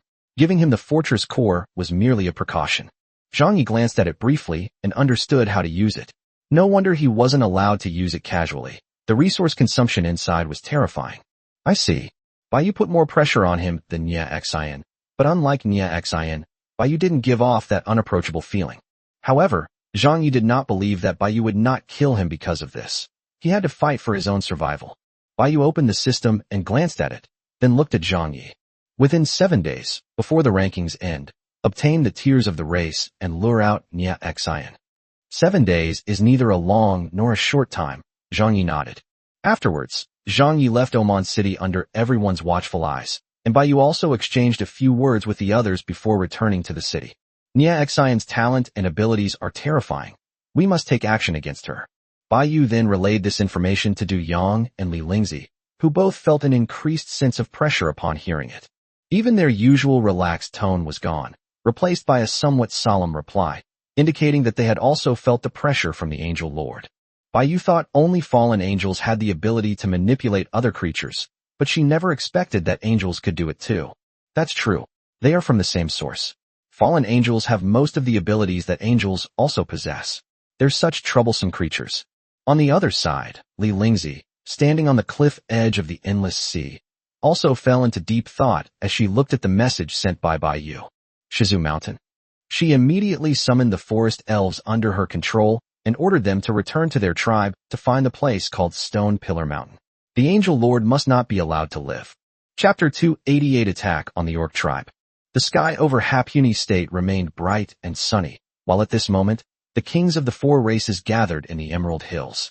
Apart from Arthur and Dutch, who were in charge of cleaning up the remaining forces of the Goblin Kingdom, most of the undead forces were also stationed here. My lords, I have located the orc tribe that was attacked last time. A demon soul master appeared out of nowhere and reported to the undead, including Sass. Continue the search for other orc tribes. Lanny's ethereal voice rang out, instructing the demon soul lords on their next move, before turning to look at Sass. Although all 4 kings were rulers, they needed a leader to come together, otherwise it would be difficult to reach a consensus. Among the 4 kings, Saz is the highest ranking and the Lich is the strongest, so Saz is naturally the leader. We will take the initiative to attack, eliminate them, and enhance our strength.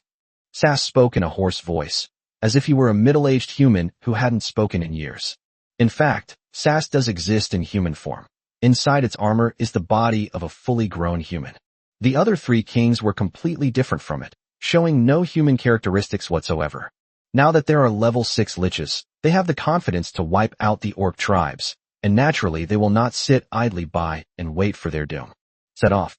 Led by the 4 kings, and followed by a host of kings, tens of thousands of undead took to the sky and set off towards the orc tribe, following the guidance. At this moment, the orc tribe was completely unaware of the impending danger. The female orcs were playing with their cubs. Some elderly orcs were sitting around the campfire eating roasted meat, gathering in 2s and 3s, and drinking the orc tribe's special wine. The orc warriors listened to the blessings of the tribal priest near the tribe's altar. The orc priest was hunched over and held a staff made of elk antlers, which looked like a clothes rack to the uninitiated.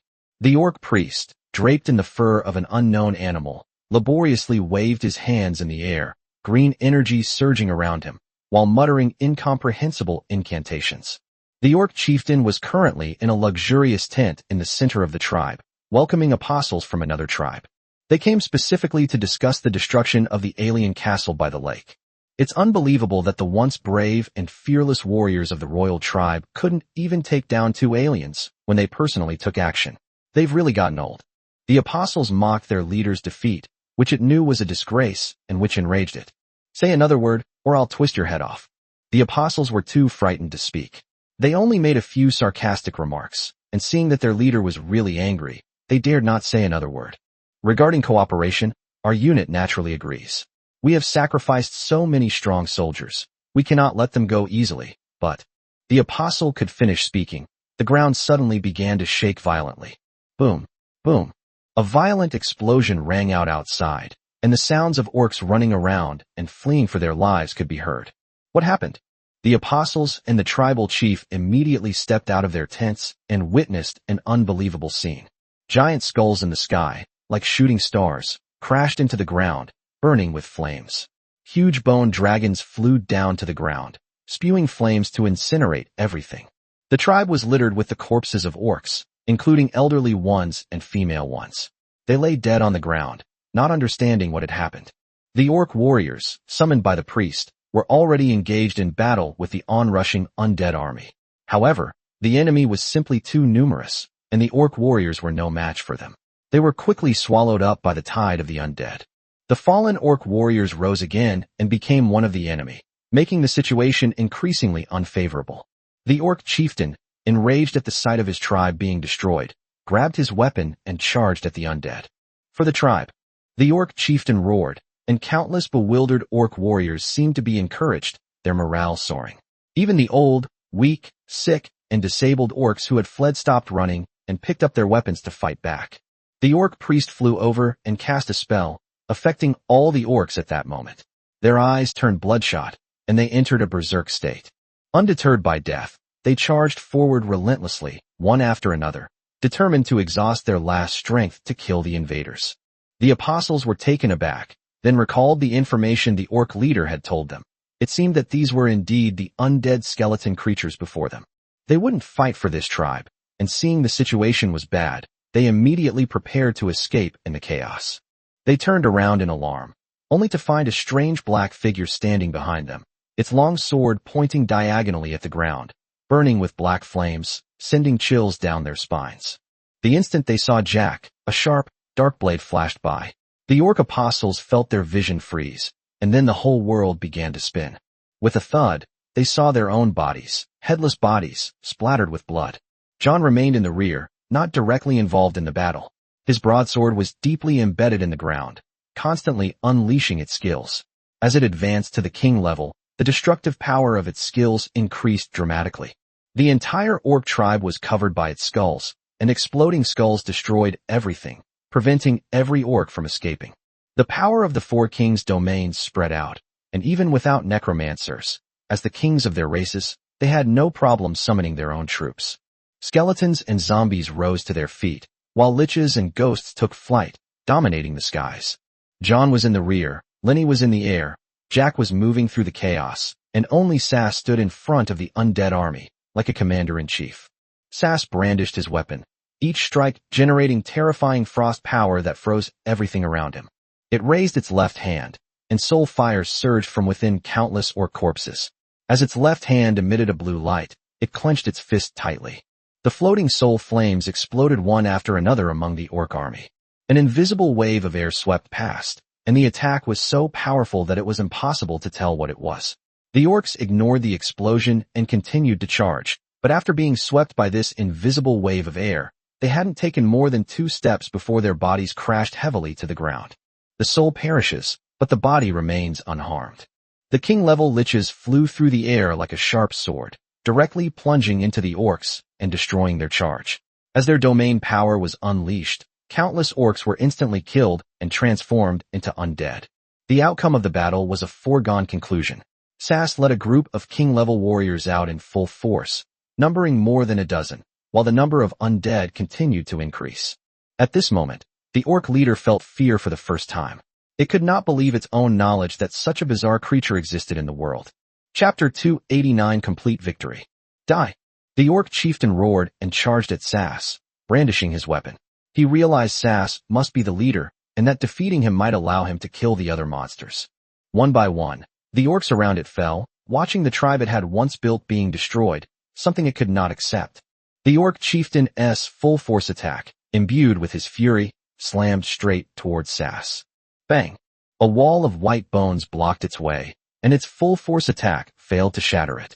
As the orc leader's attack weakened, the bone shield instantly dissipated, and countless bone spikes and ice cones pierced its body. The splattering of beast blood caused it great pain, and it finally saw its opponent clearly. It was a skeleton wearing a black robe. Countless white bone chains attacked from all directions, trying to bind him. The orc leader swung his weapon and fought back desperately. His body, pierced by the white bones, was gradually having its life force absorbed, and he was growing weaker and weaker. It sensed the difference in strength. It couldn't even get close before being firmly restricted, and was no match for the lich at all. More and more white bone chains pierced its body, like vengeful ghosts, eroding its vitality. The orc chieftain's movements grew slower and slower. Its struggles were futile, and it sensed impending death. If time could turn back, it certainly wouldn't have attacked those 2 castles again. Just then, a green barrier suddenly appeared, blocking the lich's fatal blow and saving the orc chieftain, who was an orc priest who had been hiding in the back. 2 king-level orcs immediately seized the opportunity to drag away their leader and pull out the bone spikes. The orc chieftain was so weak he almost knelt on the ground. He had lost too much of his life force and had no strength left to fight. The hunchbacked orc priest slowly walked over. The orc chieftain was about to express his gratitude when the priest suddenly grabbed the chieftain's head. The priest chanted a spell, and green energy was drawn from the leader's body, flowing entirely into the priest's mouth. The leader screamed in agony and struggled desperately, but to no avail. Weakened, it was held down by 2 king-level orcs and had no power to resist. The priest's eyes turned white, radiating light as it greedily absorbed the leader's energy. The leader's struggles weakened, its face aged, and it eventually lost its life. Its eyes remained wide open in anger, staring furiously at the priest who had betrayed it until its death.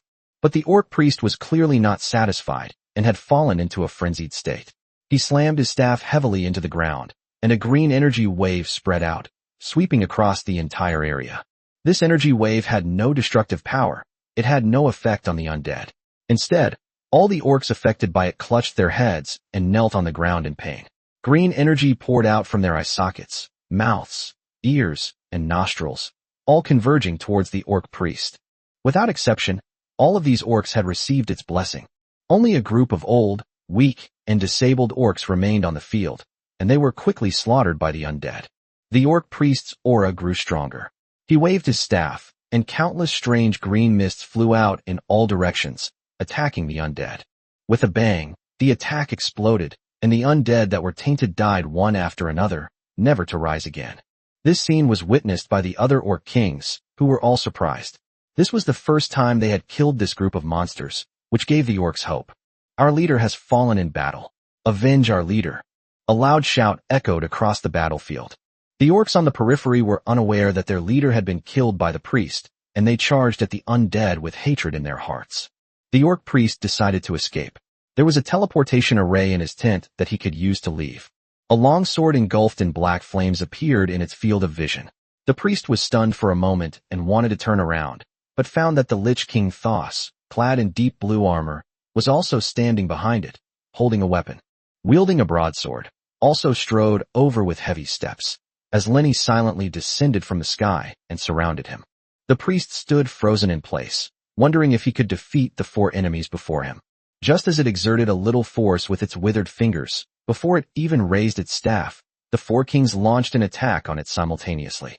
The surrounding mist immediately began to swirl around it, then formed a long dragon that attacked Sass. A second dragon then attacked John. Just as it was forming a third dragon, it suddenly felt a sharp pain in its brain, blood spilled from its mouth, and its staff fell to the ground. A long black blade easily pierced the barrier from behind and penetrated its chest. No! Jack drew his weapon, and the priest fell to the ground, dead. As for its attacks, they were easily shattered by Sass and John. Its strength was even less than that of the orc leader. LV3. Jack, who had been silent, suddenly spoke up, saying that this was the priest's strength, while the orc chieftain was only level 4. Jack had already advanced to level 2 in the previous battles, and his longsword was enchanted with dark magic, capable of shattering everything. After saying that, Jack silently went back to fighting. The battle was basically over, but there were still a few king-level enemies barely clinging to life. John uses an area of effect skill at the start to gain more experience points, and has already advanced to level 2 king. For kings, only Lenny is still a little short, remaining at level 1, but his experience points are already close to being maxed out. Send the king-level corpse back to the city of the dead and present it to Her Majesty the Queen. Gave instructions to the liches around him.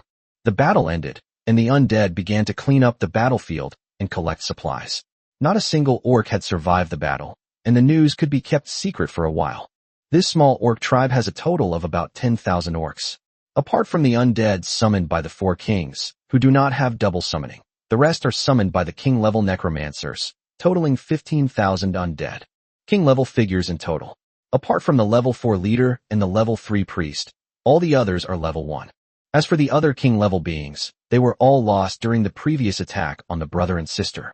The orcish village was now a ruin, with flames burning everywhere and a scene of utter devastation.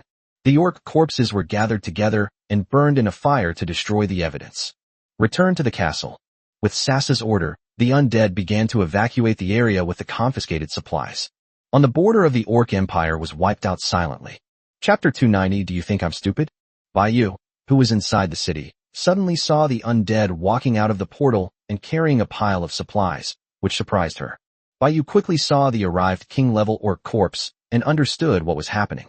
Your Majesty, Lord Sass led us to annihilate an orc tribe, and these are the tribe's spoils of war. A lich flew to Bayou's side and said respectfully, I see. Bayou casually summoned the 6 corpses and then collected the supplies. Well done, keep it up, go for it. Bayou sent the undead away, then checked the levels of several kings. Except for Lon and I, they had all leveled up. That was great. Them to challenge the Orc Empire with their current strength. As long as they make good use of the Orc Empire's rules, they can make the undead grow stronger quickly. We can let Sass and the others continue searching for the Orc tribe. If they can't win, they can always run away. And the siblings' castle can be abandoned if necessary. After Bayou finished organizing the supplies, she set off for the Dark Forest. She wanted to see if she could bypass the Dark Forest from the edge and continue developing eastward. Bayou doesn't plan to go deep into the Dark Forest before advancing to the Emperor level. Bayou didn't know the exact location of his city on the edge of the Dark Forest, so he could only travel north along the edge. This Dark Forest is really vast. Bayou flew north for an hour without feeling like she was reaching the end. During this time, he also saw some strange races, such as a dog with wings and 6 legs. In the past, Bayou would have taken a second look at it, but now that it was a king-level creature, This kind of commander-level creature did not arouse Bai Yu's interest at all. In addition, Bai Yu also discovered the necessary condition for the appearance of racial tears, which is that the highest level of such creatures must be a king-level being, and only after being conquered will racial tears appear. Therefore, even if you conquer ordinary creatures like wild boars and pheasants, including some ordinary races that only reach the level of a commander, there will be no racial tears. This is why Bai Yu doesn't care about them.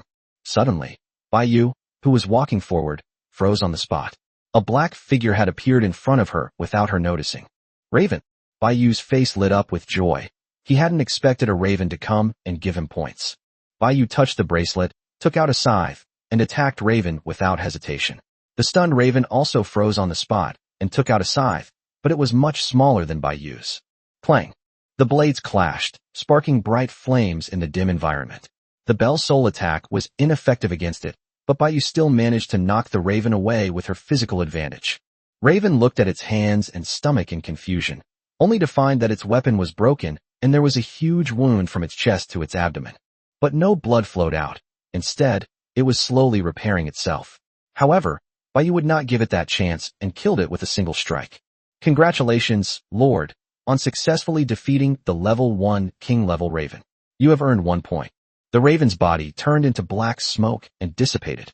Killing the Raven would not grant experience points, nor would it leave a corpse. Bai Yu already knew this beforehand. He would only receive points as a system reward. If he didn't get first place, it would be a huge loss. A level 1 king-level Raven earns 1 point, and a level 3 king-level Raven earns 3 points. It seems that their level represents the number of points, which makes the calculation easy. Only level 1 king level. You made me happy for nothing. From the fact that Bai Yu was able to kill it instantly, she had already roughly guessed its strength. Just as Bai Yu was about to leave, she suddenly felt a strong sense of crisis approaching. Danger. Unable to dodge in time, Bai Yu immediately summoned a dark barrier to cover her entire body. Boom. A huge explosion rang out, and birds and beasts in the forest scattered and fled. Bai Yu was blasted to the ground by the enormous impact. When she came to her senses, she found that the surrounding area had been turned into molten lava, and the trees were scorched and engulfed in flames. This attack directly consumed 1/3 of Bai Yu's magic power. Keep in mind that she now has the scythe buff, so out of a full 1,000 magic power points, 300 of them were consumed. Not only was Bai Yu surprised, but even the Raven behind her looked at the musket in its hand with a puzzled expression. This was the first time it had seen a barrier that it had failed to break. There's one more. This time, Bai Yu was no longer delighted, but his expression was somewhat solemn. Judging from the attack, just now, this Raven was extremely strong. Should this be called double happiness or a double misfortune? Several harpoons fell from the Raven's cloak and then, as if imbued with life, charged toward Bai Yu. Bai Yu swung his scythe and sent them all flying, but he was also knocked back by the immense force. Not to be outdone, Bai Yu unleashed a black, arc-shaped blade of light at her opponent, but it was easily blocked. Suddenly, a huge magic circle appeared above Bai Yu's head, and the aura inside was terrifying and violent. He can use magic? Bai Yu always thought Raven was just a guy who used weapons. A terrifying fire monster emerged from above, burning with red and blue flames, surrounded by purple arcs of electricity. The monster lunged straight down, the surrounding air distorted by the scorching heat. Bai Yu's eyes lit up with an unusual light, and a thick ice wall rose from the ground, completely surrounding her and eventually forming an iceberg. Bai Yu sealed himself inside. Boom. The collision of magic produced explosive elements, instantly leveling an area within 100 meters. Trees were even turned to ashes, the land was scorched, and rocks were melted, making it feel like the end of the world. Meanwhile, thousands of the undead in the dark forest on the other side died instantly as they shared the damage. The seal was broken, the iceberg shattered, and Bai Yu was attacked before he could even use the dark barrier.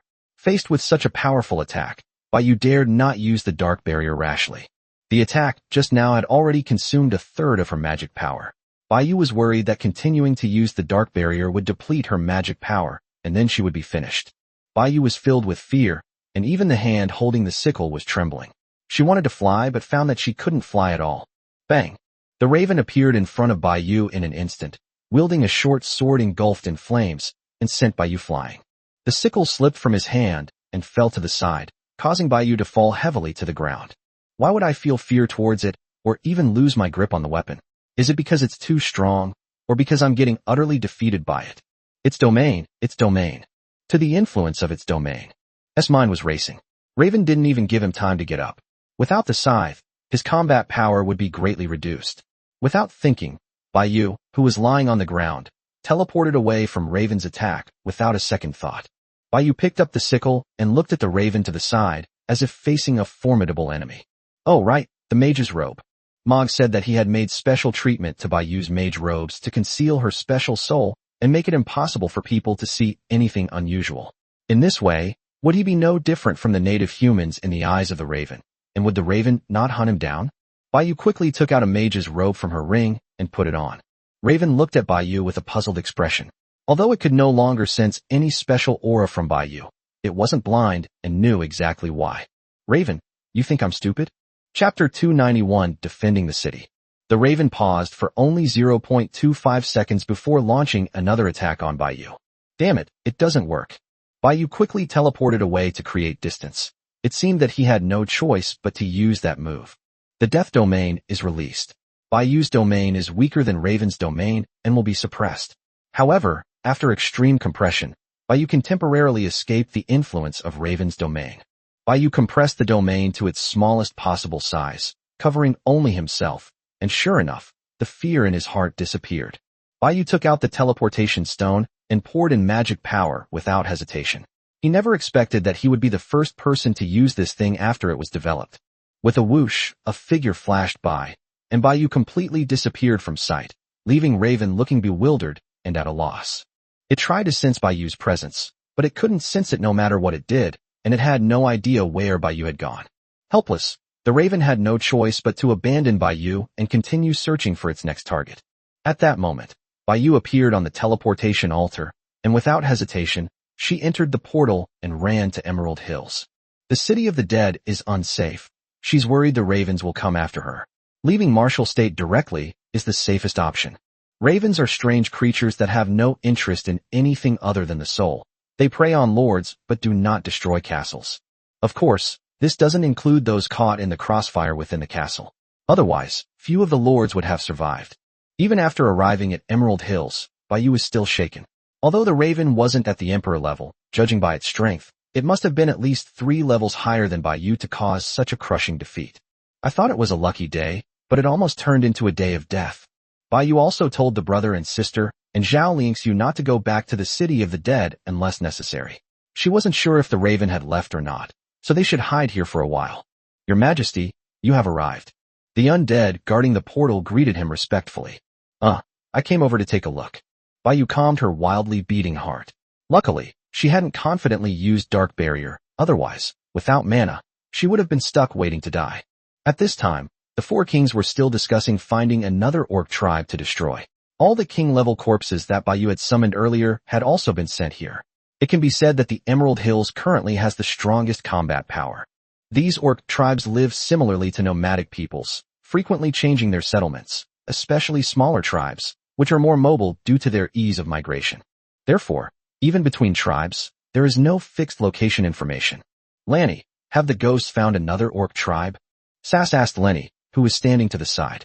Not yet. They should be quite far from here. It will take some time to find them. We can also continue south to search for other orc tribes. That's right.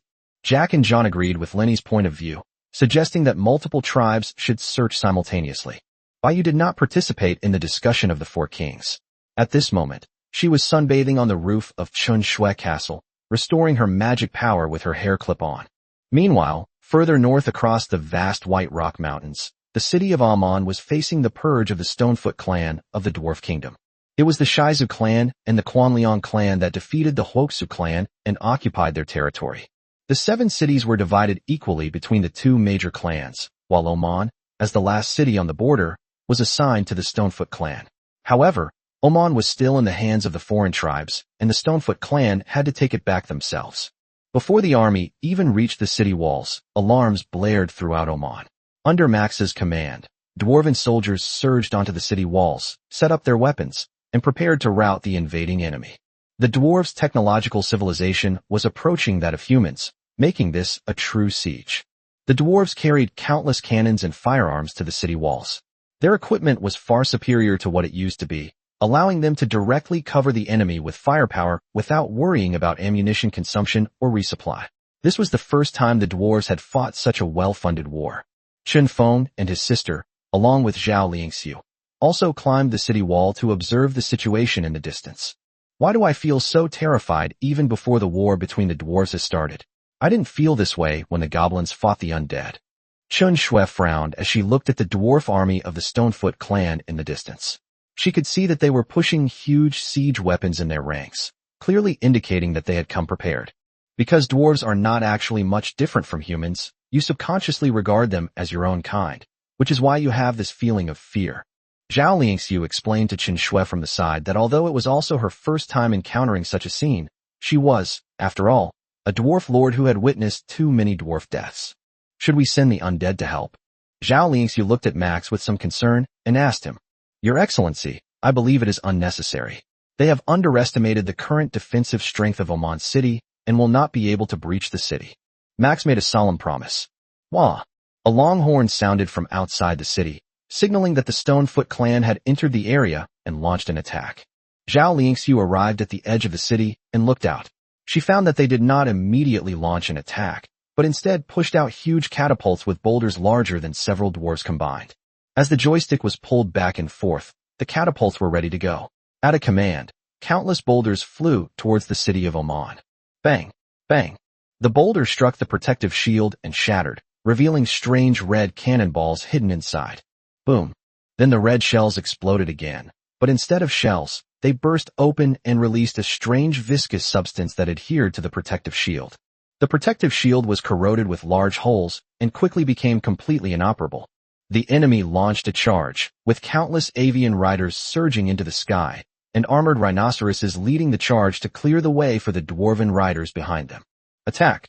At Max's command, the dwarves on the city wall began to counterattack against the enemies who entered their attack range. Whoosh whoosh whoosh. Thick beams of blue light swept across the entire area, piercing through the dwarves on the ground and leaving no trace of their bodies. Countless shells rained down on the enemy like a shower of flowers, causing horrific destruction. The dwarves swiftly adjusted the direction of their heavy crossbows, aiming at the enemies in the sky. One after another, huge bolts pierced through them, and their corpses fell to the ground. The enemy forces had already suffered heavy losses before even getting close to Oman. The enemy leader had expected them to have a lot of equipment, but he didn't expect them to be so unreserved and just throw it all out. Didn't they ever think about what they would use to defend the city next time they used up all their equipment and supplies this time? Oman City has no logistics or supplies. Chapter 292, Capturing an Army. Outside the city of Oman, corpses littered the ground, and blood stained the earth. Countless dwarves perished in the charge.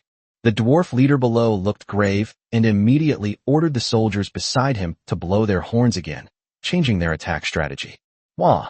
The horns sounded urgently and briefly, but its sound carried throughout the entire area, and the dwarves immediately understood their leader's command. The dwarven knights hovered in the air above the city of Oman. Without the support of the ground tribes, entering the city rashly would be suicidal, so they were constantly looking for an opportunity.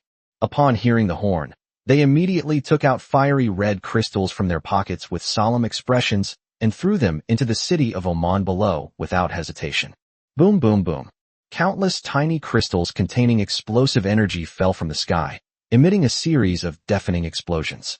The fire elemental power contained within the crystals burst open, instantly forming a raging fire that burned everything around them.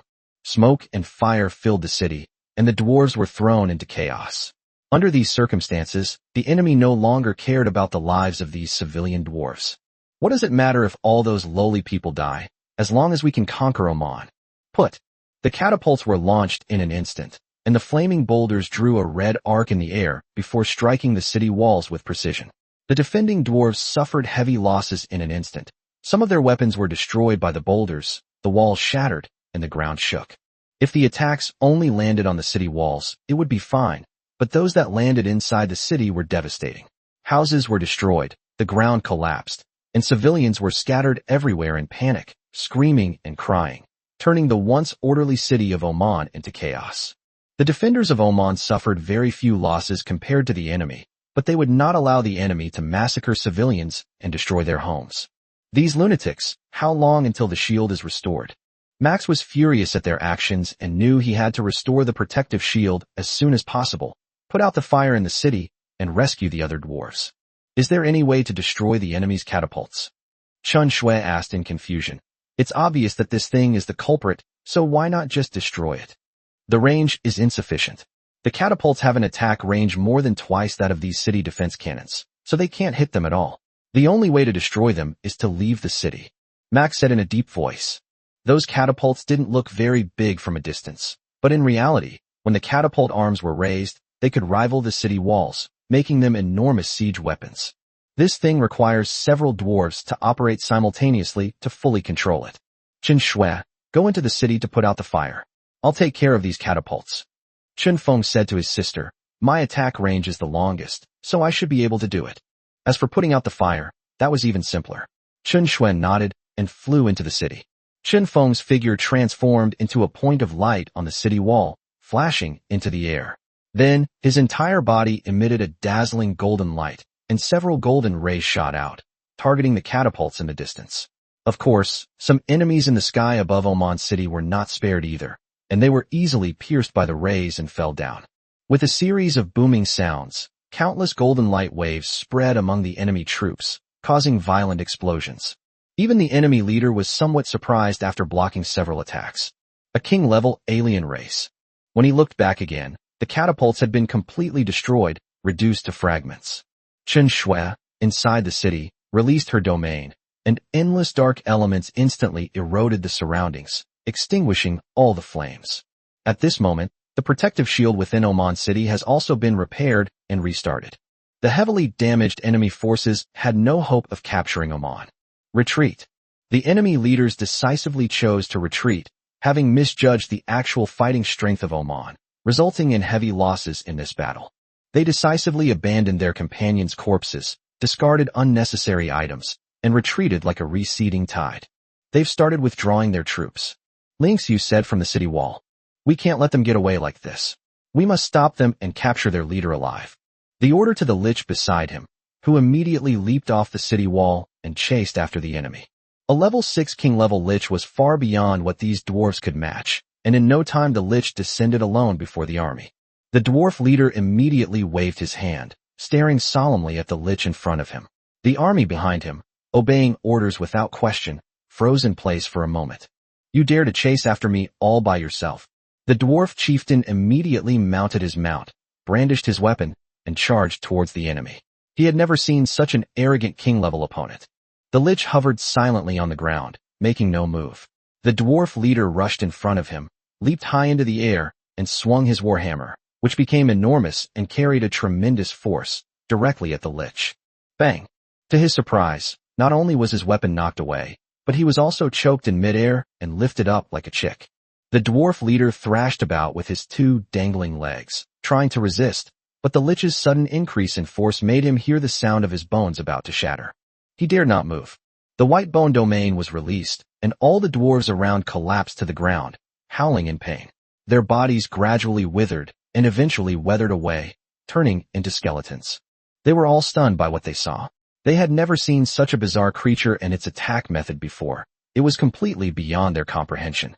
Lich, a single undead, can summon an army. That is the terror of the undead. Thump! The desperate dwarves dropped their weapons and knelt on the ground. They did not want to die in such an inexplicable way. Although the lich never uttered a word, he did not exterminate the dwarves who had submitted. This scene was also discovered by other dwarves, and more dwarves knelt down, expressing their submission. The lich, carrying the dwarf chieftain, returned towards Oman.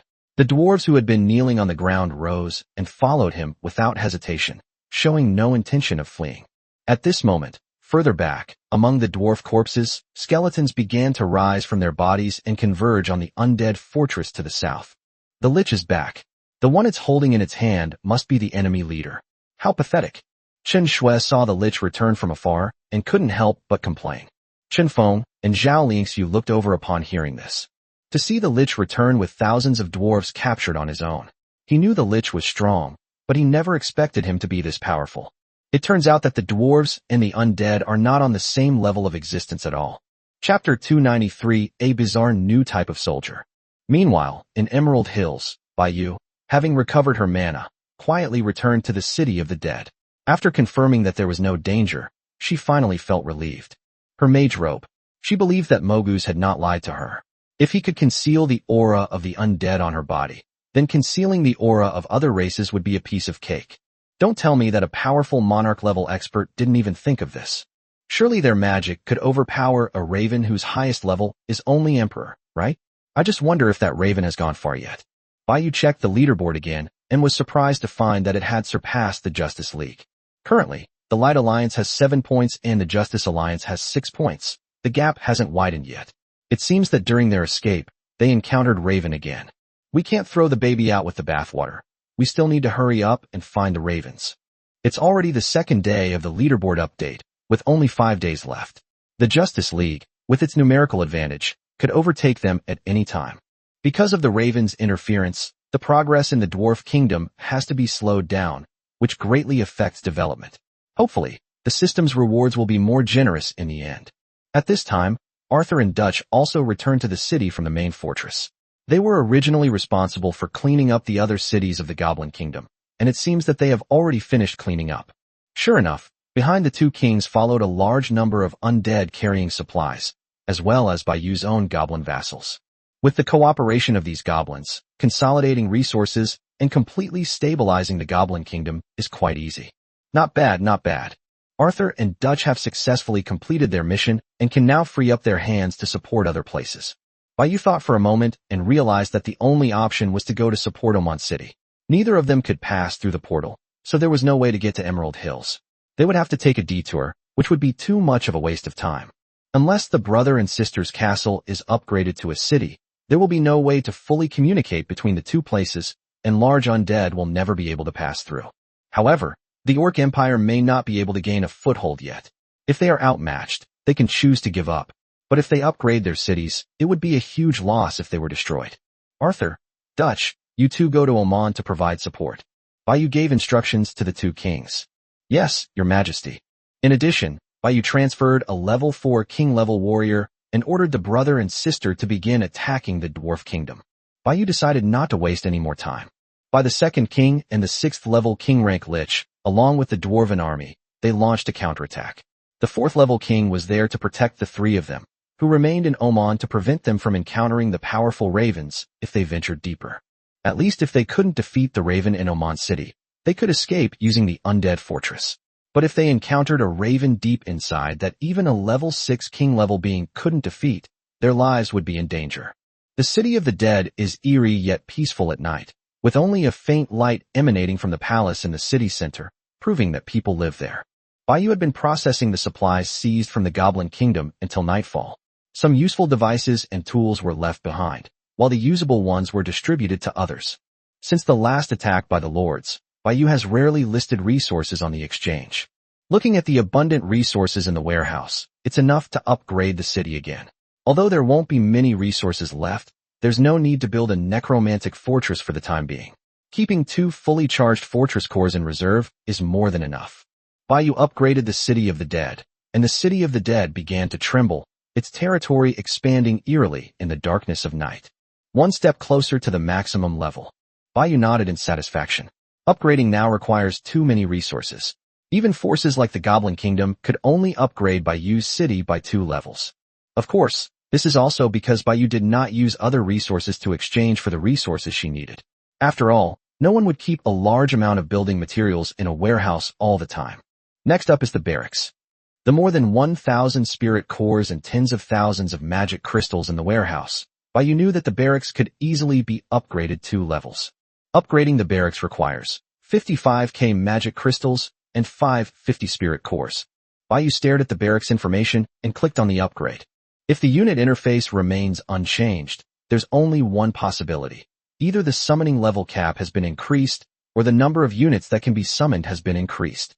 So she prefers the former. Initial level has been raised to commander level. Baiyu's face lit up with joy. The previous level cap was LV9, normal level, but this upgrade directly raised it to the commander level. It has little impact on low-level undead, since most undead are summoned, but it is very helpful to high-level undead and utility units. If the next time a racial king is summoned, At least we won't have to start upgrading from the normal level. The initial level increase for units like acolytes and alchemists will also be of great help to them. Good. Although upgrading the barracks to the next level requires more resources, it hasn't exceeded Bayu's expectations, and the remaining resources are just enough to upgrade it to the next level. Bayu upgraded the barracks again, and this time her resources were completely depleted. Bayu looked expectantly at the barracks information, hoping that some new troop types would appear this time. There really is. Unlock special fixed unit. Hilmas. Note: each day, one Hilmas will appear alongside other unit summons, without occupying a summoning slot for other units. However, it cannot be obtained through other summoning methods. A special fixed unit, what is that? Bayu was a little confused, but the special unit barracks would automatically summon units that day by default each time a special unit was unlocked. She should be able to see it soon. She could just check the information then. Bayu closed the system interface, turned her head to look towards the barracks, and by the red moonlight, she saw a huge monster appear out of thin air. To see more clearly, Bayu used her left eye, and the monster's true form was revealed to her. This is a long, rectangular or cuboid-shaped monster. Its body is covered with silver and black scales, but they are not tightly packed, and you can still see the black flesh wriggling between the scales.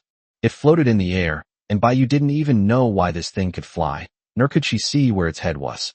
Bayu was looking up at it, so she could only see its bottom and had limited information. She didn't know what was above it either. But this monster gave her a very strange feeling, a peculiar sense of incongruity. It doesn't look like an undead, it looks more like an airship. Chapter 294. The Ravens have arrived. Bayu didn't even know why such an absurd idea had popped into her head. Curious, Bayu flew into the sky and finally saw the monster's true face. Its lower half is indeed a semicircular structure, but the upper half is completely the opposite, a huge platform. Its front half, which is where Bayu judged the head to be, has two bottomless holes on each side below it, somewhat like two separate nostrils, but more like cannon holes. Having witnessed that even structures like undead fortresses could be undead, Bayu wasn't particularly surprised to see this airship-like undead in front of him. She landed directly on the platform. Under her feet was an unknown keratinous or hard substance. It wasn't soft and saggy. On the contrary, it was very hard. The rear half of the platform has 4 hemispherical protrusions arranged on both sides. Whether this is a room or a part of it, Bayu has no idea. The platform was surrounded by huge, ever-changing scales, each about the size of Bayu herself. In addition, there were 2 thick tentacles on each side that flew outwards. It is larger than a typical bone dragon, roughly the size of Arthur with outstretched wings. Aside from the zombie titan, it is arguably the largest unit currently in existence. This doesn't look like an undead or any kind of building at all. It looks more like some kind of alien monster. Wait, isn't the Magic Continent supposed to be an alien planet? Forget it, whatever. Bayu clicked to view Hilmas' basic information. Helmet Mothers, Special Unit. Nested in the Dead, 5000 by volume. It is speechless and lacks wisdom. It only unconditionally obeys the king's commands. It is a special kind of undead entity, a composite of the resilient souls killed by dark magic. Therefore, it has only one function, to transport undead. Its flight speed is comparable to that of a bone dragon, making it arguably the fastest undead below the king level. It also possesses basic attack and defense capabilities, but after advancing to the king level, it has no domain and, like the acolyte and alchemist, belongs to the category of functional undead. Indeed, ground undead like skeletons, death knights, and ghouls move too slowly. Bayu also knew that the undead on the ground were not keeping up with the pace. Even with undead fortresses, they couldn't build one every so often. Perfect timing. We can collect all the idle undead into Hilmas's body. The skeletons do not appear on Helm's deck. They only climb onto the deck and leap off during an attack. The Armored Mothers, having finished its storage, flew into the sky again. A black barrier on the deck completely enveloped it, and its 4 tentacles retracted into its body, while the pulsating scales adhered to the edges. Hilmas entered a state of complete stillness, hovering motionless high above the city of the dead. That's interesting. This special unit is a pleasant surprise for today. Bayu withdrew her gaze from the sky and walked into the palace. Bayu didn't shower today to avoid taking off her mage robe. She even unusually changed her habit of sleeping naked and planned to sleep in her mage robe. This feeling was like going back to the newbie protection period, which made people nervous. The entire world chat is now in a state of panic. Many lords have already met their demise, but but most of them are already dead. Baiyu drifted off to sleep feeling very uncomfortable. Nothing was said that night. Baiyu threw off the covers, sprang up from the bed with a somersault, hopped barefoot off the bed, and began to get dressed. A new day has begun, and it's time to summon troops again. Baiyu looked up at the Hillmas in the sky. There will be a second one soon. 2 of them can hold 10,000 dead souls. Baiyu, touching his conscience, excitedly began the summoning, praying for a triple blessing. As a result, life is always full of disappointments, and Baiyu did not summon the golden legend. I'm tired. Let's destroy it. Meanwhile, in the city of Oman, Max, leading the dwarves and undead, launched a counterattack against the Stonefoot clan. The internal strife in the dwarf kingdom has now reached a stalemate, presenting the best opportunity to defeat them in one fell swoop. Otherwise, once they unify, they will face the combined power of the entire kingdom. Although it's possible to win, it will definitely be much more troublesome. Chun Feng and his sister, along with Zhao Liangxiu, remained in Oman City, along with a level 4 king-level character, to lure the ravens. While conquering the dwarf kingdom is important, the system rewards are the fastest way to become stronger and should not be missed. We've been here for 2 days now. Why hasn't a single raven come looking for us? Chen Shui was a little depressed. She was so bored staying here every day. You can't be sure about this. It's a matter of luck. Even the boss can run into 2 by himself. Chen Feng's only thought was that it shouldn't be someone too strong. Could it be that there are too few ravens around here? Should we try another place? Zhao Liangxiu also felt very bored, but she dared not stay in the castle alone, because she was only at the commander level, and the king-level raven was a nightmare for her. That's a good suggestion. We can go to Emerald Hills and let the Lich stay here. The power there is much stronger than here, so there's nothing to worry about. Surprisingly, Chen Shui agreed to Zhao Liangxiu's suggestion. No need to go. Chen Feng, why? Chen Shui turned around with a displeased look on her face, but then suddenly paused and swallowed back the words she was about to say. What a coincidence. The raven arrived as soon as it was mentioned.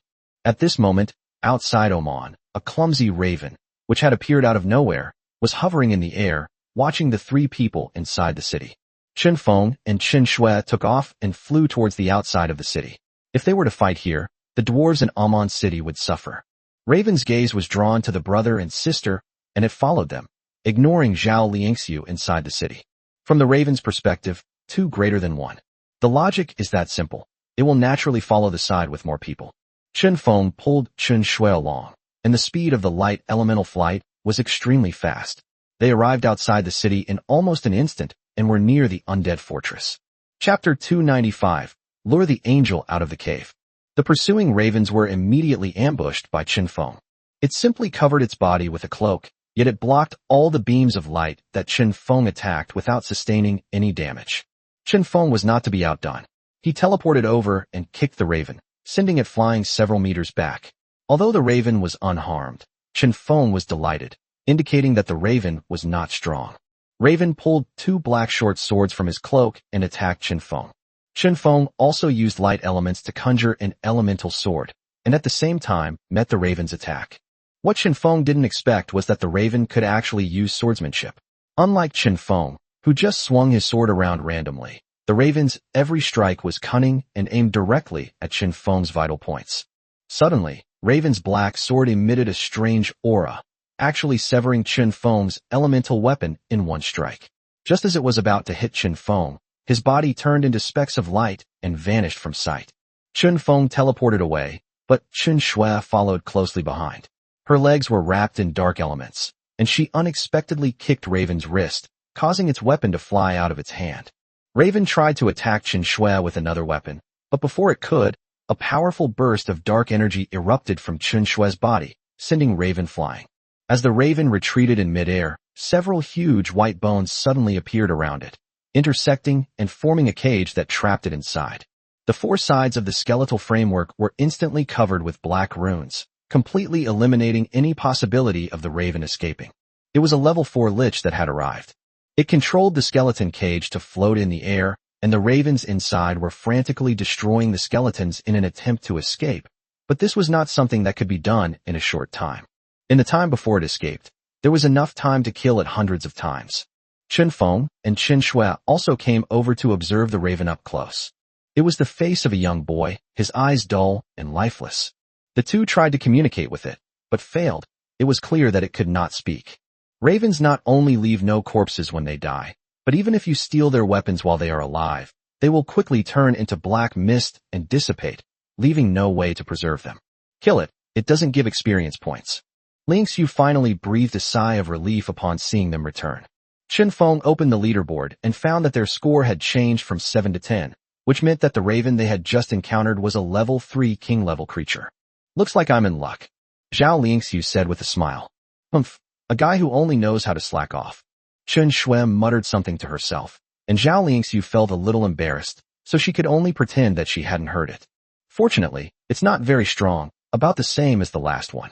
Responded politely, and then mentioned the matter to Bai Yu. It was mainly Bai Yu's request.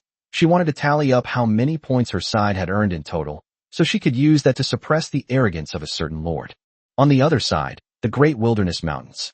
In the past few days, besides launching attacks against the Azure Cloud Giant Eagle in the mountains, Zhang Yi has been thinking about how to lure Nie Xian out. The Azure Cloud Giant Eagle is weaker than the Snake People, and being a sky race, it is easier to deal with. But to prove his strength and worth, he decided to defeat both races. Although Bai Yu only asked that he obtain a single tier of the race, his inner pride wouldn't allow him to do so.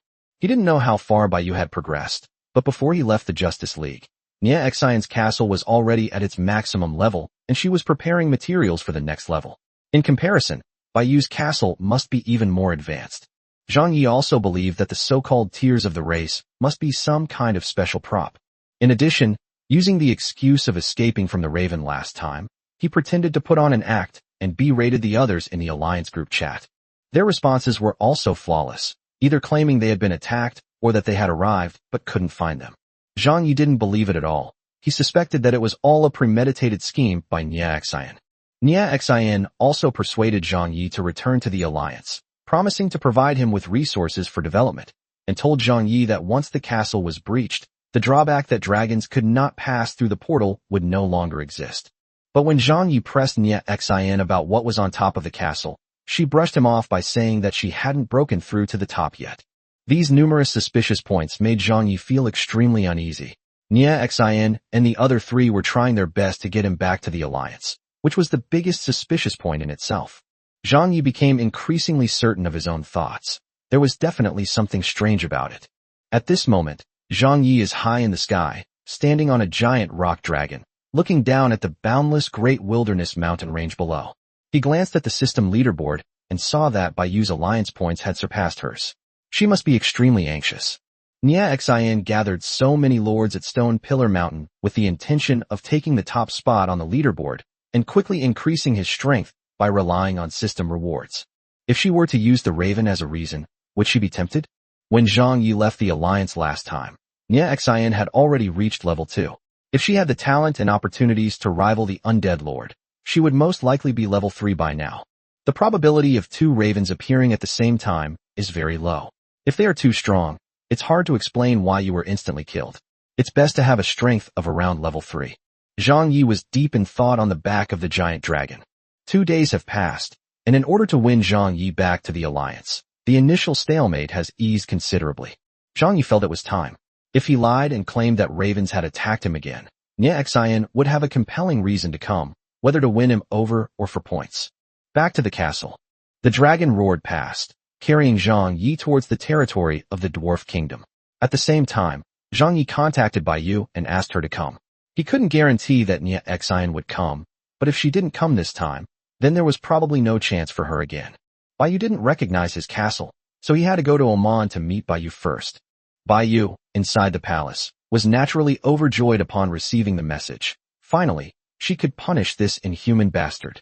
They dared to join forces with other lords to attack me back then, and now I've finally caught them in the act. Bai Yu immediately passed through the main fortress and arrived in Oman City. The three people were also curious about Bai Yu's sudden arrival. Boss, what brings you here? Zhang Yi is planning to lure out the Angel Lord, so you shouldn't follow her. She will be resurrected, so don't reveal too much information to her. Bai Yu doesn't plan to bring any undead. Currently, one high-level undead is attacking the Orc tribe in the Emerald Hills, and the other is attacking the Dwarf Kingdom here. As for the level 4 Lich, it's not even as high a level as me. Why bother bringing it along? If I can't handle this with my current abilities, I might as well just smash my head against a block of tofu and die. Chapter 296 is here. Soon, Zhang Yi rode the giant dragon to Oman. A giant, earthen yellow rock dragon hovered high in the sky, and Zhang Yi leaped down from above, landing inside the city. It really is a dragon. Aside from Xiaobing, this was the first time Qin Shui had seen other types of dragons, although they were much smaller than adult dragons. This is Zhang Yi's only king-level dragon, and it was by nurturing it that Zhang Yi was able to advance to the king level as well. What method do you plan to use to lure her out? Baiyu asked curiously. Raven. That's a good idea, let's go. The brother and sister, along with Zhao Liangxiu, watched Baiyu and Zhang Yi leave. The dragon carried the two of them northeast for more than an hour, finally leaving the territory of the Dwarf Kingdom and entering the Great Wilderness Mountains. Continuing eastward, in a valley, Baiyu finally saw Zhang Yi's castle. It was a spacious town built of piled rocks, with few buildings on the periphery except for the central castle. After the two landed, Zhang Yi began to share some of his guesses. Angels have a sense of perception. I don't know if she will sense the danger through the screen, but to be on the safe side, I try to calm myself down and keep my emotions under control when I contact her. The angel's ability is really troublesome. Baiyu nodded, indicating that she understood. Then she went outside the portal building, walked to the back, crossed her arms, leaned against the wall, and waited quietly. She was very familiar with the Alliance's mechanisms. After Nia Xian arrived here, Zhang Yi could not unilaterally withdraw from the Alliance to block Nia Xian's escape route. Therefore, in order to prevent the other party from escaping, Baiyu had to seal the portal immediately. Call dash. Zhang Yi took a deep breath, calmed his emotions, tried to clear his mind, and then opened the system panel to send a message to Nia Xian. Consistent with his initial thoughts, Zhang Yi used the excuse that Raven had attacked him again to ask Nia Xian for help. His words also revealed a sense of anxiety, proving that Raven was stronger than before. Meanwhile, on the other side, atop the towering stone pillar mountain, a majestic and sacred city stands in the sky. Nia Xian had just been promoted to a city today. There are already more than a dozen towns surrounding the foot of Shizu Mountain. They are like the devout believers who kneel and worship at the foot of the mountain, worshiping the gods on the mountaintop. Inside the city, Nia Xian, dressed in a white robe, pure as snow, received a message from Zhang Yi. Her face was expressionless, and it was unclear what she was thinking. Nia Xian slowly closed her eyes, her body radiating a holy light. She was anticipating the crisis of this trip. It was somewhat dangerous, but not a certain death situation, which just proved what Zhang Yi said. There was indeed a powerful raven there. The holy light surrounding Nia Xian slowly dissipated, and she opened her eyes. This journey must go. In order to win back believers and to gain points. Nia Xian didn't go down the mountain to call for help. Instead, she took two king-level angels with her and flew towards the portal inside the city. At the same time, in Zhang Yi's castle, the portal shone with an orange-red light, and Zhang Yi watched from afar, his heart beginning to pound with unease. Baiyu straightened up, leaning against the wall, and sensed that the other person had arrived. As the light from the portal faded, Nia Xian and two angels appeared inside the room. Without hesitation, the two angels flew out of the room and arrived above the town. Holy light shone upon the earth, and Nia Xian slowly walked out of the room, her gaze fixed on Zhang Yi. Why did you lie to me? The moment Nia Xian arrived here, she realized that there were no ravens here at all. Zhang Yi had deliberately lured her here. Tap, tap. Footsteps sounded behind Nia Xian, and Baiyu walked over slowly with a smile, her hand still touching the wall of the portal room. Long time no see, Angel Lord. Nia Xian turned around and was surprised to see Baiyu, which stirred a long-lost emotional fluctuation in her usually calm heart. Buzz. The dark barrier directly covered the portal, completely enveloping it, and blocking Nia Xian's escape route. As someone outside the Alliance, Baiyu could have directly destroyed the portal, but she thoughtfully refrained from doing so. Nia Xian immediately went on alert, spread her wings to create distance between herself and Baiyu, and drew her holy sword. She finally understood where her sense of crisis came from, and at this moment she felt it even more clearly. This was a certain death situation. With a beaming smile, Baiyu made no attempt to conceal her murderous intent. Upon seeing this, the two angels in the sky immediately landed and swooped down to attack Baiyu. Zhang Yi wanted to stop the two angels, but now that they had completely turned against each other, he could not stand idly by. Beep. Baiyu raised her right hand and snapped her fingers crisply. Two king-level death guards immediately appeared beside her and faced the two angels. Zhang Yi was also forced to stop, and Nie Xian was also stunned. This was a kind of undead that the two of them had never seen before. You actually betrayed the alliance and schemed against me with her? Nie Xian was somewhat angry. She hadn't expected that Zhang Yi would indeed run into trouble. There's nothing to say. I can't help but want to become your puppet. You spout benevolence and morality, but you act insidiously and cunningly. You are selfish and self-serving. This is nothing but your conspiracy. Zhang Yi angrily rebuked Nie Xian, not believing that his actions betrayed her.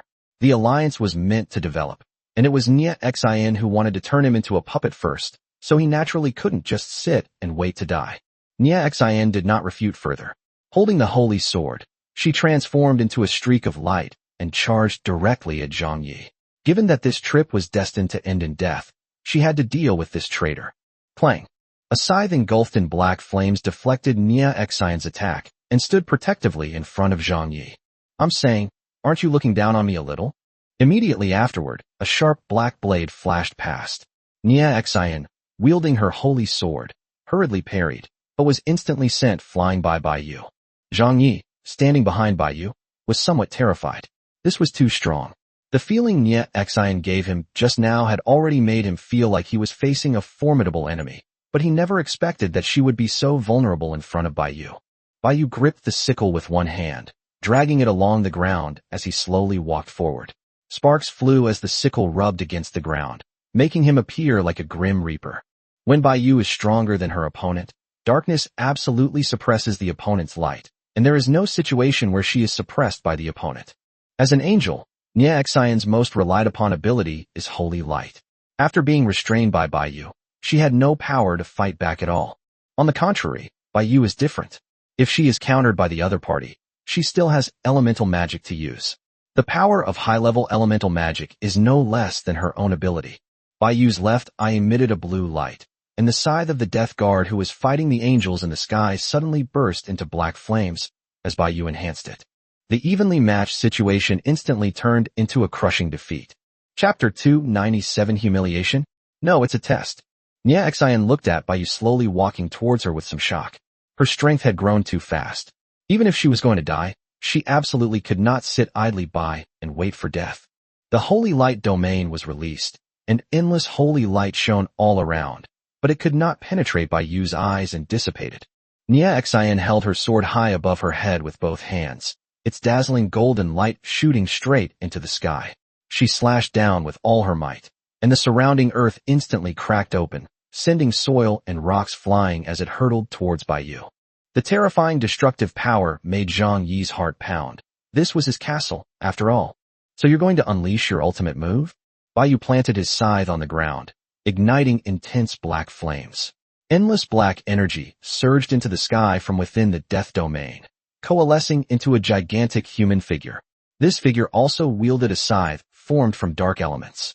This enormous phantom was none other than Baiyu himself. The golden sword light rushed in, and the black shadow didn't even bother to defend itself. It simply vanished mysteriously once it entered the area covered by the domain. The huge scythe swung down, and the blade light formed from endless darkness instantly covered the entire area. Nie Xian hurriedly tried to defend herself, but it was to no avail. Her holy light dissipated completely upon touching the darkness. Countless dark blades pierced through her body, yet her skin remained unharmed. Nie Xian knelt on the ground, her weapon already out of her hand, and large mouthfuls of golden blood gushed from her mouth, her life force extremely weak. Baiyu picked up the scythe with one hand, swung it forcefully, and the huge black phantom instantly disappeared, slowly walking towards Nie Xian. Upon seeing Baiyu approach, Nie Xian struggled to pick up her weapon, stood up, and looked at Baiyu with surprise. She wasn't surprised by Baiyu's strength, because that was something she had expected. What surprised her was the huge phantom that had just appeared behind Baiyu, a move imbued with divine bloodline. The phantom behind Baiyu was not a god of the undead race, but actually herself. You have divine bloodline. This greatly increased Nie Xian's sense of defeat, as she had always regarded Baiyu as her rival. Her angelic bloodline was no match for Baiyu's. Judging by your strength, you must be at least level 3, right? You're developing pretty fast. Baiyu, carrying his sickle, joked, "It's a pity I'm about to go back to level 1. No need for further explanation." The weakened Nie Xian attacked Baiyu with her sword again, but the opponent easily knocked her weapon away. Still not giving up? I heard you're not human anymore. Baiyu continued forward, wanting to test whether Zhang Yi's guess was true or false, and whether Nie Xian was still a normal person at the moment. I am who I am, and I have never changed. Nie Xian retreated continuously, speaking coldly. Suddenly, she used her wings to protect herself, and countless feathers shot out, attacking Baiyu. However, this attack was completely ineffective against Baiyu. The feathers spontaneously combusted as soon as they entered Baiyu's domain and then vanished. Baiyu's figure vanished instantly, appearing in front of Nie Xian. She grabbed Nie Xian by the neck and forced her to the ground. Black flames corroded her skin, causing her to show signs of pain. What is the purpose of controlling those lords? Baiyu had a guess about this because she had asked Li Lingzi beforehand. This question was asked on behalf of Zhang Yi, and also to confirm her own guess. They willingly followed me, so how can you say I controlled them? With the angel reincarnation pool around her, Nie Xian had no fear of death and naturally wouldn't answer Baiyu's question. As far as I know, it's to collect faith power, right? Their faith power is also a way to make you stronger quickly. Otherwise, how could you reach level 3 in such a short time? Do you think you're the protagonist? Upon hearing this, Nie Xian showed a subtle emotional fluctuation, but it was still noticed by the perceptive Baiyu. It seems I was right. Baiyu sneered. Li Lingzi, as a fallen angel lord, at least controlled the native races. The so-called angels were simply ruthless and unscrupulous. Black flames burned on her body, but unlike other species, they could not ignite her directly. They only left her with large areas of burn marks. Baiyu guessed that this was probably related to the strong angel bloodline in her body. The most outrageous thing is that not only did they not burn her to death, they also burned all her clothes, revealing a beautiful figure to Baiyu. Zhang Yi, watching from afar, was stunned. He wasn't going to let such a good opportunity slip by. Nie Xian was a super beauty, and he had no reason to be embarrassed. Do you expect him to blush and turn away shyly like the boys in novels when they see this scene? Please, I'm a man, not an idiot. Anyone would take that lying down, okay? Baiyu was a little embarrassed. She hadn't expected this to happen. In the past, her nose would have been bleeding uncontrollably. But now she had seen many big scenes and was used to it. Baiyu immediately released Nie Xian, intending to kill her with a curse just like last time. But she suddenly realized that Nie Xian showed no shame whatsoever. Her body had been completely exposed. As expected, Zhang Yi's guess was correct. She was transforming into an emotionless angel. No one else could look at her with such calmness, as if she didn't care at all. A fatal curse was unleashed, ending Nie Xian's life. Congratulations, Lord, on successfully defeating the level 3 king-level angel lord. You have gained 300 experience points. Just like when she died last time, Nie Xian's body turned into specks of light and dissipated. He was truly dead. The system's information was correct, and he was truly resurrected. Baiyu suddenly thought of an unrealistic and crazy idea. If he could control Nie Xian and kill her repeatedly, wouldn't he be able to farm experience indefinitely? Alright, the body's gone, stop looking. Baiyu rolled her eyes at Zhang Yi, but he didn't seem to care much. A gentleman may be attracted to beauty, but he will acquire it in a proper way. Is that how the statement is made? Baiyu made a sarcastic remark, then looked at the remaining 2 angels, who had already been subdued by the death guards with chains. This wasn't the first time Baiyu had seen angels. He was used to it. Just as he was about to kill them, Zhang Yi suddenly spoke up to stop him. Her angels can also be resurrected. I'm not sure of the specific rules, but the side effects would definitely be greater than resurrecting her. My guess is that only pure souls can be resurrected. You can kill them with darkness, which might corrupt their souls, and they might not be able to be resurrected. Even unit types can be resurrected. Baiyu was somewhat surprised. Although undead can now be resurrected, only SAS has this ability, and it is ineffective against units of the same level. It's a bit absurd that even king-level units can be resurrected. Baiyu's left eye flashed with blue light, and instantly the 2 bound angels burst into flames. Their bloodline was lower than Nie Xian's, so they could be burned by dark magic. The souls and bodies of creatures killed by dark magic are completely annihilated. Baiyu doesn't believe they can be resurrected like this. If he can't cure Nie Xian, how can he not handle 2 soldiers? Baiyu, the angel who can be resurrected, cannot summon the undead, just like Nie Xian. Soon the 2 corpses were completely reduced to ashes and vanished. 2 level 1 angels. Baiyu would rather not summon the undead to destroy them than allow them to be resurrected. The main character is the disgusting Nie Xian. Chapter 298 Mysterious Blonde Man. Okay, all done. Bai Yu clapped her hands, but Zhang Yi's town was left in ruins. Zhang Yi decisively withdrew from the alliance and returned to the Lone Wolf to avoid Nie Xin coming after him. Similarly, he didn't know where Stone Pillar Mountain was, and Nie Xin didn't know where the Great Wilderness Mountain Range was either, so there was no need to worry too much for the time being. Moreover, given that Nie Xin knows Zhang Yi and Bai Yu have joined forces, and she has fallen to level 1, she definitely wouldn't dare to cause trouble again in the short term if she didn't want to be killed again. Keep up the good work, I'm leaving now. You did a great job this time. With that, Bai Yu took back the crystal core of the undead fortress, and then prepared to return to his city with the death guards. After watching Bai Yu leave, Zhang Yi first spent resources to repair the castle, and then immediately set off with the dragon to conquer the world. He needed to gain Bai Yu's approval as soon as possible and join her in order to quickly improve his strength. On the other side, atop the stone pillar, lies the City of Angels. Nie Xin appeared in the room expressionlessly. She was furious but helpless, and a hint of coldness appeared in her eyes. The two angels did not reappear, and she knew that Bai Yu had used some method to prevent the angels' resurrection. The drawback of resurrecting angels is that it lowers their growth potential, so you can only continue to train king-level angels. This time, being ambushed by Zhang Yi and Bai Yu caused her experience points to drop to 0, and also resulted in the loss of 2 king-level combatants, which she could not accept. Undead Lord. Of course, there is another difference between the two. Nie Xin still needs to be wary of the Angel clan, while Bai Yu does not need to be wary of the Undead clan. On the way back to the city, Bai Yu briefly told Li Lingzi and Du Yang about the matter. Both of them took it very seriously. After all, the angels were their mortal enemies. Du Yang. Remember to take me with you next time. I'm going to beat up the angel. Li Lingzi. We still need to find a way to completely eliminate this hidden danger. I'm spending these days searching for the location of Shizu Mountain. Bai Yu. Okay. After nearly 2 hours of flight, Bai Yu finally arrived in Oman. As soon as she landed, Chen Shui couldn't wait to ask. How's it going, boss? Did you take her down? It's a piece of cake.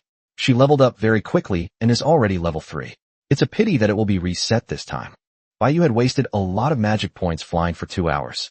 There were undead guards in Almond City, so she could send them over after this week. Unfortunately, this week I encountered the Raven event, which made it impossible for me to participate. Let's go back together. We've been staying in the City of the Dead for the past few days. Arthur and Dutch are here, so there shouldn't be any problems. The most important thing is to accumulate points. The four returned to the city together, hoping that their gathering would attract more ravens.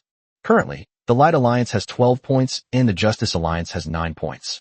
It has been 3 days, and the gap is still not widening. Even the third-place Mithril Alliance has 5 points.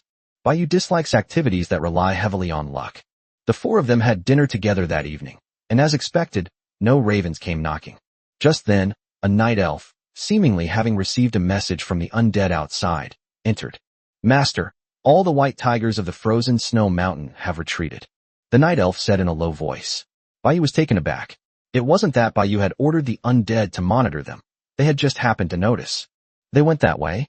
North. Bai Yu understood from the night elf's answer that Shi was probably leading her people back to the far north. Are you in such a hurry to go back? Bai Yu could only hope that Shi had some kind of plan or intention. Otherwise, it would be virtually impossible for her to overthrow the entire Icefield White Tiger clan with her king-level strength. Bai Yu thought she would at least reach the Emperor level before returning, but he didn't expect her to be in such a hurry. Okay, I understand. Tell the undead to keep a close watch on the snow mountain and report back as soon as they return. Although that's what Bai Yu said, she felt that he probably wouldn't come back. Yes, master. The night elf went outside to give instructions to the undead. Bai Yu changed her clothes, washed up, and went to bed early. Meanwhile, on the Great Terra Plains, a handsome blonde man was strolling leisurely toward the Goblin Kingdom. The Goblin Kingdom has been destroyed. Upon arriving at the Goblin capital, he found it to be almost a ghost town, with very few goblins living there, and mostly just ragged commoners. The man walked along the city streets with some disgust, finding the pungent smell unbearable and grumbling incessantly. Why would anyone want to curry favor with such disgusting things? After walking around, the man found nothing there. He wanted to go back, but didn't know how to explain it, so he went to a goblin to ask him what was going on. Hey, what's going on here? Where is your Law Clan royal family? The man kicked the goblin in front of him and asked without any politeness. My lord, the capital was relocated several months ago, leaving us here to fend for ourselves. The goblin said tremblingly. Where did you move to? It is said to be beneath a lake on the plain. The blond man kicked the goblin again, then walked away, lost in thought. Couldn't you just say you didn't know? That way I could go back and explain myself. Before coming here, he had looked at the map. As for the lakes in the Great Terra Grassland, he only knew of one place. It seemed that the real goblin capital was hidden below. Soon the blond man arrived at the lake. He looked at the strange lake in front of him, which was obviously out of place with the surrounding environment. The man walked over, and to his surprise, his boots actually stepped into the water. The night was dark, and he couldn't see the specific details clearly. A beam of holy light appeared in his hand, and instantly the array above the lake appeared. I see. The man observed the formation and discovered the gap that Chen Feng and his group had used to break through and enter last time. In order not to alert the enemy, the man also chose to enter through this gap. But the scene inside the basin caused the man's expression to change slightly. As soon as he entered the basin, he noticed the huge, undead fortress. What is that? How can it have the aura of the dead? The blond man naturally saw the goblin capital in the distance, but there were only a few goblins scattered around, and he even observed that there were almost no goblins defending the entire capital. A massive undead fortress stood opposite the goblin capital, yet the goblin capital showed no sign of relinquishing its hold. The blond man's face lit up with joy. Without alerting the enemy, he quietly returned along the same route. Great, something has happened in the Goblin Kingdom. My mission is complete. Let them worry about the rest. Chapter 299 Shocking Changes in the Beastman Empire. The Harpuni region extends southward beyond the Emerald Hills. Here stands a vast and filthy city, surrounded by countless towers and camps. Everywhere, both atop the towering walls and outside the city, one can see burly orcs patrolling. Unlike the orcs in the small orc tribes of the Emerald Hills, they are clad in heavy, complex armor and equipped with a wide variety of weapons. They have fierce faces and are highly disciplined, working together to maintain the safety of the entire city. This is Bone Chewing City, the power center of the entire Orc Empire, and the gathering place of the Orc Bone Chewing Royal Clan. They named their cities after their tribes to demonstrate their dominance. The Orc Empire, there was a period of chaos in which various tribes fought each other. In the end, the Bone Chewing tribe stood up, unified all the tribes, and established the empire. However, it still retains the traditions of the tribes.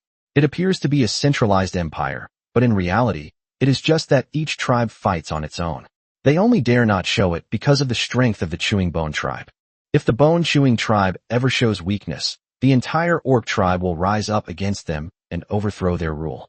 Therefore, in addition to external wars, the Orc Empire also suffers from severe internal strife. The country was in chaos, and the tribes were constantly annexing and being annexed. Yet, in this chaotic and uncivilized country, several distinguished human guests have arrived in Chewbone City. They had blonde hair and blue eyes, wore bright silver-white armor, and stood arrogantly inside the Orc Palace, showing disgust towards everything around them, refusing to even sit down. Your Majesty, the King of the Orcs, my name is William, and I am here on behalf of the temple to negotiate with you. William bowed slightly to the Orc King in respect. The Orc King sat on his throne, his two large yellow teeth protruding from his mouth. He looked at the few humans in front of him with hatred in his eyes, making no attempt to hide his dislike. It hates humans and will never cooperate with them. Humans are cunning and vicious, and they like to use conspiracies and tricks, just like annoying insects. I have nothing to cooperate with the human race. Please leave. The Orc King said bluntly that letting them into the city was already a great favor to them. One of the knights behind William was instantly enraged when he saw the Orc King's despicable face. William, you're such an idiot, trying to reason with these brainless bastards. No, this is my way of chivalry, Charlie. You don't look like a knight at all. You're more like a bull that's about to go mad. Despite saying this, William drew his weapon and looked coldly at the Orc King, clearly intending to make a move. Your Majesty, the Orc King, I think you must have misunderstood something. We are here to inform you, not to discuss things with you.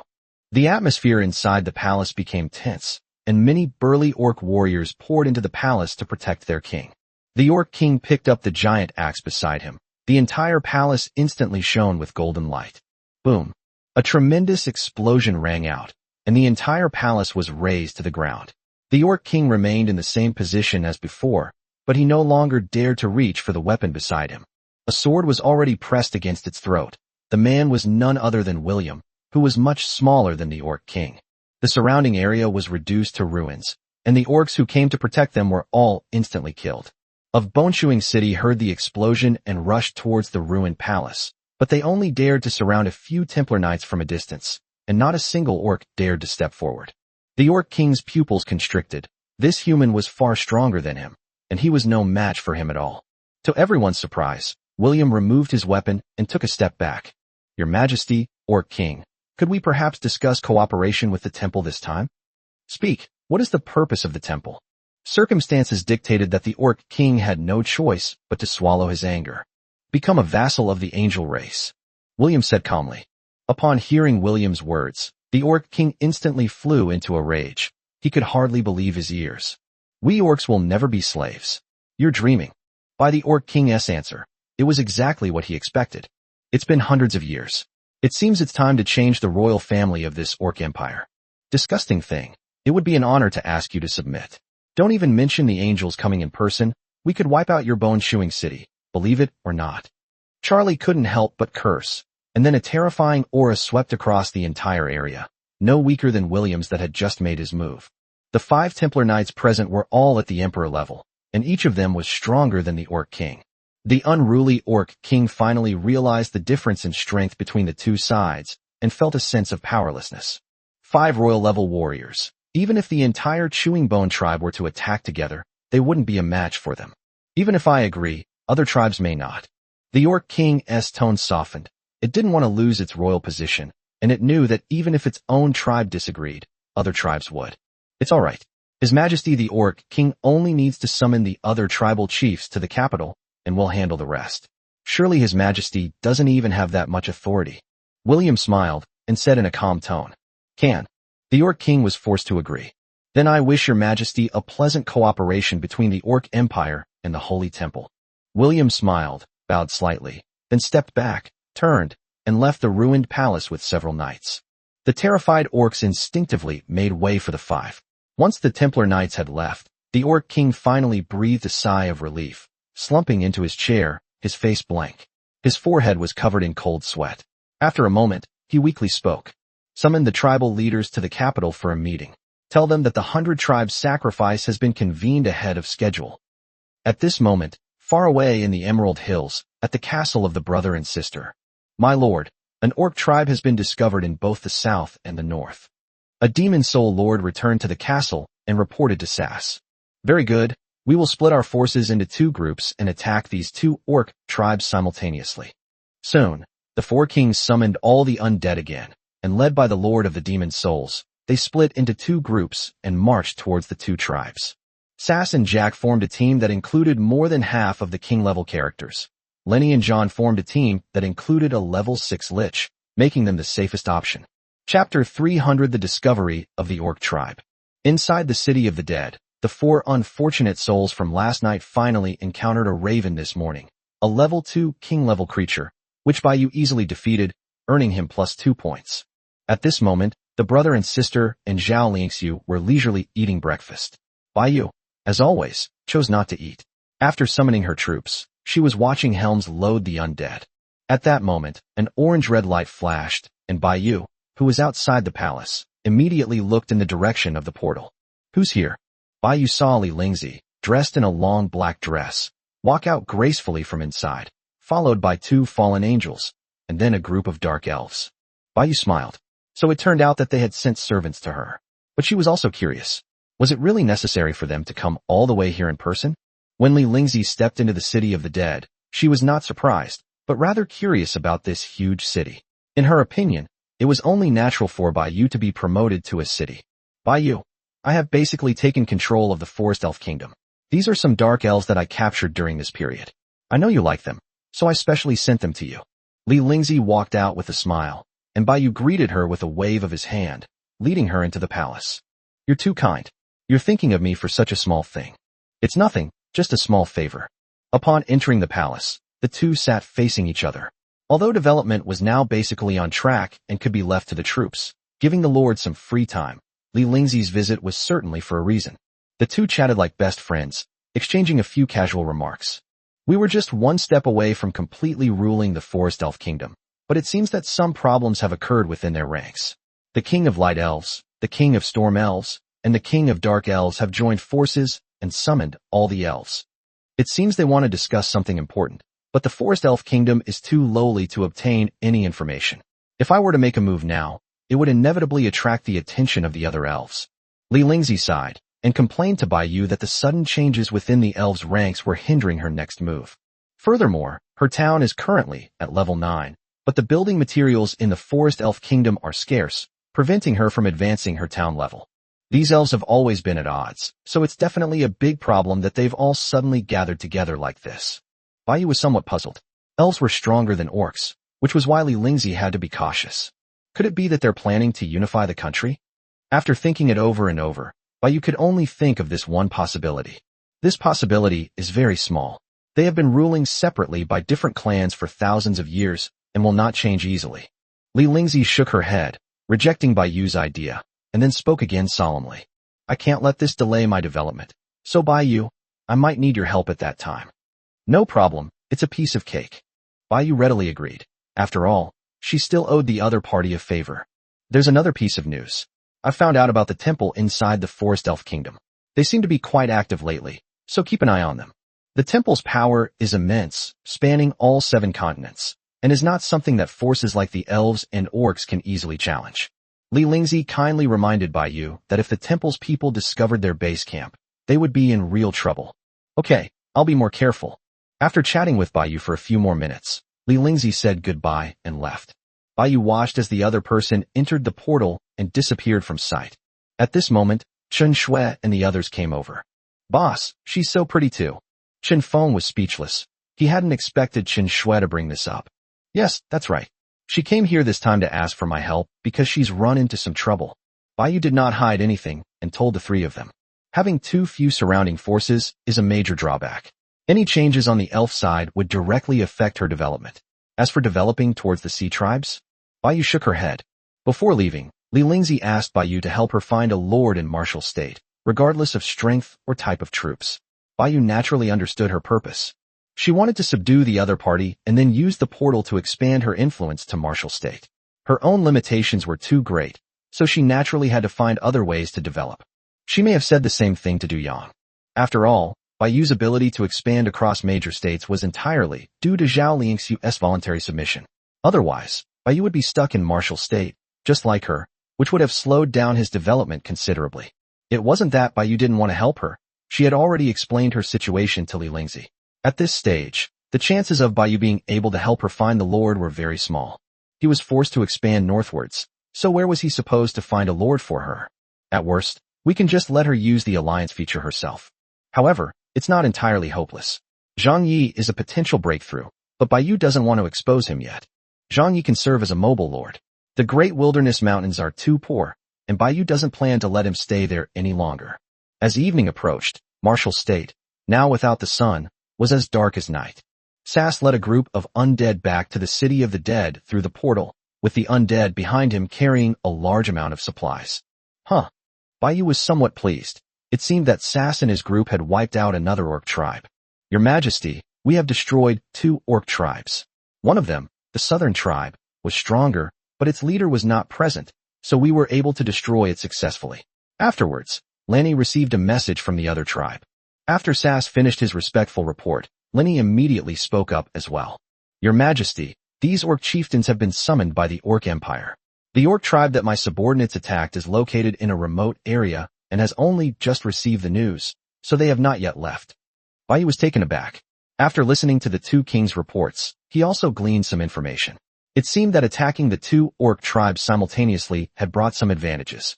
However, this would expose Sass and his group's actions, and it's uncertain whether it would provoke a backlash from the entire Orc Empire, which would be troublesome. Bai Yu didn't understand the Beastman Empire's ruling methods, but Li Lingzi had just said this morning that something similar was happening in the Elf Kingdom. How could it be such a coincidence? Could there be any connection between the gathering of the Elf Kings and the summons of the Orc tribe chiefs? By the way, Li Lingzi said that the Knights Templar have been quite active in Hapuni State recently. Could it be related to them? Chapter 3:1 Merging and Upgrading Cities. Forget it. Let's not think about it too much for now. Anyway, that's a matter for Hapuni State. What does it have to do with my martial state? The cheerful and optimistic Baiyu immediately came to terms with it, realizing that dealing with the supplies was the most important thing right now. 14 king-level corpses from the two tribes. The slightly stronger tribe, whose leader was absent, actually had 9 king-level corpses. If it weren't for Baiyu, probably no other lord would have been a match for them. Although there were many king-level corpses, the highest level was only a level 6 king, and 4 more king-level undead died in battle. There's nothing we can do. Sazh can't revive them, and there's absolutely no need to revive the ordinary ones either. Sazh's resurrection skill not only consumes mana, but also causes a brief period of weakness, which is quite troublesome. Meanwhile, Lanny successfully advanced to level 2, while Sazh reached level 3, and the other king's levels remained unchanged. Another 30,000 undead joined, bringing the current undead army close to 200,000. Baiyu looked forward to the day when they would all be mobilized again. Since being discovered is inevitable, let's launch a direct attack on the Orc Empire. Baiyu hadn't upgraded the brother and sister's town before, as a backup plan, but now that she thinks about it, she feels guilty for letting down the undead who call her queen so often. If you're going to fight, you can't leave yourself a way out. Are the undead afraid of dying? Conquering these orc tribes will bring in a flood of resources. Becoming stronger is the only constant and eternal truth. As darkness fell completely, Baiyu stood on the palace steps, looking down at the 4 kings with a resolute gaze. Lenny, Jack, John, the 3 of you, led by Sazh, will launch a full-scale attack on the Orc Empire starting today. Baiyu's melodious voice echoed outside the palace, and all 4 kings knelt on one knee and bowed their heads. I will obey your majesty's command. Baiyu turned and walked uphill, returning to the palace. The 4 kings also rose and returned to Emerald Hill. Zhao Liangxiu, after this week, no matter how the dwarf kingdom progresses, you must sign contracts with those powerful dwarves and level up as soon as possible. Although you are in charge of logistics, I will only allow you to be 1 level lower than me. I don't want to see Sun Xiaoxiu's situation again. Upon entering the palace, Baiyu suddenly spoke to Zhao Liangxiu, who was taken aback. Yes, boss, I will definitely work hard. Chen Shui looked at Baiyu expectantly, trying to set a goal for her as well, but Baiyu didn't say anything. As it stands, the brother and sister are progressing quite well, already surpassing most lords. Baiyu's requirements for them were simple, just don't fall behind the 6 kings in rank. As for their potential, Baiyu didn't know yet. Not every lord could directly reach the Emperor realm upon reaching the Divine Realm, let alone the Divine Realm. However, Baiyu will find a way to help them improve. Humans are social animals after all. If there were no living people in the vast city of the dead, and Baiyu had to spend all his time with the dead, he would probably develop psychological problems over time. By the way, there are only 3 development routes at the moment. The Dwarf Kingdom will be handled by Zhao Liangxiu and the 2nd king, and the Orc Empire will be handled by the 4th king. You two don't need to feel too much pressure. Just come with me to develop in martial state. Baiyu suddenly turned around and said in a serious tone, What about that dragon lord? Chen Shui asked, her eyes wide. I haven't thought of anything yet. Baiyu stroked his chin, looked up, thought for a moment, and said. Baiyu actually had some ideas, but they weren't clear yet, so she didn't say anything. Baiyu then casually found a chair and sat down, opened the system panel. The resources collected from the 2 orc tribes were considerable, but still somewhat insufficient for Baiyu's own undead city. However, they would be more than enough for the brother and sister's castle to be upgraded to a city. After all, the resources required for upgrading a town to a city are still very limited. However, the 2 towns are too close together. Putting aside the question of which town the siblings will advance, the other town will definitely be directly destroyed by the expanded city area. Boss, upgrade my brothers. My town is useless anyway. It's more comfortable to live in the palace. The 3 of them naturally realized that Baiyu intended to upgrade the city, and Chen Shui spoke first. No, upgrade Chen Shui instead. After all, she has the dark attribute. Towns or cities must have elements related to this. I don't know if it will help the undead, but it certainly won't have a negative impact. Chen Feng interrupted Chen Shui and made a suggestion to Baiyu. Baiyu hadn't thought of that. Chen Feng's words reminded her that if Chen Feng's castle were upgraded, the light element contained within would definitely have an impact on the undead. Even Chen Shui felt that Chen Feng's words made a lot of sense and couldn't refute them. Since that's the case, Baiyu immediately started upgrading Chen Shui's town. Only by upgrading the city can functions such as teleportation and territory be improved, making it more suitable for the undead to wage war. It wasn't until Baiyu upgraded Chen Shui's town to level 9 and clicked to upgrade again that a system notification popped up. The upgrade of the town, Phoenix soaring through the 9 heavens, will destroy the town, Dragon soaring across 10,000 miles. Do you wish to continue the upgrade? Note: 2 closely located towns belonging to the same city can be merged and promoted to the same city. Both towns must be upgraded to the maximum level. Not only Qin Shui and Qin Feng, but Baiyu was also stunned, as this was the first time she had ever heard of such a situation. It seems we don't need to sacrifice one of the towns, Baiyu said with a smile, but at the same time, the resource consumption for upgrading the 2 towns will also increase. Baiyu has reason to suspect that the cities that the 2 towns are upgraded to must be very magnificent, at least larger than ordinary level 1 cities. Baiyu clicked cancel on the system screen, and then began upgrading Qinfeng's town. Soon, both towns were upgraded to the maximum level by Baiyu, and most of the resources in the warehouse were consumed. Should we merge the 2 towns to promote them to a city? Baiyu clicked yes, and as the system notification disappeared, it meant that the 2 towns had merged and been upgraded to a city. However, all 3 of them were currently in the city of the dead and were unable to witness the birth of this city. Let's go see it tomorrow. It's already quite late. Since Baiyu had already said that, the excited Qin Shui had no choice but to give up. After all, visibility wasn't good at night. Alright, everyone, get some rest too. Baiyu stood up and walked upstairs, and the 3 of them returned to their respective palaces. Zhao Lingxiu sighed as she returned to the castle. Sigh, when will my town be able to be upgraded to a city? Chapter 302 Bazaar and Special Buildings.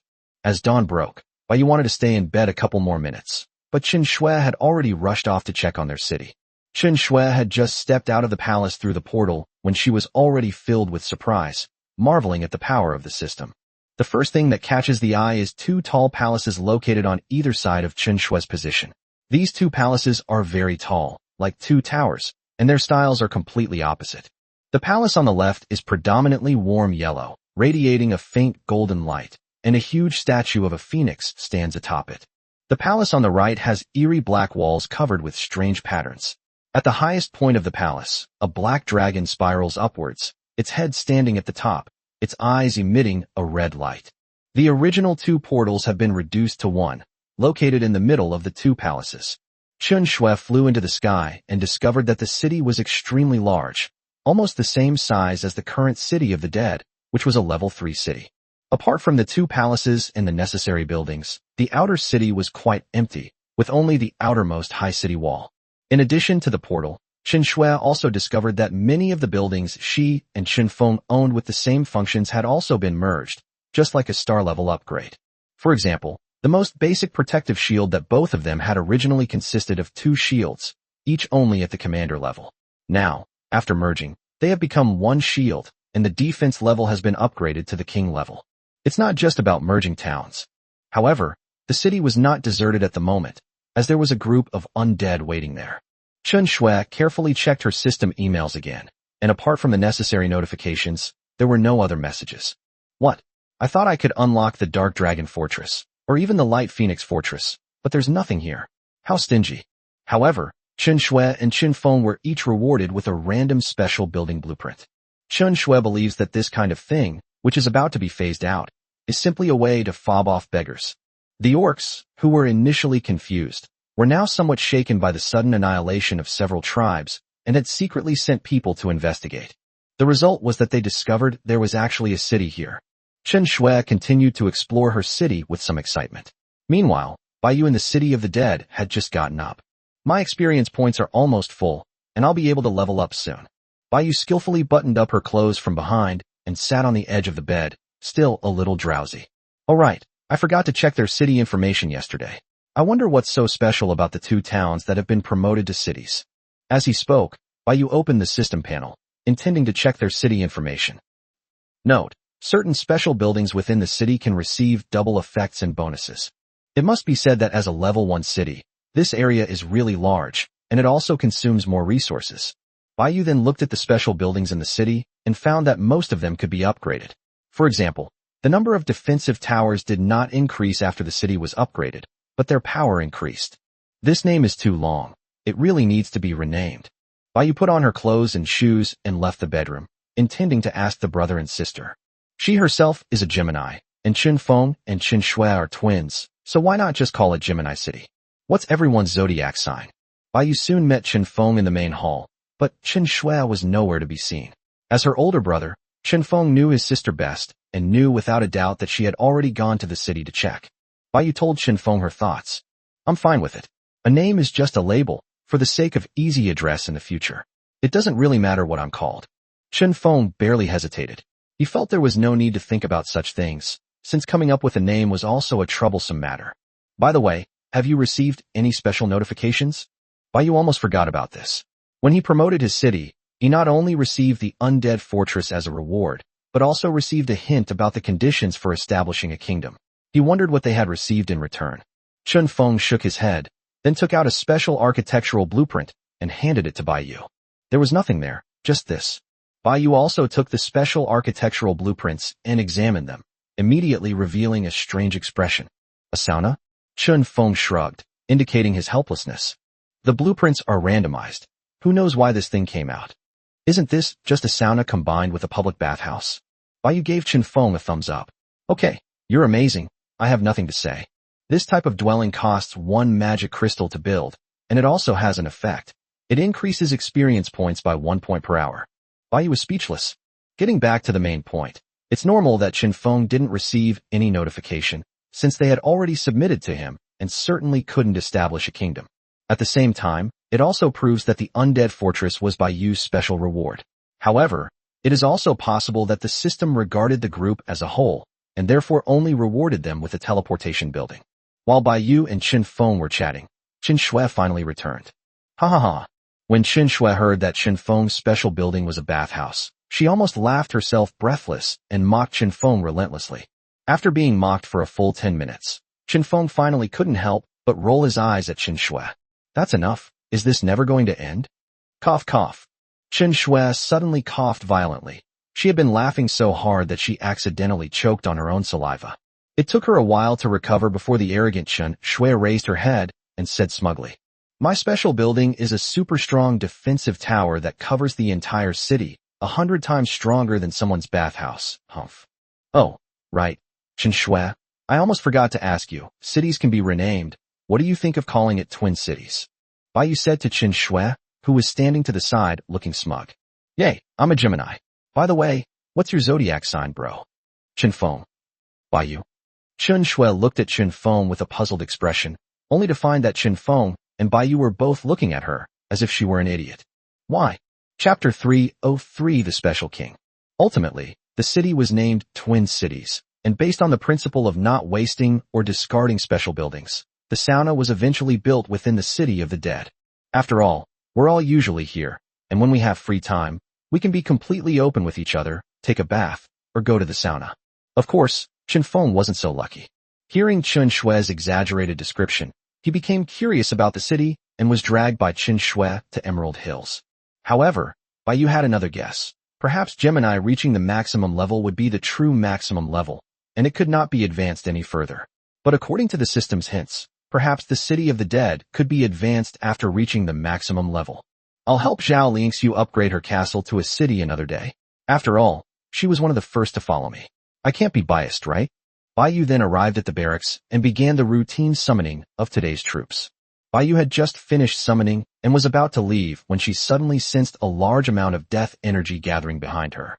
This was very sensitive for the undead, let alone for Bai Yu, the queen. Something's up. Bai Yu stopped and looked back. The barracks now summoned 50 undead each time, plus the fixed 21 for special units, for a total of 71 undead. Bai Yu quickly scanned the entire area and spotted the unusual figure inside. This is a humanoid undead formed entirely from black death energy. A black robe is draped over its body. It has no arms or even legs. Black death energy rises from the bottom of the robe. It just floats on the ground. Whether it's a lich, a necromancer, or a death guard, at least you can see glowing eyes inside their hoods. But the undead in front of us is different. Its hood is completely dark, like a bottomless black abyss, with nothing else inside. This scene struck Bai Yu as very strange. It was the first time she had ever seen a spirit formed entirely from death energy. Moreover, it hasn't spoken yet, so whether it has any intelligence is still unknown, but it certainly can't communicate. Is it really the Golden Legend? Bai Yu clicked on its information to view it. The necromancer, unnamed, Growth ceiling, God level. Skills, death clone, teleportation, undead summoning, necromancer possession. Seeing its name and potential limit, Baiyu knew it was a race king, but the system description didn't mention it, so Baiyu didn't know what kind of king it was. And since it can't talk, there's no point in naming it. From now on, you'll be called the Necromancer. Baiyu did not rename it, keeping the original name. Unexpectedly, the undead suddenly turned into black mist, which then poured into the body of a ghoul next to him. The ghoul was instantly filled with deathly aura and became eerie. Its attributes improved across the board, directly upgrading from level 1 leader to level 3. The ghoul immediately knelt down on one knee. Your Majesty, your most loyal apostle greets you, and thanks your Majesty for bestowing upon me this name. Baiyu was stunned. What kind of operation was this? It could actually talk? Indeed, it would be too low for a race king with godlike power to be unable to speak. The Necromancer has many skills and different upgrade methods. In addition, the special characteristics it is showing at this moment make Baiyu quite happy. Reviewing the Necromancer's 4 skills, Baiyu only had one word to say: awesome. The Necromancer is more like a support character. None of its 4 skills are active damage-dealing skills, and all of them have other uses. First, there's its upgrade method. It can absorb death energy to level up. Keep in mind that there's a lot of death energy on the battlefield, and this death energy is no less valuable than the experience points it gains from directly killing enemies. After all, experience points are shared equally among all the undead, while death energy can only be absorbed by it. Death or a clone, it can create countless clones. The more clones there are, the weaker the original body becomes. These clones do not have offensive capabilities, but they can absorb death aura. At the same time, the original body and the clones can switch back and forth. Teleportation. A spirit marked by a necromancer can be teleported to its side at any time. Clones cannot. Like the Death Guard, it also has the ability to teleport to Baiyu's side. Undead summoning. Basically the same as Baiyu's summoning magic, it crushes necromancers. That is, necromancers can summon undead of the same level. If it reaches the king level, the undead can summon king-level corpses even without Baiyu. However, the downside is that it cannot summon higher-level corpses. The ranking of undead summoning magic is Baiyu Necromancer, Other Kings. As for necromancy, it has already been demonstrated to Baiyu that it can merge with other undead to enhance itself. Below the level of racial king, the undead are dominant. Among racial kings, the other is dominant. Of course, the necromancer's possession can also be used to possess enemies, and this is also its only way of attacking. Even speaking requires possession, so it can be said that it is a completely auxiliary ability. Currently, the necromancer is only at the commander level, and its clones have no other abilities besides absorbing death energy. Baiyu believes that it will have an even more amazing performance after reaching the king level.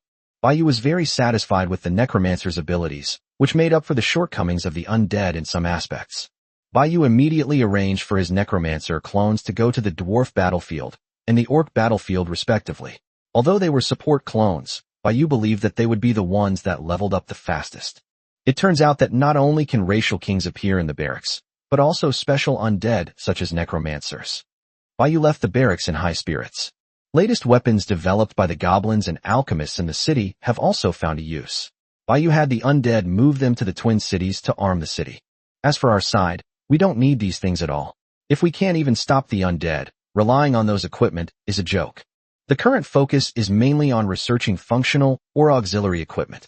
Now that the siblings' castle has been upgraded to a city, there is no longer much need to continue building the undead fortress, since the portal can now allow Hilmas to pass through. The Hilmas floating above the city of the dead are like small, mobile undead fortresses. Baiyu immediately commanded 2 fully loaded helmets to head to Twin Cities for Thales's command. What's Singles Day again? I feel like it's not a good idea to update today, maybe tomorrow. Chapter 304 Conquering 8 Cities to Seize the Hardbeard. On the other side of Hapuni State lies the Kingdom of Dwarves. The war between the 3 major clans and the royal family has reached a fever pitch. The Iron Fist royal family will soon be unable to hold on. The 3 clans, united as one, are like vicious dogs unleashed from their cages, frantically encroaching on its original territory. Only the Stonefoot clan, after their failed attack on Oman, left behind a contingent of troops for defense. At this critical juncture, when they were about to capture the royal family, the Stonefoot clan no longer bothered with the rebels in Oman. Besides, the other two major clans did almost no defense of their rear, because they knew all three clans well, and excessive defense would only weaken the alliance. When the Lich captured the enemy general of the Stonefoot clan. Now, with the help of the undead, their strength, apart from the Iron Fist royal family, is arguably no weaker than any other clan. The Shiza clan, who are defending against them, to the west, in order to avoid alerting them.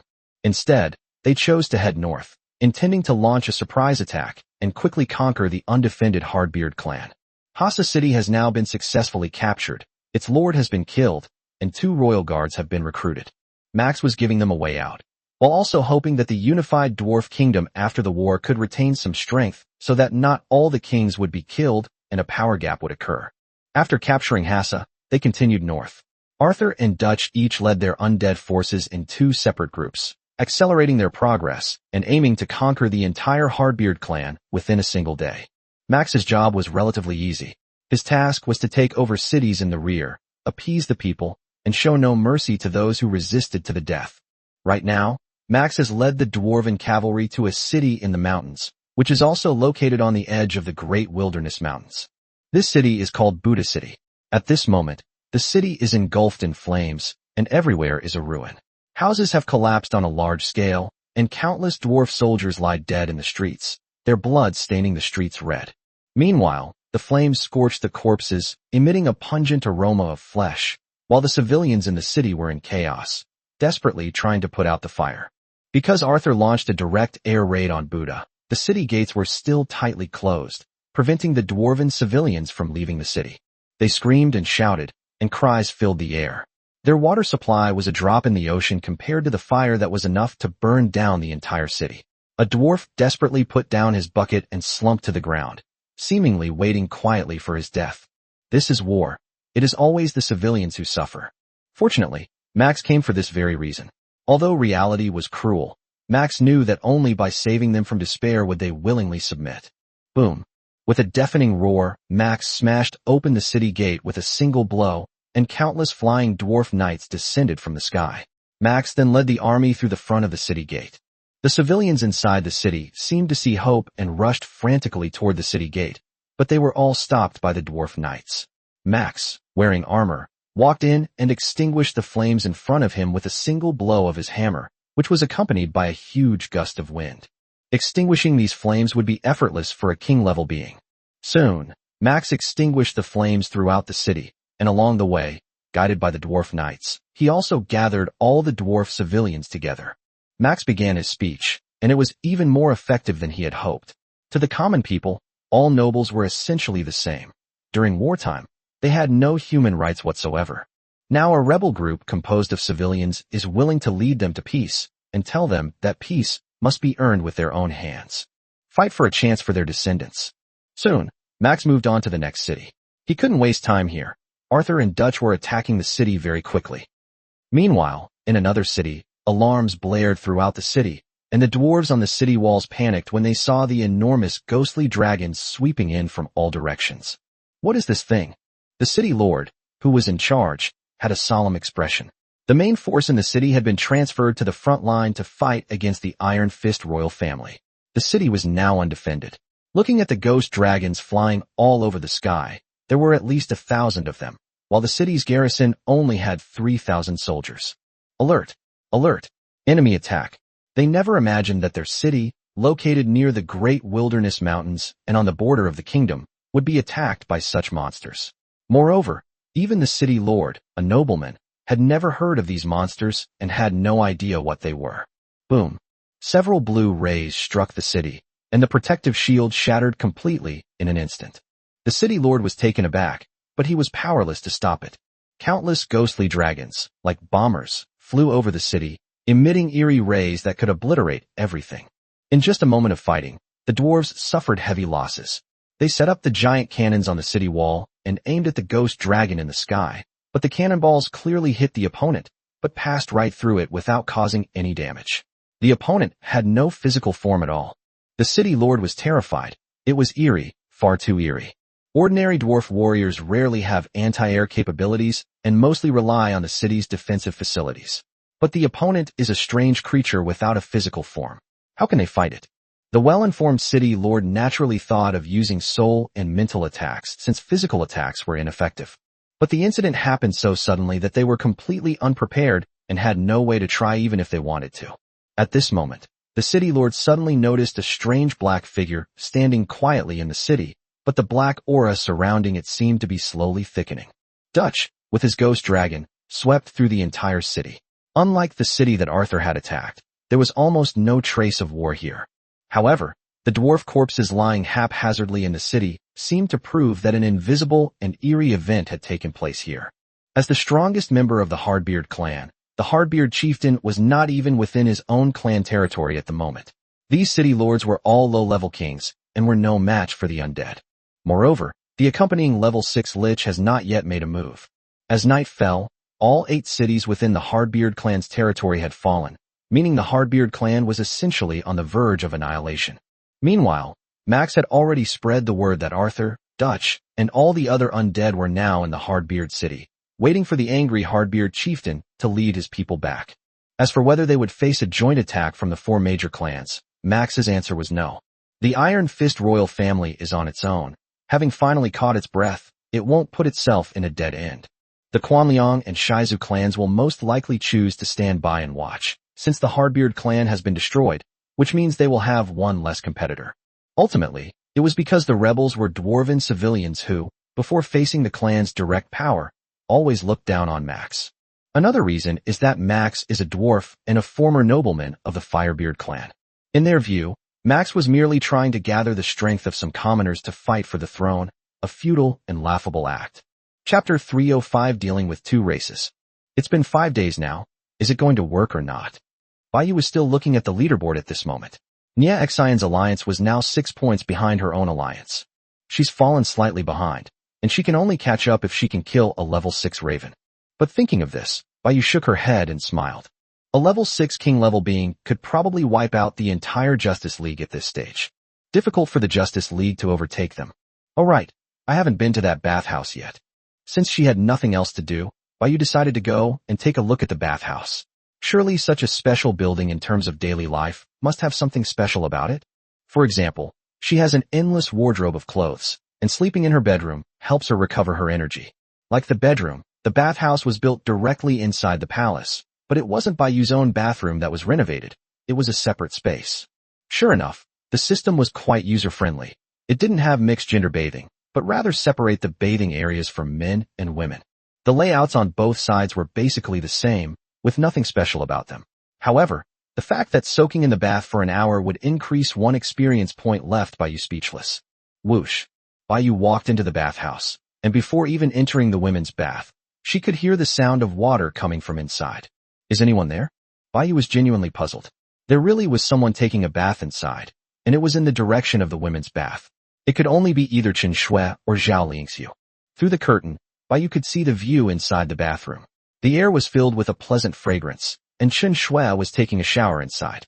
Fine, smooth water droplets slid across her fair body, dripping onto the ground with a soft splashing sound. At this moment, Chen Shui was bending over with her back to Baiyu, completely unaware of Baiyu's presence at the doorway. Baiyu felt a little embarrassed, stopped looking, and turned to leave the bathhouse. She doesn't actually have the habit of taking mixed-gender baths, but since there are other people around, she'll just leave it at that. Why? Chen Shui suddenly turned around and looked, but found nothing. Speaking of which, Baiyu's experience points suddenly surged today, and she's ready to break through, so she's decided to do it tonight. After all, accumulating experience is of no use to her. Becoming stronger as quickly as possible is the only true path. Baiyu was still waiting for Zhang Yi to send her the tiers of the race. It just so happened that after this upgrade, she could upgrade again after the system rewards were distributed. In the dead of night, the palace lights that had been shining were now completely extinguished, and the entire city was plunged into silent darkness, except for the dim light emanating from the hidden chandeliers. In the stillness of the night, a sound, seemingly both heavy and urgent, seemed to echo faintly within the main palace. When Baiyu opened her eyes, she realized that she had actually overslept, which was unusual for her. She had indeed wasted a lot of energy. Without any hesitation, she quickly got out of bed, dressed, and changed all 4 bedding items. After everything was back to normal, she put on her shoes and socks, tied her hair, and left the bedroom. After routinely summoning his troops, Zhang Yi finally sent her a message. Bai Yu was overjoyed. It seemed he had finally obtained the tiers of the race. Indeed, 6 days have passed since the beginning, and the rankings will end the day after tomorrow. It would be too embarrassing for a top leader to be unable to handle even a weak race. Zhang Yi, I've got it all sorted out. Now I should have your approval, right? Bai Yu, well done. Upon receiving the reply, Zhang Yi promptly sent the tiers of the race to Bai Yu. There are actually 2? Bai Yu was taken aback. Originally, Bai Yu was complaining that taking down a small race in 6 days was only SOSO, but 2 races would be acceptable. Bai Yu, you actually managed to get both races under control? Zhang Yi. Otherwise, wouldn't it make me look like a useless person? Bai Yu, indeed. Zhang Yi. Bai Yu took out his kingdom tier and touched it with the 2 racial tiers. Kingdom tiers upgrade progress for /100. Meanwhile, Zhang Yi, who was in the Great Wilderness Mountains, looked at the chat history with a speechless expression, but at the same time, he was also a little proud, because judging from Bai Yu's words, she also did not expect to get 2 tiers of the race. This was not only to make Bai Yu not look down on him, but also to express Zhang Yi's determination. There are only 2 races here. After conquering them all, the tiers of races were given to Bai Yu. Zhang Yi could have kept one for himself, but he didn't. The moment he came into contact with the tiers of the race, he guessed how to use it, but because his town had not been promoted to a city and he did not receive the tiers of the kingdom, the system gave him very few hints. But without a doubt, this thing must be very important to the city. Conquering a race and obtaining its tiers, reaching the top of a town, might signify the official start of the struggle for supremacy among all races. Bai Yu, these races have king-level creatures, resources, and so on. Zhang Yi knew that Bai Yu wanted these resources, so he had already packed them up and was just waiting for Bai Yu to give him a word before sending them over. In Zhang Yi's view, this was his pledge of allegiance, and he couldn't be careless about it. Bai Yu, keep these for yourself. Zhang Yi was stunned and could hardly believe the message Bai Yu had sent. She actually didn't want these resources, and she gave them back to him? Although these 2 races are weak, they still have a few king-level beings. Zhang Yi knew that Bai Yu could summon corpses, yet she didn't even need king-level combat power. Zhang Yi, why are these resources being left to me? Bai Yu, they are too poor, and you are too poor. Have pity on you. Zhang Yi froze on the spot, as if several sharp knives had pierced his body. This was simply shrimp and pork heart. But Zhang Yi was also touched. Without comparison, there is no harm. Compared to the selfish Nya Xin, Bai Yu is simply an angel. The angel is insulting her. Although Bai Yu didn't say it explicitly, it meant that she had already accepted Zhang Yi. Zhang Yi made a request to Bai Yu to submit. Your request for submission has been rejected. Bai Yu, what are you doing? Don't submit so easily. There's no need to submit. First, figure out how to get out of there. It would be best if you could leave Hapuni State directly. It turns out they wanted me to move first, and then talk about it. Zhang Yi suddenly realized. Zhang Yi. Okay, I understand. You're very thoughtful. I was just being too hasty. Bai Yu. Zhang Yi. By the way, what's above the town? Bai Yu City. Zhang Yi stared at the 2 words on the system screen, lost in thought, and at the same time refined his conjecture. Bai Yu, who was inside the palace, was also speechless, feeling that she was not on the same wavelength as this person. Chapter 306 Fortress Attack. There's no point in letting Zhang Yi stay in the Great Wilderness Mountains any longer. Although we don't know what races are on the other side of the Great Wilderness Mountains, this place is very close to the Dwarf Kingdom, and we can leave it to the dwarves to explore in the future. Leaving Zhang Yi there would really be a waste of his talents. At this moment, an alchemist slowly walked up to the top of the palace and came to Bai Yu. Your Majesty, the improved teleportation stone has been researched and is ready for your review. The alchemist bowed his head and bent his body, holding the teleportation stone in both hands.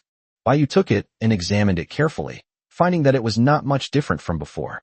The only difference is that you can now set coordinates. It's not just about teleporting back to town, but also about teleporting to a specific coordinate point. The functions are more complete, which is really good and shows progress. Bai Yu is somewhat amazed by the speed of research and development by these goblins and alchemists. Thank you for your praise, Your Majesty. It is our duty to serve you. The alchemist withdrew and left the palace. Bai Yu examined the teleportation stone in his hand. Due to the current limitations of technology, this thing could only teleport 1 person at a time. At most, setting the coordinates in advance could save travel time, but there were no other special uses. Then Bai Yu thought that the dwarf craftsmen in Zhao Lingxiu's town seemed to have become less useful, and they no longer needed to rely on the exchange to obtain resources. Commander-level equipment they forged was basically no different from scrap metal, and with the addition of the undead, Bai Yu believed that it wouldn't be long before they could take over the dwarf kingdom. Those dwarven artisans could be transferred to the city of the dead to work with the alchemists and goblins to create some new gadgets. Then, Zhao Lingxiu will take charge of it, so that she won't have to stay alone in the Bian Mountains anymore. Bai Yu returned to the palace to rest, while at the same time, in the Great Terra Grassland, the Goblin Kingdom also welcomed a group of uninvited guests. Beyond the lake, a group of knights clad in silver armor gathered. "This is the place, isn't it?" The blonde knight at the head of the group asked the person next to him. "Yes, there is an undead force below, and the Goblin Kingdom may have already submitted to them," responded to the leader's question with a relaxed expression. "Why not just subdue this undead force directly?" The other knights behind him voiced their doubts. Other forces usually focused on subjugation, but the intelligence mentioned the presence of undead, yet the temple directly sent them to eliminate them. "Be careful what you say. The adults have an extreme aversion to the dead. They will destroy even a weak skeleton." The blonde knight leader advised them to simply obey orders and not try to know too much. "Prepare to enter." At the command of the blonde leader, all the knights put on their helmets, drew their swords and shields, and prepared for battle. A golden slash swept across, tearing open the sky, and everyone jumped down. Bang! Bang! The body, clad in armor, landed heavily with a dull thud, not far from the undead fortress. As expected, the knights behind them were astonished to see the enormous undead fortress, which was comparable to half a small town. The undead fortress exuded a strong undead aura, which made them extremely sensitive. Only the blonde leader frowned slightly. There are probably tens of thousands of undead inside such a large undead fortress. The undead have already formed an organization, which is a bit troublesome. I just hope there aren't any strong rivals. The temple was already short-staffed, and now it is even more short-handed, so each faction sent someone with just the right strength to defeat the other.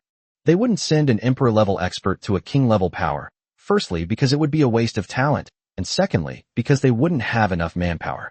Therefore, most of them were at the king level, and there were also some apprentice knights at the commander level, which was more than enough to deal with the Goblin Kingdom. "Zuz, go gather intelligence. The rest of you attack." The blonde leader immediately gave the order, because they had no reason to conceal themselves and were discovered by the undead inside the fortress the moment they landed. Rumble. The ground suddenly began to shake, and a huge magic circle flashed. Only then did the blonde leader notice a magic circle buried in the ground not far ahead. A giant skeletal hand burst from the ground, followed by the skeletal monster's enormous head and entire body. Roar. A tremendous roar startled all the creatures around, and even the goblins of the goblin capital city hid in fear. A fierce wind howled, forcing the Templar Knights to shield their faces with their shields. The blonde leader was horrified. As expected, the undead indeed possessed a king-level figure.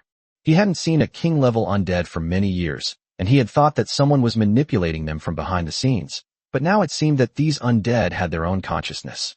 A terrifying ray swept across, and a giant skeleton descended from the sky like a meteorite, destroying everything in its path. This skeletal monster alone can cause such great destruction. The blonde leader stepped forward, his shield gleaming with golden light, directly blocking the skeleton monster's beam without flinching.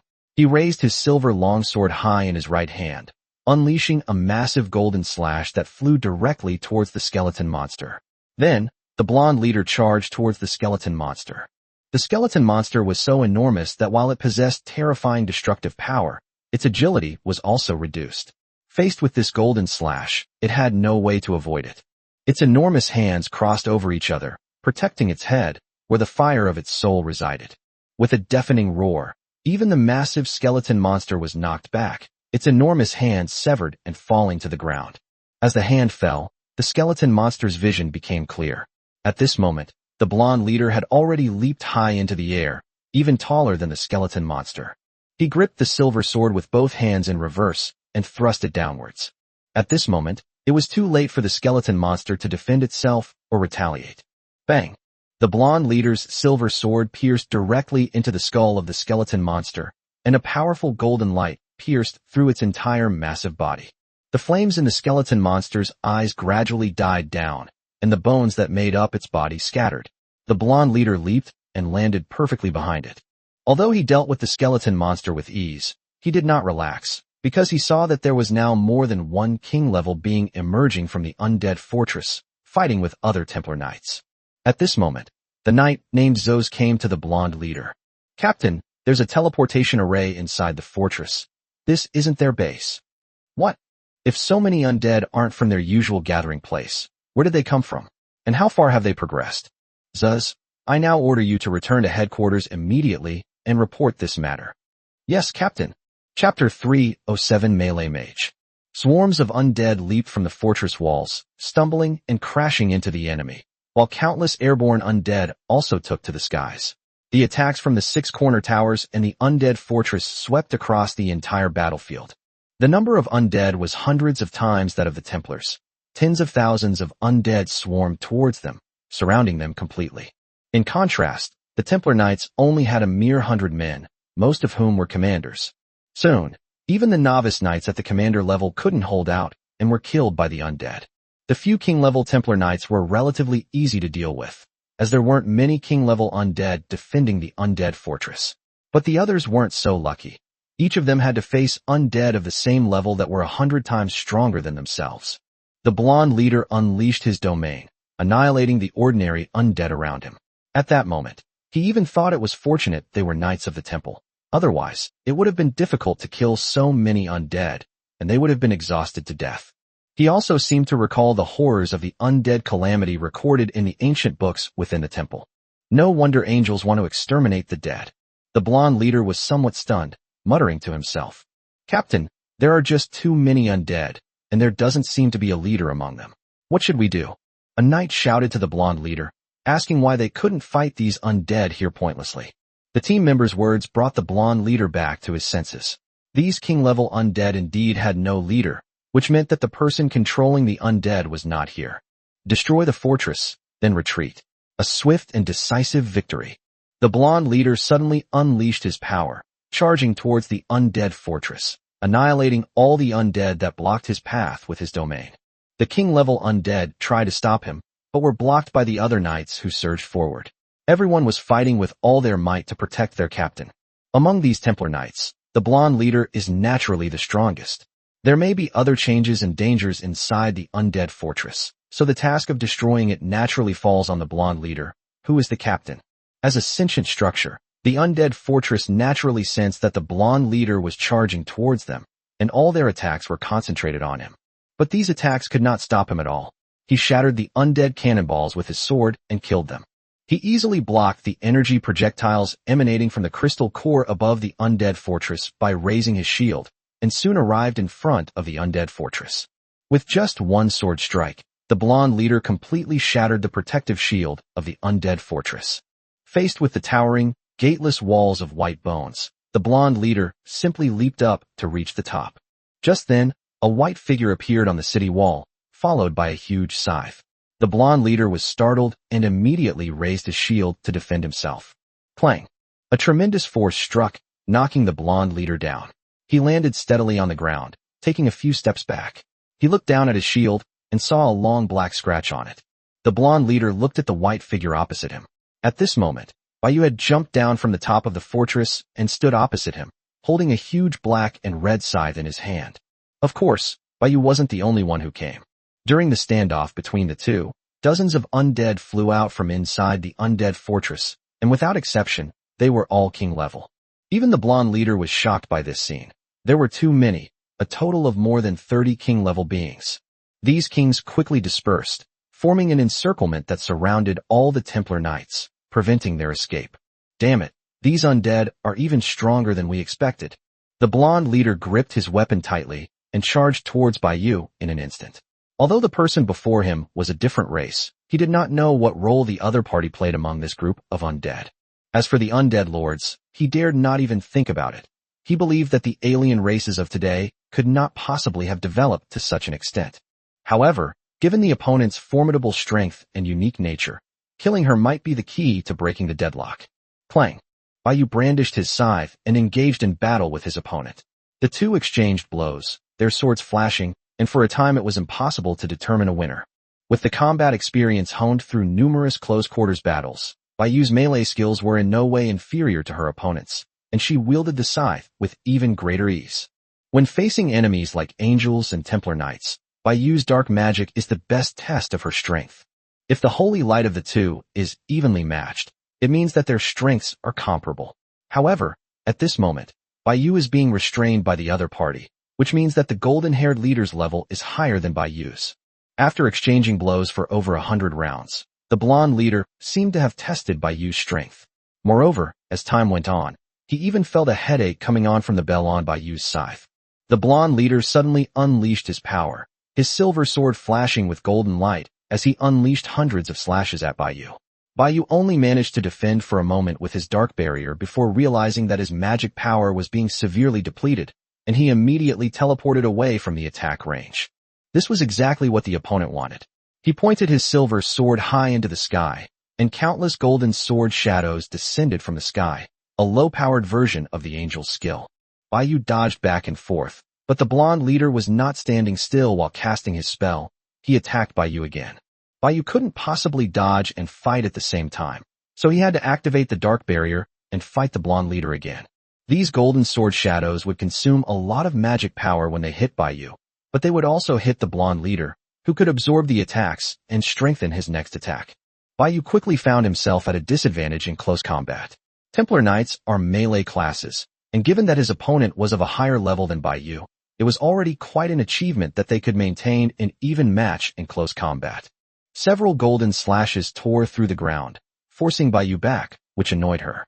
A purple light flashed in her right eye. Bai Yu's toes dangled, and her body slowly floated up. Her long white hair fluttered behind her, and her right eye emitted a purple light, instantly filling the surrounding area with arcs of electricity. Sizzle! Bai Yu gripped the scythe, and even the surroundings became dark. Countless arcs of electricity flashed around her, and several bolts of lightning fell from the sky and struck the ground. The blonde leader frowned as he looked at Bai Yu floating in midair, not expecting that the other party would also know magic. But just as this thought arose, Bai Yu's figure vanished from midair in an instant. The blonde leader's pupils constricted, sensing an imminent great crisis. Without thinking, he immediately held his sword and shield above his head. Boom! A violent purple blade of light arrived in an instant, and the immense force instantly created a crater in the ground. Several beams of purple lightning emanated from the blonde leader, tearing the ground apart like a giant claw mark. They even struck the wall opposite the basin, causing a massive collapse. High-level magic! Thump! The blonde leader knelt on the ground, his sword and shield completely shattered and out of his hands, and even his armor was now covered with purple cracks. Team Leader. Chapter 308 The Temple's Actions. The other Templar Knights couldn't believe their eyes. Their captain had actually lost to a member of another race. Congratulations, Lord, on successfully defeating the level 8 Templar Knight. You have gained 800 experience points. Bai Yu's long hair slowly fell down. Her eyes returned to their original color. The electric arcs around her disappeared, and she landed steadily on the ground, looking at the dead Templar Knight in front of her. Save 2 alive, kill the rest. There were only a few king-level Templars among them, and they couldn't possibly be a match for the 30-odd undead king-level warriors. Bai Yu looked at the battlefield ahead. The Templar Knights were terrified and despairing after seeing their captain die. Faced with so many king-level attackers, they knew that the chances of escaping were very slim. As for why these Templar Knights attacked this place, it's actually quite simple. They didn't come here specifically to attack the undead fortress. They were more likely on a mission in the Goblin Kingdom, only to find that the Goblin Kingdom had submitted to the undead, which is why they launched the attack on the undead fortress. A month has passed since Bai Yu killed a trainee knight in the Dark Forest, and he has not seen any Templar Knights during that time. Just as Li Lingzi told her that the Templars had been very active recently, Bai Yu also encountered Templars in Marshall, which was very unusual. The Templar Knights were quickly routed. Most of these king-level knights were around level 5, and it took 6 or 7 undead to gang up on them and slowly wear them down. Bai Yu decided to waste no more time, instantly charged into the battlefield, eliminated them all, and captured the last king-level enemy alive. A massive scythe was held against the man's neck. Bai Yu stared coldly at him. The Templar Knight's eyes were resolute, his face showing a death wish, showing no fear of Bai Yu's threat. Bai Yu liked this kind of tough guy. Soon, the burning pain in his soul made him let out a painful scream. This kind of pain was not something that ordinary people could endure. If it weren't for the holy light protecting him, he would have fainted by now. Tell me the purpose of your trip, and I'll give you a quick death. Bai Yu looked down at the Templar Knight lying on the ground, howling in pain. Don't even think about it. A knight will never betray his comrades. Even though he was already weak and covered in sweat, he still didn't give in. Bai Yu didn't know what kind of spell she had cast on them, but they were so stubborn. If the king level wouldn't work, then she would have to grab a few commander level officers and ask them. Soon, several trainee knights of the commander level were also brought before Bai Yu. Cooperate obediently, or he will suffer the same fate as you. The group was terrified when they saw the king-level knight lying on the ground howling in pain. My lord, we are of low status and have limited knowledge. Stop talking nonsense and tell me everything you know. Bai Yu's rebuke startled the group. You dare betray the temple. The king-level Templar Knight tried to threaten the group, but before he could finish speaking, Bai Yu froze him, leaving him completely powerless to resist. My lord, all we know is that there have been frequent personnel changes within the temple recently, and each team has received different missions. Our mission is only this undead fortress. Is that all? Bai Yu began to frown. Wasn't this obvious? But it also showed that the hierarchy within the temple seemed quite clear.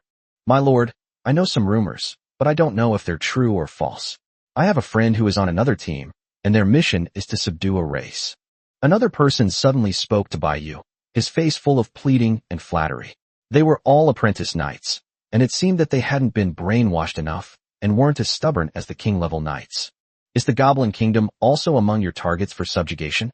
Based on previous speculations, Bai Yu's identity has been basically confirmed. I am unaware, but someone was indeed sent here before we arrived at the Goblin Kingdom. His mission was to subdue the Goblin Kingdom. I see. Bai Yu had basically figured it out. The group was still waiting for Bai Yu to release them, but what awaited them was their death. This place has probably been exposed, and facing such a behemoth as the Upper Temple will cause a lot of trouble. In order to prevent the City of the Dead from being discovered, it seems that it will be necessary to abandon this undead fortress in the future. Next, Bai Yu summoned all the Templar Knights into undead, level 8 death guards, who could provide timely and comprehensive support to Bai Yu. As for the remaining 3 level 5 king-level knights, they were also summoned into other undead. Retreat. With Bai Yu's command, the undead began to return to the undead fortress and lie dormant again, while the king-level beings all returned to the city via the teleportation portal. Suspecting that the area had likely been exposed, Bai Yu left only 2 king-level guards, one to observe the enemy situation and the other to relay messages. Bai Yu has temporarily designated this undead fortress as semi-abandoned. Bai Yu bent down, picked up the Templar Knight who had been frozen into an ice sculpture, and returned to the City of the Dead. Bai Yu wasn't in a hurry to kill him. As a king-level being, he must know more information. Since Bai Yu herself couldn't get him to talk, she planned to take him directly to Li Lingzi to see if the other party could manipulate him and extract information from him. On the other side, in Lilingzi town, Hapuni State, Li Lingzi naturally understood that Bai Yu had something to discuss with her upon her sudden visit, and she wasn't surprised. However, when she saw Bai Yu bringing over a Templar Knight who was frozen in ice, she looked puzzled and paused for a moment.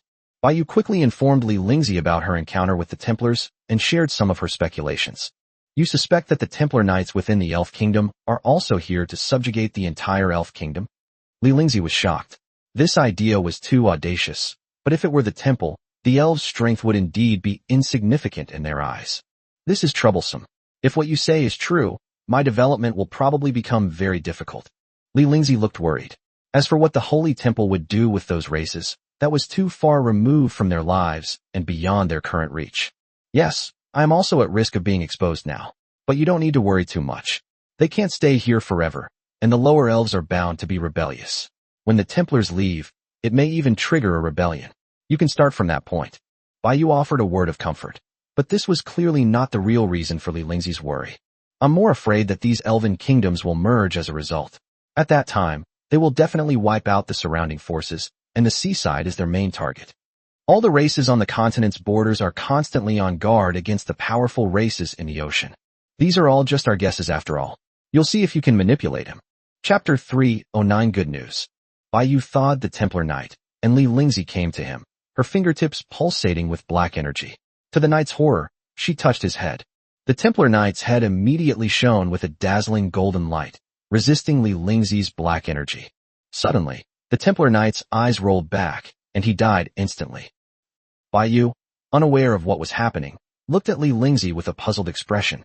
At this moment, Li Lingzi also stood up and shook her head. No, his body was protected by holy light from the angels. When he sensed my energy intrusion, the two energies exploded, destroying his brain. Li Lingzi felt a little regretful, not expecting the other party to be so meticulous in their actions, having already prepared countermeasures to prevent intelligence leaks if captured. Even their brain has been hacked? Perhaps they know that saying something they shouldn't will lead to immediate death, which is why they're so stubborn. Bai Yu was somewhat horrified. These Templar Knights were not followers of angels at all. They were clearly their lackeys and puppets. There's no other way. We'll have to find out for ourselves. Let's be extra careful these days. Helpless, Li Lingzi also gave Bai Yu a piece of advice. Seeing that things had not gone well, the two of them became somewhat solemn. Without much idle chatter, Bai Yu dragged the corpse back to the city of the dead. As for Du Yang, who was in bodil state, Bai Yu didn't ask too many questions. Most of the races there were evil races, and the angels didn't seem to have much influence there, let alone the Templar Knights. Those races are not going to be subdued by the Templar Knights. It's more likely they'll wage war and exterminate them. Therefore, Du Yang's side is actually the safest, only in comparison to the angels' side. I just hope the city of the dead won't be discovered.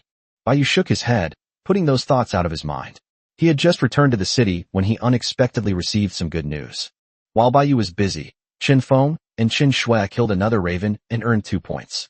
As night fell, Bai Yu received 3 more pieces of good news. Sass conquered another orc tribe, and the resources were moved back to the palace.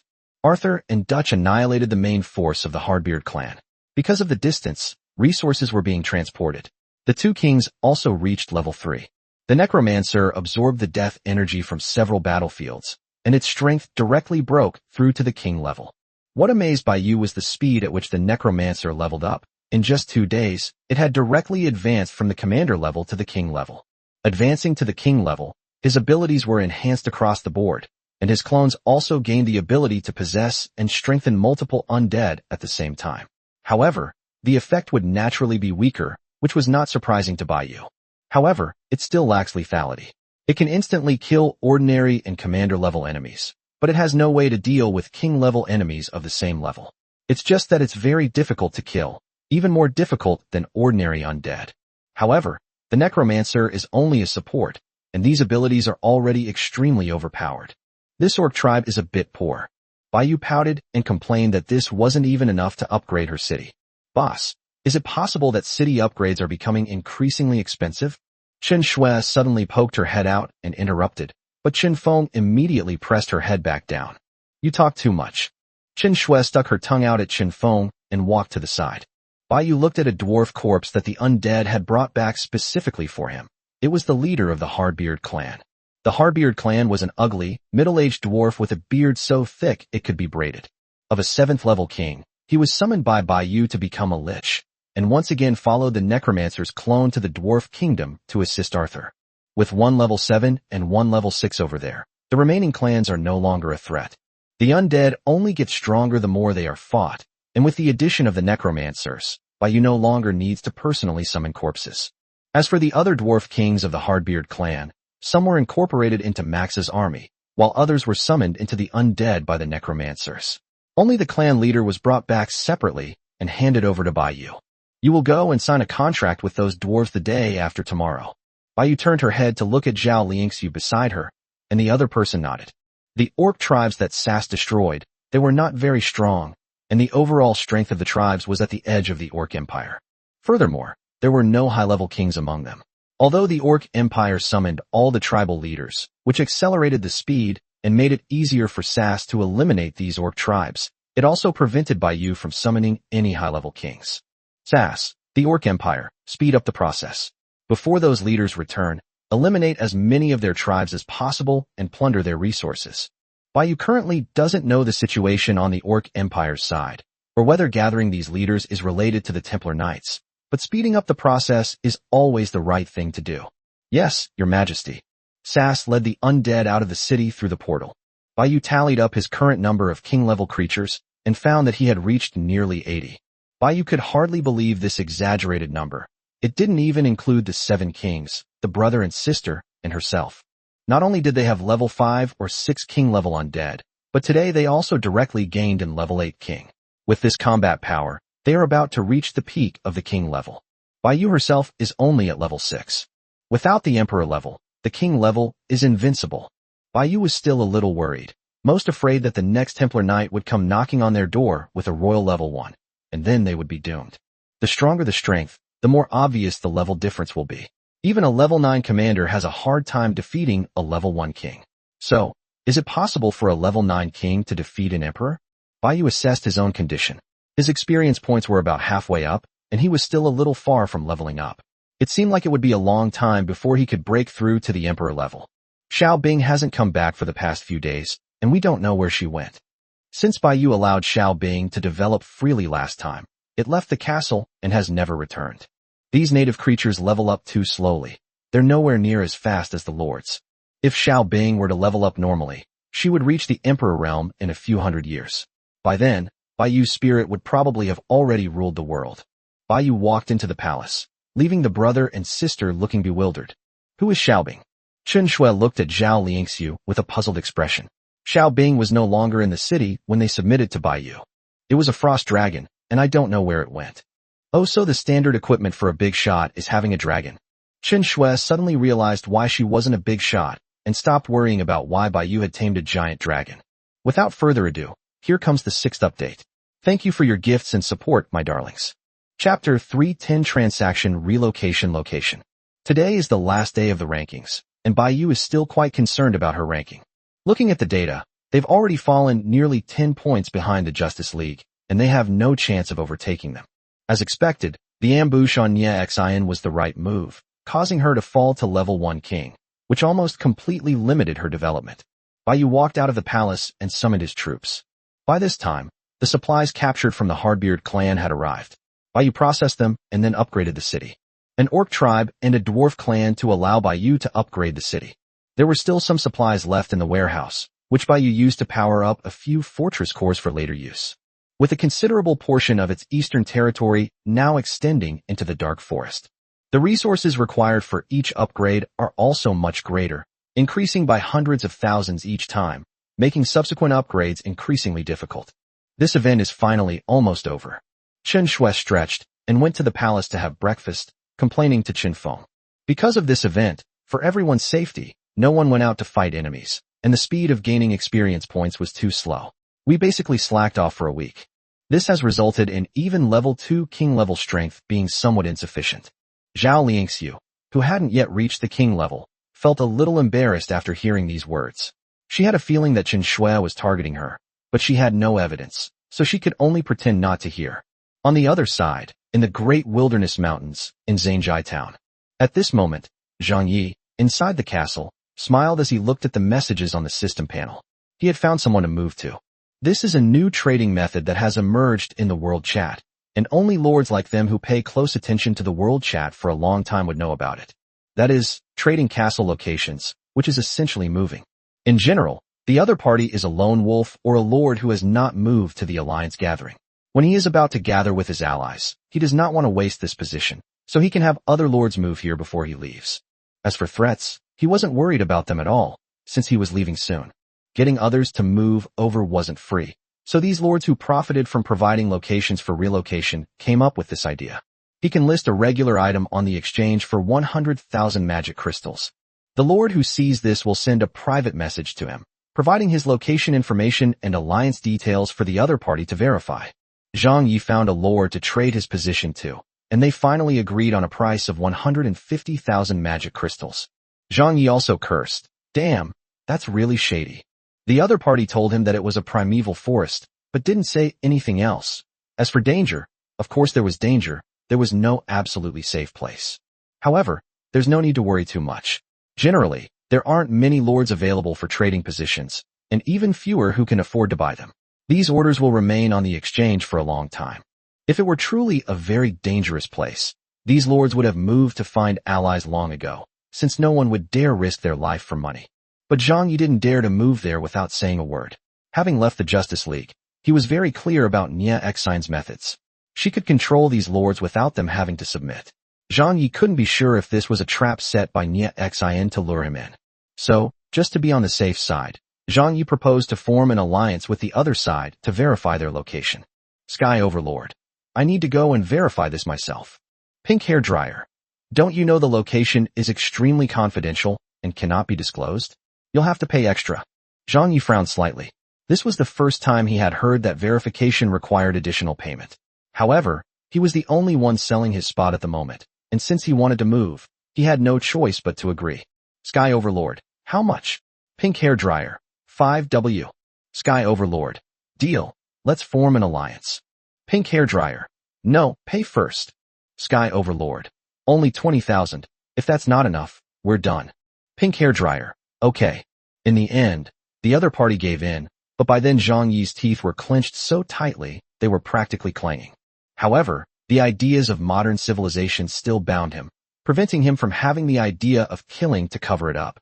He sent the 20,000 magic crystals without hesitation. As for cheating him, 20,000 magic crystals is no big deal. Besides, the family was moving away anyway, so there's no need to give up so much money.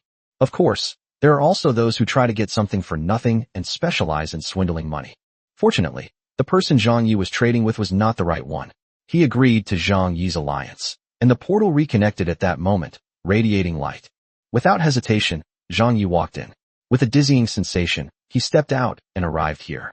Zhang Yi immediately became alert, worried that Nia Xian might be lying in ambush, but he quickly realized he was overthinking it. There was only a lewd-looking Indian man waiting for him opposite him. It was clear that he was very happy to have received Zhang Yi's money. When Zhang Yi arrived outside the portal, he was instantly stunned by the surrounding scenery. The sky is green, covered by a canopy of leaves. Sunlight shines through the gaps between the leaves, creating the dingle effect. All around were enormous ancient trees hundreds of meters tall. The trunk of one of these trees was even wider than the entire territory of the town. The town, located at the base of the tree, appeared so small. Zhang Yi had never seen such a big and thick tree before. Even a giant dragon flying among them would likely be mistaken for a small bird. This sight deeply shocked Zhang Yi. This was indeed a primeval forest, but I never imagined it was a primeval forest magnified dozens of times. Sir, what is the view like around us? Looking at Zhang Yi's shocked expression, Asan inwardly mocked him as a country bumpkin who had never seen the world, but still spoke politely to his important client. Zhang Yi snapped out of his daze when he heard the other person's question. Such a vast primeval forest, how could it not be dangerous inside? Zhang Yi dared not imagine what kind of creatures could live here. Providing information also comes with a fee. After all, I risked my life to find out this information through trial and error. Asan answered Zhang Yi as if it were the most natural thing in the world. However, considering your great fondness for this place, I can offer you a discount. I will only charge you 5,000 magic crystals, and the information will be given to you as a gift. There will be no credit. As he spoke, Asan reached out his hand to Zhang Yi, determined not to let this sucker get away. Zhang Yi cursed inwardly. 5,000 magic crystals, and you're offering a discount. The intelligence here is indeed very important. In order to gain Bai Yu's favor, what is this little bit of money? He's willing to risk it all. Thinking this, Zhang Yi immediately traded another 5,000 magic crystals to Asan. Upon receiving the magic crystals, the other party smiled. Chapter 3: 11 Freebies with Gifts. The creatures living here are a type of dragon, a giant creature. They mostly feed on grass, are gentle in nature, and pose little danger. However, we must also be wary of carnivorous dragons. They are ferocious by nature and prey on herbivorous dragons, making them very dangerous. However, we are not even worth a bite to them, and they rarely pay us any attention. As for strength, most of these low-level adult dragons are between the king and king levels. They are not very intelligent and do not have a domain, but in return they have thick skin and terrifying destructive power. Overall, they are stronger than ordinary king-level dragons. As for highly intelligent wyverns, I suspect they exist, but I haven't seen any yet, and I don't know any specific information. Asan didn't just take the money and leave without doing anything. He told Zhang Yi all the information he knew about the surrounding area. As for whether he kept anything hidden, that's unknown. Most of these terrestrial dragons cannot fly, just as Zhang Yi predicted. The creatures living in this vast primeval forest must also be giants. Some of the sub-dragons that can walk upright can even reach a size of 50 meters, which is roughly equivalent to that of an adult dragon. However, their strength is far inferior to that of dragons, but they still have dragon blood in their bodies, so there is no doubt that they are stronger than ordinary creatures. Yelong. Zhang Yi didn't know if this was fate. His unit was a dragon, but he never expected to come to a primeval forest full of wyverns. Seeing Zhang Yi deep in thought, Asan thought the other party had backed down and immediately panicked. This was his big client, after all. Your Excellency need not be alarmed. I have lived here for more than 10 days and have seen quite a few dragons, and they are still safe and sound, aren't they? No, I like it very much. Call. Asan also breathed a sigh of relief. Then there's no time to lose, please move in immediately. Asan looked delighted and began urging Zhang Yi on. No rush, I need to observe for a while longer. Zhang Yi was still somewhat uneasy. He had to be extremely cautious. Upon reaching the outskirts of town, all that could be seen was an endless expanse of giant trees. Zhang Yi surveyed the surrounding area. Upon seeing this, Asan frowned slightly, not expecting this sucker to be so cautious. After checking his surroundings and finding nothing wrong, Zhang Yi returned to town and closed his eyes under the watchful eye of Asan. An invisible dragon sense enveloped the entire town. Although it couldn't ward off evil or bring good fortune like Nia Xian's angelic sense, it was still very simple to detect whether there was any life around. After a moment, Zhang Yi opened his eyes.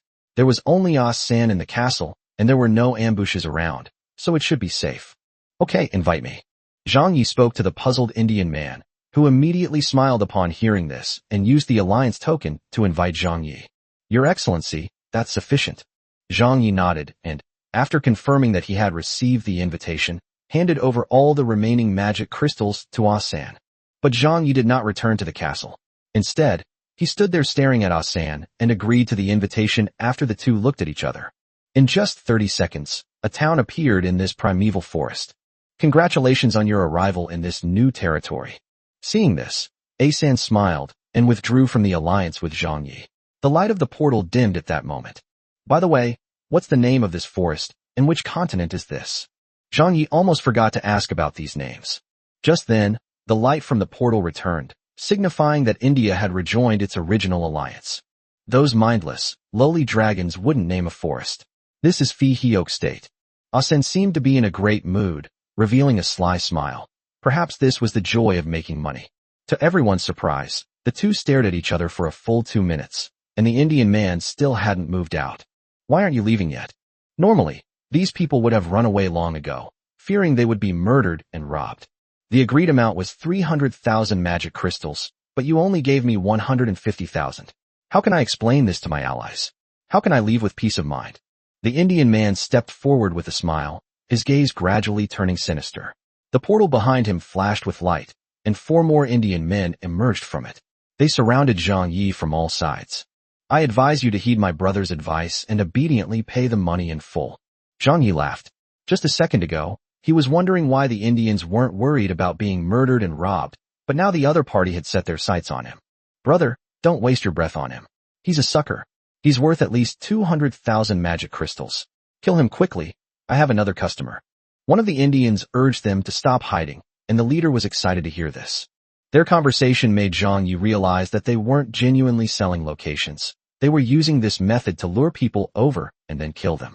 Judging from their behavior, they had probably killed countless people already. The 5 men each took out an identical magic wand and began chanting spells, unaware that they had mistakenly robbed the wrong person, Zhang Yi. Although Zhang Yi was not quite up to par with lords like Bai Yu, Nia Xian, and Du Yang, he was still a top-tier lord, not someone a few lackeys could handle. I wanted to be an honest person, but you actually tried to rob me.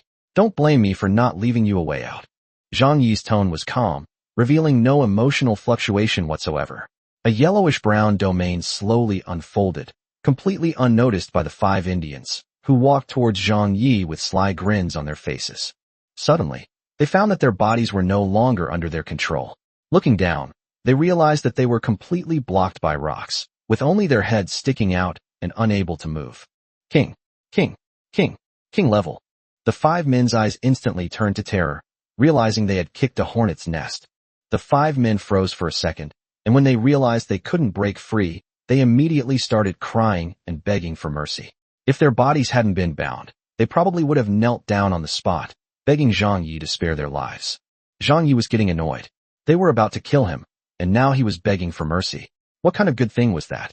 There's a saying in the East, If you walk by the river often, you're bound to get your shoes wet. I'll share that with you. Zhang Yi moved his fingers, and the sand and dust on the ground immediately transformed into a sharp, flying blade that sliced open the necks of the 5 people. Blood gushed out. The noise of the 5 people grew quieter, and the castle began to shake. 5 commanders level officers, I don't know what you're pretending for. Zhang Yi spat out, his face full of disdain. He could have lived, but he chose to court death. The system then began to clear the resources of the 5-person alliance, and Zhang Yi returned to his castle to await the reward settlement. 500,000 magic crystals.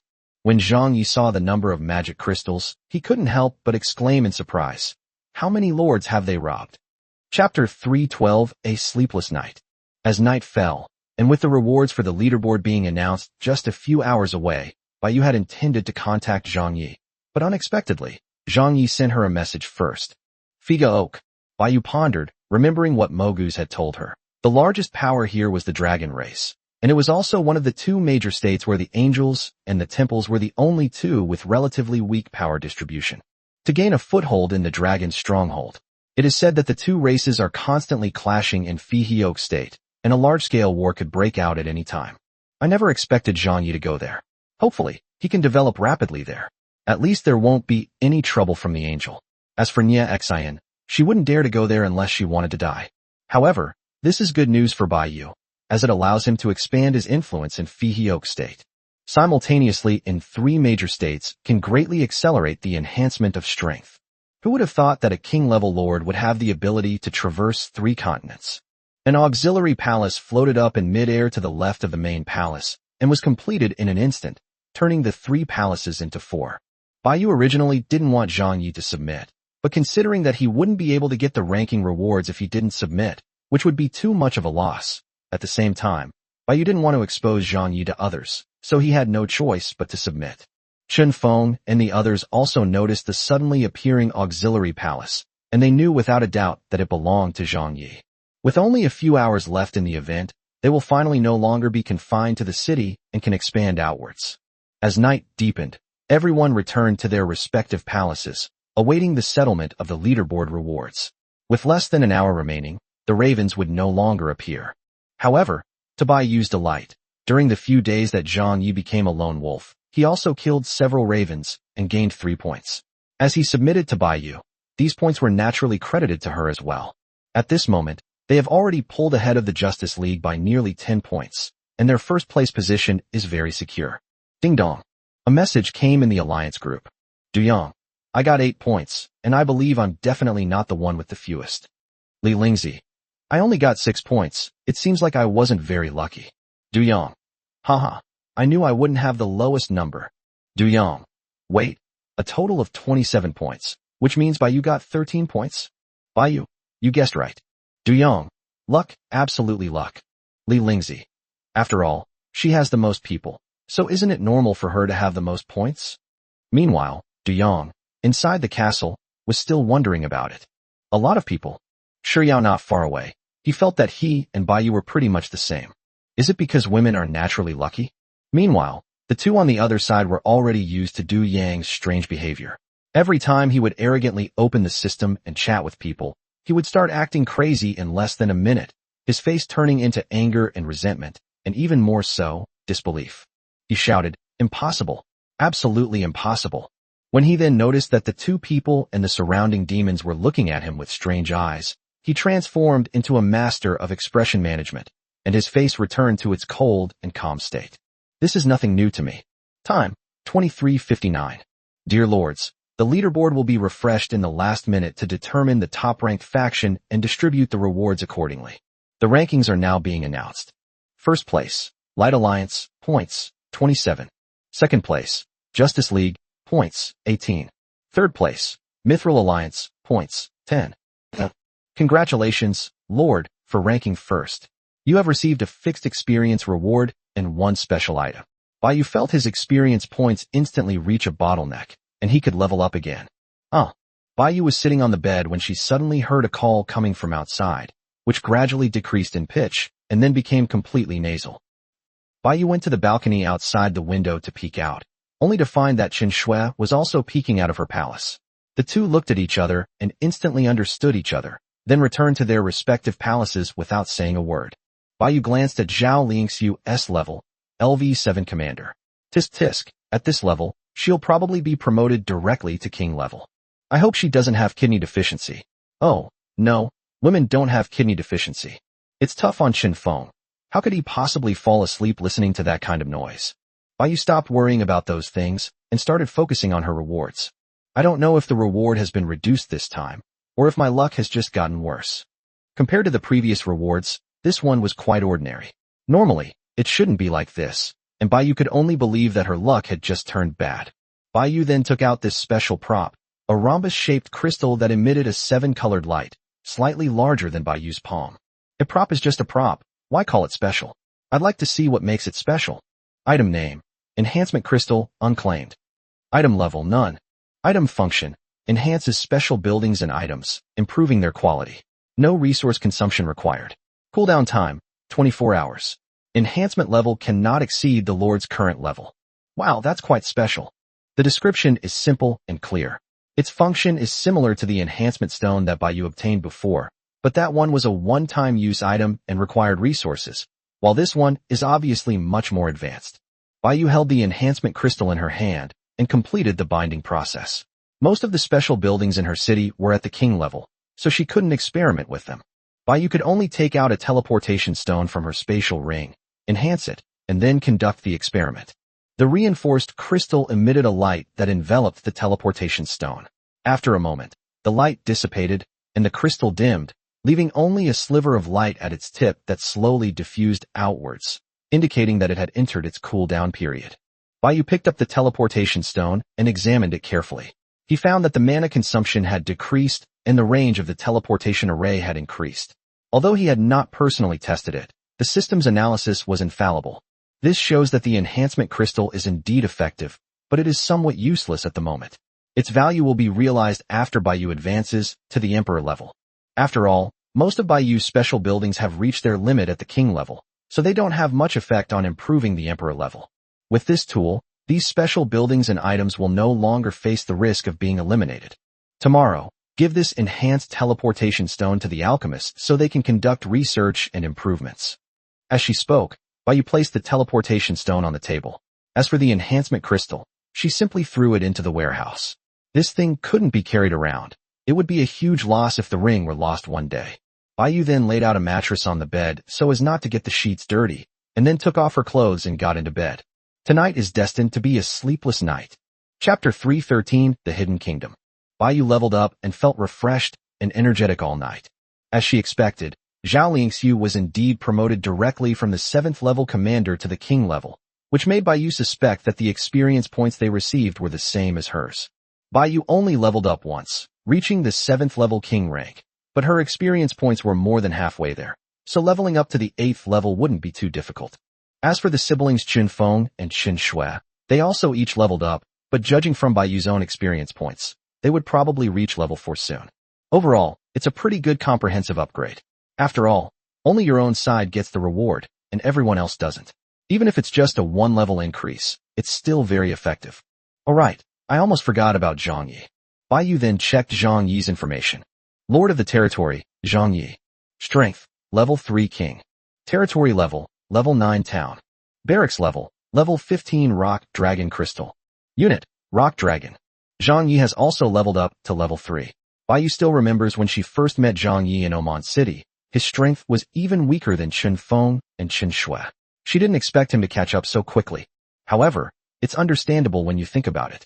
Zhang Yi's elimination of 2 races allowed him to level up to level 2, and with the system's reward, he advanced to level 3. That's good. Now everyone has been promoted to the king level. Lingxiu with a strange expression, and occasionally chuckling to herself. This made Zhao Lingxiu blush. Of course, she knew what Qin Shui was laughing at, but it also made Qin Feng a little embarrassed, so he tapped his ignorant little sister on the head. It hurts. Qin Shui covered her head with both hands and ran to a seat far away from Qin Feng, determined not to sit next to him again. Seeing that Qin Shui had changed her clothes and looked like a pure and lovely girl next door, and looking at Zhao Lingxiu, she wasn't wearing her black stockings anymore, which were probably already dirty. It wasn't that Bai Yu was biased and didn't want to give Zhao Lingxiu clothes to wear. It was just that her height and measurements were completely unsuitable, and the clothes didn't fit her at all. The four of them sat together in the restaurant eating breakfast, but the atmosphere was strangely quiet. Zhao Lingxiu awkwardly dug her toes out of the three-bedroom apartment and was definitely not going to speak. Chen Shui was still angry with Chen Feng and ate her breakfast in a huff, remaining silent. As for Chen Feng, since everyone here is a girl, he rarely talks about trivial matters except for serious business. Bai Yu spoke first, breaking the silence. The event is over. Remember the arrangements? After breakfast, get moving. After breakfast, Zhao Lingxiu left the palace first and headed to her town. She has already selected new managers in the town to oversee the dwarves' resource extraction, equipment crafting, and so on, so she no longer needs to worry about anything and has become a hands-off manager. But after not returning for several days, she also needed to check the progress of the material mining and the consumption in various aspects, organize it, and reorganize the workers. After dealing with matters in the town, she traveled to Oman City through the Undead Fortress. The Undead, who had already received orders, sent Zhao Lingxiu to the front lines. This is another powerful support ability of the Necromancer. Its clones are interconnected, so Bai Yu's orders can be quickly transmitted, whether on the battlefield or anywhere else, which is very convenient. This also eliminates intelligence delays for Bai Yu, allowing him to receive real-time information from various battlefields and make it easier to respond. Boss, are we heading north? No, there's no rush. We're currently gathering intelligence over there and have discovered a few races, but they're too weak. We need to continue north. It's too far. First, we went to the Dark Forest.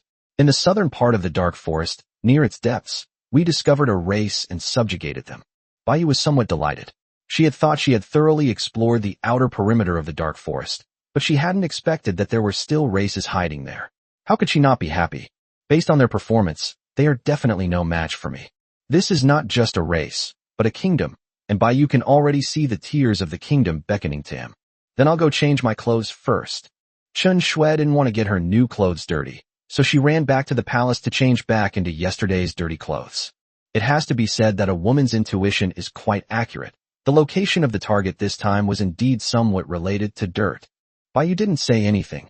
After all, there was no rush, and the kingdom's position was not going to be lost. As Bai Yu's city gradually expands, it is slowly encroaching on the Dark Forest, and the one inside shows no reaction, indicating that its attitude towards Bai Yu is at least friendly. Therefore, Bai Yu became bolder. Although she had countless undead, as a king, it would be laughable to be afraid of death after having a life link. Most importantly, there are no more undead available in the city, and this intelligence is accurate, so there is absolutely no chance of failure and no danger whatsoever.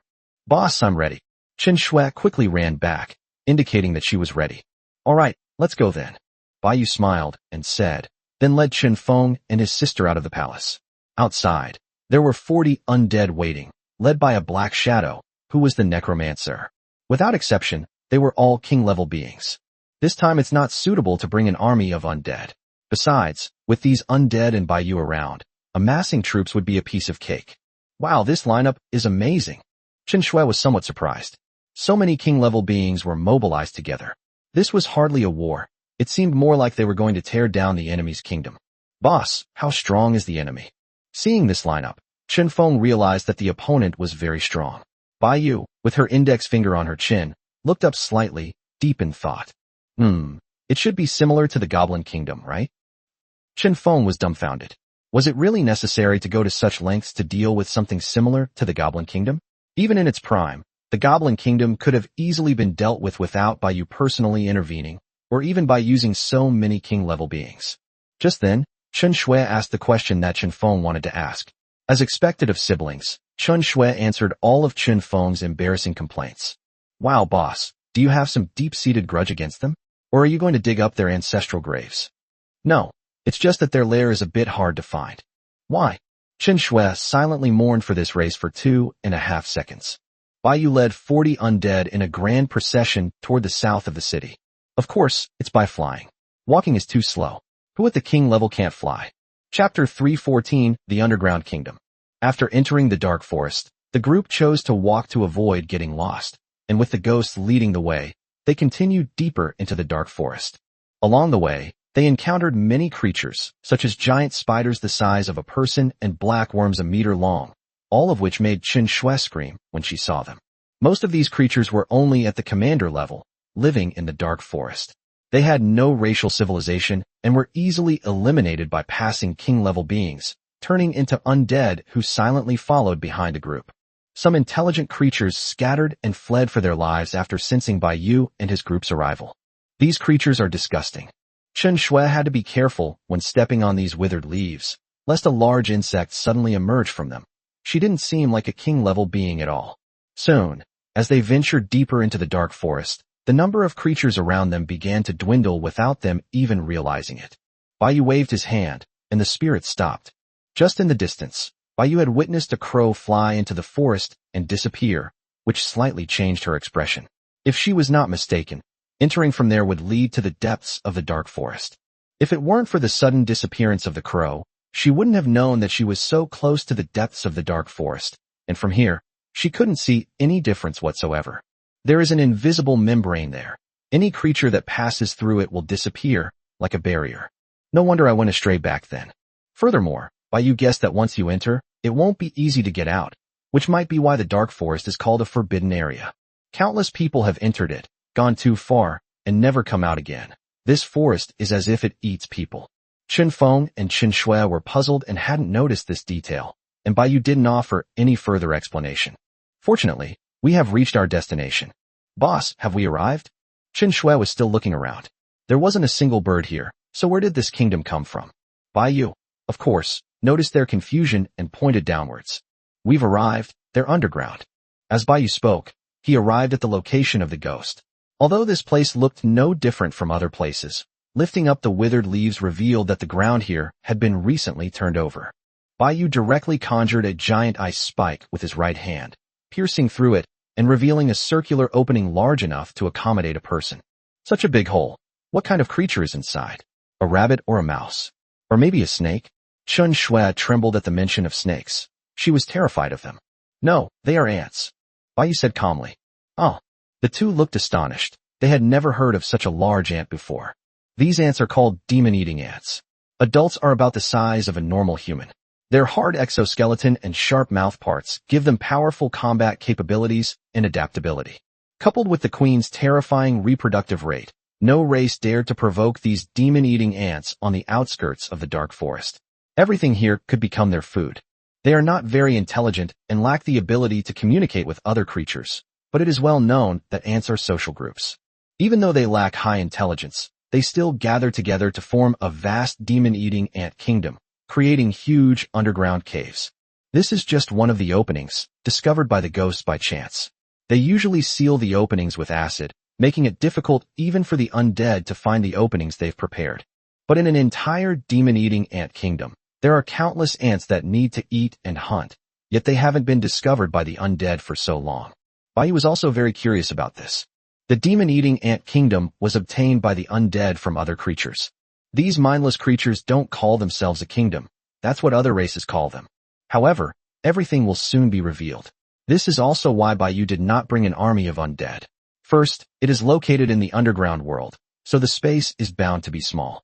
Second, the number of these ants is definitely enough, so there is no need to worry about a shortage of undead. Chen Shui and Chen Feng also came to Bai Yu's side, looking down at the bottomless cave entrance. It was pitch black inside, seemingly without end. Around the entrance was a muddy mixture of green acid and soil, which was not only disgusting, but also smelly. However, he has now been frozen by Bai Yu. Let's go. Bai Yu said something, and Chen Shui was still a little nervous, but not too afraid. She was about to jump down without saying a word, but Bai Yu grabbed her. What's the rush? Let the undead go down first. Hey. Chen Shui scratched her head somewhat awkwardly. The undead, unaffected by the darkness, saw everything clearly and jumped down towards the cave entrance. Fortunately, Bai Yu had only brought small undead this time. Otherwise, they wouldn't have been able to get into the cave. Following them were Chen Feng and Chen Shui, with Bai Yu bringing up the rear. The three of them, along with 40 undead, entered the room. This is a curved opening that goes straight down, like a slide. At the bottom of the cave entrance was a slightly larger platform where the undead gathered. Chen Feng was able to land steadily, but Chen Shui behind him fell down and knocked him to the ground. It hurts. Chen Shui touched her head and stood up. Hey, Chen Feng, what are you doing down there? Chen Feng stood up with a dark expression, dusted himself off, and then conjured a ball of light in his palm to illuminate the area. Bai slowly floated in through the cave entrance at the back. This circular platform has dozens of openings around it, leading to unknown places, making it like a maze. Bai had long anticipated this situation. Ant nests are intricate and complex, and only by recognizing the scent of their companions can they avoid getting lost. These openings are very small, requiring you to bend over to enter, which is quite troublesome. But it doesn't matter, Bai isn't here to play in a maze. There are enemies at every entrance to this cave, so Bai doesn't need to scout. He can just storm in. Attack. Necromancer, go scout ahead. At Bai's command, the 11 cave entrances were divided into 10 groups, with 4 king-level monsters at each entrance, which was more than enough. The undead created 11 clones, which transformed into black shadows and entered the cave entrance. Bai led the brother and sister into the last remaining cave entrance. The necromancer led the way, followed by Chen Feng holding a ball of light for illumination, and then Chen Shui and Bai. Since they had to walk with their backs bent, Chen Feng, being a gentleman, took the lead without saying a word. This hole is too small. It's even difficult to turn around. Chen Shui couldn't help but complain. But at the very back, Bai, whose left eye was flashing blue, suddenly sensed something. A barrier appeared directly in front of Chen Feng, followed by a ripple. A terrifying power of ice surged forth instantly, freezing everything around the cave entrance and moving forward. A giant ice sculpture of an ant appeared in front of Chen Feng. They can become invisible. Chapter 315, Reaching the Deepest Point. So that explains why the undead couldn't find these ants, and why there were no ants guarding the entrance to the hole. They could turn invisible. However, even if they can hide, they cannot conceal their life activities and will still be discovered. Having reached this point means they have been discovered by the ants, and the ants have begun their counterattack. Chen Feng shot a laser beam from his finger, piercing through the demon-eating ant. Green juice splattered out, corroding the surrounding ice and emitting white smoke. Their blood is highly corrosive. Chen Feng reminded him, and then Bai summoned the demon-eating ant into a skeleton, which blocked Chen Feng's path and cleared a way forward. The undead had flown to the end of the cave entrance, where it found itself at a fork in the road, and it sensed many unseen, invisible life forms around it. The undead waited quietly for Bai's arrival. Suddenly, ice shot out from the cave entrance behind them, instantly freezing everything around them. The invisible demon-eating ants were also frozen and revealed. Soon, Bai and the others came out. It was a little higher here, so they could barely stand up. Only Chen Feng had to keep his head down. The height of the cave entrance was only suitable for Bai and Chen Shui. The frozen demon-eating ants, turning them into undead who then entered the other cave entrances. The undead also possessed the strongest commander-level undead among them. Your Majesty, please wait here for a moment. I will proceed with the exploration. As he spoke, the undead transformed into several clones and entered the cave entrance separately. Bai and the other two were no longer in a hurry and quietly waited in the dark and damp cave. The undead are flying spirits. Without a physical form, they can ignore all obstacles and fly at extremely high speeds within the cave entrance. Whenever they encounter a cave entrance, they split into multiple copies. Even the massive underground caverns of the demon-eating ants can be completely explored given enough time. Nearly half an hour passed before the undead returned and possessed the dead. Your Majesty, your subordinate has explored and found that this area is currently on the outskirts. Deep within it lies a huge underground space where the queen ant and the king ant reside. There are many demon-eating ants there, as well as several king-level auras. They must have sensed the intrusion, as these demon-eating ants have all stopped what they are doing and are converging on that place. Alright, lead all the king-level beings to assemble there. Bai immediately gave the order, as the underground cave was unbearably uncomfortable and she didn't want to stay any longer. The undead in the various caves conveyed Bai's command to all the king-level beings. Without exception, they all followed the correct path and converged on the center of the demon-eating ant kingdom under the guidance of the undead. We'll fly. This time I'll lead the way. Bai made a decisive decision and wasted no more time. The undead led the way, while Bai entered the cave entrance and flew forward in a low, ground-hugging posture. His frost domain instantly expanded, turning everything in its path into solid ice, radiating a chilling aura. This eliminates the possibility of any hidden demon-eating ants lurking within. Chen Feng and Chen Shui quickly followed. Chen Feng transformed into a light element, becoming a golden stream of light that illuminated the entire cave entrance as he chased after Bai. Chen Shui, at the very back, transformed into a cloud of black mist and followed closely behind. As elemental lords, flying is nothing to them. They could already fly even before reaching the king level. It has to be said that even Baiyu was somewhat surprised by the complexity of this cave. There were just too many branching paths inside, making it easy to get lost. Even relying on the undead army to explore it would probably take a very long time. It's hard to believe that these low-intelligence ants could distinguish them so easily. New Y ants could recognize their own burrows. Deep inside the cave, in a vast plaza, thousands upon thousands of demon-eating ants had gathered, crawling back and forth. The ants' appearance is composed of eerie red and black lines. Their mouthparts are like giant pincers covered with sharp serrations, and corrosive green saliva drips from their mouths, merging with the earth. Their antennae trembled back and forth, as if conveying some kind of message, and then their huge mouthparts began to clang. At the edge of this flat and wide underground plaza, there are two caves, one large and one small, which are the caves of the Ant King and Queen. Knowing that the enemy was coming, the Ant King and Queen were mass-producing troops. Although they didn't know what the purpose of the newly hatched demon-eating ants was, the demon-eating worker ants were still diligently handling these newly laid eggs and placing them in the hatching burrow.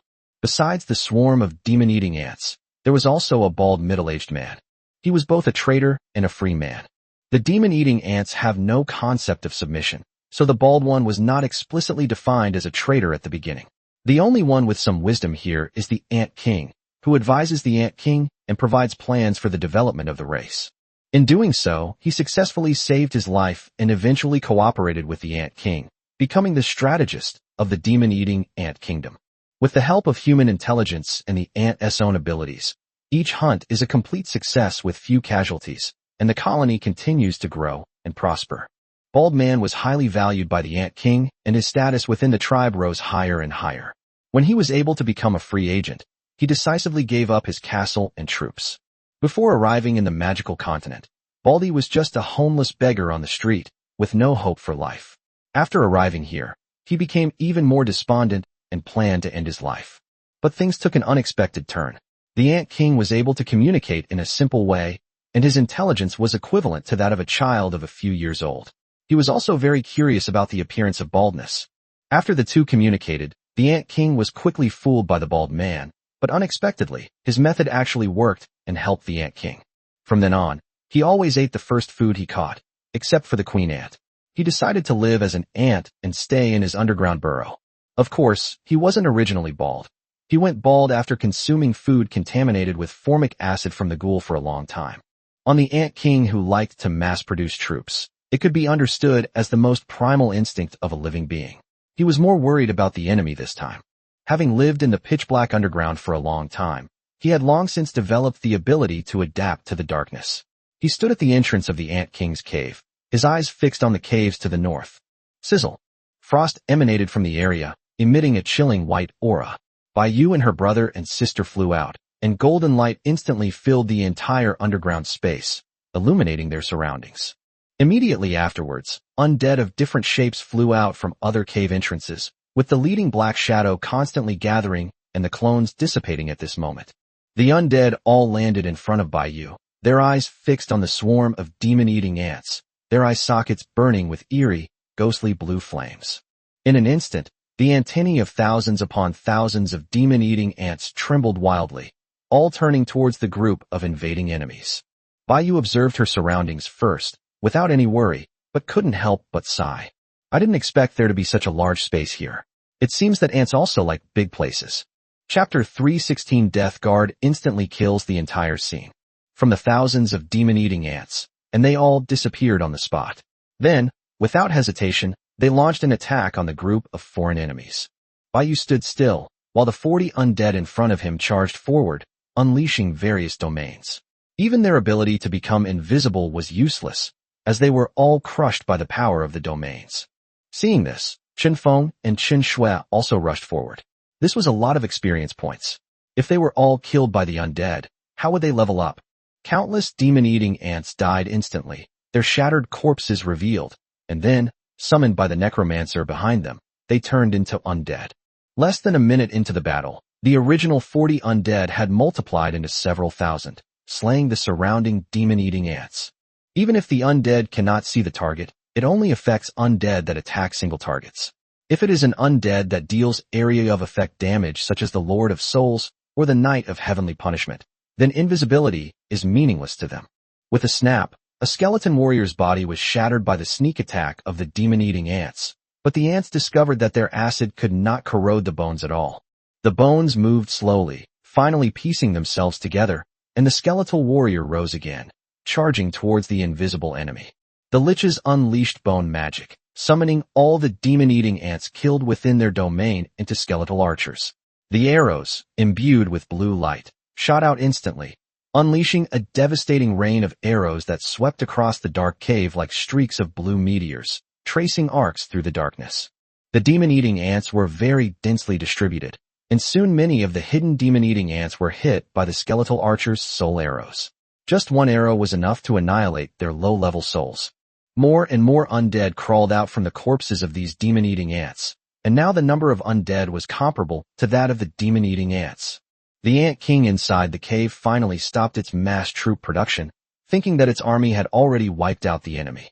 However, when the Ant King came outside the cave to check its spoils, it found that the undead were about to reach its cave entrance. Its biological instincts told it that the enemy was very powerful, and its black compound eyes immediately spotted the white figure leisurely playing with its hair at the very back of the undead army. It knew very well that this was the king of these enemies, a human just like the bald man. It must have been the bald man who lured her here. Those who are not of our kind must have different intentions. The Ant King was furious and turned around to settle the score with the bald man. The bald man was terrified. He had never seen such a horrifying scene before. Had the lords outside developed such power? Seeing the Ant Queen approaching him, he saw a glimmer of hope as if grasping at a straw. All he had to do was persuade the Ant Queen to run away. With so many ants dragging her along, there was bound to be a chance to escape. But the bald man was, after all, human, and had no idea how to read the expression of an ant. Being weak, he couldn't sense the Ant King's murderous aura and thought the Ant King had come to ask him for a solution. The bald man saw a huge mouth rapidly enlarging in his field of vision before he lost consciousness. Click. The sound of bones breaking could be heard as the Ant King devoured him completely. Immediately afterwards, a green light enveloped its entire body, and at that moment its body underwent a strange change after eating the bald man. The Ant King, which originally crawled on 6 limbs, began to degenerate its 2 middle legs. Its hind legs became huge and powerful, its forelegs became slender and had distinct joints, and its huge abdominal segments began to shrink, making its whole body more coordinated and symmetrical. Finally, the crawling Ant King actually stood up on its 2 hind legs, and its forelimbs transformed into human arms. It actually evolved into a human form. The Ant King looked at its new body with a puzzled expression, and for the first time, a human-like expression appeared on its face, revealing its confusion. Kill! The Ant King roared and actually spoke human language. Demon-eating ants guarding the king and queen all had wings. They flapped their wings and flew away, entering a state of invisibility in the air, and charged towards the undead army. Baiyu was stunned. She had heard the Ant King's roar, and although she could understand its meaning, she was certain that it was not a human-esque voice. She had already flown into the air and was looking at the Ant King, where she naturally saw the Ant King in human form. A humanoid monster? At this moment, Baiyu could no longer tell that this was the Ant King, but judging from its ability to command these ants, she could tell that this thing was no ordinary creature. Suddenly, Baiyu sensed something, and a ripple of ice shot out, instantly freezing all the demon-eating ants in the air, causing them to fall to the ground. Kill the ant that stood up. At Baiyu's command, the swarm of ants had no effect on her. Immediately afterwards, a black figure flew into the sky below and charged towards the Ant King. Countless demon-eating ants immediately rushed forward to stop the undead and protect their king. Scythe, burning with black flames, was swung out instantly, forming a black blade of light that killed them in a flash. These demon-eating ants. There was a level 1 king-level demon-eating ant that was easily killed by this undead. The king-level devouring ants lack a domain, making them inherently weaker than ordinary king-level beings, let alone when facing a death guard of level 8. The power of this undead even terrified the Ant King, but it also excited it greatly. If it devoured the undead, perhaps some special changes would occur. Most of the king-level warriors who were fighting the undead army turned their attention to the death guards, intending to eliminate them. However, These low-intelligence ants clearly underestimated the strength of the Death Guard. Sometimes, it is not necessarily by sheer numbers that one can defeat an enemy stronger than oneself. Several invisible chains shot out and pierced into the bodies of these ants. Immediately afterwards, their own phantom images appeared behind them, which were their souls. Meanwhile, the demon-eating ants were completely unaware that there was no danger, so they continued to attack the Death Guard in front of them. But when they reached the Grim Reaper's guards, it turned into a black mist and disappeared. The black mist danced in the air and then condensed, eventually forming a giant scythe of death. The scythe swung through the air, instantly annihilating all the souls hooked out by the chains. In an instant, the figure of the Death Guard reappeared, and all the demon-eating ants perished. The scythe shot out, and the chains behind it made a chilling sound. The Ant King was taken aback and nimbly leaped backward to dodge the attack of the Death Guard. Even the Ant King was unsettled. So many demon-eating Ant Kings had been instantly killed by a single skill from the opponent. It could sense that the enemy before it was extremely powerful. The Ant King looked into the distance again, where the white figure remained nonchalant and relaxed, indicating that this was also a formidable enemy. Chapter 3:17 Conquest Rewards. The Ant King acted decisively, raising a cloud of acidic mist that spread around the area, blocking the advance of the Death Guards. The Ant King's attack differs from the acid attacks of other demon-eating ants. It inflicts soul damage. The Death Guard watched as the Ant King ran into the cave, but didn't rush to chase after him, because in its perception, it was a dead end, and it wasn't worried that the Ant King would escape. Even the Ant King himself didn't know what was going on. After learning that he could evolve, instead of choosing to run away immediately when faced with such a powerful enemy, he was eager to try and devour the other party. However, the opponent was too strong. To devour it, the opponent would need to increase its strength. The surrounding area had already been cleared by the Death Guards, and there was no target for it to eat. Therefore, the King Ant set his sights on the Queen Ant. The Queen Ant is merely a tool for mass-producing troops. It can be said that her enormous body has almost no combat power other than eating, so her strength is only at the commander level. However, as a Queen Ant, she also has her own special abilities. Soon, a scream came from the cave entrance, and the surrounding demon-eating ants were thrown into chaos. They wanted to rush back to help, but they found that the one who came out of the cave was actually the Ant Queen. The King Ant killed the Queen Ant. This left the swarm of demon-eating ants completely bewildered and unsure of what to do. The Ant King, however, showed no concern for the chaotic demon-eating ants, as they were already nearly wiped out, and the king no longer cared about them. It was simply enjoying the newfound power it had gained, and when it faced the Death Guard again, its confidence had greatly increased. As the poisonous fog dissipated, the Ant King's powerful hind legs shattered the ground, and a green energy ball condensed in his right hand, hurtling towards the Death Guard in the sky. Boom! A burst of energy carrying a green, corrosive aura exploded instantly, but it was easily blocked by a black barrier erected by the Death Guard. The Ant King looked terrified. This was not what it had imagined. A sharp, black blade flashed, severing half of the Ant King's shoulder, causing green sap to gush out. A black ripple erupted, instantly knocking the Ant King to the ground, creating a deep crater, and the entire underground cavern trembled at that moment. The Ant King thought that his greatly increased strength gave him the ability to feign injury against his opponent, but he never expected that he would be almost killed instantly in just one exchange, without even touching his opponent. The wound on the fallen Ant King began to wriggle, and its body quickly regenerated, though its green face now appeared rather pale. Before the Ant King could stand up again, countless chains bound him. The Ant King struggled desperately, but to no avail. He could only let the Death Guard pull him slowly into the air by the chains.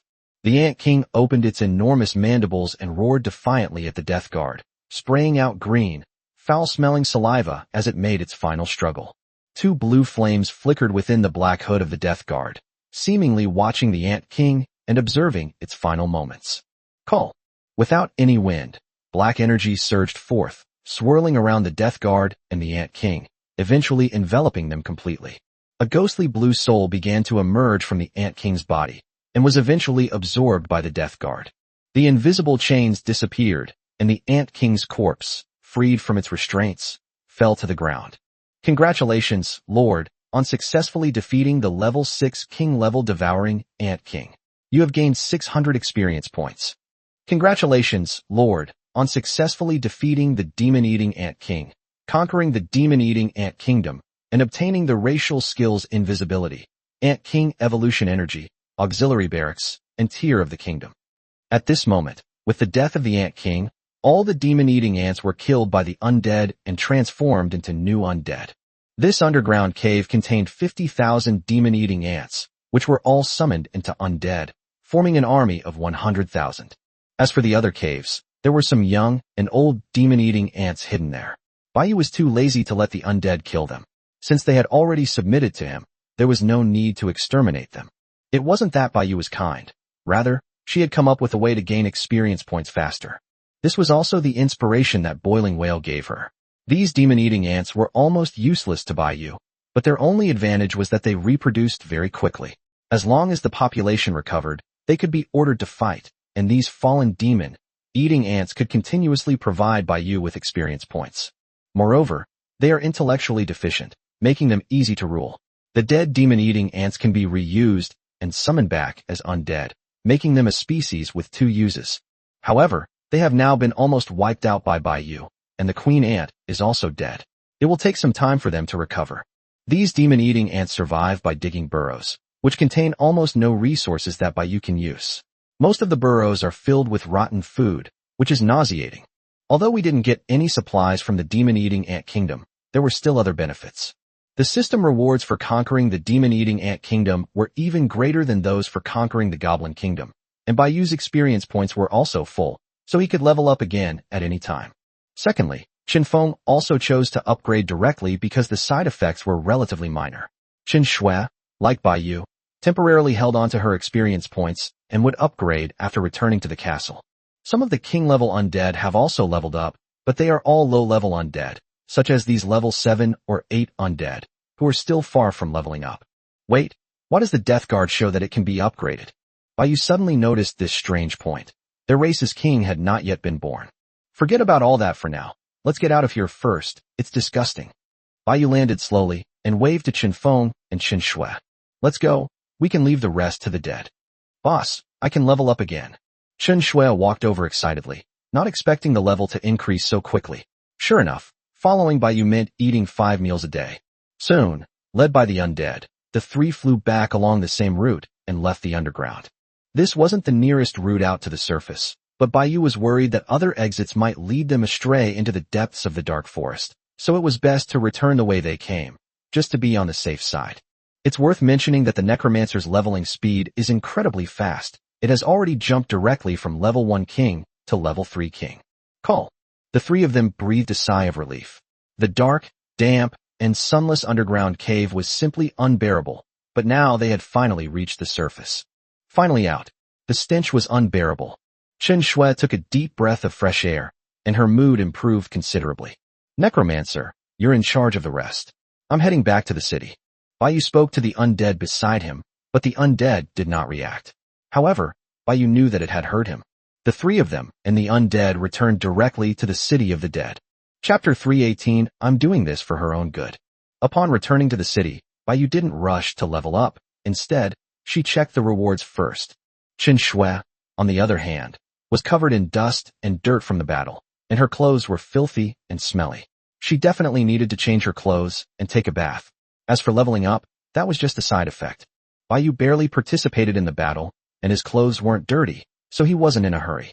She first took out the kingdom tier from the devouring ant kingdom, then absorbed it, increasing her progress by 2 points. Kingdom tiers upgrade progress, 6/100. This led Baiyu to discover a pattern. Tiers of the race add 1 point, while tiers of the kingdom add 2 points. I wonder if it has anything to do with the strength of the race. Baiyu pondered. After all, the demon-eating ant kingdom and the goblin kingdom could be said to be the weakest kingdoms. Their kingdom tiers added 2 points, so surely the powerful race kingdoms could only add 2 points as well, right? Next came the auxiliary barracks obtained from conquering races. Although Baiyu disliked these disgusting demon-eating ants, adhering to the principle of not wasting anything, Baiyu directly built the auxiliary barracks within the Twin Cities. To the goblins' auxiliary barracks, they are automatically summoned and are 1 level lower than Baiyu. However, the maximum level of these demon-eating ants is only king level, making them pure cannon fodder. Then there's the racial skill Baiyu acquired, the invisibility ability of those demon-eating ants. Thankfully, it wasn't their foul-smelling saliva, otherwise she would never have learned it. Baiyu activated her skill, a transparent ripple spread out, and her body instantly disappeared. Baiyu looked down and couldn't see her legs and arms, but she could clearly sense their presence. She took out a sickle, which was also invisible in her hand. Baiyu was somewhat delighted, but further experiments were still needed. She put away her sickle and walked up to Chen Feng, placing her hand on his shoulder. Chen Feng noticed it instantly, but just as he was about to react, he found that his body had become transparent and completely disappeared. Boss, the system rewarded you with the demon-eating ant skill? Chen Feng instantly realized that this was the city of the dead, which was perfectly safe. The only person who could have done this was Baiyu. If it were Chen Shui, Chen Feng guessed she would most likely secretly kick him in the back. That's right, it seems this skill is pretty good. It can even make people invisible. As they spoke, Baiyu and Chen Feng appeared. Invisibility and teleportation are essential for a surprise attack, making it an extremely powerful skill for the sixth player. Next up is the strangest reward, called Ant King Evolution Energy. Baiyu had no idea what it was just by looking at the name, so she had to use the system to find out. Baiyu took out this ball of red and black energy, and Chen Feng looked over curiously from the side. Could this be something that allows someone to absorb it and gain the ability to devour and evolve? Chen Feng saw the name of this energy and shared his guess. Evolve? That would turn you into a monster. I think being a magician is better. If Chen Feng's guess is true, Baiyu doesn't want this thing. Name: Ant King Evolution Energy. Effect: after consuming the target's flesh and blood, gain evolutionary abilities and racial traits such as the target's skills. The enhancement lasts for 1 hour, and each evolution permanently increases the attribute value by 1 point. Note: consuming different types of flesh and blood can extend the enhancement time, but the side effects are cumulative. Side effects: paralysis and weakness, becoming completely at the mercy of others. Is it ready for immediate absorption? Without hesitation, Baiyu clicked on the system screen and chose to decline. I really shouldn't have had too many illusions about the demon-eating ant, which is at the king level. What kind of ridiculous abilities does it have? It's disgusting. Stunned by this side effect, in particular, each time you absorb an enhancement, you can permanently increase 1 attribute value. It seems overpowered, but it's actually incredibly useless. It adds 1 point in total, not 1 point for each attribute. Baiyu now gains at least 30 attribute points per level, which is barely enough to feed a beggar. The worst part is that you have to eat disgusting things and then turn into a monster. Who would like that ability? Baiyu immediately handed it to Chen Feng, who was so frightened that he quickly stepped back. Clearly, he also looked down on the item and scoffed at it. Just then, Chen Shui, dressed in new clothes, walked over looking refreshed and with a rosy complexion. I've got something good for you.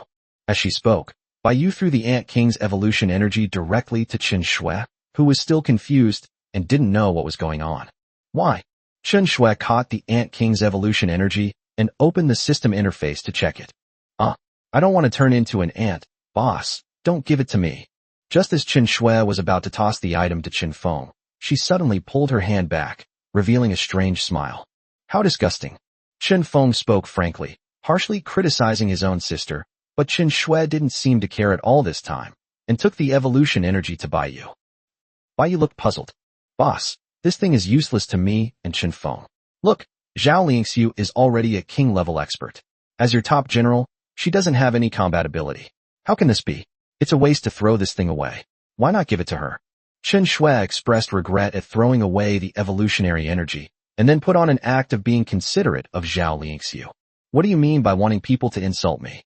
Chen Feng crossed his arms, glared at Chen Shui, then turned his head to the side, acting as if it were none of his business. It's still the same old story. Baiyu thought about it and realized that this thing was only suitable for Zhao Lingxiu, since her potential was the lowest among them. Without any special opportunities, the emperor rank might be the limit. Baiyu was also thinking of her. After all, only by being strong can one protect oneself. Although Chen Shui was secretly hoping to make Zhao Lingxiu look bad, she wasn't a bad person at heart and was still thinking of Baiyu's best interests. Anyway, it's not like I'm the one absorbing it. Baiyu readily agreed, but it also depended on whether Zhao Lingxiu agreed. If she didn't want to improve herself, she would fall behind Baiyu and eventually be eliminated. Seeing that Baiyu agreed, Chen Shui smiled even more happily. Gloat. Chen Feng interjected, but Chen Shui immediately retorted, saying that Chen Feng didn't understand anything. What? I'm doing this for her own good.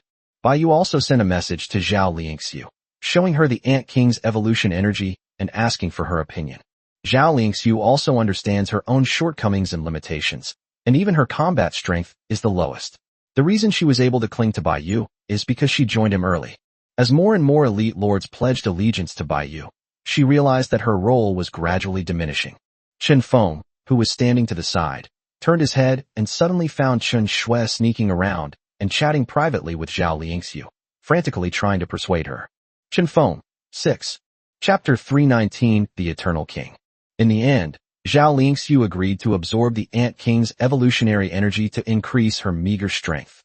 As for consuming flesh and blood, there's no need to worry too much about that. Bai Yu thoughtfully instructed the alchemist to take a portion of some powerful king-level corpses and make them into pills, which can then be swallowed directly when needed. This avoids the problem of being disgusted by certain flesh and blood and being unable to swallow it, as well as the problem of not being able to preserve it for a long time, which makes things much more convenient for Zhao Liangxiu, so she can store her items. The only troublesome thing is this side effect, but Bai Yu can't do anything about it. After all, you have to give up something to gain something. Otherwise, wouldn't he be able to infinitely enhance his attributes just by eating? Chen Shui also revealed a smug smile and began to look forward to Zhao Liangxiu's transformation. Night fell quickly, and the undead army returned one after another. The original 40 king-level undead had become more than 50, along with 100,000 undead soldiers behind them. As Bai Yu expected, there was indeed nothing useful. As for the rotten and spoiled food stored away, who would want that stuff? However, it's not a big problem. With these experience points, an invisibility skill, and the kingdom tier, the trip will be worthwhile. While Chen Feng and Chen Shui were still downstairs having dinner, Bai Yu had already gone upstairs early to prepare for rest. Taking a shower, she crawled into bed naked. Meanwhile, downstairs, Chen Feng and Chen Shui were still bickering at the dining table, while outside the hall, the alchemists were working hard to turn the returned king-level corpses into pills, making a lot of noise. Nothing was said that night. Because she went to bed early last night, Bai Yu didn't oversleep. After getting up, she skillfully buttoned her clothes behind her back, put on her pants, and then her favorite white socks and a pair of little leather boots worn by local nobles. After getting dressed, tying her hair up, and washing up, Bai Yu flipped out of the window and landed steadily on the ground. Going down the stairs is too much trouble. This is much faster. After summoning the troops, Bai Yu began to arrange for Hilmas to load the undead, and then enter the Twin Cities through the portal to aid SAS. It's worth mentioning that the city's portals are incredibly advanced. Not only can they be used for teleportation within spacious interiors, but they can also be projected onto buildings, resembling futuristic technology. This reminded Bai Yu of the science fiction movies she had watched in her previous life. This is also why the massive Hilmas can pass through the portal. Of course, the zombie titans are no exception. Alright, I almost forgot. Bai Yu was so focused on leveling up yesterday that she almost forgot to ask the Death Guard why he could level up. It's very strange that they can level up even though they were summoned by themselves, and the race's king hasn't been born yet. Could it be because of the special nature of the military branch? However, this is a good thing. Perhaps this level 8 king-level Death Guard will be the first undead to advance to the Emperor level. Before this, the level 8 king-level Death Guard was the strongest force in Bai Yu's camp. Now it's different. Bai Yu has also advanced to level 8, and will soon be able to advance to Emperor level. Finally, I don't have to suffer like I did when I was at the commander level anymore. It's really tough to encounter a king-level opponent early on. This time, I definitely won't encounter any other Emperor level beings before advancing to the Emperor level. I can just stay in the City of the Dead and develop peacefully. The Orc Empire are conquered. Bai Yu is confident that advancing to the Emperor level will be a certainty. With a thought, Bai Yu summoned a level 8 Death Guardian in front of her. Your Majesty, I am at your service. Why can you keep leveling up even though you were summoned by me? Your king hasn't even been born yet. Bai Yu didn't expect the Death Guard to know. She was just asking out of luck. Surprisingly, it actually knew some things. Your Majesty, the Death Guard has no king. Our king will always be only your Majesty. Wait a minute, Bai Yu seems to understand. So, you're saying I'm your king? Yes, your Majesty. If that's the case, then it makes sense. The Death Guards don't have a king, they only follow Bai Yu. Of course, the Death Guards summoned by Bai Yu can level up. Moreover, if their king dies or disappears, the Death Guards will also disappear, and they will not be reawakened until the next king appears. The previous Lord of the Dead is a good example, but the Death Guards were dispersed and then reassembled, so they have no memory of the previous king. To them, Baiyu was their first king and their eternal king. I see. Baiyu waved his hand, understanding the doubts in his heart, and let the Death Guard leave. However, the Death Guard's words also successfully reminded Baiyu that not all undead races have a king. Some undead races do not have a king at all. Baiyu's first thought was the zombie titans. As symbols of light and the gods, the titans were transformed into undead after death, retaining some of their abilities from their previous lives. They were not originally an undead race, so it was only natural that they had no king. As for bone dragons, although they were dragons in life, unlike zombie titans, they have completely lost their former abilities after death, making them a pure undead race. Rather than calling a bone dragon a dragon, it's more accurate to describe it as a skeletal beast. At least that's how Baiyu analyzes it for now. Baiyu doesn't know about other races, since even undead kings like the necromancers, who don't have their own unit types, can be summoned. There might be other special kings as well. However, the undead barracks is not yet at its maximum level, so it's entirely possible that other new unit types will be unlocked. Boss, where are we going today? Chen Shui walked over and happened to see Baiyu waving away the death guards. No rush. I've already sent undead to wipe out those small races in the north, and I've given them a teleportation stone. They'll come back and let us know when they're in a suitable location. The teleportation stone is meant to be placed at the destination, not to allow the undead to teleport back. This way, Baiyu can use the other half of the teleportation stone in his hand to teleport directly there, and then build the undead fortress. Oh, so that means you can move around freely? Seeing that there was no task, Chen Shui felt somewhat relieved and ran towards the restaurant. Upon seeing Chen Feng, she immediately started shouting, Chen Feng, let's go to the Twin Cities after breakfast. Chapter 320 The Landscape Changes, Total War. After finishing breakfast, Chen Feng and Chen Shui headed to the Orc Empire. Twin Cities, after all, are their cities, so there's always a strange sense of familiarity with them. Rather than going to the Dwarf Kingdom to watch those dwarfs fight and adding to the psychological burden, it's better to come here and kill orcs. After all, in Chen Shui's view, dwarves could be considered human, while orcs were monsters. Helmets floated silently above the Twin Cities, where the 5 kings, including Thasus, had gathered. There are no more orc tribes within 100 miles, including the area where the Emerald Hills and White Rock Mountains meet north of Twin Cities, where the 3 orc tribes there have long been wiped out. If they want to continue their conquest of the Orc Empire, they have no choice but to venture further south. When Chen Shui and Chen Feng found Sass, they discovered that they were interrogating an orc priest who was already half dead from torture. In the end, the undead possessed and controlled the priest's body. After a moment, the orc priest slowly raised his head, but his green eyes had now turned black, and his whole body was emanating an eerie black aura. The orc chieftain will return in 3 days. The Orc Empire is undergoing a major upheaval, and all tribes will migrate to Bonechewing City and merge. The necromancer manipulated the orc priest, uttering a hoarse and indistinct voice. Thanks for your hard work. The black mist surged around the orc priest, and the undead broke free of his body. Possessing an enemy would cause it to continuously consume mana. Sass then looked at Chen Feng and his companion who had just arrived. You two have come at the right time.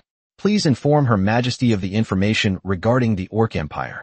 Sass knew they had a special way of communicating, which was much faster than having a necromancer possess the undead and then meet Baiyu. The brother and sister had naturally overheard the intelligence they had just received and immediately sent the information to Baiyu. The Orc Empire changed its ruling method and then merged remains unknown. This orc priest was merely an apostle sent by the royal city to deliver the order in advance, and its information was very limited.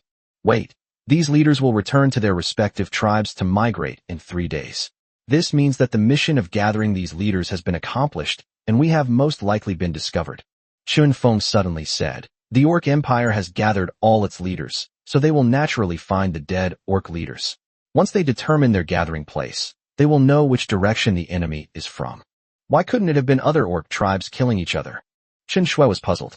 They were the first to come into contact with the orcs and had some understanding of their habits and systems. But those tribal leaders who were killed by other tribes will acknowledge it. This is an honor for the orcs, and the royal family will naturally not blame them. However, it wasn't them who destroyed them. The royal family could easily find out by asking. They're not that stupid. Your Excellency is right. Sass agreed with Chen Feng's assessment that vigilance needed to be strengthened. Bang! Just then, a loud noise was heard, and everyone turned to look up. Several giant rocks hurtled towards the twin cities like meteors, striking the transparent protective shield and creating ripples. Enemy attack. Hilmis in the sky began to flutter. 6 enormous tentacles extended from both sides, and the patterns on its body began to emit an eerie purple light. The entire enormous, airship-like body began to move, flying out of the city. The brother and sister, along with the 5 kings, flew to the walls of twin cities and saw the scene outside. It was a huge square portal, with a green light screen shining inside, from which orcs poured out and charged toward the twin cities. Standing beside the portal were 4 burly orcs dressed in different clothes, carrying various weapons on their shoulders. They were clearly the leaders of 4 orc tribes. "You came so quickly, just like that?" Chen Shui looked strange, but not panicked. The orcs swept in like a tidal wave, and the undead quickly launched a counterattack. Although the twin cities did not have as many undead as the City of the Dead, they still numbered a full 80,000, plus the 5 kings and more than 20 other king-level beings. They were not something that a few ordinary orc tribes could deal with together. That saves us the trouble of searching for them. Compared to orcs who can only fight on the ground, the undead also have an air force, and with the city's defenses, these orcs have no way to get close. They clearly underestimated the strength of this invader on the northern border of the Orcish Empire. 2 black beams of light descended from the sky, cutting through the battlefield and piercing through the enemy. It was an attack launched by Hilmis above. Its massive body flew over the orc army, and under the puzzled gaze of the 4 orc leaders, it began to unleash undead. In an instant, 5,000 undead poured down like a waterfall, falling behind the orc army. They quickly rose to their feet and launched a siege against the orcs. The orcs hadn't even broken through the undead blockade on the main battlefield and gotten any closer to the twin cities, but now their rear was also attacked by the undead fortress, forcing them to shrink their lines and protect the portal. Otherwise, once the portal is destroyed, their escape route will be completely cut off, leaving them with no place to be buried. What these orcs didn't know was that this was just part of the SAS plan. If they intended to destroy the teleportation array, they would have done so from the beginning and wouldn't have left it standing until now. The reason it was left standing was simply to allow the orcs who came to provide support to continuously gain experience points. The orcs, however, were clearly unaware of this. They only believed that they had lost because of their numbers. Large numbers of orc warriors poured out of the portal again. Their reinforcements had indeed arrived. Soon 2 more orc leaders appeared, making a total of 6 orc warriors from 6 orc tribes. Now, the orcs outnumbered the undead, turning the tide for a time, and the battle line began to advance towards the twin cities. The 6 orc leaders were overjoyed, as if they saw the hope of victory. It was only then that the 6 orc tribe leaders discovered the strange phenomenon. The undead killed by the orc warriors were regenerating and quickly coming back to life. The 6 of them no longer stood idly by and joined the battle along with the other orc kings, causing the undead to instantly crumble. "Aren't we going to join them?" Chen Shui, standing on the city wall, looked at the constantly collapsing undead below and the orcs advancing towards twin cities, and said anxiously, "Wait a moment." SAS wasn't in a hurry. He could tell from the current situation that these were all the main forces for this attack. If left unchecked, it might attract powerful enemies that even they could not withstand. Therefore, in order to maximize its interests, it would wait for the orcs to finish teleporting before cutting off their retreat. The number of orcs inside the huge green teleportation array dwindled to almost nothing. All the orcs from the 6 tribes were now there. Meanwhile, the enemy had already reached the city walls. Chapter 321 Defeat, Mental Collapse. It's time. Full-scale attack. Destroy the enemy's teleportation array. SAS shouted, the last sentence addressed to all the king-level beings, for only they, the king-level beings, possessed this ability. With SAS's command, the remaining tens of thousands of undead in the twin cities no longer hid. They climbed onto the city walls and jumped down. Their way of leaving the city was very simple and brutal, and they didn't need city gates at all. Nearly 30 king-level warriors surged down at that moment, attacking the orcs on the ground. Several domains unfolded in the air, crushing everything around them. Most of these king-level creatures are liches, who are not only powerful, but also have excellent control abilities. There are also several high-level king-level creatures among them. In just a moment of fighting the orc king-level creature, the 2 liches easily killed him. The next second, a black shadow teleported in, and the surrounding death aura suddenly became even denser. At this moment, the necromancer's true body and clone swapped positions, and immediately summoned the corpses of the Orc King-level creatures that had died around him. The 3 level 6 liches, along with other liches of slightly lower levels, representing the highest combat strength among the undead, immediately charged towards the 6 Orc leaders. The 6 Orc tribes only dispatched about 20 Orc kings, while the undead side had nearly 30, including the 4 kings and the brother and sister. This is not a fair one-on-one contest between kings. As soon as any of the lower-level Orc kings die, the undead will be summoned immediately, and the undead side will gradually gain more and more advantage. The undead instantly split into 4 clones, which poured into the bodies of the 4 kings. At this moment, they also emitted a strange black aura. Their levels all increased by 1, and their attacks were now imbued with the corrosive power of death and soul damage. This is just one of the Necromancer's clones. If the Necromancer cancels all clones and uses its main body to strengthen itself, the 4 kings' levels can be directly increased by 2. Sass jumped from level 3 to level 4 king. Don't underestimate this level difference. It's the dividing line between beginner and intermediate king levels. The blade of the Sass sword pierced the earth, instantly freezing the surroundings into a frigid domain that encased all the orcs in the area, before the bone magic instantly slayed them. All the orcs were fighting their opponents, but no one could defeat them. It took to the air and flew directly toward the orcs' portal. A massive icy sword beam annihilated everything, unsurprisingly destroying the orcs' teleportation portal.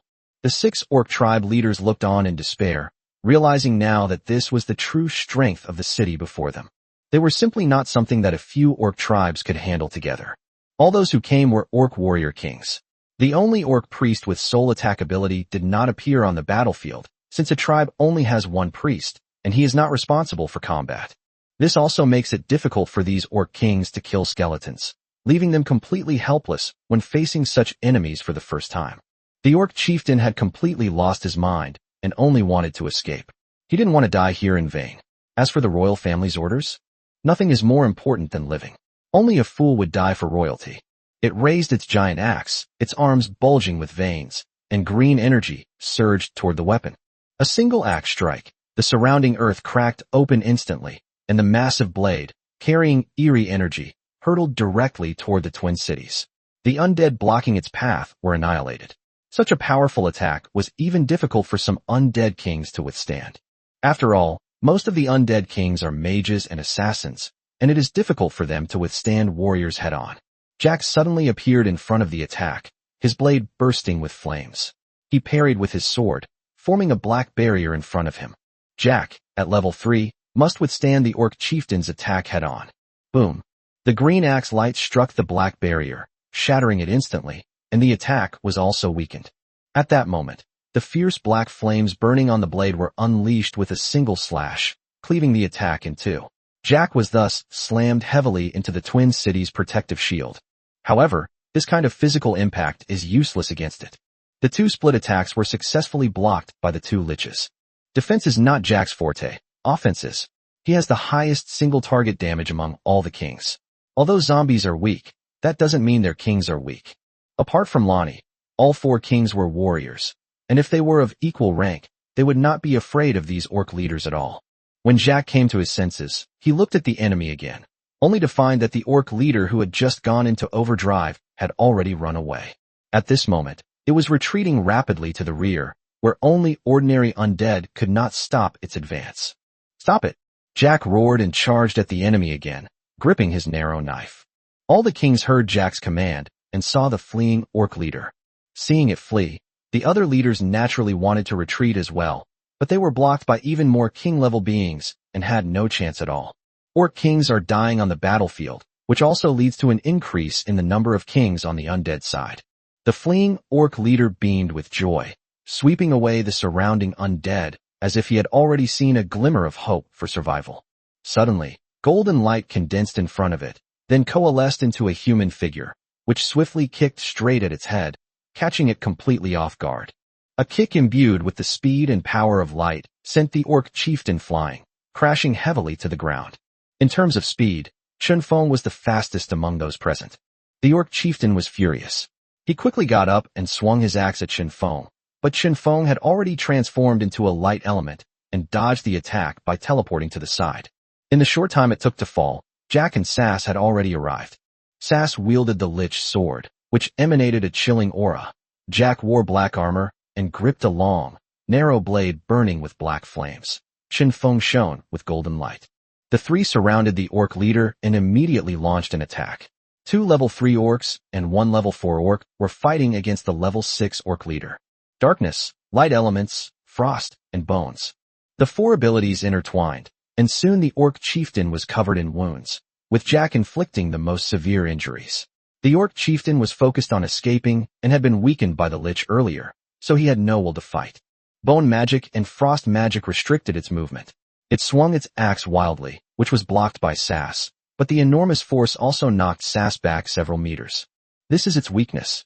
A sharp black blade flashed, severing the orc chieftain's arms and sending his giant axe crashing to the ground. Chen Feng arrived in an instant, raised his leg and kicked the orc leader's jaw. A golden light shot out and instantly pierced through its skull. Thump! The orc leader stared wide-eyed as his massive, 2-meter-tall body crashed to the ground. Chapter 322: The Angel's Conspiracy. The other orcs were also in despair. Soon, the orc leader who had been killed by Chen Feng transformed into a level 6 king-level Lich and stood up. The number of undead that could not be killed increased, and for the first time, the orc warriors felt that they could not resist.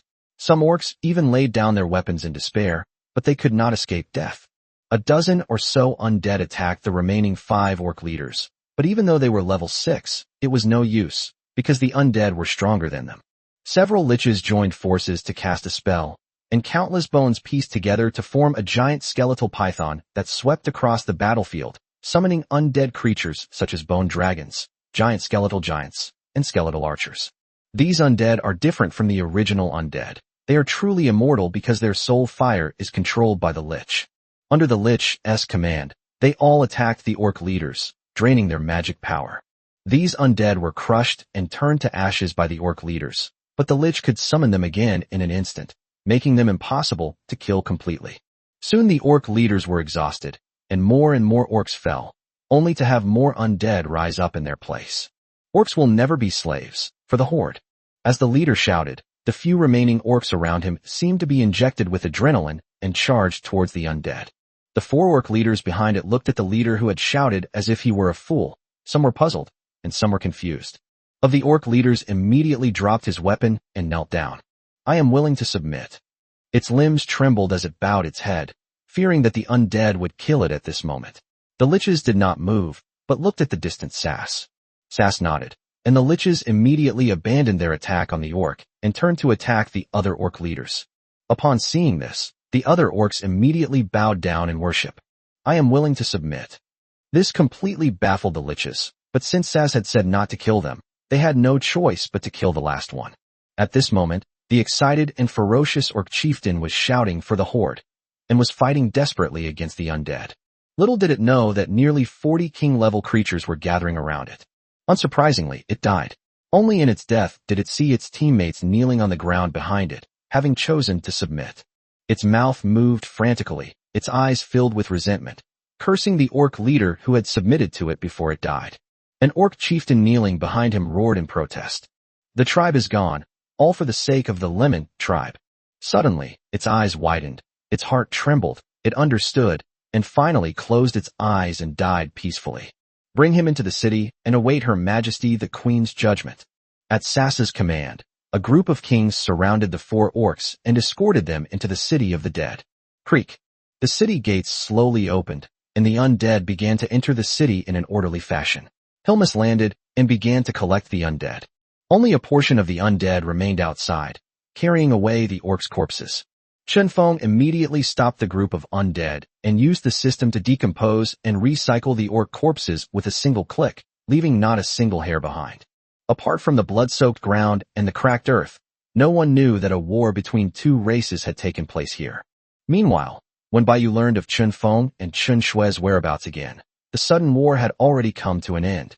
The number of kings stationed in twin cities has increased from more than 20 to 40, and the undead army of 60,000 has increased to 150,000. The 4 kings have each advanced 1 level, and the necromancer has advanced 2 levels, now completely catching up with the other kings. The brother and sister are also approaching a bottleneck and are about to upgrade. Of course, Baiyu also received a considerable amount of experience points. What doesn't kill me makes me stronger. At this moment, the defensive strength of the Twin Cities is almost equivalent to that of the City of the Dead. However, this means that the defenses of the Twin Cities need to be strengthened. The orcs' sudden attack went completely undetected by the undead, which shows that these orcs are not entirely useless. Perhaps it's because their transmission methods are more advanced. Coordinates marked by the orcs beforehand around the Twin Cities, they were able to teleport to the vicinity abruptly. The Orc Empire is merging. It seems we don't need to actively seek them out anymore. Although Baiyu didn't know what the Orc Empire was up to, without exception, they would definitely clean up the Twin Cities, which saved her a lot of time searching for them. The only pity is that this time they launched the attack, so there were no supplies to capture. Wait, the Orc Empire also has Templar Knights. Baiyu suddenly remembered that the Orc Empire had existed in the form of tribes for at least several hundred years, so how could they just merge like that? This is exactly the same situation as in the Elf Kingdom. Baiyu was almost certain that the Templars had intervened in the Elf Kingdom, and since the Orc Empire was also located in Hapuni State, this change was most likely related to the Templars. After all, Baiyu had been attacked by them before. What exactly is the temple up to? Is this related to the Angel's Purge of the Holy Land of Anda? Baiyu arrived at Twin Cities through the portal and saw the 4 orcs who had chosen to submit. They could naturally tell that all the king-level beings present revered this human, and upon seeing Baiyu, they immediately prostrate themselves in worship. You've got a good eye for things. Chen Shui made a comment. These orc leaders have voluntarily submitted. They might know something about the Orc Empire. This would allow Baiyu to obtain more intelligence and prepare a response sooner. Tell me everything you know about the Orc Empire's summons of you. Baiyu's cold voice rang out as she stared at the orcs in front of her, completely unconcerned about their lives. If they behaved well, Baiyu would consider making them submit. Otherwise, she'd just turn them into undead. My lord, the bone-chewing tribe summoned us this time to force us into submission by force, to merge all the tribes and submit to the Angel Clan. One of the orcs, who had a scar on his face, spoke first, his face filled with anger and helplessness. The orc's words were startling. Even Baiyu was stunned. It turned out that it was related to the angel race. It turned out that the temple's operation this time was instigated by the angel race. Next, the orc chieftain gave a detailed account of why the bone-chewing tribe had summoned them. In an instant, Baiyu understood many things, including the purpose of the Templar Knight's journey to the Elf Kingdom and the Goblin Kingdom. The temple is secretly recruiting races for the angels to submit to. What do the angels need so many races for? Of course, it's war. Unseen by Baiyu, they were still frantically recruiting members by force.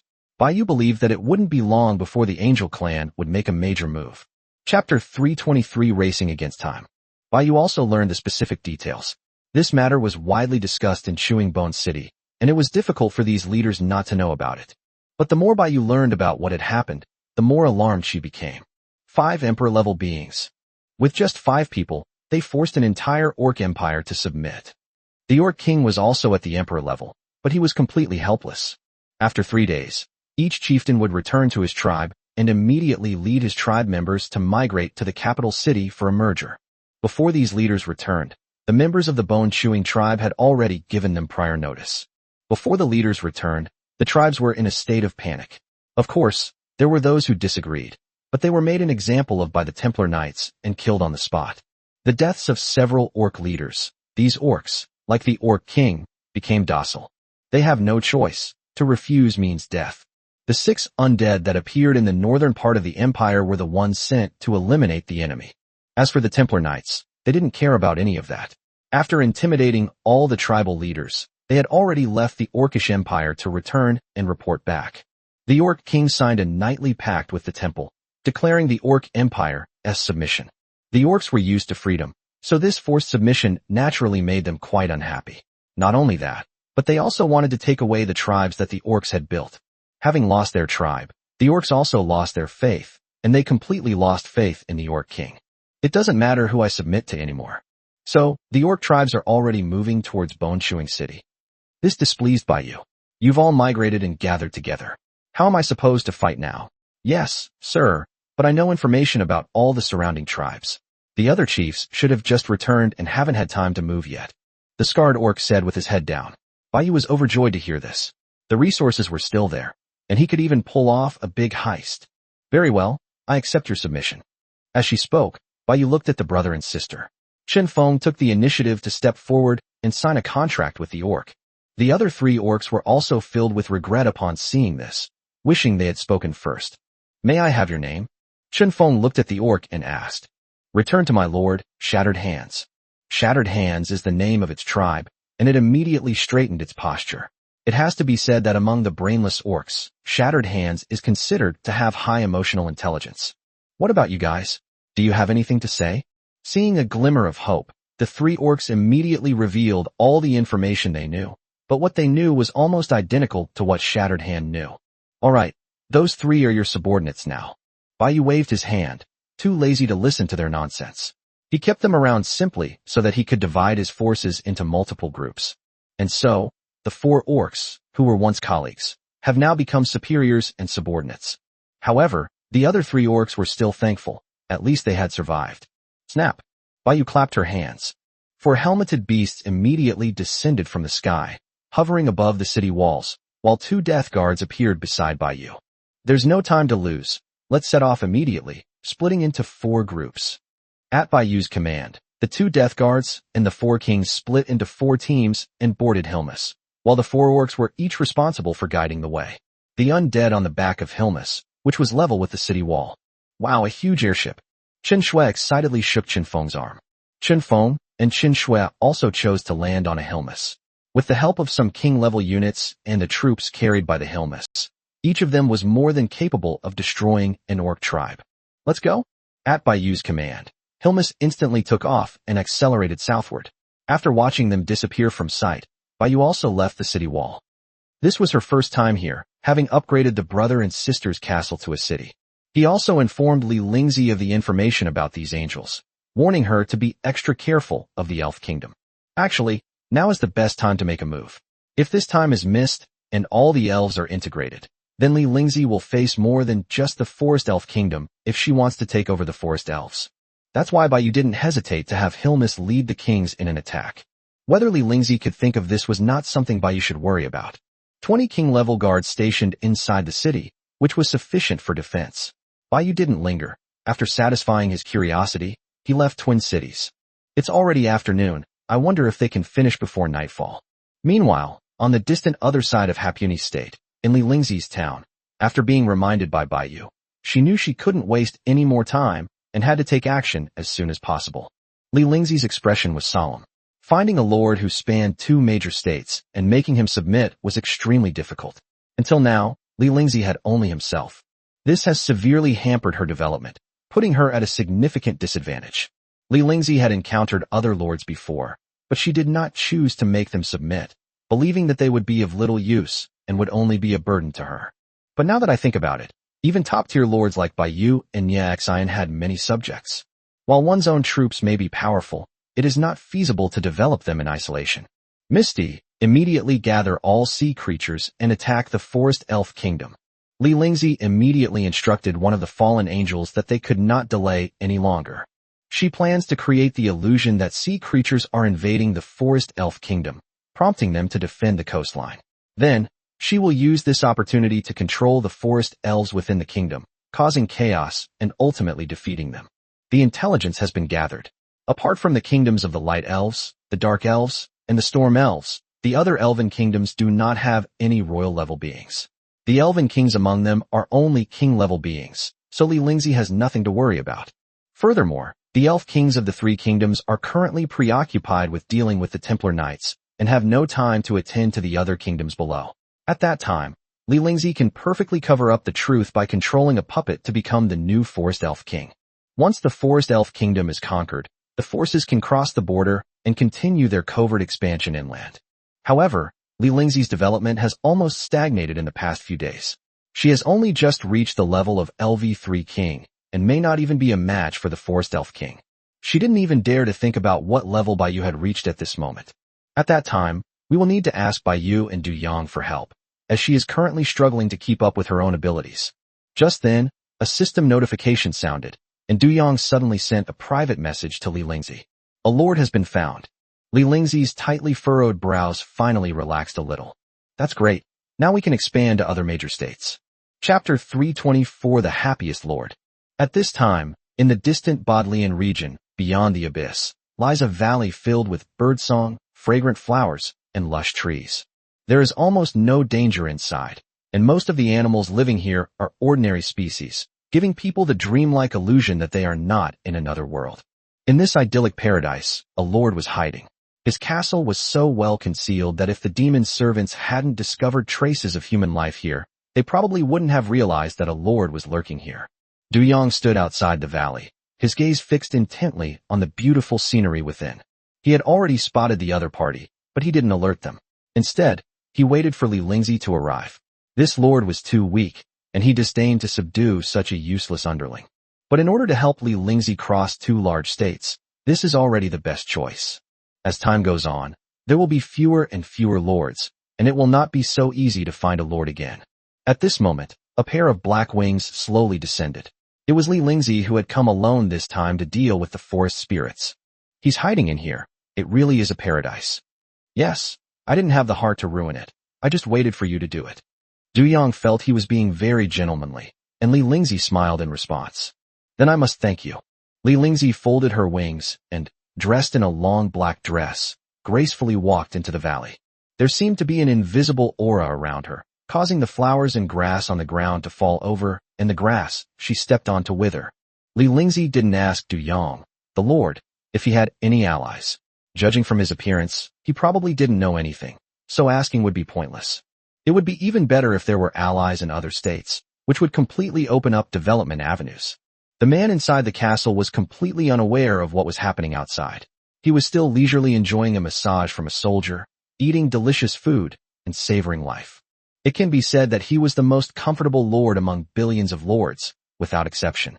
The reason this valley remains undisturbed and filled with birdsong is because it was originally a demon's backyard. The demons slept here, emanating a powerful aura, and no weak creature dared to approach. Of course, Du Yong and Li Lingzi were unaware of these things. Therefore, since entering the magical continent, the man has hardly encountered any danger, and at one point he even thought that the other lords in the world chat were all lucky dogs. A beast hide? Bullshit, it never came. Ranking? Always in last place. Later, he almost ignored these lords and started forming alliances and launching campaigns, making it seem like a real affair. Where else can he live as comfortably as in this classic castle, enjoying delicious food and fine wine made from the nectar of various plants? That's right, the male soldier's class is the top-tier class, the cat-eared maid, who can be called the strongest all-around butler. These catgirls, aside from not being able to fight, are proficient in almost every life skill. They can not only be seen and touched, but also, who wouldn't love a cat-eared maid who can satisfy all your needs in life and physiological needs? However, the man was still somewhat dissatisfied, even though he was living a more comfortable life than any of the other lords without realizing it, because without the internet, he found it too boring. All I do every day is eat during the day, and eat at night. It gets really tiring after a while. He just wants this reality show to end quickly so he can go home. Don't bite with your teeth, use your lips. Your teeth are too sharp. A somewhat reluctant voice came from inside the castle. Li Lingzi looked puzzled. What was going on? That's far too lax. We've already entered his territory, and he still hasn't detected our troops. However, looking at the appearance of his castle, Li Lingzi was speechless. Could this be a level 1 castle? It smells so fishy, meow. What fish isn't fishy? Li Lingzi walked into the castle and overheard their conversation again. Oh, so they're eating fish. The man was probably the lord. His tone carried an unquestionable air. With that thought in mind, Li Lingzi pushed open the castle gate. Creak. The heavy castle gates creaked, and sunlight streamed into the dimly lit hall, adding a touch of brightness. The catwoman inside the house stared at the open door, momentarily stunned. The instant she met Li Lingzi's gaze, her fur stood on end, her heart pounded wildly, and she sensed an immense crisis. Someone's coming, meow. A series of clattering and clanging sounds came from upstairs, as if the man upstairs knew someone had arrived, and he seemed unusually excited. Li Lingzi stood motionless at the doorway, quietly gazing towards the stairwell. A moment later, the man excitedly ran down. Hey lady, are you a staff member? This reality show is finally coming to an end. Reality show? Li Lingzi covered her mouth and couldn't help but laugh.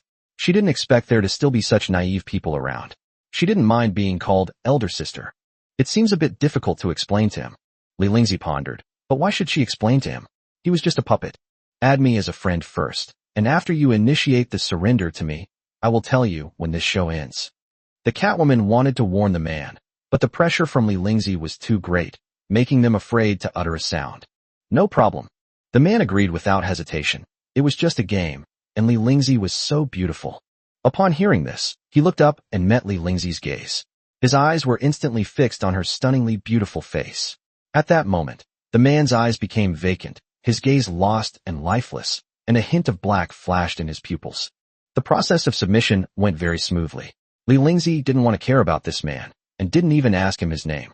She just let him continue to immerse himself in the gentle embrace of love. Without saying a word, Li Lingzi upgraded his castle to a town and built a portal. He then went to Du Yang's side and expressed his gratitude. Are you going back? It's on my way. Li Lingzi smiled and looked at Du Yang. As expected, Du Yang refused. No, I have to go fight. Du Yang led the demon away from the valley, never stepping inside again. Li Lingzi then returned to her town through the portal here. What no one noticed was that the grass and trees that Li Lingzi had stepped on earlier had now come back to life, and the black mist had quietly seeped into the soil and disappeared. Everything returned to normal, just like always. The man regained consciousness, and, although he realized that his castle had suddenly grown larger, he didn't pay much attention to it, and continued playing the fish-eating game with the Catwoman. Chapter 325 The Final Battle. Zhou Man escapes again. As night fell, Baiyu finally received news at 10 p.m. Chen Feng and Chen Shui had returned to the city of the dead. With these orcs leading the way, finding the surround. From then on, all these tribes in the northern part of the Orc Empire were wiped out. This time, the majority of the enemies were prisoners, so the experience points gained were not much. The undead only summoned 40,000 elite undead, and there was no double experience. Because summoning low-level undead can't fly, Hilmas would have to transport them while also handling resources, which was a waste of time. Therefore, they directly summoned high-level air undead. You two have worked hard too, get some rest. Baiyu sat at the dining table, watching Chen Shui wolf down her food, completely losing all composure. Boss, it might not be so easy to fight them next time. There are no more orc tribes around. I know. Let's put things on hold for now on the Orc Empire side, and just wait for them to launch their own attack. Baiyu understood this perfectly well. It wouldn't be bad to gather all the orc tribes in Chewing Bone City. Once he advanced to the Emperor level, he could wipe them all out in one fell swoop. By the way, have these subjugated orc tribes migrate to the area around Emerald Hills to protect the Twin Cities. These orcs who have now submitted are all Baiyu's reserve experience troops. This saves the trouble of building undead fortresses and can also protect the safety of Twin Cities. To subjugate a portion of the Orcish Empire anyway, we might as well preserve their population as much as possible from now on. After all, we won't be short of a couple of thousand undead. After the brother and sister finished dinner, they went to rest, while Baiyu was still dealing with the supplies. Orcs set up camps in tribes, and resources for city building are very scarce, including unprocessed iron ore. Could it have been dug out from the Bian Mountains? The resources of 11 tribes, even if they are scarce, are enough for Baiyu to upgrade his city. However, the city was only upgraded by one level, reaching level 5. Other resources are still sufficient, but we're running out of iron ingots. There's nothing we can do but wait to seize them from the Dwarf Kingdom. On the other side, in the state of Fihi Oak, lies a primeval forest. Zhang Yi, who had just activated the town's protective shield, was asleep when he suddenly felt a violent tremor, like an earthquake. Zhang Yi suddenly woke up, his eyes emitting a yellow light, and immediately flew out of the castle through the window. The earth trembled violently, the town shattered, and a magnificent city was rising from the ground. The territory expanded, towering city walls were erected, and the castle behind it was transformed into a palace. City. Zhang Yi also relaxed his guard and observed the city that belonged to him, looking somewhat bewildered. He didn't expect Baiyu to upgrade his town directly to a city. When he looked at Baiyu's level with a puzzled expression, he was instantly taken aback. Level 8. The Dwarf Kingdom of Hapuni State has entered its final battle. The Stonefoot clan has been wiped out and captured, leaving only the Broadbeard clan and the Iron Fist royal family. Faced with the powerful dwarven army led by Max, the two clans had no choice but to put aside their past grievances and cooperate. As for Zuman, who had fled to the Stonefoot clan and was the second son of the former Firebeard clan chief, he was also captured by Max and imprisoned in the city of Oman. Ironforge, the former capital of the Dwarven Kingdom and the largest city within its borders, fell into the hands of the Iron Fist clan after the death of the Dwarven King and the subsequent division of the Seven Clans. At this moment, an army of 100,000 dwarves had gathered in Ironforge, and the city and its surroundings were heavily guarded, just waiting for Max to walk into their trap. Of course, at this point, they no longer had the courage to launch an attack. Max, Arthur, and Dutch have led 3 armies, which are distributed around the city in a triangular formation, completely surrounding Ironforge. Absorbing the remnants of the Stonefoot clan and several other major clans, the Dwarven army led by Max was in no way inferior to the dwarves in Ironforge. However, most of them are civilians, and their combat strength is slightly weaker than that of the regular dwarf army. However, the main force of this attack was not the dwarves led by Max, but the undead army led by Arthur and Dutch. Faced with the undead Blitzkrieg, which wiped out 2 major clans in succession, the Iron Fist clan would be utterly useless if they still didn't know who their enemy was. They now knew not only that Max had the help of the undead, but also the weaknesses of these undead, and were well prepared. The Dwarven Kingdom has a history spanning thousands of years. As a former royal family, Iron Fist's knowledge and experience, not to mention their historical background, are enough for them to fully understand the undead. As dawn broke, the undead issued a proclamation to their armies, who then marched in a mighty force toward Ironforge. Zhao Lingxiu and Max led the dwarf army to set off first. The undead marched very fast, mainly relying on air force and requiring no logistics, in order to prevent the dwarf army from getting separated. Meanwhile, in the city of Oman, Zuman was imprisoned by Max in the dungeon of the castle where Zuman had once imprisoned Max. His hands and feet were shackled, and the space for movement inside the dungeon was extremely cramped. Even so, Zuman did not show despair and ignored the dwarves guarding the door. "You think you can capture me and torture me like this?" Zhou-Man scoffed, even revealing a sneer. Just as Baiyu had guessed, Zhou-Man was not a purebred dwarf. He lowered his head, his hands desperately touching an earring on his ear, something he always wore, a gift from his mother. Everyone assumed it was just an ordinary decoration and thus overlooked its existence. It is enchanted with extremely tiny magic circles and covered by the special material of the earring, making it very discreet. This technology certainly didn't come from the dwarves, otherwise Max wouldn't have ignored it. Zhou-Man rubbed the earring with her hand, and instantly the iron ring covering the array was opened, revealing the miniature array inside. Immediately afterwards, the room shone brightly, and in an instant, Zhou-Man's body disappeared into the dungeon. Bang! The door opened, and a lich burst in. It had just sensed the magical fluctuations emanating from the dungeon and rushed over, but it was too late. At this moment, only Zhou-Man's clothes lay on the ground in the dungeon, and the empty shackles rattled and made noise. Zhou-Man simply vanished from the dungeon, right under the noses of the dwarves and undead guards. Chapter 326: The Final War. On the walls of Ironforge, massive energy cannons were mounted, and the dwarves stood ready, their weapons and armor emitting a faint blue glow. This is a mental enchantment they prepared in advance, specifically for dealing with the undead. In addition, the city walls were filled with dwarven crossbowmen and some mages who only knew how to use simple spells. Their magic level is around the 5th rank, and they mainly rely on their wands to enchant various spells and attacks, which is why magicians are not popular in the Dwarf Kingdom. Of course, only the Iron Fist royal family has some. Other clans have almost none. In the huge square in the center of the city, square formations were neatly arranged. They were all riding griffins, holding a crossbow in their hands, and carrying a quiver on their backs. Chief Iron Fist and Chief Broadbeam stood side by side on the city wall, gazing into the distance with worried expressions. This is their last fighting force. If they lose this battle, the Dwarf Kingdom may cease to exist, and the members of both clans may even become prisoners. "They're here." A cry of alarm rang out, and the entire city went on high alert.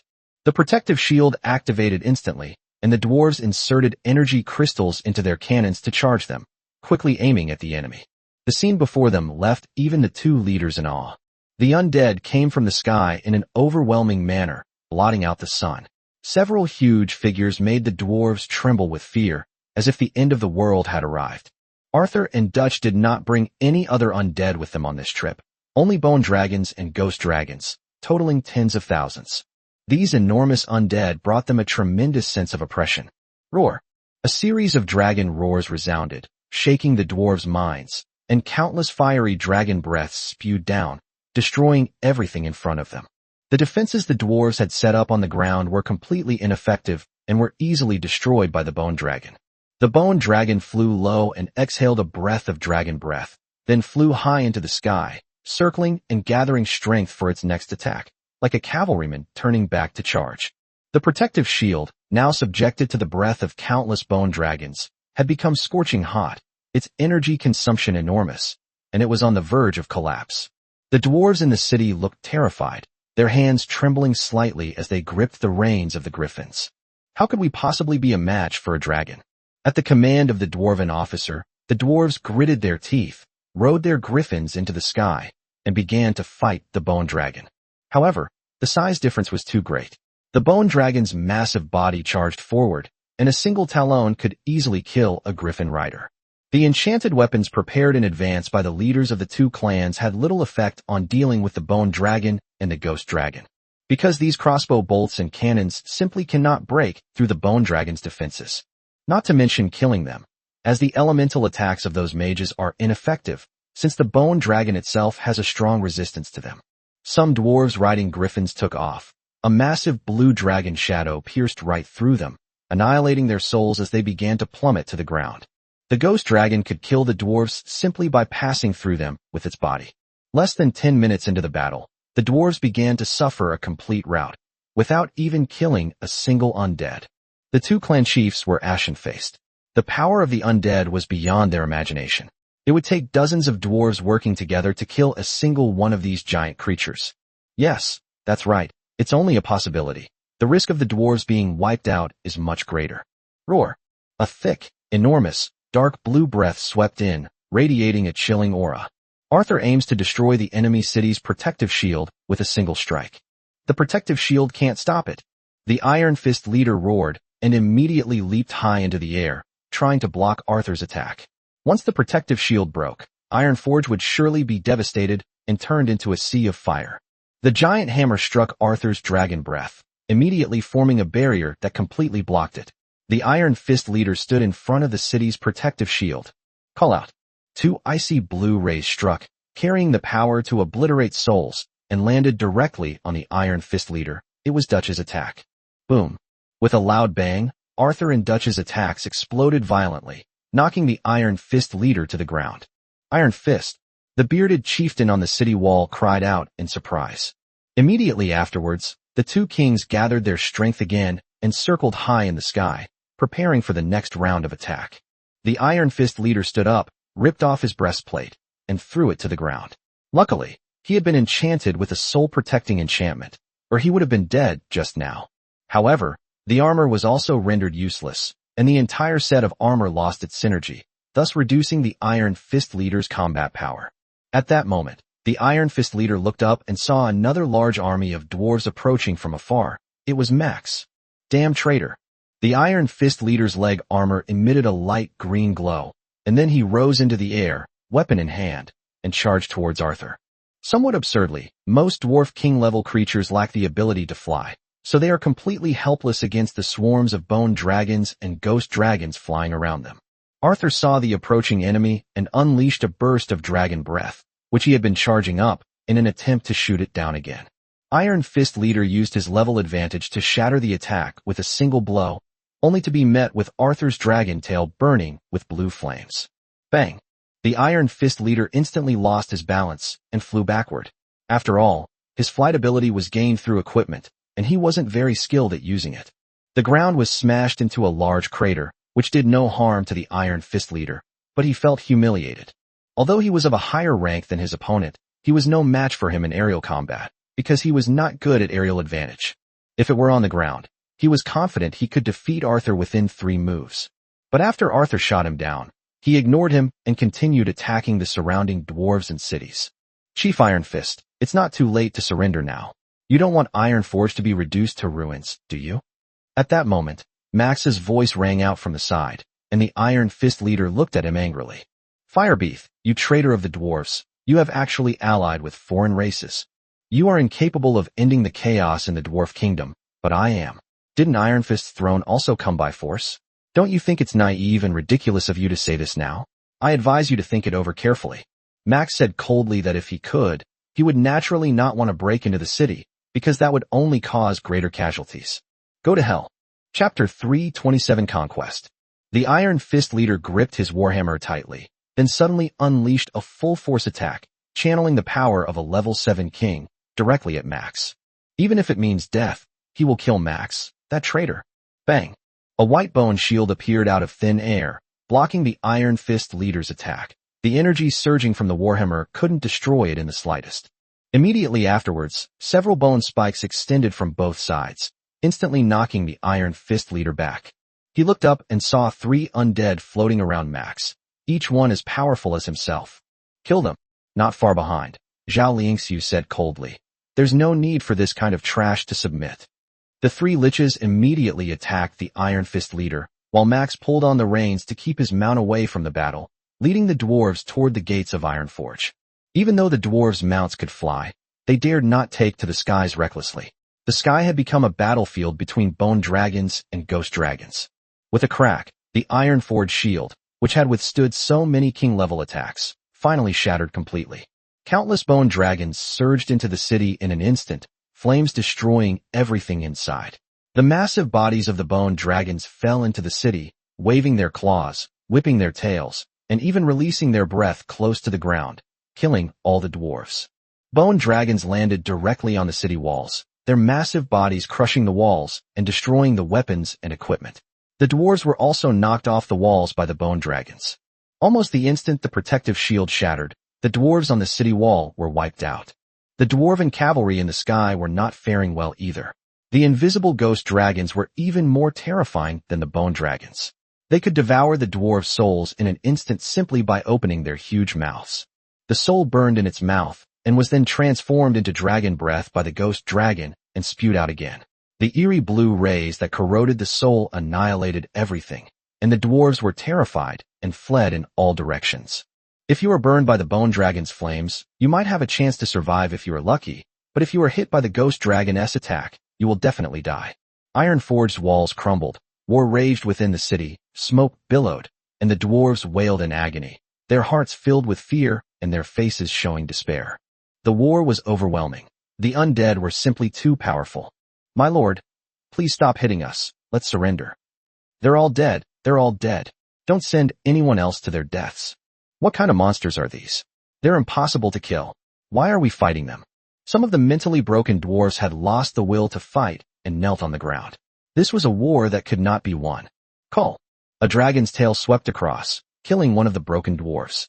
The bone dragons were still fighting other dwarves in the city and had no time to spare for these tiny figures. In the sky, countless ghostly dragons had completely enveloped the entire area above Ironforge. They don't care whether the other side surrenders or not. They only obey Arthur and Dutch's orders. Unless the 2 kings give the order to stop, they will continue to attack until they destroy everything in their path. At the city gate, a group of dwarf kings were protecting the broad-bearded chieftain as he fought against the surrounding bone dragon kings. Suddenly, a level 7 lich stormed into the battlefield, instantly defeating several low-level kings. The brute chief was taken aback. He had long since abandoned the idea of defending Ironforge with the Iron Fist chieftain. At this moment, all he wanted was to evacuate as quickly as possible under the cover of his men. Staying here means certain death.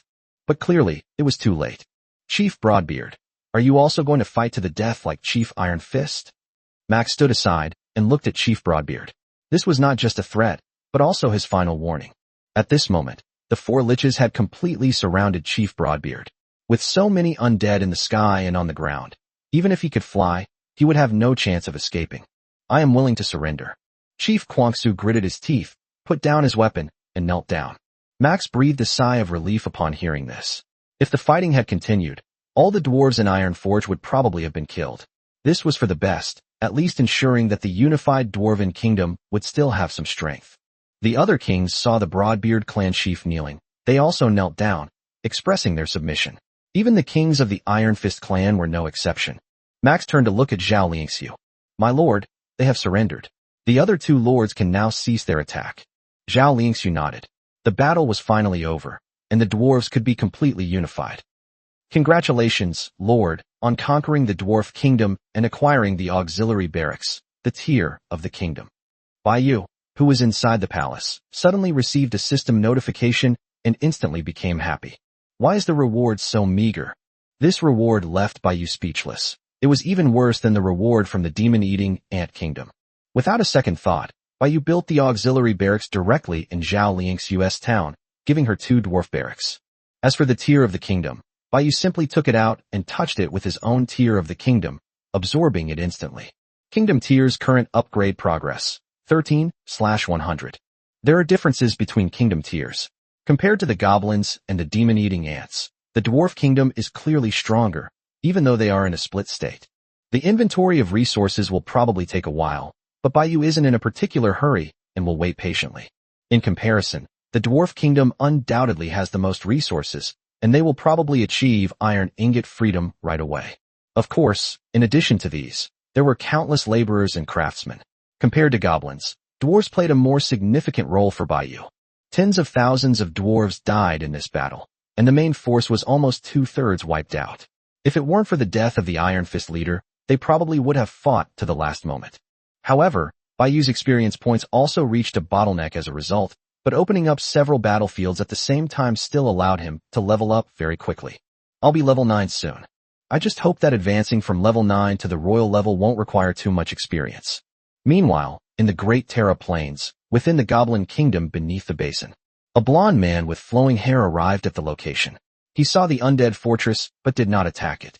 Instead, it just observed quietly, as if sensing something. It seems that these were the undead who obtained godhood before. The blond man pondered for a moment, recalling the divine incident and the mysterious deaths of several king-level beings. A tiny ripple of holy light emanated from him, and the man closed his eyes. Everything around him became traceable in his perception. A moment later, the man's eyes flashed with golden light, and he opened them. North. The man murmured something, then smiled and vanished from the spot in an instant. Neither the goblins nor the undead noticed anything. Chapter 328: A Powerful Enemy Attacks. A City of the Dead. The blond man slowly stepped into the territory of the City of the Dead, and a colossal black city appeared before him. Faced with the protective shield blocking the man's way, he simply raised his hand to touch it, and a golden light flashed, shattering the shield instantly. The man continued walking towards the city with a relaxed expression. At this moment, the defensive towers inside the city also sensed the enemy's invasion and began to charge up energy to fire at the man. The spirits outside the city were also alarmed and swarmed towards the man to kill him. The man simply continued walking leisurely, without making any move to retaliate. Countless cannon fire vanished before his eyes, and the undead that attacked him died mysteriously when they were still about 10 meters away from him. Their soul fires were extinguished, and the remaining bones turned into dust. Warning. Enemy invasion. Warning. Crystal shield shattered. Just as Baiyu finished upgrading, she suddenly saw the system's forced reminder, and a bad feeling welled up in her heart. How could anyone have discovered my city? Upon closer inspection, news emerged that nearly 1,000 undead had died. Baiyu quickly flew out of the palace and arrived at the city wall, where she saw the enemy. He was a blonde, blue-eyed young man dressed in a simple black robe with a silk scarf tied around his chest and a pair of striking white high-heeled boots. With just one glance, Baiyu's pupils contracted. None of the thousands of undead could get close to him. Baiyu didn't even see how he made his move. All the undead around him were annihilated by an invisible energy. Baiyu had never seen such a bizarre attack method before. Even though Baiyu has already reached the level of LV9 King, he still can't do this. He's at the Emperor level. He's definitely at the Emperor level. Rather than believing he possessed some special magic, Baiyu was more convinced that the other party was a royal level being. Although she was reluctant to admit it, this did not explain why the other party could see through the effect of the concealed chandelier. Baiyu felt as if she were facing a formidable enemy. The pressure from her opponent was overwhelming, especially since they had already found her castle, leaving her nowhere to hide. King-level warriors in the city had already arrived here. Undead army, including the king-level undead, charged towards the blonde man at the city gate. So you're from another race. No wonder you're so rude. The man looked at Baiyu, who was standing on the city wall with a tense expression, and smiled as he muttered to himself. Then a powerful golden light emanated from his body, instantly killing tens of thousands of undead, including some low-level kings. What? Baiyu was shocked. How could someone be so strong? With a single strike, It instantly killed nearly 10 level 1 king level beings and tens of thousands of undead. Baiyu looked at the man in surprise. At that moment, he suddenly looked up at Baiyu, and their eyes met. In the man's eyes, and Baiyu felt a sharp pain in her brain, but the feeling disappeared in an instant. The undead army below suffered heavy losses despite the damage it sustained. The man looked at everything before him, seemed to understand, and revealed a playful smile. Damn it! Is the difference between king level and emperor level really that big? Baiyu had never seen a royal level fighter make a move, didn't know what level the man was, and was even less aware of the specific strength difference between the king level and royal level fighters. By the way, he's on my territory. The other party's information popped up on the system interface in an instant. Level 8 Royal Templar Commander. It's almost at the maximum level of a royal level being. No wonder he could kill instantly without even lifting a finger. Well, let's go for it. Even a level 8 royal level character can't just sit idly by today. At worst, they can start all over again. The 4 statues at the palace entrance trembled violently, cracks appeared everywhere, the stones began to shatter, and a pair of wings extended out. Baiyu had taken the initiative to awaken the gargoyles of the 4 demon exorcising stone pillars. Unfortunately, they did not reach the emperor level and remained at the level of LV9 king. But it doesn't matter. With the blessing of the Bone Throne, they can have the strength of a half-step emperor. Even Baiyu is currently at this level of strength. All king level ranks by 1, and wear him down no matter what. Since I'm not going to die, what's there to be afraid of? Attack together.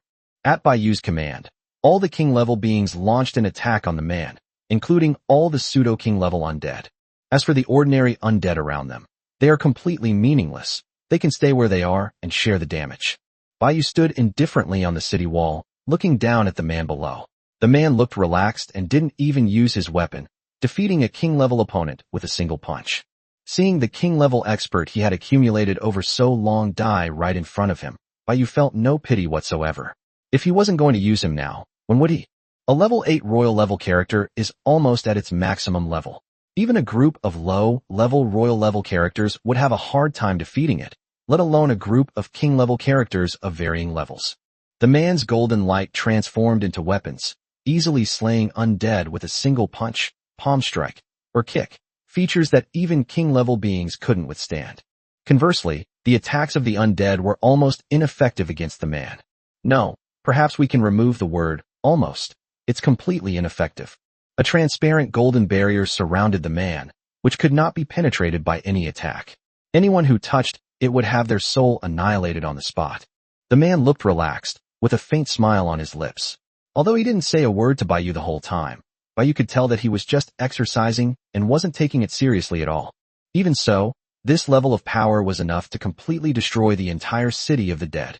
Of course, the man's purpose did not stop there. He was observing.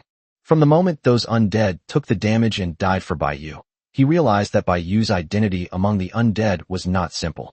It's astonishing that a different race could possess so many undead who were willing to die to protect her. Interesting. Looks like I've run into something interesting this time. The temple and angels despise the undead and want to exterminate them, not only because of their opposing attributes, but also because of the undead's terrifying growth rate. This is a force that even angels find troublesome. It was because they initially ignored these weak skeletons that they eventually led to the Undead Empire, which became their greatest enemy. The Lord of the Undead's talent and power instilled fear in many forces. It was only after his disappearance that the angels began a large-scale purge of all the undead, exterminating them completely. The vast undead empire was completely wiped out by the combined efforts of various factions. Now, they would naturally not allow a second undead empire to emerge, even though they believed that an alien race could not possibly do so. Undead that are not under their control will certainly not be allowed to exist, but what if the undead were put in their own hands? This will be their biggest asset. As for how to control the undead, the man looked at Baiyu on the city wall. This is the real reason why the man hasn't made a serious move yet. He's observing Baiyu, and he wants to capture Baiyu. Chapter 329 Escaping Danger. The blonde man could already conclude that Baiyu held an extremely high position within the undead race. Even if she couldn't control the entire undead race, it didn't matter. Having her ability to rapidly build up an army was enough. Why bother trying to subdue those weaker races? After observing and having had his fill of playing, the man decided not to waste any more time. In an instant, Baiyu felt as if he were in an abyss. and the scenery around him shifted and changed. The city walls beneath him and the surrounding undead all disappeared. The blond man stood calmly opposite Baiyu. Golden light shone all around, so bright that Baiyu couldn't open his eyes. Everything around him disappeared, leaving only Baiyu and the blond man. The two of them were now in a special space. A barrier space? Baiyu was astonished by this ability. It could lock onto her directly. This is a space filled with holy light, surrounded by gold, stretching as far as the eye can see, seemingly boundless. Not only was Baiyu's dark magic completely suppressed and unable to be released, but even if she wanted to release other magic, Baiyu could not sense the elemental power within it at all. Unable to use magic? Stop struggling. This is my territory, you can't escape. The blond man stood motionless at a distance, yet his voice came from all directions, his tone filled with contempt and his eyes brimming with arrogance. If he weren't worried that his holy light would corrupt the darkness within Baiyu, he would have already manipulated it with the holy light. There would be no need for so much talk. Submit to me, and I will spare your life. The blond man spoke again, and at that moment, a knight's contract formed by golden light appeared in front of Baiyu. Looking at the contract, Baiyu smiled. Sign it. How could that be? A sharp blade of light shattered it instantly. Baiyu held the scythe, her eyes calm and indifferent. Even without magic, she still had the scythe. Nonsense. Instantly, the golden light around them surged, and the entire space seemed to boil. Baiyu was directly blasted away by the invisible force, and she fell heavily to the ground, her body being eroded by the living golden light. How long do you think you can hold out? At this moment, in the city of the dead, all the undead were at a loss and had no way to deal with the sudden disappearance of the two. Suddenly, more and more undead began to die, and there was no sign of it stopping. Inside the space, the man did not move, but in an instant he arrived in front of Baiyu, who had fallen to the ground. Baiyu suddenly sprang up, swinging her sickle to slash at the other man, but was unexpectedly caught by his hand. Not only did he not retreat, the man didn't even move an inch. Bang! The man kicked Baiyu away, and the sickle also flew out of his hand. He then walked slowly toward the fallen Baiyu, as if taking a stroll. Alien race, I'm giving you another chance to choose. As he spoke, the Golden Knight's contract reappeared before Baiyu. This huge gap in strength also made Baiyu feel powerless. However, what Baiyu didn't know was that the honor medal in her spatial ring was currently shimmering with a faint purple light. Meanwhile, in Lingfeng City of the Gata Empire, Grand Mage Moggs, what brings you here? I have official business to attend to. I'll talk to you later. As he spoke, Mogu's vanished in a purple blur, leaving behind only a massive magical fluctuation. Inside the palace study, a woman holding a quill pen looked in the direction Moggs had left, lost in thought. Mogu's covered hundreds of miles in an instant across the frigid snow-capped mountains, but suddenly he froze in midair and stopped flying. She still has connections with that person? Forget it, we're already here, so I'll have to do favors again. I just don't know if my old face will still be of any use. Mogu sighed and continued flying towards the dark forest, but this time he wasn't in such a hurry. At this moment, within the realm of the blonde man in the city of the dead, even when faced with the blonde man's second request for submission, Baiyu still did not compromise. You want to control the dead and use them as angels? You're dreaming. Baiyu raised her head and met the man's gaze without fear. This time, the man was taken aback, not expecting that Baiyu had guessed his thoughts. You're quite clever, but that's not up to you. The man raised his palm, and countless golden lights surged forth and began to converge, reaching towards Baiyu's head. Since that was the case, he would simply use holy light to forcibly manipulate her. Just then, the golden light suddenly began to dissipate, and the entire holy light realm collapsed instantly, returning the two to the city of the dead. Blood flowed from the man's mouth. His domain was destroyed, and he was severely injured. The man's face instantly turned pale with fear, and he lost all his previous composure. Senior, this is a private matter of my temple. Why are you interfering? Faced with immense pressure, the man was already drenched in sweat, but he could not lose face for the temple. Roll! A hoarse male voice came from the dark forest. Baiyu recognized it as the voice that had sent her away from the depths of the dark forest last time. The man clutched his chest, wiped the blood from the corner of his mouth, and vanished from the city of the dead without a word. He sensed the other party's murderous intent. Perhaps not killing him was already giving the temple face. Baiyu stood up and looked toward the dark forest. Thank you so much for your help, Senior. Despite Baiyu's gratitude, The mysterious man made no response and disappeared again. Bayu cupped his hands in greeting for a moment, but seeing that he received no response, he turned and returned to the city of the dead. This time, Bayu suffered a huge loss of undead, the most severe in history. We need to find time to do a statistic analysis of the strength of the undead. As for the mysterious person deep in the dark forest, there's nothing Bayu can do if the person doesn't want to talk to her. At least for now, it's enough to maintain a friendly attitude. Otherwise, he would have died long ago, and Bayu is not worrying unnecessarily. If someone can effortlessly defeat a level 8 emperor, can a monarch do the same? Bayu didn't know, but she knew the opponent must be very strong. Deep in the dark forest, a purple figure appeared out of thin air. It was Mogus. His gaze was fixed on the middle-aged man sitting on a boulder in the distance. Thank you for your help, but someone like you probably wouldn't care about the favors of the previous generation. Mog said politely. She was a friend of the son of an old friend. The mysterious man did not open his eyes and remained in a meditative posture. I see. I apologize to you regarding the human race. Moggs looked enlightened, then seemed to remember something and apologized to the man. It's all right, that's just how humans are. The mysterious man's voice was hoarse, revealing neither joy nor sorrow, and he seemed indifferent to everything around him. How much time do you have left? Time is running out. Today's attack wasted some energy. It's a pity she hasn't grown up yet. For some reason, Mogu suddenly thought of Bayu at this moment and spoke up. Actually, Chapter 330, A Small Improvement. Inside the palace, Bayu was exhausted, both physically and mentally. She needed to improve her strength as soon as possible.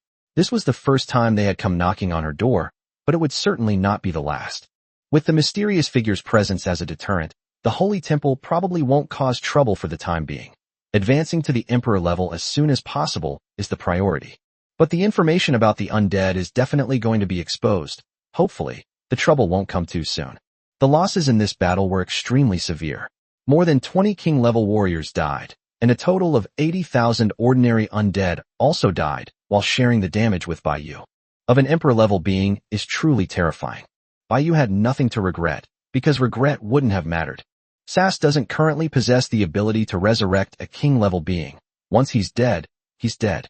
As for ordinary undead, they can be massed in no time, so there's no need to worry about numbers.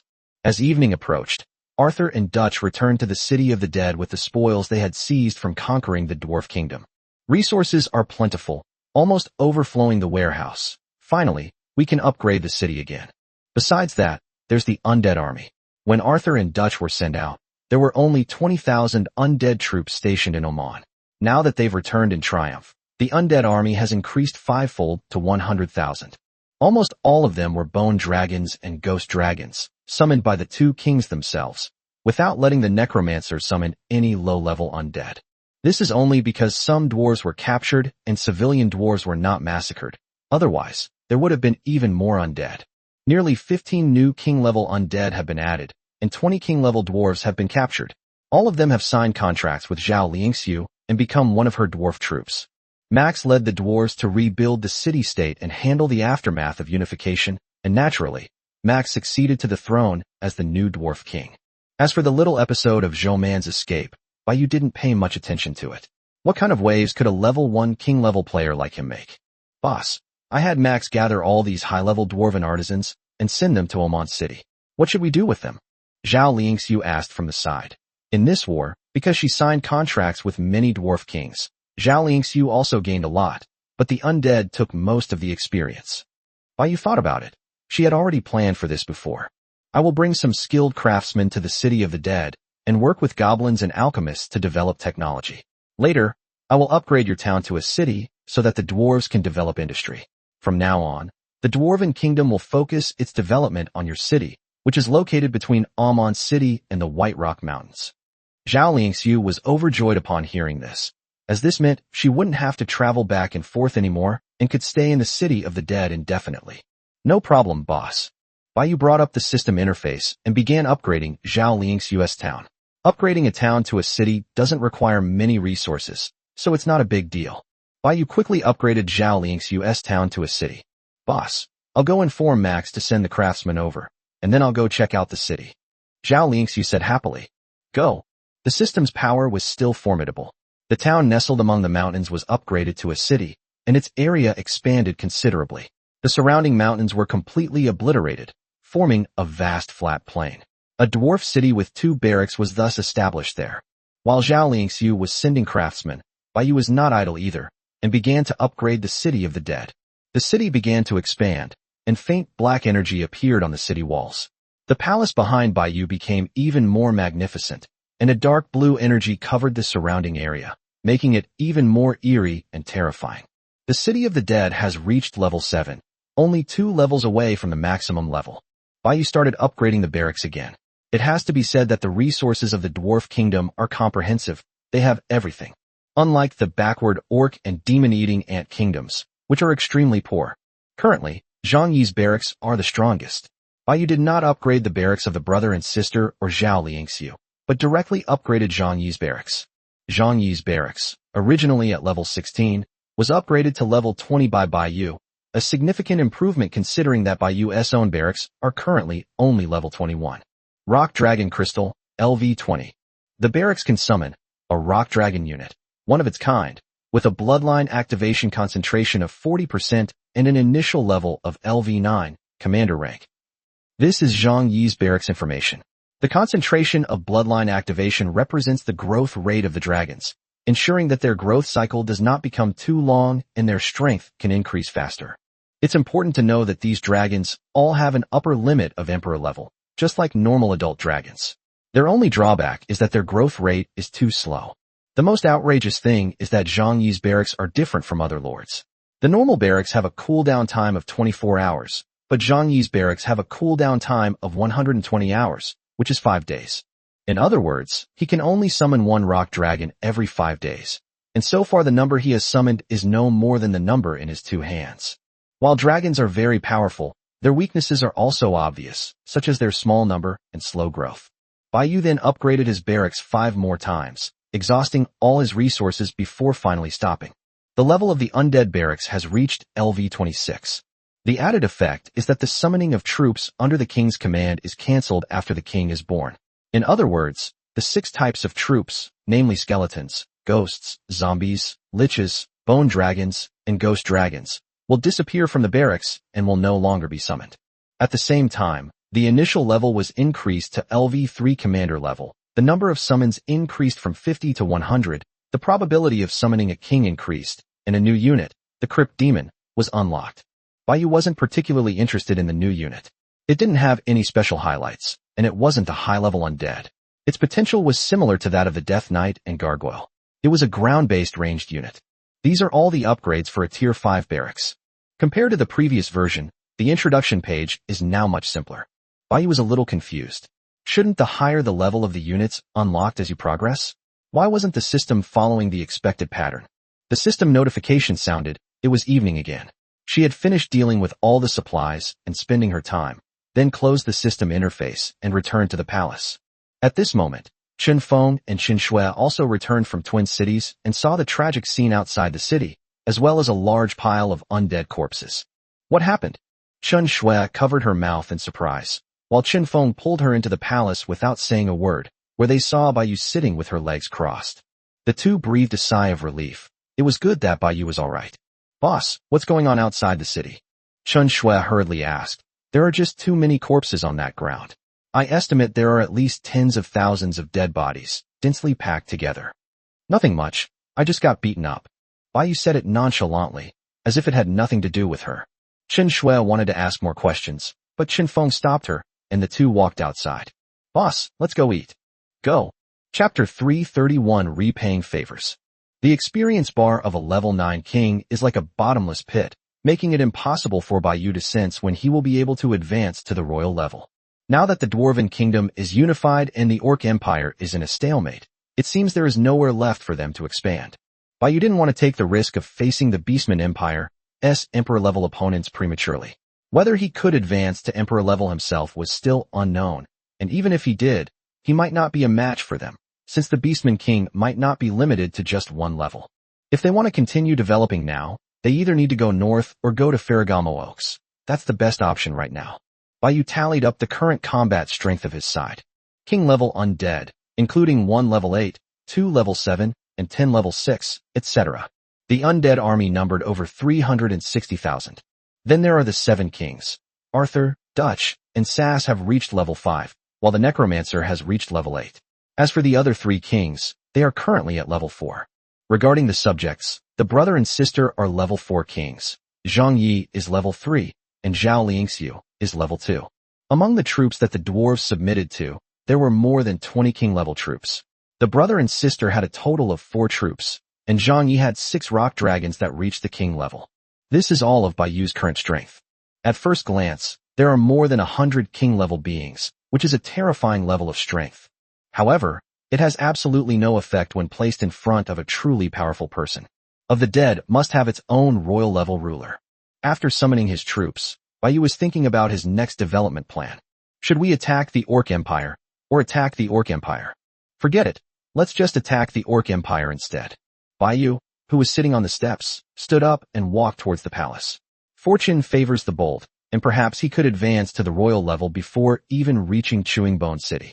Most importantly, they are now the minions of the temple and the angels. If the other side doesn't want them to have an easy time, then they shouldn't expect to have an easy time either. Inform Arthur and Dutch that from now on, they should join the other 4 kings in attacking the Orc Empire. Baiyu spoke to the undead beside him. Chen Feng, Qin Shui, you two take the undead and clear out those small races north of the city. It's time to clear them out and continue northward, which is currently Baiyu's only remaining direction of development in martial. As for Zhao Liangxiu, once the dwarves had recovered, Baiyu naturally wouldn't let go of the smaller races surrounding the dwarf kingdom either. No problem. Chen Feng and Qin Shui acted swiftly and left the palace immediately. During this period, Baiyu will need a lot of experience points to advance, so the best way is to stay in the palace, enjoy the 1.5x experience bonus, and then quickly advance to the royal level. Ding dong. You have a new private message. Why? Baiyu opened the system and saw that it was Li Lingzi. Li Lingzi. The progress of the Forest Elf Kingdom has reached a critical moment, and I need your help. Baiyu. Okay. I was planning to stay quietly in the castle, but now I have to go out again. Baiyu sighed, but there was nothing he could do. The other person had helped him back then, and he owed them a favor. He couldn't just ignore it now. Besides, although the undead are more than capable, sending only undead would be far too perfunctory. Baiyu casually took 2 liches with him and set off, hoping to resolve the situation quickly and return sooner. Harpney State, the city of fallen angels. Baiyu noticed something unusual the moment she stepped out of the portal. Unexpectedly, Li Lingzi had already advanced to the city level after only a few days. In the center of the city square stood a black statue of a fallen angel, and fallen angels could be seen flying everywhere in the city, far more than when I last came. Baiyu walked up the steps toward the palace. Li Lingzi arrived outside the palace to greet him the moment she received the notification, and soon the 2 of them entered the palace together. What do you need me to do? The area around the city looked perfectly safe, so it was impossible that they had come to help her defend the city. Infiltrate the Forest Elf Kingdom and kill the Forest Elf King. The Forest Elf King's level is much higher than Li Lingzi's, and she cannot control him at present. Therefore, the best way is to kill him and support a puppet elf to take the throne, secretly making him a subordinate race of Li Lingzi. As for this puppet spirit, Li Lingzi had already chosen it. It was a level 3 king-level female spirit, which was the limit of what she could currently control. At this point, Baiyu couldn't help but complain. Are all elves this good-looking? What is the Elf King's strength? Baiyu asked curiously. Level 7 king, and several high-level king guards. These corpses will be the reward. As Li Lingzi explained, she observed Baiyu's expression and was relieved to find that the other party still seemed completely unconcerned. This meant that the Forest Elf King was no match for Baiyu. At the same time, Li Lingzi was also curious about Baiyu's current strength. Upon hearing this, Baiyu realized that it was just a level 7 Karami, not even as strong as the Lich following behind him. Both Liches are level 7 kings. As for the corpse, Li Lingzi naturally had to give it to Baiyu, because she couldn't control the dead corpse, and the living elf was beyond her power, so she had no way to deal with it. Next, Baiyu learned more about the specific situation of the Forest Elf Kingdom and made a general judgment. When Li Lingzi was controlling the sea creatures to attack the forest elves, the Elf King dared not ignore the sea creatures and immediately sent out a large force to attack. However, he found that these sea creatures were just bluffing and most of them were just small fry who posed no threat at all. Annihilation of the sea creatures controlled by Li Lingzi, but the objective had been achieved, successfully luring out the main force of the forest elves.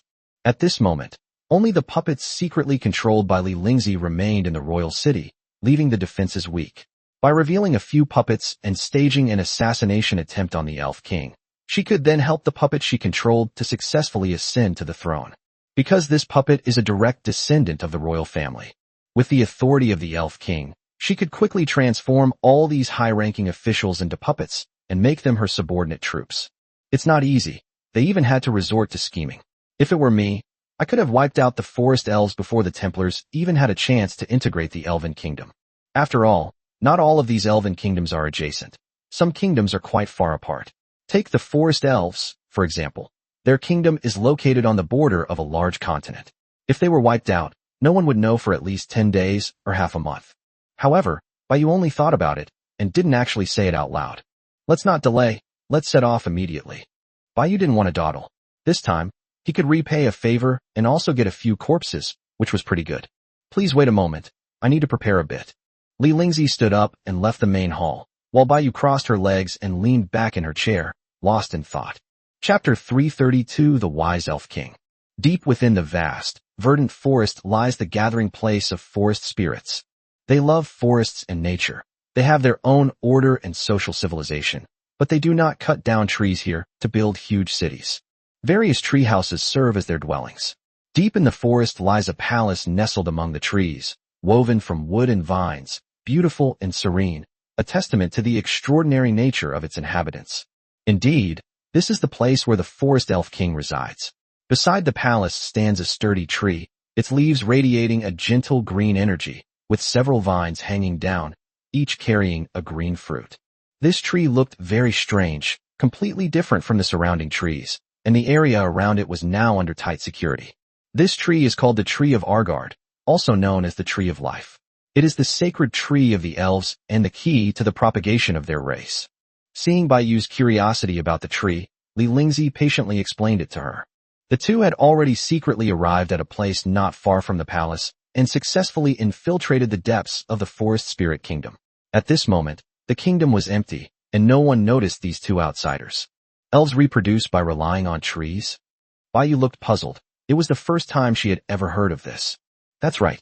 When I first found out, I had the same expression as you now. Do you see those fruits? Those are forest spirits that haven't been born yet. Li Lingzi smiled and looked at the palace not far away. This was not her first time here. Doesn't moving this tree mean we've essentially acquired an attached military camp? Baiyu suddenly discovered a blind spot. It's a good idea, but it said that the Tree of Life is very difficult to cultivate, and if it's dug up, all the elves might go crazy. There's one more thing Li Lingzi didn't mention. The real Tree of Life isn't the one right in front of them. Baiyu was purely curious and didn't have much interest in the tree itself, though she might be more interested in the entire elf kingdom. Forest elves are not an independent race, so even if Li Lingzi rules them, it doesn't count as a conquest. Baiyu's focus now is on the entire race. Is the king of the forest elves inside? Baiyu turned to look at Li Lingzi behind her and saw that the other person nodded. All right, I'll just go in and kill him. Baiyu, no longer hiding, led the two liches towards the palace, and along the way, many forest elves finally discovered them. Li Lingzi didn't expect Baiyu to be so reckless. Helpless, she followed with the fallen angel. As for the royal puppet, it had already returned to the kingdom. Looking at such beautiful palaces, Baiyu, flying in the air, couldn't bear to destroy them. Immediately afterwards, a huge fireball slammed into the ground, igniting a raging fire. The two liches immediately attacked the surrounding elves, as if they were in an empty field. The remaining elf kings spread their wings and swarmed forward, controlling the wood element to attack the liches. In a single exchange, the lich used bone magic to kill one of the elven kings. Li Lingzi was completely stunned. Were these two undead so powerful? To kill someone of the same level instantly, the level difference must be at least 5 levels, meaning those two liches must both be at least level 6 kings. The Forest Elf King is only level 7. When Li Lingzi looked at Baiyu again, she found that Baiyu had already disappeared. The two liches were causing chaos outside. Baiyu had already arrived inside the palace. Baiyu had instructed the liches beforehand not to let them summon the undead, otherwise it would feel like Baiyu was getting the better deal. She's just here to help out. These few corpses are enough. Baiyu kicked open the palace door and walked in openly. A group of forest elf guards, armed with weapons, surrounded Baiyu. Quite tasteful. The interior was indeed ornately decorated, with a dazzling array of ornaments that dazzled Baiyu. Many of the furniture pieces and buildings were made of wood, and there were all sorts of vines, creating a verdant atmosphere everywhere. The entire interior had a natural feel to it. What style is this called again? Forget it, never mind. Baiyu's figure suddenly disappeared, leaving behind a bewildered elf guard. Since it's about helping, Baiyu thought it best to kill as few elves as possible. Baiyu, who was invisible, strolled through the palaces as if taking a walk, and came to a garden where she met an elven man. He wore a green crown adorned with several jewels, a magnificent light green robe, and long, pale golden hair that cascaded over his shoulders. In his hand, he held a scepter symbolizing the throne. Needless to say, this is the Forest Elf King. Baiyu's figure appeared at the entrance of the indoor garden, and the sound of footsteps made the Elf King turn around to look at Baiyu.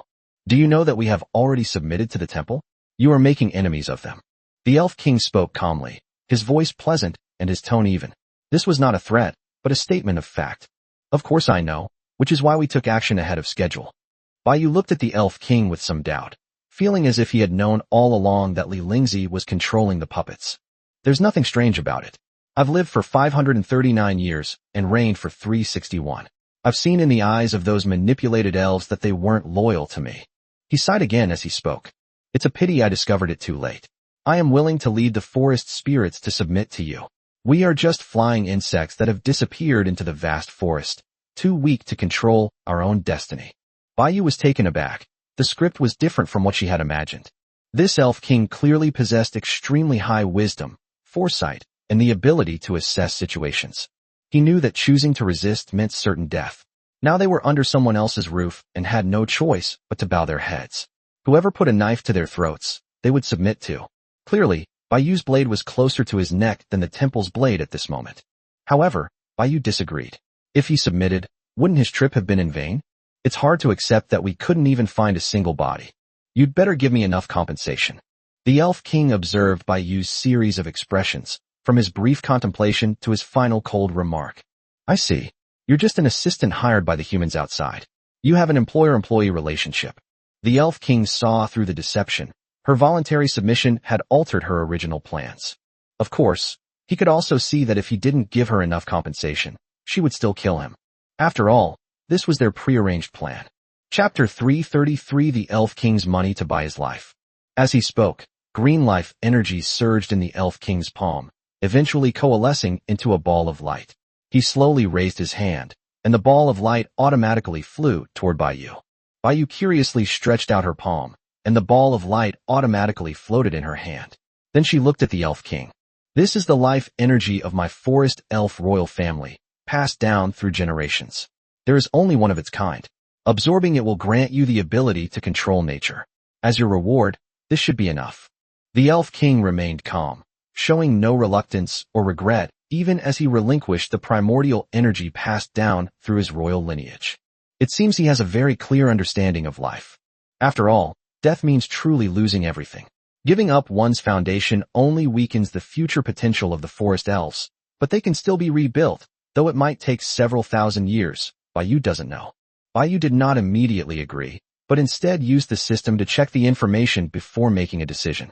The Elf King knew that Baiyu was sensing this energy, so he remained silent and waited quietly. Energy Body, the Origin of Nature. Introduction. The pure, primal power inherited by the royal family of forest spirits for thousands of years possesses indescribable and unique abilities.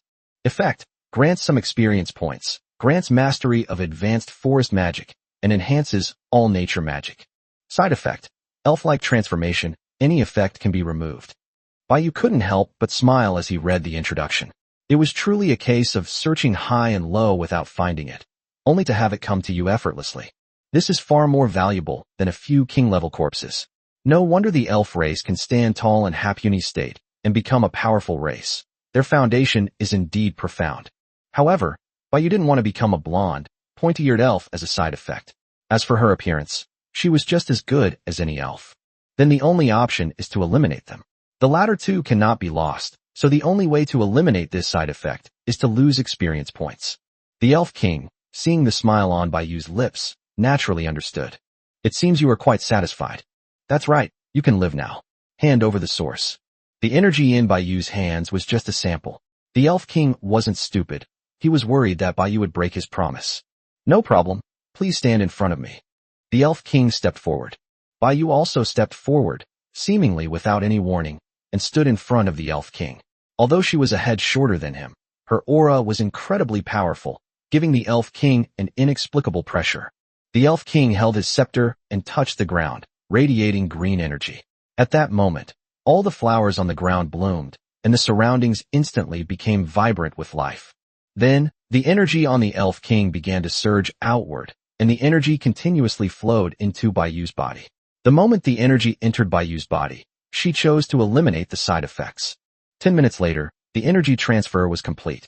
The Elf King was surprised to see that Bayu had not transformed into an elf. At that moment, a green light flashed in Bayu's right eye. May I see her now, sir? Can. Bayu led the Elf King away from the indoor garden. As soon as they entered the palace, the surrounding elves immediately surrounded Bayu with weapons in hand. The Elf King waved his hand, and the surrounding elves stepped back, making way for the two of them.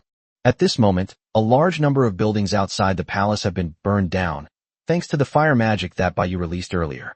However, since liches primarily fight with frost magic, the scene outside is currently one of ice and snow. Li Lingzi and the fallen angels were also fighting against other elf kings, while chaos reigned outside. Bayu called a halt to the liches, and two liches came to Bayu's side. These two liches caused the Elf King's pupils to shrink slightly, and at the same time, he strengthened his resolve. Li Lingzi was also taken aback when she saw Bayu and the Elf King come out together. Bayu hadn't dealt with the other party. Could it be that the Elf King was going to submit voluntarily? The situation was quickly brought under control, and the fallen angels stopped fighting. The forest elves suffered heavy losses, with several king-level elves killed, not to mention the ordinary elves. Li Lingzi stood on the opposite side, with a group of fallen angels and other elves under her control behind her. On the other side were Bayu and the Elf King. Only the elves in the center seemed bewildered, unaware of what was happening. It seems you are a man of your word. As he spoke, the Elf King once again gathered his last bit of energy and gave it to Bayu, who then absorbed it. With the system monitoring in place, Bayu knew that the Elf King had a backup plan. Now that the energy was replenished, it meant that the Elf King had no more tricks up his sleeve. You are also a clever person, no, an elf. Bayu stepped forward and briefly explained the reason to Li Lingzi. Upon hearing this, Li Lingzi chuckled. I never imagined that all the trouble I caused would be for nothing. I should have just had Bayu threaten the Elf King directly. However, Li Lingzi didn't hold Bayu's deal with the Elf King's transaction against him, since Bayu could have easily killed him and summoned him as an undead. The Elf King's submission directly added a high-level king-level member to Li Lingzi's roster, a huge benefit to her. This was far better than she had anticipated. This is a win-win situation. Under Bayu's watchful eye, the Elf King led the forest elves to submit to Li Lingzi, becoming an undercover agent within the entire elf race's submission to the Holy Temple. That's great. This way, we can continue to expand inland. Li Lingzi was in a great mood, as Bayu had been a great help this time. You take care of this first, explain everything that needs to be explained, and I'll go for a walk. Bayu knew that Li Lingzi would definitely have her own ideas and plans, but those were none of her business anymore. The mission is complete. Bayu has barely made a move throughout the entire process, except for releasing a fireball. An hour later, Bayu and Li Lingzi left the Forest Elf Kingdom together and returned to the City of Fallen Angels. As for the corpses, Bayu originally did not intend to summon them, but Li Lingzi insisted, and in the end, they were also summoned into 5 king-level undead. The level is low, but it's better than nothing. As for ordinary spirits, Bayu won't bother with them. After all, this is someone else's territory, and being too greedy will only make them disliked. Fallen Angels, Li Lingzi invites Bayu to dinner. It's clear she was really happy. Bayu didn't want to refuse, as she didn't want to spoil the fun. What are the next steps in development? Bayu sat in a chair, resting her chin on her hand on the table, and looked at Li Lingzi. The temple should not use the elven race for the time being. It can continue to secretly control other elven races and also develop other races inland. In short, it is much more convenient now than before. Li Lingzi said with a smile that she had a premonition that the next period would be a peak period for her development. Chapter 334 Staying in the Palace, quietly awaiting upgrade. Bayu returned to the City of the Dead that night, and was the last to return. The brother and sister had both returned to the city and planned to report on the day's battle. Unfortunately, Bayu was nowhere to be found. Li Lingzi's city has gained the space for an auxiliary palace. It seems that he has won over a lord. But seeing no other castles around, Bai Yu guessed that it was probably found with Du Yang's help, giving Li Lingzi a passage to other major states. The Bodleian state, a place of demons, darkness, and death, is indeed a good place. Bai Yu entered the palace. Boss, we took care of a race in the north in just one day. As soon as Bai Yu entered, Chen Shui couldn't wait to speak, taking out the tiers of the race from her hand. So fast. The tiers of the race. Kingdom tiers upgrade progress, 14/100. It was only a small increase, something Bai Yu had anticipated. This race is called the Drill Mountain Beast. The population is small, and the strongest among them are only a few low-level kings, making them easy to eliminate. The auxiliary barracks of Bai Yu were built in twin cities. It is worth mentioning that, in addition to this, they also gained one of their racial skills, digging. It wasn't the kind of earth. Done. Earth is a type of magic that allows one to escape through the earth, but rather he used his hands to generate energy to protect himself and then dug directly with his hands. Bai Yu didn't learn it. Neither did the brother and sister, and even Zhao Lingxiu looked down on it. This skill is just too indescribable. There are two more races to the north, but they are quite far away. After eliminating the mountain drill beasts, it was getting late, so we came back first. Mainly because they were hiding underground. That mountain drill beast king was a coward, and we wasted too much time looking for it. Chen Shui complained. Otherwise, the process could have been even faster. The mountain drilling beast clan provided Bai Yu with 5 king-level beasts, which joined the army clearing out the undead in the north. It doesn't matter. These minor races are just an add-on. It would be best to find a kingdom. Conquering each small tribe one by one is too troublesome. Bai Yu needs to hurry now. With the upcoming advancement to the royal level and the city reaching its maximum level, the upgrade progress of tiers of the kingdom must be accelerated. Bai Yu chatted with the brother and sister for a few more minutes before returning to their respective residences to prepare for bed. Nothing was said that night. On the other side, in the vast martial state, there is a massive volcano that is about to erupt. A massive mushroom cloud of volcanic ash mixed with sparks formed as lava slowly flowed down the crater, burning everything around it. Countless animals were fleeing in panic, trying to get away from this dangerous place. However, one man went in the opposite direction and slowly walked towards the volcano. The man had a youthful yet handsome face, with short, ice blue hair. He looked only 15 or 16 years old, but he had a cold expression and exuded a powerful aura. Dressed in black, he resembled a cold-blooded assassin. The ground he stepped on was covered with a thin layer of frost, but it evaporated in an instant. Suddenly, a yellow light emanated from his eyes, and a fiery red figure appeared before him. He was a middle-aged man with a beard and striking long red hair. He wore an open red vest that revealed his well-defined muscles. However, he had many scars on his body, and compared to the boy's youthful face, he looked more like a powerful warrior who had been through countless battles. At that moment, he was unkempt and even somewhat irritable, but he calmed down after seeing the boy. "What are you doing here?" The red-haired man was very irritable, with a somewhat rough voice, and he spoke rudely. "Uncle Bajia, I heard you got into a fight with them and were injured." The boy asked with concern. "Haven't I suffered enough injuries? Do you think they can kill me?" The red-haired man looked disdainful, but then he suddenly remembered something, lowered his head, and gagged, spitting out a round crystal that emitted blue energy. "Uncle Yu." Upon seeing this, the boy's pupils constricted instantly, as if he had finally understood why the red-haired man was injured. "Keep your things safe. I'm not going to keep them for you." The red-haired man tossed the blue crystal over, and the boy caught it quickly. "Come on, I'll find a way to get you out of Marshall." The red-haired man grabbed the boy's arm and tried to pull him away, but the boy didn't move. The red-haired man looked at him in confusion. "No, uncle, I won't leave. I want revenge." The boy's gaze was firm, his eyes cold and filled with murderous intent. "You? A king level? Are you kidding me? I think your brain's been frozen shut." The red-haired man seemed to have heard a joke and was starting to get angry. He turned and left. As the saying goes, it's hard to persuade a damned ghost with kind words. "Do as you please, but don't blame me if you die." The red-haired man walked towards the volcano. "Uncle, thank you." The boy's voice came from behind, but the red-haired man ignored it and quickly disappeared. The boy also quickly left the area. The uncle wasn't actually a clan uncle, and he wasn't related to the red-haired man by blood. It was just a way of addressing an elder. The only constant is that they come from the same race, nothing more. The red-haired man left because he saw the resolute look in the boy's eyes. It wasn't just a personal grudge. If a junior is like this, what about himself? At this moment, in the city of the dead, Bai Yu had just finished summoning his troops, and Chen Feng and Chen Shui had already hurriedly set off north again. There shouldn't be any surprises today, right? Bai Yu has decided to stay in the city for a whole day, enjoying the 1.5x experience bonus, and level up to Emperor rank as soon as possible. As for Zhang Yi, aside from the resource allocation after his submission and Bai Yu helping him upgrade his barracks and city, she wouldn't interfere with anything else. Bai Yu's approach is to let Zhang Yi roam freely. Unless Zhang Yi asks Bai Yu for help, Bai Yu will not interfere. Zhang Yi is at the top level in both talent and military skills. If he hadn't met Bai Yu, he could have developed very well on his own and would have become a big shot in the future. However, Bai Yu no longer considers these lords as rivals. Her gaze has long been set on the native races. Although many unit types have a higher potential than the undead are invincible in the early game. By leveraging her early advantages to widen the gap, Bai Yu can crush all the lords.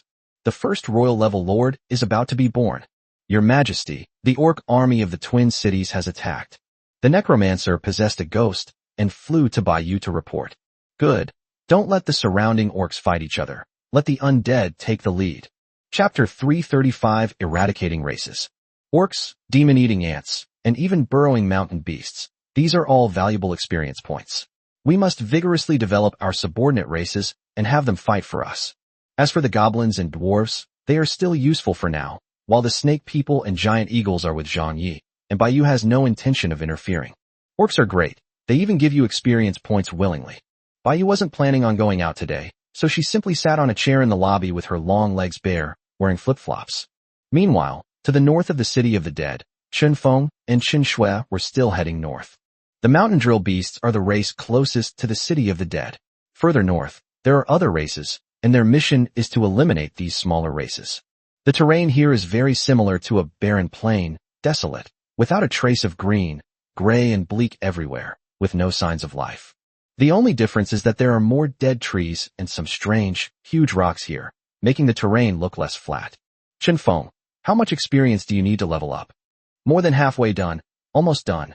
The brother and sister were standing on the back of a bone dragon, flying rapidly forward, with several liches and undead flying around them. These are all the undead we brought this time. There's no need to use a large undead army to deal with these small races. Of course, there were many more scattered ghosts further ahead, used for gathering intelligence. After flying for an unknown amount of time, the brother and sister came into view a continuous mountain range stretching from east to west. The mountaintop soars into the clouds, its peaks appearing white due to the year-round snow and ice covering it. Wow, what a tall mountain.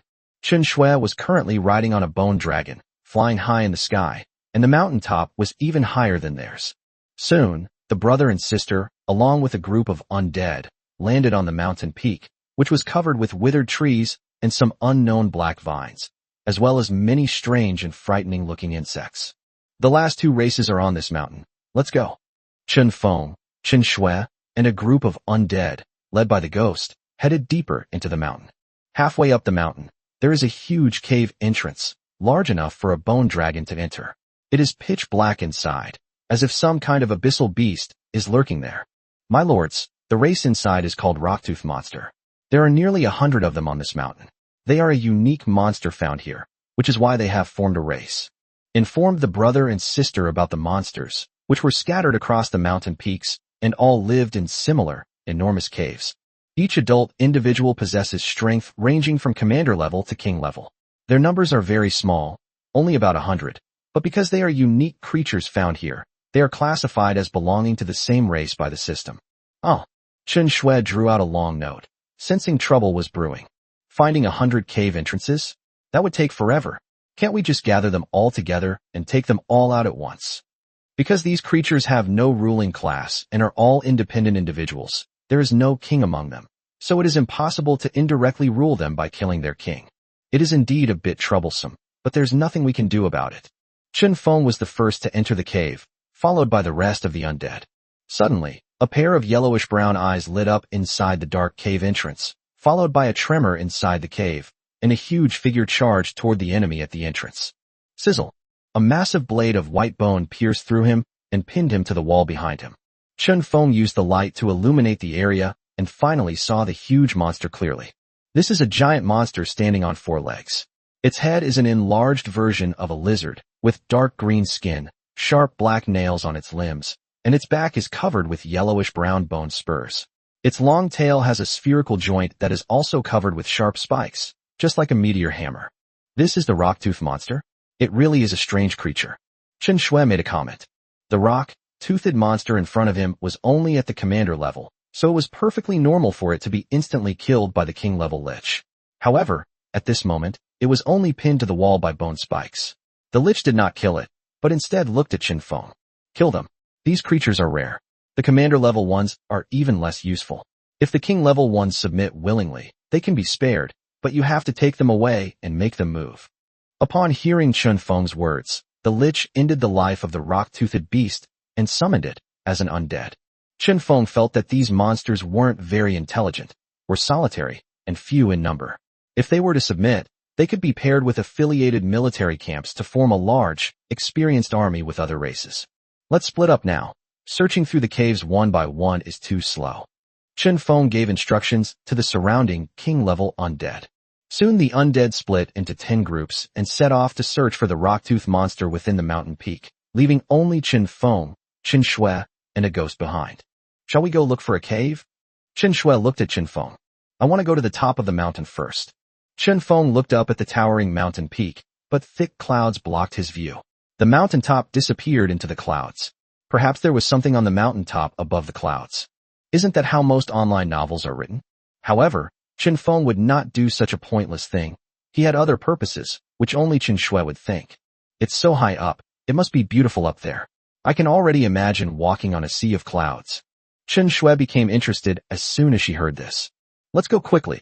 Chen Shui immediately pulled Chen Feng towards the mountaintop, with the ghost behind them silently following. As they got closer to the summit, the dark clouds overhead seemed to press down on them. Seeing the dark clouds overhead so close, Chen Shui quickly closed her eyes. Chen Feng pulled Chen Shui along and rushed into the dark clouds.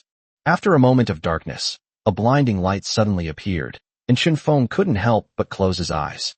The two of them were now standing on all fours on the mountaintop. There was nothing on the mountaintop, just a barren expanse. The ground was covered in frozen snow and ice, surrounded by a vast sea of clouds, and above the sky was a dazzling sun. The surrounding sunlight had no warmth at all. Chen Feng opened his eyes and observed the scene around him. Wow, it's so beautiful. This is the first time I've ever flown so high. Chen Shui couldn't help but sigh, feeling that her mood had improved the moment she saw the sun. This is the first time I've seen the sun in Marshall. Chen Feng was also stunned. The sea of clouds around him stretched endlessly, as if the entire continent was covered by dark clouds.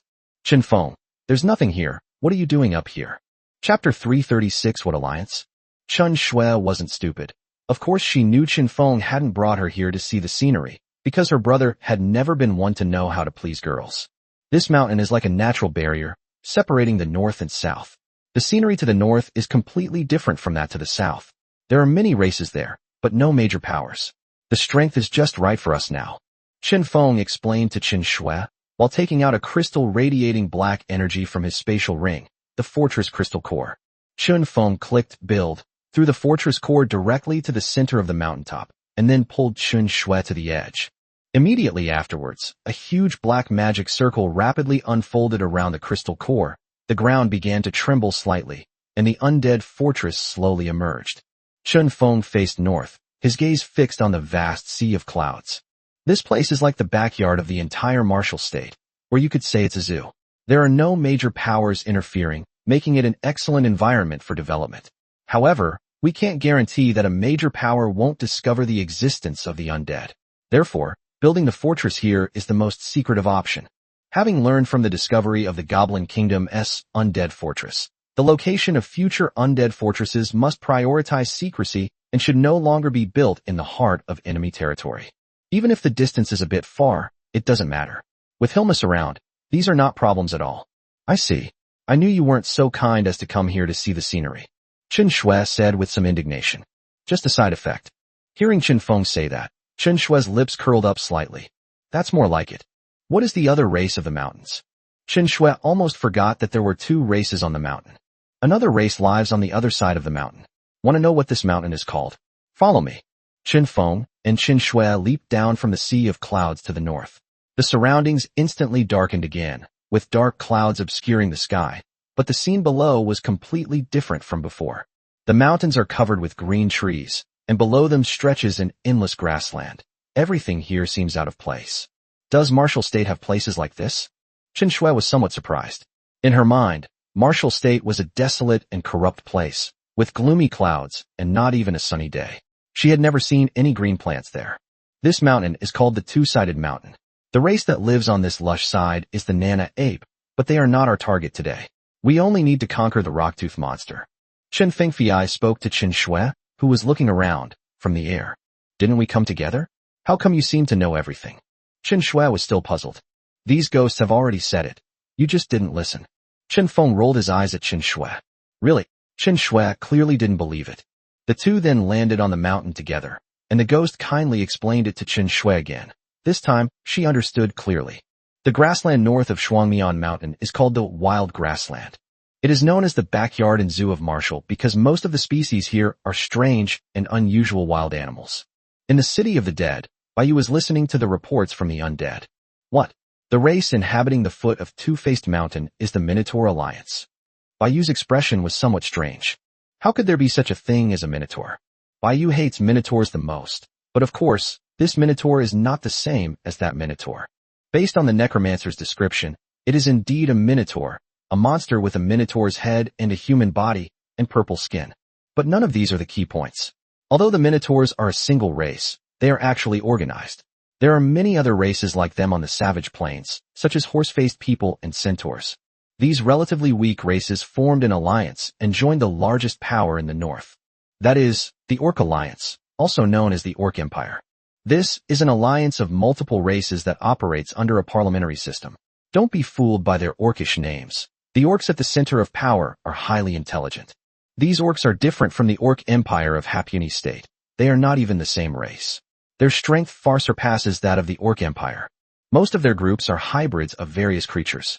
Because they were not accepted by their original races, they were gradually separated and eventually formed independent races. These mixed-race individuals, sharing a similar plight, refused to be lambs to the slaughter and decided to unite, strengthen themselves, and establish themselves among all races. Strictly speaking, Yingxi is also a half-orc. The Orc Empire over the years has made them increasingly radical, and they have even developed a bloodline stripping technique. They began to plunder and seize from the orcs in various places. A half-orc as talented as Yingxi was rare even in the entire empire, which was why they were hunting her down. If you disagree with joining the Orc Empire, they will extract your bloodline and transfer it to other orcs. At its peak, the Orc Empire had hundreds of races, and its strength was comparable to that of the werewolves atop the mountains and the vampires of the Eternal Night City. This is an extremely powerful force, possibly with an emperor-level figure in charge, and is definitely not something Baiyu can easily challenge at present. But the outcome wasn't too bad. The minions of the Orc Empire were scattered throughout the land and not clustered together. Races like the Minotaur were considered outsiders, and their extermination wouldn't attract any attention. Baiyu didn't know where the real Orc Empire was, but it certainly wasn't on the Savage Plains. It was thousands of kilometers away. Although it would take a king-level person several hours to fly there, what about those emperor-level people? Even on the Savage Plains, a distance of several thousand kilometers is still too close for humans. The Mage Guild wouldn't agree, and the Orc Empire isn't so arrogant as to dare to provoke the humans.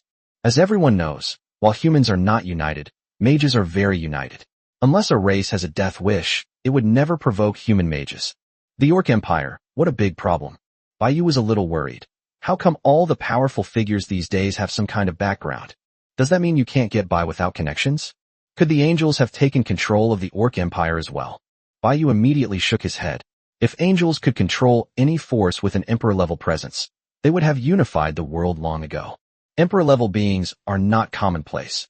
A faction that has even one is already considered a top-tier power. Are Minotaurs also orcs? I don't think so, so they're an unofficial race, basically cannon fodder for the Orc Empire. To be on the safe side, it's best to investigate the situation on the Savage Plains thoroughly before deciding whether to take action. Baiyu doesn't want to fight the younger generation only to have the older ones come along. The Minotaur must die. Chapter 337 Taking the Initiative Against the Orc Empire. As evening approached and darkness fell, Baiyu, bored, started filing her nails again. Suddenly, a system notification sounded. Congratulations, Lord, on successfully conquering the Rocktooth monster race and acquiring the affiliated barracks and the tiers of the race. Such a weak race will basically not receive any other rewards without any special characteristics. Baiyu had already discovered the pattern. As expected, after absorbing it, the progress only increased slightly. Kingdom tiers current upgrade progress, 15/100. It's already more than 1/7 complete. It'll be over soon. Baiyu is already looking forward to that day. It wasn't until it was completely dark that the brother and sister finally returned to the palace. But the fact that they didn't return using a teleportation stone, but rather from the main fortress, indicates that they had already built an undead fortress in the Savage Plains. Boss, we're back. As soon as Qin Shui entered the room, she took off her coat, removed the hair tie from her hair, and let her hair down. I need to take a shower first. I have to say, Qin Feng, your bathhouse is actually quite useful. It's much more comfortable than a shower. Qin Shui tossed her coat to Qin Feng and headed towards the bathhouse. Boss, that Minotaur tribe? Qin Feng looked at Baiyu with a questioning gaze. Let's take down Twin Mountain first. We're not sure if there are other forces from the Orc Empire in the Savage Plains. Although we need to develop quickly, a steady and methodical approach is the most important thing. Although Baiyu sought speed, he valued stability even more. Especially during this crucial moment of advancing to the Emperor level, we must not let our guard down. Qin Feng then told Baiyu the location of the undead fortress, which made Baiyu's eyes light up. Who would have thought there was an undead fortress above the clouds? It was practically a natural barrier. Aren't you going to eat? Baiyu asked curiously. I'll wait for Qin Shui to come with me. Are you sure? Qin Feng looked puzzled. Was there anything certain or uncertain about this? In the end, Qin Feng waited for 2 hours before Qin Shui finally finished showering and came out. He seemed to understand why Baiyu had asked him that question earlier. Wow, you actually waited for me? That's incredible. Qin Shui walked over, took the coat from Qin Feng's hand, put it on, and walked towards the restaurant with Qin Feng. Baiyu, as always, did not eat, while Zhao Lingxiu had already eaten. Necromancer, what's the situation with the Orc Empire? Baiyu was also curious, as there was still no news from Twin Cities at this late hour. Your Majesty, the Orcs' attack this time was just a feint, and they seem to be here to gather intelligence. They only sent low-level orcs, and there wasn't even a single king level one.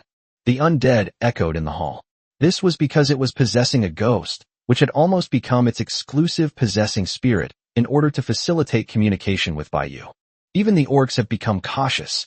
Baiyu regretted missing out on a wave of experience points. In that case, notify SAS to send the undead to launch an offensive and wipe out all the orcs outside Bonchuer City. As long as he doesn't clash with the Orc King of Bonchuing City, Baiyu doesn't believe that an Orc King would personally take action. Yes, Your Majesty. The Twin Cities were silent and eerie at night. Upon receiving Baiyu's order, SAS set off with the other kings. For the undead, there is no difference between day and night. They possess unlimited stamina and never tire. However, this is a disadvantage for orcs. After all, their orc tribes have too many people. Even if they gather around Bonchuer City, they will be scattered far apart. Moreover, in order to ease the conflicts between the various tribes, there must be a buffer zone between each tribe. This resulted in the tribes gathered on the outermost edge being quite a distance away from Bonchuer City. At this moment, a huge bonfire was burning in the central square of the tribe, illuminating the surroundings. Several orcs patrolled back and forth with torches and weapons, while the rest of the orcs had already crawled into their tents and were fast asleep. They had no idea that a crisis was quietly approaching. Time, midnight. A massive airship silently appeared above the tribe, completely unnoticed by the orcs below in the pitch-black night. Whoosh whoosh whoosh. Several sharp, white bone blades ripped through the night sky, shooting down and piercing the chests of several patrolling orcs. With a thud, they died silently. Kill them all, leave no one alive. Lenny did not make a sound, but instead used soul tremors to transmit the information to every undead present. At Lenny's command, several king-level beings descended from the sky and attacked the surrounding orcs. The times are different now. Baiyu wants to advance to the Emperor level, so killing enemies and gaining experience points is the most important thing. As for submission, although Baiyu said he could accept it, but for Baiyu's sake, Lon and I didn't give these orcs a chance to submit. From the beginning, he was determined to exterminate them. All the personnel deployed this time were high-level king-level beings. There wasn't a single undead below king level. They could easily annihilate the orcs without them even making a sound. This was an assassination attempt, and the purpose of Helmut Muth's arrival was not to deploy an army of undead, but to facilitate the removal of the newly summoned undead. The orc chieftain in the tent below seemed to have heard the noise and suddenly woke up, his weapon lying beside him. The orc chieftain, veins bulging, cleaved one of the liches that had ambushed him in two with a single strike, then burst out of the tent and went outside. It felt its feet were sticky, and looking down, it saw orc blood flowing from all around. Black shadows were flying everywhere in the air, constantly slaughtering the orcs around them, which enraged the orc chieftain. Roar! A roar echoed throughout the entire tribe, and all the remaining orcs were awakened by their leader's roar and rushed out. The orcs in the tribe have lost most of their number, while there are more than a dozen enemies in the sky, each of them a king-level beast. This is something it simply cannot resist. Retreat. Retreat towards Chewbone City. The orc chieftain picked up his weapon and charged at the surrounding undead, while ordering his people to retreat and buy time. Suddenly, it stopped in its tracks, for a spirit-like enemy appeared before it, emanating an eerie blue-black aura. It was none other than Lonnie, who had been enhanced by the undead. Several soul attacks were launched at the orcs, and in an instant, Lenny, wielding chains, was engaged in a fierce battle with the orc leader. As for the fleeing orcs, Hilmus in the sky was not just a decoration. The same thing is happening in other tribes at this moment. 6 orc tribes were attacked simultaneously at night by unknown creatures. The creatures were powerful, had strange abilities, and were only at the king level. This sudden attack caught them completely off guard. As the sun shone down on the earth and dawn broke, the 6 orc tribes lay in ruins, with blood and corpses everywhere. The 6 orc tribes were wiped out overnight. Chapter 338. All out at once. In the morning, the messengers of the bone-chewing tribe routinely inspected the various tribes, a daily ritual performed by the orc king after gathering all the tribes in the bone-chewing royal city. First, there was no means of communication, so they could only rely on manpower to summon people. Second, they had to be wary of these disobedient tribes secretly uniting to rebel. The orc envoy from the bone-chewing kingdom arrived at the outermost tribe. He was so horrified by the sight of the devastation that his pupils constricted instantly. The Twilight Hammer tribe has been wiped out. The orc messenger hurriedly returned to Bone-Chewing City. The situation was too serious. An entire tribe had been reduced to ruins overnight, and the orc king had to be notified. Meanwhile, the same thing was happening in several other destroyed tribes, with orcs frantically riding their mounts back to Bone-Chewer City from their respective tribes. Outside the Twin Cities, a large number of orc corpses were piled up, forming a small mountain. Last night, the necromancer did not summon undead, but instead brought back all the corpses. The orc corpses have now been summoned, and the decomposition of nearly 100,000 orc corpses will yield a considerable amount of resources. With the addition of these 30 king-level warriors and an army of 100,000 undead, along with the original defensive forces of the Twin Cities, this is already a very powerful lineup. No Emperor-level beings left, no king-level being can conquer the Twin Cities. The undead have wiped out nearly 20 orc tribes in the Orc Empire, and half of the orcs in the entire Orc Empire have perished at the hands of the undead. The fact that 6 tribes right under the nose of Chewing Bone City were openly wiped out completely enraged the Chewing Bone tribe. The remaining orc tribes guarding the perimeter were filled with fear and worried that they would be the next tribe to be wiped out. They began to pray to the orc king to eliminate the enemy.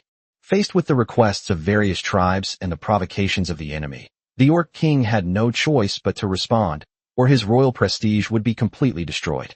They originally thought the enemy was just a small kitten, but it turned out to be a fierce tiger, whose strength has now reached the point where even the orc king has to take it seriously. Its original intention was to use this enemy to draw out the internal conflicts among the tribes, so that they would unite against a common enemy and reduce infighting among the orcs. Of fighting amongst themselves, the tribes lost half of their orc empire to an enemy. Now that the Templars are gone and the orc king has regained power, it's time to eliminate this enemy. The orc king's command, the army began to assemble, and the entire city of Bone-Chewer sprang into action. It wants to let the enemy know the consequences of angering the Orc Empire. Meanwhile, in the city of the dead, Baiyu, who had gotten up early, felt her experience points surge. Baiyu carefully checked her experience points and found that they were already well over halfway up, which made her very happy. Normally, this amount of experience would have been enough for her to level up. Baiyu opened the system panel to see what was going on. Upon checking the system notification, I saw that the kill record was 9999 plus, all of them orcs. I realized that the 7 kings must have made a big move last night. At this rate, another wave and they'll be at the emperor level. But thinking about it, it makes sense. At night, those below the king level get 3 times the experience points, and Baiyu felt that her experience points were still a bit low after the sudden surge of more than half of her experience points. Meanwhile, Chun Feng and Chun Shui left the city of the dead from the main fortress and headed to Twin-Sided Mountain, leading the undead to launch an attack on the Nana Ape. Baiyu continued to enjoy the 1.5x experience bonus from the throne within the palace. It wasn't until noon that the necromancer came to report to Baiyu. Your Majesty, the Orcish army is about to launch an attack, and the Orc King is suspected to be among them. This is a message sent back by an Orc spy lurking in Boneshir City.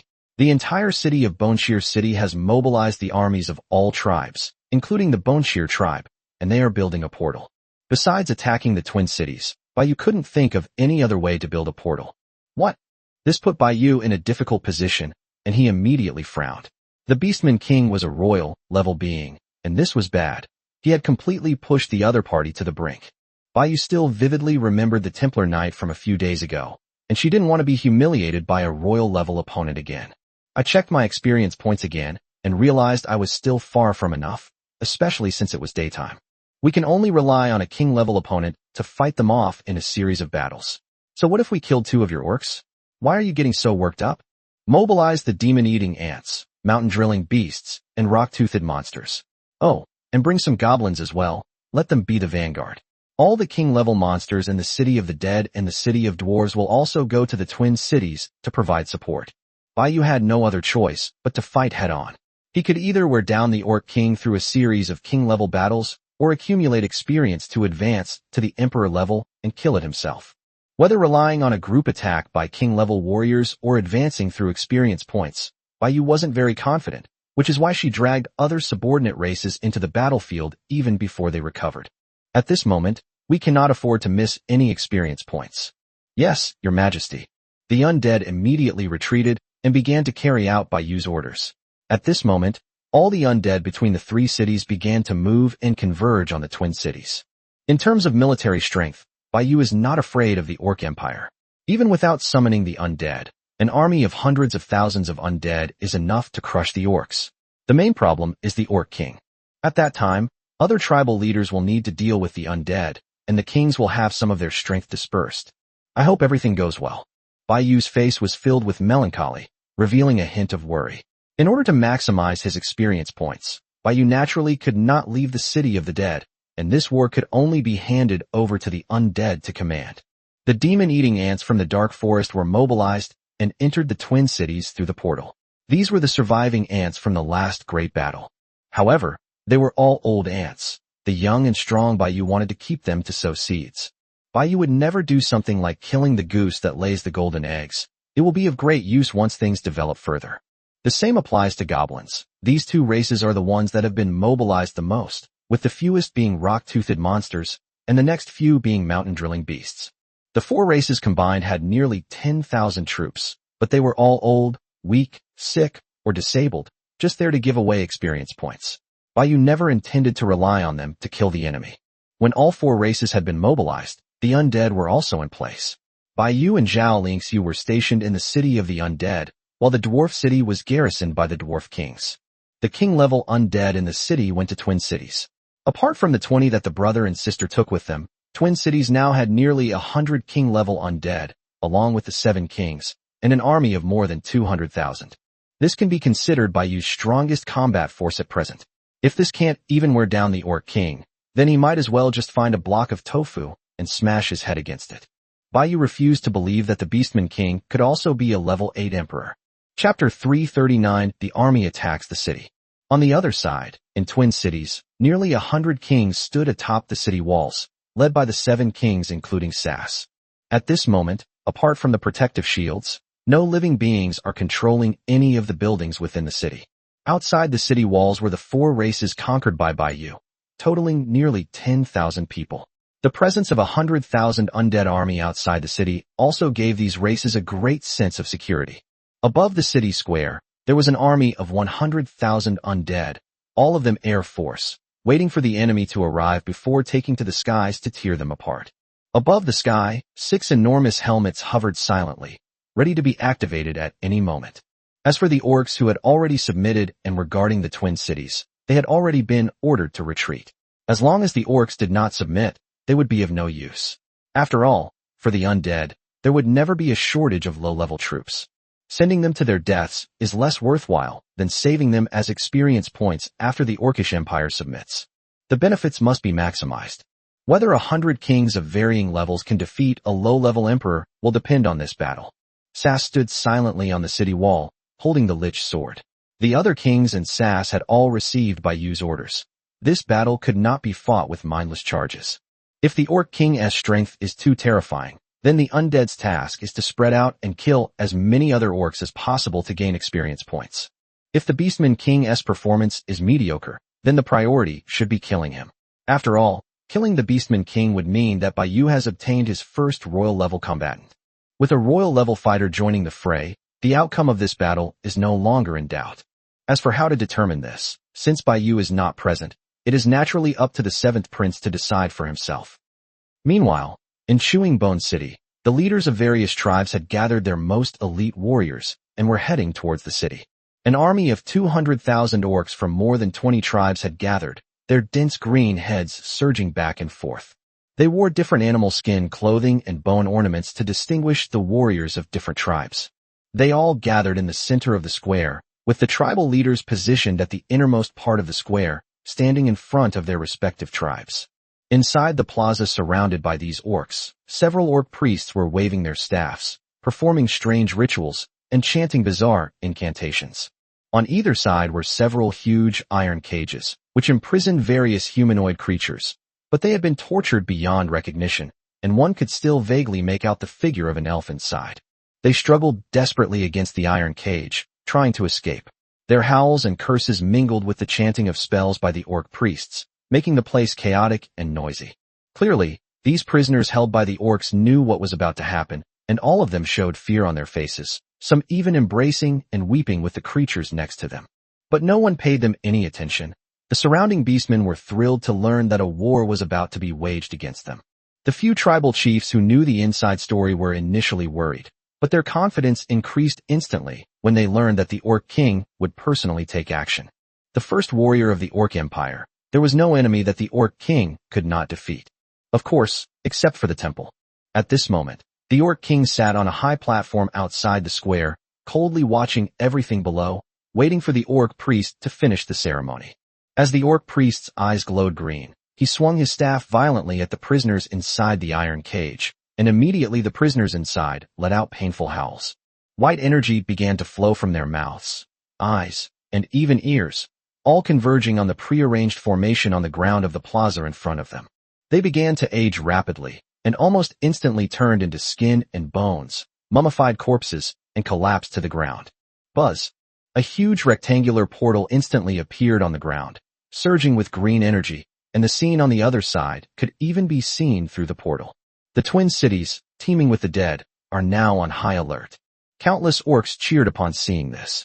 5 enormous iron cages were erected, and hundreds of lives were sacrificed to build this massive teleportation portal.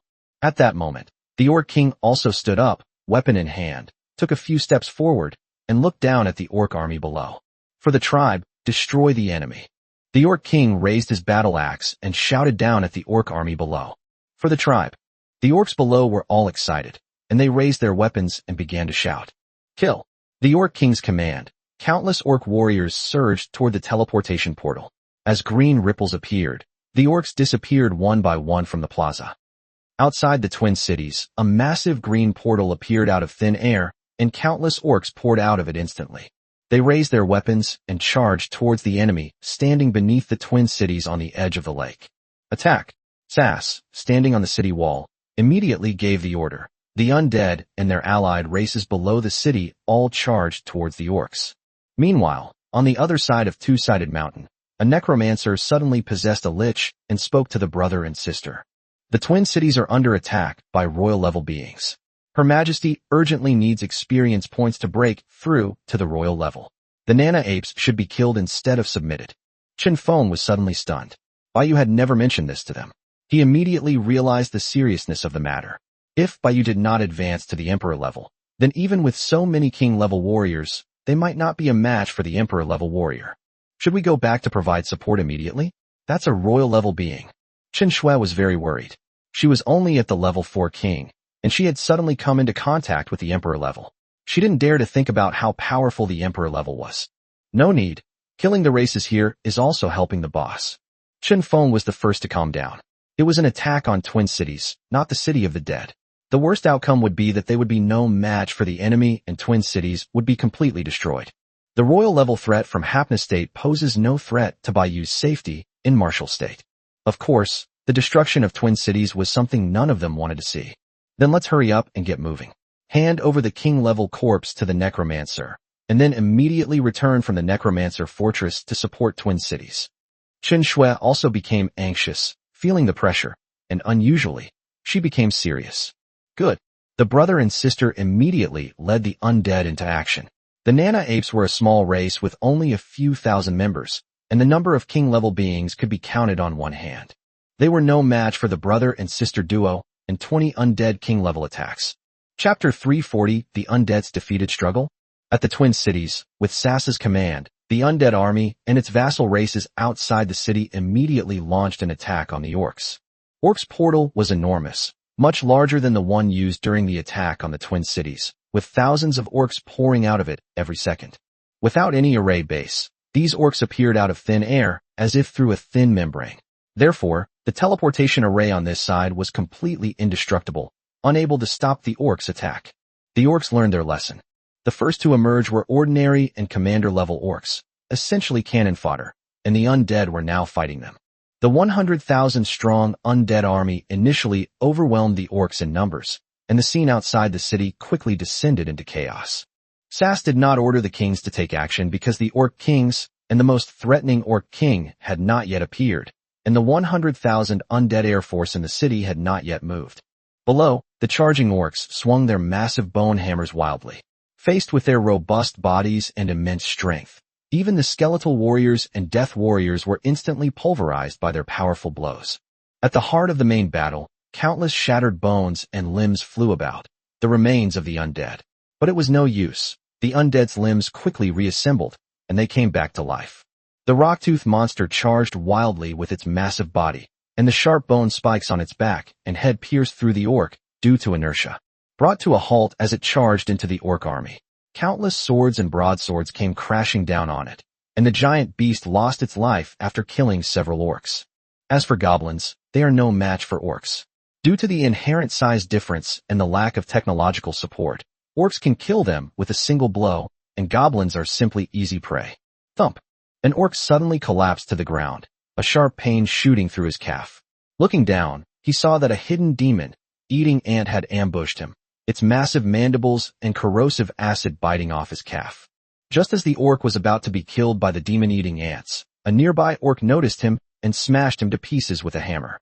But before the orc could even feel relieved, a cursed attack followed, instantly killing them all. Undead knights, wielding scythes, rampaged across the battlefield, reaping the souls of the orcs. As one undead knight activated a skill, countless others did so simultaneously. In an instant, 1,000 phantom knights, burning with blue flames, burst forth from the undead army and charged toward the orc army, annihilating the souls of the orcs wherever they went.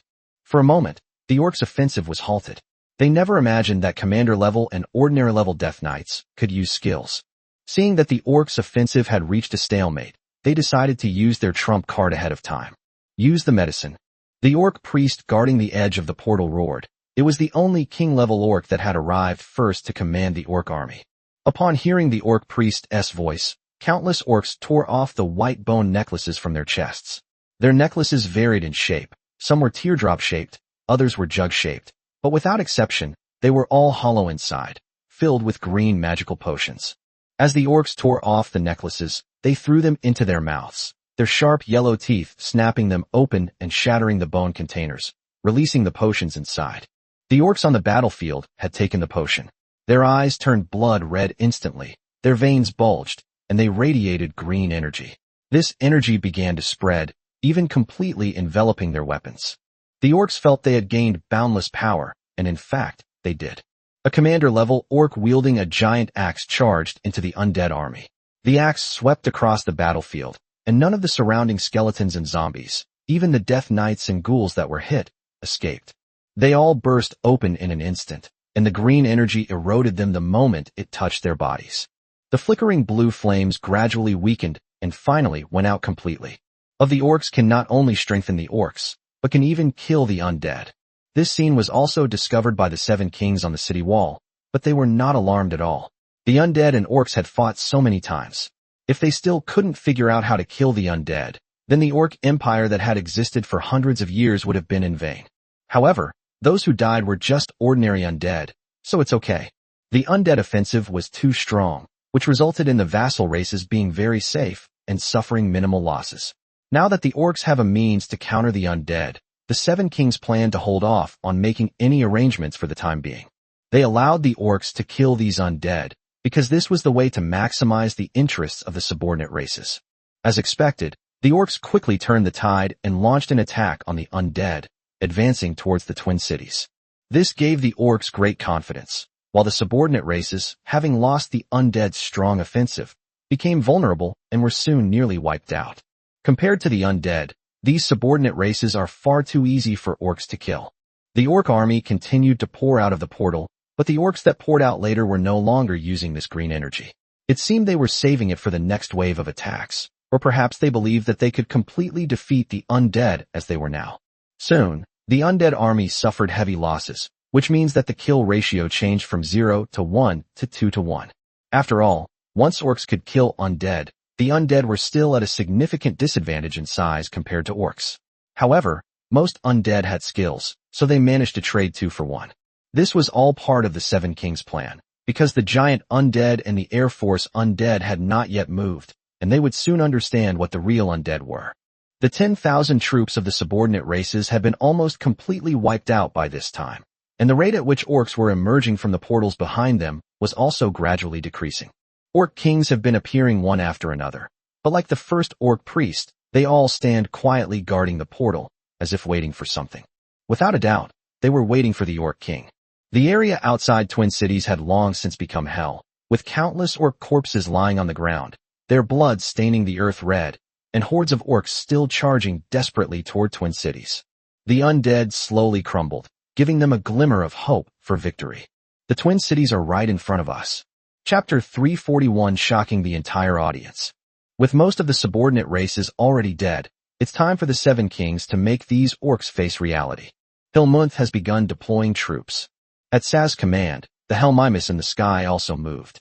The Hellmimus was not equipped with ordinary undead. The charging orcs suddenly felt a huge shadow blocking out the sun in the sky, and looked up curiously. A gigantic monster appeared in the sky, its deck filled with some kind of creature, which leaped off Hilmus. Rapidly magnifies from high above. Boom. Its body slammed heavily onto the ground, causing a tremor. Before the surrounding orcs could react, a huge bone blade swept across the battlefield, instantly slicing 5 or 6 orcs in half at the waist. They are 6 meters tall, their bodies composed of thick, massive skeletons that radiate a black light, and a huge bone knife drags on the ground, making them look powerful and heavy. Orcs are only a little over 2 meters tall. Compared to these skeletal giants, they are only taller than dwarves with skeletal calves. These undead are the skeleton demons, the highest form of skeleton soldiers, that were preloaded onto Hilmus. Bang bang bang. A series of dull thuds echoed as countless skeletal demons fell from the sky, sweeping across the surrounding orcs. In an instant, thousands of skeletal demons stood tall among the seemingly small undead army, becoming giants that the orcs had to look up to. They had never seen such undead before, let alone imagine that there could be such a giant creature among the undead. But that wasn't all. Several enormous magic circles emerged from the ground, and zombie titans tens of meters tall emerged from them. They shimmered with either fiery red or icy blue patterns, and with a powerful punch, they slammed into the ground, instantly creating a huge crater. The terrifying aftershocks, mixed with bursting flames, erupted out, instantly killing hundreds of orcs. Compared to the zombie titans, even the skeletal demons seemed insignificant, let alone the orcs. The confident orcs were instantly stunned. How could there be such a huge monster? Is this something they can kill? Even with the help of potions, which can kill the undead, it still takes nearly 10 orcs working together to barely kill the bone demon. The zombie titans, perhaps only a king-level being can take action. The moment the orcs saw the zombie titans, they felt an overwhelming sense of invincibility, even though these zombie titans were only at the commander level. The zombie titans shattered their defenses psychologically, and the tide of battle began to turn once again, now effectively level. Keep in mind that the orc army is still growing, already numbering over 100,000, and is about to reach 200,000, while the undead army only has a mere 100,000. The losses of the undead have become negligible, while the losses of the orcs are increasing. 10 more minutes passed, and the orcs pouring out of the portal had completely stopped. The entire army of 200,000 orcs was in position, but the battlefield was quite fierce, and the orcs suffered heavy losses. The light membranes of the portal rippled again, and one after another, orc tribal chiefs emerged with their tribe's kings. 20 orc tribes quickly gathered over 100 king-level warriors, all of whom stood respectfully on either side of the teleportation portal. They are welcoming their king. As the portal flashed again, a burly orc figure emerged, wielding a giant axe, with a massive scar on his face, exuding an unparalleled aura. The orc king was a head taller than the average orc. He was shirtless, with his animal skin clothing tied around his waist, and he glared angrily at the twin cities in the distance. Seeing orcs fall one by one in pools of blood, and realizing that even with all the tribes and an army of 200,000 orcs, they were still no match for the enemy, it was filled with rage. Without saying a word, it swung its giant axe, and a green axe light that seemed to split the heavens and the earth swept across the battlefield in an instant. Bang! Bang! The zombie titans on the battlefield were instantly killed by the Orc King's attack. But the axe's power remained undiminished, striking the Twin Cities' protective shield directly. Instantly, the protective shield shattered. Boom! A huge crack appeared in the city wall, and even the 7 kings on the wall felt a strong tremor. The Orc King's attack annihilated all the zombie titans, and even broke through the city's protective shield, causing huge cracks in the city walls. This the power of a royal-level being. The 7 kings were terrified by what they saw.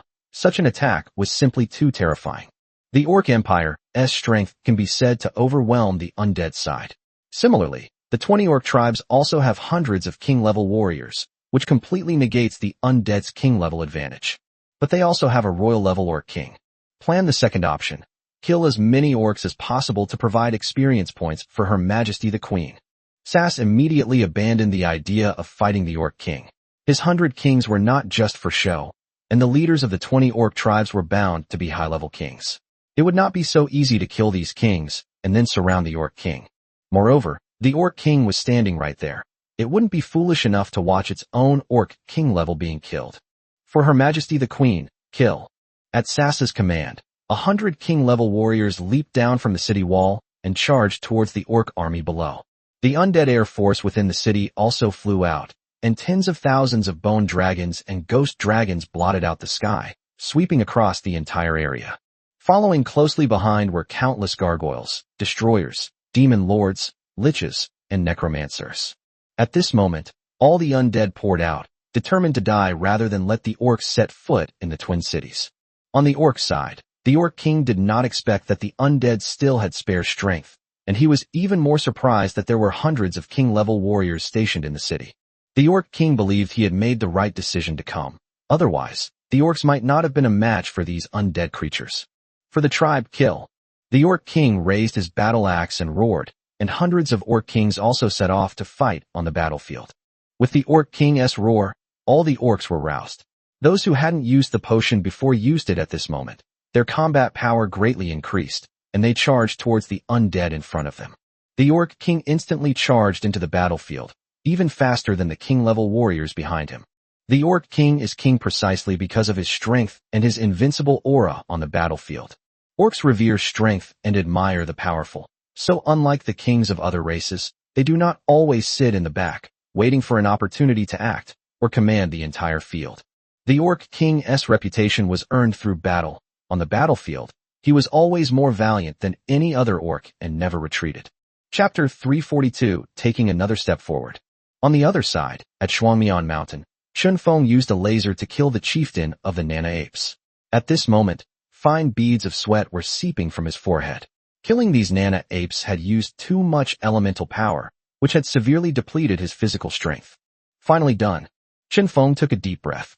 Although there wasn't much experience to share, it was still somewhat helpful to Bai Yu, better than nothing. Chen Feng, summon these corpses and let's return immediately. Chen Shui kicked away a Nana ape and walked towards Chen Feng. All the undead kings around them also gathered around. This race only numbered in the thousands, and they had all been killed by them. In a life-or-death situation, no one has time to care whether the race is extinct. Anyway, there will be auxiliary military camps, which can be considered as leaving a foundation for them. In fact, if Bai Yu can be promoted to the royal level because of their death, then the individuals they summon in the future will all be king level. Soon, all the corpses were summoned into undead, then completely corrupted by the necromancers, thus erasing all traces of their existence. There are a total of 5 king-level creatures, plus the 20 present, making a total of 27 king-level creatures, which is a force to be reckoned with. The brother and sister, along with the spirits of the dead, immediately flew towards the mountaintop. Inside the city of the dead, Bai Yu was constantly monitoring her experience points and checking the system panel. Congratulations, Lord, on defeating the level 4 king-level Nana Ape Chieftain, conquering the Nana Ape clan, and obtaining the power of Wood Element, Auxiliary Barracks, and Tears of the Race. The power of the Wood Element. Bai Yu received Wood Element magic from the Elf King's legacy, something that seemed to be something she could absorb. Bai Yu used the system to check it out and found no problems or side effects, so she absorbed it without hesitation, gaining a small amount of experience points, and her Wood Element magic was also strengthened. These are all ways for Bai Yu to become stronger at this stage. Bai Yu currently has 5 types of magic mastered in his right eye: fire, ice, wind, lightning, and wood. Among them, wind magic is only at the beginner level, obtained from the last Lord War. Fire magic is at the intermediate level, and has almost been phased out by Bai Yu. As for the remaining 3 types of magic, they are all at the advanced level, and are Bai Yu's main combat methods besides her own abilities. High-level magic has its unique abilities, such as the sealing power of frost magic, the life-giving power of wood elemental magic, and the annihilation power of lightning magic. It's worth mentioning that the experience points provided by these energy sources are not affected by the Bone Throne, and cannot be used to gain additional experience points, which is a bit of a pity for Bai Yu. The auxiliary barracks were still built by Bai Yu in Twin Cities, and the Tears of the Race were absorbed as usual. Kingdom Tears current upgrade progress, 16/100. Bai Yu checked his experience points and found that they had increased from about 60% to 80%, meaning an upgrade was just around the corner. Bai Yu was in the City of the Dead and unaware of the battle situation in the Twin Cities, so he could only make judgments by constantly observing the system panel. But just now she saw several zombie titans and the Twin Cities' protective shield shatter almost at the same time, and Bai Yu realized that it was very likely that the Orc King had made his move. While a king-level being can also do these things, it's impossible for them to complete them simultaneously in an instant. This also made Bai Yu somewhat worried, as the Orc King's actual strength was the biggest variable in this war.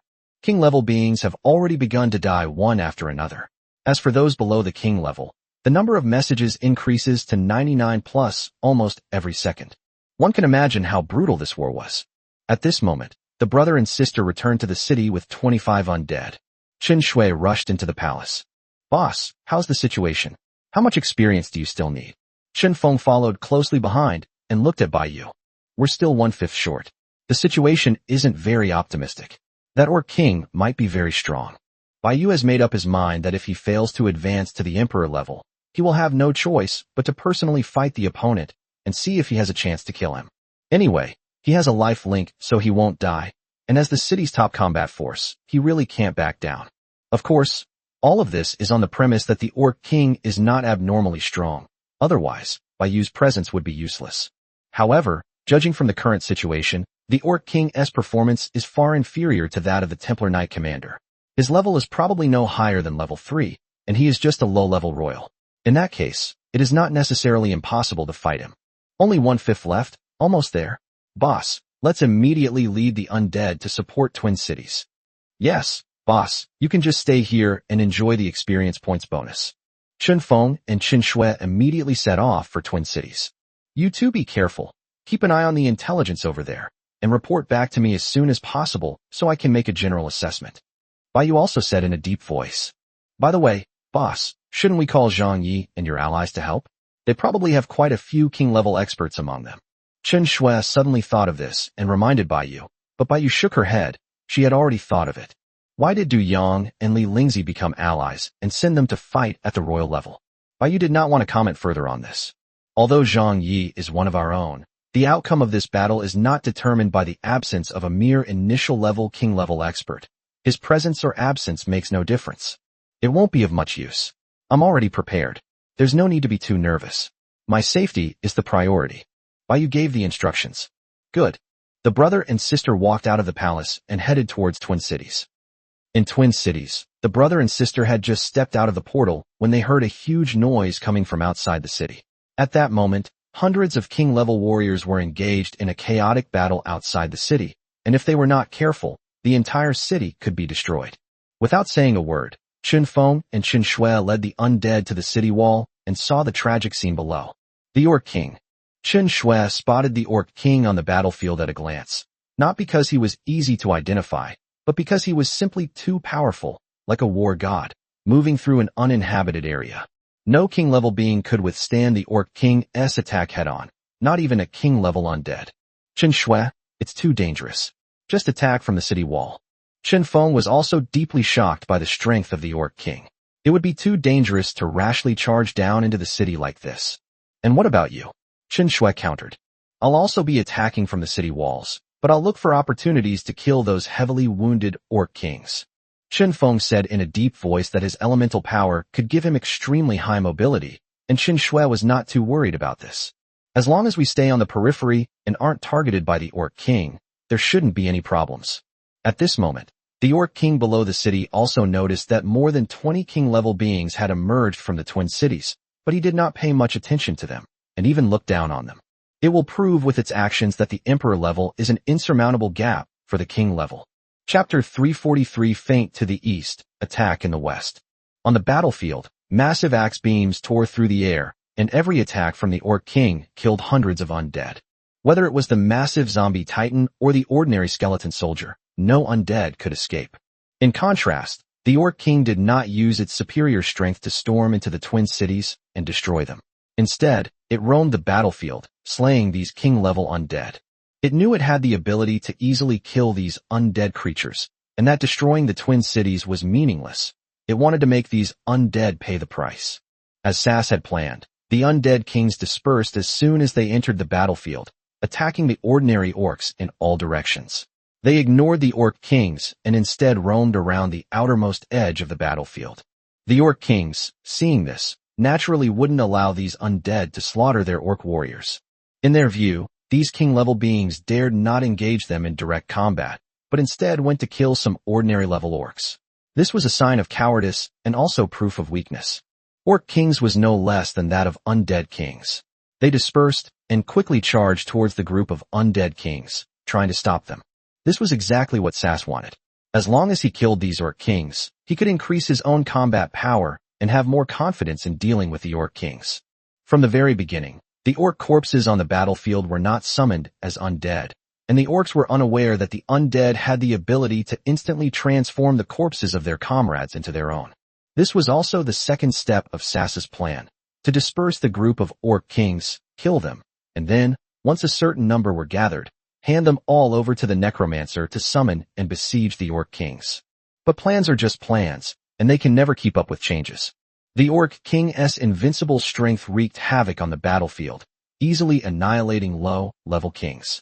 Moreover, its perception was extremely sharp, allowing it to clearly distinguish undead kings hidden on the battlefield. To kill the Orc King-level beastmen could even begin. The undead side had already lost several king-level beastmen. Apart from the high-ranking kings who were able to barely evade some of the Orc King's attacks thanks to their aerial advantage, none of the other kings escaped unscathed. At this moment, Jack was fighting an Orc King at the edge of the battlefield. The black blade light blocked all of the orc's escape routes, and the greatsword in his hand was easily cut in half by Jack. The orc, now unarmed, was killed by Jack. Just as Jack was about to finish him off, a huge axe beam suddenly came from the side at incredible speed. Jack managed to dodge with his amazing explosive power, but he still couldn't escape. With a thud, Jack's body crashed to the ground. Its legs had been completely severed. Had it not reacted quickly, it would probably have died on the spot. Even so, it still suffered very serious injuries. Jack looked back and saw the Orc King in the distance pause for a moment, probably wondering why his attack hadn't killed Jack. Immediately afterwards, the Orc King charged toward Jack at an extremely fast speed. Boom. Dragon King-level creature crashed to the ground in the sky, attempting to block the Orc King, but how could it possibly be a match for the Orc King? The Orc King halted his charge, and an upward axe beam shattered the Bone Dragon King's domain and its dragon breath, cleaving it in two. As the Orc King shattered the massive skeleton of the Bone Dragon and attempted to continue killing Jack, he discovered that Jack had already vanished from the distance. The Orc King searched everywhere, for the black flames were something that even he found unsettling. Meanwhile, Jack, who was seriously injured, had been taken to the sky by Arthur, and Dutch was using his healing skills to restore Jack's injuries. Jack's legs quickly grew back, but the damage to the Orc King's soul was something Dutch could not remove in a short time. "Stop wasting your mana on me. Go kill the enemy," Jack said in a hoarse voice. After a series of treatments proved ineffective, Dutch had no choice but to give up. The weakened Jack, to avoid being targeted by the Orc King again, rode on a bone dragon and waited for an opportunity to strike in the air. The Orc King saw Jack and stared intently at the sky. It intended to use its domain to lock onto Jack directly. But Bayou had warned the Seven Kings beforehand that Jack had already controlled the bone dragon to increase its altitude, exceeding the Orc King's attack range. The Orc King intended to fly into the sky to kill it, but although it was a royal-level beast, flying was not its forte, so its flight speed was not particularly fast. The main concern was that delaying the killing of this king-level beast would cause even greater losses for the orcs. The Orc King looked around and realized that he had only stopped attacking for a moment, and the orcs had already fallen into a disadvantageous position again. The Orc King had no choice but to give up and once again charge towards the undead king guarding the position. Jack's escape was purely by chance. The other king-level beings weren't so lucky. Basically, anyone targeted by the Orc King is doomed. Also noticed what was happening on Jack's side after killing an Orc King-level creature. Sass quickly determined that the Orc King was unusually sensitive to, or even averse to, dark magic and death energy, and would prioritize killing undead with these abilities. The Necromancer was originally meant to possess a king-level being to fight, but the king-level being it possessed would immediately become the Orc King's next target and be killed by it. Even the undead clones were not spared. Several have already been killed. Fortunately, its true form is not here. Sass quickly froze the surrounding orcs with a burst of frost, then killed them all with a sword light.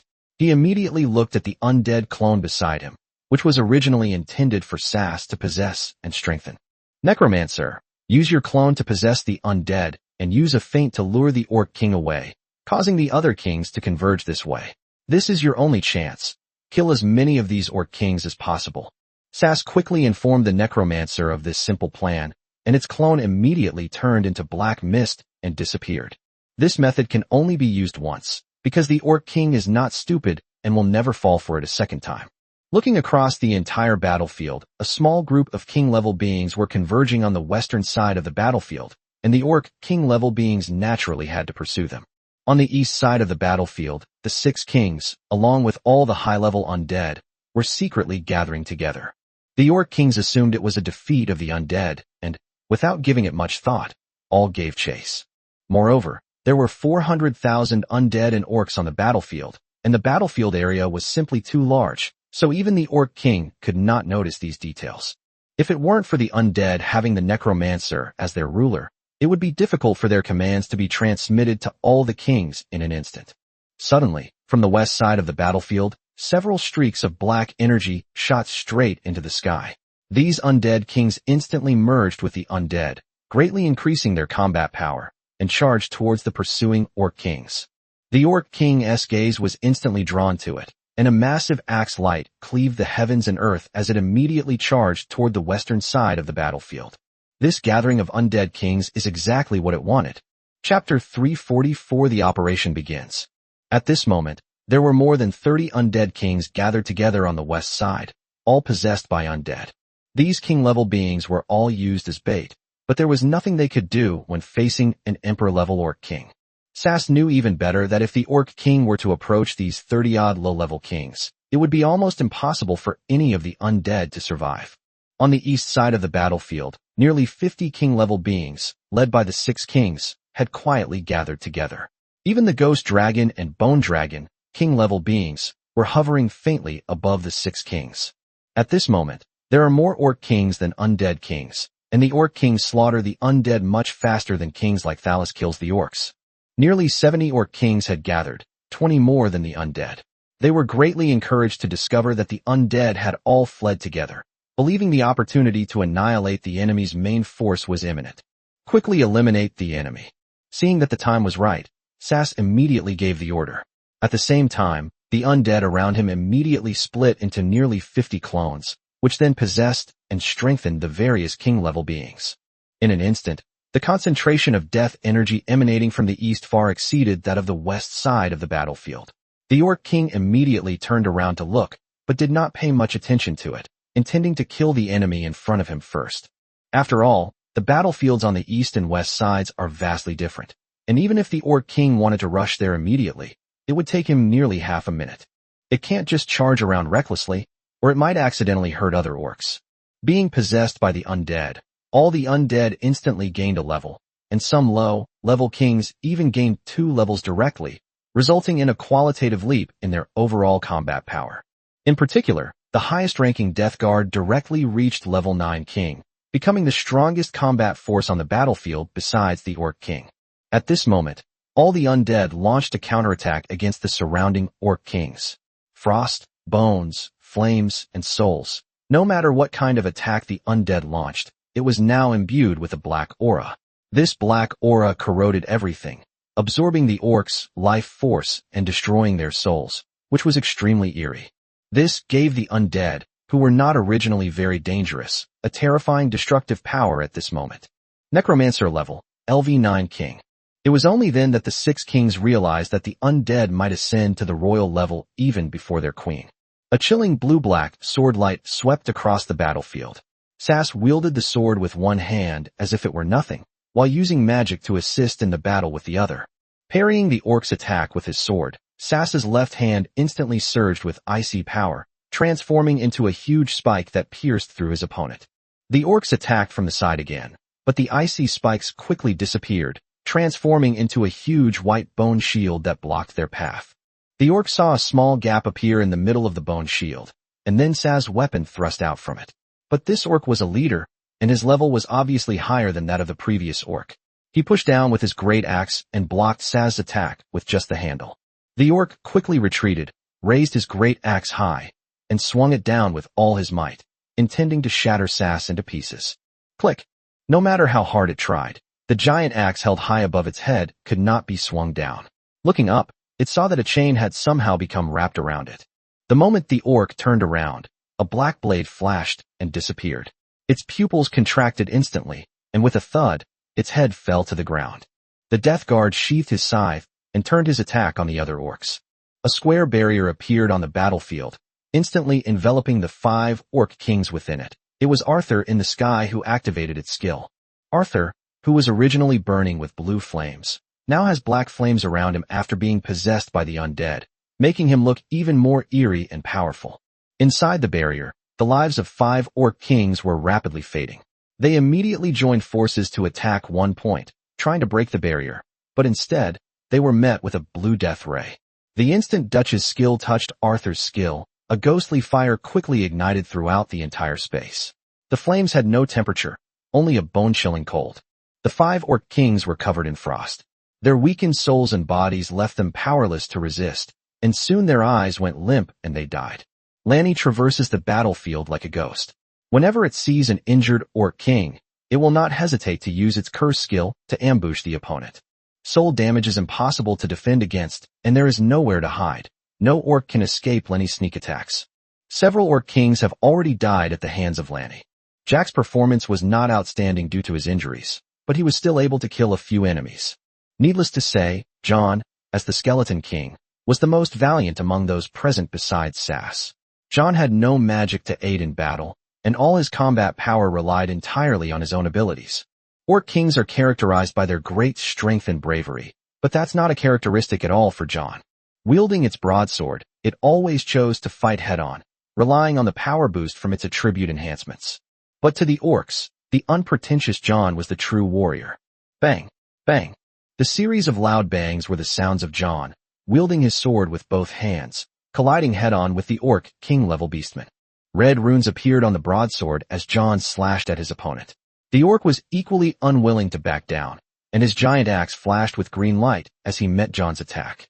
Boom! The intense aftershocks spread wildly outwards from the two of them, kicking up clouds of dust that obscured their view. Red and green energies shimmered and intertwined in the smoke and dust. The two continued to clash in the smoke and dust, and a red slash accompanied by a huge red skull sent the orc flying out of the smoke and dust, crashing heavily to the ground. The beastman coughed up blood, his weapon shattered, and he was no longer able to fight. Surrounding orcs rushed to their aid, but they were instantly killed in the face of John's domain. The other orc kings were too busy fighting their own opponents to spare any attention, and none of them came to the leader's aid. The orc leader lying on the ground was full of doubt. They should have more people than the enemy, so why couldn't they spare any manpower? In an instant, the orc leader's pupils constricted. They had no idea when their numerical advantage had vanished, and now there were actually more undead kings around them, rapidly enlarging in its field of vision. Chapter 345: The Real Gap. The most efficient is undoubtedly the Death Guard, which has virtually no rivals thanks to its level 9 king-level strength. Besides it, there are the 6 kings and some high-level undead. To kill the orc kings so quickly was twofold. First, the necromancers were enhanced. Second, most of the lower-level kings were used as bait, leaving mostly high-level undead kings behind. However, this also prevented the necromancer from summoning these corpses in time, because it had split into more than 80 clones, which had already consumed a lot of energy. Even though it was level 9, it couldn't handle possessing more than 80 king-level beings at the same time for enhancement. At this moment, half of the more than 70 orc kings had been killed, and the necromancer had released some of the undead possessions and gathered together to begin summoning the undead. On the eastern battlefield, the undead had completely overwhelmed the orcs. By this time, the 6 kings, including the Lich and the necromancer, had all used their summoning powers. In an instant, an eerie aura enveloped the entire battlefield, and tens of thousands of gray magic circles began to appear. The surrounding orcs were busy fighting the undead and had no time to pay attention to these things. Countless skeletons, bone dragons, ghost dragons, and other undead crawled out from all directions of the battlefield. In just a few breaths, the number of undead on the battlefield doubled instantly, and the original army of hundreds of thousands of undead became a terrifying 300,000. The orc army, however, now numbers only a few 100,000, and that number is rapidly decreasing. The orc king on the west side of the battlefield immediately noticed this.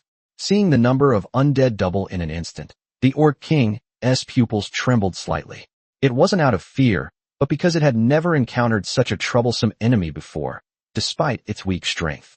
The orc king kept an eye on the summoned undead and discovered that they were summoned from the corpses of orc warriors. The orc king suddenly had a bad feeling. Why didn't they summon them in the first place? These ordinary undead have no effect on the battle, so why have they been hiding until now? Just as the orc king was pondering, it casually killed a death king-level being and suddenly came up with an idea that even it couldn't believe. Why is it that a force with hundreds of king-level members doesn't have an emperor-level member in charge? If it's possible to summon ordinary-level undead, can it also summon king-level undead? This explains why the opponent has so many king-level undead. The orc king, seeing only a few remaining undead king-level enemies before him, decided to ignore them. He instantly soared into the sky, charging towards the eastern part of the battlefield. Meanwhile, on the eastern side of the battlefield, there were still nearly 20 orc king-level creatures that had not yet been killed, but some undead king-level creatures had already been summoned, bringing the total number of king-level creatures here to over 100. The orc king has arrived. The moment the orc king took off, the necromancer informed all the other kings. The remaining king-level beings from all directions began to converge here, and countless undead surged forth, recklessly attacking the orc king. The necromancer coordinated the battlefield, continuing to take advantage of the chaos to instantly kill the surrounding ordinary orcs. The orc king in the sky looked furious. They did indeed possess the ability to summon kings, and they realized that what had just happened was merely a diversionary tactic to buy them time to summon a king. Faced with the horde of ordinary undead attacking from the air, the orc king could easily kill hundreds of them with a wave of his hand. But more and more undead swarmed toward it like locusts, which made the orc king somewhat irritable. A sharp axe light instantly wiped them all out. Its body then crashed to the ground, leaving spiderweb-like cracks in the earth. Several green light blades swept across the entire area, forming a storm that instantly killed all the undead within 100 meters, none of them able to get close to it. The Orc King unleashed his domain, crushing any enemies that approached him, and slowly moved toward the direction where the opposing kings were gathered, wielding his giant axe. The Orc King understood the simple tactic of using ordinary undead to deplete its mana, but it paid no heed. A royal-level being is a royal-level being. A king-level being cannot handle it. The 6 kings in the distance fell silent upon witnessing this scene, or perhaps they were simply always silent. The surrounding orc army was dwindling, and the Orc King had become an enemy the undead had to face head-on. The surrounding orc army can be left to the other undead and some low-level kings. As for the Orc King, let these hundreds of kings fight it to the death. The remaining 20-odd orc kings also gathered around the Orc King, but the Orc King dismissed them.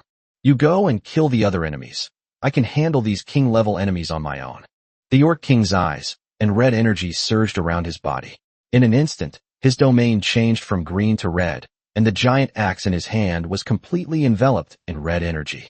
The Orc King descended into a state of rage, stomping his right foot on the ground and vanishing instantly.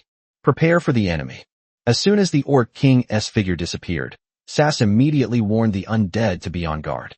Suddenly, his pupils contracted, and the Orc King's figure appeared behind Sass, instantly killing a level 7 king-level death guard with a single axe strike. The Orc King charged directly into the crowd and began a rampage. The surrounding undead kings reacted quickly, and hundreds of undead kings launched an attack on the Orc King simultaneously. The situation appeared to be one where the undead surrounded the Orc King, but in reality, the Orc King in the center was killing them one by one with his axe, and no one could stop him.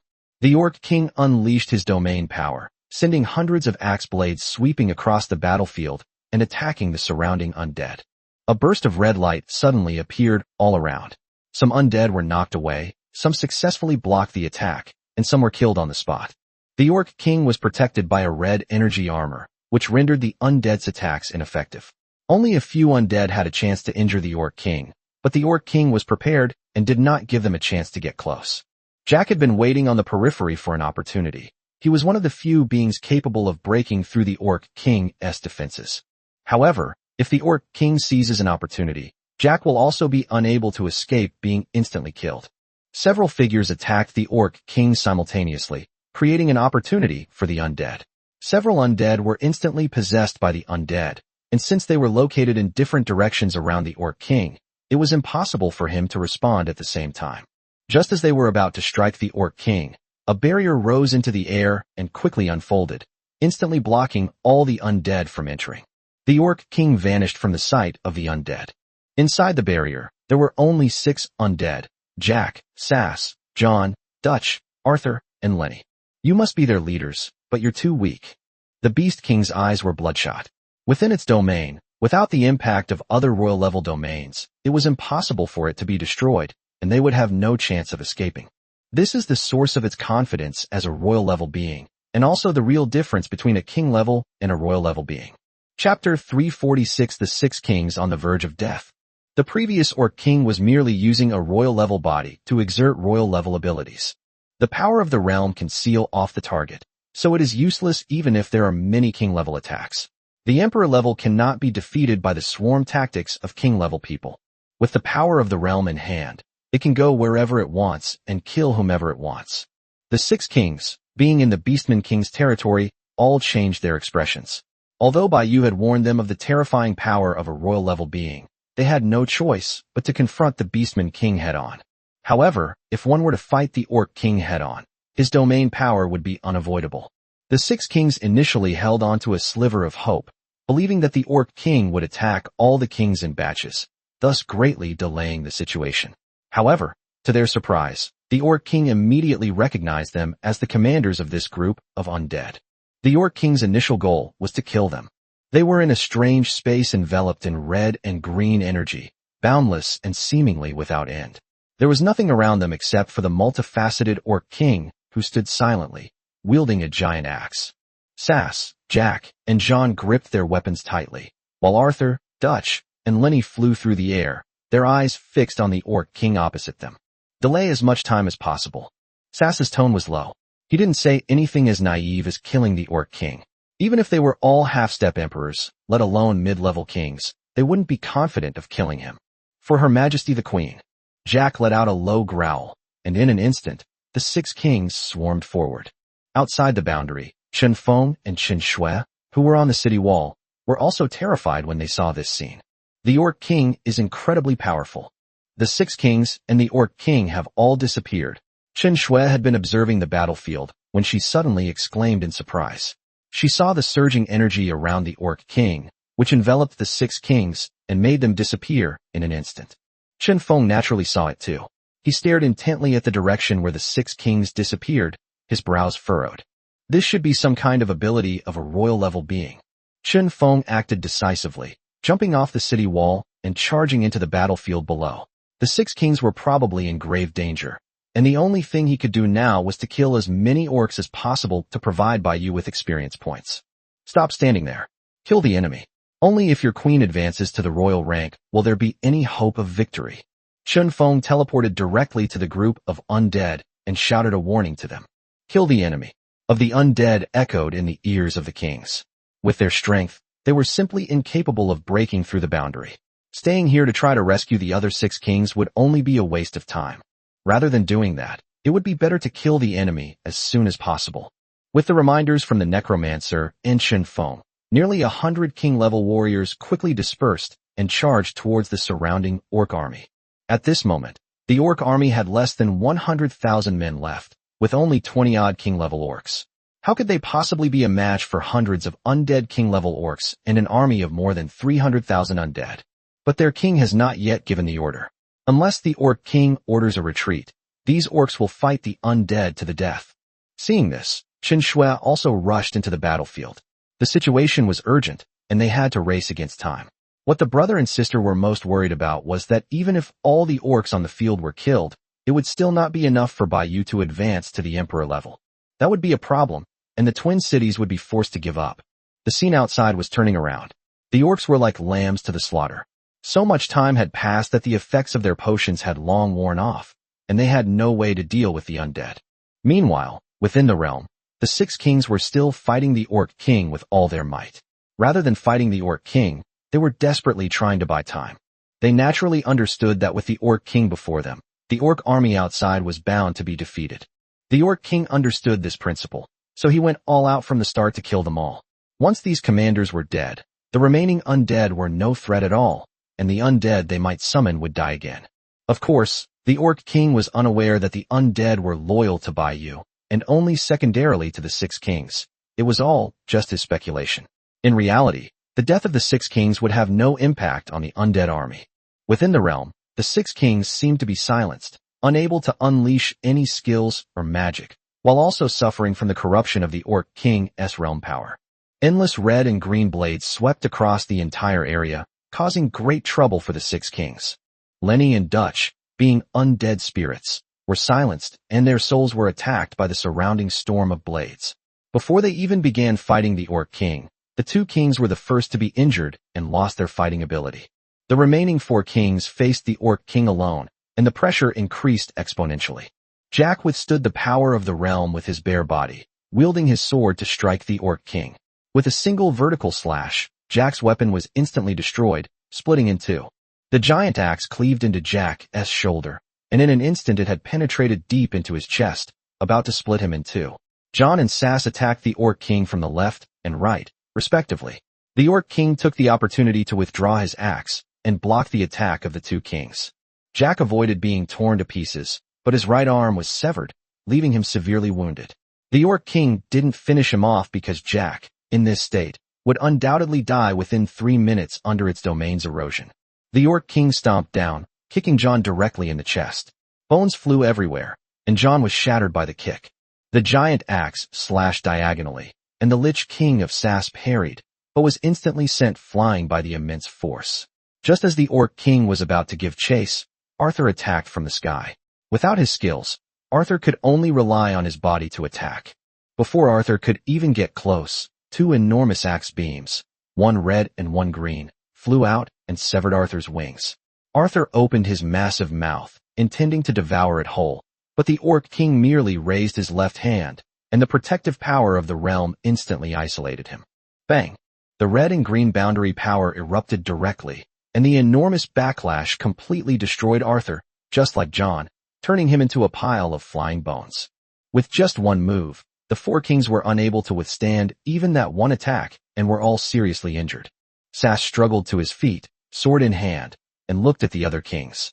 They were all severely injured, and, under the erosion of the domain's power, their soul fires were growing weaker and weaker, and they could die at any moment. If it weren't for the protection of its armor, it wouldn't be much better off than the other kings at this moment. Delaying time seems utterly ridiculous in the face of a royal-level expert.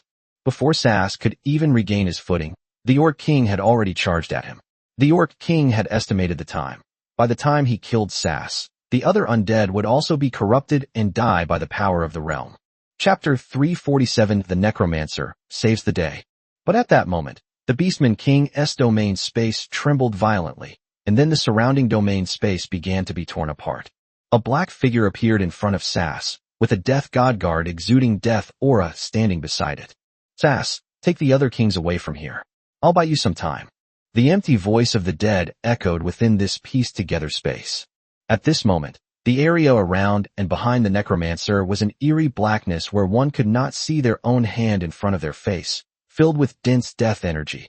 This was the necromancer's domain. The other half of the space is the Orc King's red and green domain, but it is clear that the Orc King's domain occupies a larger area than that of the undead. Although the necromancer has been promoted to the royal level, it is still just a support, so it understands that it is no match for the Orc King, but it can still buy time. Seeing the undead advance to the royal level, Sas finally breathed a slight sigh of relief. At this moment, the remains of the kings were moved into the undead's domain, and in an instant, the 6 kings were sent out of the undead's domain. The Orc King on the other side was also stunned. He had naturally observed the undead and knew that this was one of the commanders among the undead. However, it had many clones and was too difficult to kill. Even the Orc King at that time could not completely cover it within his domain. However, it also knew that the enemy commander was not good at fighting, so it did not take him seriously. As for the death guards beside him, they were also helpers that the necromancer brought in to make up for his lack of combat power. The Death Guardian was already level 8, and in the midst of the army's slaughter, it had advanced to level 9, becoming the undisputed number 1 fighter below the Emperor level. Now, with the possession of a necromancer, the Death Guardian could reach the strength of a half-step Emperor level, and the necromancer's domain would now become its domain. To maximize its combat power, the necromancer has recalled all its clones, leaving only one ordinary-level clone in the Twin Cities, which is also its last life-saving skill. And coincidentally, the Death Guard it possesses is led by it, and it is located within its own domain. It can be said that the current undead is a genuine royal-level combat force. The only drawback is the body of the Death Guardian. The royal-level combat power created by the combination of the two is naturally different from that of a true royal-level combat power. After all, the realm of the undead is not the most suitable realm for the Death God's guards. The necromancer split into 2 clones. One clone hid in the darkness to manipulate the power of the realm, while the other clone directly possessed the Death God's guard, preparing to fight the Orc King head-on. The Orc King was slightly surprised to see the Death Guard become stronger, but he was still a little short of what was expected. It's astonishing that a royal-level warrior would need to fight like this. In an instant, the power of their respective domains collided, causing the entire space to tremble and gradually begin to collapse. At that moment, the Death Guard also attacked the Orc King, his scythe shooting out. The Orc King blocked it with an axe, and several axe blades rushed towards the opponent. The Death Guard's figure quickly disappeared. The axe blade struck the undead's domain, eroding its space, and the Orc King's domain power grew even stronger. An invisible curse struck, and a trickle of blood spilled from the corner of the Orc King's mouth. This was the first time it had been injured. Red and green energies condensed and transformed into each other as if they were tangible, quickly piecing together a suit of armor on the Orc King's body, completely isolating him from the curse. The power of their respective realms clashed. The Beastman King, being within his own realm, had no worries about being ambushed, because within his realm, he was the Emperor. A clash between 2 emperors is bound to be a direct confrontation. This is precisely where the undead's disadvantage lies. A huge black scythe slashed towards the Orc King, who wielded a giant axe to meet it head-on. Boom. This attack directly caused large cracks in the Undead's domain, and the Orc King's domain was also somewhat damaged. The boundary between the two instantly returned to normal. The Death Guard was heavily knocked away and disappeared into the darkness, while the Orc King only took a few steps back and was unharmed. Outside the realm, the 5 kings, who were severely injured, had already been protected by other kings. With the Necromancer's delay, Sass felt much more at ease and rejoined the battle. At this moment, it was no longer so easy for the Orc King to end the battle quickly without being delayed. In just a few minutes, the 6 kings had become in this miserable state, which greatly alarmed the brother and sister. Chen Feng, why hasn't the Orc King come out? Chen Shui asked Chen Feng in confusion. Logically speaking, the 6 kings shouldn't have been able to escape. Chen Feng also felt very strange.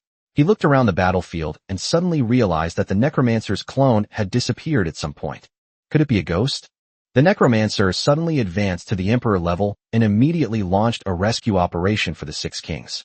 It's perfectly normal that the brother and sister didn't know about the Necromancer's advancement to the Emperor level. I don't know, but never mind that. Let's kill the enemy quickly. With that, Chen Feng ignored Chen Shui and charged back into the battlefield. Chen Shui, left alone, seemed lost in thought, but soon she too joined the fight.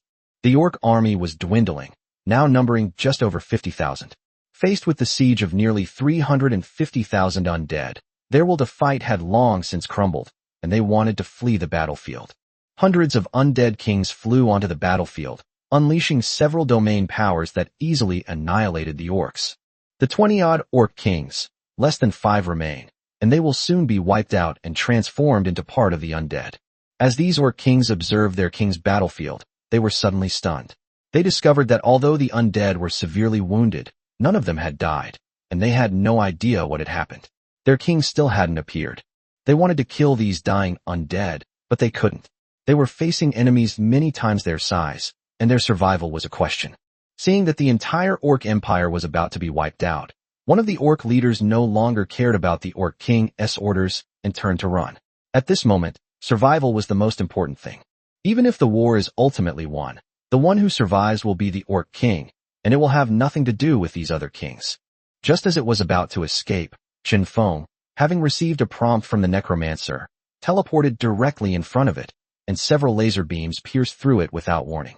Chen Feng and Chen Shui immediately led the undead army to block all the orcs' retreat routes. Since they couldn't fly, they had no way to escape now.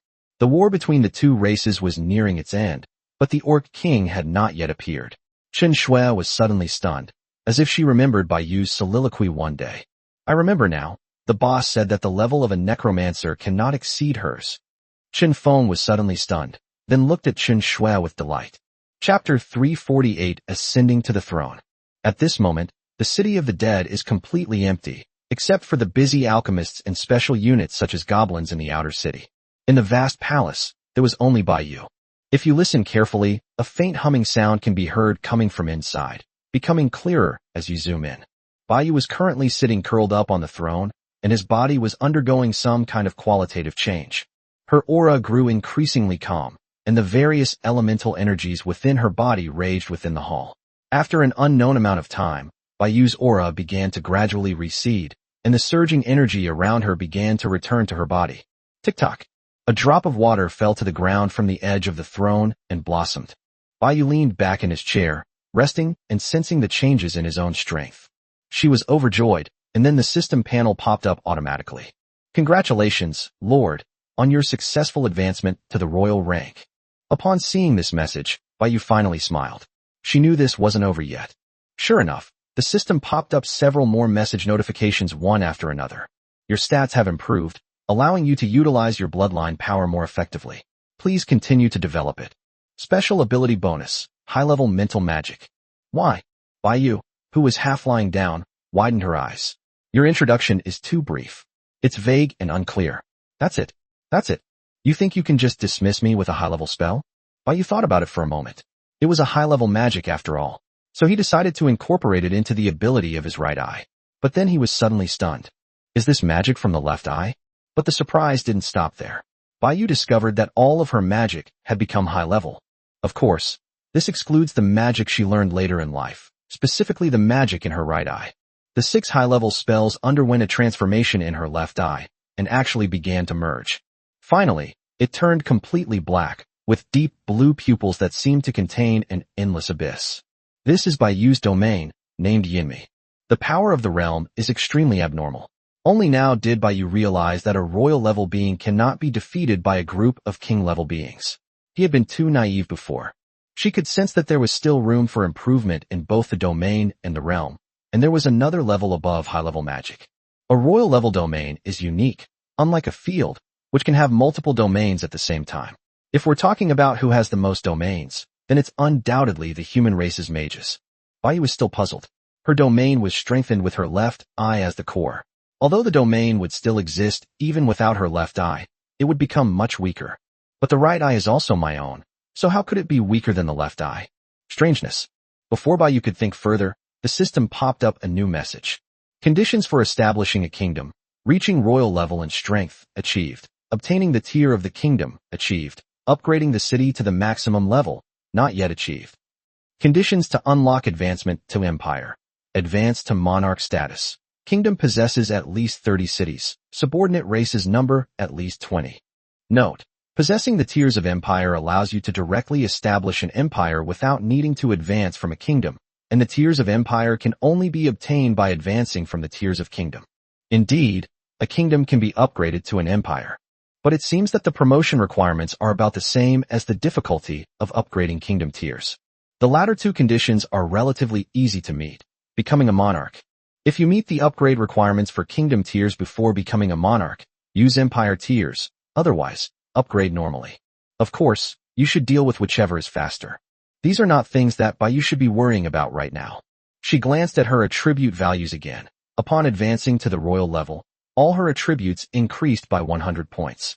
With all her magic abilities in her left eye upgraded to a high level, she finally understood what the system meant by all stats have been improved. Yes, I also have enhancement crystals.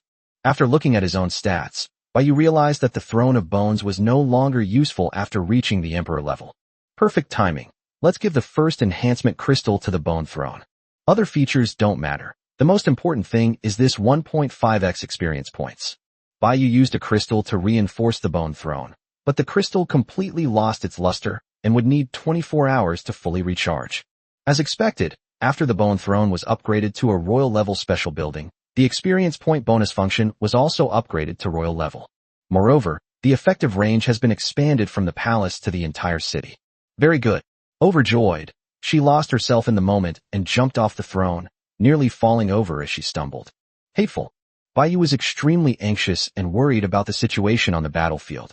She immediately teleported to the bathroom, tied her hair up high, and used her previous life's bathing speed to wash herself completely in less than 5 minutes.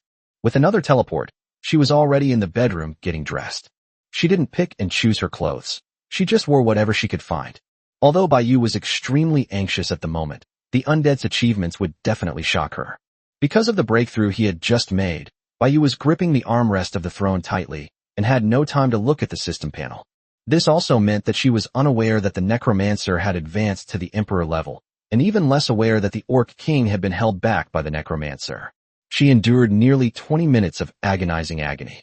She then teleported outside the palace and sped toward the portal. Chapter 349, A New Beginning. Meanwhile, on the battlefield outside Twin Cities, space suddenly tore apart, and the power of the undead and the Orc King's domains could no longer hold, finally shattering. Both of these factors became apparent at this moment. At this moment, the Death Guard was covered in wounds, his weapons were shattered, and his soul fire had become extremely weak. The necromantic clone beside him was also extremely weak, and the death aura on his body was much thinner than before. Both the Death Guard possessed by the Necromancer and the Necromancer itself were now severely injured. In contrast, the Orc King was in a sorry state, with several knife scars on his body, his green skin stained red with blood, and the white bone ornament on his chest long since fallen off.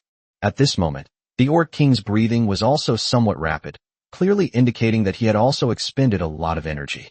The Orc King held a giant axe, his eyes still gleaming with fierce fighting spirit. These wounds were merely superficial. His greatest drain was on his stamina and mana. Because the undead are not very aggressive, but they are extremely difficult to deal with, the only way to quickly defeat them is to use skills, which consumes mana. Fortunately, it was all worth it. At this moment, neither the undead nor the death guards had the strength to fight anymore. The undead were at their last gasp. The Orc King surveyed his surroundings, his pupils instantly contracting before transforming into a raging inferno. A single orc left standing around. It was now completely surrounded by an endless army of undead. The surrounding king-level undead gathered around it once more, preparing for their final battle. The Orcish Empire's army was now reduced to just the Orc King alone. The Orc King showed no fear and had no intention of retreating. Its gaze was fixed on the Seven Kings and the Death Guards, and it intended to kill them all first. Roar! The Orc King roared, unleashing a terrifying aura that instantly killed the ordinary undead surrounding him. The giant axe detached from the ground at that moment, and the Orc King's figure vanished abruptly. Base. The giant axe that had accompanied it in battle for hundreds of years was suddenly severed in one fell swoop. The Orc King's pupils constricted as he stared at the white-haired girl with a high ponytail who had suddenly appeared before him. Chen Feng and Chen Shui also showed joy at this moment, and the Seven Kings and the surrounding spirits were also overjoyed. Bang! An invisible shockwave sent the Orc King flying, crashing heavily into the undead army behind him. The undead quickly retreated to the surrounding area, making way for an open space. The Orc King was incredulous. These undead actually had a royal-level member. This isn't some low-powered royal-level being like a necromancer. This is genuine royal-level combat power.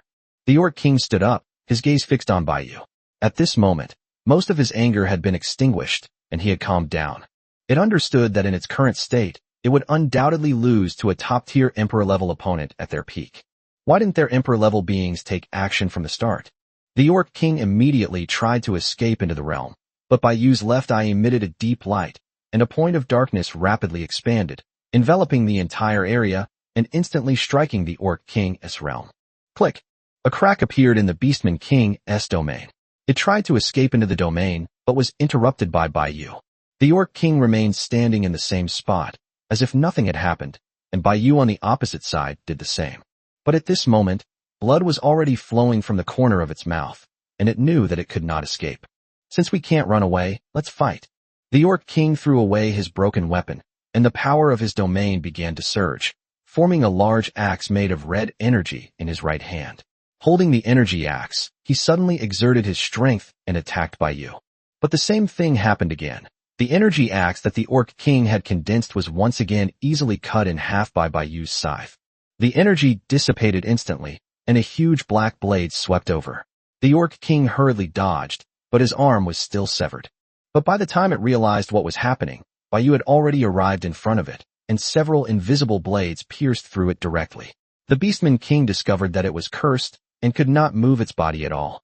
Immediately afterwards, its pupils contracted sharply, and a black blade rapidly magnified in its field of vision. The black blade of light pierced through the Orc King's body from bottom to top, splitting it in two. Silence. The entire room fell silent instantly. Baiyu spun the scythe with one hand, transforming it into a bracelet. Thump. The Orc King's body, now split in two, crashed to the ground, and the Orc Empire was declared utterly destroyed at that moment.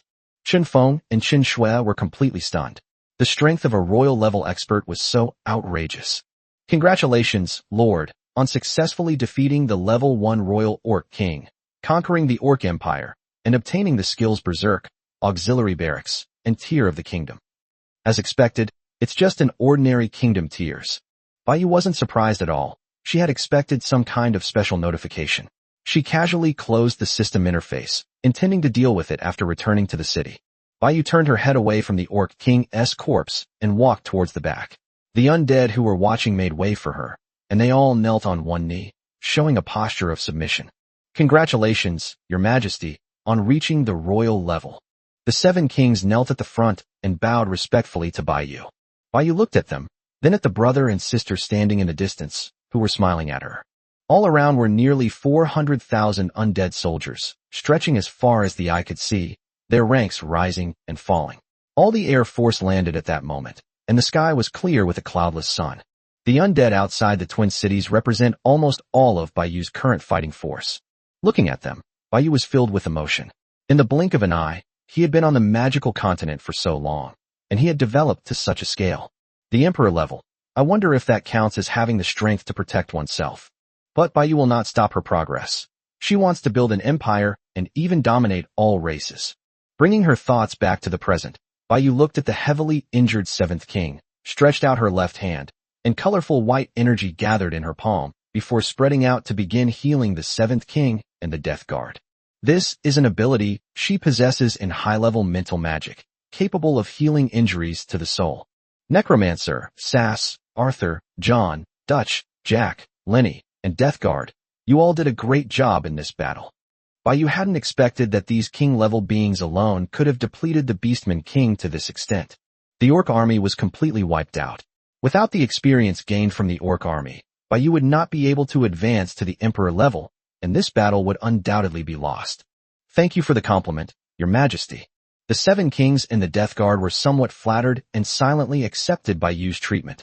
Otherwise, the injuries caused by the Emperor level would be indelible for a long time. The City of the Dead gained 3 new Emperor-level beings, and Baiyu's path to dominating all races officially began. Chapter 350, The Changes in the Sickle? Soon, the Seven Kings' injuries were fully healed under Baiyu's treatment, and Jack's weapon was also repaired. The surrounding orc corpses had all disappeared, having been dismembered and stored in the warehouse by the brother and sister, without even needing to clean up the battlefield. Let those subjugated orcs return, and then let them lead the way to completely wipe out the remaining forces of the Orc Empire, confiscate their resources, and by the way, destroy Boneshur City directly. Baiyu began to issue orders to deal with the aftermath of the war. There must still be remnants of orcs surviving in those tribes. They must either submit or die. Destroying Boneshur, the post-war Orcish Empire will migrate north to the vicinity of Twin Cities, using this area as its center. The destruction of the Orc Empire must be covered up. The temple must not be allowed to discover it easily. What they would do after learning that the undead could travel across continents. Baiyu can't always rely on the mysterious person in the dark forest. It's better to rely on oneself than on others. Yes, Your Majesty. The Seven Kings split up and began to act in order to achieve maximum efficiency. With the undead around, even a king-level being was no match for it. Even the weakest emperor-level being, who is not good at fighting, is not someone that a king-level being can provoke at will. The Orc King's corpse was summoned as Death Guard, and its role is self-evident.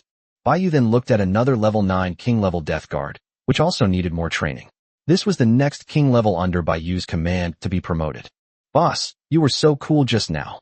Chen Shui ran over excitedly, with Chen Feng following closely behind. How's it going? Has it been upgraded?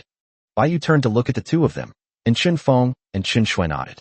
Both of them have reached level 5 king, and they have also made significant gains in other king levels, with improvements to varying degrees. More than 100 new king-level undead have joined, but many king-level undead also died in this battle, so the total number of undead is more than 50. Baiyu currently possesses over 150 king-level warriors.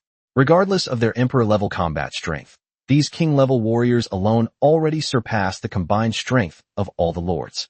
The promotion to the Emperor level is a huge boost for Baiyu, not only for himself, but also because Baiyu's 9 affiliated military camps currently have 9 king-level combatants every day. Some lords don't even have a single king-level creature yet, while Baiyu is giving away nearly 10 king-level creatures every day for free. Let's go back. Baiyu, along with Chen Feng and Chen Shui, vanished instantly and returned to the City of the Dead. Meanwhile, the undead army in the Twin Cities was gradually returning. After all, it was impossible for all 400,000 undead to be stationed here. The undead cities also needed defensive forces. The first thing the brother and sister did upon returning to the palace was to take a bath. Chen Shui was a little better off, but Chen Feng was covered in orc blood, and his clothes were stained red in large patches. Baiyu sat in a chair, crossed his legs, opened the system panel, and first built the orcs' auxiliary barracks in Twin Cities. As for the racial skill Berserk that he acquired, Baiyu knew without even looking that such a skill that forcibly boosts combat power in a short period of time must have side effects, and Baiyu did not consider any skills of this type. Baiyu originally wanted to give it to Zhao Liangxiu, but she said that she already had the side effects of the Ant King's evolution energy and didn't want to add another burden. After thinking about it, it was indeed inappropriate, so Baiyu gave up. I asked all my own people, and none of them wanted it. This skill doesn't really suit them. It's more suitable for close combat. Suddenly, Bai Yu thought of a suitable candidate and immediately sent him a message. Bai Yu, want me to give you a skill? Berserk. Du Yang, what? How did you know I'm already a level 4 king? Bai Yu. Bai Yu originally wanted to say that your level is not even as high as my subordinates, but after thinking about it, she thought it would be too discouraging, so she decided to forget it. Du Yang didn't reply. He seemed to be checking the skill Bai Yu had sent. Less than a minute later, he sent a message with a puzzled tone. Du Yang, really giving it to me for free? Bai Yu, well, it's not exactly a freebie. Du Yang, great. I knew you needed my help. Otherwise, why would I be so kind? Bai Yu, consider it payment for helping last time. So it's not like it was given away for nothing. Du Yang, I take back what I said before. You, my friend, you are the real hero. Bai Yu was too lazy to pay attention to him. She didn't know what was wrong with him again. Giving the skill to Du Yang was a good use of it. Next, she would absorb the tier of the kingdom. Bai Yu took out his own kingdom tier and the kingdom tier awarded by the Orc Empire in his hands. The two crystals touched, and Bai Yu clicked to absorb them. In an instant, the kingdom tier that originally belonged to him in his left hand turned into a stream of light and disappeared, and was absorbed by the kingdom tier of the Orc Empire in his right hand. Looking at her empty left hand, Bai Yu was instantly stunned. Holy crap, it got swallowed. Bai Yu quickly checked the information and then breathed a sigh of relief. Phew, thank goodness, it's still there. If the progress bar had been reset, all my work these past few days would have been for nothing. Kingdom tiers upgrade progress, 26/100. The progress increased by 10 points directly.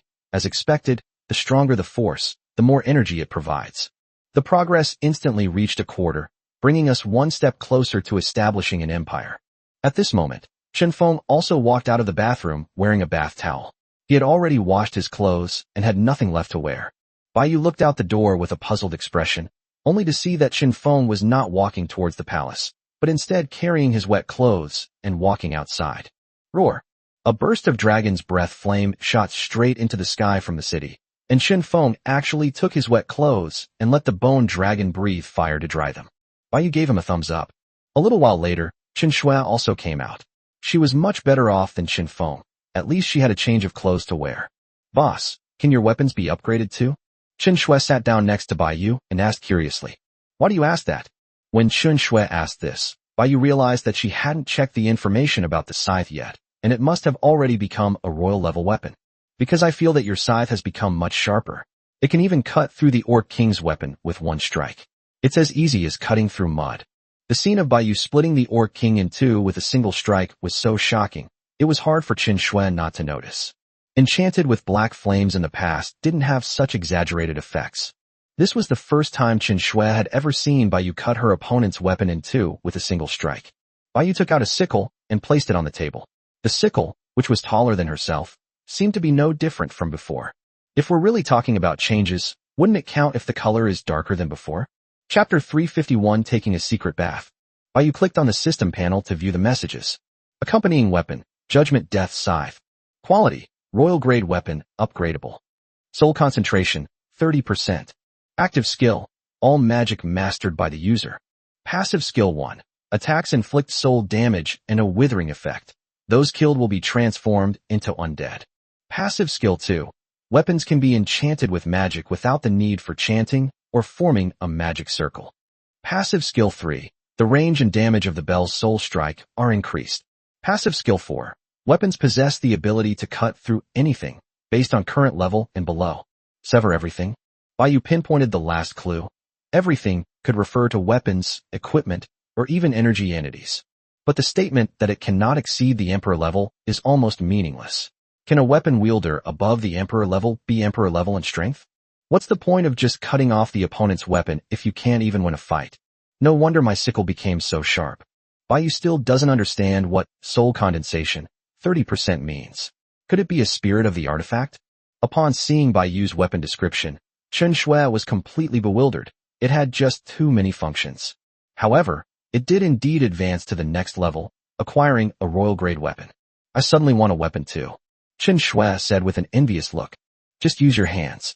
Chen Feng walked in through the palace gate and retorted to Chen Shui, saying that it wasn't that they couldn't use weapons, but as elemental lords, their need for weapons wasn't that great. You don't know anything. Retorted just as fiercely. Bai Yu also put away her scythe. The weapon's bonus was still very important to her. Without the scythe, she could only be a mage. Remember to talk to the orcs about their surroundings and see if there are any races or kingdoms around them. Baiyu said to the two of them. Of course, we can't give up on the dwarf kingdom either. Generally speaking, a kingdom or empire is surrounded by weaker races, which serve as a buffer zone against other powerful forces. At least Baiyu has never seen any two major powers that are adjacent to each other. It would be strange if they didn't fight each other. In the long run, it would inevitably lead to the extinction of one of their races. Okay. The brother and sister also knew that the benefits of conquering these races were enormous. With such a large power as the Orc Empire wiped out, the smaller races around it posed no threat at all. Also tell the undead that the investigation around the Orc Empire is only for orcs, but those orcs in charge of the investigation must sign a contract to prevent leaks. Baiyu was worried about the temple. What if they came to the Orc Empire again and found undead? Wouldn't that be the end for them? Seeing orcs is normal. As long as they interrogate the orcs, the contract will be automatically triggered, directly obliterating their souls and leaving the Templar Knights with nowhere to trace them. Now that Baiyu has mastered mental magic, this kind of contract is a piece of cake. They can just have the alchemist develop it later. Good. Chen Feng and Chen Shui nodded repeatedly. The most important thing to pay attention to is the Orc Empire, and we also need to be extra vigilant about the Goblin Kingdom. Both of these places are places that the Templar Knights have been in contact with before. Baiyu mentioned it again, but both siblings already knew this, so there was no need to remind them further. As for the Dwarven Kingdom, no Templar Knights went there, probably because of the division among the 7 clans. The Templars didn't want to deal with this mess. They didn't even have a single royal level knight, so it wasn't worth it. So the dwarves are safe too. The only thing to watch out for is the Great Wilderness Mountains, where there might be a chance to encounter members of the Justice League. Another area to be wary of is the Savage Plains north of Twin-Faced Mountain. Once the intelligence on the Minotaur tribe is clear, and they are far from the Orc Empire, Baiyu's next target will be to wipe them out. Baiyu chatted with the brother and sister for a few more minutes before the meeting ended, as it was getting late. The 3 of them were tired after a long day and planned to rest early after dinner. What? You're asking why Baiyu is so tired? Of course. Everyone gets tired.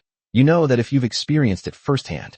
The dark clouds in the sky began to dissipate, revealing glimmers of starlight and the enormous, eerie red moon hidden within. Darkness enveloped the earth, and the red moonlight brought a glimmer of light to this pitch-black land, adding to its eeriness. What a big moon. It's a full moon today. Chen Shui stood at the palace gate, looking up at the red moon in the sky. Baiyu still remembers the first time there was a full moon, when her castle was greeted by a pack of level 5 ordinary howling moon silver wolves. They could transform into werewolves during the full moon, which was quite a formidable foe for her at the time. Time has passed. The howling moon silver wolf tribe has been destroyed. The small castle of yesteryear has now become a large city, and I myself have gone from an ordinary little Karami to a royal-level powerhouse. The bone beast werewolves he summoned back then. Stop looking, it's time to eat. Baiyu called out, and turned to walk towards the restaurant.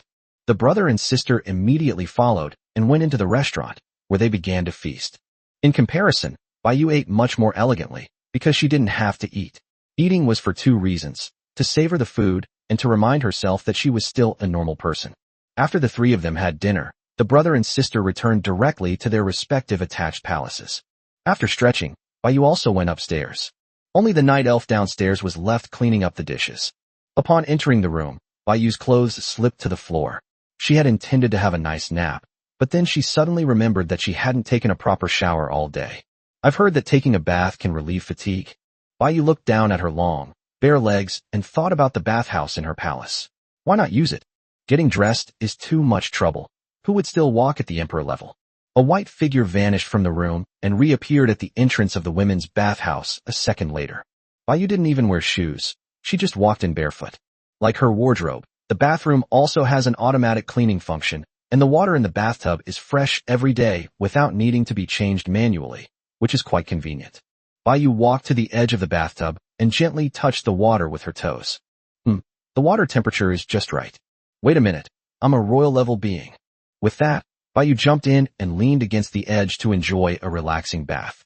The clear, transparent water surface rippled with waves, and one could even see a beautiful scene inside the pool from the surface, with wisps of water vapor rising upwards. It definitely feels different from my own bathroom. Chapter 352, Public Execution. So comfortable. Bai looked completely satisfied, closing her eyes and quietly enjoying herself. La la la, just because you're so beautiful, oh oh. Just then, a song drifted closer, accompanied by strange dance steps. Bai was suddenly startled and immediately opened her eyes, looking towards the doorway. She saw Chen Shui walk in naked, lifting the shower curtain. The two stared at each other, both looking bewildered. Immediately afterwards, Chen Shui also got into the pool. It wasn't like they were doing anything shameful. Taking a bath together was perfectly normal.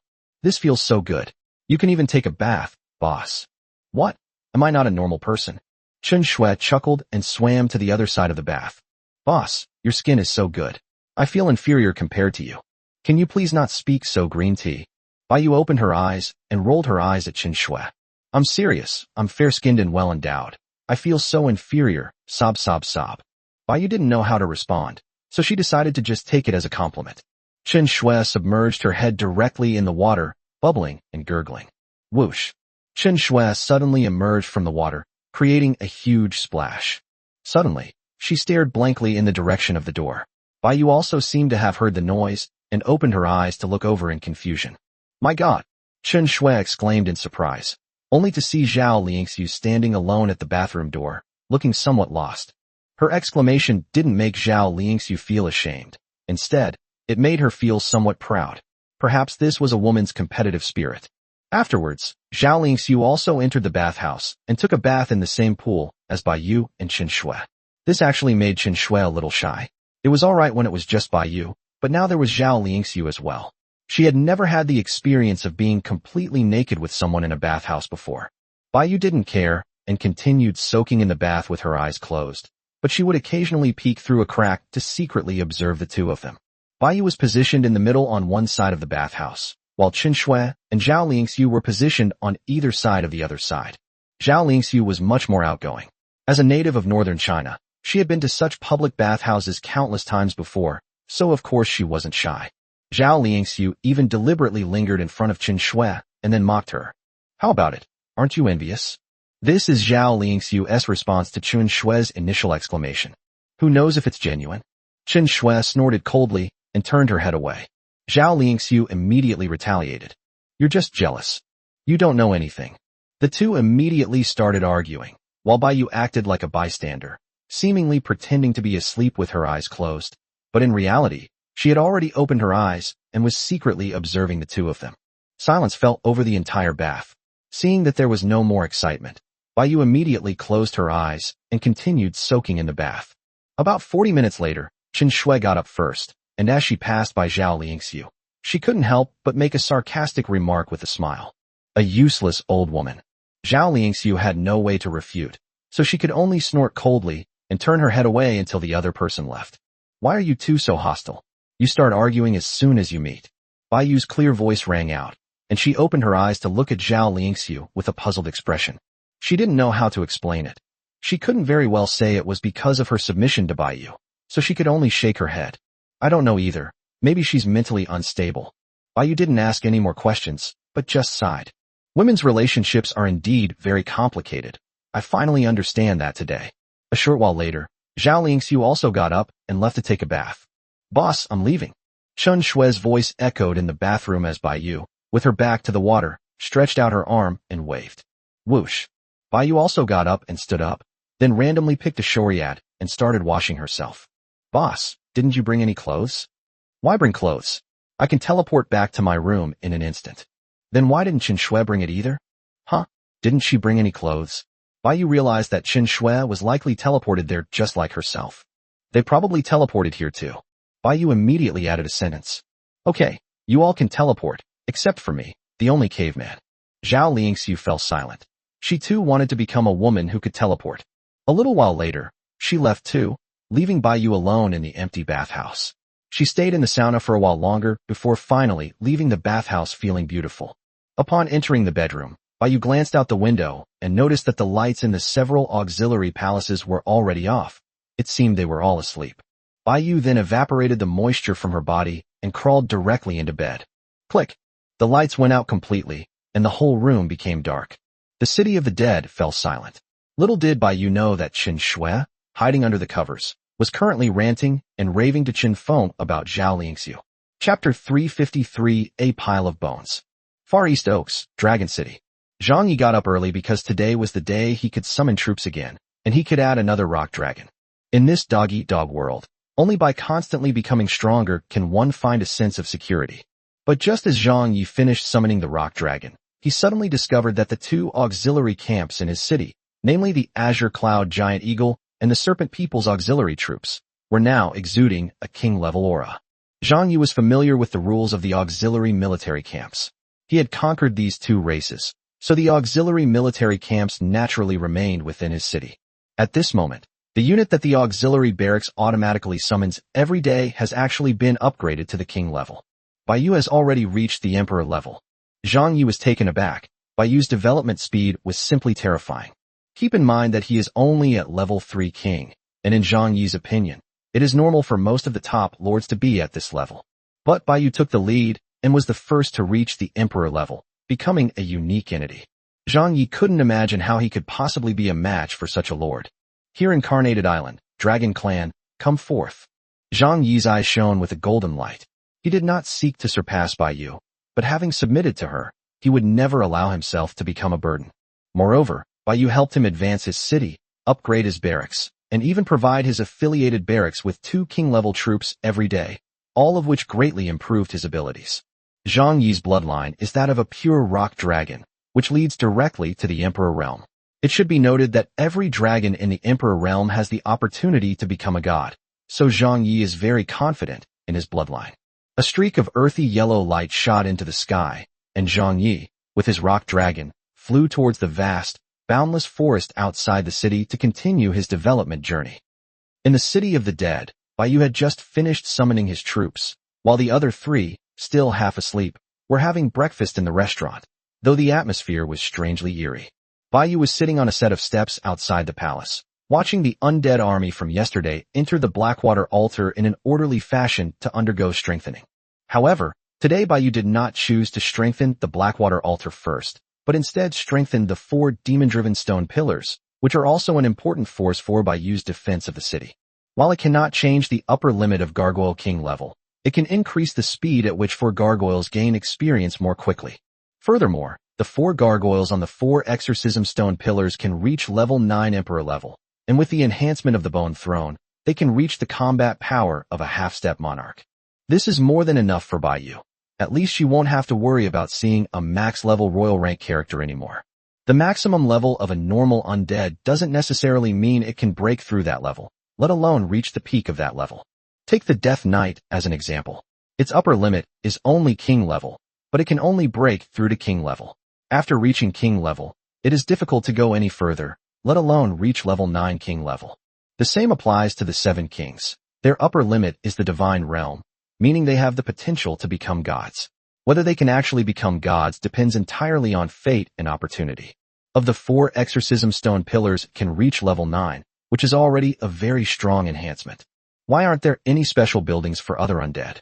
Baiyu was still wondering why, as his strength grew, the system was now too lazy to even provide blueprints for special buildings. Wait, this thing falls under the category of dark alchemy magic, right? Baiyu is a high-level alchemical magic user. Suddenly, I realized that I can now build special buildings on my own, so whether the system gives them to me or not is no longer important. Baiyu immediately began to recall information about the undead from alchemical magic. There are too many undead armies now, so summoning undead below the king level is actually not very effective.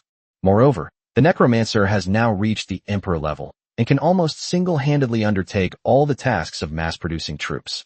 With the addition of the 7 kings, the lich, and the necromancer, even without other ordinary undead, it's very easy to quickly arm as an army. If these undead below the king level cannot be raised to their maximum level, then it will become meaningless. The targets that the strong can easily eliminate are not even cannon fodder. As it turned out, Baiyu actually found it. Holy crap, it actually exists. Baiyu jumped off the roof and landed steadily on the ground. Then, his figure disappeared instantly, and he arrived at the place where the alchemists in the east of the city were conducting their research. Follow me, all of you. I'm going to set up a formation in the City of the Dead. Baiyu led over 100 alchemists to the city's central square, where a black skull statue stood, proving that this was a city belonging to the undead. Baiyu raised his right hand, and a spirit core appeared directly in his palm. He then taught the alchemists how to set up an array within it. An hour later, all of the hundreds of spirit cores had been engraved. Baiyu hovered in the air, his body slowly rising, and the surrounding spirit cores also floated up with him.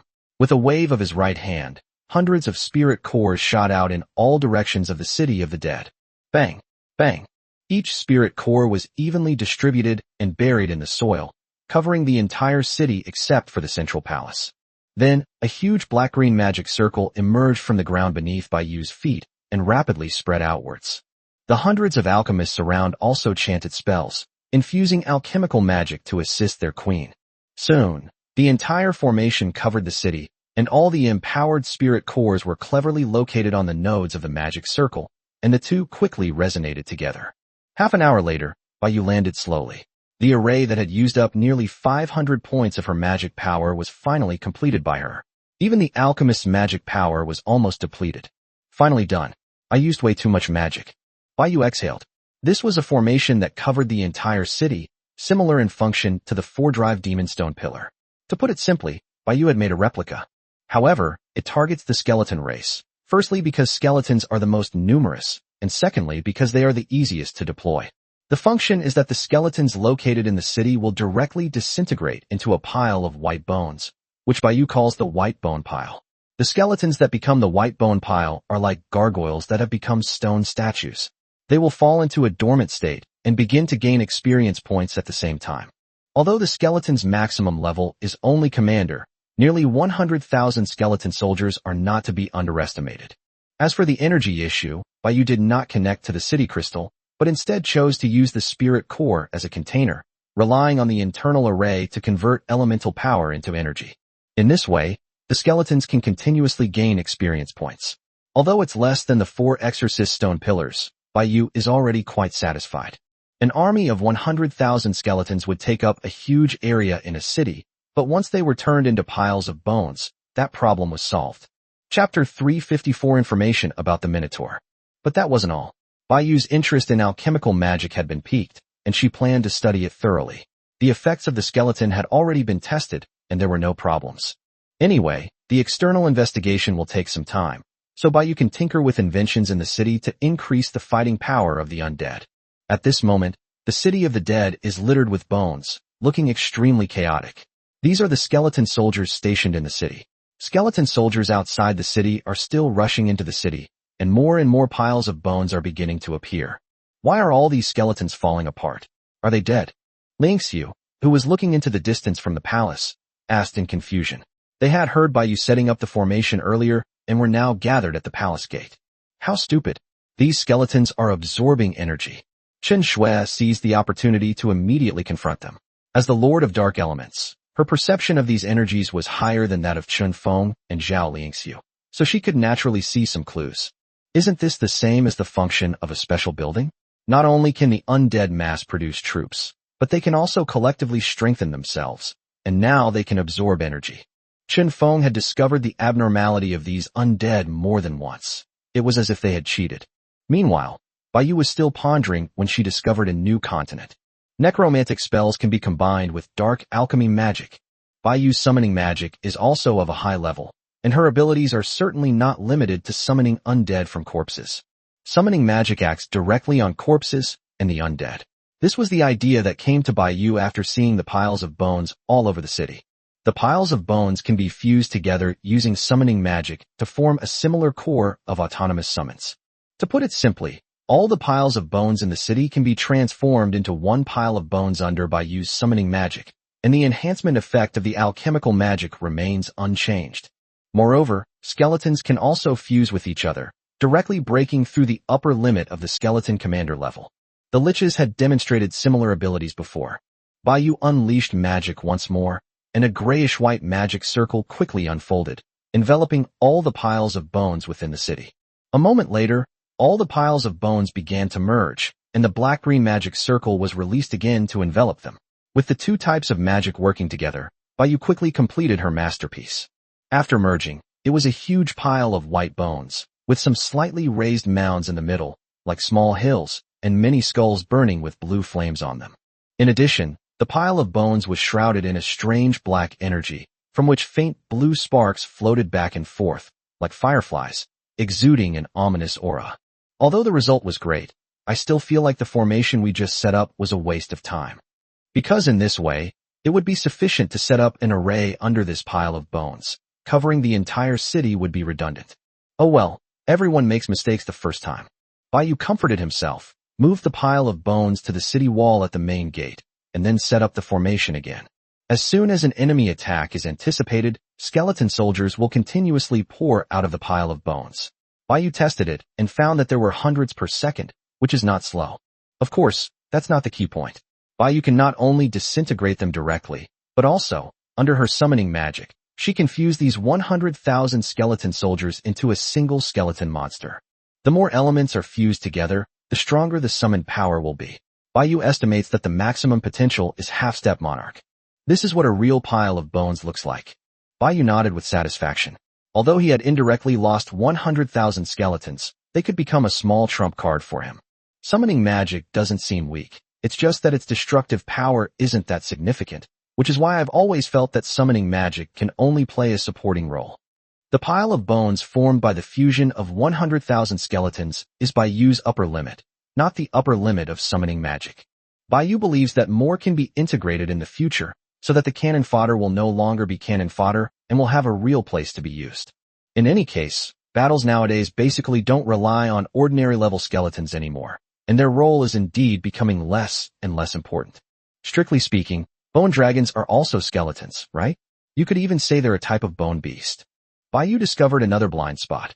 If skeletons can do it, then bone dragons can too, since they seem to have a similar effect. Baiyu spent the entire afternoon studying these things, without even returning to the palace once. This left the three people in the distant palace completely dumbfounded.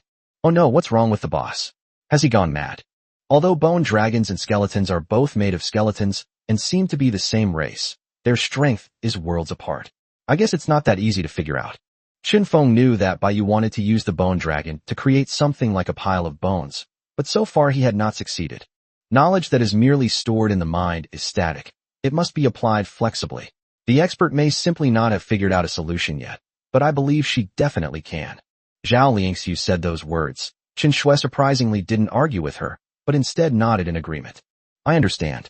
It's like your math teacher only taught you how to count from 1 to 100 in class, but the exam question was about quadratic functions. How about that?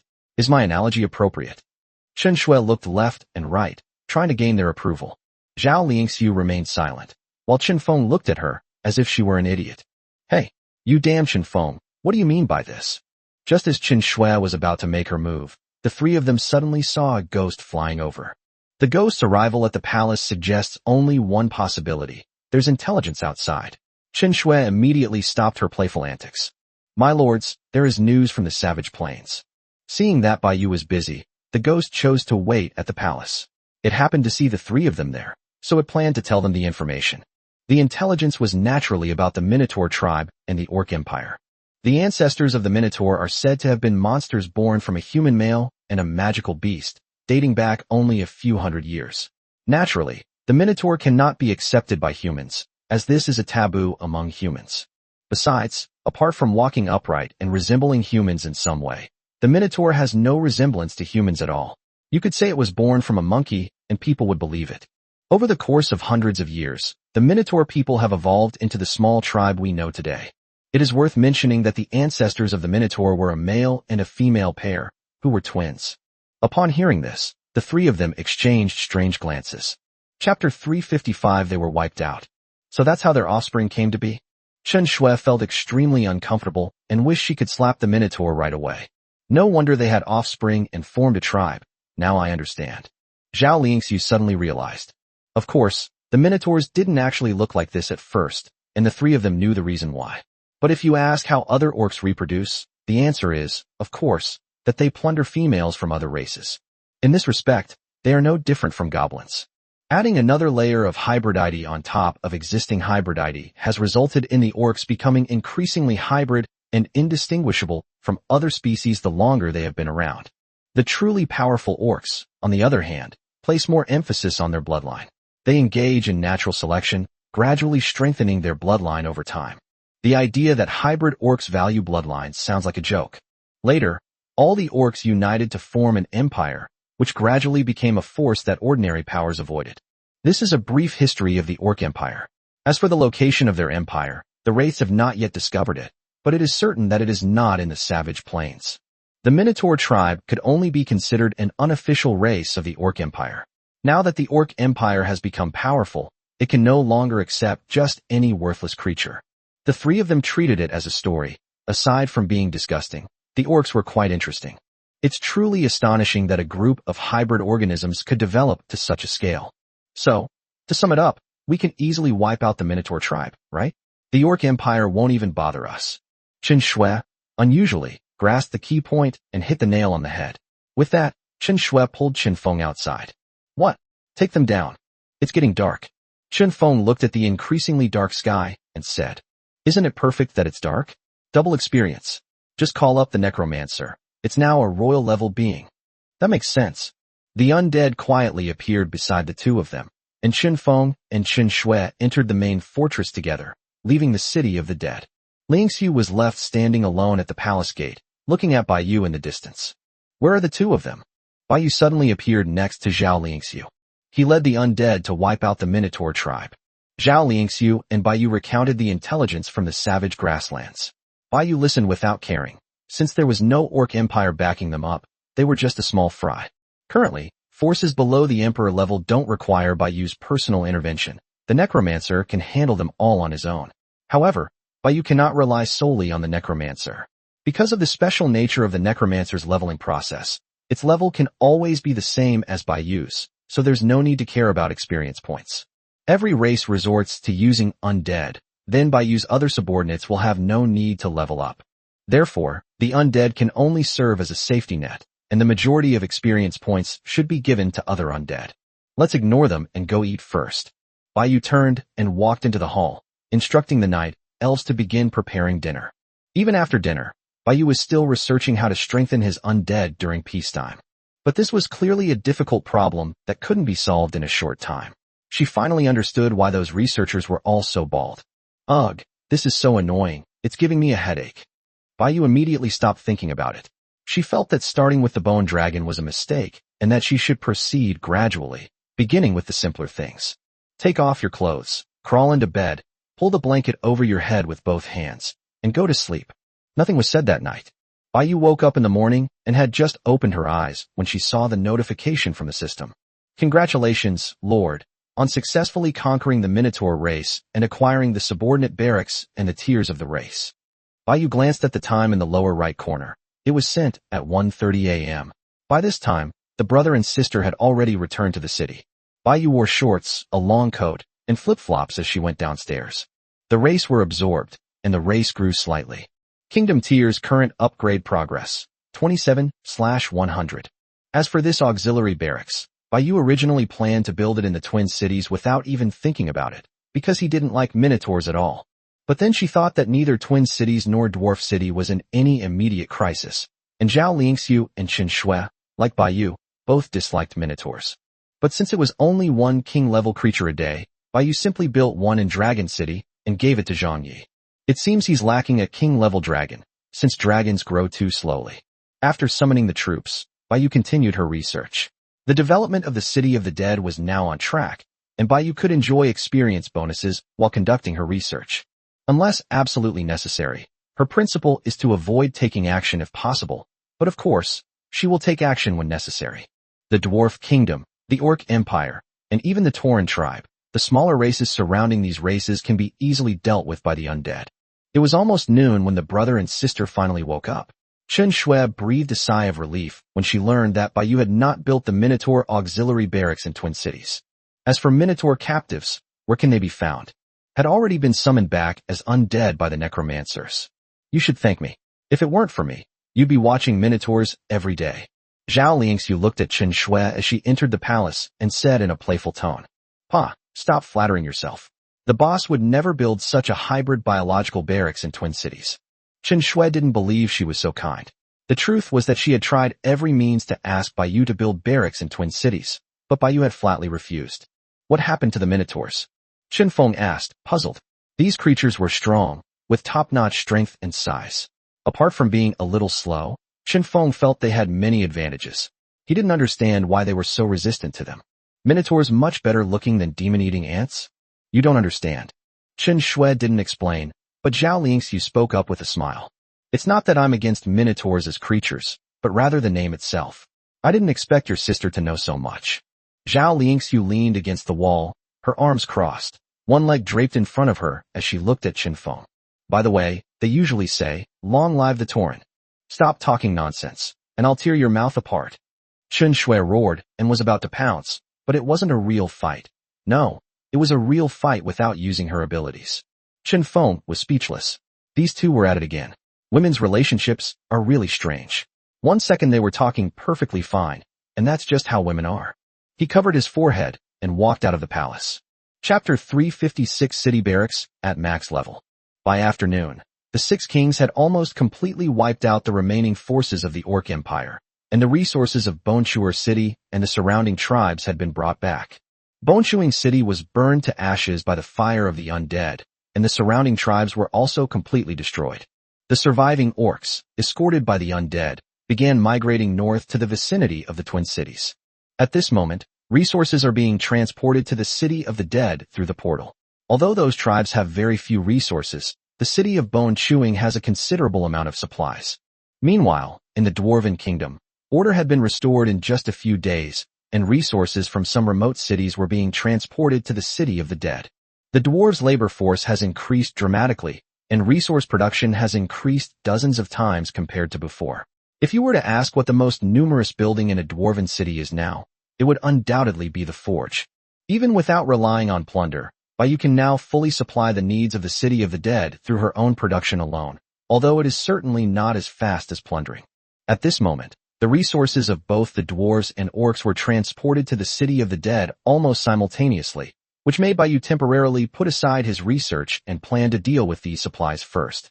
After collecting all the supplies with one click, Baiyu was able to make a rough estimate based on the system statistics.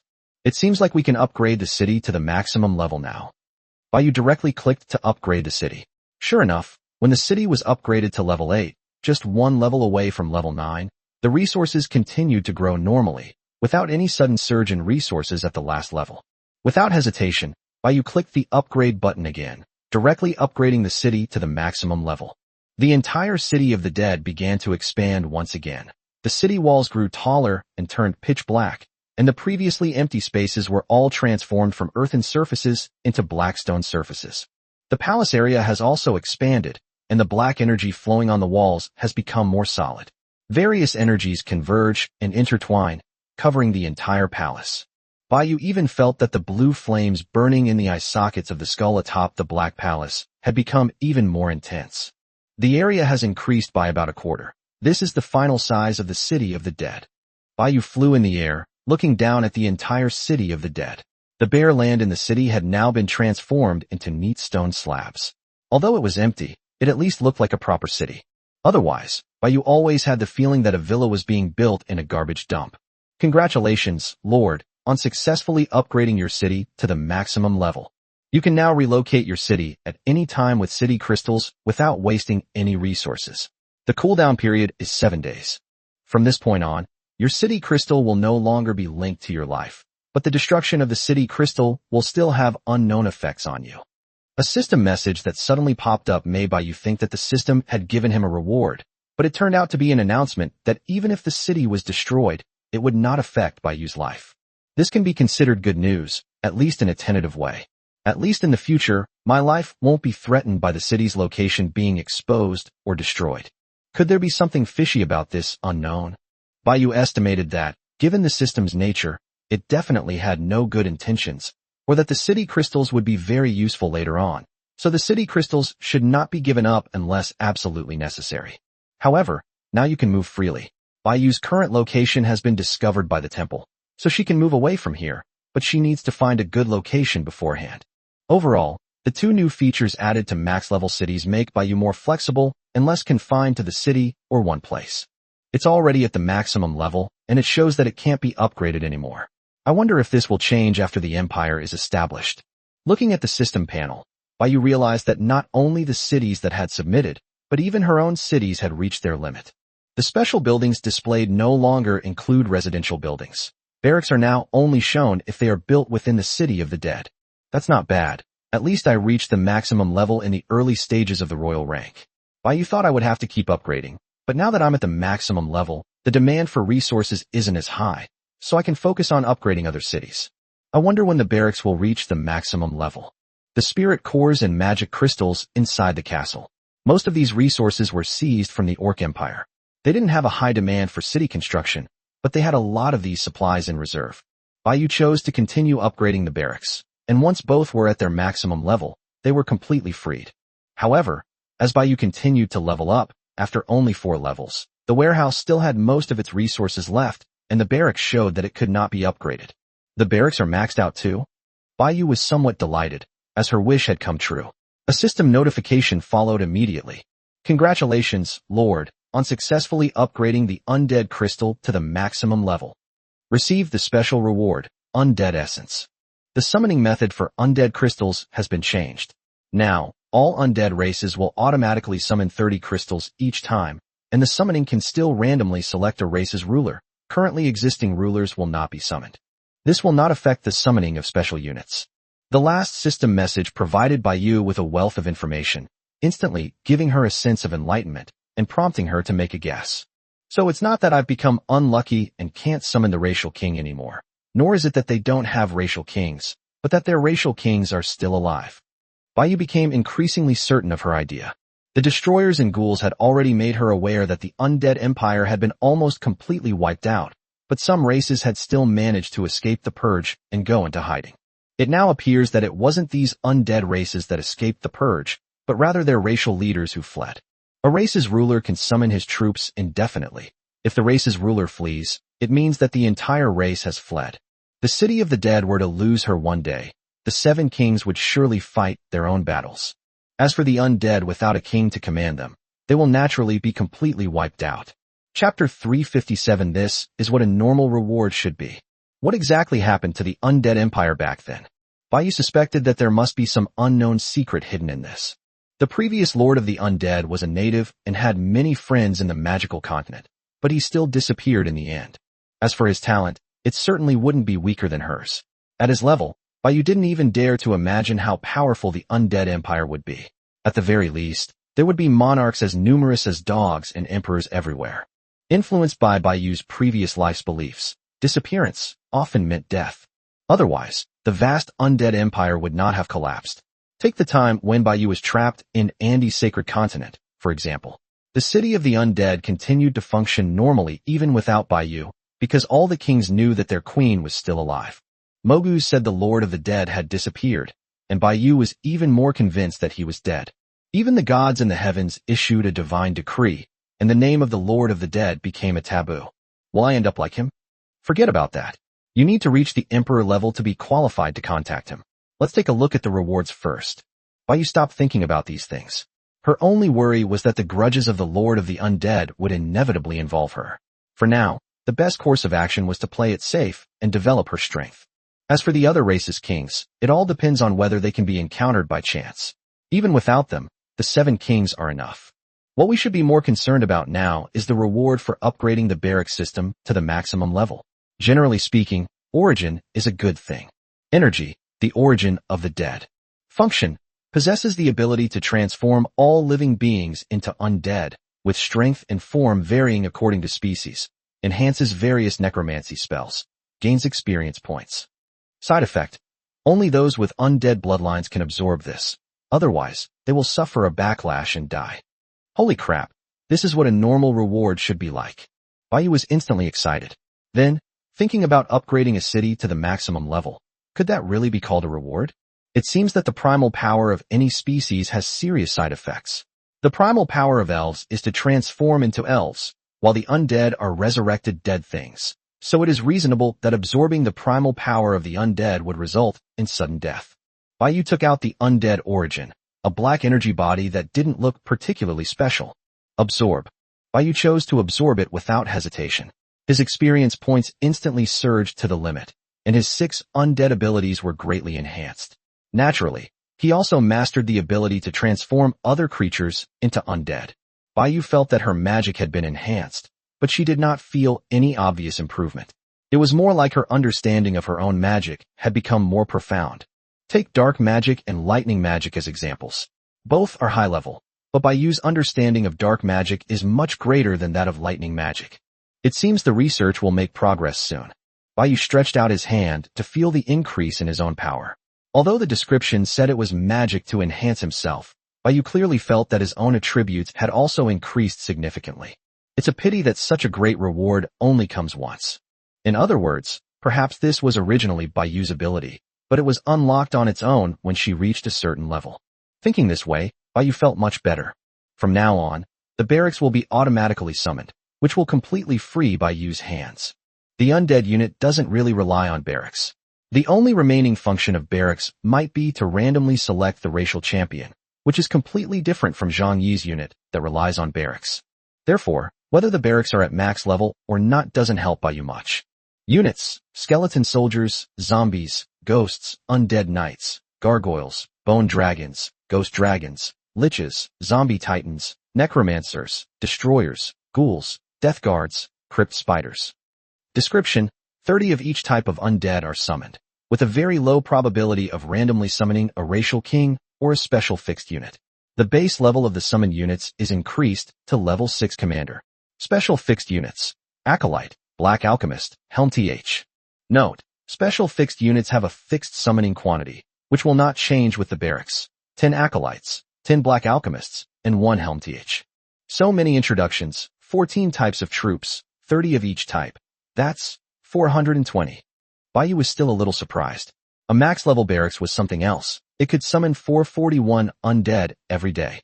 Like the racial champions, special units are now randomly drawn daily instead of being obtained after upgrading the barracks. This was the biggest upgrade ever, and Baiyu decided to secretly upgrade again that night. Now, spirit cores and magic crystals have become purely alchemical materials for Baiyu, achieving resource freedom. This put Baiyu in a great mood, as her strength had indirectly increased once again. As for the remaining resources, Baiyu devoted them all to Zhang Yi. His barracks were upgraded 6 times in a row, and the resources in these warehouses were completely depleted. Zhang Yi's Rock Dragon barracks reached level 21, and the cooldown time was reduced from 5 days to 3 days. Baiyu's next goal is to upgrade Zhang Yi's barracks to the maximum level so that he can quickly develop in Fiheok state. The Necromancer's clone is also in Dragon City, one purpose being to absorb the death energy generated by Zhang Yi's battles, and the other being to provide him with a layer of protection. With a royal-level Necromancer present, he can lend a hand when necessary. Baiyu didn't spend the rest of the time researching, but instead experimented with his abilities. Suddenly, Baiyu was startled. Can't angels, trolls, titans, and dragons all be transformed into undead? Baiyu wasn't entirely sure either, since angels and titans possess divine attributes that might restrain her abilities. As for the dragon, does its transformation into an undead form a bone dragon? No, the bone dragon is summoned after death. It's called summoning. While the transformation of the undead essence happens while the target is alive, it's called transformation. The two are different abilities. Therefore, it definitely won't be a bone dragon. Baiyu estimates it will be a completely new type of undead. But these creatures were all too powerful, and Baiyu didn't have the chance to test them herself. Let's deal with Nia Xin again sometime. Baiyu has already set her sights on Nia Xin, the Angel Lord. She has quite a few top lords around her, all of whom are excellent test subjects. As Baiyu's influence grows in Hapuni state, she won't be able to hide for long. As darkness fell, Baiyu returned to the palace and had dinner with the 3 of them. During dinner, Chen Shui and Zhao Lingxiu chatted and laughed all the time, just like old friends.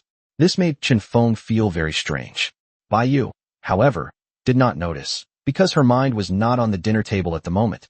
After dinner, Baiyu went upstairs to rest, and everyone else dispersed.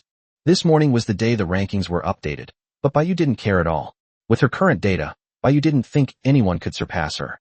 After a period of exhaustion, Baiyu fell into a deep sleep, without even waiting for the rankings to refresh. Chapter 358: The Lord's Overall Strength. Although Baiyu overslept again today, she has been promoted to the 2nd-level Emperor. Baiyu, who was checking the time on the system panel, was completely bewildered. She had forgotten that she was sitting on the bed, completely naked. If someone outside the palace happened to be looking out the window at that moment, they could witness this spring scene.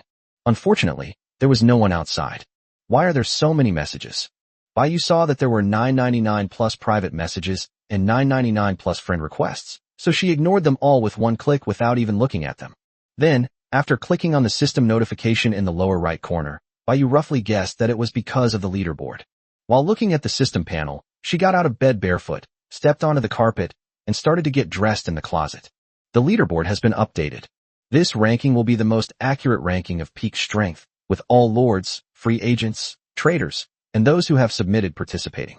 The leaderboard will also be permanently open. Special notice. There will be no more special rewards for the leaderboard, but the top 10 lords will receive 10 points of each attribute value every week, with double for the first place, and there is no upper limit. More and more local powers have begun to take notice of you lords, so strive to become stronger. After reading the message, Baiyu got dressed and went downstairs in her flip-flops. The three of them had already eaten breakfast and were chatting in the lobby. Hey, the boss is here. Hearing the noise, the three turned to look. Baiyu walked over slowly, casually pulled out a chair, and sat down while yawning. Boss, this time the rankings include all four of us. No, all three of us are in the top 10. Chen Shui was very happy. This was the first time she had ever been on the leaderboard, which had appeared so many times. Looking at the world chat, the lords thought she was another newly promoted powerhouse. The only thing that angered her was that Zhao Lingxiu was actually in front of them. But thinking about it, it makes sense. So many dwarf kings have submitted to her, and this ranking is based on overall strength rather than the individual strength of the lords. It seems reasonable for Zhao Lingxiu to be ahead of the brother and sister. Really? Then we can get attribute points every week. It's pretty good that everyone is ranked together this time, but the rewards have been reduced. Baiyu hadn't checked the rankings yet, so she clicked on the leaderboard to take a look. First place, Yellow Burger. Second place, The Fall of Light. Third place, The Orphan of Zhao. Fourth place, Sky Overlord. Fifth place, Dragon Soars Across 10,000 Miles. Sixth place, Phoenix Dances in the Nine Heavens. Seventh place, Instant Enlightenment. Eighth place, Breaking Through Illusions. Ninth place, Ultraman's Son-in-Law. Number 10, Baldness. Baiyu found this ranking quite interesting. No wonder the alliance is so quiet. Could it be that Du Yang found out that his two allies are first and second place respectively, and he's only seventh, and he's depressed? Baiyu could already picture Du Yang's expression. He had no idea that Li Lingzi was ranked second only because of the Elf King. However, despite his suppression, Nie Xian still managed to occupy the bottom three positions, which shows that the current lord hierarchy has been established. This shows that these lords are no match for Baiyu at all now. Of the top 10, half were Baiyu's own people, 2 were allies, and the rest were Nie Xian, an enemy lord with terrifying potential. Aside from Nie Xian, whom Baiyu needed to pay more attention to, the other lords were no longer worth a second glance. They were too weak. Nie Xian is not a threat now, but Baiyu will not wait for her to grow stronger before becoming her enemy. Do you think you're the main character? Boss, let me tell you, when I woke up today, I received 99 plus messages. They all want to acknowledge me as their big brother. This was the first time Chen Shui had received so many messages, and she felt like she had become an internet celebrity overnight. These lords are strange. They're so weak, yet they don't know how to develop their strength. All they do is spam the chat. Zhao Lingxiu complained, but Chen Shui immediately glared at her fiercely, snorted coldly, and said nothing. You're just like them. If you didn't have so many dwarf kings, could you have gotten third place? Chen Shui could only complain internally because Baiyu was there. Of course, she also knew that Zhao Lingxiu was in charge of logistics, while she and her brother were combat personnel, so it was naturally different. After surviving the beast tide, these lords just started to laze around and wait to die. For them, hiding and surviving was the most important thing. Chun Feng shrugged helplessly. World chat was their only form of entertainment. These lords not only don't work hard themselves, but they also like to daydream and try to get on the coattails of the top 10 on the leaderboard. After all, it's never a bad thing to give it a try. What if the big shot accepts it? This is a typical case of wishful thinking among this group of people. Just like a beggar who begged for food in his previous life also has a dream of marrying a rich woman. Is that realistic? Who would take in a useless piece of trash? However, this gave Nie Xian a great opportunity to recruit other lords. While most people on the ranking list rejected these lords, the acceptance by Nie Xian and his two companions would definitely attract more people. This gives her more faith power, and her strength will grow faster. However, that's not necessarily true. Which of the lords who have survived to this day isn't the most cunning of the cunning, the king of cunning? Why would they move so easily, especially knowing that the other party is a top 10 player on the leaderboard? It certainly won't be easy for Nye Xian to subdue him, and Baiyu would disdain doing so. The 3 states are more than sufficient. Now the world chat is basically all about the leaderboard. One is you, boss, and the other is the 3 of us. Because our names have never appeared before, now we've become celebrities too. Yeah, lords are adding me as a friend every minute. Now I know why you block system messages, boss. It's really annoying. Chen Shui pretended to look troubled, but she almost couldn't suppress the upward curve of her lips. Before they only knew that these top lords were all very powerful, but now there's a precise ranking of their strength, so no more brainless lords are going to argue about which lord is stronger. Zhao Lingxiu pays close attention to the world chat almost every day, and this topic is something they discuss daily. This ranking list has silenced them. This ranking list will continue to exist in the future, and it has another advantage. It allows us to clearly see the current level of strength of each lord. Baiyu knew all 7 of them and their strengths. He was ranked first among the emperor level, which meant that the current lord was only at the level of a beginner to intermediate king level. The lords have had too little time to grow and are still very weak. Baiyu also scrolled through the leaderboard, but couldn't reach the bottom at all. The system didn't display the total number of players either. She had originally wanted to take this opportunity to see how many lords were left. Chapter 359 Escape Again. Bodal State, beneath the abyss, the demon town. Du Yang was furious, but for the first time, he was so angry that he laughed. What kind of bullshit ranking is this? I'm ranked 7th. Who is this dragon flying and phoenix dancing guy? Isn't he an old man? How come he's taller than me? Get them to me. I need all their information in 3 minutes. Du Yang, standing to the side, turned away indifferently. Of course, he didn't actually investigate. How could he possibly find out? It simply didn't want to pay attention to the crazed Du Yang anymore. Lin Zhen and Shi Yao, who were inside the castle, seemed to have gotten used to Du Yang's behavior and pretended not to hear it, and silently walked away. Du Yang yelled and shouted for 10 minutes. When he came to his senses, he realized that he was the only person left in the town at some point. Where is he, you bastard? Du Yang's voice echoed in the abyss, but no one responded. On the other side, in Hapuni State, a few kilometers away from Iron Forge, on a barren mountain, stood 3 figures. 2 of them were dressed in black robes that concealed their faces. The other was slightly shorter and dressed plainly, though his clothes appeared to be women's. However, his short, neat hair proved that he was a man. My lords, ahead lies the ruined Iron Forge. The Dwarven Kingdom is now destroyed. Zhou Man spoke obsequiously to the 2 black-robed mages. The 2 led Zhou Man all the way to the Dwarf Kingdom, which, as Zhou Man had said, had indeed been destroyed by an unknown force.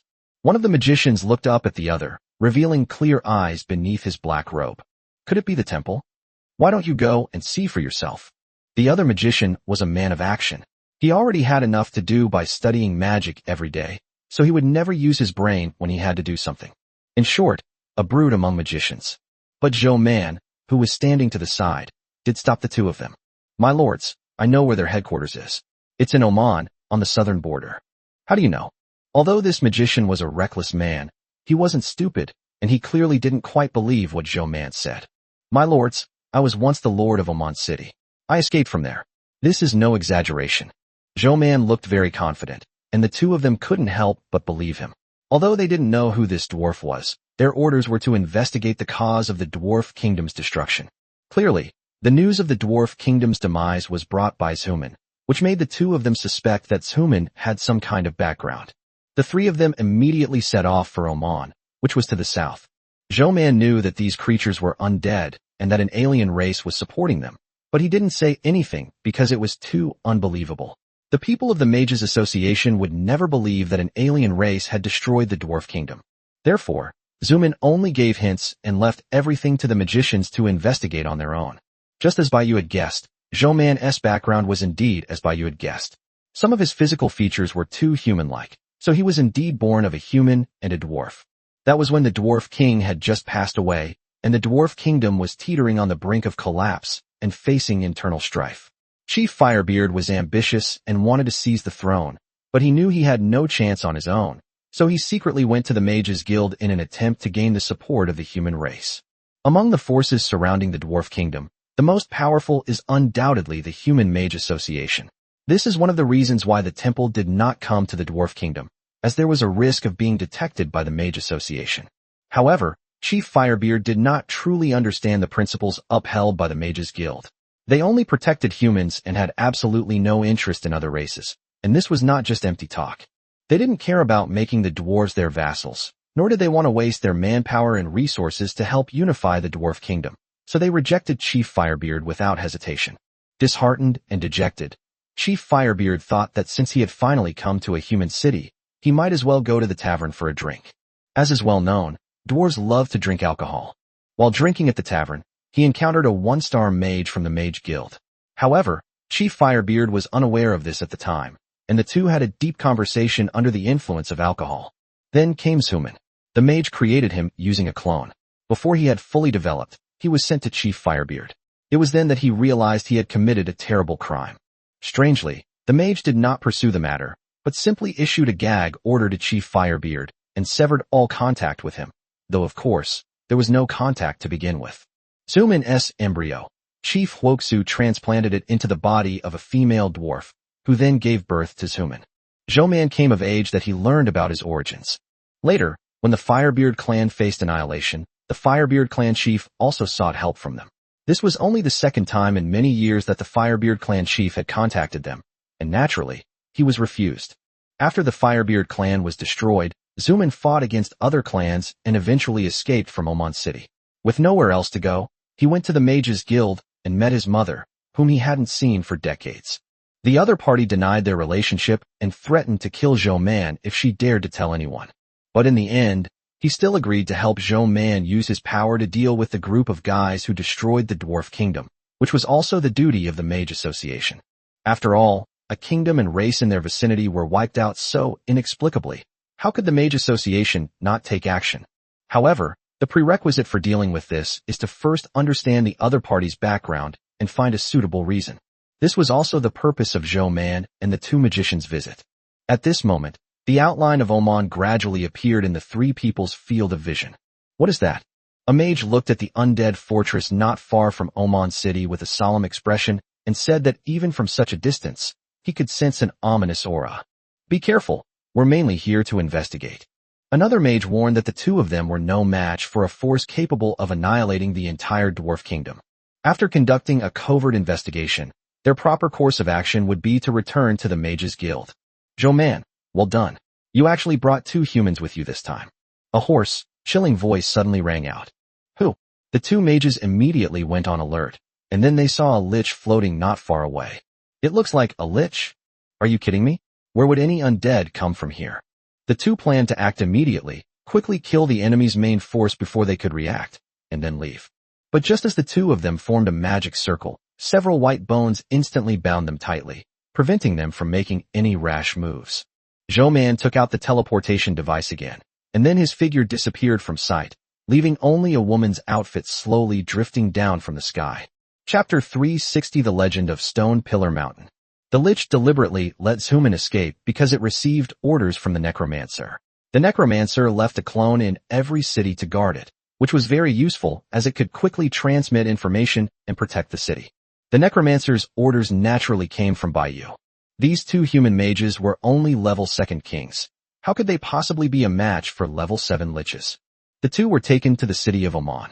They were discovered by the dwarves when they passed through the city of Hassar, and Baiyu had already learned of this. Baiyu was somewhat impressed by Zhouman's courage to make a comeback. Moreover, judging from the magician that Zhouman brought this time, it can be inferred that he must have sought refuge with the human race after his escape. As for why the human race came, Baiyu had no idea. However, Baiyu did not want to provoke the Mage Association, so she spared the lives of the two mages and deliberately let Zhouman escape in order to make the two of them worsen the relationship between Zhouman and the human race. Two magicians were captured and brought to the walls of Omon. They remained silent, already contemplating something, knowing that their fate was likely to be death. There was only one lich in the city, while the other undead were in the undead fortress in the distance.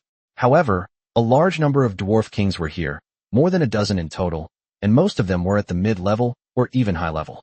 These dwarves are rebels who have submitted to this unknown force, and their strength alone is not something two mages can handle. But the fact that they were only captured and not killed on the spot gave them a bit of confidence. Because they come from the Mage Guild, no force would openly break ties with the Mage Guild and become their enemy. These are the conditions under which they can negotiate with the other party. I just hope the other person isn't a reckless madman. Soon, Baiyu arrived in Oman City through the undead fortress. While still in the air, he saw two mages wearing mage robes on the city wall. She already had a general understanding of the situation. The necromancer had explained it to her before she arrived. Baiyu landed on the city wall and slowly walked towards the two mages, while the dwarves around them automatically made way for her. The two mages' pupils constricted the moment they saw Baiyu. She was actually from another race. Moreover, judging from the attitude of the dwarves around her, this alien is very likely the mastermind behind it all. How could a different race possess such formidable strength? Baiyu didn't bother to interrogate them, because she now also had the ability to control the other party. However, unlike Nia Xian and Li Lingzi's long-term control, she could only make the other party cooperate with her for a short time. As a flash of blue light appeared in their left eyes, the two mages immediately lost their focus and their gazes became vacant. Baiyu released them from their restraints and began to question them. Where are you from?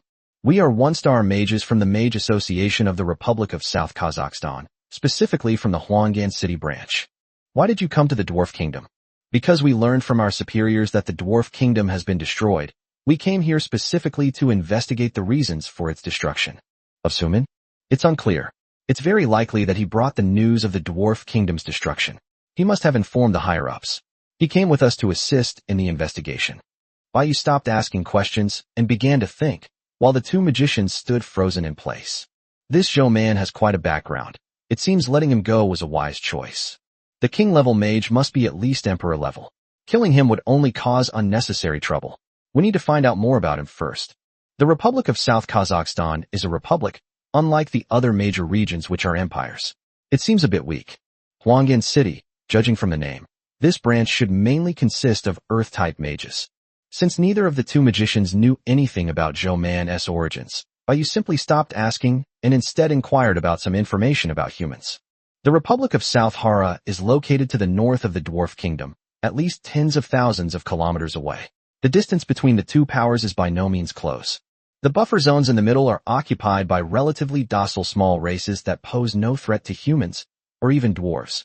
But thinking about it, it makes sense. The Dwarf Kingdom and the Orc Empire seem to be separated only by the White Rock Mountains and are two adjacent races, but the distance between them is at least 5,000 kilometers, which is not close. Of the commander level would need at least a dozen hours to fly. The events that happened in the Dwarf Kingdom shouldn't attract the attention of the human race. Would a power without even a royal level being be taken seriously by the human race? From the intelligence gathered by the two, Baiyu also learned that the branch leader of Huanggan City was a 7-star Grand Mage, whose strength was even weaker than that of the Vice President of Andi Holy State. Moguz is a 9-star Archmage, a being at the half-step Emperor level. By the way, do you know where Shizu Mountain is? Baiyu suddenly remembered that she had investigated the orcs and dwarves, and Li Lingzi had also asked the elves. None of these races knew where Stone Pillar Mountain was. Perhaps the humans knew some information. After Baiyu reached the maximum level of her city, she became even more eager to find Nia Xian, because once Nia Xian's city reached the maximum level, she could move at any time, making it difficult for Baiyu to find her again. The two magicians began to ponder, and Baiyu also became disappointed. It seemed they didn't know either. It was originally called Mount Mahadi, and the name Stone Pillar Mountain is just a name given to it by the creatures later on. Legend has it that Mount Mahadi is located in the very center of the continent, where a very rich concentration of elemental energy gathers. It is a place where people of all races pray for blessings from the gods, hence the name Mount Mahadi. There is another saying that beings who are not sincere cannot reach the holy mountain. Our Mage Association does not believe in gods because we have our own gods. Later, the higher-ups came forward to investigate and found that it was the angels who were up to collect faith power. After an unpleasant negotiation with them, the matter was eventually dropped. After the truth was revealed, the so-called Holy Mountain became a joke and was called Stone Pillar Mountain by later beings. Its location should be on a Gobi Desert in the north of the Republic, and it is not the so-called center of the continent. Its distance from the Temple Branch is about the same as that of the Republic. The two of them took turns adding to the story, explaining everything from the legend of Shizu Mountain to the revelation of the truth to Bai Yu without missing a single word. I never expected that the human race would actually know where Stone Pillar Mountain is. It's just that the distance is quite far, and they probably don't know yet that the area has already been occupied by alien races. Chapter 361 Speculation about Zhou Man. It seems I'll have to make a trip to the Republic of South Kazakhstan when I get the chance. Going to Stone Pillar Mountain without bypassing the Republic of South Kazakhstan is impossible. Anyway, Bai Yu has the status of an honorary mage. For the weaker Huang'an City branch, the status of a 2-star mage is necessarily higher than that of someone in other branches. Bai Yu had no intention of telling the human race about this. The Angel Lord's identity was special, and whether or not he could use someone else to do his dirty work was another matter entirely. Moreover, although there are no angels in Hapuni State, there are temples. If they were to learn that the alien race has an Angel Lord, the outcome would become uncertain. One option is to kill Nya Xian directly, which is what Bai Yu wants to see. The other is to be accepted by the Angel clan, in which case Bai Yu will no longer have the chance to kill Nya Xian. The temple is also made up of humans. What if they have an inside agent in the Mage Guild? Just to be on the safe side, I'll do it myself. You saw nothing today, and the Dwarf Kingdom was not destroyed. Zuman tricked you into coming here to incite a war between humans and dwarves. Do you understand? Bai Yu's left eye gleamed with a hazy white light as she spoke to the two magicians. Understood. The two mages nodded, and Bai Yu then released them, allowing them to return to Huang'an City to annoy Zhou Man. Since he has powerful backers, Bai Yu will create some trouble for him. With Bai Yu's influence, the two magicians will definitely kill Zhou Man the next time they see him. She wanted to force Zhou Man's superiors to show up and protect him. When Bai Yu goes to Shizu Mountain and passes through Huang'an City, if Zhou Man is still hiding there alive, then he can kill her with his own hands. The two mages cannot be killed. Killing them would only give Zhou Man and the other mages an opportunity and bring trouble to themselves. Besides, Bai Yu doesn't necessarily need these two low-level kings. Their lives are far more valuable than their deaths. Well done. Send more people to scout the area and report any information about other races to the undead immediately. Bai Yu turned around and spoke to the group of dwarves and liches. Yes, sir. Soon, the two king-level mages flew away from the territory of the Dwarf Kingdom, and the hazy look in their eyes disappeared. They had no recollection of what had just happened. Damn it, that bastard Zhou Man actually dared to frame us. Go back and report this immediately. I want to kill him myself. The two immediately quickened their pace and headed back towards Huang'an City at full speed. As for why they escaped, it was naturally due to the prestige of the Mage Association and their own strength.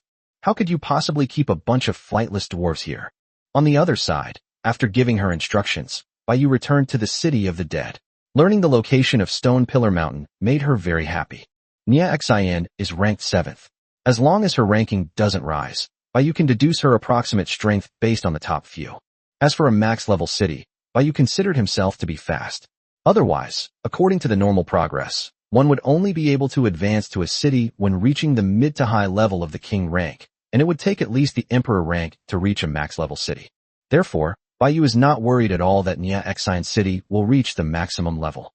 As for whether or not to tell the two allies, Bai Yu felt it was unnecessary, because she could handle the matter herself, and Li Lingzi and Du Yang were not magicians, so they would probably be exposed as soon as they entered the Republic of South Kazakhstan. Even if Bai Yu is an honorary mage, it doesn't make sense for him to be accompanied by a fallen angel and a demon. Boss, have you caught Zhou Man yet?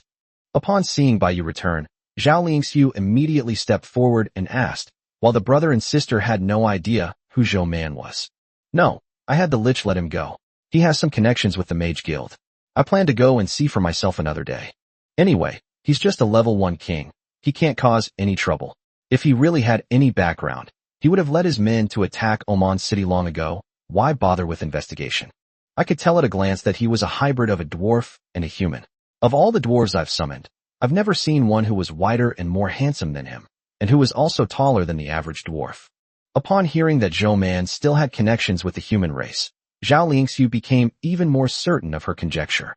She knew quite a bit about dwarves. Even dwarf women looked no different from men, and had basic characteristics such as long beards and rough appearances. Without careful observation, it is almost impossible to distinguish between male and female dwarfs. That makes sense. That possibility is indeed quite high. Zhao Lingxiu said that, but you thought it was indeed possible. Perhaps Zhou Man's mother was a human mage. Boss, I specifically asked Max about this. The other tribesmen all know that Zhumin was indeed born of a dwarf, but Max has never seen Zhumin's mother in his memory. There must be something fishy going on. I guess the truth is pretty much what we've guessed. It's probably true. Baiyu didn't care too much. It was only because he was born of a human that things became more taboo, let alone a human magician. Baiyu was even certain that the other party wouldn't dare to admit his relationship with Zhou Man. Isn't this Zhumin just a half-orc? Listening to their conversation, Chen Shui couldn't help but make a comment. That makes sense, but at least they are both human, so the offspring they produce wouldn't be a monster, which is why there's so much resistance to it.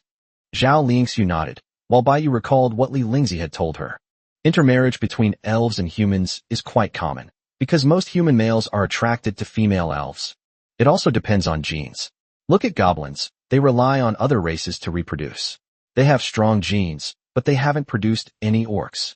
Chen Feng gave an example that made all three of them feel disgusted. Alright, let's skip this topic. A bunch of people are here discussing what the hell orcs are. Baiyu felt ashamed. It has to be said that there are just too many bizarre species in the magical continent. Alright, I forgot to upgrade the buildings today. As she spoke, Baiyu walked out of the palace and took out the enhancement crystal. Should we upgrade the Blackwater altar first, or the concealed chandelier? Upgrading the concealed chandelier to a royal-level building might enhance its concealment effect, making it impossible for even royal-level buildings to detect its concealment. But this effect is not guaranteed. After much deliberation, Baiyu decided to strengthen the Blackwater altar first. The location of the city had already been exposed, so strengthening the concealing lantern wouldn't be very effective. Baiyu's plan was to find a suitable relocation location first. Only after confirming that your city is absolutely safe should you set off for Shizu Mountain. After the Blackwater altar was strengthened, several new abilities were added. First, the original ability to increase troop loyalty was expanded to include all cities under its command. Second, the strengthening level was raised to the royal level. Previously, only units below the royal level could be strengthened, gaining some special abilities, but royal level undead summoned directly did not have these abilities. Now, this shortcoming has been remedied. Of course, there's nothing that can be done about some undead that cannot be enhanced, such as necromancers. In reality, the Blackwater altar is more like an auxiliary building that strengthens low-level undead armies. While it does have some effect on truly high-level undead, it's only effective in the early game. Chapter 362 Strange Races. Next, Baiyu assigned tasks to everyone. There are two goals now. One is to move, and the other is to get rid of Nyaxian. The long-term goal is to build an empire, in short, to become stronger. The Orc Empire for now. The presence of 4 Royal Templar Knights is still quite intimidating. We should hold our ground and let the orcs explore the outer areas. As for the Dwarf Kingdom, it's a good opportunity to eliminate all the surrounding minor races and use the proceeds to upgrade the kingdom's tiers. Baiyu dispatched Jack and John to take charge, and with the help of the Necromancer clones and a group of undead kings, there was nothing to worry about. The next target is the savage grassland north of Shuangmian Mountain, where there are many wild beast races, which Baiyu cannot afford to miss at the moment. Now that these king-level races pose no threat to Baiyu, she needs to set her sights on the empires established by some royal-level beings. Only in this way can the upgrade speed of kingdom tiers be accelerated.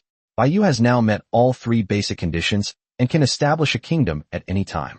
As for the empire, it depends on whether the upgrade progress of kingdom tiers is faster or Baiyu's own upgrade speed is faster. Now that the system rewards experience points, leveling up will only become slower as your level increases. Soon, the 6 kings and the brother and sister also took action.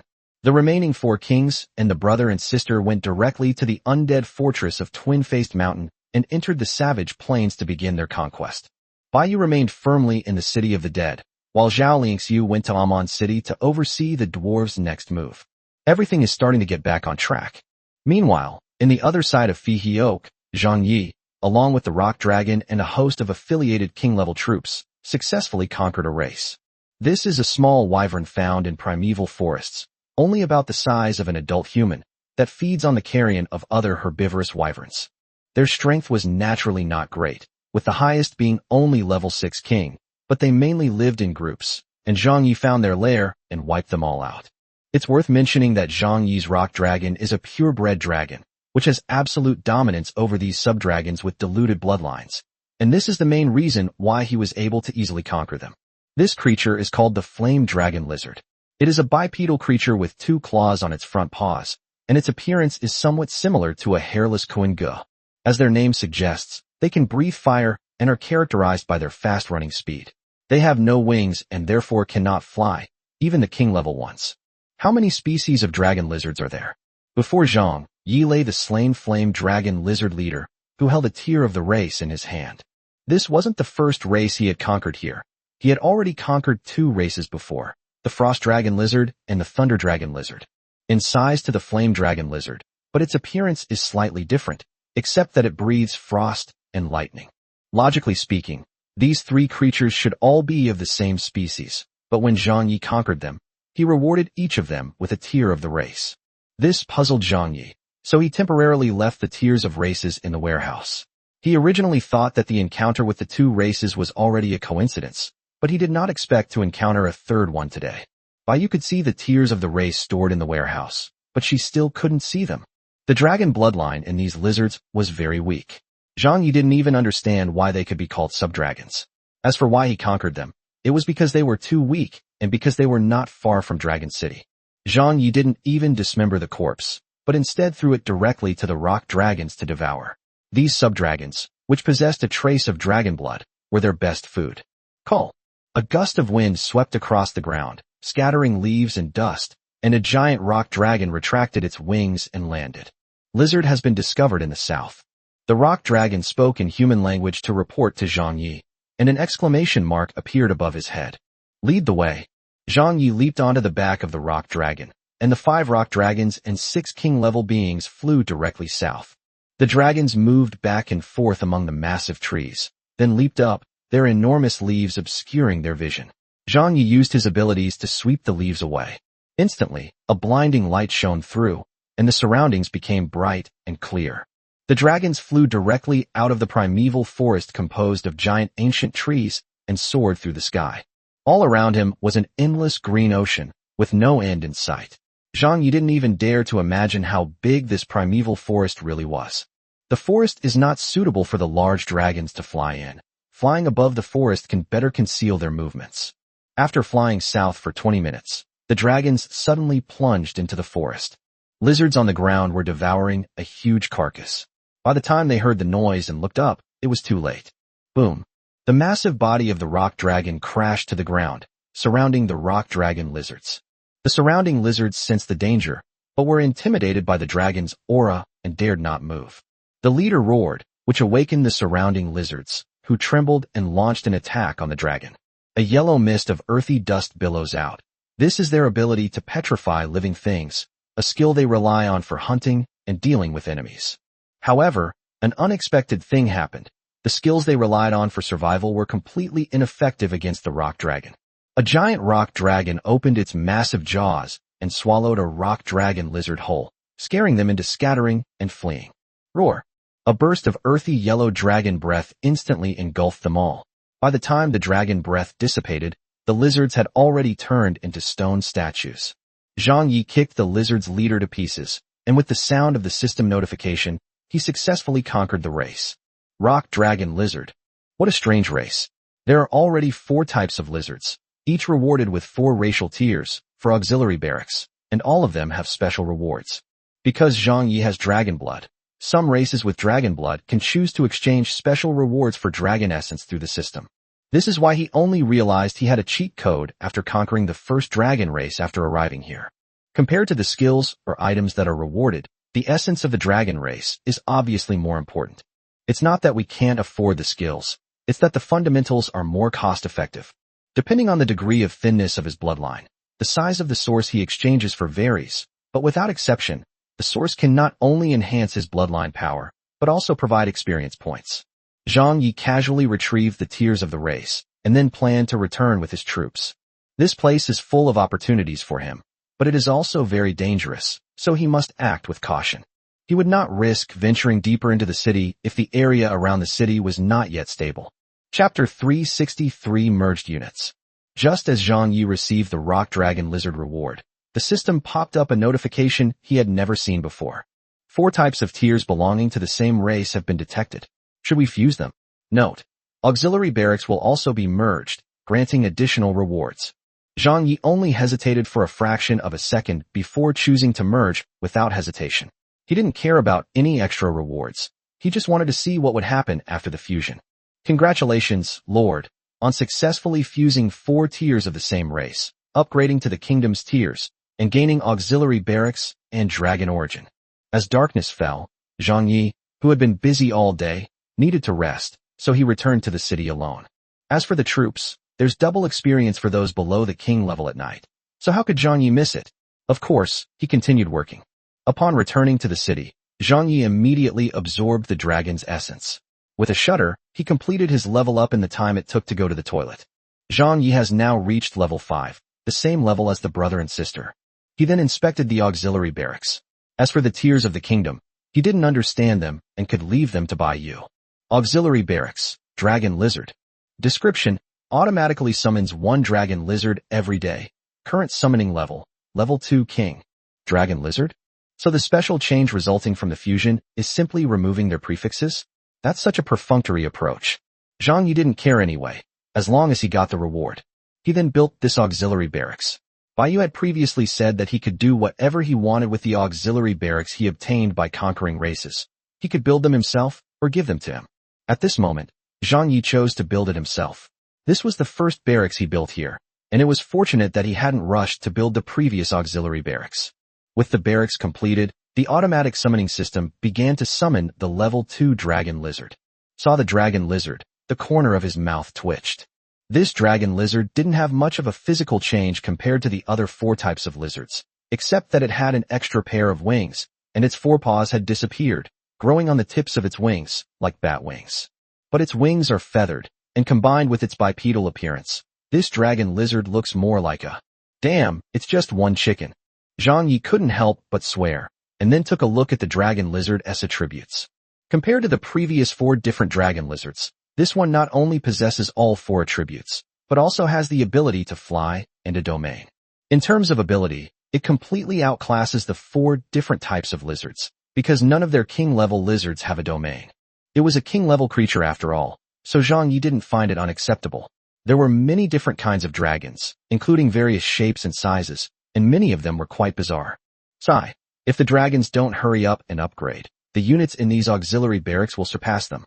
Sometimes Zhang Yi felt quite helpless. Bai Yu's leveling speed was too fast. She had only been promoted to the emperor level for a short time, and she was already at the 2nd level. Upon returning to the palace, Zhang Yi began cooking his dinner. He casually picked up the carcass of a rock dragon lizard and cut it into several pieces. Due to his dragon bloodline, he had developed a greater fondness for meat. Of course, there is another major characteristic of the dragon race. But Zhang Yi was an extremely self-disciplined person before he transmigrated, so he could easily control these physiological problems. As his strength grew, he discovered that he could transform more and more parts of his body into dragon forms. From his hands at the beginning to his wings and tail later on, it won't be long before he can perfectly switch between human and dragon forms. So dragons can also transform into human form, right? Based on his own abilities, he deduced that powerful dragons might even possess the ability to transform into human form. I just don't know where this dividing line is, whether it's based on strength or the degree of bloodline awakening. A large plate of grilled dragon lizard meat to the table and immediately began to eat it with gusto. He also took the opportunity to report the strange things that had happened that day to Bai Yu. The most important thing was to remind her that there was a kingdom's tier in the warehouse. Otherwise, Zhang Yi seriously suspected that if he hadn't mentioned it, Bai Yu might not have seen it for days. On the other side, in the city of the dead, Bai Yu was having dinner with the 3 of them when she suddenly received a message from Zhang Yi.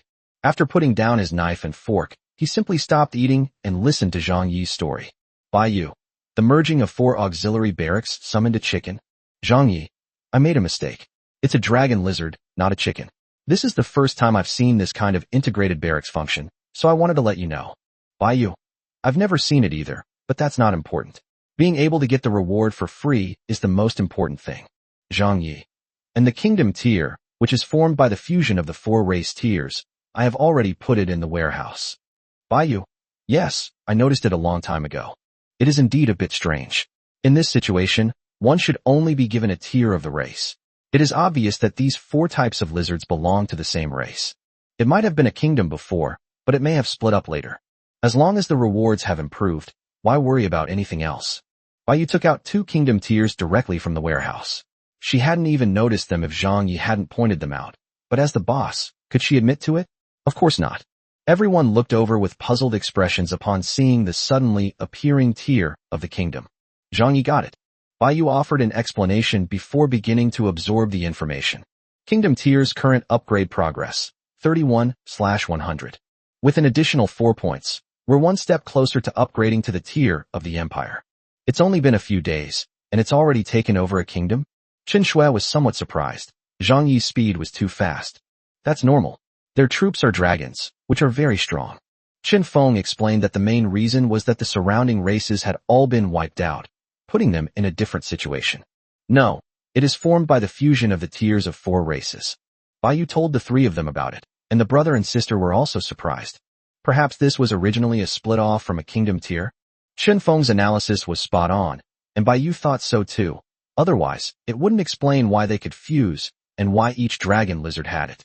As night fell, everyone dispersed and returned to their respective palaces. They had been busy fighting enemies during the day, and these evening chats were their most relaxing moments. At dawn, unnoticed by anyone, a black energy shot straight into the sky from the center of the dark forest, then vanished in a flash. A trace of blood seeped from the corner of the mouth of the mysterious man meditating in the center, and his breath became weaker. Sigh, let's bring her to the dark forest. Chapter 364 Meeting in the Woods. Dim light from outside shone into the room, and Bai Yu groggily opened her eyes, threw off the covers, and got out of bed as usual. Just as Bai Yu bent down to put on her socks, a system notification suddenly popped up, instantly causing her pupils to shrink. Your territory has been invaded by the enemy. Bai Yu jumped barefoot out of the window, grabbed a scythe midair, and flew rapidly out of the city. Those who invade a city must be of royal rank. Detect invasive biological information. Enemy strength, level 3 royal troll, quantity, 1. While Bai Yu was still wondering where this troll creature came from, she had already flown to the edge of the city and seen the creature outside the city. At this time, everyone else also took action. After the previous invasion by the Royal Templar Knights, the defenses within the city were now extremely tight. For gargoyles awakened instantly and flew to the outer city. The pile of bones on the city wall also began to shatter and transform into a huge skeleton monster, exuding an aura of royalty. The necromancer clone swapped places with the original body and appeared beside Bai Yu. At the same time, there were also several figures of death guards. The last to arrive were the brother and sister and Zhao Lingxiu, etc. Just as several royal-level undead were about to swarm forward, Bai Yu spoke up and stopped them. She recognized the troll. It was the same one that had attacked her when she had mistakenly entered the dark forest. She hadn't expected it to be at the emperor level. Bai Yu had never seen a troll before, so he didn't recognize the creature last time. When he saw it now, he just stood quietly outside the city gate, without even taking out his weapon, and without any killing intent. Furthermore, given its location deep within the dark forest, and its apparent connection to a mysterious figure, it has now arrived at his city. Could it be that a mysterious person wants to see me? Bai Yu jumped off the city wall. The level 3 emperor level strength was not enough to kill her instantly, especially since this was her own territory. Is it that person from the dark forest who wants to see me? Bai Yu arrived not far from the troll and asked, looking at its tall figure. That's right, my eldest son is looking for you. Come with me. The troll's gruff voice rang out, his gaze falling on Bai Yu below. After speaking, he turned and walked towards the dark forest. Wait a moment. Bai Yu called out to the troll, who turned around and looked at Bai Yu with a puzzled expression. I'll go put on my shoes first. As Bai Yu spoke, she flew directly towards the city behind her, and only then did the troll notice that Bai Yu was barefoot. The troll thought about it for a moment, then realized that its boss also wore shoes, so it could understand. Upon reaching the city wall, the brother and sister were the first to ask questions. Boss, what's going on? Isn't it an enemy? No, I'm going deep into the dark forest. You can all go back to what you were doing and disperse. At Bai Yu's command, the spirits began to gradually disperse. Will there be any danger? Qin Feng was somewhat worried, but Bai Yu shook her head. He saved me, so he shouldn't be in any danger. Don't worry. Seeing Bai Yu say this, the 3 of them had no choice but to give up. Then Bai Yu flew towards his bedroom in the palace.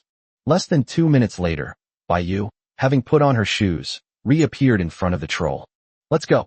Bai Yu gave a shout, and the troll silently led the way as the two headed towards the dark forest. Upon entering the outer area, Bai felt a little embarrassed seeing the withered trees that had been cut down by the skeletons. Just as she was wondering why the troll was walking so slowly, the troll suddenly stopped. A white magic circle appeared beneath its feet.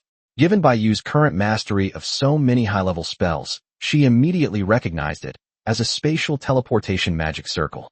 She finally understood why the troll's abilities were so strange when it attacked her. It could arrive in an instant because it contained spatial power.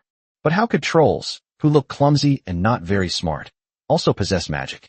Bai had seen that troll lord before, and he still remembered his ability vividly, the ability to transform without a trace of magic. The troll looked at Bai with a clear message in his eyes. He wanted her to stand inside the magic circle. Bai didn't hesitate and went straight to the troll's side, standing on the teleportation array. With a flash of white light, the two figures disappeared directly from the outskirts of the dark forest. After a moment of disorientation, Bai opened her eyes and observed her surroundings. Uneven terrain with ravines, towering pine and fir trees, and even the faint sound of flowing water. Not far away, on a huge rock, sat an old man with disheveled hair that had grown to his shoulders, as if he hadn't taken care of it for years. When Bai saw the shoes he was wearing, she was instantly shocked. "You're a lord?" Because his white shoes had a Hook logo printed on them, this couldn't possibly be clothing from a fantasy world. Upon hearing Bai's exclamation, the mysterious man slowly opened his eyes. However, he was not surprised at all, because he had long expected Bai to react this way upon seeing him. "Lord, it's been so many years since I've heard that title." The mysterious man spoke slowly, but his voice was completely at odds with his appearance. He looked to be 80, but his voice sounded like that of a 30-year-old. At this moment, Bai's heart was shaken. The mysterious person in front of her could not possibly be the lord of this batch. There was actually another batch of lords who came to the magical continent before they crossed over. How could this not shock her? Bai had previously suspected that the lord of the undead was not a native, but Mogu's denied her conjecture, which made Bai believe that they, the lords, were the only transmigrators. The mysterious man didn't rush to speak, instead giving Bai time to process the information. After delivering Bai, the troll silently left. Bai had many questions for the mysterious man in front of her, but she didn't know how to begin. After a moment, the mysterious man broke the silence by speaking first.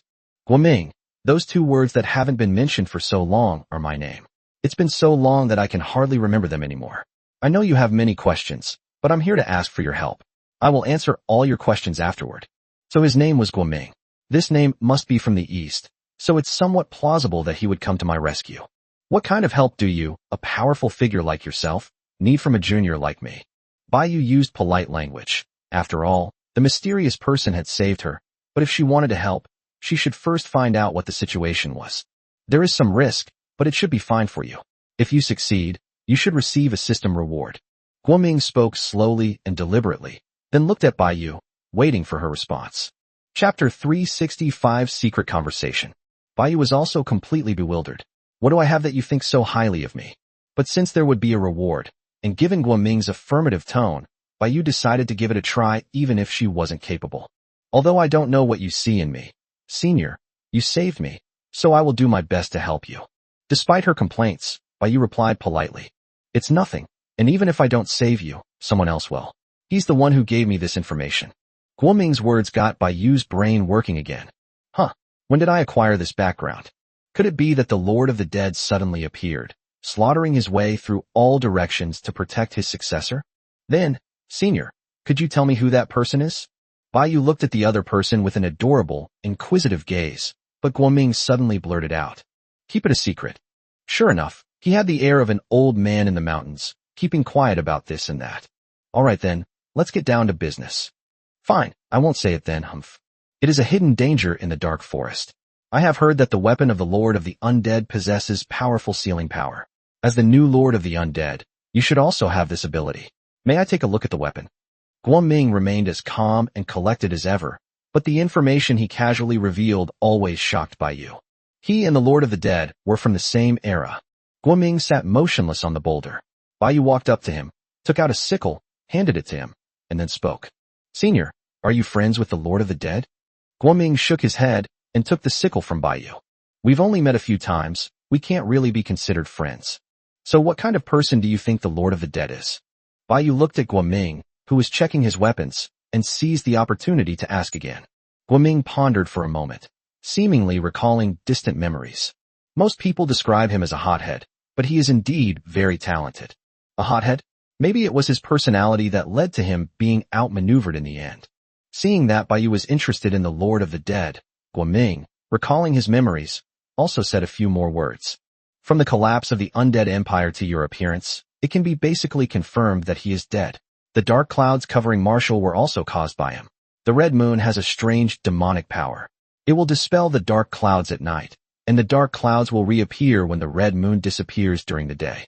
This situation has been going on for hundreds of years. At this point, Guoming also sighed, seemingly lamenting the fall of this peerless genius, or perhaps because this was all the information he knew. Just as I guessed.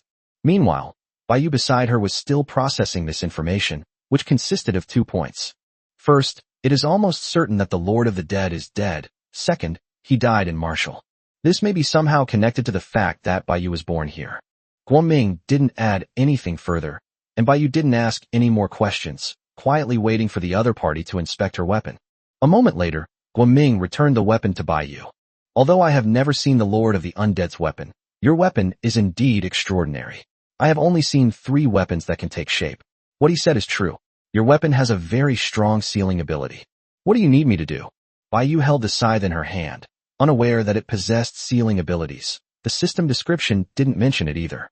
However, Guoming had no reason to lie to her. After thinking it over, Baiyu concluded that the so-called sealing power could only be related to the soul condensation of the weapon. Is sealed here, and I need to borrow your scythe to seal it completely. Guoming looked at Baiyu. Could you explain it to me in more detail, senior?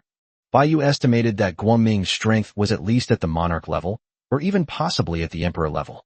Even he couldn't handle this, but a royal level weapon could. And why is it seal instead of kill? Either the monster was too strong for him to handle, but if he was no match for it, how could he seal it away? Clearly, this monster cannot be killed by his abilities. This monster is called the Source of Fear, a demon of the spiritual realm. It is formless and intangible, and cannot be completely killed. It can only be sealed. As for its origins, Guoming was lost in his memories, and even showed a hint of pain. He quickly calmed himself down and continued speaking, while Baiyu stood aside and listened silently. As for its origin, you should understand that it is not a native creature, but a lord's troop. As for this lord, I will not say his name.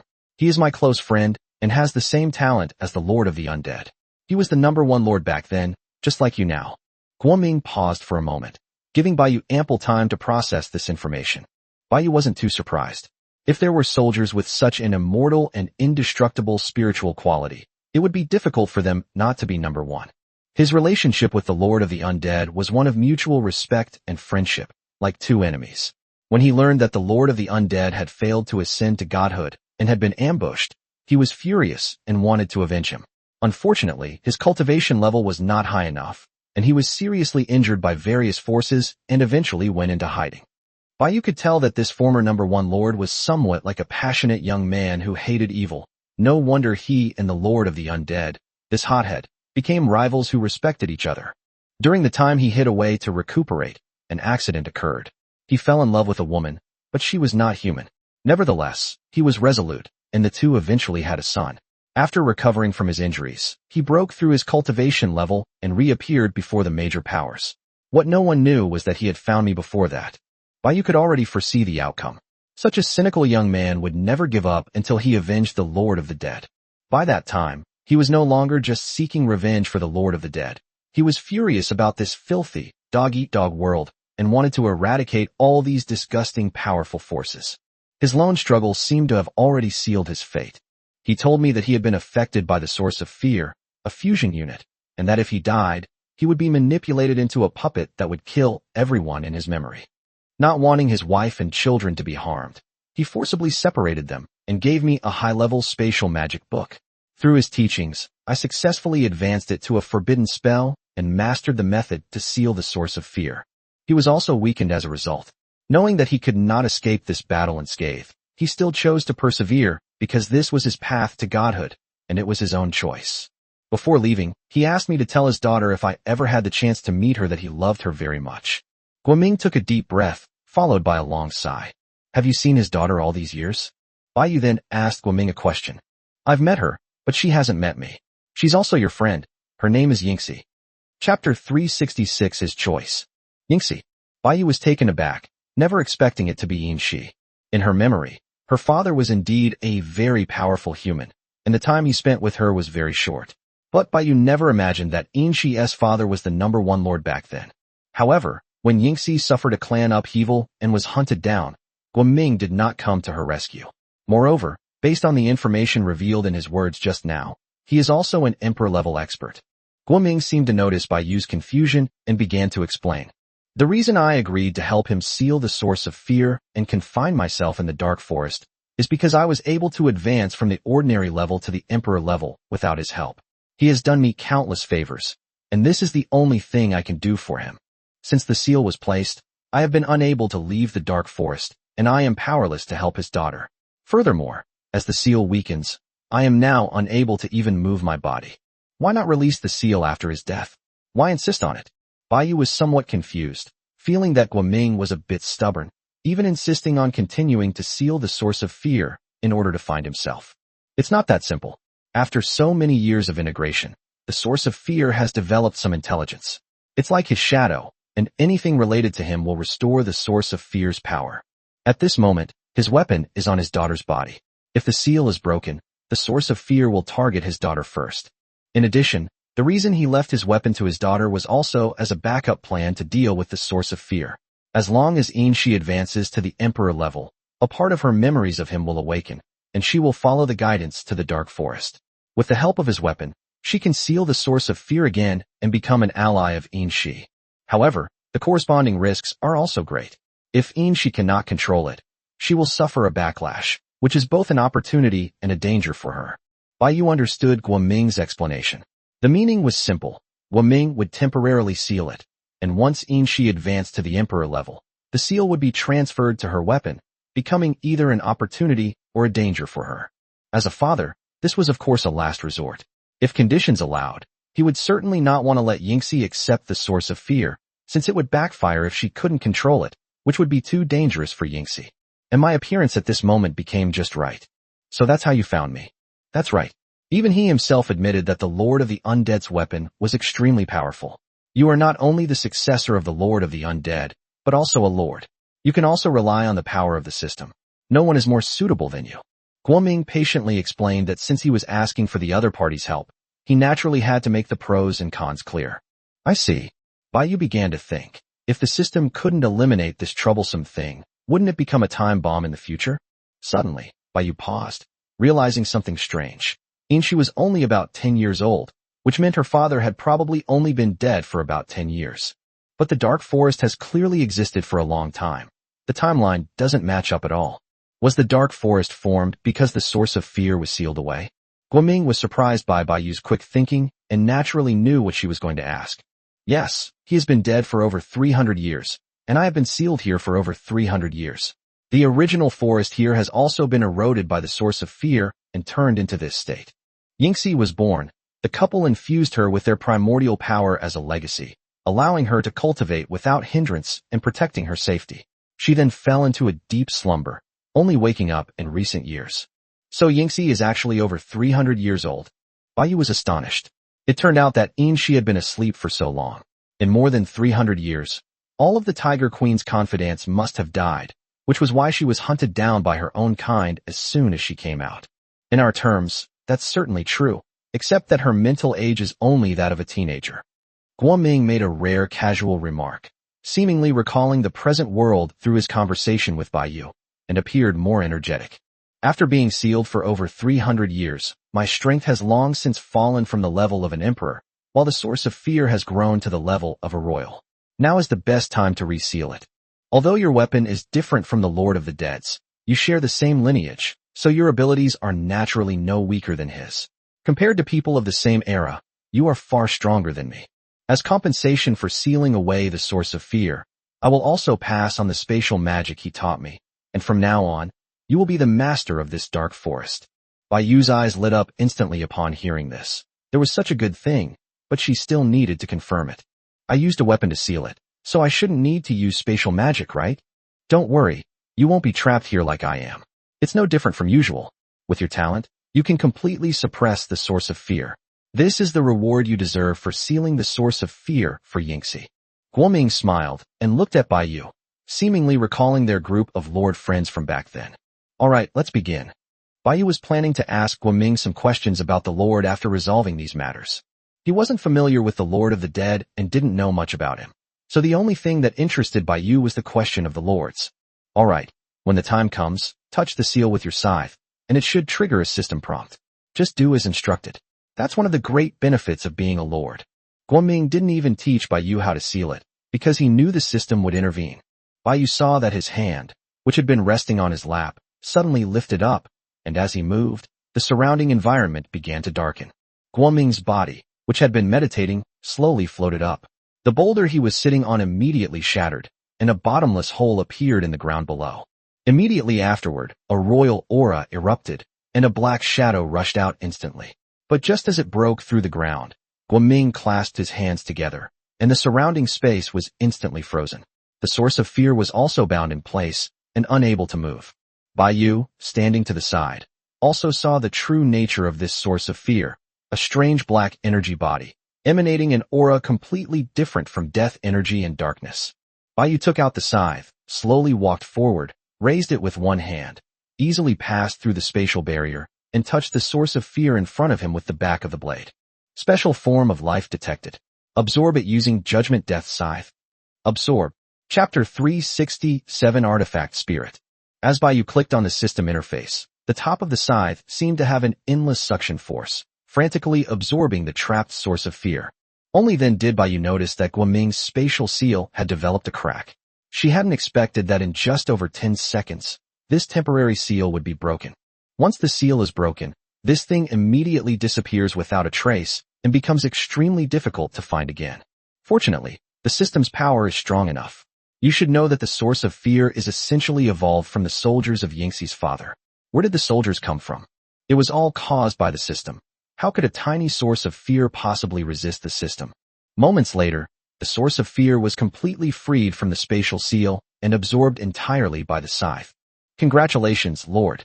Your weapon's soul condensation level has reached 100%. Would you like to select a special form life as your weapon spirit? Note, any soul can become a weapon spirit.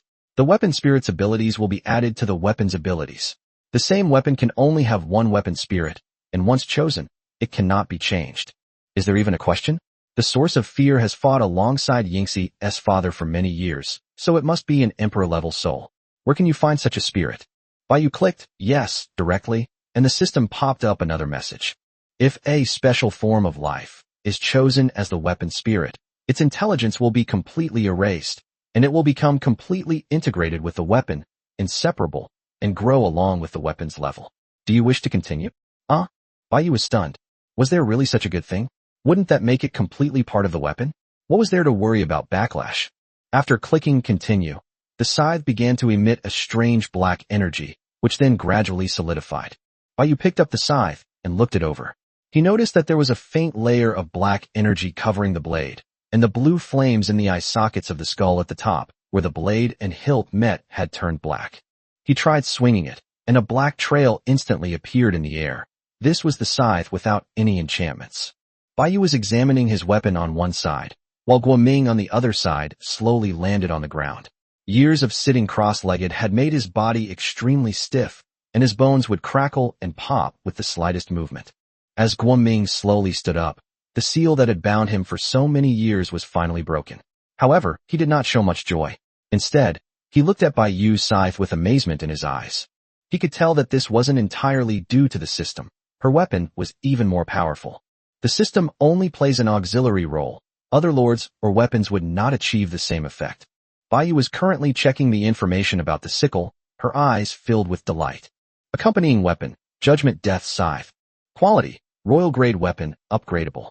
Spirit Weapon, the Source of Fear. Active Skill 1. Enter the spiritual world, allowing you to directly annihilate the enemy's soul regardless of distance. Active Skill 2. Absorbs the target's fear and summons a fear minion. Scarecrow, its strength does not exceed the weapon's current level. Passive Skill 1. Attacks inflict soul damage and a withering effect. Those killed will be transformed into undead. Passive Skill 2. Weapons can be enchanted with magic without the need for chanting or forming a magic circle. Passive Skill 3. The range and damage of the bell's soul strike are increased. Passive Skill 4. Weapons possess the ability to cut through anything, based on current level and below. With 2 more active skills, Baiyu immediately activated Skill 1 and began experimenting. In an instant, Baiyu felt that all the creatures in her eyes had turned into a white blur, and behind each of them stood a white shadow. Everything around them froze. Baiyu spotted a tree, simply stood still, and swung his scythe once. The white shadow behind the tree immediately vanished, and then a residual black energy gathered into the scythe. This is the fear value for Skill 2, which can be used to summon this special unit. It turns out that not only can you gain fear value by instilling fear in the target, but you can also gain fear value by killing the target directly. Simply put, the more fear points Baiyu collects, the stronger the troops she summons. It's the same principle as sacrifice. The maximum strength of the summoned creatures will not exceed the Emperor level, but it can reach level 9, the Emperor level. Guoming, who was observing from the side, saw that Baiyu simply stood still and waved his sickle at a pine tree, and the tree instantly withered and decayed, turning into ashes with the slightest breath.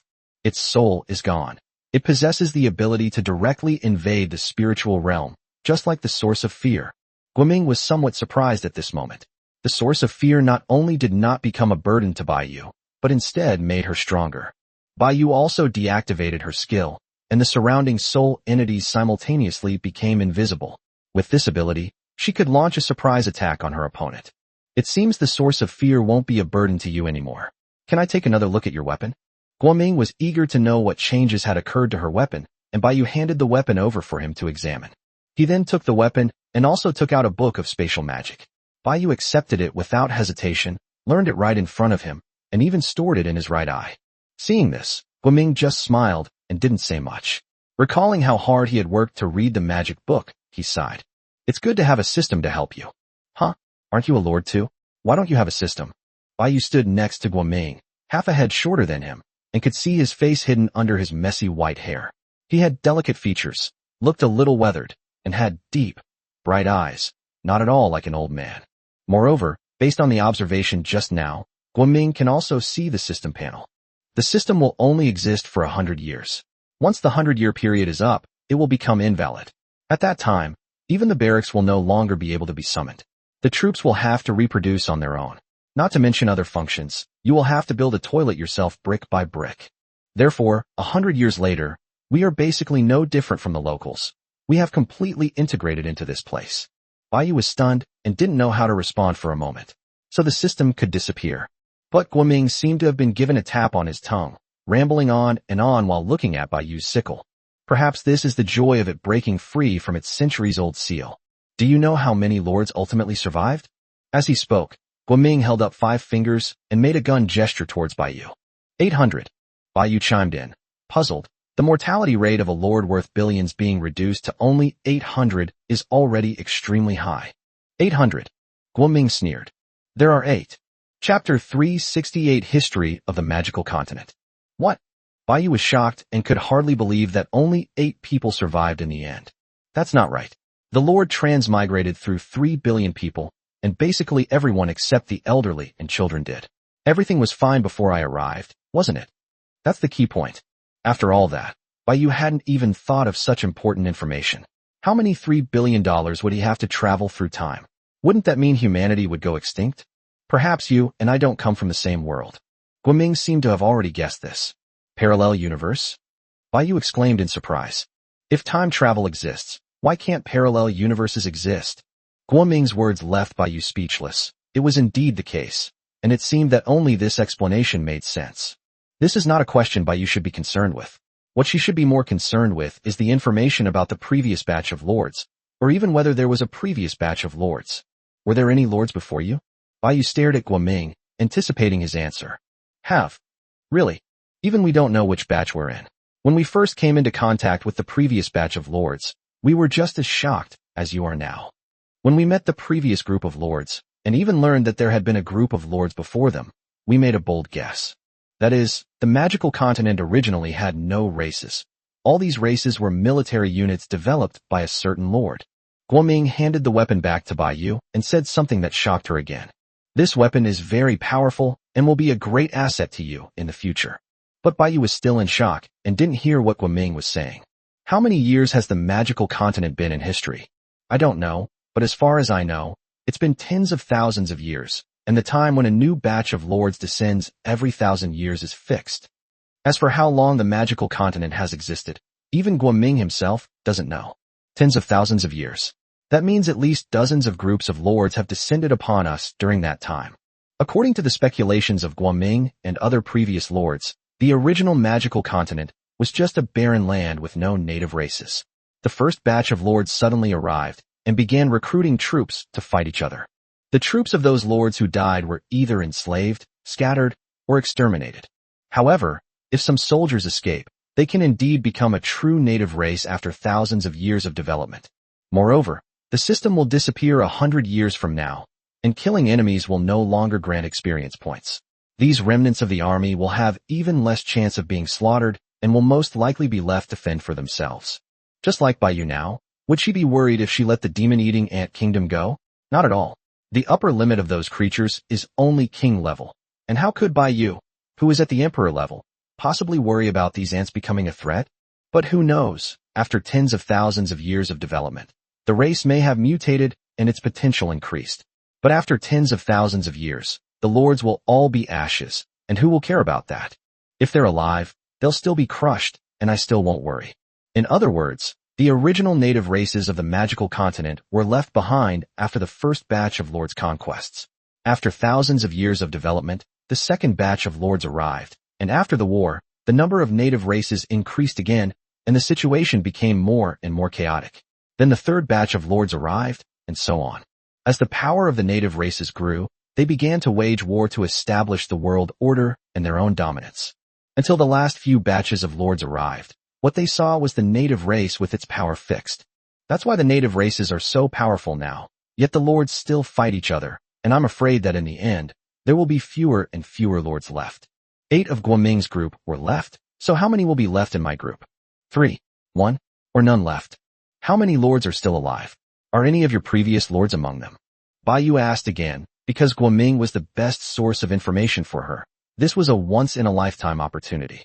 After we lost the system, we have been assimilated for thousands of years and are no longer lords. Even if we did, how could I recognize us, and how would I know?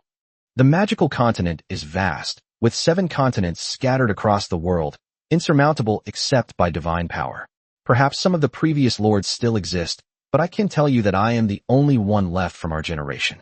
Guoming sat on a huge rock, and Baiyu sat down next to him. He sighed sadly. Could the current human race be descendants of those lords from back then? Baiyu pondered that the native human race has 3 races, and with the division between the Temple and the Mage Association, if the guess is correct, the reason why the human race stands at the top of the power with its weak body is very likely not formed by a lord or its troops.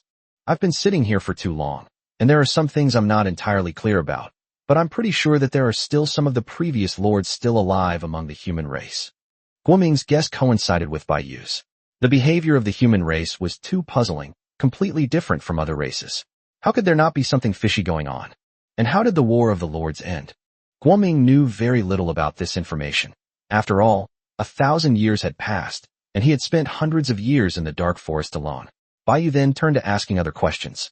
Guoming held up one finger and gestured forward. Although he was a lord from 1,000 years ago, he and Baiyu were both modern people before they transmigrated, so there was no generation gap between them. He was just a bit weathered by life. 1. Does that mean only one faction can survive? Having learned from past mistakes, and knowing that 8 of them had survived, Baiyu's reasoning was not hard to guess.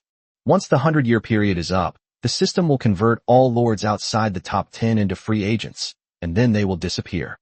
Of course, if the lord achieves unification within a century, the system will disappear prematurely, and the victor will receive the remaining power of the system as a reward.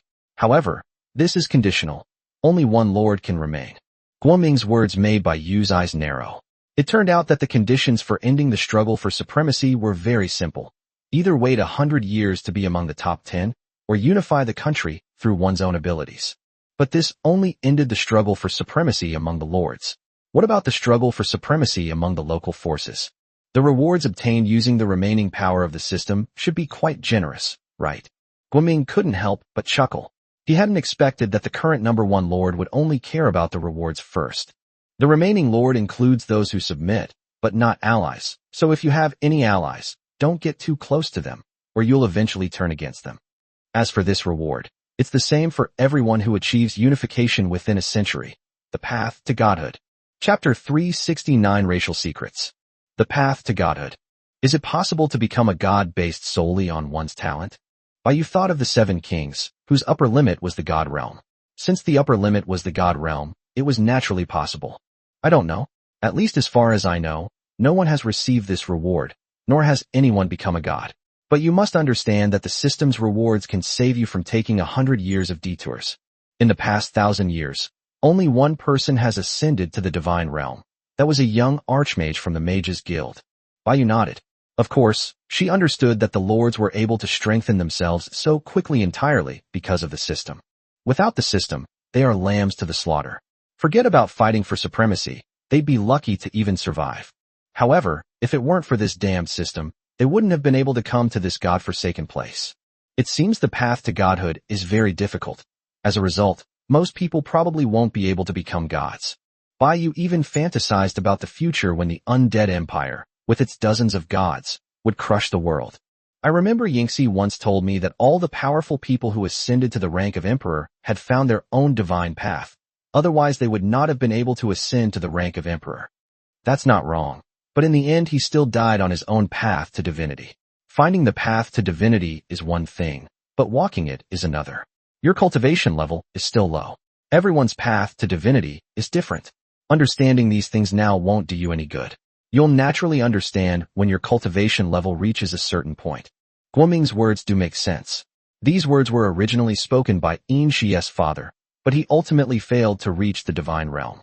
As the number one lord in the past, his talent is beyond doubt, which shows how difficult it was. I understand now. Bayu indicated that she understood. Next, I will tell you about the era of this magical continent. Guoming gazed into the distance, seemingly pondering where to begin. In the magical continent, every 1,000 years, which is the time when a group of lords descends, is called an era. This was originally an internal saying among the lords, but for some reason it spread to the local forces and eventually evolved into a saying that is recognized by all races. This also proves that the native race is the descendant of the original lord. An era represents a race that can suppress all other races and possesses unparalleled strength. Naming it after the race is considered an honor and a symbol of status and prestige. Historically, there have been various eras, including the Angel Era, the Sea God Era, the Dragon God Era, the Human Emperor Era, and the Demon Era. As for the original, nothingness-filled magical continent, the lords call it the Lord's Era, but the local forces will not acknowledge it. They call it the First Era. How many eras have passed? Perhaps only the gods know. The time between the renewal of an era and the birth of a lord is 100 years. 100 years is enough time for a lord to develop into an entity that can rival the local forces. However, with local forces growing stronger, this time frame will only be pushed further back. The magical continent is currently in chaos, with no race able to overpower all others. Therefore, this era is named the Chaos Era. And now it is the 901st year of the Chaos Era, which is also the first year of the birth of a new batch of lords. If Guoming hadn't mentioned it, Bayu wouldn't have known about this. She hadn't even bothered to read the books about conquering the dwarf kingdom before, but as an intelligent race, there must have been records of it. Just like how, even though there are no undead in Hapuni State, the dwarves, as a native race of Hapuni State, still know about the undead race, and so on. As for why races like dwarves and orcs are so much weaker than humans, it makes sense. Their ancestors were inferior. Furthermore, the human race is likely a combination of descendants of multiple lord units, and the close relationship between the temple and the angels may have already begun in the Lord's era. But Bayu believed that the reason why the human race was so powerful was due to the machinations of those ancient lords. In this way, hostility between the lord and the native races is inevitable. These smaller races are more or less indifferent to the lord's attitude, but the lords of the powerful forces react very strongly to the lord, wishing they could exterminate him. They were also worried that the growing power of future lords would affect the power structure of the magical continent. As for why the human race has such an ambiguous attitude towards the lord, it is probably in preparation for absorbing the lord to strengthen themselves in the future. After all, lords are essentially human, So what difference will there be between them and local forces 100 years from now? As soon as Baiyu thought about it, many mysteries suddenly became clear, and she even figured out why Moguz took such good care of her. Not only because he was a friend of the Lord of the Dead, but Moguz also wanted to establish a friendship with Baiyu on behalf of the human race, and to be on good terms with the human race. The inheritance of the Lord of the Undead is so powerful that it will inevitably lead to greatness in the future. Even if the Lord of the Undead is not a friend of the human race, he will certainly not be an enemy. Moguz seems to know quite a bit about the Lord. Guoming's words today cleared up many of Baiyu's doubts, making her understand many things in an instant. So, the powerful lords born in each era would make their troops a powerful force in their homeland. That's right. The oldest race among them is the dragon race, and the youngest race is the angel race. The previous era of the chaos era was the angel era. Guoming answered Baiyu, saying that these powerful clans could not possibly be products of a single era. As for why the angel era ended, Baiyu could guess a thing or two from the current situation. They had become too arrogant.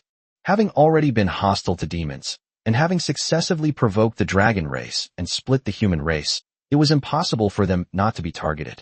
By the way, what's this about forbidden spells? Baiyu remembered that she sensed something else from Guoming's words, and decided to ask him just to be on the safe side. Forbidden spell level?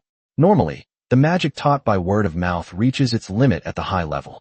Unless you have a special understanding of the magic, it is very difficult to advance to the level of forbidden spell. Even the system cannot help you with this. So, forbidden spells require personal enlightenment to improve. That's right. Baiyu then chatted with Guoming for a while longer, answering all his questions. This information wasn't a secret to him, but it was very important to Baiyu. Guoming also hopes that Baiyu, as the current #1 lord, will one day be able to change the power structure of the magical continent. As dusk settled, their conversation came to an end, and Guoming had nothing more to tell Baiyu. He stood up, stretched out his palm, and 3 tiers of the race instantly appeared in his palm. Take it, the dark forest is yours from now on. Now that the missing stamps are complete, I wish everyone a happy and joyful December. Shamelessly, October is begging for gifts. I'll add more chapters based on the gift value, so please squeeze every last bit out of my drafts. A humble request from the submissive October. Chapter 370 Relocation Site. Tiers of the race. Baiyu was surprised that the other party had given him 3 tiers of races, which must have come from 3 races in the Dark Forest. Guoming could see that Baiyu was now fully capable of establishing a kingdom, but she wasn't in a hurry to do so, which meant she wanted to go straight to establishing an empire. To build an empire, you must upgrade the kingdom's tiers, which are essential for these races' tiers. You're just handing over the Dark Forest to me like this? Baiyu asked with some doubt, taking the 3 tiers of race, but did not rush to examine them. Now that the source of my fear has been eliminated and I have regained my freedom, it is time for me to leave this place that has imprisoned me for more than 300 years. When Guoming said those words, he seemed to become younger. The spatial maze that surrounds this place is a forbidden spell, which cannot be broken by anyone but a monarch. You can move your city here to make it your protective shield, which is enough to ensure the safety of your city. Guoming even considered the security risk of Baiyu being discovered by the Templars. Few people know the reason for the formation of the Dark Forest Forbidden Zone. Otherwise, the First Lord would not have been so confident in choosing this place as the location for the seal. Therefore, there is no need to worry too much about security. There are so many restricted areas in Martial State that these major powers would not spend time and effort to clean up a place that has nothing to do with them. Then where are you going to avenge him? I don't have that ability. Even a genius like him failed. What can I do? I've already repaid his debt by sealing the source of fear for over 300 years. I won't risk my life for a dead man. As he spoke, Guoming produced another yellowed parchment and handed it to Baiyu. I'm going to explore the truth of this world, and why we've come here, and what our purpose is. You take this, it will reveal certain information when necessary. Baiyu, unaware of what was going on, took them and stuffed them all into her spatial ring. Originally, I only wanted you to help transfer the seal, but after seeing your talent, I changed my mind. Perhaps in the future you can stand at the pinnacle of all races and usher in the era of the dead. Guoming spoke earnestly to Baiyu, and then several sharp spatial blades slashed past, cutting off all the messy long hair and beard around his ears. His gaze turned forward. Ada, I'll air. Immediately afterwards, 2 trolls appeared out of thin air in front of Baiyu. From now on, she will be your new leader. I'm leaving now. Take good care of this forest. Guoming spoke to the two towering trolls. The two trolls seemed to have known he was leaving and remained silent, their yellow eyes revealing their reluctance. Bai Yu turned to look at Guoming, the last survivor of the previous batch of lords, her eyes filled with complex emotions. Will I help my juniors in the same way in the future? Guoming's figure gradually became transparent, and before disappearing completely, he gave Bai Yu a smile. No one knows where he went. Perhaps this is the joy of regaining freedom. The boss said that you're our new boss from now on, but I still have to say that if the old boss comes back, he'll still be our boss. The troll named Air looked down at Bai Yu and said in a somewhat simple-minded manner. Okay, what do you guys usually do? Bai Yu expressed her helplessness. Eat, sleep, and then beat up the people who break in. Alright, you can go do whatever you want, just like usual. The two trolls looked puzzled, but Bai Yu dismissed them. Looking up at the sky, it was already late at night. Bai Yu's figure had disappeared from sight as she returned to the city of the dead. Bai Yu was unsure if any unexpected changes might occur during the relocation, so to be on the safe side, she decided to wait until tomorrow. At this moment, the palace in the city of the dead is brightly lit. For an entire day, Bai Yu had been in the dark forest and had not yet returned. The three of them were very worried and anxiously waited for Bai Yu's return in the main hall. It's already 11 o'clock. Why isn't the boss back yet? Chen Shui kept sitting down and standing up, muttering to herself. The spirits inside the city haven't moved, so they must be fine. Judging from the situation, the boss must know the other party. Chen Feng propped his head up and explained to Chen Shui, but in the end he couldn't stand it anymore, so he pulled out a chair and dragged Chen Shui to sit down. I'm back. Zhao Lingxiu called out, and the brother and sister immediately turned around. At that moment, Bai Yu pushed open the door and walked in. I'm sorry to have worried you, but I have some good news to tell you first. The mysterious person deep in the dark forest is actually one of the previous lords, and I learned a lot of information from him. Bai Yu smiled and sat down on her own, while the expressions of the three people froze. Wait, boss, did I hear that right? What do you mean by the previous batch of lords? Chen Feng and Zhao Lingxiu immediately looked at Bai Yu, as Chen Shui's question was exactly what they wanted to ask. Before us, a group of lords descended upon the magical continent, and he was one of the survivors. Bai Yu repeated it again. She just loved seeing the three of them act like they'd never seen the world before. Chen Feng / Chen Shui / Zhao Lingxiu, huh? Next, Bai Yu picked out some less important information to tell them, such as the history of the magical continent and speculations about the origin of the lords. As for the Lord of the Dead and the matter of the seal, that was none of their business, and Bai Yu didn't mention it either. The three of them were completely overheated, just like kindergarten children learning calculus, utterly bewildered. These are all too far in the future. Let's not think about them for now. Besides, this is just a guess. Just listen to it. Although Bai Yu said that, she was even more convinced that it was true. This conjecture is indeed astonishing. The magical continent is actually composed of lords. Zhao Lingxiu was still pondering. By the way, boss, hasn't the dark forest become our backyard now? And we've even gained 2 royal-level henchmen? Chen Shui was immediately happy. This was a good thing. At least their safety could be guaranteed within the city. That's right. We'll move tomorrow morning to the dark forest. And one more thing. Remember to keep the books of those intelligent races when we conquer them in the future. Bai Yu was also thinking of learning more about the world from this perspective. It seems that knowledge is always the most important thing, no matter what. Yes, boss. It was nearly midnight when everyone dispersed and returned to their respective palaces to rest. Nothing was said that night. Chapter 371 Moving. Early in the morning, Bai Yu got up quickly. In order to avoid the beautiful scene of her taking the city crystal, the city disappearing, and the three of them falling naked to the ground, she chose to wait until the three of them were awake. Given the nature of the system, this situation is quite possible, so there's no rush. Bai Yu sat in the lobby, waiting idly, and took out the parchment Guoming had given her from her ring to examine it carefully. Under the system's detection, this is just a prop for transmitting information. It has no level and no other functions. But Bai Yu looked left and right, but couldn't find anything special about it. On the contrary, the thing gave off a musty, rancid smell that was very unpleasant. Seeing that it had no special use, Bai Yu simply tossed it into the warehouse and ignored it, then began to examine the 3 racial tiers. He took out his kingdom tiers and absorbed them one by one. At that moment, a system notification popped up. Congratulations, Lord, on successfully conquering the Soul-Eating Raven clan and acquiring their affiliated barracks.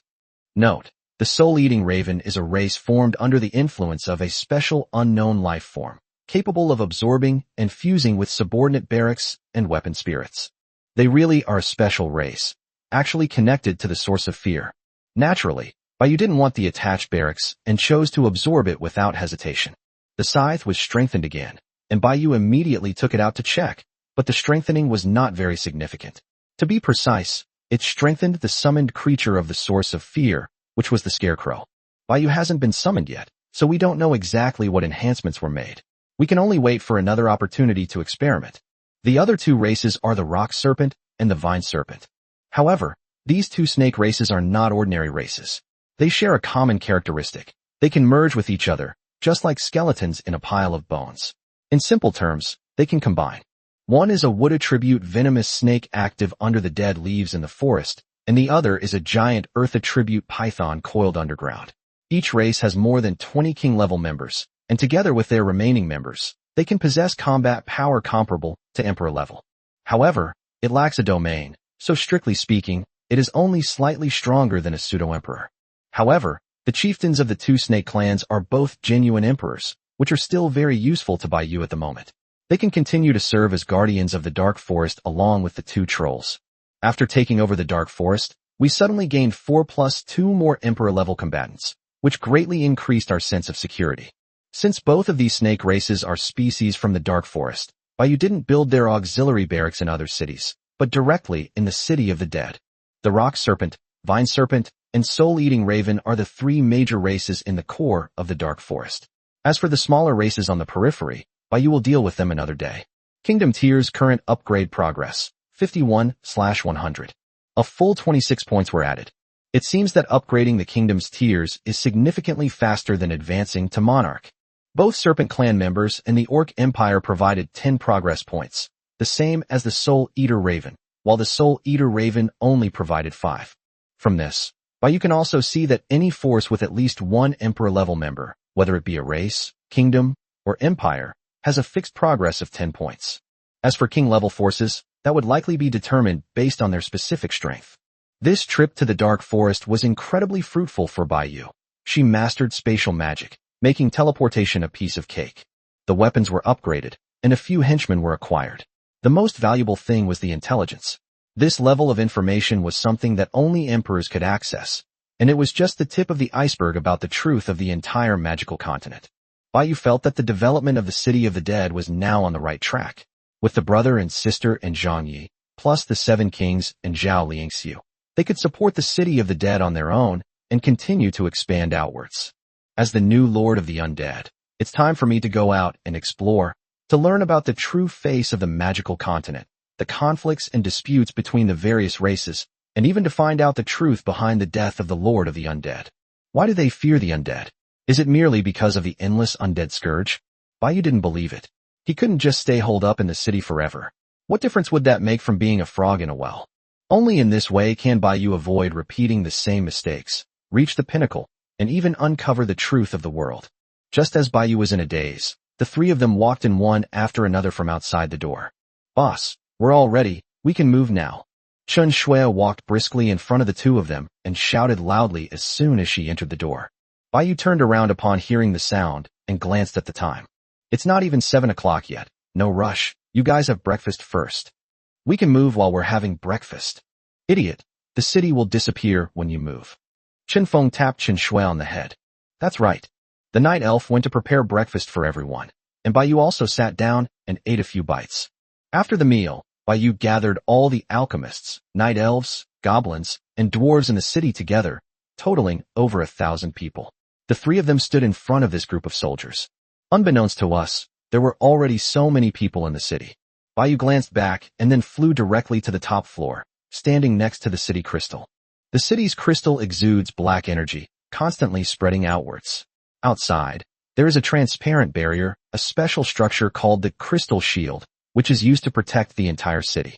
Since the special building hadn't been upgraded yet, Baiyu took out an enhancement crystal and upgraded the Crystal Shield to the royal level. Now the protective shield is even stronger. With the Dark Forest as a natural barrier, the concealment lamp seems somewhat useless, and Baiyu has given up on the plan to strengthen it first. After closing the Crystal Shield, Baiyu touched the city crystal with her hand, and it instantly shone brightly. She gently picked it up and took it off.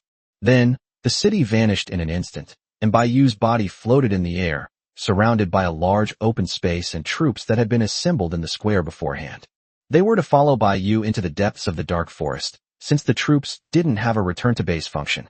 But Baiyu had obviously thought of this beforehand. As she landed slowly, a white light flashed in the red pupil of her right eye, and then a huge spatial teleportation array appeared in midair. Let's go. Baiyu stood aside, maintaining the teleportation array.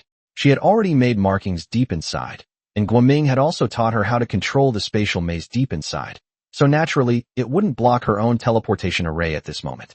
First came the special forces, then some land-based units. As they all entered the teleportation array, Baiyu also flew directly into it. Finally, the entire teleportation array disappeared completely. As for the flying units, let them travel on their own. Are you trying to drain me dry by sending hundreds of thousands of undead troops? Chapter 372, A Mistake. Deep in the dark forest, Baiyu flew into the air to survey the entire scene and arrived at the center. The area deep inside is vast. It could easily accommodate not only a fully leveled undead city, but also several other cities. Upon closer inspection, Baiyu discovered that the depths of the dark forest were far greater than she had imagined. That's perfect. The sudden appearance of the city of the dead won't affect the surrounding creatures. Baiyu clicked Build as prompted by the system. A max-level city does not consume resources, so the city level will not regress. As the entire depths of the dark forest began to tremble, the ravines were filled in by the system's power, all the trees were annihilated, and a vast flat area instantly appeared around them. Then, a majestic city appeared out of nowhere. The surrounding soldiers, and Baiyu and the other three watched all of this from a distance. Alright, this is our new territory from now on. Yay! The three led their troops into the city, and everything began to function normally again, except for the undead on the outskirts of the dark forest who continued their journey under the guidance of the necromancers. Just then, Baiyu, who was standing there stunned, suddenly noticed that new green leaves had sprouted on a pine tree next to her. It seems that the disappearance of the source of fear has made the dark forest less dark. Baiyu returned to the city, while Chun Feng and Chun Shui led the undead to continue their conquest of the savage plains. The four kings split into several groups and headed towards the Dwarf Kingdom to begin conquering the surrounding races. With the upgrade progress of kingdom tiers already more than halfway complete, Baiyu believed that establishing an empire wouldn't take long and was just around the corner. On the other side, in the state of Fihioke, in the city of Dragon City, Zhang Yi led his troops deep into the primeval forest surrounding the city. He had already wiped out the surrounding races. What remained were other species. He planned to follow the clues to find the lair of these other races and conquer them. Standing on the back of the dragon, Zhang Yi was soaring above the primeval forest, his dragon senses fully activated, carefully sensing the creatures below. Suddenly, Zhang Yi sensed something. To the northwest, two races are engaged in battle. Upon hearing the command, the rock dragon plunged headlong into the forest. Bang! The massive body crashed to the ground, leaving both fighting races stunned and frozen in place. They stared wide-eyed at the dragon and Zhang Yi on its back, their eyes filled with a mixture of confusion and fear. They couldn't understand why a giant dragon had appeared here. Zhang Yi was also observing the two races below. One was a giant rhinoceros with two horns on its nose, and the other was a ferocious beast similar to a saber-toothed tiger, smaller in size than the rhinoceros, but clearly no match for the saber-toothed tigers. It must have been the saber-toothed tigers who surrounded and hunted these rhinoceroses. Kill them. Zhang Yi didn't care about any of that. With a command, the rock dragon lowered its head and unleashed a massive breath attack. Both races could clearly understand Zhang Yi's words and immediately took precautions, preparing to respond. The dragon's breath swept across the entire area, instantly petrifying the surrounding rhinos. The saber-toothed tiger skillfully dodged the dragon's breath thanks to its agile reflexes, but it still couldn't escape the fate of being finished off by Zhang Yi. There were 20 or 30 of these creatures, the strongest of which was only at the commander level. Zhang Yi could deal with them without breaking a sweat. He was just about to jump off the dragon's back to interrogate the survivors left behind by the two races when the system's kill notification caught his attention. Congratulations, Lord. You have successfully defeated the enemy Lord's level 4 commander level troop, the Swamp Rhinoceros, and gained 140 experience points. It's actually a Lord's unit? Zhang Yi was somewhat surprised. He had been here for some time and had not yet found a lord. Now he wondered how the rhinoceros could appear in the primeval forest. It turned out that it was a lord's troop. Zhang Yi jumped off the dragon's back and began interrogating the saber-toothed tigers. He learned that their settlements were not fixed and instead moved frequently. In addition, since they were far from here, he decided to let them go for the time being. He was more concerned about the lord now, but before he could even interrogate the rhinoceros, he sensed a creature approaching and looked up into the depths of the forest. At this moment, a dark-skinned, crew-cut man was leading a herd of rhinos charging toward them, his eyes fixed on Zhang Yi. I never expected them to come to me of their own accord. Zhang Yi killed the rhinoceros in front of him and slowly walked forward, ready to start the battle. The rock dragon also came behind him and spread its huge wings. At this moment, the dark-skinned man who was charging forward was extremely angry and did not care at all whether there was a giant dragon standing behind Zhang Yi. Call! A violent howl swept in, the gale carrying rocks, instantly wiping out the entire herd of rhinos behind the man. The man riding the rhinoceros immediately slammed on the brakes. His anger was instantly cooled down as if doused with cold water, because he had just seen a barrage of system notifications pop up on his screen. He turned around stiffly, his eyes instantly filled with panic, for all the rhinos behind him were dead. Powerful. This was not something he could handle. The man immediately turned the rhinoceros around and tried to escape, but Zhang Yi had already appeared beside him at some point, looking at him with icy eyes. Do you know who I am? Seeing that he couldn't escape, the dark-skinned man could only pretend to be calm and try to have a proper conversation. He had recently recognized a powerful figure as his elder brother, a real big shot, who might be able to scare the man in front of him away. Who do you think you are, labor and management? A sharp blade tore through the air, and the dark-skinned man reacted quickly, jumping off the rhinoceros's back. The unfortunate last rhinoceros was also torn in two. Zhang Yi was somewhat surprised, not expecting the man to react so quickly, and guessed that the other party was very likely also a king-level being. My elder brother is the 7th-ranked big shot on the leaderboard. You'd better think carefully about the consequences if you try to kill me. The dark-skinned man, still shaken from the earlier attack, did not beg for mercy but instead continued to threaten Zhang Yi. 7th on the list? Zhang Yi was a little confused. Who was that? He didn't know Li Lingzi and Du Yang's nicknames, or even the siblings' nicknames, but he could roughly guess based on their rankings. He knew the name of the Justice League, so that only Bai Yu's side was left. Seeing Zhang Yi start to think, the dark-skinned man assumed that the other party was intimidated by his background and became even more smug. Little brat, now you know fear, huh? In reality, Zhang Yi was just wondering who this, one of his own, was, and it would be bad if he made a mistake. But seeing how obnoxious the other person was, he decided to beat him up first. Zhang Yi revealed a wicked smile and slowly walked towards the other party. You really think you're someone important? What are you trying to do? Why aren't you coming over here? Chapter 373 Scared Away. The dark-skinned man was so frightened that he backed away repeatedly, the fear of death engulfing him once again. You little thief, you have to consider the owner before you beat a dog. Suddenly, a black claw shot straight at Zhang Yi, who immediately crossed his hands to block the attack. For scratches appeared on Zhang Yi's arm, emitting eerie black smoke. Then, Zhang Yi's arm quickly petrified, fell off, and finally returned to normal. He looked at the person coming from the opposite direction. It was a demon with a pair of black wings, a tail, and a single horn. Even though his body had changed quite a bit, Zhang Yi still recognized Du Yang at a glance based on his face. It's you. Du Yangfei looked at Zhang Yi from the air with a puzzled look in his eyes. The other party was quite strong, and even gave him a very familiar feeling. But I just can't remember who the other person is, and judging from the situation, it seems like the other person knows me. Zhang Yi used earth magic to save people without revealing his form, and no one except Li Lingzi had ever seen him. However, during the rescue, Zhang Yi saw everyone on Bai Yu's side. Therefore, it's normal that Du Yang doesn't know Zhang Yi. I remember now, you're the Angel Lord's lackey. Du Yang's eyes instantly turned blood red, and he activated his berserk skill. A black longsword appeared in his hand, and without saying a word, he attacked Zhang Yi, giving the other party no chance to explain. Zhang Yi instantly transformed into a dragon, unleashing a dragon claw blade, while a massive sandstorm formed behind him. The demon bloodline and the dragon bloodline clashed. The dark-skinned man standing to the side had just smiled when he saw Du Yang, his savior, arrive when he was sent flying by the enormous impact of their clash. Clearly, he was just a commander-level being with slightly higher speed. A king-level being wouldn't have been knocked away.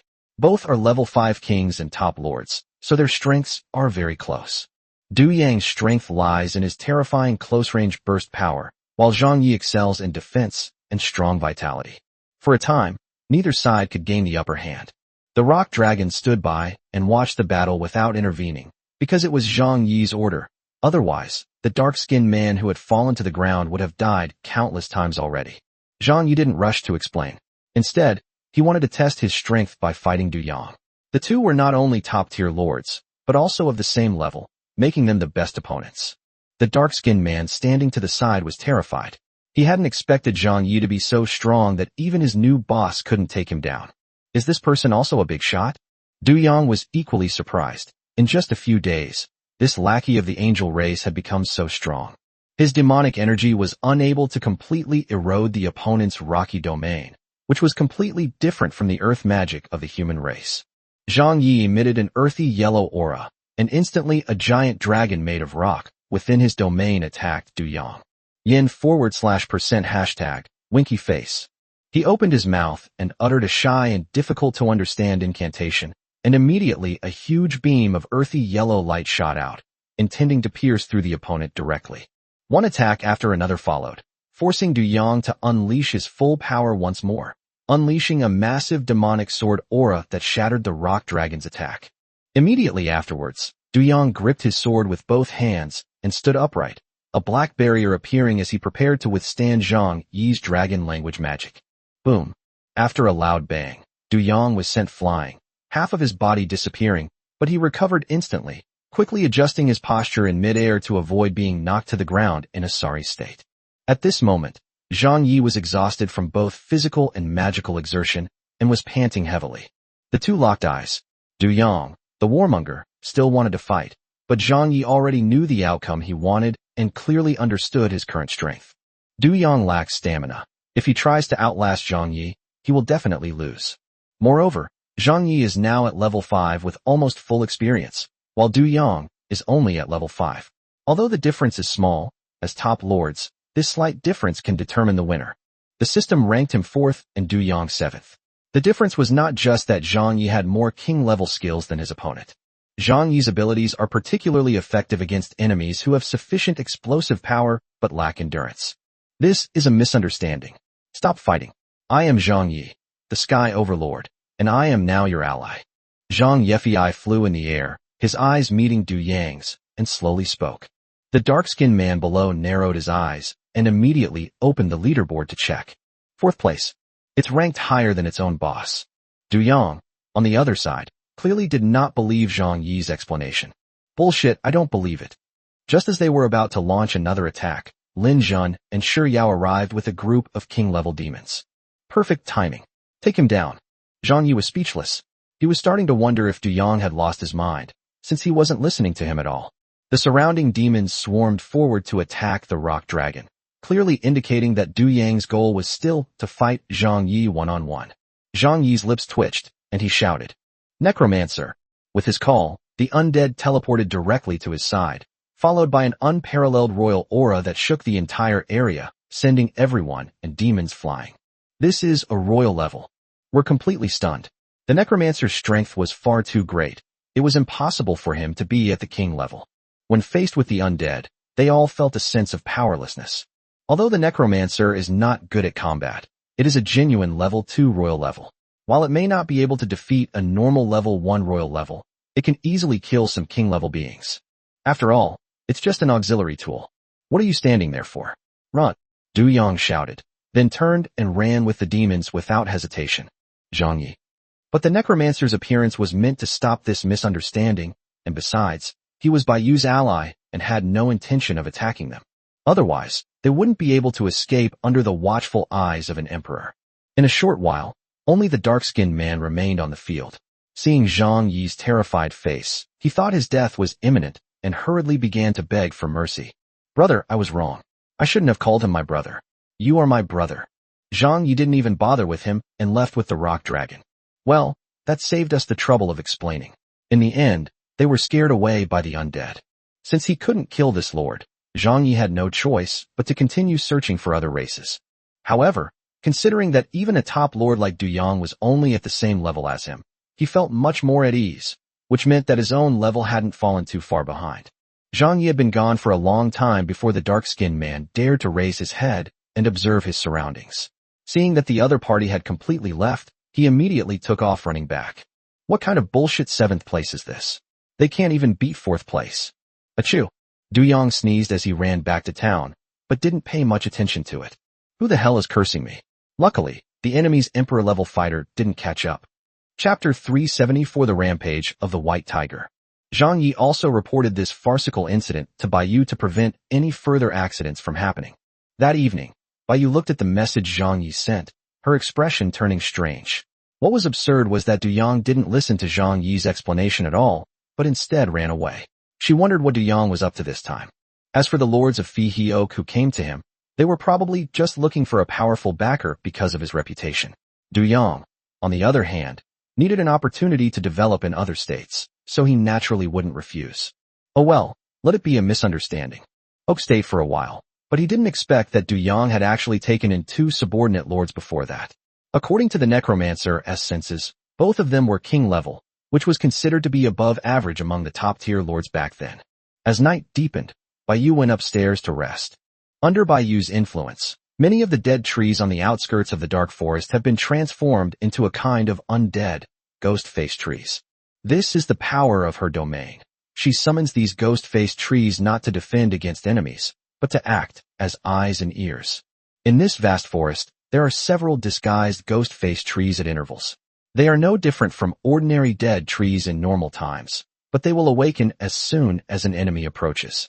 Once these ghost-faced trees are killed, Bai Yu will immediately receive the message that the dark forest has been invaded. Compared to the undead who are responsible for scouting the surrounding environment, ordinary people would never know that this ghost-faced tree is a type of undead, and might even think that it is a creature unique to the dark forest, making it even more elusive. Now that the dark forest has completely become Bai Yu's backyard, they can continue to expand eastward. Some necessary measures must be taken. It's always good to be cautious, no matter what. Bai Yu didn't ask Guoming about the distribution of these surrounding forces. He had been trapped here for over 300 years, and the outside world had long since changed, with countless races having either migrated or perished. Moreover, if you have to ask the other party about such a small problem, wouldn't that make you seem too incompetent? Bai Yu entrusted the exploration route outside the dark forest to the east to Lani, instructing it to lead the ghosts in reconnaissance and to eliminate any weaker races they encountered. Bai Yu had already fallen into a deep sleep, and the entire dark forest was shrouded in darkness, with only some nocturnal creatures peeking out. The owl hanging from the treetops in the darkness made a cooing sound, and the vine snake left the depths and crawled in the shadows beneath the withered leaves, occasionally flicking its tongue. However, at this moment, on the wild grassland north of Shuangmian Mountain, a giant white tiger was charging towards Shuangmian Mountain at full speed. It had many scars on its body, but the freezing had temporarily stopped the damage. As it ran at full speed, many of its wounds burst open, bleeding profusely, but it paid no attention to them, nor did it use its abilities to stop the bleeding, because it was exhausted and had no more magic power left. It kept going until it finally crossed the wild grasslands, climbed Shuangmian Mountain, and then continued south, leaving Shuangmian Mountain and entering the frigid snow-capped mountains. The blood moon had set in the west, dark clouds began to gather again, and the sky gradually brightened. The white tiger did not give up. For the sake of their queen, it had no choice but to return. It remembered that their queen had once said that the place east of the frigid snow mountain, near the dark forest, was where the queen's friend was located. Hot blood dripped onto the snow, melting the snow. Its body had reached its limit, but it was still some distance from the dark forest, and it had to persevere. With the help of the snow and ice of the mountain, it regained some strength and continued running eastward. Leaving the snow-capped mountain, the amplification disappeared, and the dark forest in the distance came into view, and hope appeared in its eyes. At the same time, it was also worried about whether Her Majesty's friend would help her. After all, the other party was a different race. Bai Yu groggily opened her eyes in the morning, glanced at the system time, and prepared to get up. After getting dressed and arriving at the door, the night elf who had been waiting there immediately spoke. "Master, today's breakfast is a pan-fried Nana Apam sandwich, with a glass of hot milk." Sounds good. Let's try it." Bai Yu nodded and started to go downstairs. She usually didn't eat breakfast, so she asked the night elf servants to give her the menu. Those whose names sound appetizing will try them, while processed products like milk and wheat are naturally sourced from the dwarf kingdom. They're not barbarians. They eat the same food as humans. They just have a particular fondness for meat and alcohol. Baiyu had just sat down and taken a bite of her sandwich, and before she could even warm her chair, another night elf walked in, clearly having something to report. Master, outside the dark forest, the Wraiths have discovered a severely wounded commander-level Icefield White Tiger. Baiyu was taken aback. Hadn't the Icefield White Tigers migrated away long ago? Could it be Inshi? Baiyu put down the sandwich she had just taken a bite of, stood up, and a spatial teleportation array instantly appeared in front of her. She then took a step forward and disappeared in front of the two night elves. When they reappeared, they had arrived outside the dark forest, at the original location of the city. Baiyu spotted the Icefield White Tiger lying on the ground in the distance, with two ghosts guarding it beside it. Her figure became ethereal again, appearing beside the White Tiger of the Icefield. Baiyu recognized the White Tiger of the Icefield. Wasn't that the Tiger Man guard beside Inshi? What's going on? Your Majesty, it was already unconscious when I found it here. The two ghosts stepped aside, and Baiyu knelt down to check its injuries. The injury wasn't too serious. It's just that my body couldn't hold on any longer. With that, Baiyu had no choice but to wait for it to recover its strength and wake up on its own. Green energy surged in his palm, and in an instant, all the injuries of the unconscious Icefield White Tiger were completely healed. Baiyu unleashed his frost domain again, instantly transforming the surrounding area into a world of ice and snow, with snowflakes even falling. After advancing to the Emperor level, Baiyu discovered that his domain was actually much stronger than when he was at the King level. This environment should allow it to recover faster, and it's the last thing she can do. After all, you can't just let it sleep in its own bedroom, can you? You can all leave now. I can manage on my own here. Yes, Your Majesty. The two ghosts flew away, and Baiyu made a chair out of ice, crossed his legs, and sat on it, quietly waiting for the Icefield White Tiger to awaken. Chapter 375 Departure for Rescue. After a long while, the Tiger Man guard, having regained some strength, groggily opened his eyes. A white figure came into view, sitting with its legs crossed, watching him. The surroundings were covered in solid ice, and snowflakes were slowly falling. Upon seeing Baiyu, the Tiger Man guard was visibly excited. Despite his exhaustion, he transformed into human form and knelt down on one knee before Baiyu. My lord, please save our queen. The Tiger Man guard's eyes were sincere, but his heart was filled with trepidation, and he lowered his head. Get up. What happened? Didn't Yingxi take you back to the far north? Baiyu revealed an expression of I knew it. This Tiger Man guard, as Yin-Shi's confidant, had obviously come all the way from afar to the dark forest specifically to see her. What could make it so reckless must be some kind of change on Yingxi's side. Your Majesty, Her Majesty's original intention was to lead us back to our clan's territory, first to investigate the situation and secretly accumulate strength so that Her Majesty could regain power once she broke through to the royal level. The Tiger Man guards explained to Baiyu in a few words why they had left first.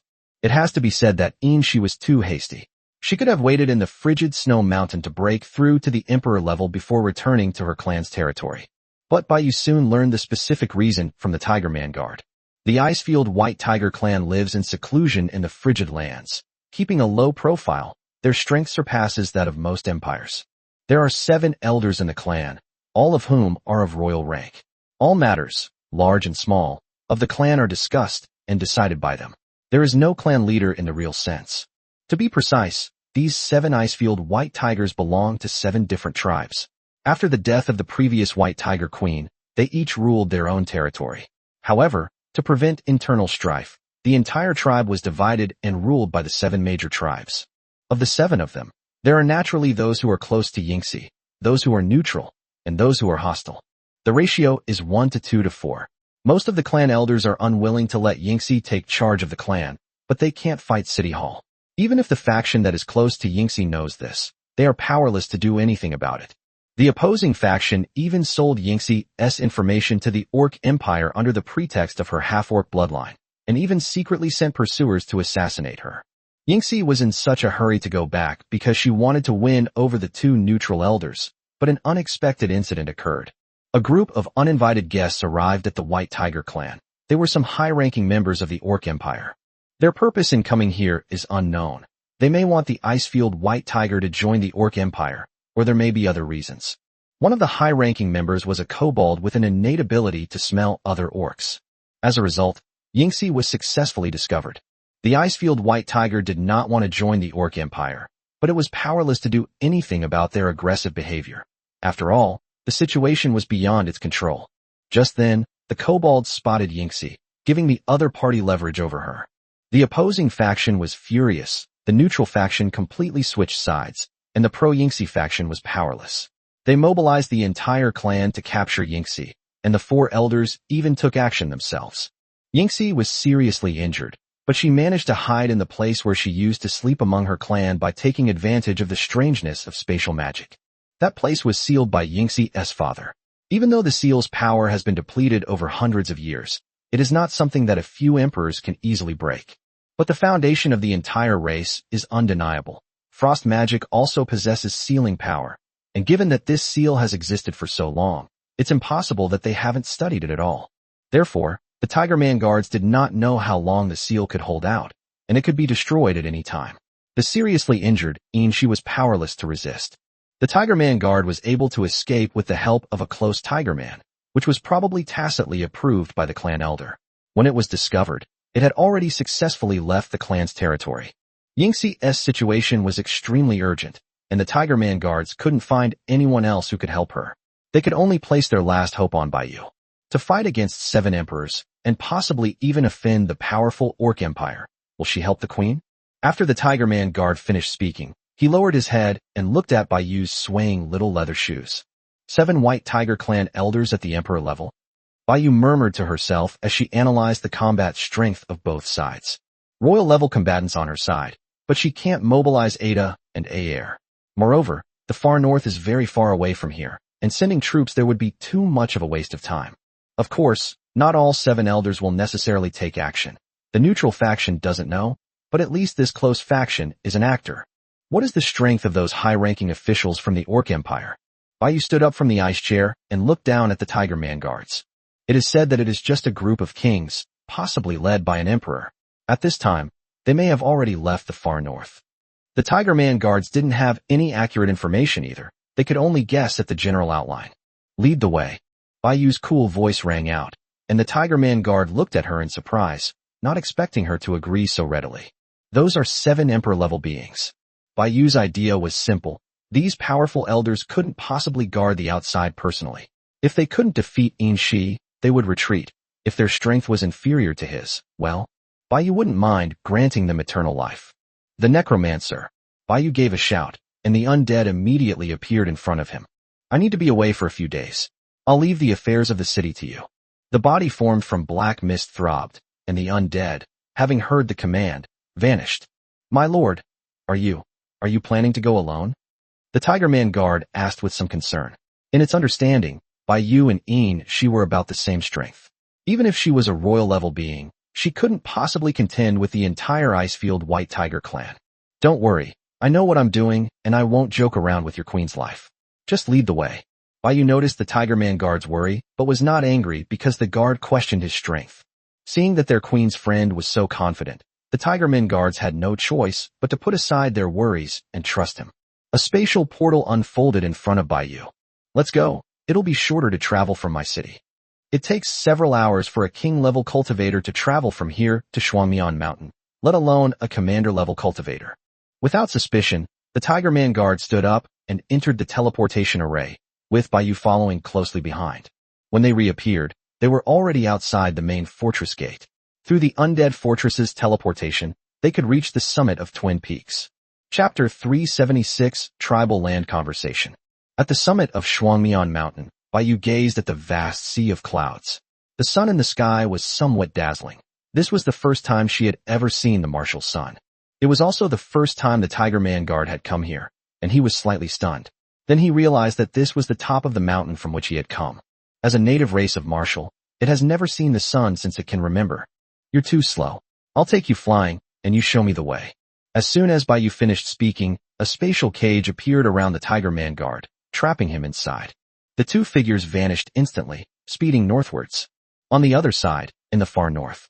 This is a vast, boundless ice field, with white ice hills rising and falling, and several frozen rivers crisscrossing the area. Vegetation is sparse and the environment is harsh. The land-dwelling races here could not endure such a harsh environment, resulting in almost no races surviving in the far north. The White Tiger clan of the Icefield can be said to be the only rulers of this place. They rely on hunting marine life beneath the frozen river ice to survive.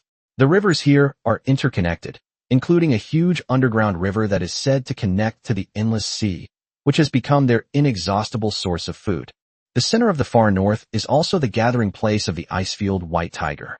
There are 8 towering peaks here.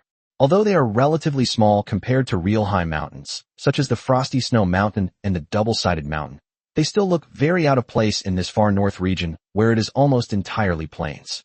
Each mountain peak has a city on its summit, but it is clear that the top of the mountain is not enough to support the entire city, so the surrounding areas are all reinforced by huge ice pillars that stand on the mountain peaks.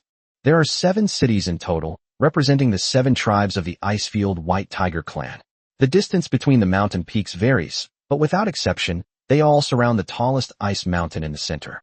The iceberg at the center of the 7 peaks stands majestically, taller than the 7 peaks themselves, with a smooth and flat surface that exudes a chilling aura. This is an iceberg built with magic. At the summit of the mountain, a vast platform houses a magnificent palace complex, with a massive icy chain connecting the 7 peaks. The chains bear the totems of the Icefield White Tiger clan, clearly indicating this as the center of their power. Of course, that was in the past. This palace was originally the residence of their previous queen. It has been abandoned for a long time since the death of the previous Icefield White Tiger queen, and now it has become a place where the 7 elders gather to discuss matters. Apart from the people of the 7 tribes, no tiger can live on the mountain peak. They all gather around it.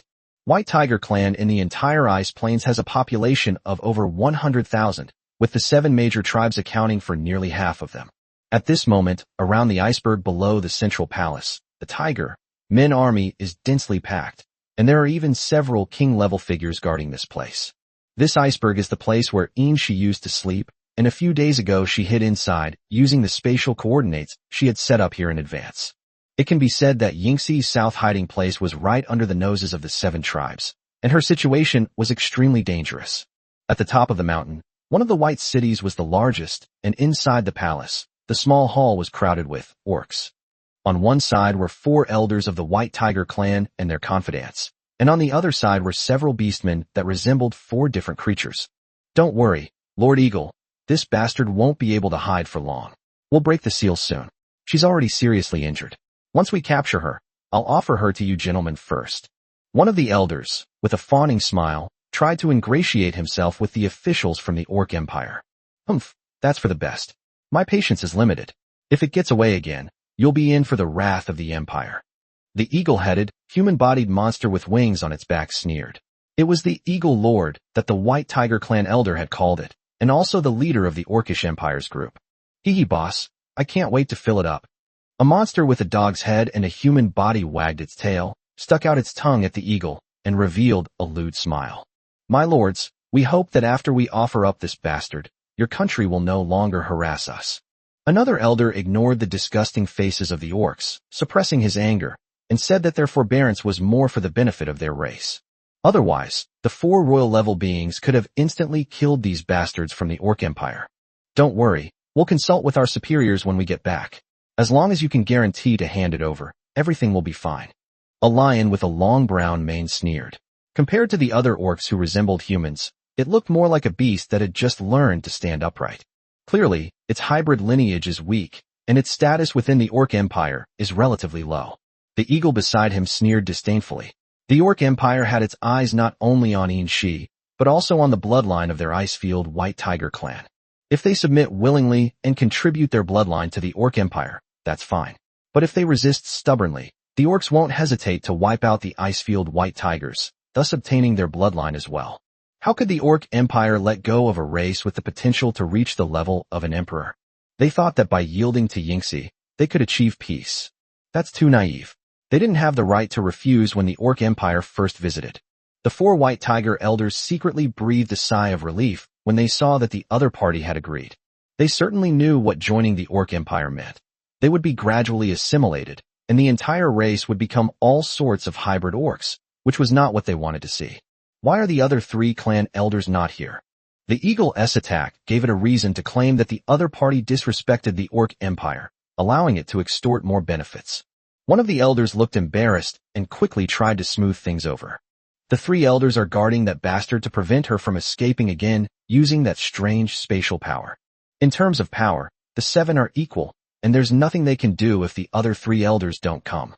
One of the radicals was extremely volatile and wanted to kill the group of Orcish Empire's envoys to silence them, but the other elders dared not let him. Those present were 3 elders from the opposing faction and 1 elder from the neutral faction. Another elder from the neutral faction was responsible for guarding the irritable elder. As for the last elder who was close to Yingxi, it rarely participated in such occasions, seemingly fading out of the sight of the other elders intentionally or unintentionally. The Eagles couldn't find fault with this answer. Yingxi's priority was higher than the entire Icefield White Tiger clan, so capturing Yingxi was their most pressing concern at the moment. 3 days. I'm giving you 3 more days. You must bring her to me. Chapter 377 The Far North. At this moment, inside the central iceberg seal, Yingxi was lying quietly on an ice bed, surrounded by some tigermen who were responsible for taking care of her. The space here is vast, marked by spatial magic everywhere. The ice-blue dome reflects the outside scene, and the constant loud noises and tremors within the iceberg tell these tigermen that the seal here won't last long. The tigers were restless and filled with fear. They could only turn their gaze to the unconscious Yingxi, hoping that their queen would wake up soon. The number of tigermen hiding in the iceberg has decreased significantly compared to before in the frigid snow mountain. Yingxi paid a considerable price to save them, and if they were caught, they would almost certainly die. In order to follow Yingxi, they resolutely betrayed their tribe, secretly provided her with assistance, and left the far north. After the incident, they were also accused of treason, but even so, they still chose to follow Yingxi. She hadn't had their help when she first awakened. It would have been uncertain whether she could have escaped the far north with her commander-level cultivation. She, who was lying on the ice bed, suddenly twitched her fingers and then vaguely opened her eyes. "Your Majesty, you're awake." One of the tigermen noticed what was happening to Yingxi and exclaimed with delight. The attention of the other tigermen was also drawn, and they all surrounded her. "How long was I unconscious?" Yingxi tried to sit up, but felt weak all over and gave up after trying for a while. "Your Majesty, you are still very weak. It is most important for you to recover from your injuries." A tigerman immediately helped Yingxi lie down again. "Your Majesty, you have been unconscious for 5 days. You left 3 days ago with the help of the Lianhu tribe." The other tigerman told Yingxi what had happened during the days she was unconscious. The tigerman guard left while Yingxi was unconscious, so she didn't know what he was doing. 5 days. She hadn't expected to be unconscious for so long. When she hid here, she knew that this seal could only hold them off for a maximum of 7 days, which meant she only had 2 days left. "What did Ahu go to do?" Yingxi mentioned is the one who went to find Bai Yu. The adult didn't say anything. It only said that we can't just sit and wait to die. It has to go and get reinforcements. "Help? Who would come to my rescue when I'm all alone?" Yingxi was somewhat puzzled, but escaping from the encirclement of several major tribes was not so simple. It was just a leader. Although she was reluctant to admit it, Yingxi had prepared for the worst, which was that the Tigerman guards were very likely dead outside. Moreover, Yingxi didn't know where the Tigerman guards would go to find help or who they would go to, so she could only rely on herself now, and she absolutely could not sit idly by and wait for death. "Everyone get ready. Tomorrow, or at the latest the day after, once I've recovered some strength, I'll take you away from here." Yingxi's gaze was resolute as she stared at the heavily guarded white tiger of the ice plains outside the dome, her teeth clenched tightly. Even now, she still has one trump card up her sleeve. How could the place where she sleeps have only one exit, like a cage? "Your Majesty, your injuries." The other tigermen were more worried about Yingxi's injuries at this moment. "It's all right, I'm not that fragile. Thank you all for taking care of me along the way. I, Yingxi, promise that I will definitely lead everyone out of here alive." Yingxi looked somewhat apologetic. If it weren't for her, these tigermen wouldn't have ended up like this. "Your Majesty, what are you saying? We have been risking our lives ever since we began following you." "Yes, Her Majesty the Queen is the rightful ruler. They are merely rebels seeking to seize power. We swear to follow Her Majesty to the death." Inside the iceberg, more than 100 tigermen knelt down on one knee in unison. Yingxi tilted her head to look at them, her eyes somewhat misty. What they didn't know was that they would one day become the absolute top leaders of the entire Icefield White Tiger Empire. Of course, that's a story for another time.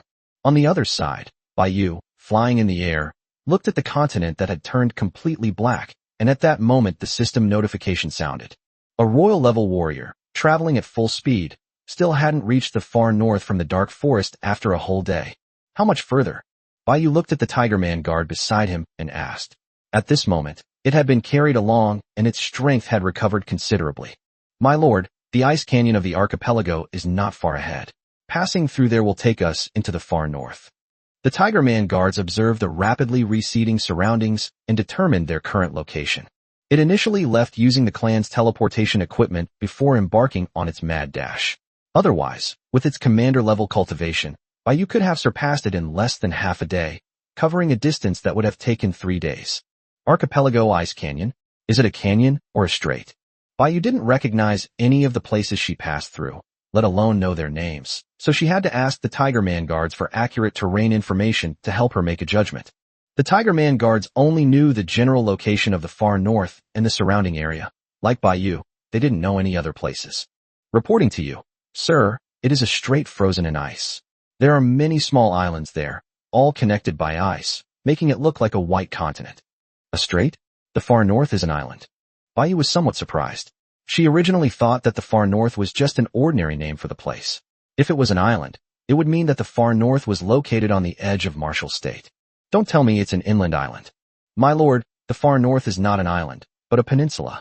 However, it is said that further north of the far north, there is a huge island, but this has never been confirmed, and we still do not know if it is true or just a legend.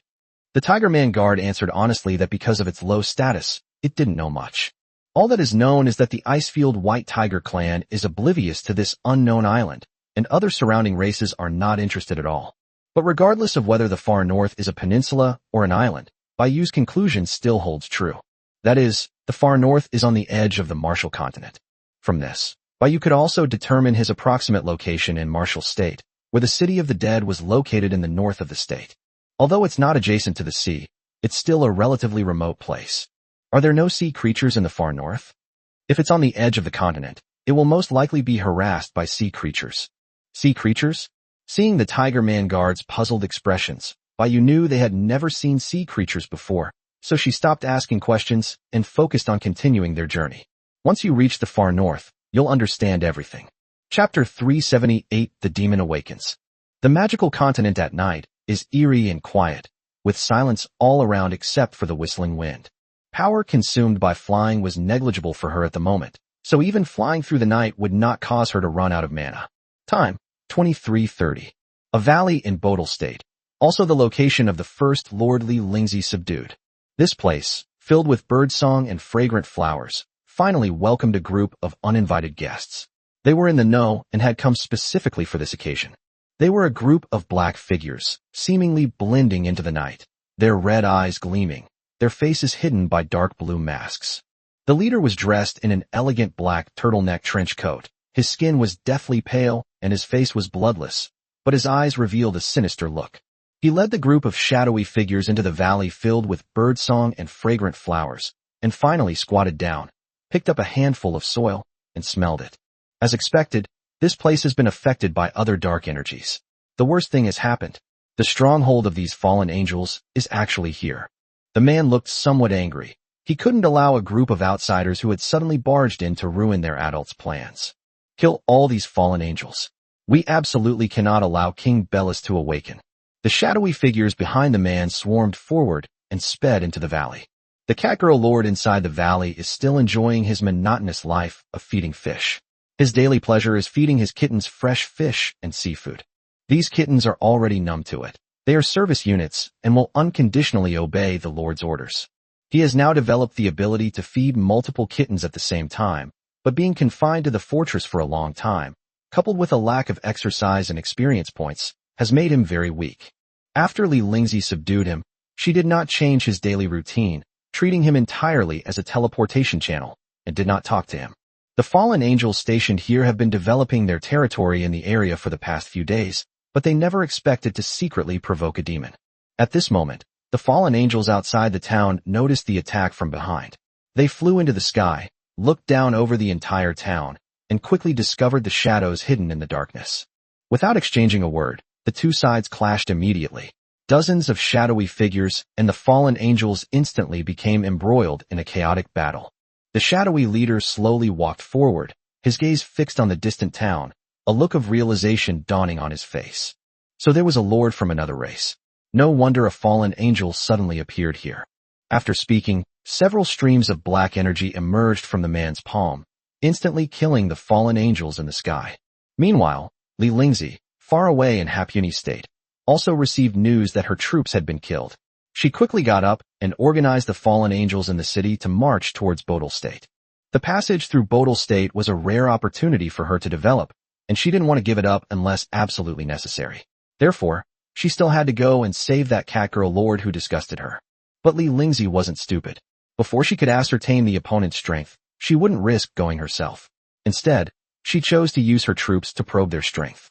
The man outside the town looked displeased as he saw more fallen angels pouring out. Let's see how much you have left. After saying that, the man shot out, intending to destroy the castle in one fell swoop and completely annihilate the group of fallen angels. He casually killed the fallen angels along the way, but he didn't even notice that when the corpses of the fallen angels he killed fell to the ground, they all turned into a pool of black blood that seeped into the soil. In the pitch-black night, no one noticed this tiny detail. Just as the man approached the town, thinking he could easily deal with them, a fallen angel wielding a spear launched a sneak attack. The man skillfully dodged the spear, but his path was blocked by the fallen angel. King level. The man touched his cheek, where a shallow wound was oozing a drop of blood. He reacted quickly. He still managed to get a cut on his cheek from the spear of the fallen angel in front of him. He is a noble demon. The man considered himself invincible among his peers, yet he was injured by a fallen angel today. It was a disgrace. The surrounding black energy surged instantly, and in a moment the demon and the fallen angel clashed with all their might. Boom.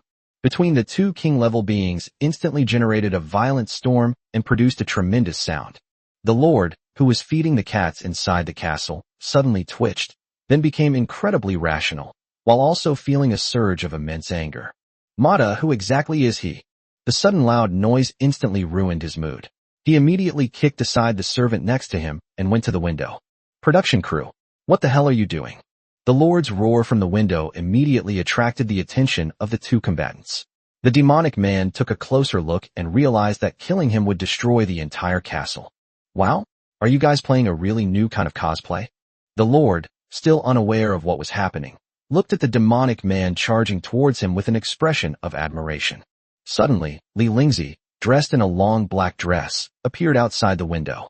A sharp sword light flashed, and the demon man's arm was instantly severed.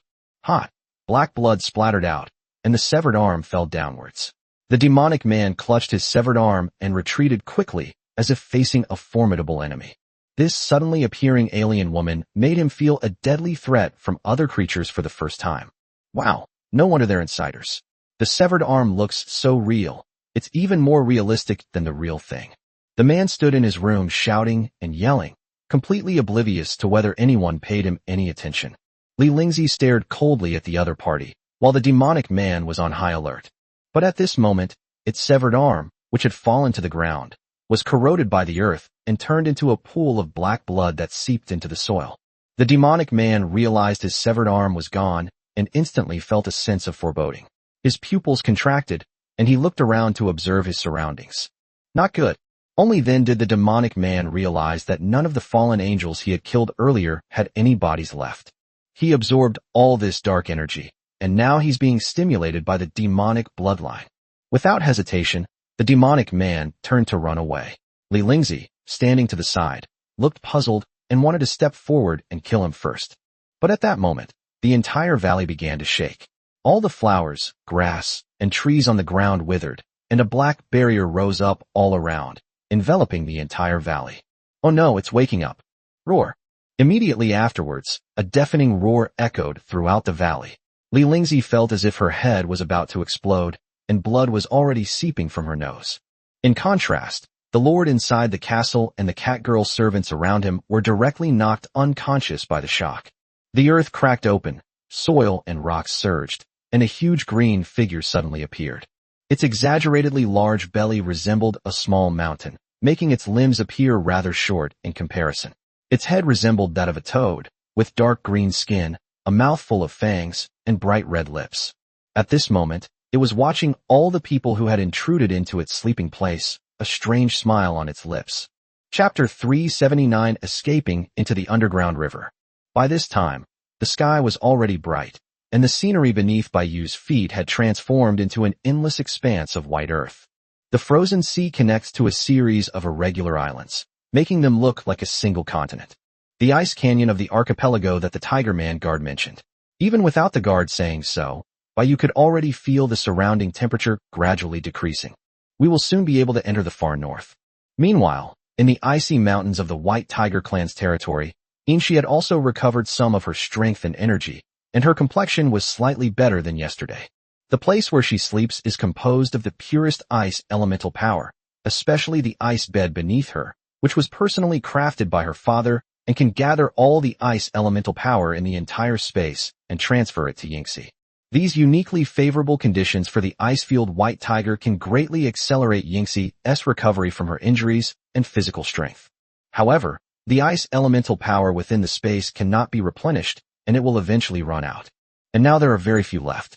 Inshi sat up from the ice bed, her gaze fixed on the Tiger Men outside the dome.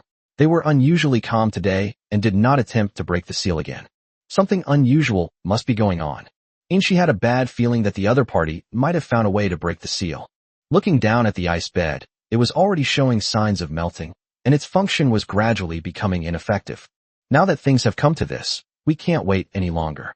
Everyone get ready. Inshi gave the order, intending to use her last means of escape. Although her injuries had only just begun to heal, she had no time to wait any longer. Upon hearing her command, the tigers immediately began to assemble, while Yingxi entered a dark room carved from ice. This dark room was not only small, but also completely empty, with nothing in it except for a white tiger paw print carved on the ice on the wall. Inshi placed her hand on it, and instantly a blue light wave spread outwards from her palm, permeating the entire building. A blue-white light emanated from the entire hall inside the iceberg, as Inshi activated the backup hidden energy source. The seal was strengthened again at this moment, but of course she didn't intend to stay here any longer. This energy would be exhausted in half a day at most, and it wouldn't change the final outcome. Inshi entered the main hall, where more than 100 tiger men stood in neat rows. She was in the head seat, and although she was a bit short, she exuded a majestic and awe-inspiring aura. Inshi didn't speak, but stared at them for 2 seconds. Then she went to the center of the hall and suddenly punched the ground, shattering it. The ice shattered, and her hand was deeply embedded in it. Immediately afterward, a spatial magic circle rapidly unfolded around her, with the surrounding blue and white energy continuously converging towards it. Inshi stood up indifferently, then looked around at the group of tiger men, who were now completely enveloped by the magic circle. This spatial magic circle wasn't cast by Inshi. It had been set up here beforehand, and she was merely responsible for activating it. I will take you into the teleportation array later. Our destination is the Polar Dark River. If we go downstream, we will reach the Endless Sea. Yingxi's words surprised and delighted the Tiger Men. They were delighted that their queen still had a trump card, but surprised that the underground river in the far north was actually located under the iceberg. Previously, the Tiger Men had only heard that there was a huge underground river in the far north that led to the Endless Sea, but no one had ever seen it, and some Tiger Men even regarded it as a rumor. Now it seems that all of this was actually true. As for the spatial magic array activated by Yingxi, it is merely a switch, serving as another exit from the secret chamber, and has no teleportation effect. When this place was first built, it had a very high level of security and was enhanced with various abilities to protect Yingxi's safety. As for tricks like teleportation and instantaneous movement, how could they possibly pass through this seal?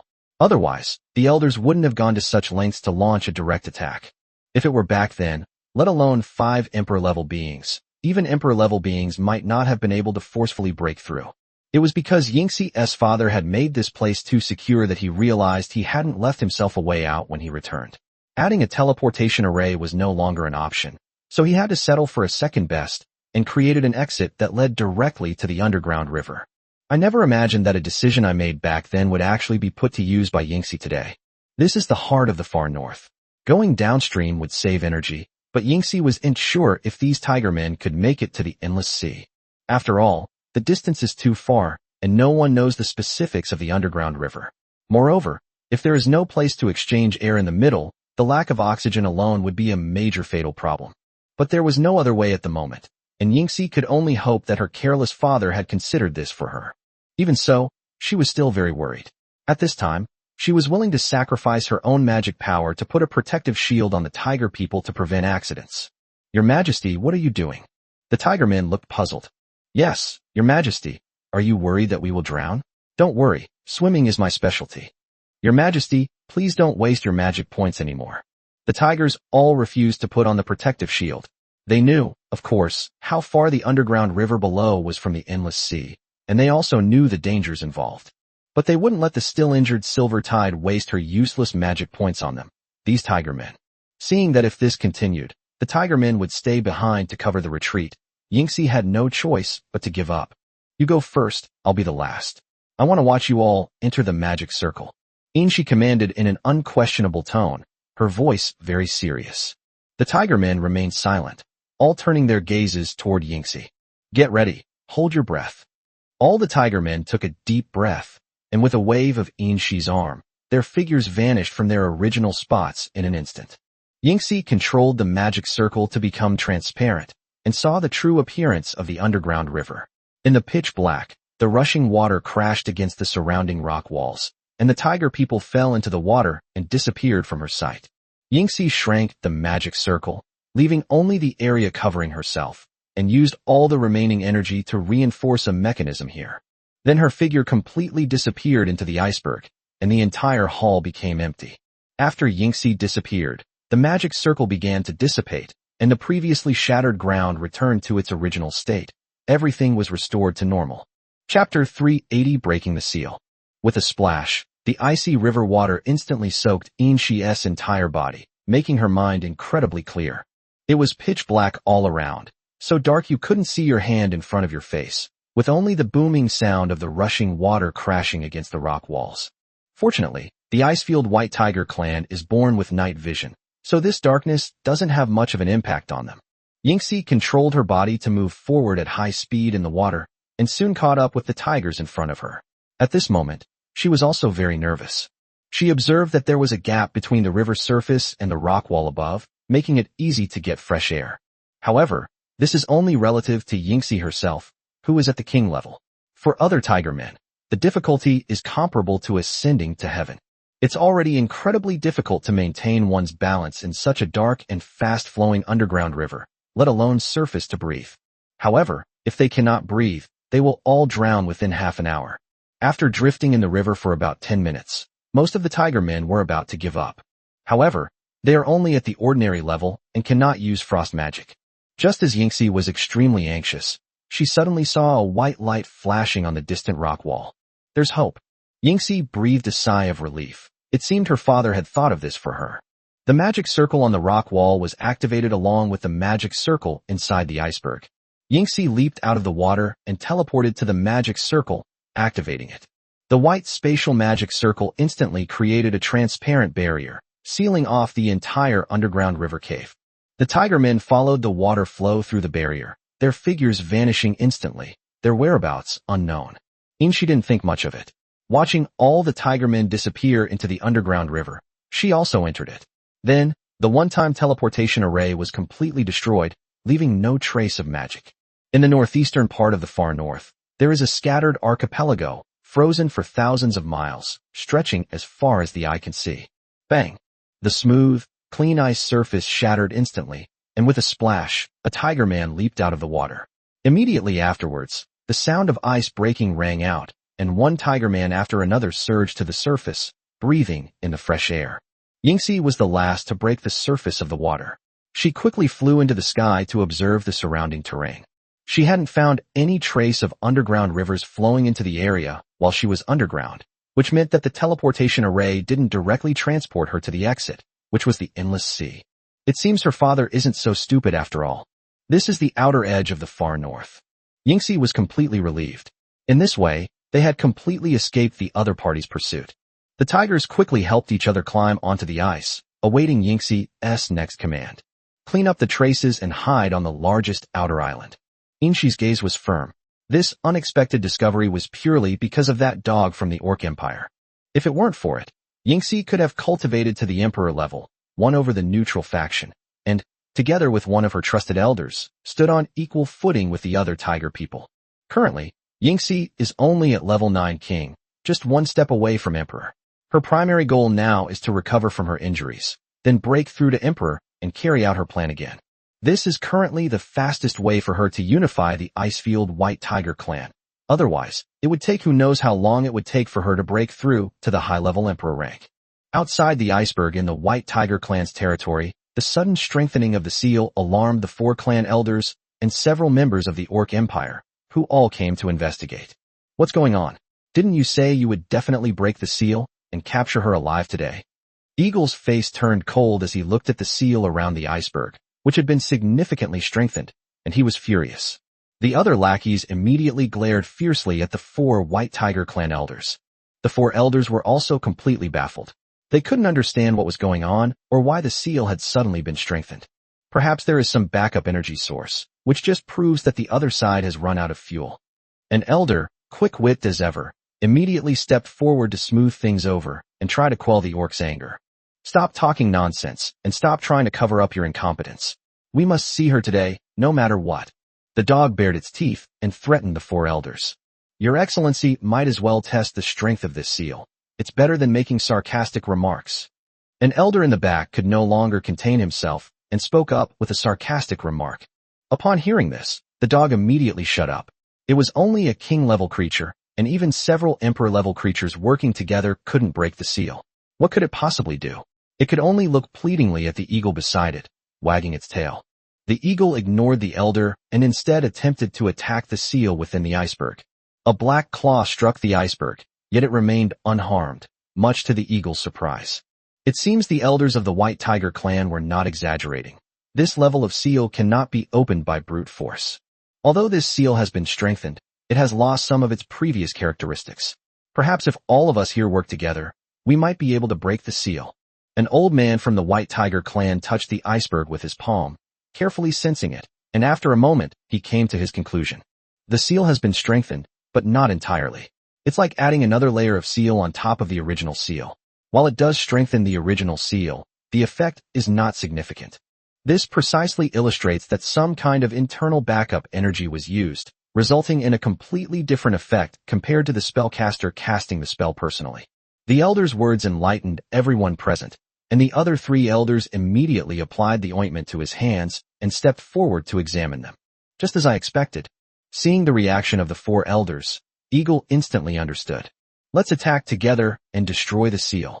Instantly, the remaining king-level orcs began to prepare their strongest moves, and the 4 elders and the eagle attacked one of the points on the seal together. Boom. The massive aftershocks spread throughout the area, snow filled the sky, and attacks from several king-level beings followed one after another. With a crack, the seal finally showed signs of breaking. One more time. 5 emperor-level and dozens of king-level warriors joined forces again, and this time, the seal shattered, causing a large area of the iceberg to collapse and revealing the ice palace inside. Before the 4 elders could react, the eagle rushed in without hesitation to search for Inshi. A moment later, the 4 elders and the other orcs entered the main hall, and Eagle walked out from inside with a gloomy expression. She ran away? The eagle looked at the dog, wondering how Yingxi could escape from such a tightly sealed place. It is more likely that the other party used some special method to hide and mislead them. The dog lay on all 4s on the ground, pressed its nose to the ground, and began sniffing around. A moment later, the dog stood up and shook its head at the eagle. Eagle immediately looked angrily at the 4 elders, trying to get a reasonable explanation from them. Chapter 381, Meeting the Clan Elder. Meanwhile, Baiyu finally led his Tigerman guards to the far north. She continued flying with her Tigerman guards, heading towards the center of the far north, making no attempt to conceal herself. Seeing Baiyu's intention to launch a direct attack, the Tigerman guard couldn't help but feel worried. It thought it was too reckless and didn't want Baiyu to lose his life, so it kindly offered its advice. My lord, we can contact Elder Lianhu, one of the 7 tribes. He has always been on the queen's side. With his help, the chances of rescuing the queen will greatly increase. During this time, Baiyu also learned from it where Inshi was sleeping. It could be said that it was completely surrounded by the 7 royal-level beings. Thinking about it carefully, it was indeed very troublesome to face the 7 royal-level beings head-on. Moreover, if we hadn't contacted those close allies beforehand, it might have caused unnecessary misunderstandings. Overall, it's better to have one less enemy than one more. The closer we get to this point, the less we should rush. Even the Tiger Man guards understood this, and Baiyu naturally understood it as well. Alright, I will conceal myself after entering the White Tiger clan's territory. You can take me directly to that tiger refiner. Seeing that Baiyu agreed, the Tiger Man guards secretly breathed a sigh of relief. Of course, it didn't know Baiyu's actual strength and thought she was just a king-level being. For a king-level being to save someone in front of an emperor-level being is simply a pipe dream. An hour later, Baiyu released the Tiger Man guard from its spatial shackles and slowly landed with it. Are those 7 mountain peaks the core of your tribe's power? Baiyu felt a sense of wonder as he looked at the city built on the mountain peak in the distance. Yes, sir, the nearest mountain city is under the jurisdiction of Elder Lianu. The Tiger Man guard said respectfully. That's perfect, we can use it to gather some information. Let's go. As she spoke, Baiyu grabbed the Tiger Man guard's shoulder, and the two of them vanished in an instant amidst the guard's puzzled gaze. They reappeared in the city. The White Tiger clan are very different from those of the human clan. After all, their lifestyles are quite different from those of the human clan, and most of the tiger people prefer to live in beast form. Nearly half of the city's layout was for defense purposes. There were no ordinary houses inside, mostly just scattered castles, which Baiyu guessed were intended for the residences of the powerful and wealthy.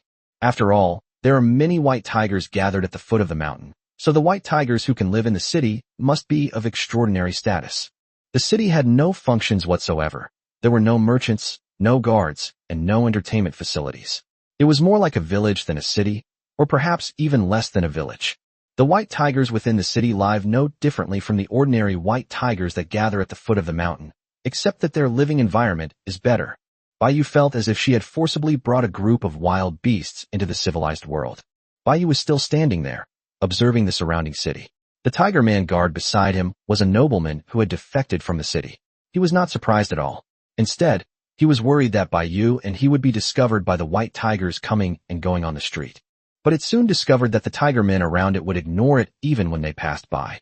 Just as it was wondering what was going on, it suddenly realized that it had become invisible. No wonder. I just don't know if I can hide it from the elders' investigation. Just as it was lost in thought, Baiyu had already discovered the tiger's south dwelling place and teleported it directly towards the tiger's palace.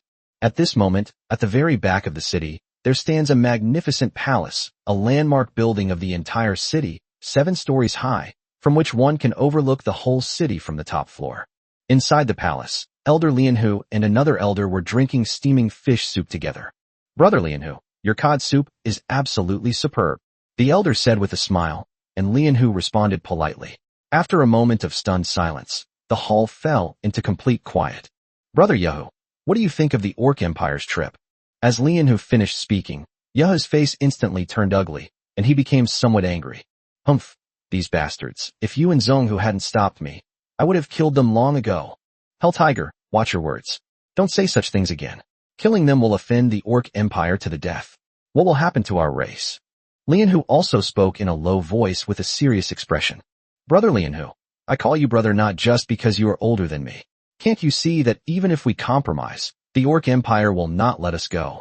It's better to stand up and fight than to be passively attacked. Even dying in battle is better than becoming a vassal.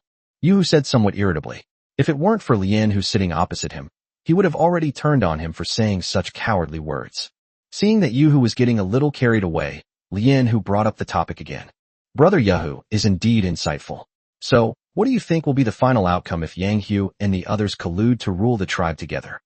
Humph. Entrusting the clan to these old codgers who only know how to compromise will only lead to its extinction. They think they are all elders, but they have probably forgotten what kind of species they are.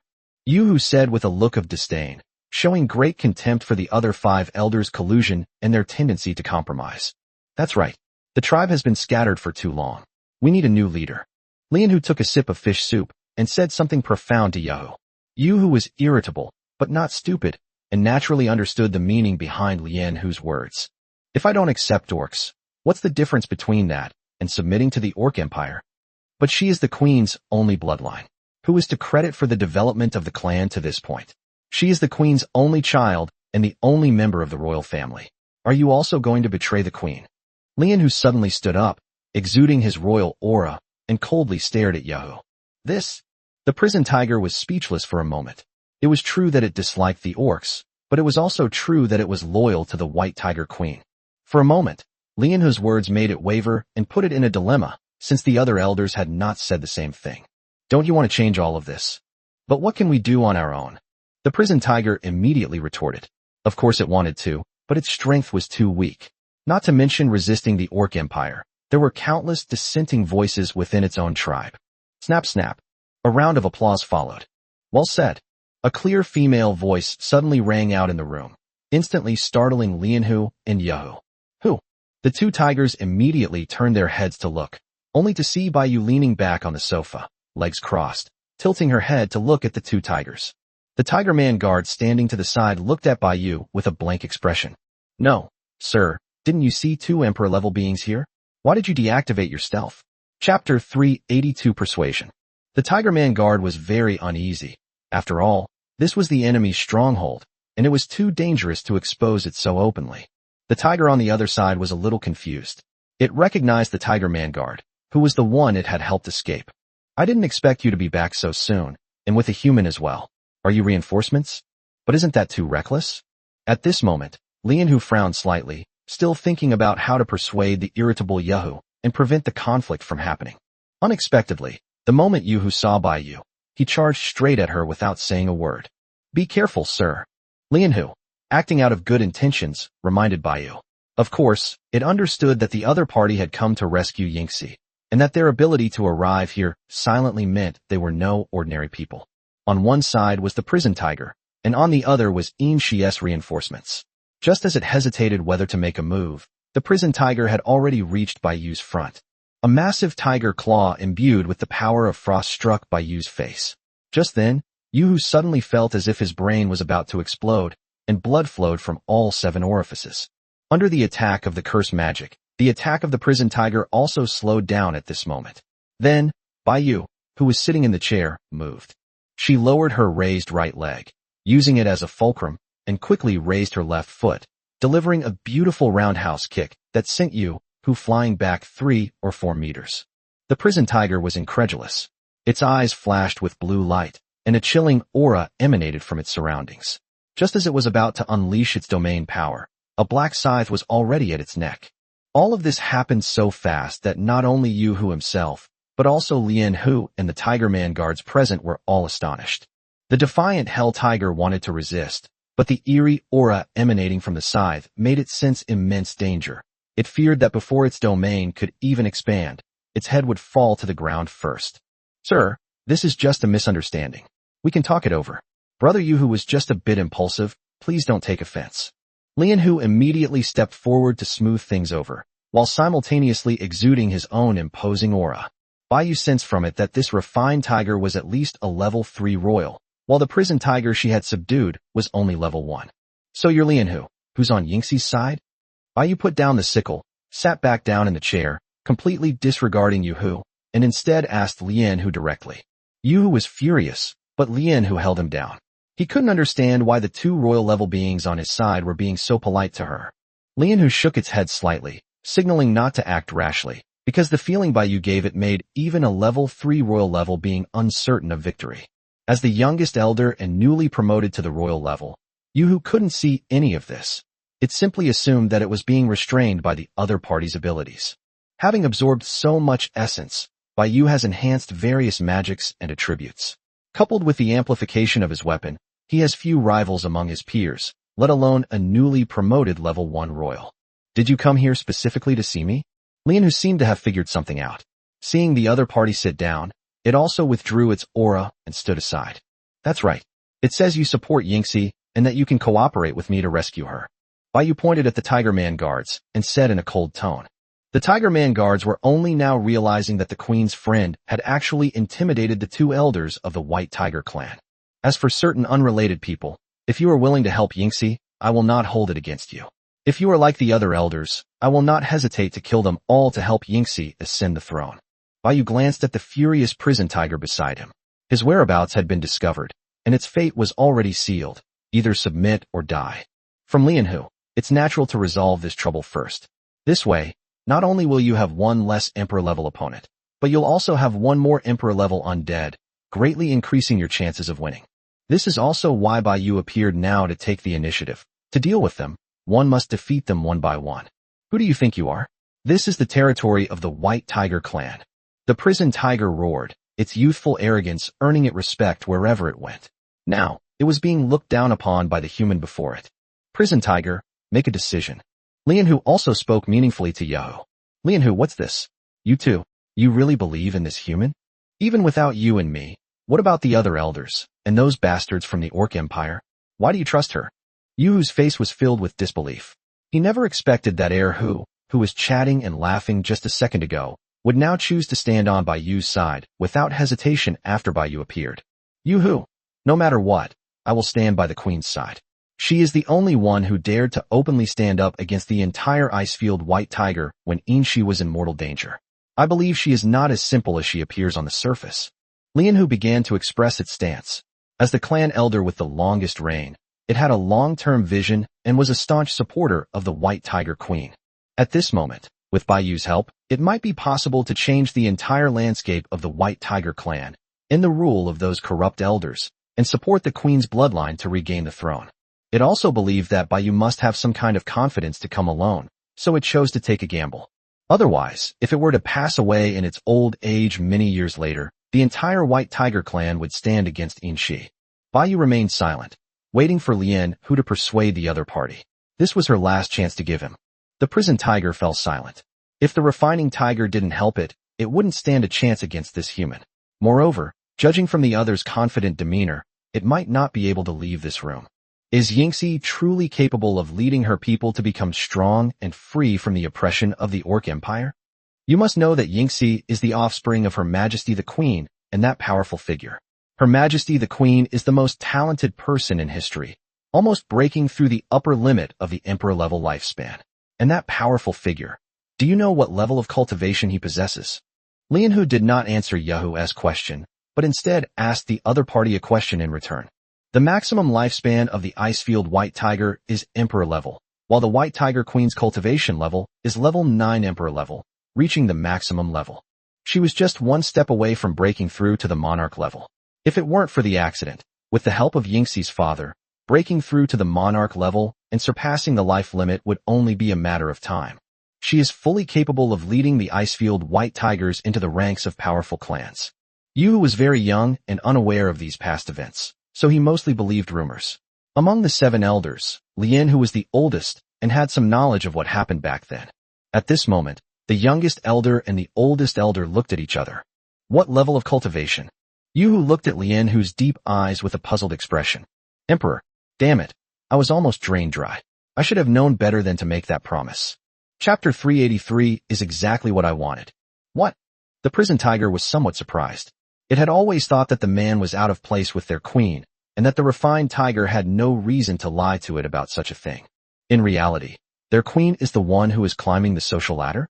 This was hard for Yahu to accept, as it was completely different from what it had heard.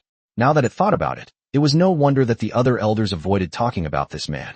Was he really an emperor? It's the real deal, and with his talent and strength, even ordinary emperors are no match for him. I personally witnessed him fighting an emperor in the Endless Sea in the far north, and then he disappeared. Lianhu seemed to recall that scene from hundreds of years ago.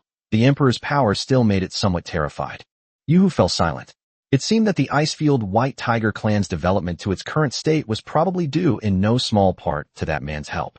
But it has been too long, and even if there is evidence, it has probably been erased by other clan elders. And Yingxi is his daughter with the queen. She also has that person's bloodline. Do you think her lifespan is limited to the royal level? Not to mention a monarch. She could even be an emperor. Lianhu spoke again. These words were not its guess, but a conclusion drawn from observing Yingxi. These words deeply shocked Prison Tiger, as it had never heard of such information before. For it, loyalty comes first to its tribe, and only second to the queen who led the tribe to power, whom it has never met. The Orc Empire dares to be so tough, is because they have an emperor in charge. If their Icefield White Tiger clan also had such creatures, Why would they compromise with that group of mixed blood bastards?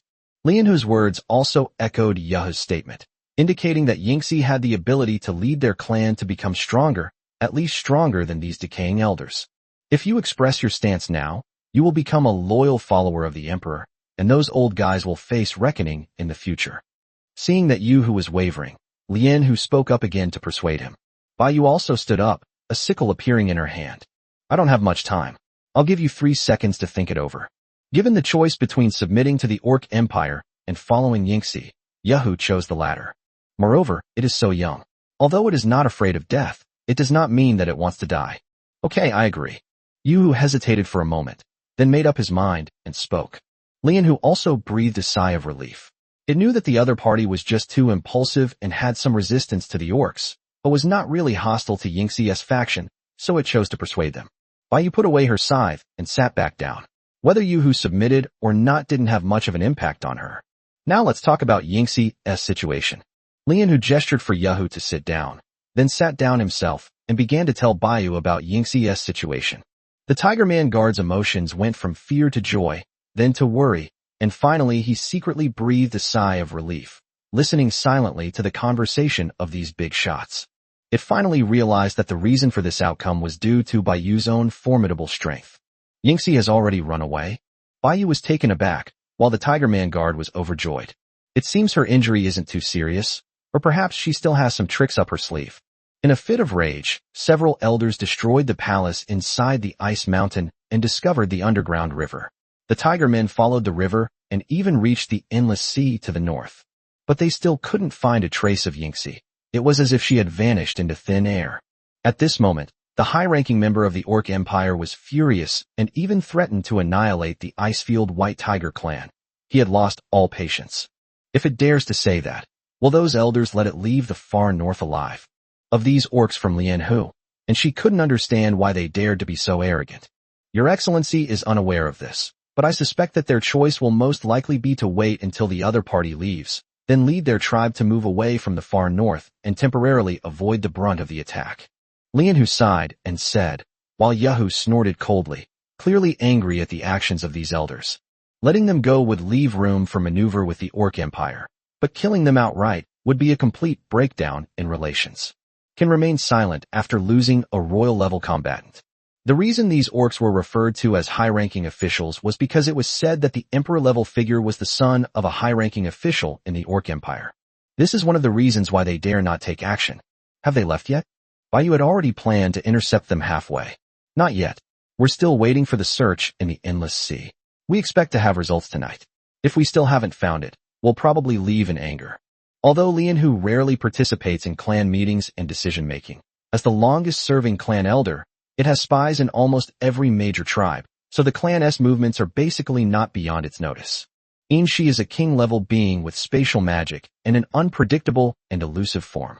Almost all those mobilized for this search were king-level beings, and the search was personally led by 2 clan elders. These king-level beings' goal was not to capture Inshi, but to find out the group of tiger men who had fled with her. Once they found them, they could force Inshi to reveal herself. Are there any other elders who could be persuaded? Bai Yu remembered that there were 2 neutral clan elders. If they could be won over, it would be of great help to Inshi. There's chaos outside right now, so there's probably no chance to persuade them. Besides, those 2 old guys might not be willing to relinquish their power. Lian Hu shook his head. If Yingxi were to return and overwhelm the elders with her strength, they might have no objections. But if we ask them to relinquish their power and submit to a king, even if they agree, they will be resentful, and it will inevitably become a hidden danger. Moreover, one of the neutral elders had already gone with the other elders to entertain the orcs, which was also a way of making a statement. I see. Then there's no need for all that trouble. If even you aren't confident, it's best to just kill him directly. Bai Yu stood up, walked to the window, and looked out at the city. Your Excellency, please do not act rashly. Now that Yingxi has escaped, our primary task is to find her before they do. We need to discuss the rest in more detail. Lian Hu hurriedly tried to dissuade them, saying that there were at least 3 emperor-level beings down the mountain, and if the fighting alerted the other elders, the situation would spiral out of control once they returned. Bai Yu did not answer Lian Hu, but instead smiled and looked at Yu Hu. What do you think? Yu Hu didn't understand why Bai Yu would suddenly ask him this question. There were 3 emperor-level beings on their side, and 3 Emperor-level beings down the mountain. 2 Emperor-level beings had already left to search for Yin-Shi. At most, only the neutral faction in the city would come to support them. But the other side might not be on their side, or the royal-level figure from the Orc Empire might not help them. Therefore, the worst-case scenario is a 3-on-3 fight, and as long as the battle is resolved quickly, there are absolutely no concerns. In my opinion, the best course of action is to attack directly. Yu Hu blurted it out, and Bai Yu smiled even more brightly. That suits me perfectly. Chapter 384 Aid to the Fallen Angels. Lian Hu, nobody's listening to me? Let's wait a little longer, until those orcs leave. Bai Yu had already made plans. Although he might not necessarily lose if he attacked directly, he decided to be on the safe side and kill the group of orcs first. Hearing Bai Yu say this, Lian Hu was about to breathe a sigh of relief, but then he became nervous again. So you're still going to just fight directly, right? It knew it couldn't persuade Bai Yu, and could only hope that the other party still had some trump cards up their sleeve. Aren't we going to look for Yingxi? Lian Hu still believes that finding Yingxi is a higher priority at this time. Then let the prison tigers send out a king-level expert to search, otherwise it's too suspicious. Bai Yu then looked at the Tiger Man guards, only to see them shake their heads. As Yin-Shi's confidants, they didn't know where the Tiger Men had gone either. Bai Yu didn't have much hope for this. The far north was so vast that even if all 100,000 Icefield white tigers were scattered, they might not be able to find her, especially with Yin-Shi's deliberate hiding. Instead of wasting time looking for Yin-Shi, it would be better to deal with all these disobedient elders directly. Can. Lian Hu nodded.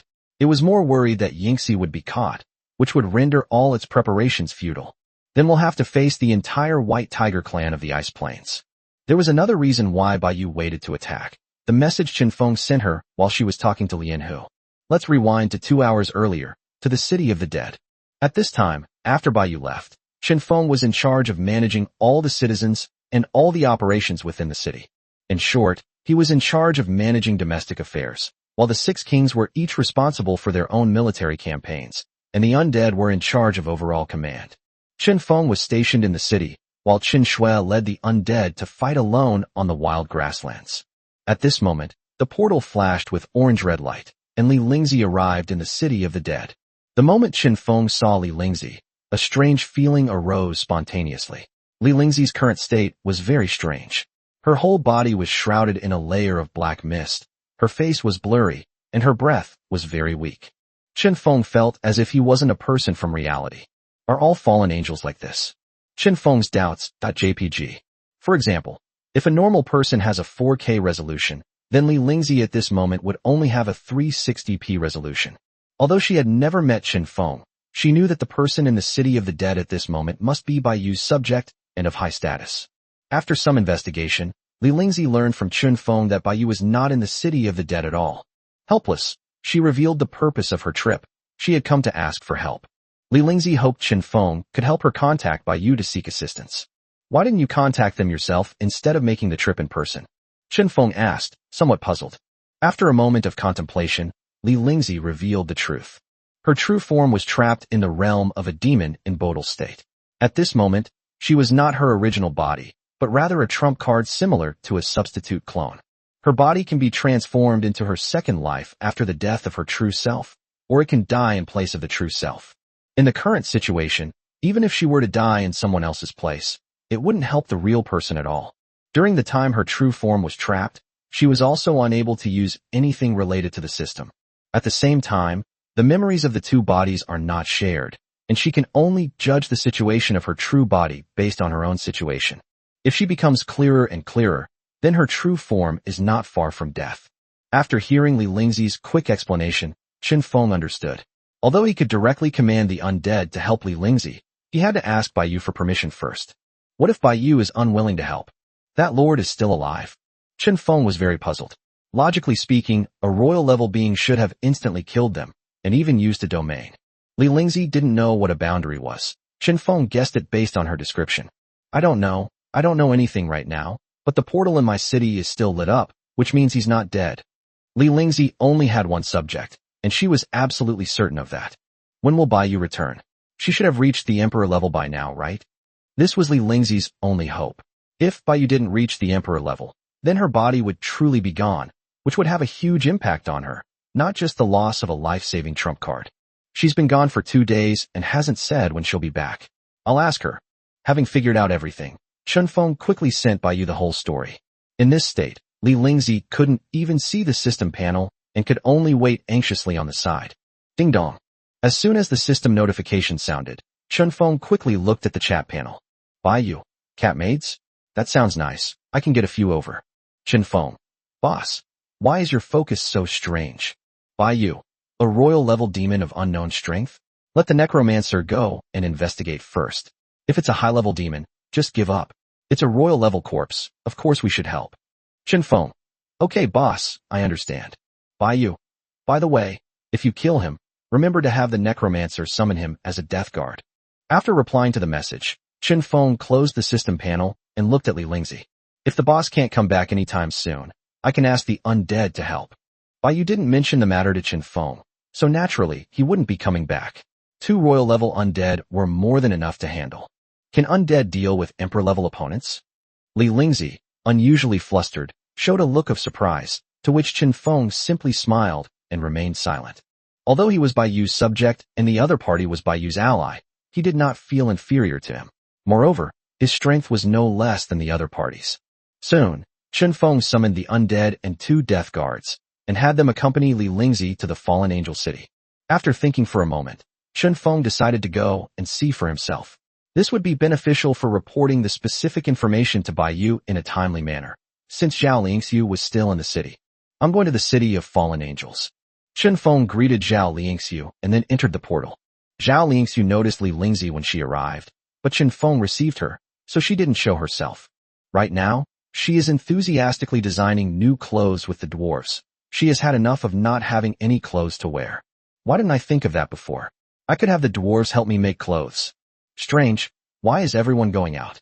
Zhao Lingxiu muttered something, and only gave a casual reply to Chen Feng's words.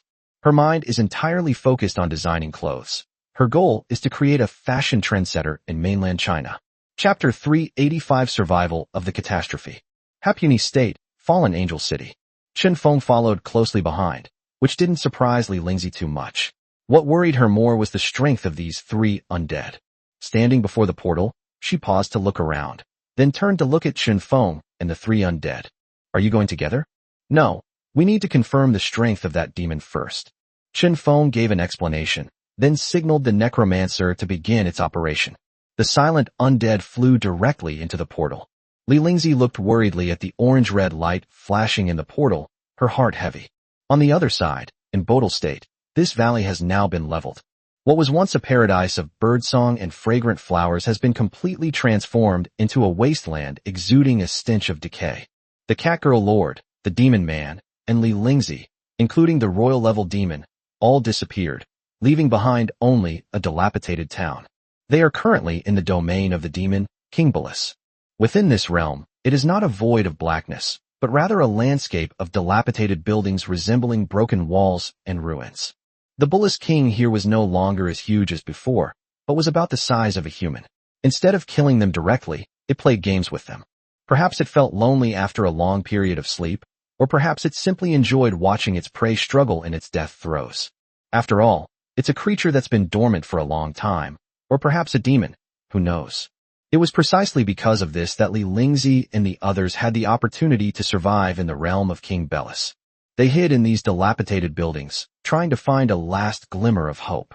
Whenever Li Lingzi or the Demon Man is about to be discovered, they will control their soldiers, subordinates, to attract the demon's attention, buying them time. After a night of maneuvering, Li Lingzi's fallen angel, the shadowy figure of the Demon Man, and the group of cat girls had all been exhausted. They all sacrificed themselves to buy time for these 3 people. Li Lingzi knew her time was running out. By this morning, they had even begun to feel despair, unable to escape the demon's domain no matter what they tried. The time they gained was merely a few more hours of life. The power of a royal level domain is completely under the control of the individual. For those below the royal level, this is a boundless barrier with no end and no time, and they cannot touch it. To break through, the only way is for another emperor-level realm to clash with it, causing the realm to shatter, and only then will there be a sliver of hope for escape. Otherwise, the realm would be an endless cage for them. At this moment, Li Lingzi was hiding with the Lord inside an abandoned building. Her face was haggard. She looked up at the boundless darkness above and knew that she probably couldn't escape. The reason she brought this lord along was simply to make it easier for her to teleport and escape. The man was terrified. After experiencing the cruelty of the world, he was so frightened that he lost control of his bladder and bowels, his eyes rolled back, and he almost fainted. If he weren't still useful, and if King Belus hadn't killed him, Li Lingzi would have killed him first. This is completely a burden.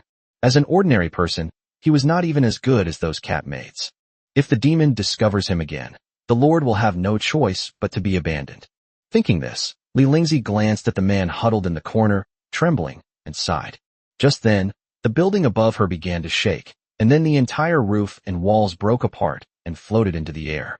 Li Lingzi looked around in surprise and happened to see King Belus in the distance with a strange smile on his face. Not good. The man next to him rolled his eyes and fainted.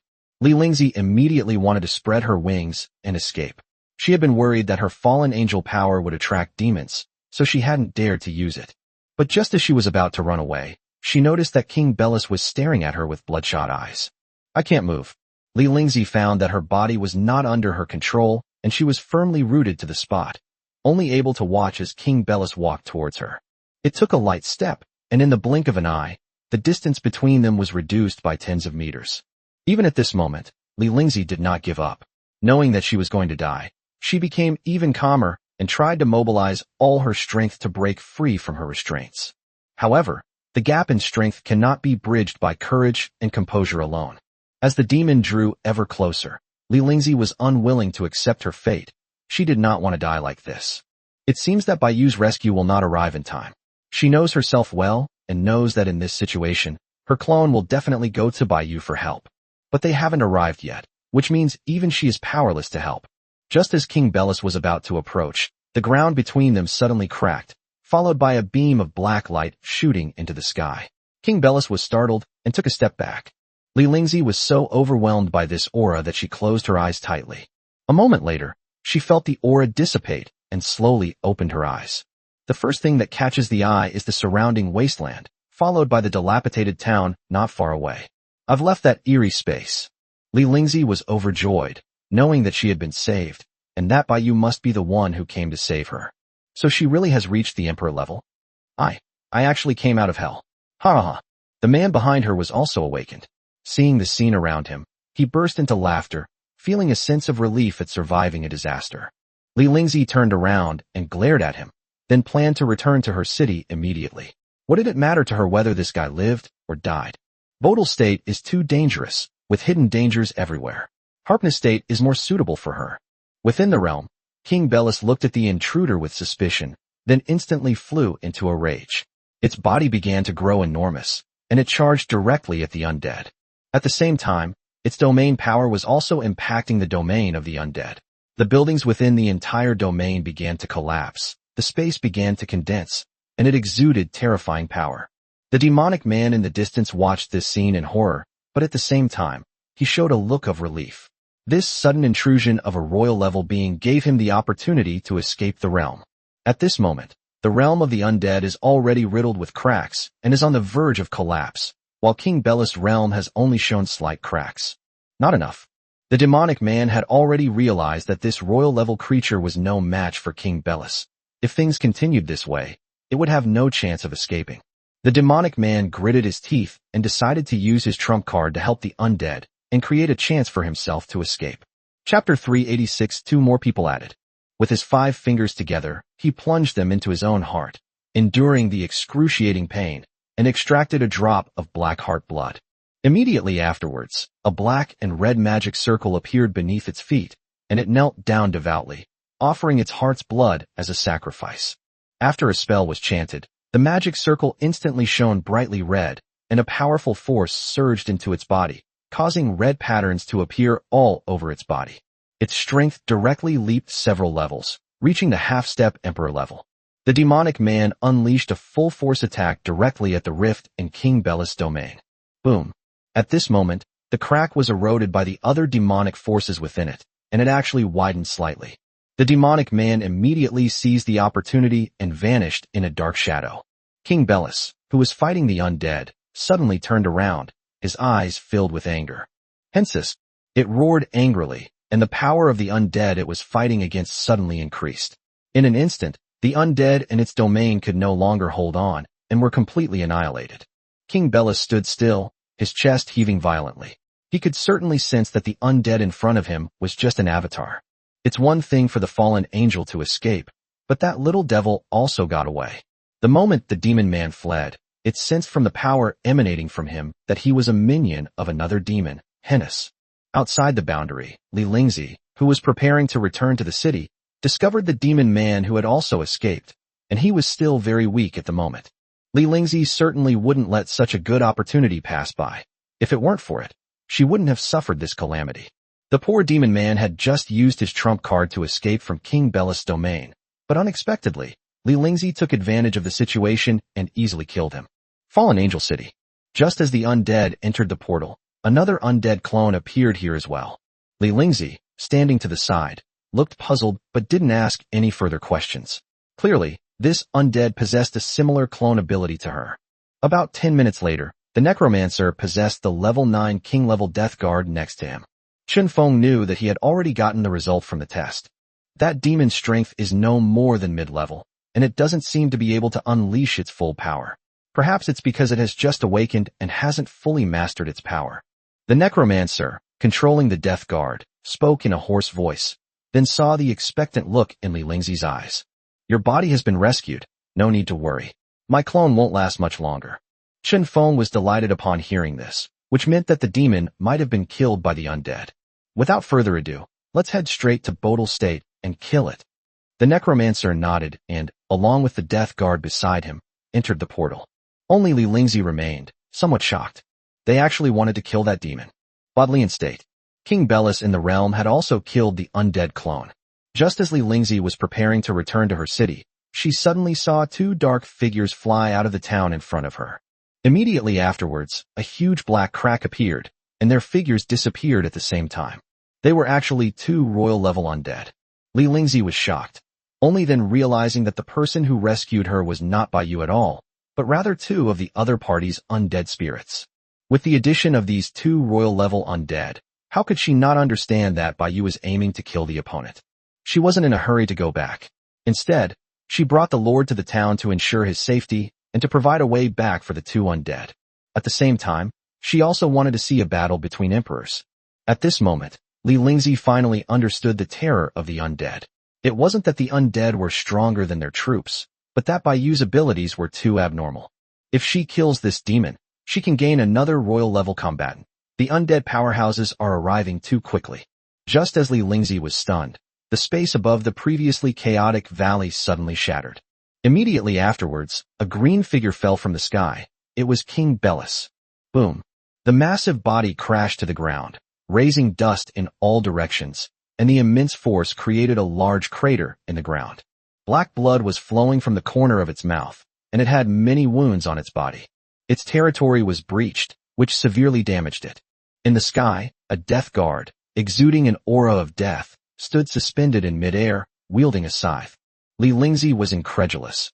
She hadn't expected that this arrogant demon would be wounded by the undead so quickly. Moreover, judging from their aura, the death guard in the sky was even more imposing than King Belus. By the way, I can check it using the system. It was only then that Li Lingzi remembered that they were all located within the territory of her own subordinate town. She quickly used the system to check their strength, trying to learn more information. Looking at the +2 level, Li Lingzi was a little confused. Of course, she didn't know that it was because of the possession by the undead. But soon the information about the two undead changed again. The level of the royal undead was reduced to LV1 +1, while the level of the king-level undead was reduced to pseudo-royal. What's going on? Li Lingzi discovered that she couldn't even see through Bai Yu's spirit anymore. On the battlefield, the undead split into clones and possessed two death guards. After King Belus' domain shattered, even a pseudo-emperor level being could certainly harm it. Of course, the necromancer's purpose was not just that. Otherwise, it could have possessed a royal-level death god guard to complete the kill.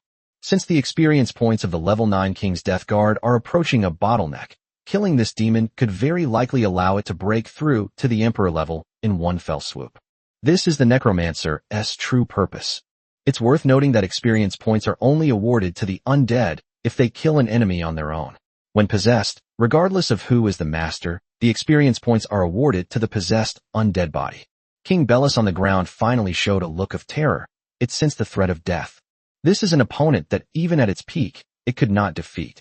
Looking at the two death guards in the sky, it seemed to realize something, and its pupils contracted. It finally realized where this sense of familiarity came from. Two undead. You're Kafin's men. I have no grudge against it. Isn't it afraid of angering all the demons?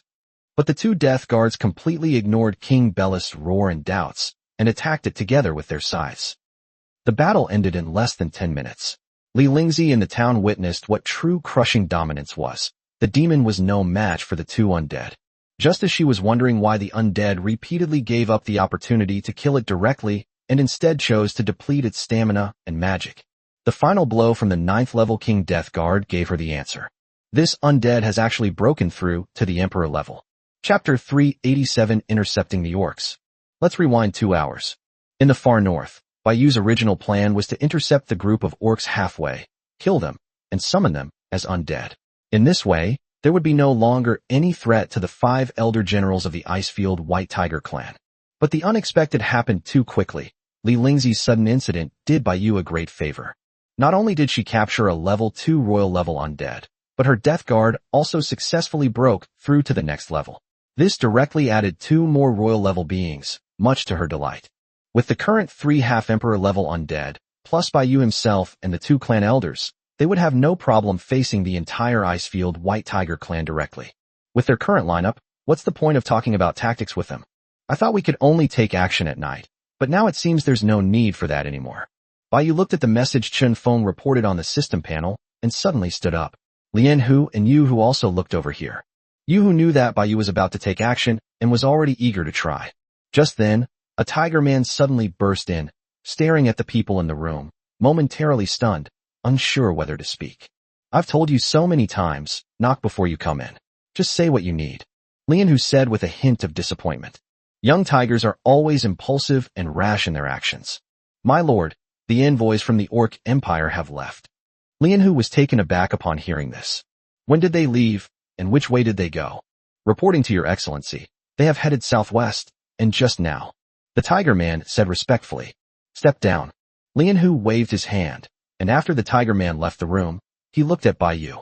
Upon hearing this news, Bai Yu's face lit up with joy, and she couldn't help but sigh that her departure was indeed timely. What do you intend to do? Lian Hu discovered that this human's impulsiveness was comparable to that of Yahu, so he was very worried that the other party would directly kill these half-orcs, bringing great trouble to the Icefield White Tiger clan. Of course, we should kill them. Bai Yu smiled wickedly. How could she let go of a royal-level combatant? As for the minor issues that Lian Hu was worried about, she only needed to use a little trick to solve them. Once those orcs leave the far north, just use magic to kill them and leave their corpses behind. By directing their attacks at the Human Mage Association, even the mighty Orc Empire wouldn't dare to directly provoke the humans, unless they wanted to die. You mustn't. Lian Hu's worst fears came true, and he quickly tried to comfort him. Lian Hu, your methods are outdated. I won't bring trouble to the Icefield White Tiger, don't worry. Wait for me to come back, then we'll get started. After saying that, Bai Yu's figure disappeared, leaving only her voice echoing in the room. Lian Hu sighed with a worried expression. This time, the clan underwent a major reshuffle, and the White Tiger clan would lose an unknown amount of strength. If they were to provoke the Orc Empire again, they would have no choice but to leave their ancestral home. Bai Yu immediately activated his stealth ability and flew towards the southwest at full speed. The orcs had just left, and considering that most of them were at the king level and couldn't have been too fast, Bai Yu estimated that he would find their trail soon. After all, on this vast ice field, the view is very open, and it is difficult for any species to escape her eyes. Half an hour later, their tracks were indeed found.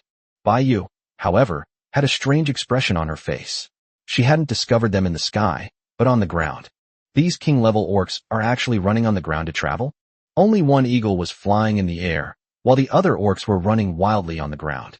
Bai Yu saw several half-orcs with characteristics of various animals, such as dogs, lions, leopards, and horses, giving him the feeling of visiting a zoo. There were also some half-orcs without obvious wild animal characteristics. As they closed the distance, Bai Yu realized that the reason these half-orc kings chose to run was because it was faster than flying. They were completely unaware that Bai Yu was secretly following them from the air, as was the eagle in the sky. They followed them all the way northwest, leaving the far north.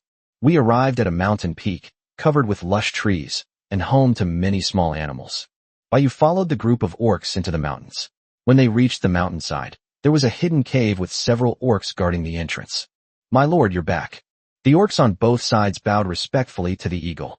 "Prepare the teleportation array. We need to return to the Empire." Eagle said coldly, clearly still angry about the trip to the far north. With that, the eagle led the group of orcs into the cave. Bai Yu walked over openly from behind. Even the Emperor-level eagle couldn't detect Bai Yu's invisibility under the enhancement of spatial magic, let alone the two commander-level orcs at the door. As Bai Yu brushed past them, a white light flashed in her left eye, and she used mental magic to control them before entering the cave. It's time to take action. Once inside, the space is much larger than it appears from the outside, and all the facilities are complete. It's clear that this is a hidden stronghold of the Orc Empire. The eagle sat in the innermost center position, with the other orcs sitting around it, currently angrily discussing how to deal with the Icefield White Tiger clan. "Why don't the higher-ups just wipe them out?" The lion said, puzzled. "I don't understand why we have to send them to negotiate again and again." "Fool, do you think the adults have nothing better to do? They have to resist pressure from various forces and are extremely busy. Moreover, the living race is always more valuable than the dead race." The dog cursed at the lion, saying that asking such a stupid question was the dog's chance to show off in front of the eagle.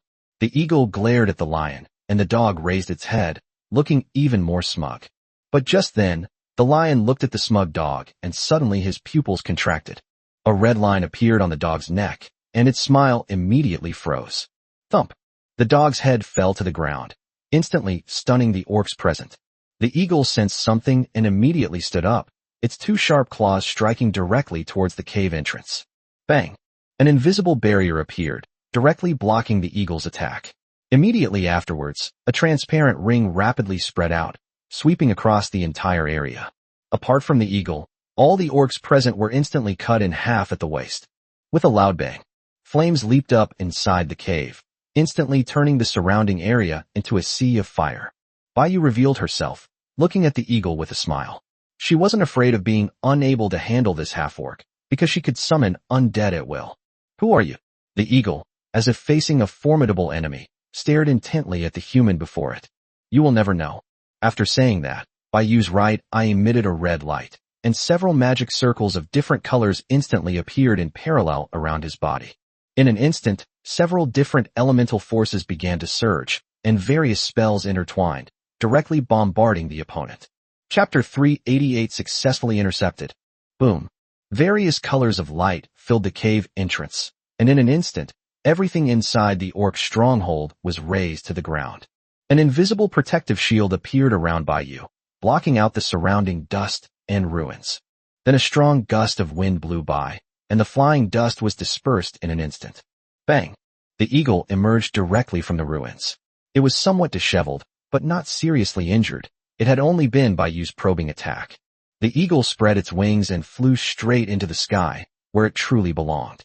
Its sharp gaze was fixed on Bai Yu below, clearly indicating that he was a powerful human mage. In just a moment, its mind processed several possibilities. Why would a human mage appear here? Could there be a problem up there? Before he could think any further, Bai Yu's attacks came one after another. The eagle's face was filled with anger. It quickly flapped its wings, and several feathers shot down from the air, turning into thousands of flying knives that met Bai Yu's magic. At the same time, the eagle's body rapidly contracted, striking Bai Yu like an arrow released from a bow. It knew that human mages were physically weak, and that it could quickly defeat them once it got close. Thousands of feathers shattered Bai Yu's magic in the air before rushing towards her. But just as these feathers were about to enter her body, they mysteriously stopped half a meter away from her, unable to advance even an inch. It was as if an invisible barrier surrounded Bai Yu, completely blocking the eagle's attack. This strange move gave it a sense of déjà vu, but it couldn't remember who it was for a moment. As the eagle swooped down, Bai Yu's figure vanished instantly. The eagle's pupils contracted slightly, and just before reaching the ground, it quickly adjusted its position and flew into the sky, circling as it searched for its opponent. No matter how it observed, it could not find Bai Yu's figure, nor could it even sense her presence. The eagle flapped its wings, its body hovering in midair, its expression somewhat solemn. Could it be that the opponent was worried about being able to get close to him, or that they weren't sure they could defeat him 100%, so they ran away in advance? Just then, the eagle was suddenly startled. No, the other party came with the intention of killing me from the beginning, so why would they run away? If we determine that she won't run away, then there's only one possibility. She'll ambush me. But by the time the eagle realized what was happening, it was too late. A white light suddenly appeared above it, severing its left wing. If it hadn't moved just now, this attack would have cleaved it in two. Seeing the white light dissipate, the intense pain instantly made it incredibly calm. The eagle finally knew where that familiar feeling came from. The opponent is also using spatial magic. The eagle quickly distanced itself, but Baiyu was still nowhere to be seen. Only then did it realize that the other party possessed an invisibility ability that even it could not detect. With its wings severed, the eagle can still fly, but its former advantage in the sky has vanished. The eagle realized its mistake. It had preconceived the idea that magicians should be physically weak, specialized in only one type of magic, and that it could win as long as it got close. In fact, many mages practice dual or triple cultivation, and some can even achieve quadruple cultivation. These mages have very few weaknesses, and with the help of certain items and magic, they can even possess considerable melee combat abilities. No wonder my father warned me not to underestimate these magicians. By the time it realized this, it was too late. Losing its wings meant that its chances of escaping would be very slim. The eagle activated its domain, instantly creating a howling wind and a gust of wind. Its pupils narrowed to slits as it activated its senses to observe its surroundings. It needs to use the surrounding air currents to determine the opponent's exact location. Only in this way can it launch a counterattack. Upon realizing Eagle's plan, Baiyu immediately exited stealth mode and revealed his true form. The eagle and Baiyu stared at each other. Your association may have some misunderstandings about us. The eagles assumed that the humans had discovered their spies and had sent magicians to destroy their stronghold as a warning. Baiyu completely ignored the eagle. Without saying a word, she raised her hand and conjured a huge purple magic circle, brewing a high-level spell. Baiyu didn't know if the true higher-ups of the Orc Empire would discover something amiss, so to be on the safe side, she used elemental magic throughout and didn't even use the scythe. The disguise had to be convincing, otherwise Baiyu would have already summoned the Death Guard to kill this orc, and wouldn't have needed to do it himself. A giant purple thunder dragon is Baiyu's response to the eagle. The eagle looked rather grim. It was understandably wary of the other party's complete lack of communication. As the son of one of the 5 chieftains of the Orc Empire, his every move represents the wording and conduct of the Orc Empire. If an enemy mage is killed here, the Mage Guild will have a legitimate reason to declare war on them. Seeing its opponent's attitude, the eagle no longer held back its strength. It was its earlier apprehension of the Mage Association and underestimation of its opponent that had caused it to be injured. Of course, that's just its own opinion. The eagle's pupils rapidly magnified, and the enormous thunder dragon arrived in an instant. It felt its body go numb, and even its movements slowed down considerably. A blood-red giant eagle emerged from behind it, then quickly enveloped it, transforming into a blood-red sphere.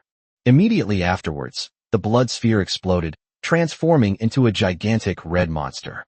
It has 6 pairs of wings covered in black feathers, 3 sharp-beaked, eagle-eyed heads, and sharp claws on its legs that have turned into hooks. Its 3 long tails swing wildly. Baiyu felt as if 3 eagles were sharing one body. Sizzle! It roared, retracted its claws, and aimed at Baiyu. Its massive body charged at an angle, its 3 tails extending infinitely like 3 chains, all aimed at Baiyu to bind her. Facing this enormous monster, Baiyu remained calm and composed, her right eye emitting a red light. She only activated the magical enhancement in her right eye. No. Baiyu raised her hand, and the eagle's entire body was instantly frozen in place. Then, a cracking sound came, and the surrounding space exploded. The eagle's massive body was covered in hundreds of wounds, and countless spatial blades flew around, directly deflecting its tail. Countless small magic circles appeared around them, completely surrounding them, like a sky full of green stars. Then, vines as thick as fingers easily pierced the eagle's body like sharp thorns. Ice appeared around it, freezing it inch by inch. Why didn't anyone believe me when I said I had no more drafts?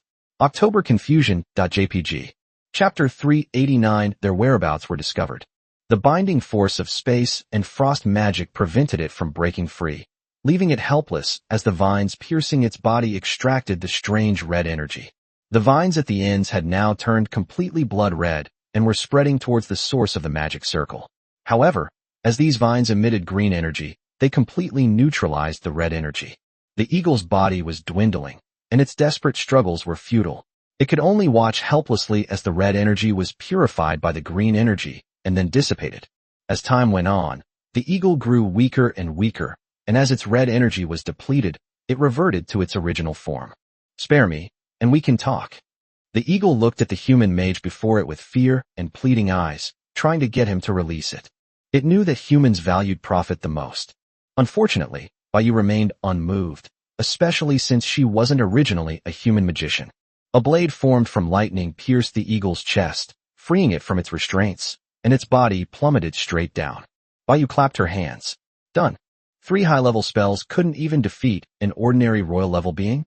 It's important to know that most royal-level mages don't necessarily have 2 spells that can reach a high level. However, while Baiyu could easily wear down his opponent using this method, it consumed a significant amount of his magic power. My own magic is still the best. It's economical and practical. Baiyu slowly landed on the ground and immediately unleashed a high-level summoning spell. The eagle's soul was extracted and condensed into a thumb-sized, murky energy sphere, which floated in her palm. Baiyu then threw down a small flame, which directly set the eagle's corpse ablaze.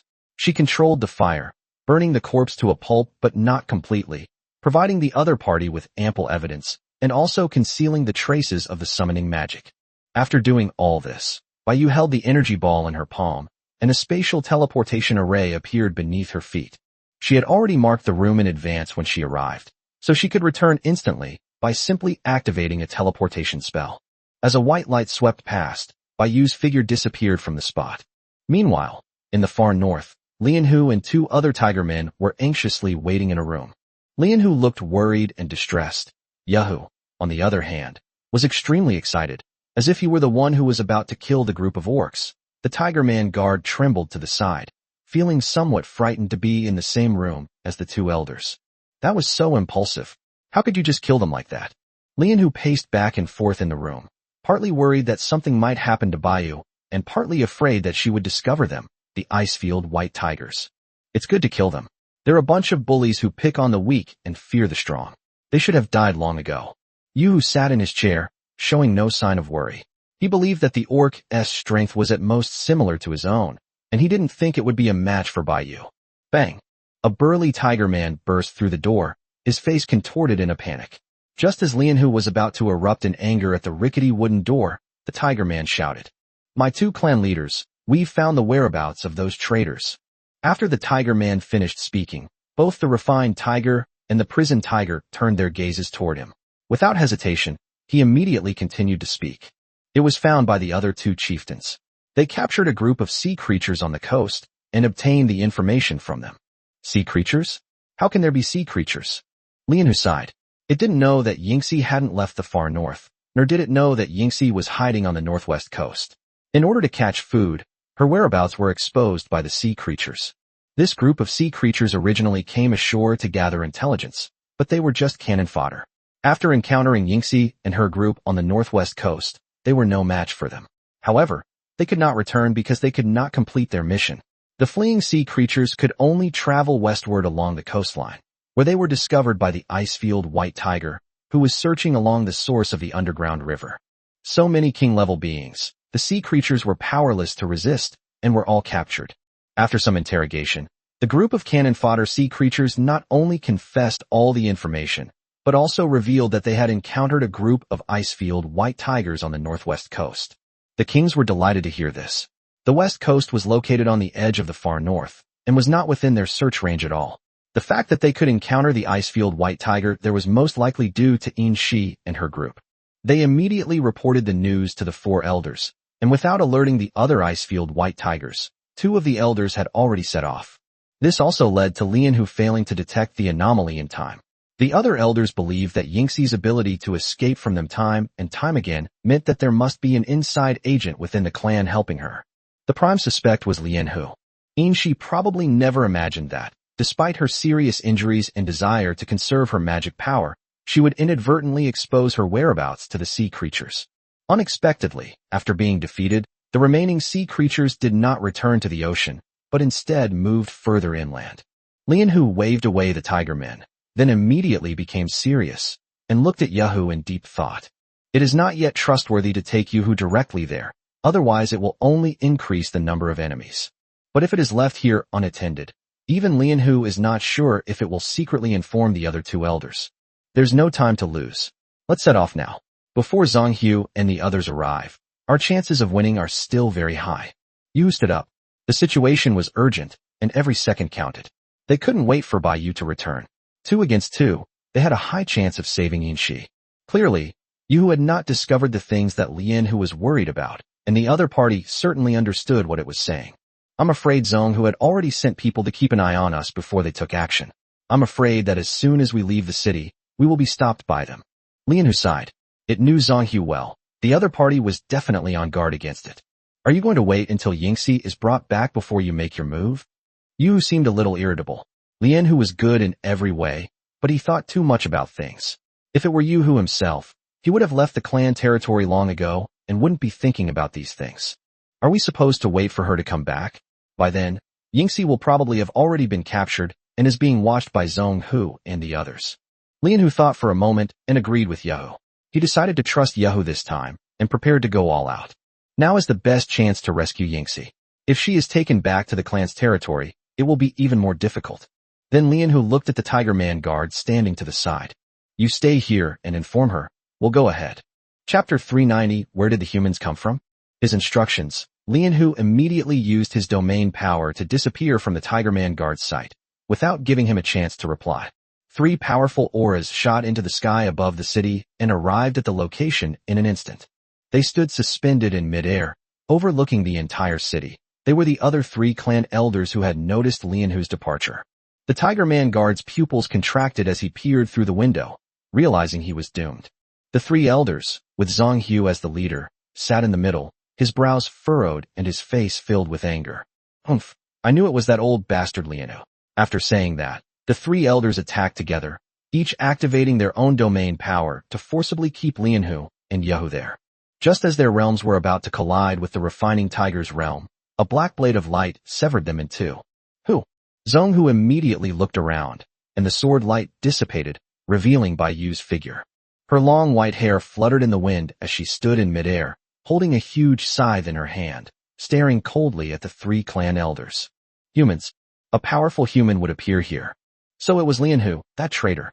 I never imagined he would collude with the human race. At this moment, Bai Yu appeared outside Lian Hu's city. Zhang Hu naturally assumed that Bai Yu was related to Lian Hu. Zhang Hu wasn't worried at all.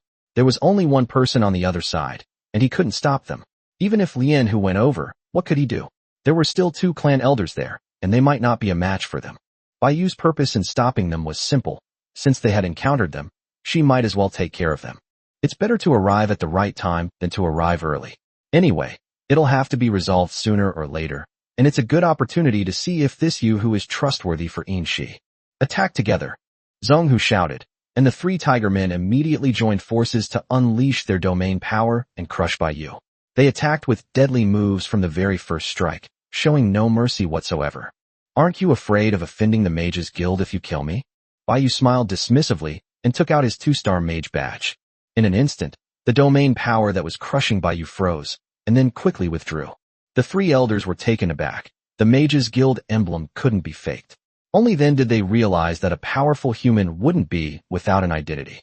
Zhang Hu immediately stepped forward with a fawning smile. Please forgive us, sir. We were blind to your greatness and hope you will not blame us.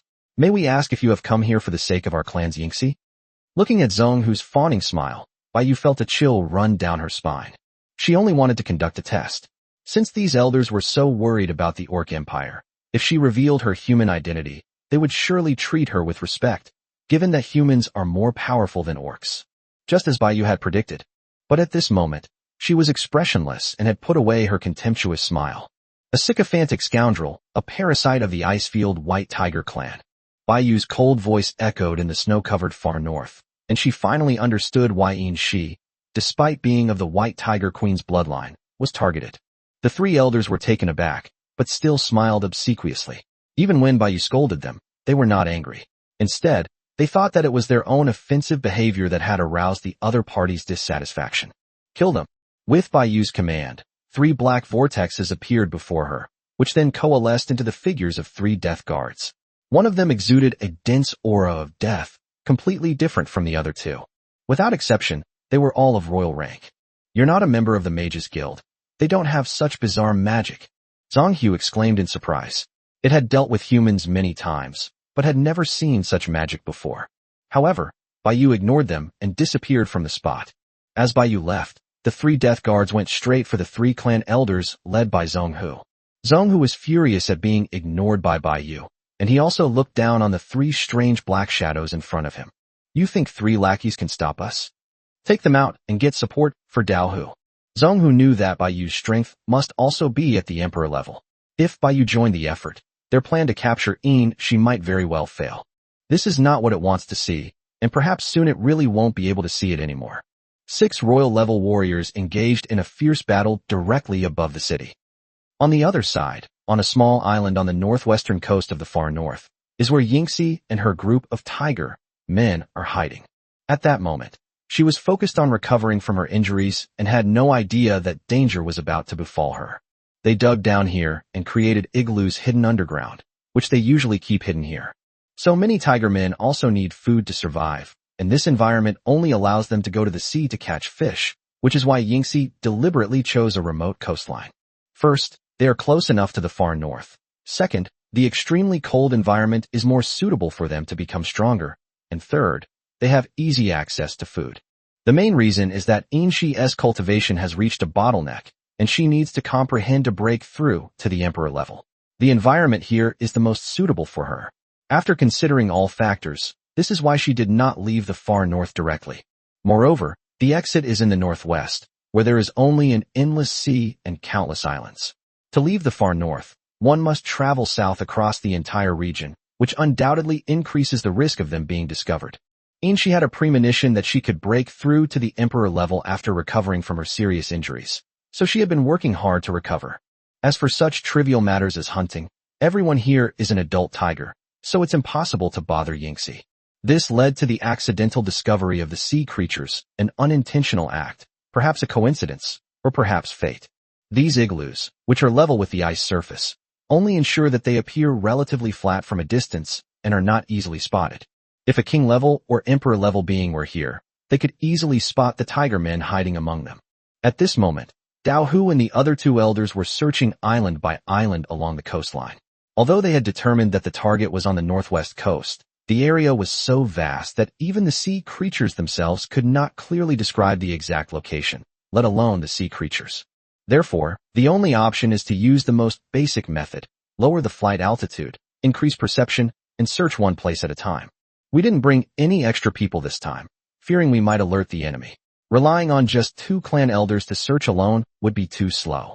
Fortunately, the emperor-level perception range is large enough that the search of this place can be completed quickly. Yingxi is only at the king level, and even with spatial magic, she would have absolutely no chance of escaping in such an open area. Just then, the tiger in midair paused for a moment, as if it saw the ice surface in the distance move. Let's go take a look over there. It was confident in its eyesight, so it called out to another elder, made a quick decision, adjusted its posture, and flew towards that direction with all its might. Chapter 391, Long Time No See. However, at this moment, the white tiger of the ice field beneath the ice layer was just about to go out to hunt for food, so it lifted the ice layer to reveal a crack and looked out. But then they saw 2 white dots flying in the air. There are no birds of prey in the far north. Without a doubt, these were the icefield white tigers sent by their clan to search for them. It immediately dropped the ice layer to hide itself, trying to evade their pursuit. At this distance, even a king-level being wouldn't be able to detect it, but the opponent is 2 emperor-level beings. Just as the white tiger of the ice field was still filled with fear and unease, a bang was heard and a burst of light shone in. It looked up and its pupils instantly contracted. It was actually 2 clan elders. Found it. Dao Hu revealed a triumphant smile, flying in the air and coldly watching the ice-field white tiger below, but he had no intention of killing it. It must be nearby. Seal off this area. Dao Hu acted decisively, grabbing the white tiger of the ice field in the blink of an eye, and splitting up with another clan elder to surround the area from two directions. She, who was located inside the ice layer beneath the island, was completely unaware that her whereabouts had been discovered and was still doing her best to recover from her injuries. They hide in underground spaces dug out by the power of frost, their surfaces covered with the original ice layer, making everything look no different from other places.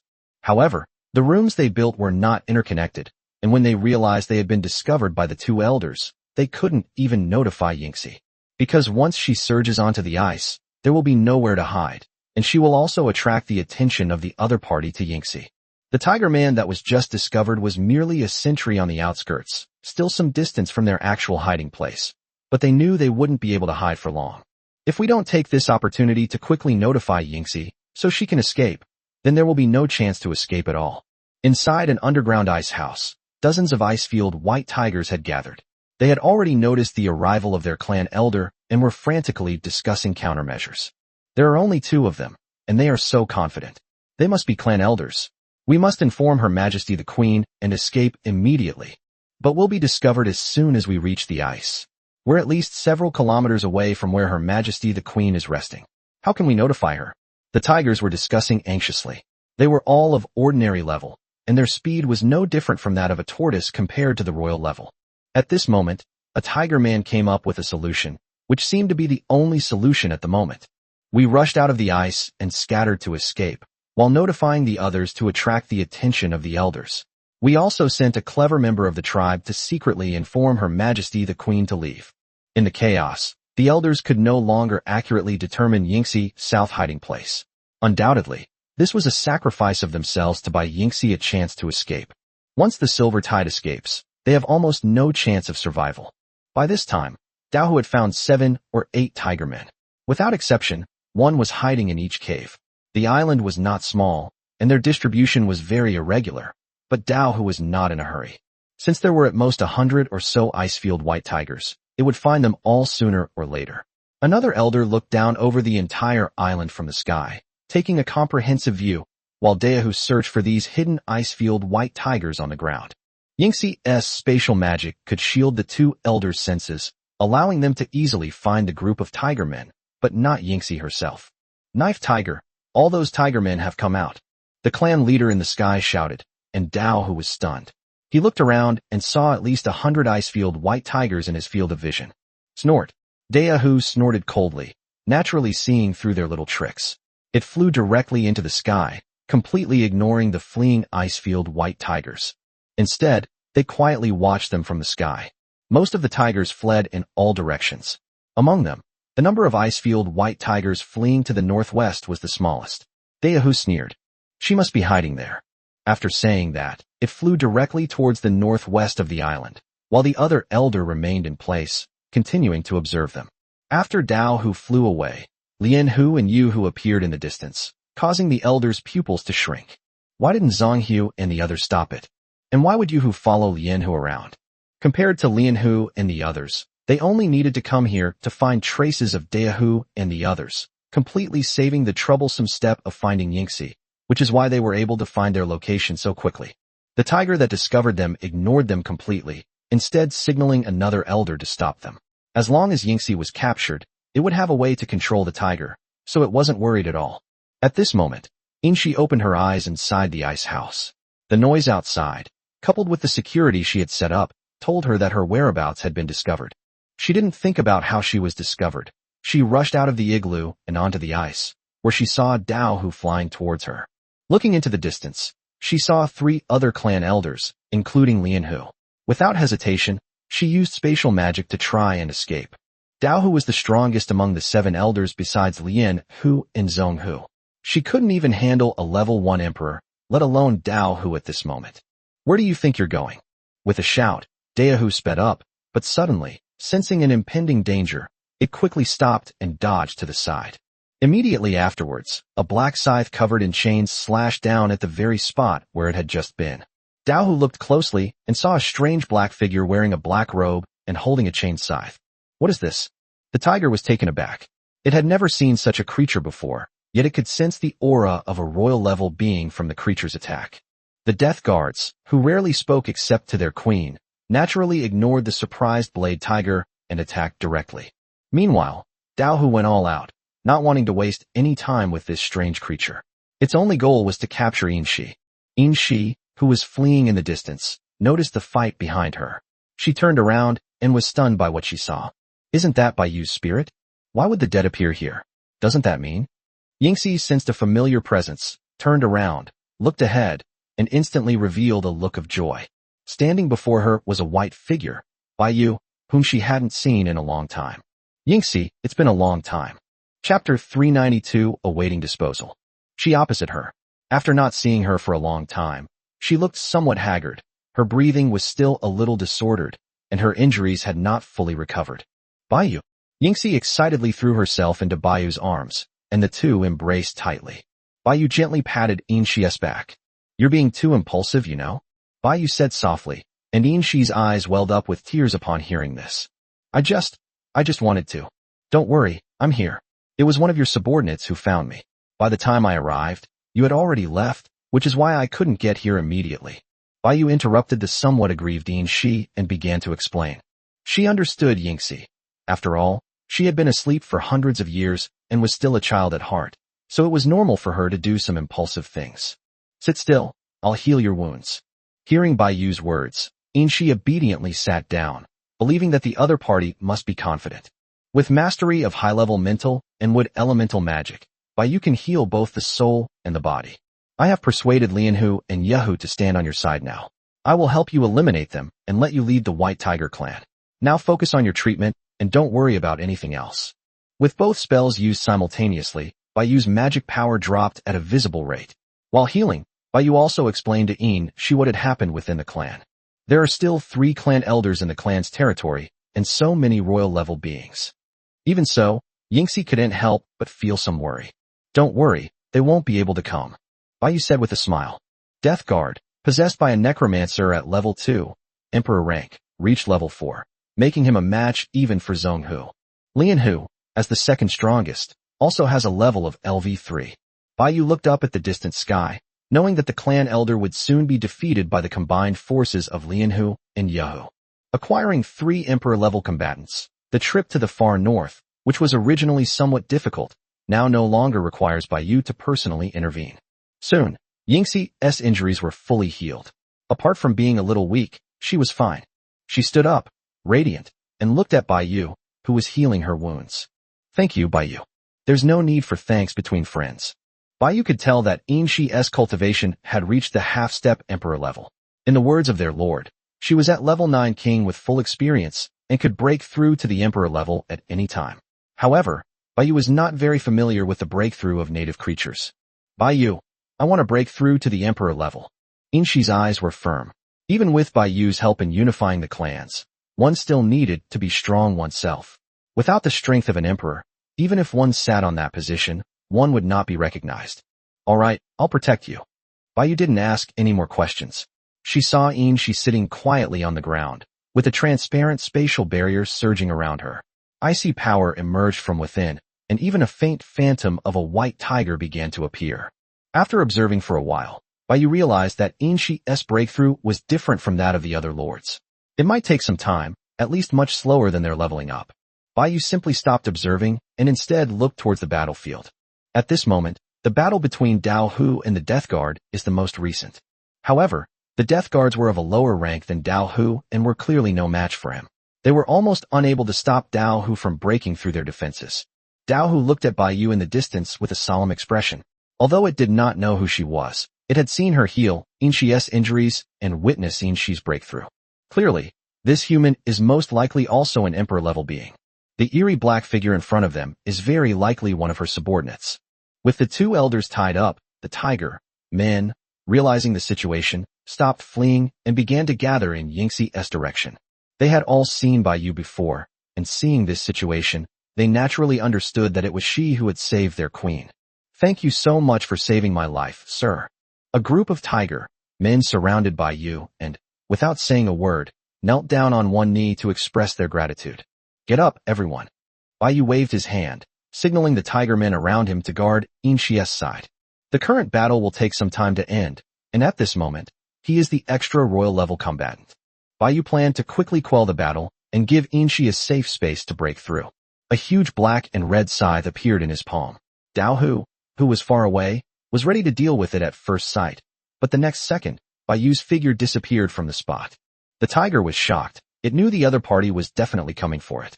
The enormous tiger claw that materialized instantly condensed into a blue slash, striking directly at the Death Guard and forcing it back. But it was still a step too slow. Bai had already appeared behind it and was about to swing the scythe down. Dao Hu suddenly turned around and met Bai's eyes. Looking into Bai's deep blue pupils, it felt its mind go blank. Then the surrounding environment changed, and the surroundings turned into nothingness. It felt as if it were in an abyss, unable to move, and there was no one around. However, in reality, Dao Hu simply stood there motionless, his eyes filled with a hazy light.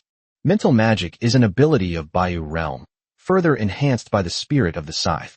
Dao Hu was already affected simply by looking into her eyes. At this moment, it was like a lamb to the slaughter. As long as Baiyu swung his sickle down, he could end its life with a single blow. However, Baiyu did not kill it, but instead bound it and handed it over to Inshi to deal with. When Dao Hu's eyes regained their clarity, he was already bound by thorny vines. These thorns pierced his skin, draining his life force. Combined with the corrosive effects of the viral magic, he had no way to resist, let alone break free. As the binding time increases, the tiger will only become weaker, but it will not die. Look at it. Baiyu, holding a scythe, spoke to the Death Guard beside him, then flew directly into the distance to lend a helping hand to Lianhu and Yehu. The Death Guard stood silently before it. The tiger blade was ashen-faced, knowing that the operation had completely failed and might even cost it its life, which filled it with dread. It couldn't understand why Zhang Hu and the others hadn't provided timely support or stopped Lianhu. Otherwise, they wouldn't have failed. It tried to break free a few times, but the vines only tightened their grip. The potent toxins caused its body to take on a sickly appearance, and the Death Guard standing beside it, holding a scythe, seemed to be pronouncing its death sentence. The other party's intention was clear, to hand them over to Yingxi for disposal. Yingxi possibly let them live? Chapter 393, Slaying the White Tiger Clan Elder. Refined Tiger, Prison Tiger, are you going to betray your clan? The elder was already badly wounded from the combined attack of the two tigers and was on the verge of collapse. All he could do now was roar angrily at them. You are the ones who betrayed your race. The refined tiger remained unmoved. It was an opponent that would be difficult to contend with on its own, not to mention that there was a prison tiger helping it. Seeing that the human had made a move and the tiger had been captured, it immediately tried to escape when it sensed that the situation was not good. But at this moment, Baiyu had already appeared in front of it, and Lianhu and Yehu had also surrounded it, forming a triangle. With mastery of high-level spatial magic, Baiyu's speed is almost the fastest among those of the same level. Will you do it yourself, or should I help you? A magic circle appeared around Baiyu, from which several thorny vines surged forth. Seeing that there was no hope of escape, the clan elder had no choice but to surrender. Unlike Dao Hu, it was originally a neutral clan elder and might still have a chance to survive with Inshi. Just say you were forced into it. The clan elder was subsequently captured alive and placed under the guard of Yuhu. Baiyu gave Yuhu's retreating figure a meaningful look. It seemed that although Yuhu had a volatile temper, it was still a person of its word. It hadn't betrayed them, and perhaps it was now glad it had made that decision. After all, there was only a verbal promise regarding Yuhu's submission, and there were no mandatory requirements. With the two elders captured alive, the battle here is finally over. All that's left is to wait for Yingxi to break through to the emperor level. Lianhu was still somewhat worried. It knew that Zhang Hu had tried to stop them when they left, and that Baiyu had stopped them. But now that Baiyu had arrived, the three elders were nowhere to be seen. Lianhu didn't believe that 3 clan elders could be killed in a short time, so was more worried that the arrival of the other party would change the course of the battle. Only Yuhu looked excited and curiously examined the Death Guard, wondering how Baiyu had summoned such a powerful helper. Sir, Zhang Hu and the others? Lianhu looked at Baiyu with some concern. My subordinates are capable of handling them. Baiyu's casual remark slightly shocked Lianhu. This human was indeed not as simple as it appeared.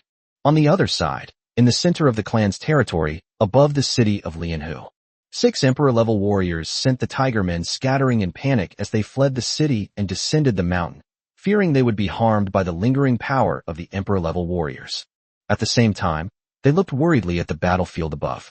In the minds of these ordinary people, These strange black figures were all invaders, and they naturally hoped that their elders would win. Of course, they also had an ambiguous attitude towards Yingxi. In fact, due to the deliberate concealment by these clan elders, they were completely unaware that the Tiger Queen's bloodline still existed in the world. Zhonghu's face was grim. He had initially thought that the three shadowy figures released by the other side were just cannon fodder used to buy time, but he soon realized that he was wrong. These shadowy figures were ridiculously strong. The three of them were no match for them at all. The other two elders were relatively easy to deal with, as they were evenly matched with the opponent. On the other hand, Zhonghu himself was already injured in several places, and his aura was beginning to weaken. What the hell is this thing? It's completely unkillable. Zhonghu's eyelids twitched violently.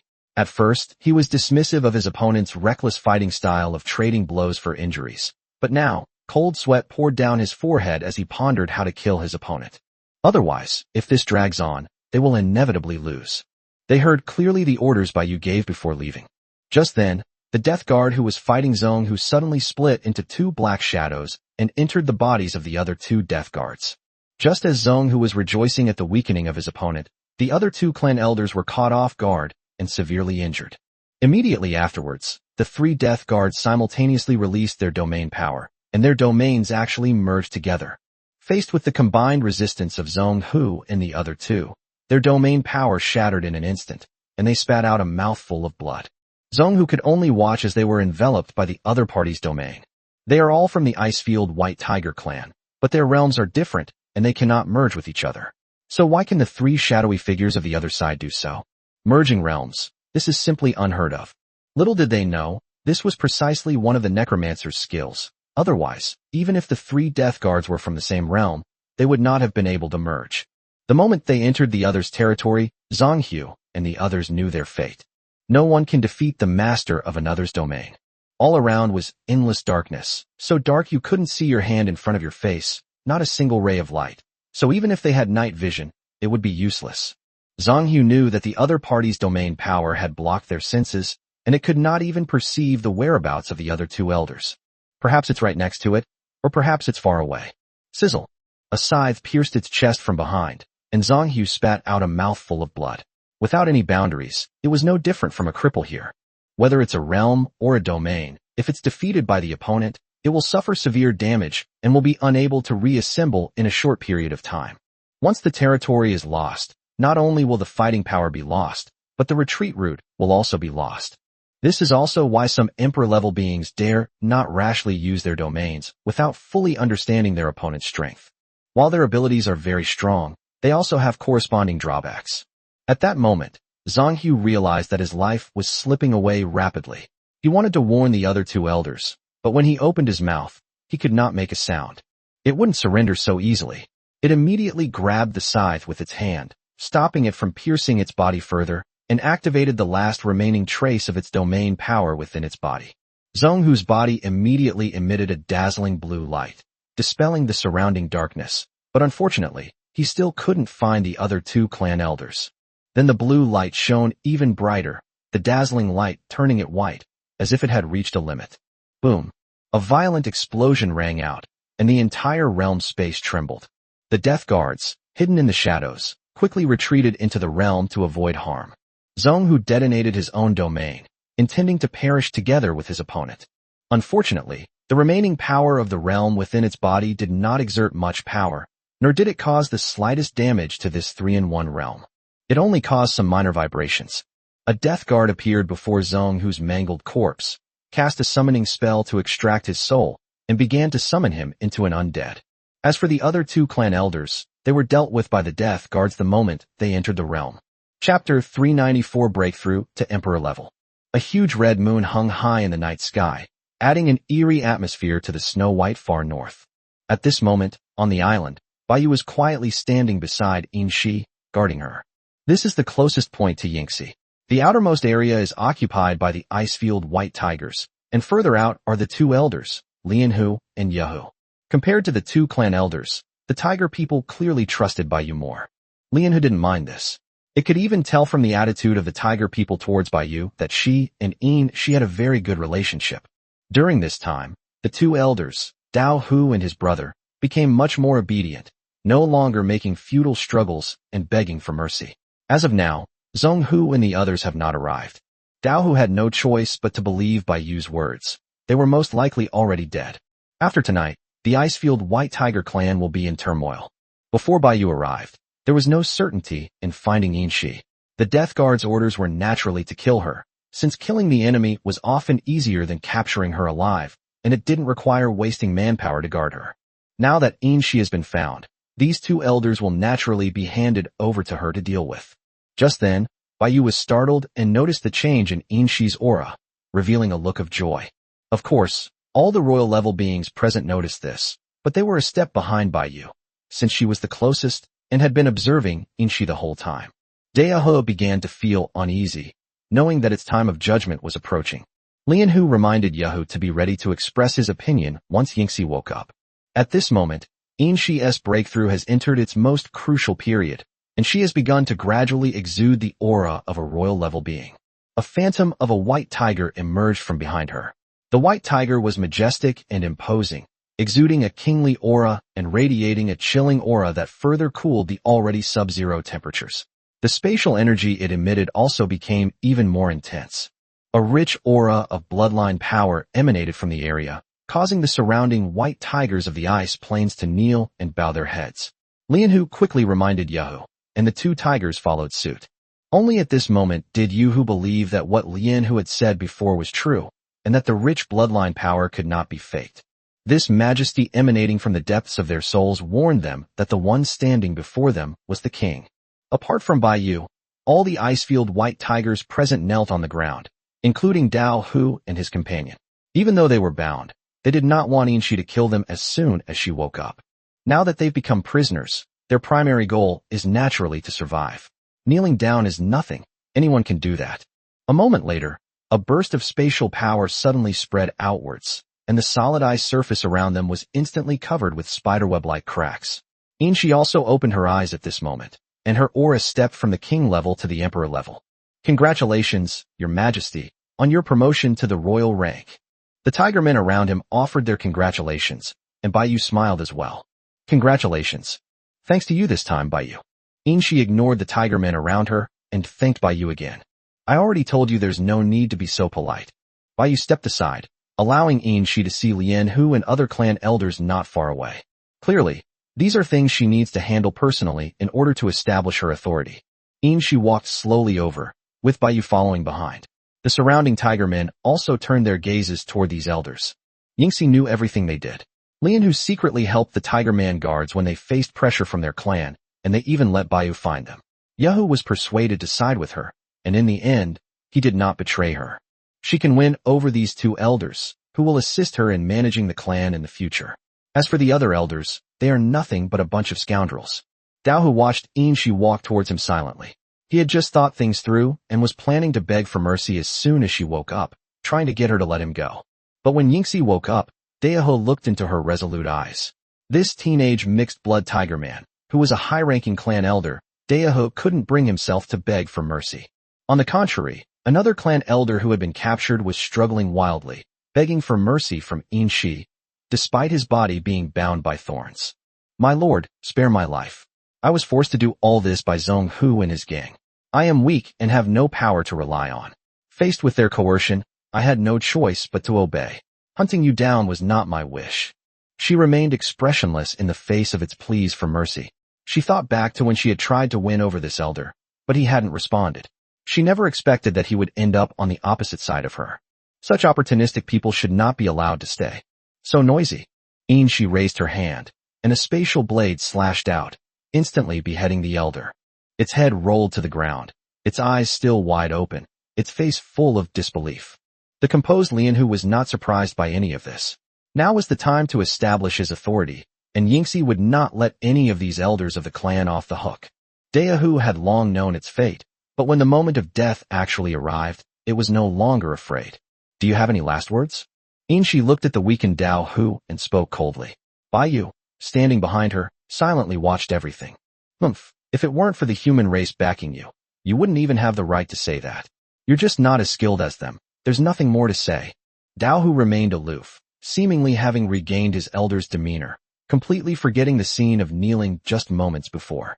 Bai Yingxi's counterattack, but believed that it had only won by relying on the power of foreign races. Otherwise, it would have been them who won.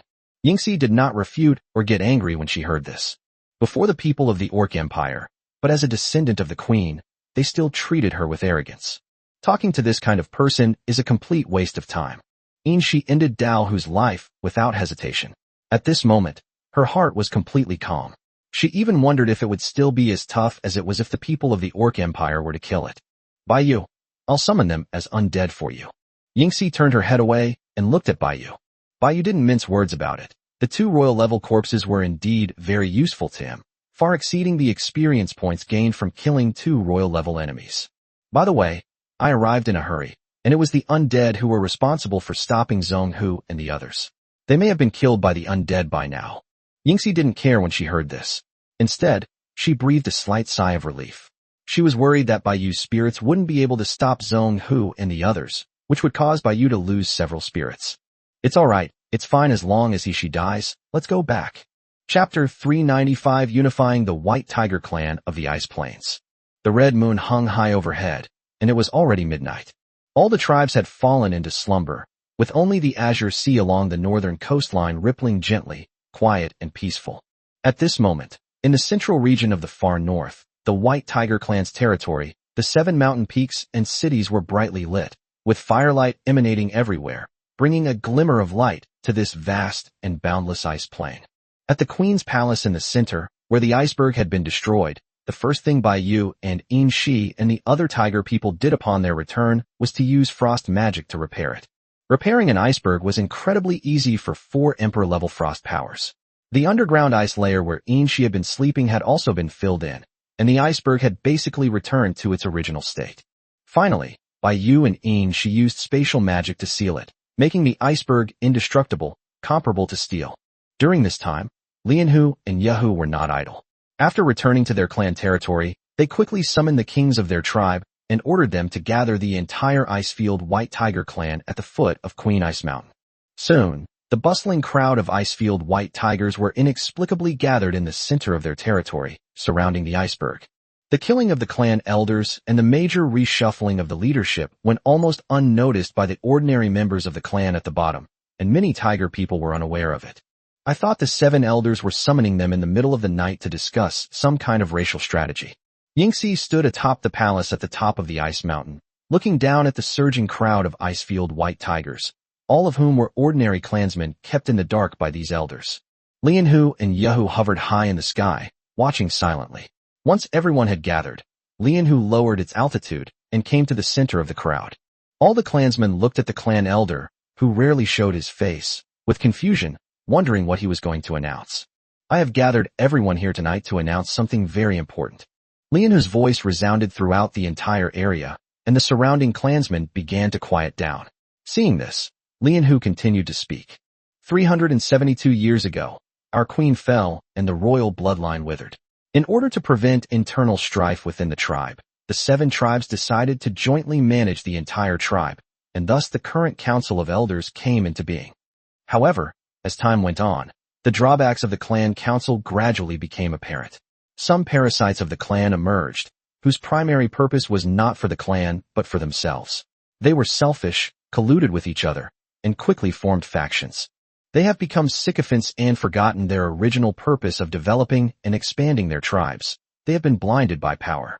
Our queen has dedicated her life to the development of the tribe ever since.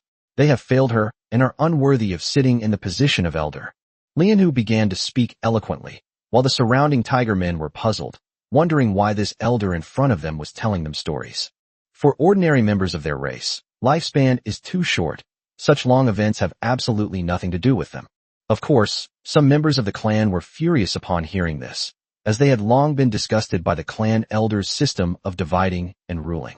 Most of these tiger men were from outside the 7 major tribes. For the 7 major tribes, their chieftains were the elders of their entire tribes and could bring them endless benefits, so naturally they were unwilling to give up their positions. Now, we have discovered that Her Majesty still has children alive, yet these elders, for their own power, are trying to exterminate Her Majesty's only bloodline. Their crimes are unforgivable. Lianhu said this, The white tigers on the ice field below were thrown into chaos and began to discuss among themselves. Her Majesty still has descendants in the world. The elders want to kill the queen's children to maintain their rule. In their hearts, the queen from hundreds of years ago is their faith. Without her, there would be no Icefield White Tiger clan today, and they would still be living a nomadic life. Some of the Icefield White Tigers who got wind of the news suddenly realized what was going on and understood the purpose of the elders' frequent outings and the mobilization of the clan members in the past few days. They are traitors. They have betrayed their tribe. According to tribal rules, they must be beheaded and their heads displayed to the public. Lian Hu said this. The tiger men below were also startled. Killing a clan elder is simply outrageous. But something even more shocking happened right away. Bang! Bang!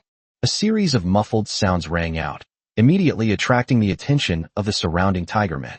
They swarmed forward, their pupils shrinking instantly. The bodies were those of several clan elders. Of the Lian Hu clan were not joking. They really killed these elders. Their reactions. Lian Hu realized that they were already intimidated by the deaths of the clan elders and continued to speak. Thanks to the efforts of Elder Yahu and myself, we have finally brought this lord back. Today, I, Lian Hu, hereby announce that the Icefield White Tiger clan will follow in the footsteps of the new queen and achieve unification. Immediately afterwards, Lian Hu and Yahu unleashed their royal aura, instantly calming the restless crowd and the other tribe's king-level tiger people. The two elders faced the direction of the palace, their floating bodies slowly bowing. "Welcome, Your Majesty." She, standing on the palace, knew it was her turn to take the stage. She slowly stepped forward, walking through the air, while simultaneously radiating her aura and activating the power of her bloodline. This is the most direct way to prove one's royal bloodline. A huge white tiger phantom emerged from behind her, letting out a roar. This invisible roar instantly sent shivers down the spines of the tigers present. This is a bloodline power that is higher than their own. Without a doubt, the little girl in midair is the queen's bloodline. The Lian Hu and Yahu clans were the first to express their allegiance, kneeling down to show their submission. Congratulations, Your Majesty, on ascending the throne.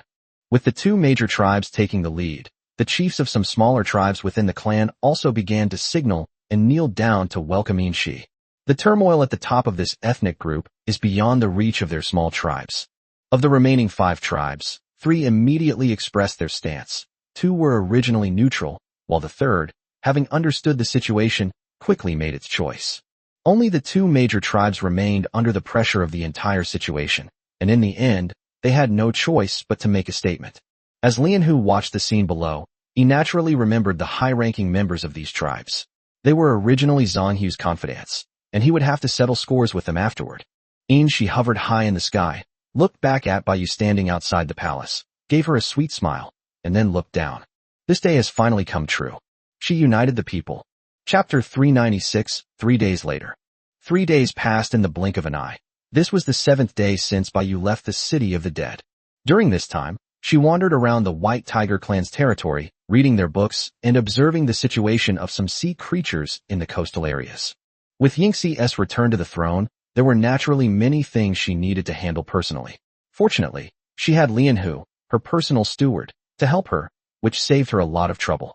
To stabilize the rule within the tribe, eliminate the remaining supporters of various tribes, and formulate the next steps for the tribe's development, etc.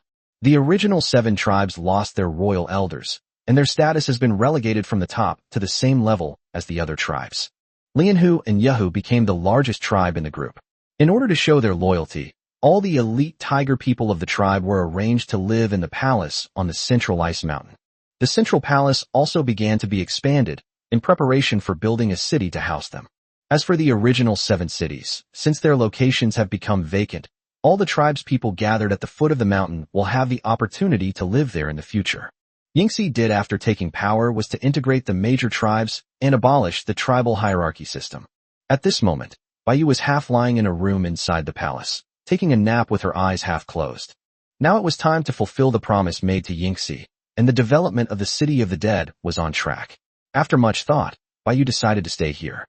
After all, even if she went back, there was nothing for her to do. The White Tiger clan has a pitifully small number of books, which is hardly befitting a clan that has been developing and evolving for hundreds of years. Perhaps they focused more on barbaric development and had a lower level of civilization. In addition to recording the history of their group's development, the book also records some information about the area surrounding the far north. What puzzled Baiyu was that she could not find any information about the huge island in the north. This is what Baiyu is most interested in right now, but whether that island is a legend or even exists is still unknown. We can't just go out to sea and go looking for our deaths. The book also details the far north, which is the edge of Marshall State, adjacent to the Endless Sea. There are many islands here, and the harsh environment has caused some coastal areas to be frozen into thick ice. This environment also reveals that even sea creatures would not want to come to such a place. They prefer to live in the deep sea, in warm ocean waters. But just a few days ago, they encountered the sea creatures, who had broken through the ice to come ashore. Most of the sea creatures in these coastal areas are just cannon fodder. They can't be considered true sea creatures, so even if they knew the information, it would be of no use. Why do these sea creatures keep coming ashore instead of living peacefully in the sea? However, this has little to do with Baiyu now. In any case, even if the other side does make a move, it will be the major races on land that will be affected. The true sea race is said to be as powerful as the angel race, and even surpass the demon and dragon races. Compared to these races, the human race is somewhat weaker. Baiyu didn't believe that such a powerful race was without ambition. The angel race, based on what we know so far, is already blatant enough. Another point is the far north. As the Lord, Baiyu's first thought when he thinks of this place is the Arctic. However, the environment here is much harsher, not much different from Antarctica, with daily temperatures around tens of degrees below zero. But the system doesn't have a compass, and it doesn't know if there are any extreme points here. Further north in the far north, across an endless sea, what great continent lies on the other side? Is the magical continent flat or round? It's likely that Baiyu will need to travel to the human race, or even a more powerful intelligent race, to learn about these things in the future. However, Baiyu's understanding of these things wasn't just about satisfying his own curiosity. Relatively speaking, they were all different races, visitors from another world. To survive here, understanding this world was essential. When they were at the king or commander level, they were very weak and would easily die if they rashly entered this world. Now that they are at the emperor level, except for certain powerful races, emperors can basically roam freely. She wasn't idle during those 3 days. The far north is nearly 2 days' journey from the city of the dead, a distance far beyond the range of Baiyu's teleportation magic. Unless a pre-constructed teleportation array is used, one's own magic power will be completely drained. Although she had already framed the Orc Empire for what happened there was no guarantee they wouldn't come knocking on her door again. Just to be on the safe side, after discussing it with Yingxi, Baiyu built the Undead Fortress to facilitate teleportation and support. Of course, such a large building naturally needs to have secluded places built in. The iceberg at the foot of Baiyu Palace is the best hiding place. By carving out the interior space with frost magic and reinforcing the spatial seal, a necromantic fortress can be hidden inside. Because of the seal, the tiger people cannot see the undead fortress inside from the outside Ice Mountain.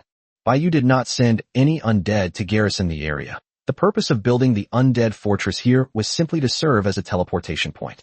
Just as Baiyu was about to fall asleep in her chair, creak. The heavy brown wooden door made a sickening creak as Yin Shi, looking exhausted, walked in. Baiyu put down her crossed legs and sat up, opened her eyes and looked at Yin Shi at the door, teasingly. How does it feel to rule a tribe? This is terrible. It's incredibly troublesome. Yingxi started by complaining. Clearly she was exhausted these past few days. You can cultivate a group of people and make good use of them to share the pressure. Lianhu's advice is also very important. With these 2 elders around, we are not afraid of any trouble in the clan. In addition, the focus of development should be on the overall interests of the clan. Only in this way can we control people's hearts and minds and maintain stable rule. Baiyu offered Yinshi some advice. However, this is a long and arduous process, and how long it will take depends on how much prestige they have for you, the queen. Upon hearing that it would take a long time, Yinshi's face immediately fell. Oh, does that mean I can't go out and play whenever I want? You think it's easy to lead a tribe? If Baiyu's undead units weren't 100% loyal from the start, she would have had to find a way to consolidate her rule and prevent them from rebelling, even with other unit types. Compared to Yingxi leading the entire clan, it is obviously much simpler for their lord to lead his own troops. Baiyu, wait for me for a few days. Lianhu and I will discuss it, and then we can go to the human race together. The thought of going out to play made Yingxi's eyes light up again, and she immediately became full of ambition. Baiyu smiled helplessly. Okay. Chapter 397 Current Strength. Going to human territory didn't pose much of a concern for Baiyu. After all, she already had a human identity here. This is also a good opportunity to learn more about the outside world. Originally, she planned to leave the city of the dead, but due to the unexpected situation with Inshi, she ended up in the far north. Yingxi to stabilize her rule. Baiyu has also thoroughly investigated the surrounding area, and the undead fortress has now been built. She didn't plan to waste any more time here and decided to return to the city of the dead first, as she had been away for quite some time. She was fully aware of the undead fortress's capabilities. She would simply assign a ghost to notify her when the time came. Baiyu called out to the Tiger Man at the entrance and then teleported inside the ice mountain, entering the portal to the undead fortress. The dark forest, the city of the dead. A white figure suddenly appeared in the hall. Chen Feng looked closely and saw that it was Baiyu who had returned. Boss, you're back. Chen Feng stood up and went forward to greet him. Nothing much had happened in the city these past few days, so he hadn't reported to Baiyu. Haven't the others returned yet? Baiyu nodded. She had sensed it when she came that there was no living person in the city except for Chen Feng and the undead, not even the seventh king. The death guards summoned by the clan elder, who had been killed earlier, had already returned to the city to help the city of the dead continue its development. Chen Feng then began to report to Baiyu on the progress made in the past few days. In the past few days, Chen Feng, Chen Shui, and Zhao Lingxiu have been guarding the city together, so that Chen Feng's level will not fall behind. The brother and sister are currently at the same level, but Chen Shui has more experience points. The brother and sister are currently at level 6, king rank. Zhao Lingxiu's level is LV3 king level. In just a few days, all three of them only leveled up by 1 level, their progress neither fast nor slow. It's worth mentioning that when Baiyu checked Zhang Yi's level, she discovered that he had surpassed the brother and sister, becoming the highest level person below Baiyu. Zhang Yi has reached level 7, the king level. Development in Fihe Oak is going quite smoothly. Baiyu estimates that it won't be long before he breaks through to the emperor level. Without a doubt, the dragons have far greater potential than the elemental creatures. Baiyu guessed that the upper limit of the brother and sister was likely only the emperor level, and it would be very difficult for them to break through to the monarch level without any special opportunities. Of course, it's also possible that their upper limit is monarchy. The system not only doesn't display the life limit of its citizens, but even Baiyu herself doesn't know where her own life limit is. On the other hand, Zhang Yi's limit is definitely the emperor level, and he himself is most likely one. As the level increases, species with low life caps will level up more and more slowly, while species with high life caps will also level up more slowly, but compared to other species, their leveling up is much simpler. At least for now, Baiyu doesn't feel that leveling up has become difficult. It's certain that her current upper limit is at least at the emperor level. It seems that in the future, if I acquire any less important items or energy, I should prioritize giving them to others. The 7 kings also improved, and their improvement was just as rapid as that of the brother and sister. Aside from the necromancer, who is on par with Baiyu, 4 of the 6 kings have reached level 7, the same as Zhang Yi. Of the remaining 2 kings, Dutch is currently at level 6, while Sass has taken the lead and reached level 8. This rate of development is already quite abnormal. Don't underestimate the 6 kings just because they are only king level. With the help of royal level death god guards, they can easily eliminate some royal level forces. Once you can defeat enemies of a higher level, your level will naturally increase faster. Right now, Baiyu could probably crush most lords with just one of his men, Sass. Hey, why aren't you using the resources in the warehouse? Baiyu looked at the half-full warehouse of resources and then looked at Chen Feng with some confusion. These resources are probably not enough to upgrade a city to the maximum level, and we don't know which city to upgrade first, so we'll have to leave it to you, boss, to allocate them. Chen Feng explained. Currently, of the 3 cities, only Dragon City is on the front line, making it not only the fastest growing but also the city with the greatest potential. Moreover, Zhang Yi is now developing independently, without relying on the help of the undead, unlike the twin cities and the dwarf city, which can all be taken care of by the city of the undead. After a moment's thought, Baiyu decided to upgrade Dragon City. Upgrading a city not only increases its territory, but also allows it to accommodate more auxiliary barracks and enhances the castle crystal, which is helpful to Zhang Yi. The most important thing is that once you upgrade your city to the maximum level, you will no longer be limited to your original location and can move at any time. Baiyu has now begun his quest for supremacy. The daily output of one king-level unit from these auxiliary barracks is considerable. No matter how disgusting the unit type is, Baiyu will not let any auxiliary barracks go. Soon, all the materials were used up, and along with the magic crystals and spirit cores, his barracks were upgraded.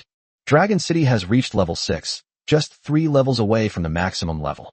The barracks have also been upgraded from level 21 to level 26, which is close to the maximum level. Next time you have resources, upgrade Dragon City directly, and once it reaches the maximum level, allocate the resources to Twin Cities. Baiyu observed the situation in several cities and then spoke to Qinfeng. It wasn't that she was biased. Dwarf City was currently located deep in the White Rock Mountains, with the Dwarf Kingdom to the east and the Twin Cities to the west in the Emerald Hills. It was sandwiched in the middle, making it arguably the safest place. Okay, I understand. Qinfeng nodded. The reason why the City of the Dead was handed over to Qinfeng instead of the Seven Kings when Baiyu was not around was not only because he was human and therefore more intelligent. Most importantly, he can contact Baiyu at any time and manipulate the system interface. It was noon, and there was still plenty of time before nightfall. The two sat down, and Qinfeng began to report on the races they had conquered in the past few days. Consider this just casual conversation. It's not very important. Since the conquered races are already a settled matter, the rewards are fixed. Most importantly, Baiyu wanted to understand the progress of the Undead's exploration over the past few days, as well as the distribution of forces in the surrounding area, so as to formulate the next development plan. First, there is the wild grassland north of the Twin-Faced Mountain, where, in addition to the Minotaur tribe that had already been conquered, there are several other small races whose strength is not much different from that of the other side. They have now been completely conquered, and the Undead's power is beginning to spread outwards from the 3 sides of the Savage Plains. Chapter 398, Surrounding Forces. Secondly, there's the Dwarf Kingdom. To the west of the kingdom lies a desert inhabited by many small races. However, these are all species at the highest leadership level. Conquering them will not reward them with tiers of the race. Even if it were, Baiyu would not dare to reach out to them at present. Because further north of this desert lies the Southern Kazakh Republic, a territory controlled by the human race. In short, this desert is merely a buffer zone between the Republic of South Kazakhstan and the Dwarf Kingdom. To the east of the kingdom lies the Great Wilderness Mountains, which Zhang Yi had already pacified. The only option is to continue eastward. A new kingdom was discovered there, ruled by the feathered race. While it may be called a kingdom, in terms of strength it could easily be considered an empire. The overall strength of the feathered race is not much different from that of the elf race, and they are both among the top local powers in Hapuni State. Their king, who is also the patriarch of the Feather Clan, is at least a mid-level, and possibly even a high-level royal being. Compared to the White Tiger clan of the Ice Plains, the Feathered clan is obviously stronger. If the White Tiger clan had a clan leader, Baiyu estimated that the strength of the two races would be about the same. In Harpness State, this would be considered a top-tier local power, while in Martial State, the Icefield White Tiger clan is constantly oppressed by the Orc Empire. It is easy to imagine the disparity in strength between the two large states. Indigenous races refer to those races that do not have the ability to cross continents. Those top races are almost all distributed across several large states. Even the Orc Empire, the Mountain Peak, and the Eternal Night Holy City, these upstream races, have emperors in charge and have methods to cross large states within their own races. It can be described as a high-level power. However, there are also differences between these high-level forces. For example, the Icefield White Tiger clan and the Orc Empire are both royal-level forces, but their clan strength is vastly different. The Feathered clan is a tough nut to crack. Even with the current full strength of Baiu's City of the Dead, they might not be able to defeat them, but that doesn't stop the undead from waging war against them. The undead are endless, possessing conventional methods of immortality, and even have the ability to traverse continents, so there is absolutely no need to fear them.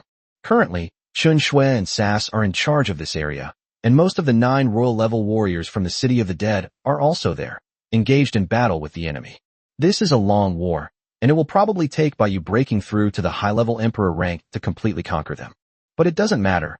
As long as the other side doesn't run away, the undead will keep fighting them to the end. These experience points and manpower resources are exactly what Baiyu needs. As for the Emerald Hills, that is, the area radiating from the Twin Cities to the eastern border of the Orcish Empire. Leaving the territory of the Orc Empire, there was a plain with a severely damaged environment, most of which had already turned into desert. This place was corrupted by the orc priests and has been devastated. Some minor races were forced to move away due to the pressure from the Orc Empire, and it has now become a desolate wasteland where no living creature can survive. All of these fleeing creatures hid in a forest on the northeastern plateau. This forest is neither as eerie as the Dark Forest nor as vast as the Primeval Forest. It's just an ordinary forest. But another race also lives in this highland forest, the Centaur race. That's right, they're the centaurs that Baiyu encountered when he sent out the undead to wipe out the traitors last time. Their strength is not great. They have only barely reached the level of a royal power in recent years.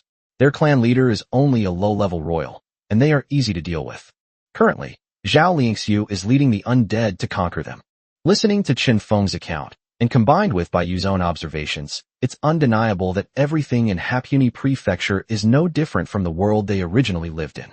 The sun shines brightly, the mountains and rivers are beautiful, and the tribes living there are not very powerful.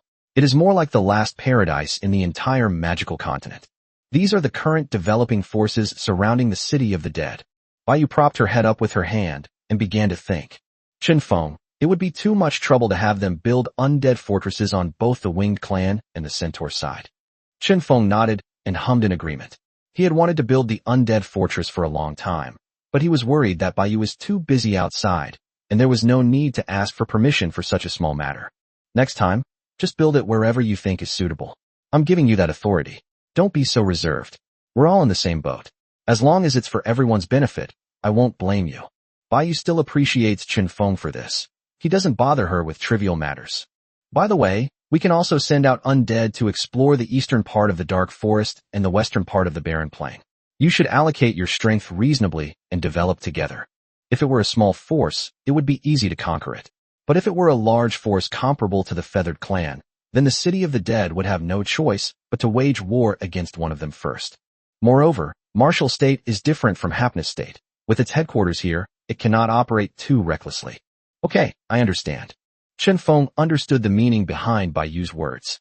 She had told him so much, which meant she was going out again soon. Boss, are you leaving again? The world is so big, I want to go see it. This was the result of Baiyu's careful consideration. She would have gone even without Yin Xi's request. As lords, we are outsiders who know too little about this world. If we want to survive here, we can only learn more about this world. Even if we don't integrate into their society, we must first understand them. Qin Feng was also taken aback when he heard this. What Baiyu said made a lot of sense, and it was something that most of the lords had not thought of. As lords, they were different from the free men. They stood in opposition to these native races. Having been in the magical continent for so long, Qin Feng couldn't imagine how many lords had never even left their castles. They only develop in their surroundings, which is like building a cart behind closed doors. They will never become strong this way. They cannot keep up with the changes in power on the mainland and may be affected at any time, losing their lives on the spot. Boss, you're absolutely right. I support you. Now that we've developed to this point, it's definitely time to go out and see the world. Qin Feng looked at Baiyu with a determined gaze. Although this would increase his own risk, it was all worth it compared to understanding this world. Humans, boss, do you think there might be former lords among their high-ranking members? And what is their attitude towards the current lords? Qin Feng didn't believe that none of the so many lords had survived. They must have already integrated into human society. Chapter 399 Doubts and Preparations. Baiyu, of course, didn't believe it either. Guoming had only mentioned the number of surviving lords. But don't forget that there are also separate free agents, and their number of survivors will certainly be greater than that of the lords. The strength of the human race is somewhat strange. I don't believe it's not mixed with lords. This is Baiyu's conclusion. As a weak, intelligent race, she had been pondering a question. Why did races like goblins, orcs, and dwarves only possess royal-level strength? But humans can ascend to godhood? These races are physically weak, practice magic, possess high intelligence, and are capable of developing technology. How could there be such a big difference in strength? Humans are different from demons, angels, and dragons. Compared to them, they are full of flaws, yet they are still on par with them. Why is that? After receiving Guoming's intelligence, Baiyu understood that the human race possessed the foundation of previous, even earlier, and first-generation lords. With the addition of these lords, the human race could naturally lead all other races and thus develop rapidly. However, all of this still needs to be verified. Whether other races were ruthlessly exterminating the lord for some kind of reward or to suppress the human race remains unknown. There are too many mysteries surrounding this place. In addition to uncovering the truth of this world, Baiyu also needs to end the Lord's war and strengthen his own power. The undead race of the past will one day stand at the pinnacle of the continent. Boss, are you sure it's okay? What if they discover our Lord's identity? Chen Feng was a little uneasy. After all, being discovered on someone else's territory was a very dangerous thing. Baiyu then took out her badge and handed it to Chen Feng. Holding it in my hand, the golden badge felt heavy. On the front was a magician with outstretched arms and 2 stars. On the back was a 6-pointed star array with a purple lightning bolt symbol in the center. Boss, this is a medal from the Mages Guild? Chen Feng carefully examined the badge and made a judgment. That's right. This is my identity when I'm away from home, Baiyu said with a smile. Chen Feng was surprised that Baiyu could get her hands on this. Having it would indeed make things much more convenient.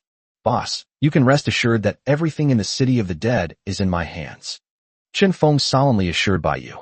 Okay, as I said before, resources should be allocated as needed, and there's no need to ask me for instructions on unnecessary matters. Baiyu gave him the greatest power. Good. Chen Feng readily agreed and finished explaining. After that, Baiyu began to process the racial tiers she had obtained in the past few days. There are 5 in total. 3 of them were obtained in the savage grassland, and the other 2 were handed over by Zhang Yi. These races are all royal races, gathered in the form of tribes, and have not established kingdoms. Baiyu absorbed them all. The previous reward information was already in the system's information and had long been ignored. She was too lazy to check it. Zhang Yi's reminder was still there, but it left Baiyu speechless. Every time he conquered a race and put the tiers of the race into the warehouse, he would remind Baiyu once. It's just that I missed it once. Is it really necessary to remind me every single time? Kingdom tiers upgrade progress. 81/100. Baiyu was delighted to see this progress. It looks like the Kingdom tiers update is about to be completed. At this moment, she was still thinking, with the progress almost maxed out, should she wait until she established the empire before leaving? Yingxi has a few more days, so it should still be in time. Zhang Yi has already built 2 auxiliary barracks in the city, and Baiyu has built the remaining 3 barracks directly in Dragon City.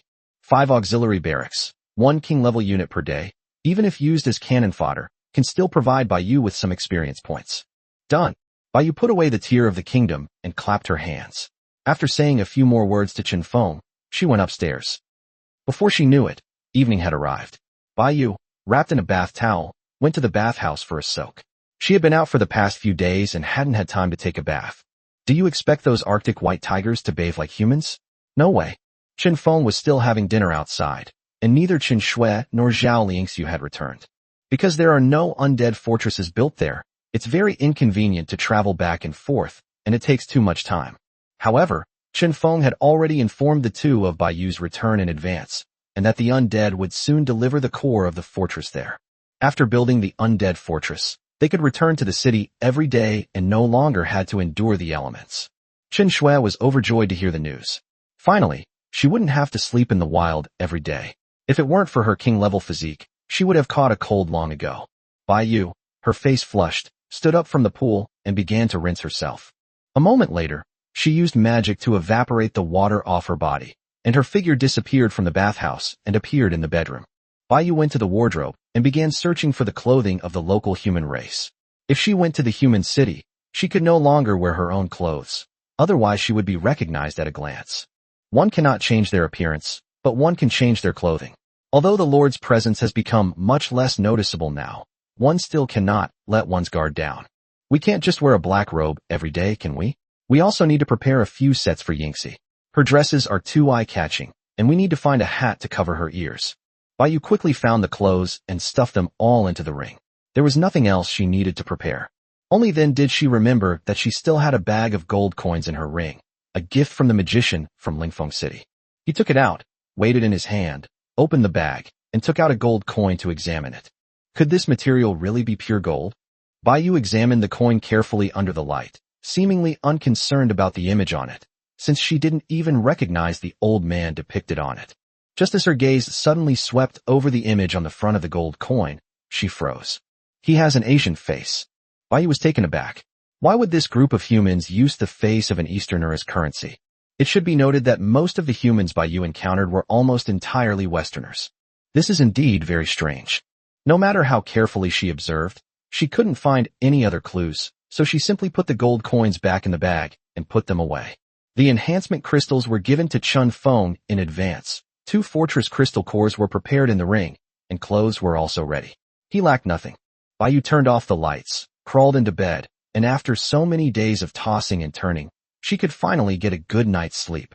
Chapter 400 Strange Chat Channel. Baiyu's regular biological clock makes her wake up promptly at 6 o'clock in the morning. After getting dressed and going outside, a night elf was already waiting at the door. Master, today's breakfast is pan-fried azure cloud eagle eggs, served with a vegetable salad. Baiyu nodded, then went downstairs. Chen Shui and Zhao Liangxiu still hadn't returned. Downstairs, only a few night elves were preparing breakfast. A moment later, Chen Feng also came in, and the two sat down at the dining table to eat breakfast together. By the way, did you ask Li Lingzi for a few cat girls? Baiyu suddenly thought of this and joked about it. Chen Feng looked completely bewildered. Boss, I heard that those cat girls were all taken by that lord. Chen Feng didn't finish speaking, but his strange expression gave a clue. Baiyu felt a chill. Thankfully, there was no milk for breakfast today. Can't we summon new ones every day? Boss, if I may be so bold, I think an abnormal man would never let these newly summoned cat girls go, since they are all intact. Chen Feng was explaining this to Baiyu in a very serious manner. Little did he know that Baiyu, of course, understood all of this as well. Oh, I see. Then let's get a few and give them to Du Yang. He's always wanted to tame a female lord, so he'll be very happy. Baiyu thought this idea was excellent.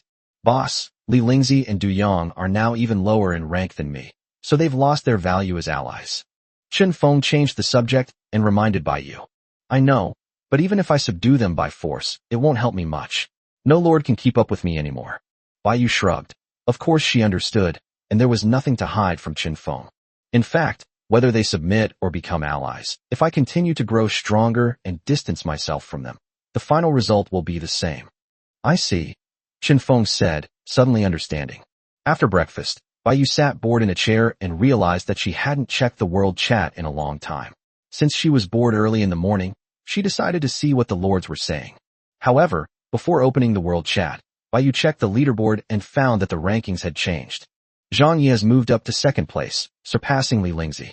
Zhao Liangxiu is firmly in 4th place, with the brother and sister close behind. Poor Du Yang remains in 7th place. Opening the world chat, the rapidly scrolling messages have noticeably slowed down. Countless lords have died recently. Most of the people chatting here have white names, which means they are free agents. There are very few people with green names anymore. It seems the lords have gotten back on track and stopped spamming the group chat. Only the free spirits mingling in human society are arrogantly showing off their current lives. They might even curse the lords.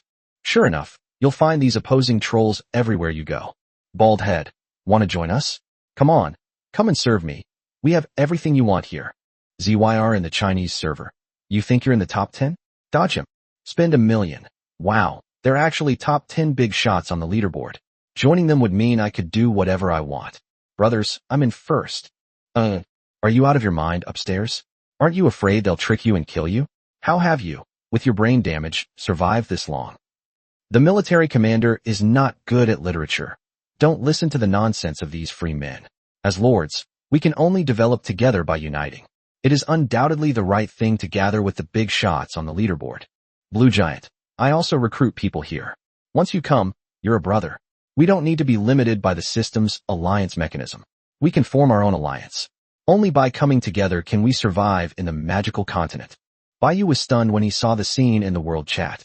What was going on? Nia Xian's subordinates were still frantically recruiting lords in the world chat, and there were even some lords he had never seen before. Baiyu immediately opened the rankings to check, and wow, they were all lords ranked in the teens. There were even some shills there, shouting that they wanted to join them. They were really going all out to win over these lords. Most of the lords speaking here are Nia Xian's subordinates. Only the free men are genuinely cursing them. Why has the world chat become like this? Baiyu watched for a while and found that all these people were using different methods to spam the screen and recruit other lords. I was going to remind them, but then I thought better of it. Although he could use his prestige to thwart Nia Xian's plans, there was absolutely no need for it. They pose no threat to her now. Even if she recruits dozens or hundreds of lords, so what? Most of them are only commanders, not even cannon fodder in her eyes.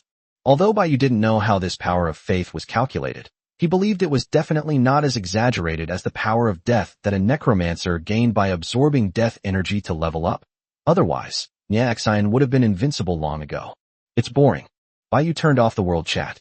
Now, apart from the lords who had submitted to Nyaxian, most of the active users are free agents.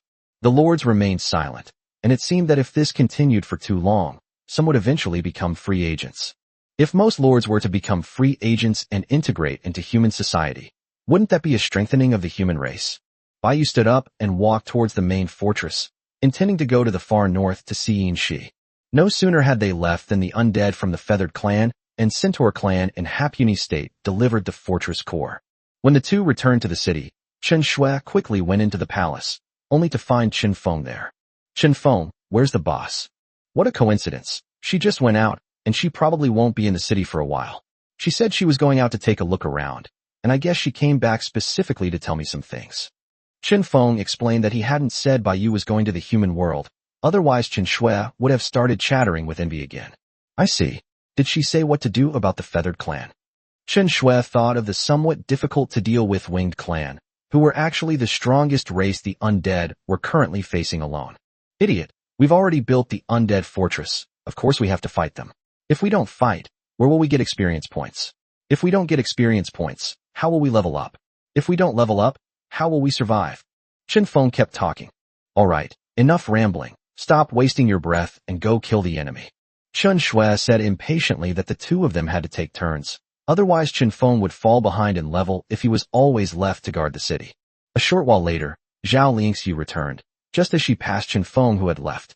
She had come back that morning simply to see Baiyu, only to find that he wasn't there at all. Where did the big boss run off to again? Zhao Lingxiu looked at Chen Shui and asked. I don't know, something must have happened.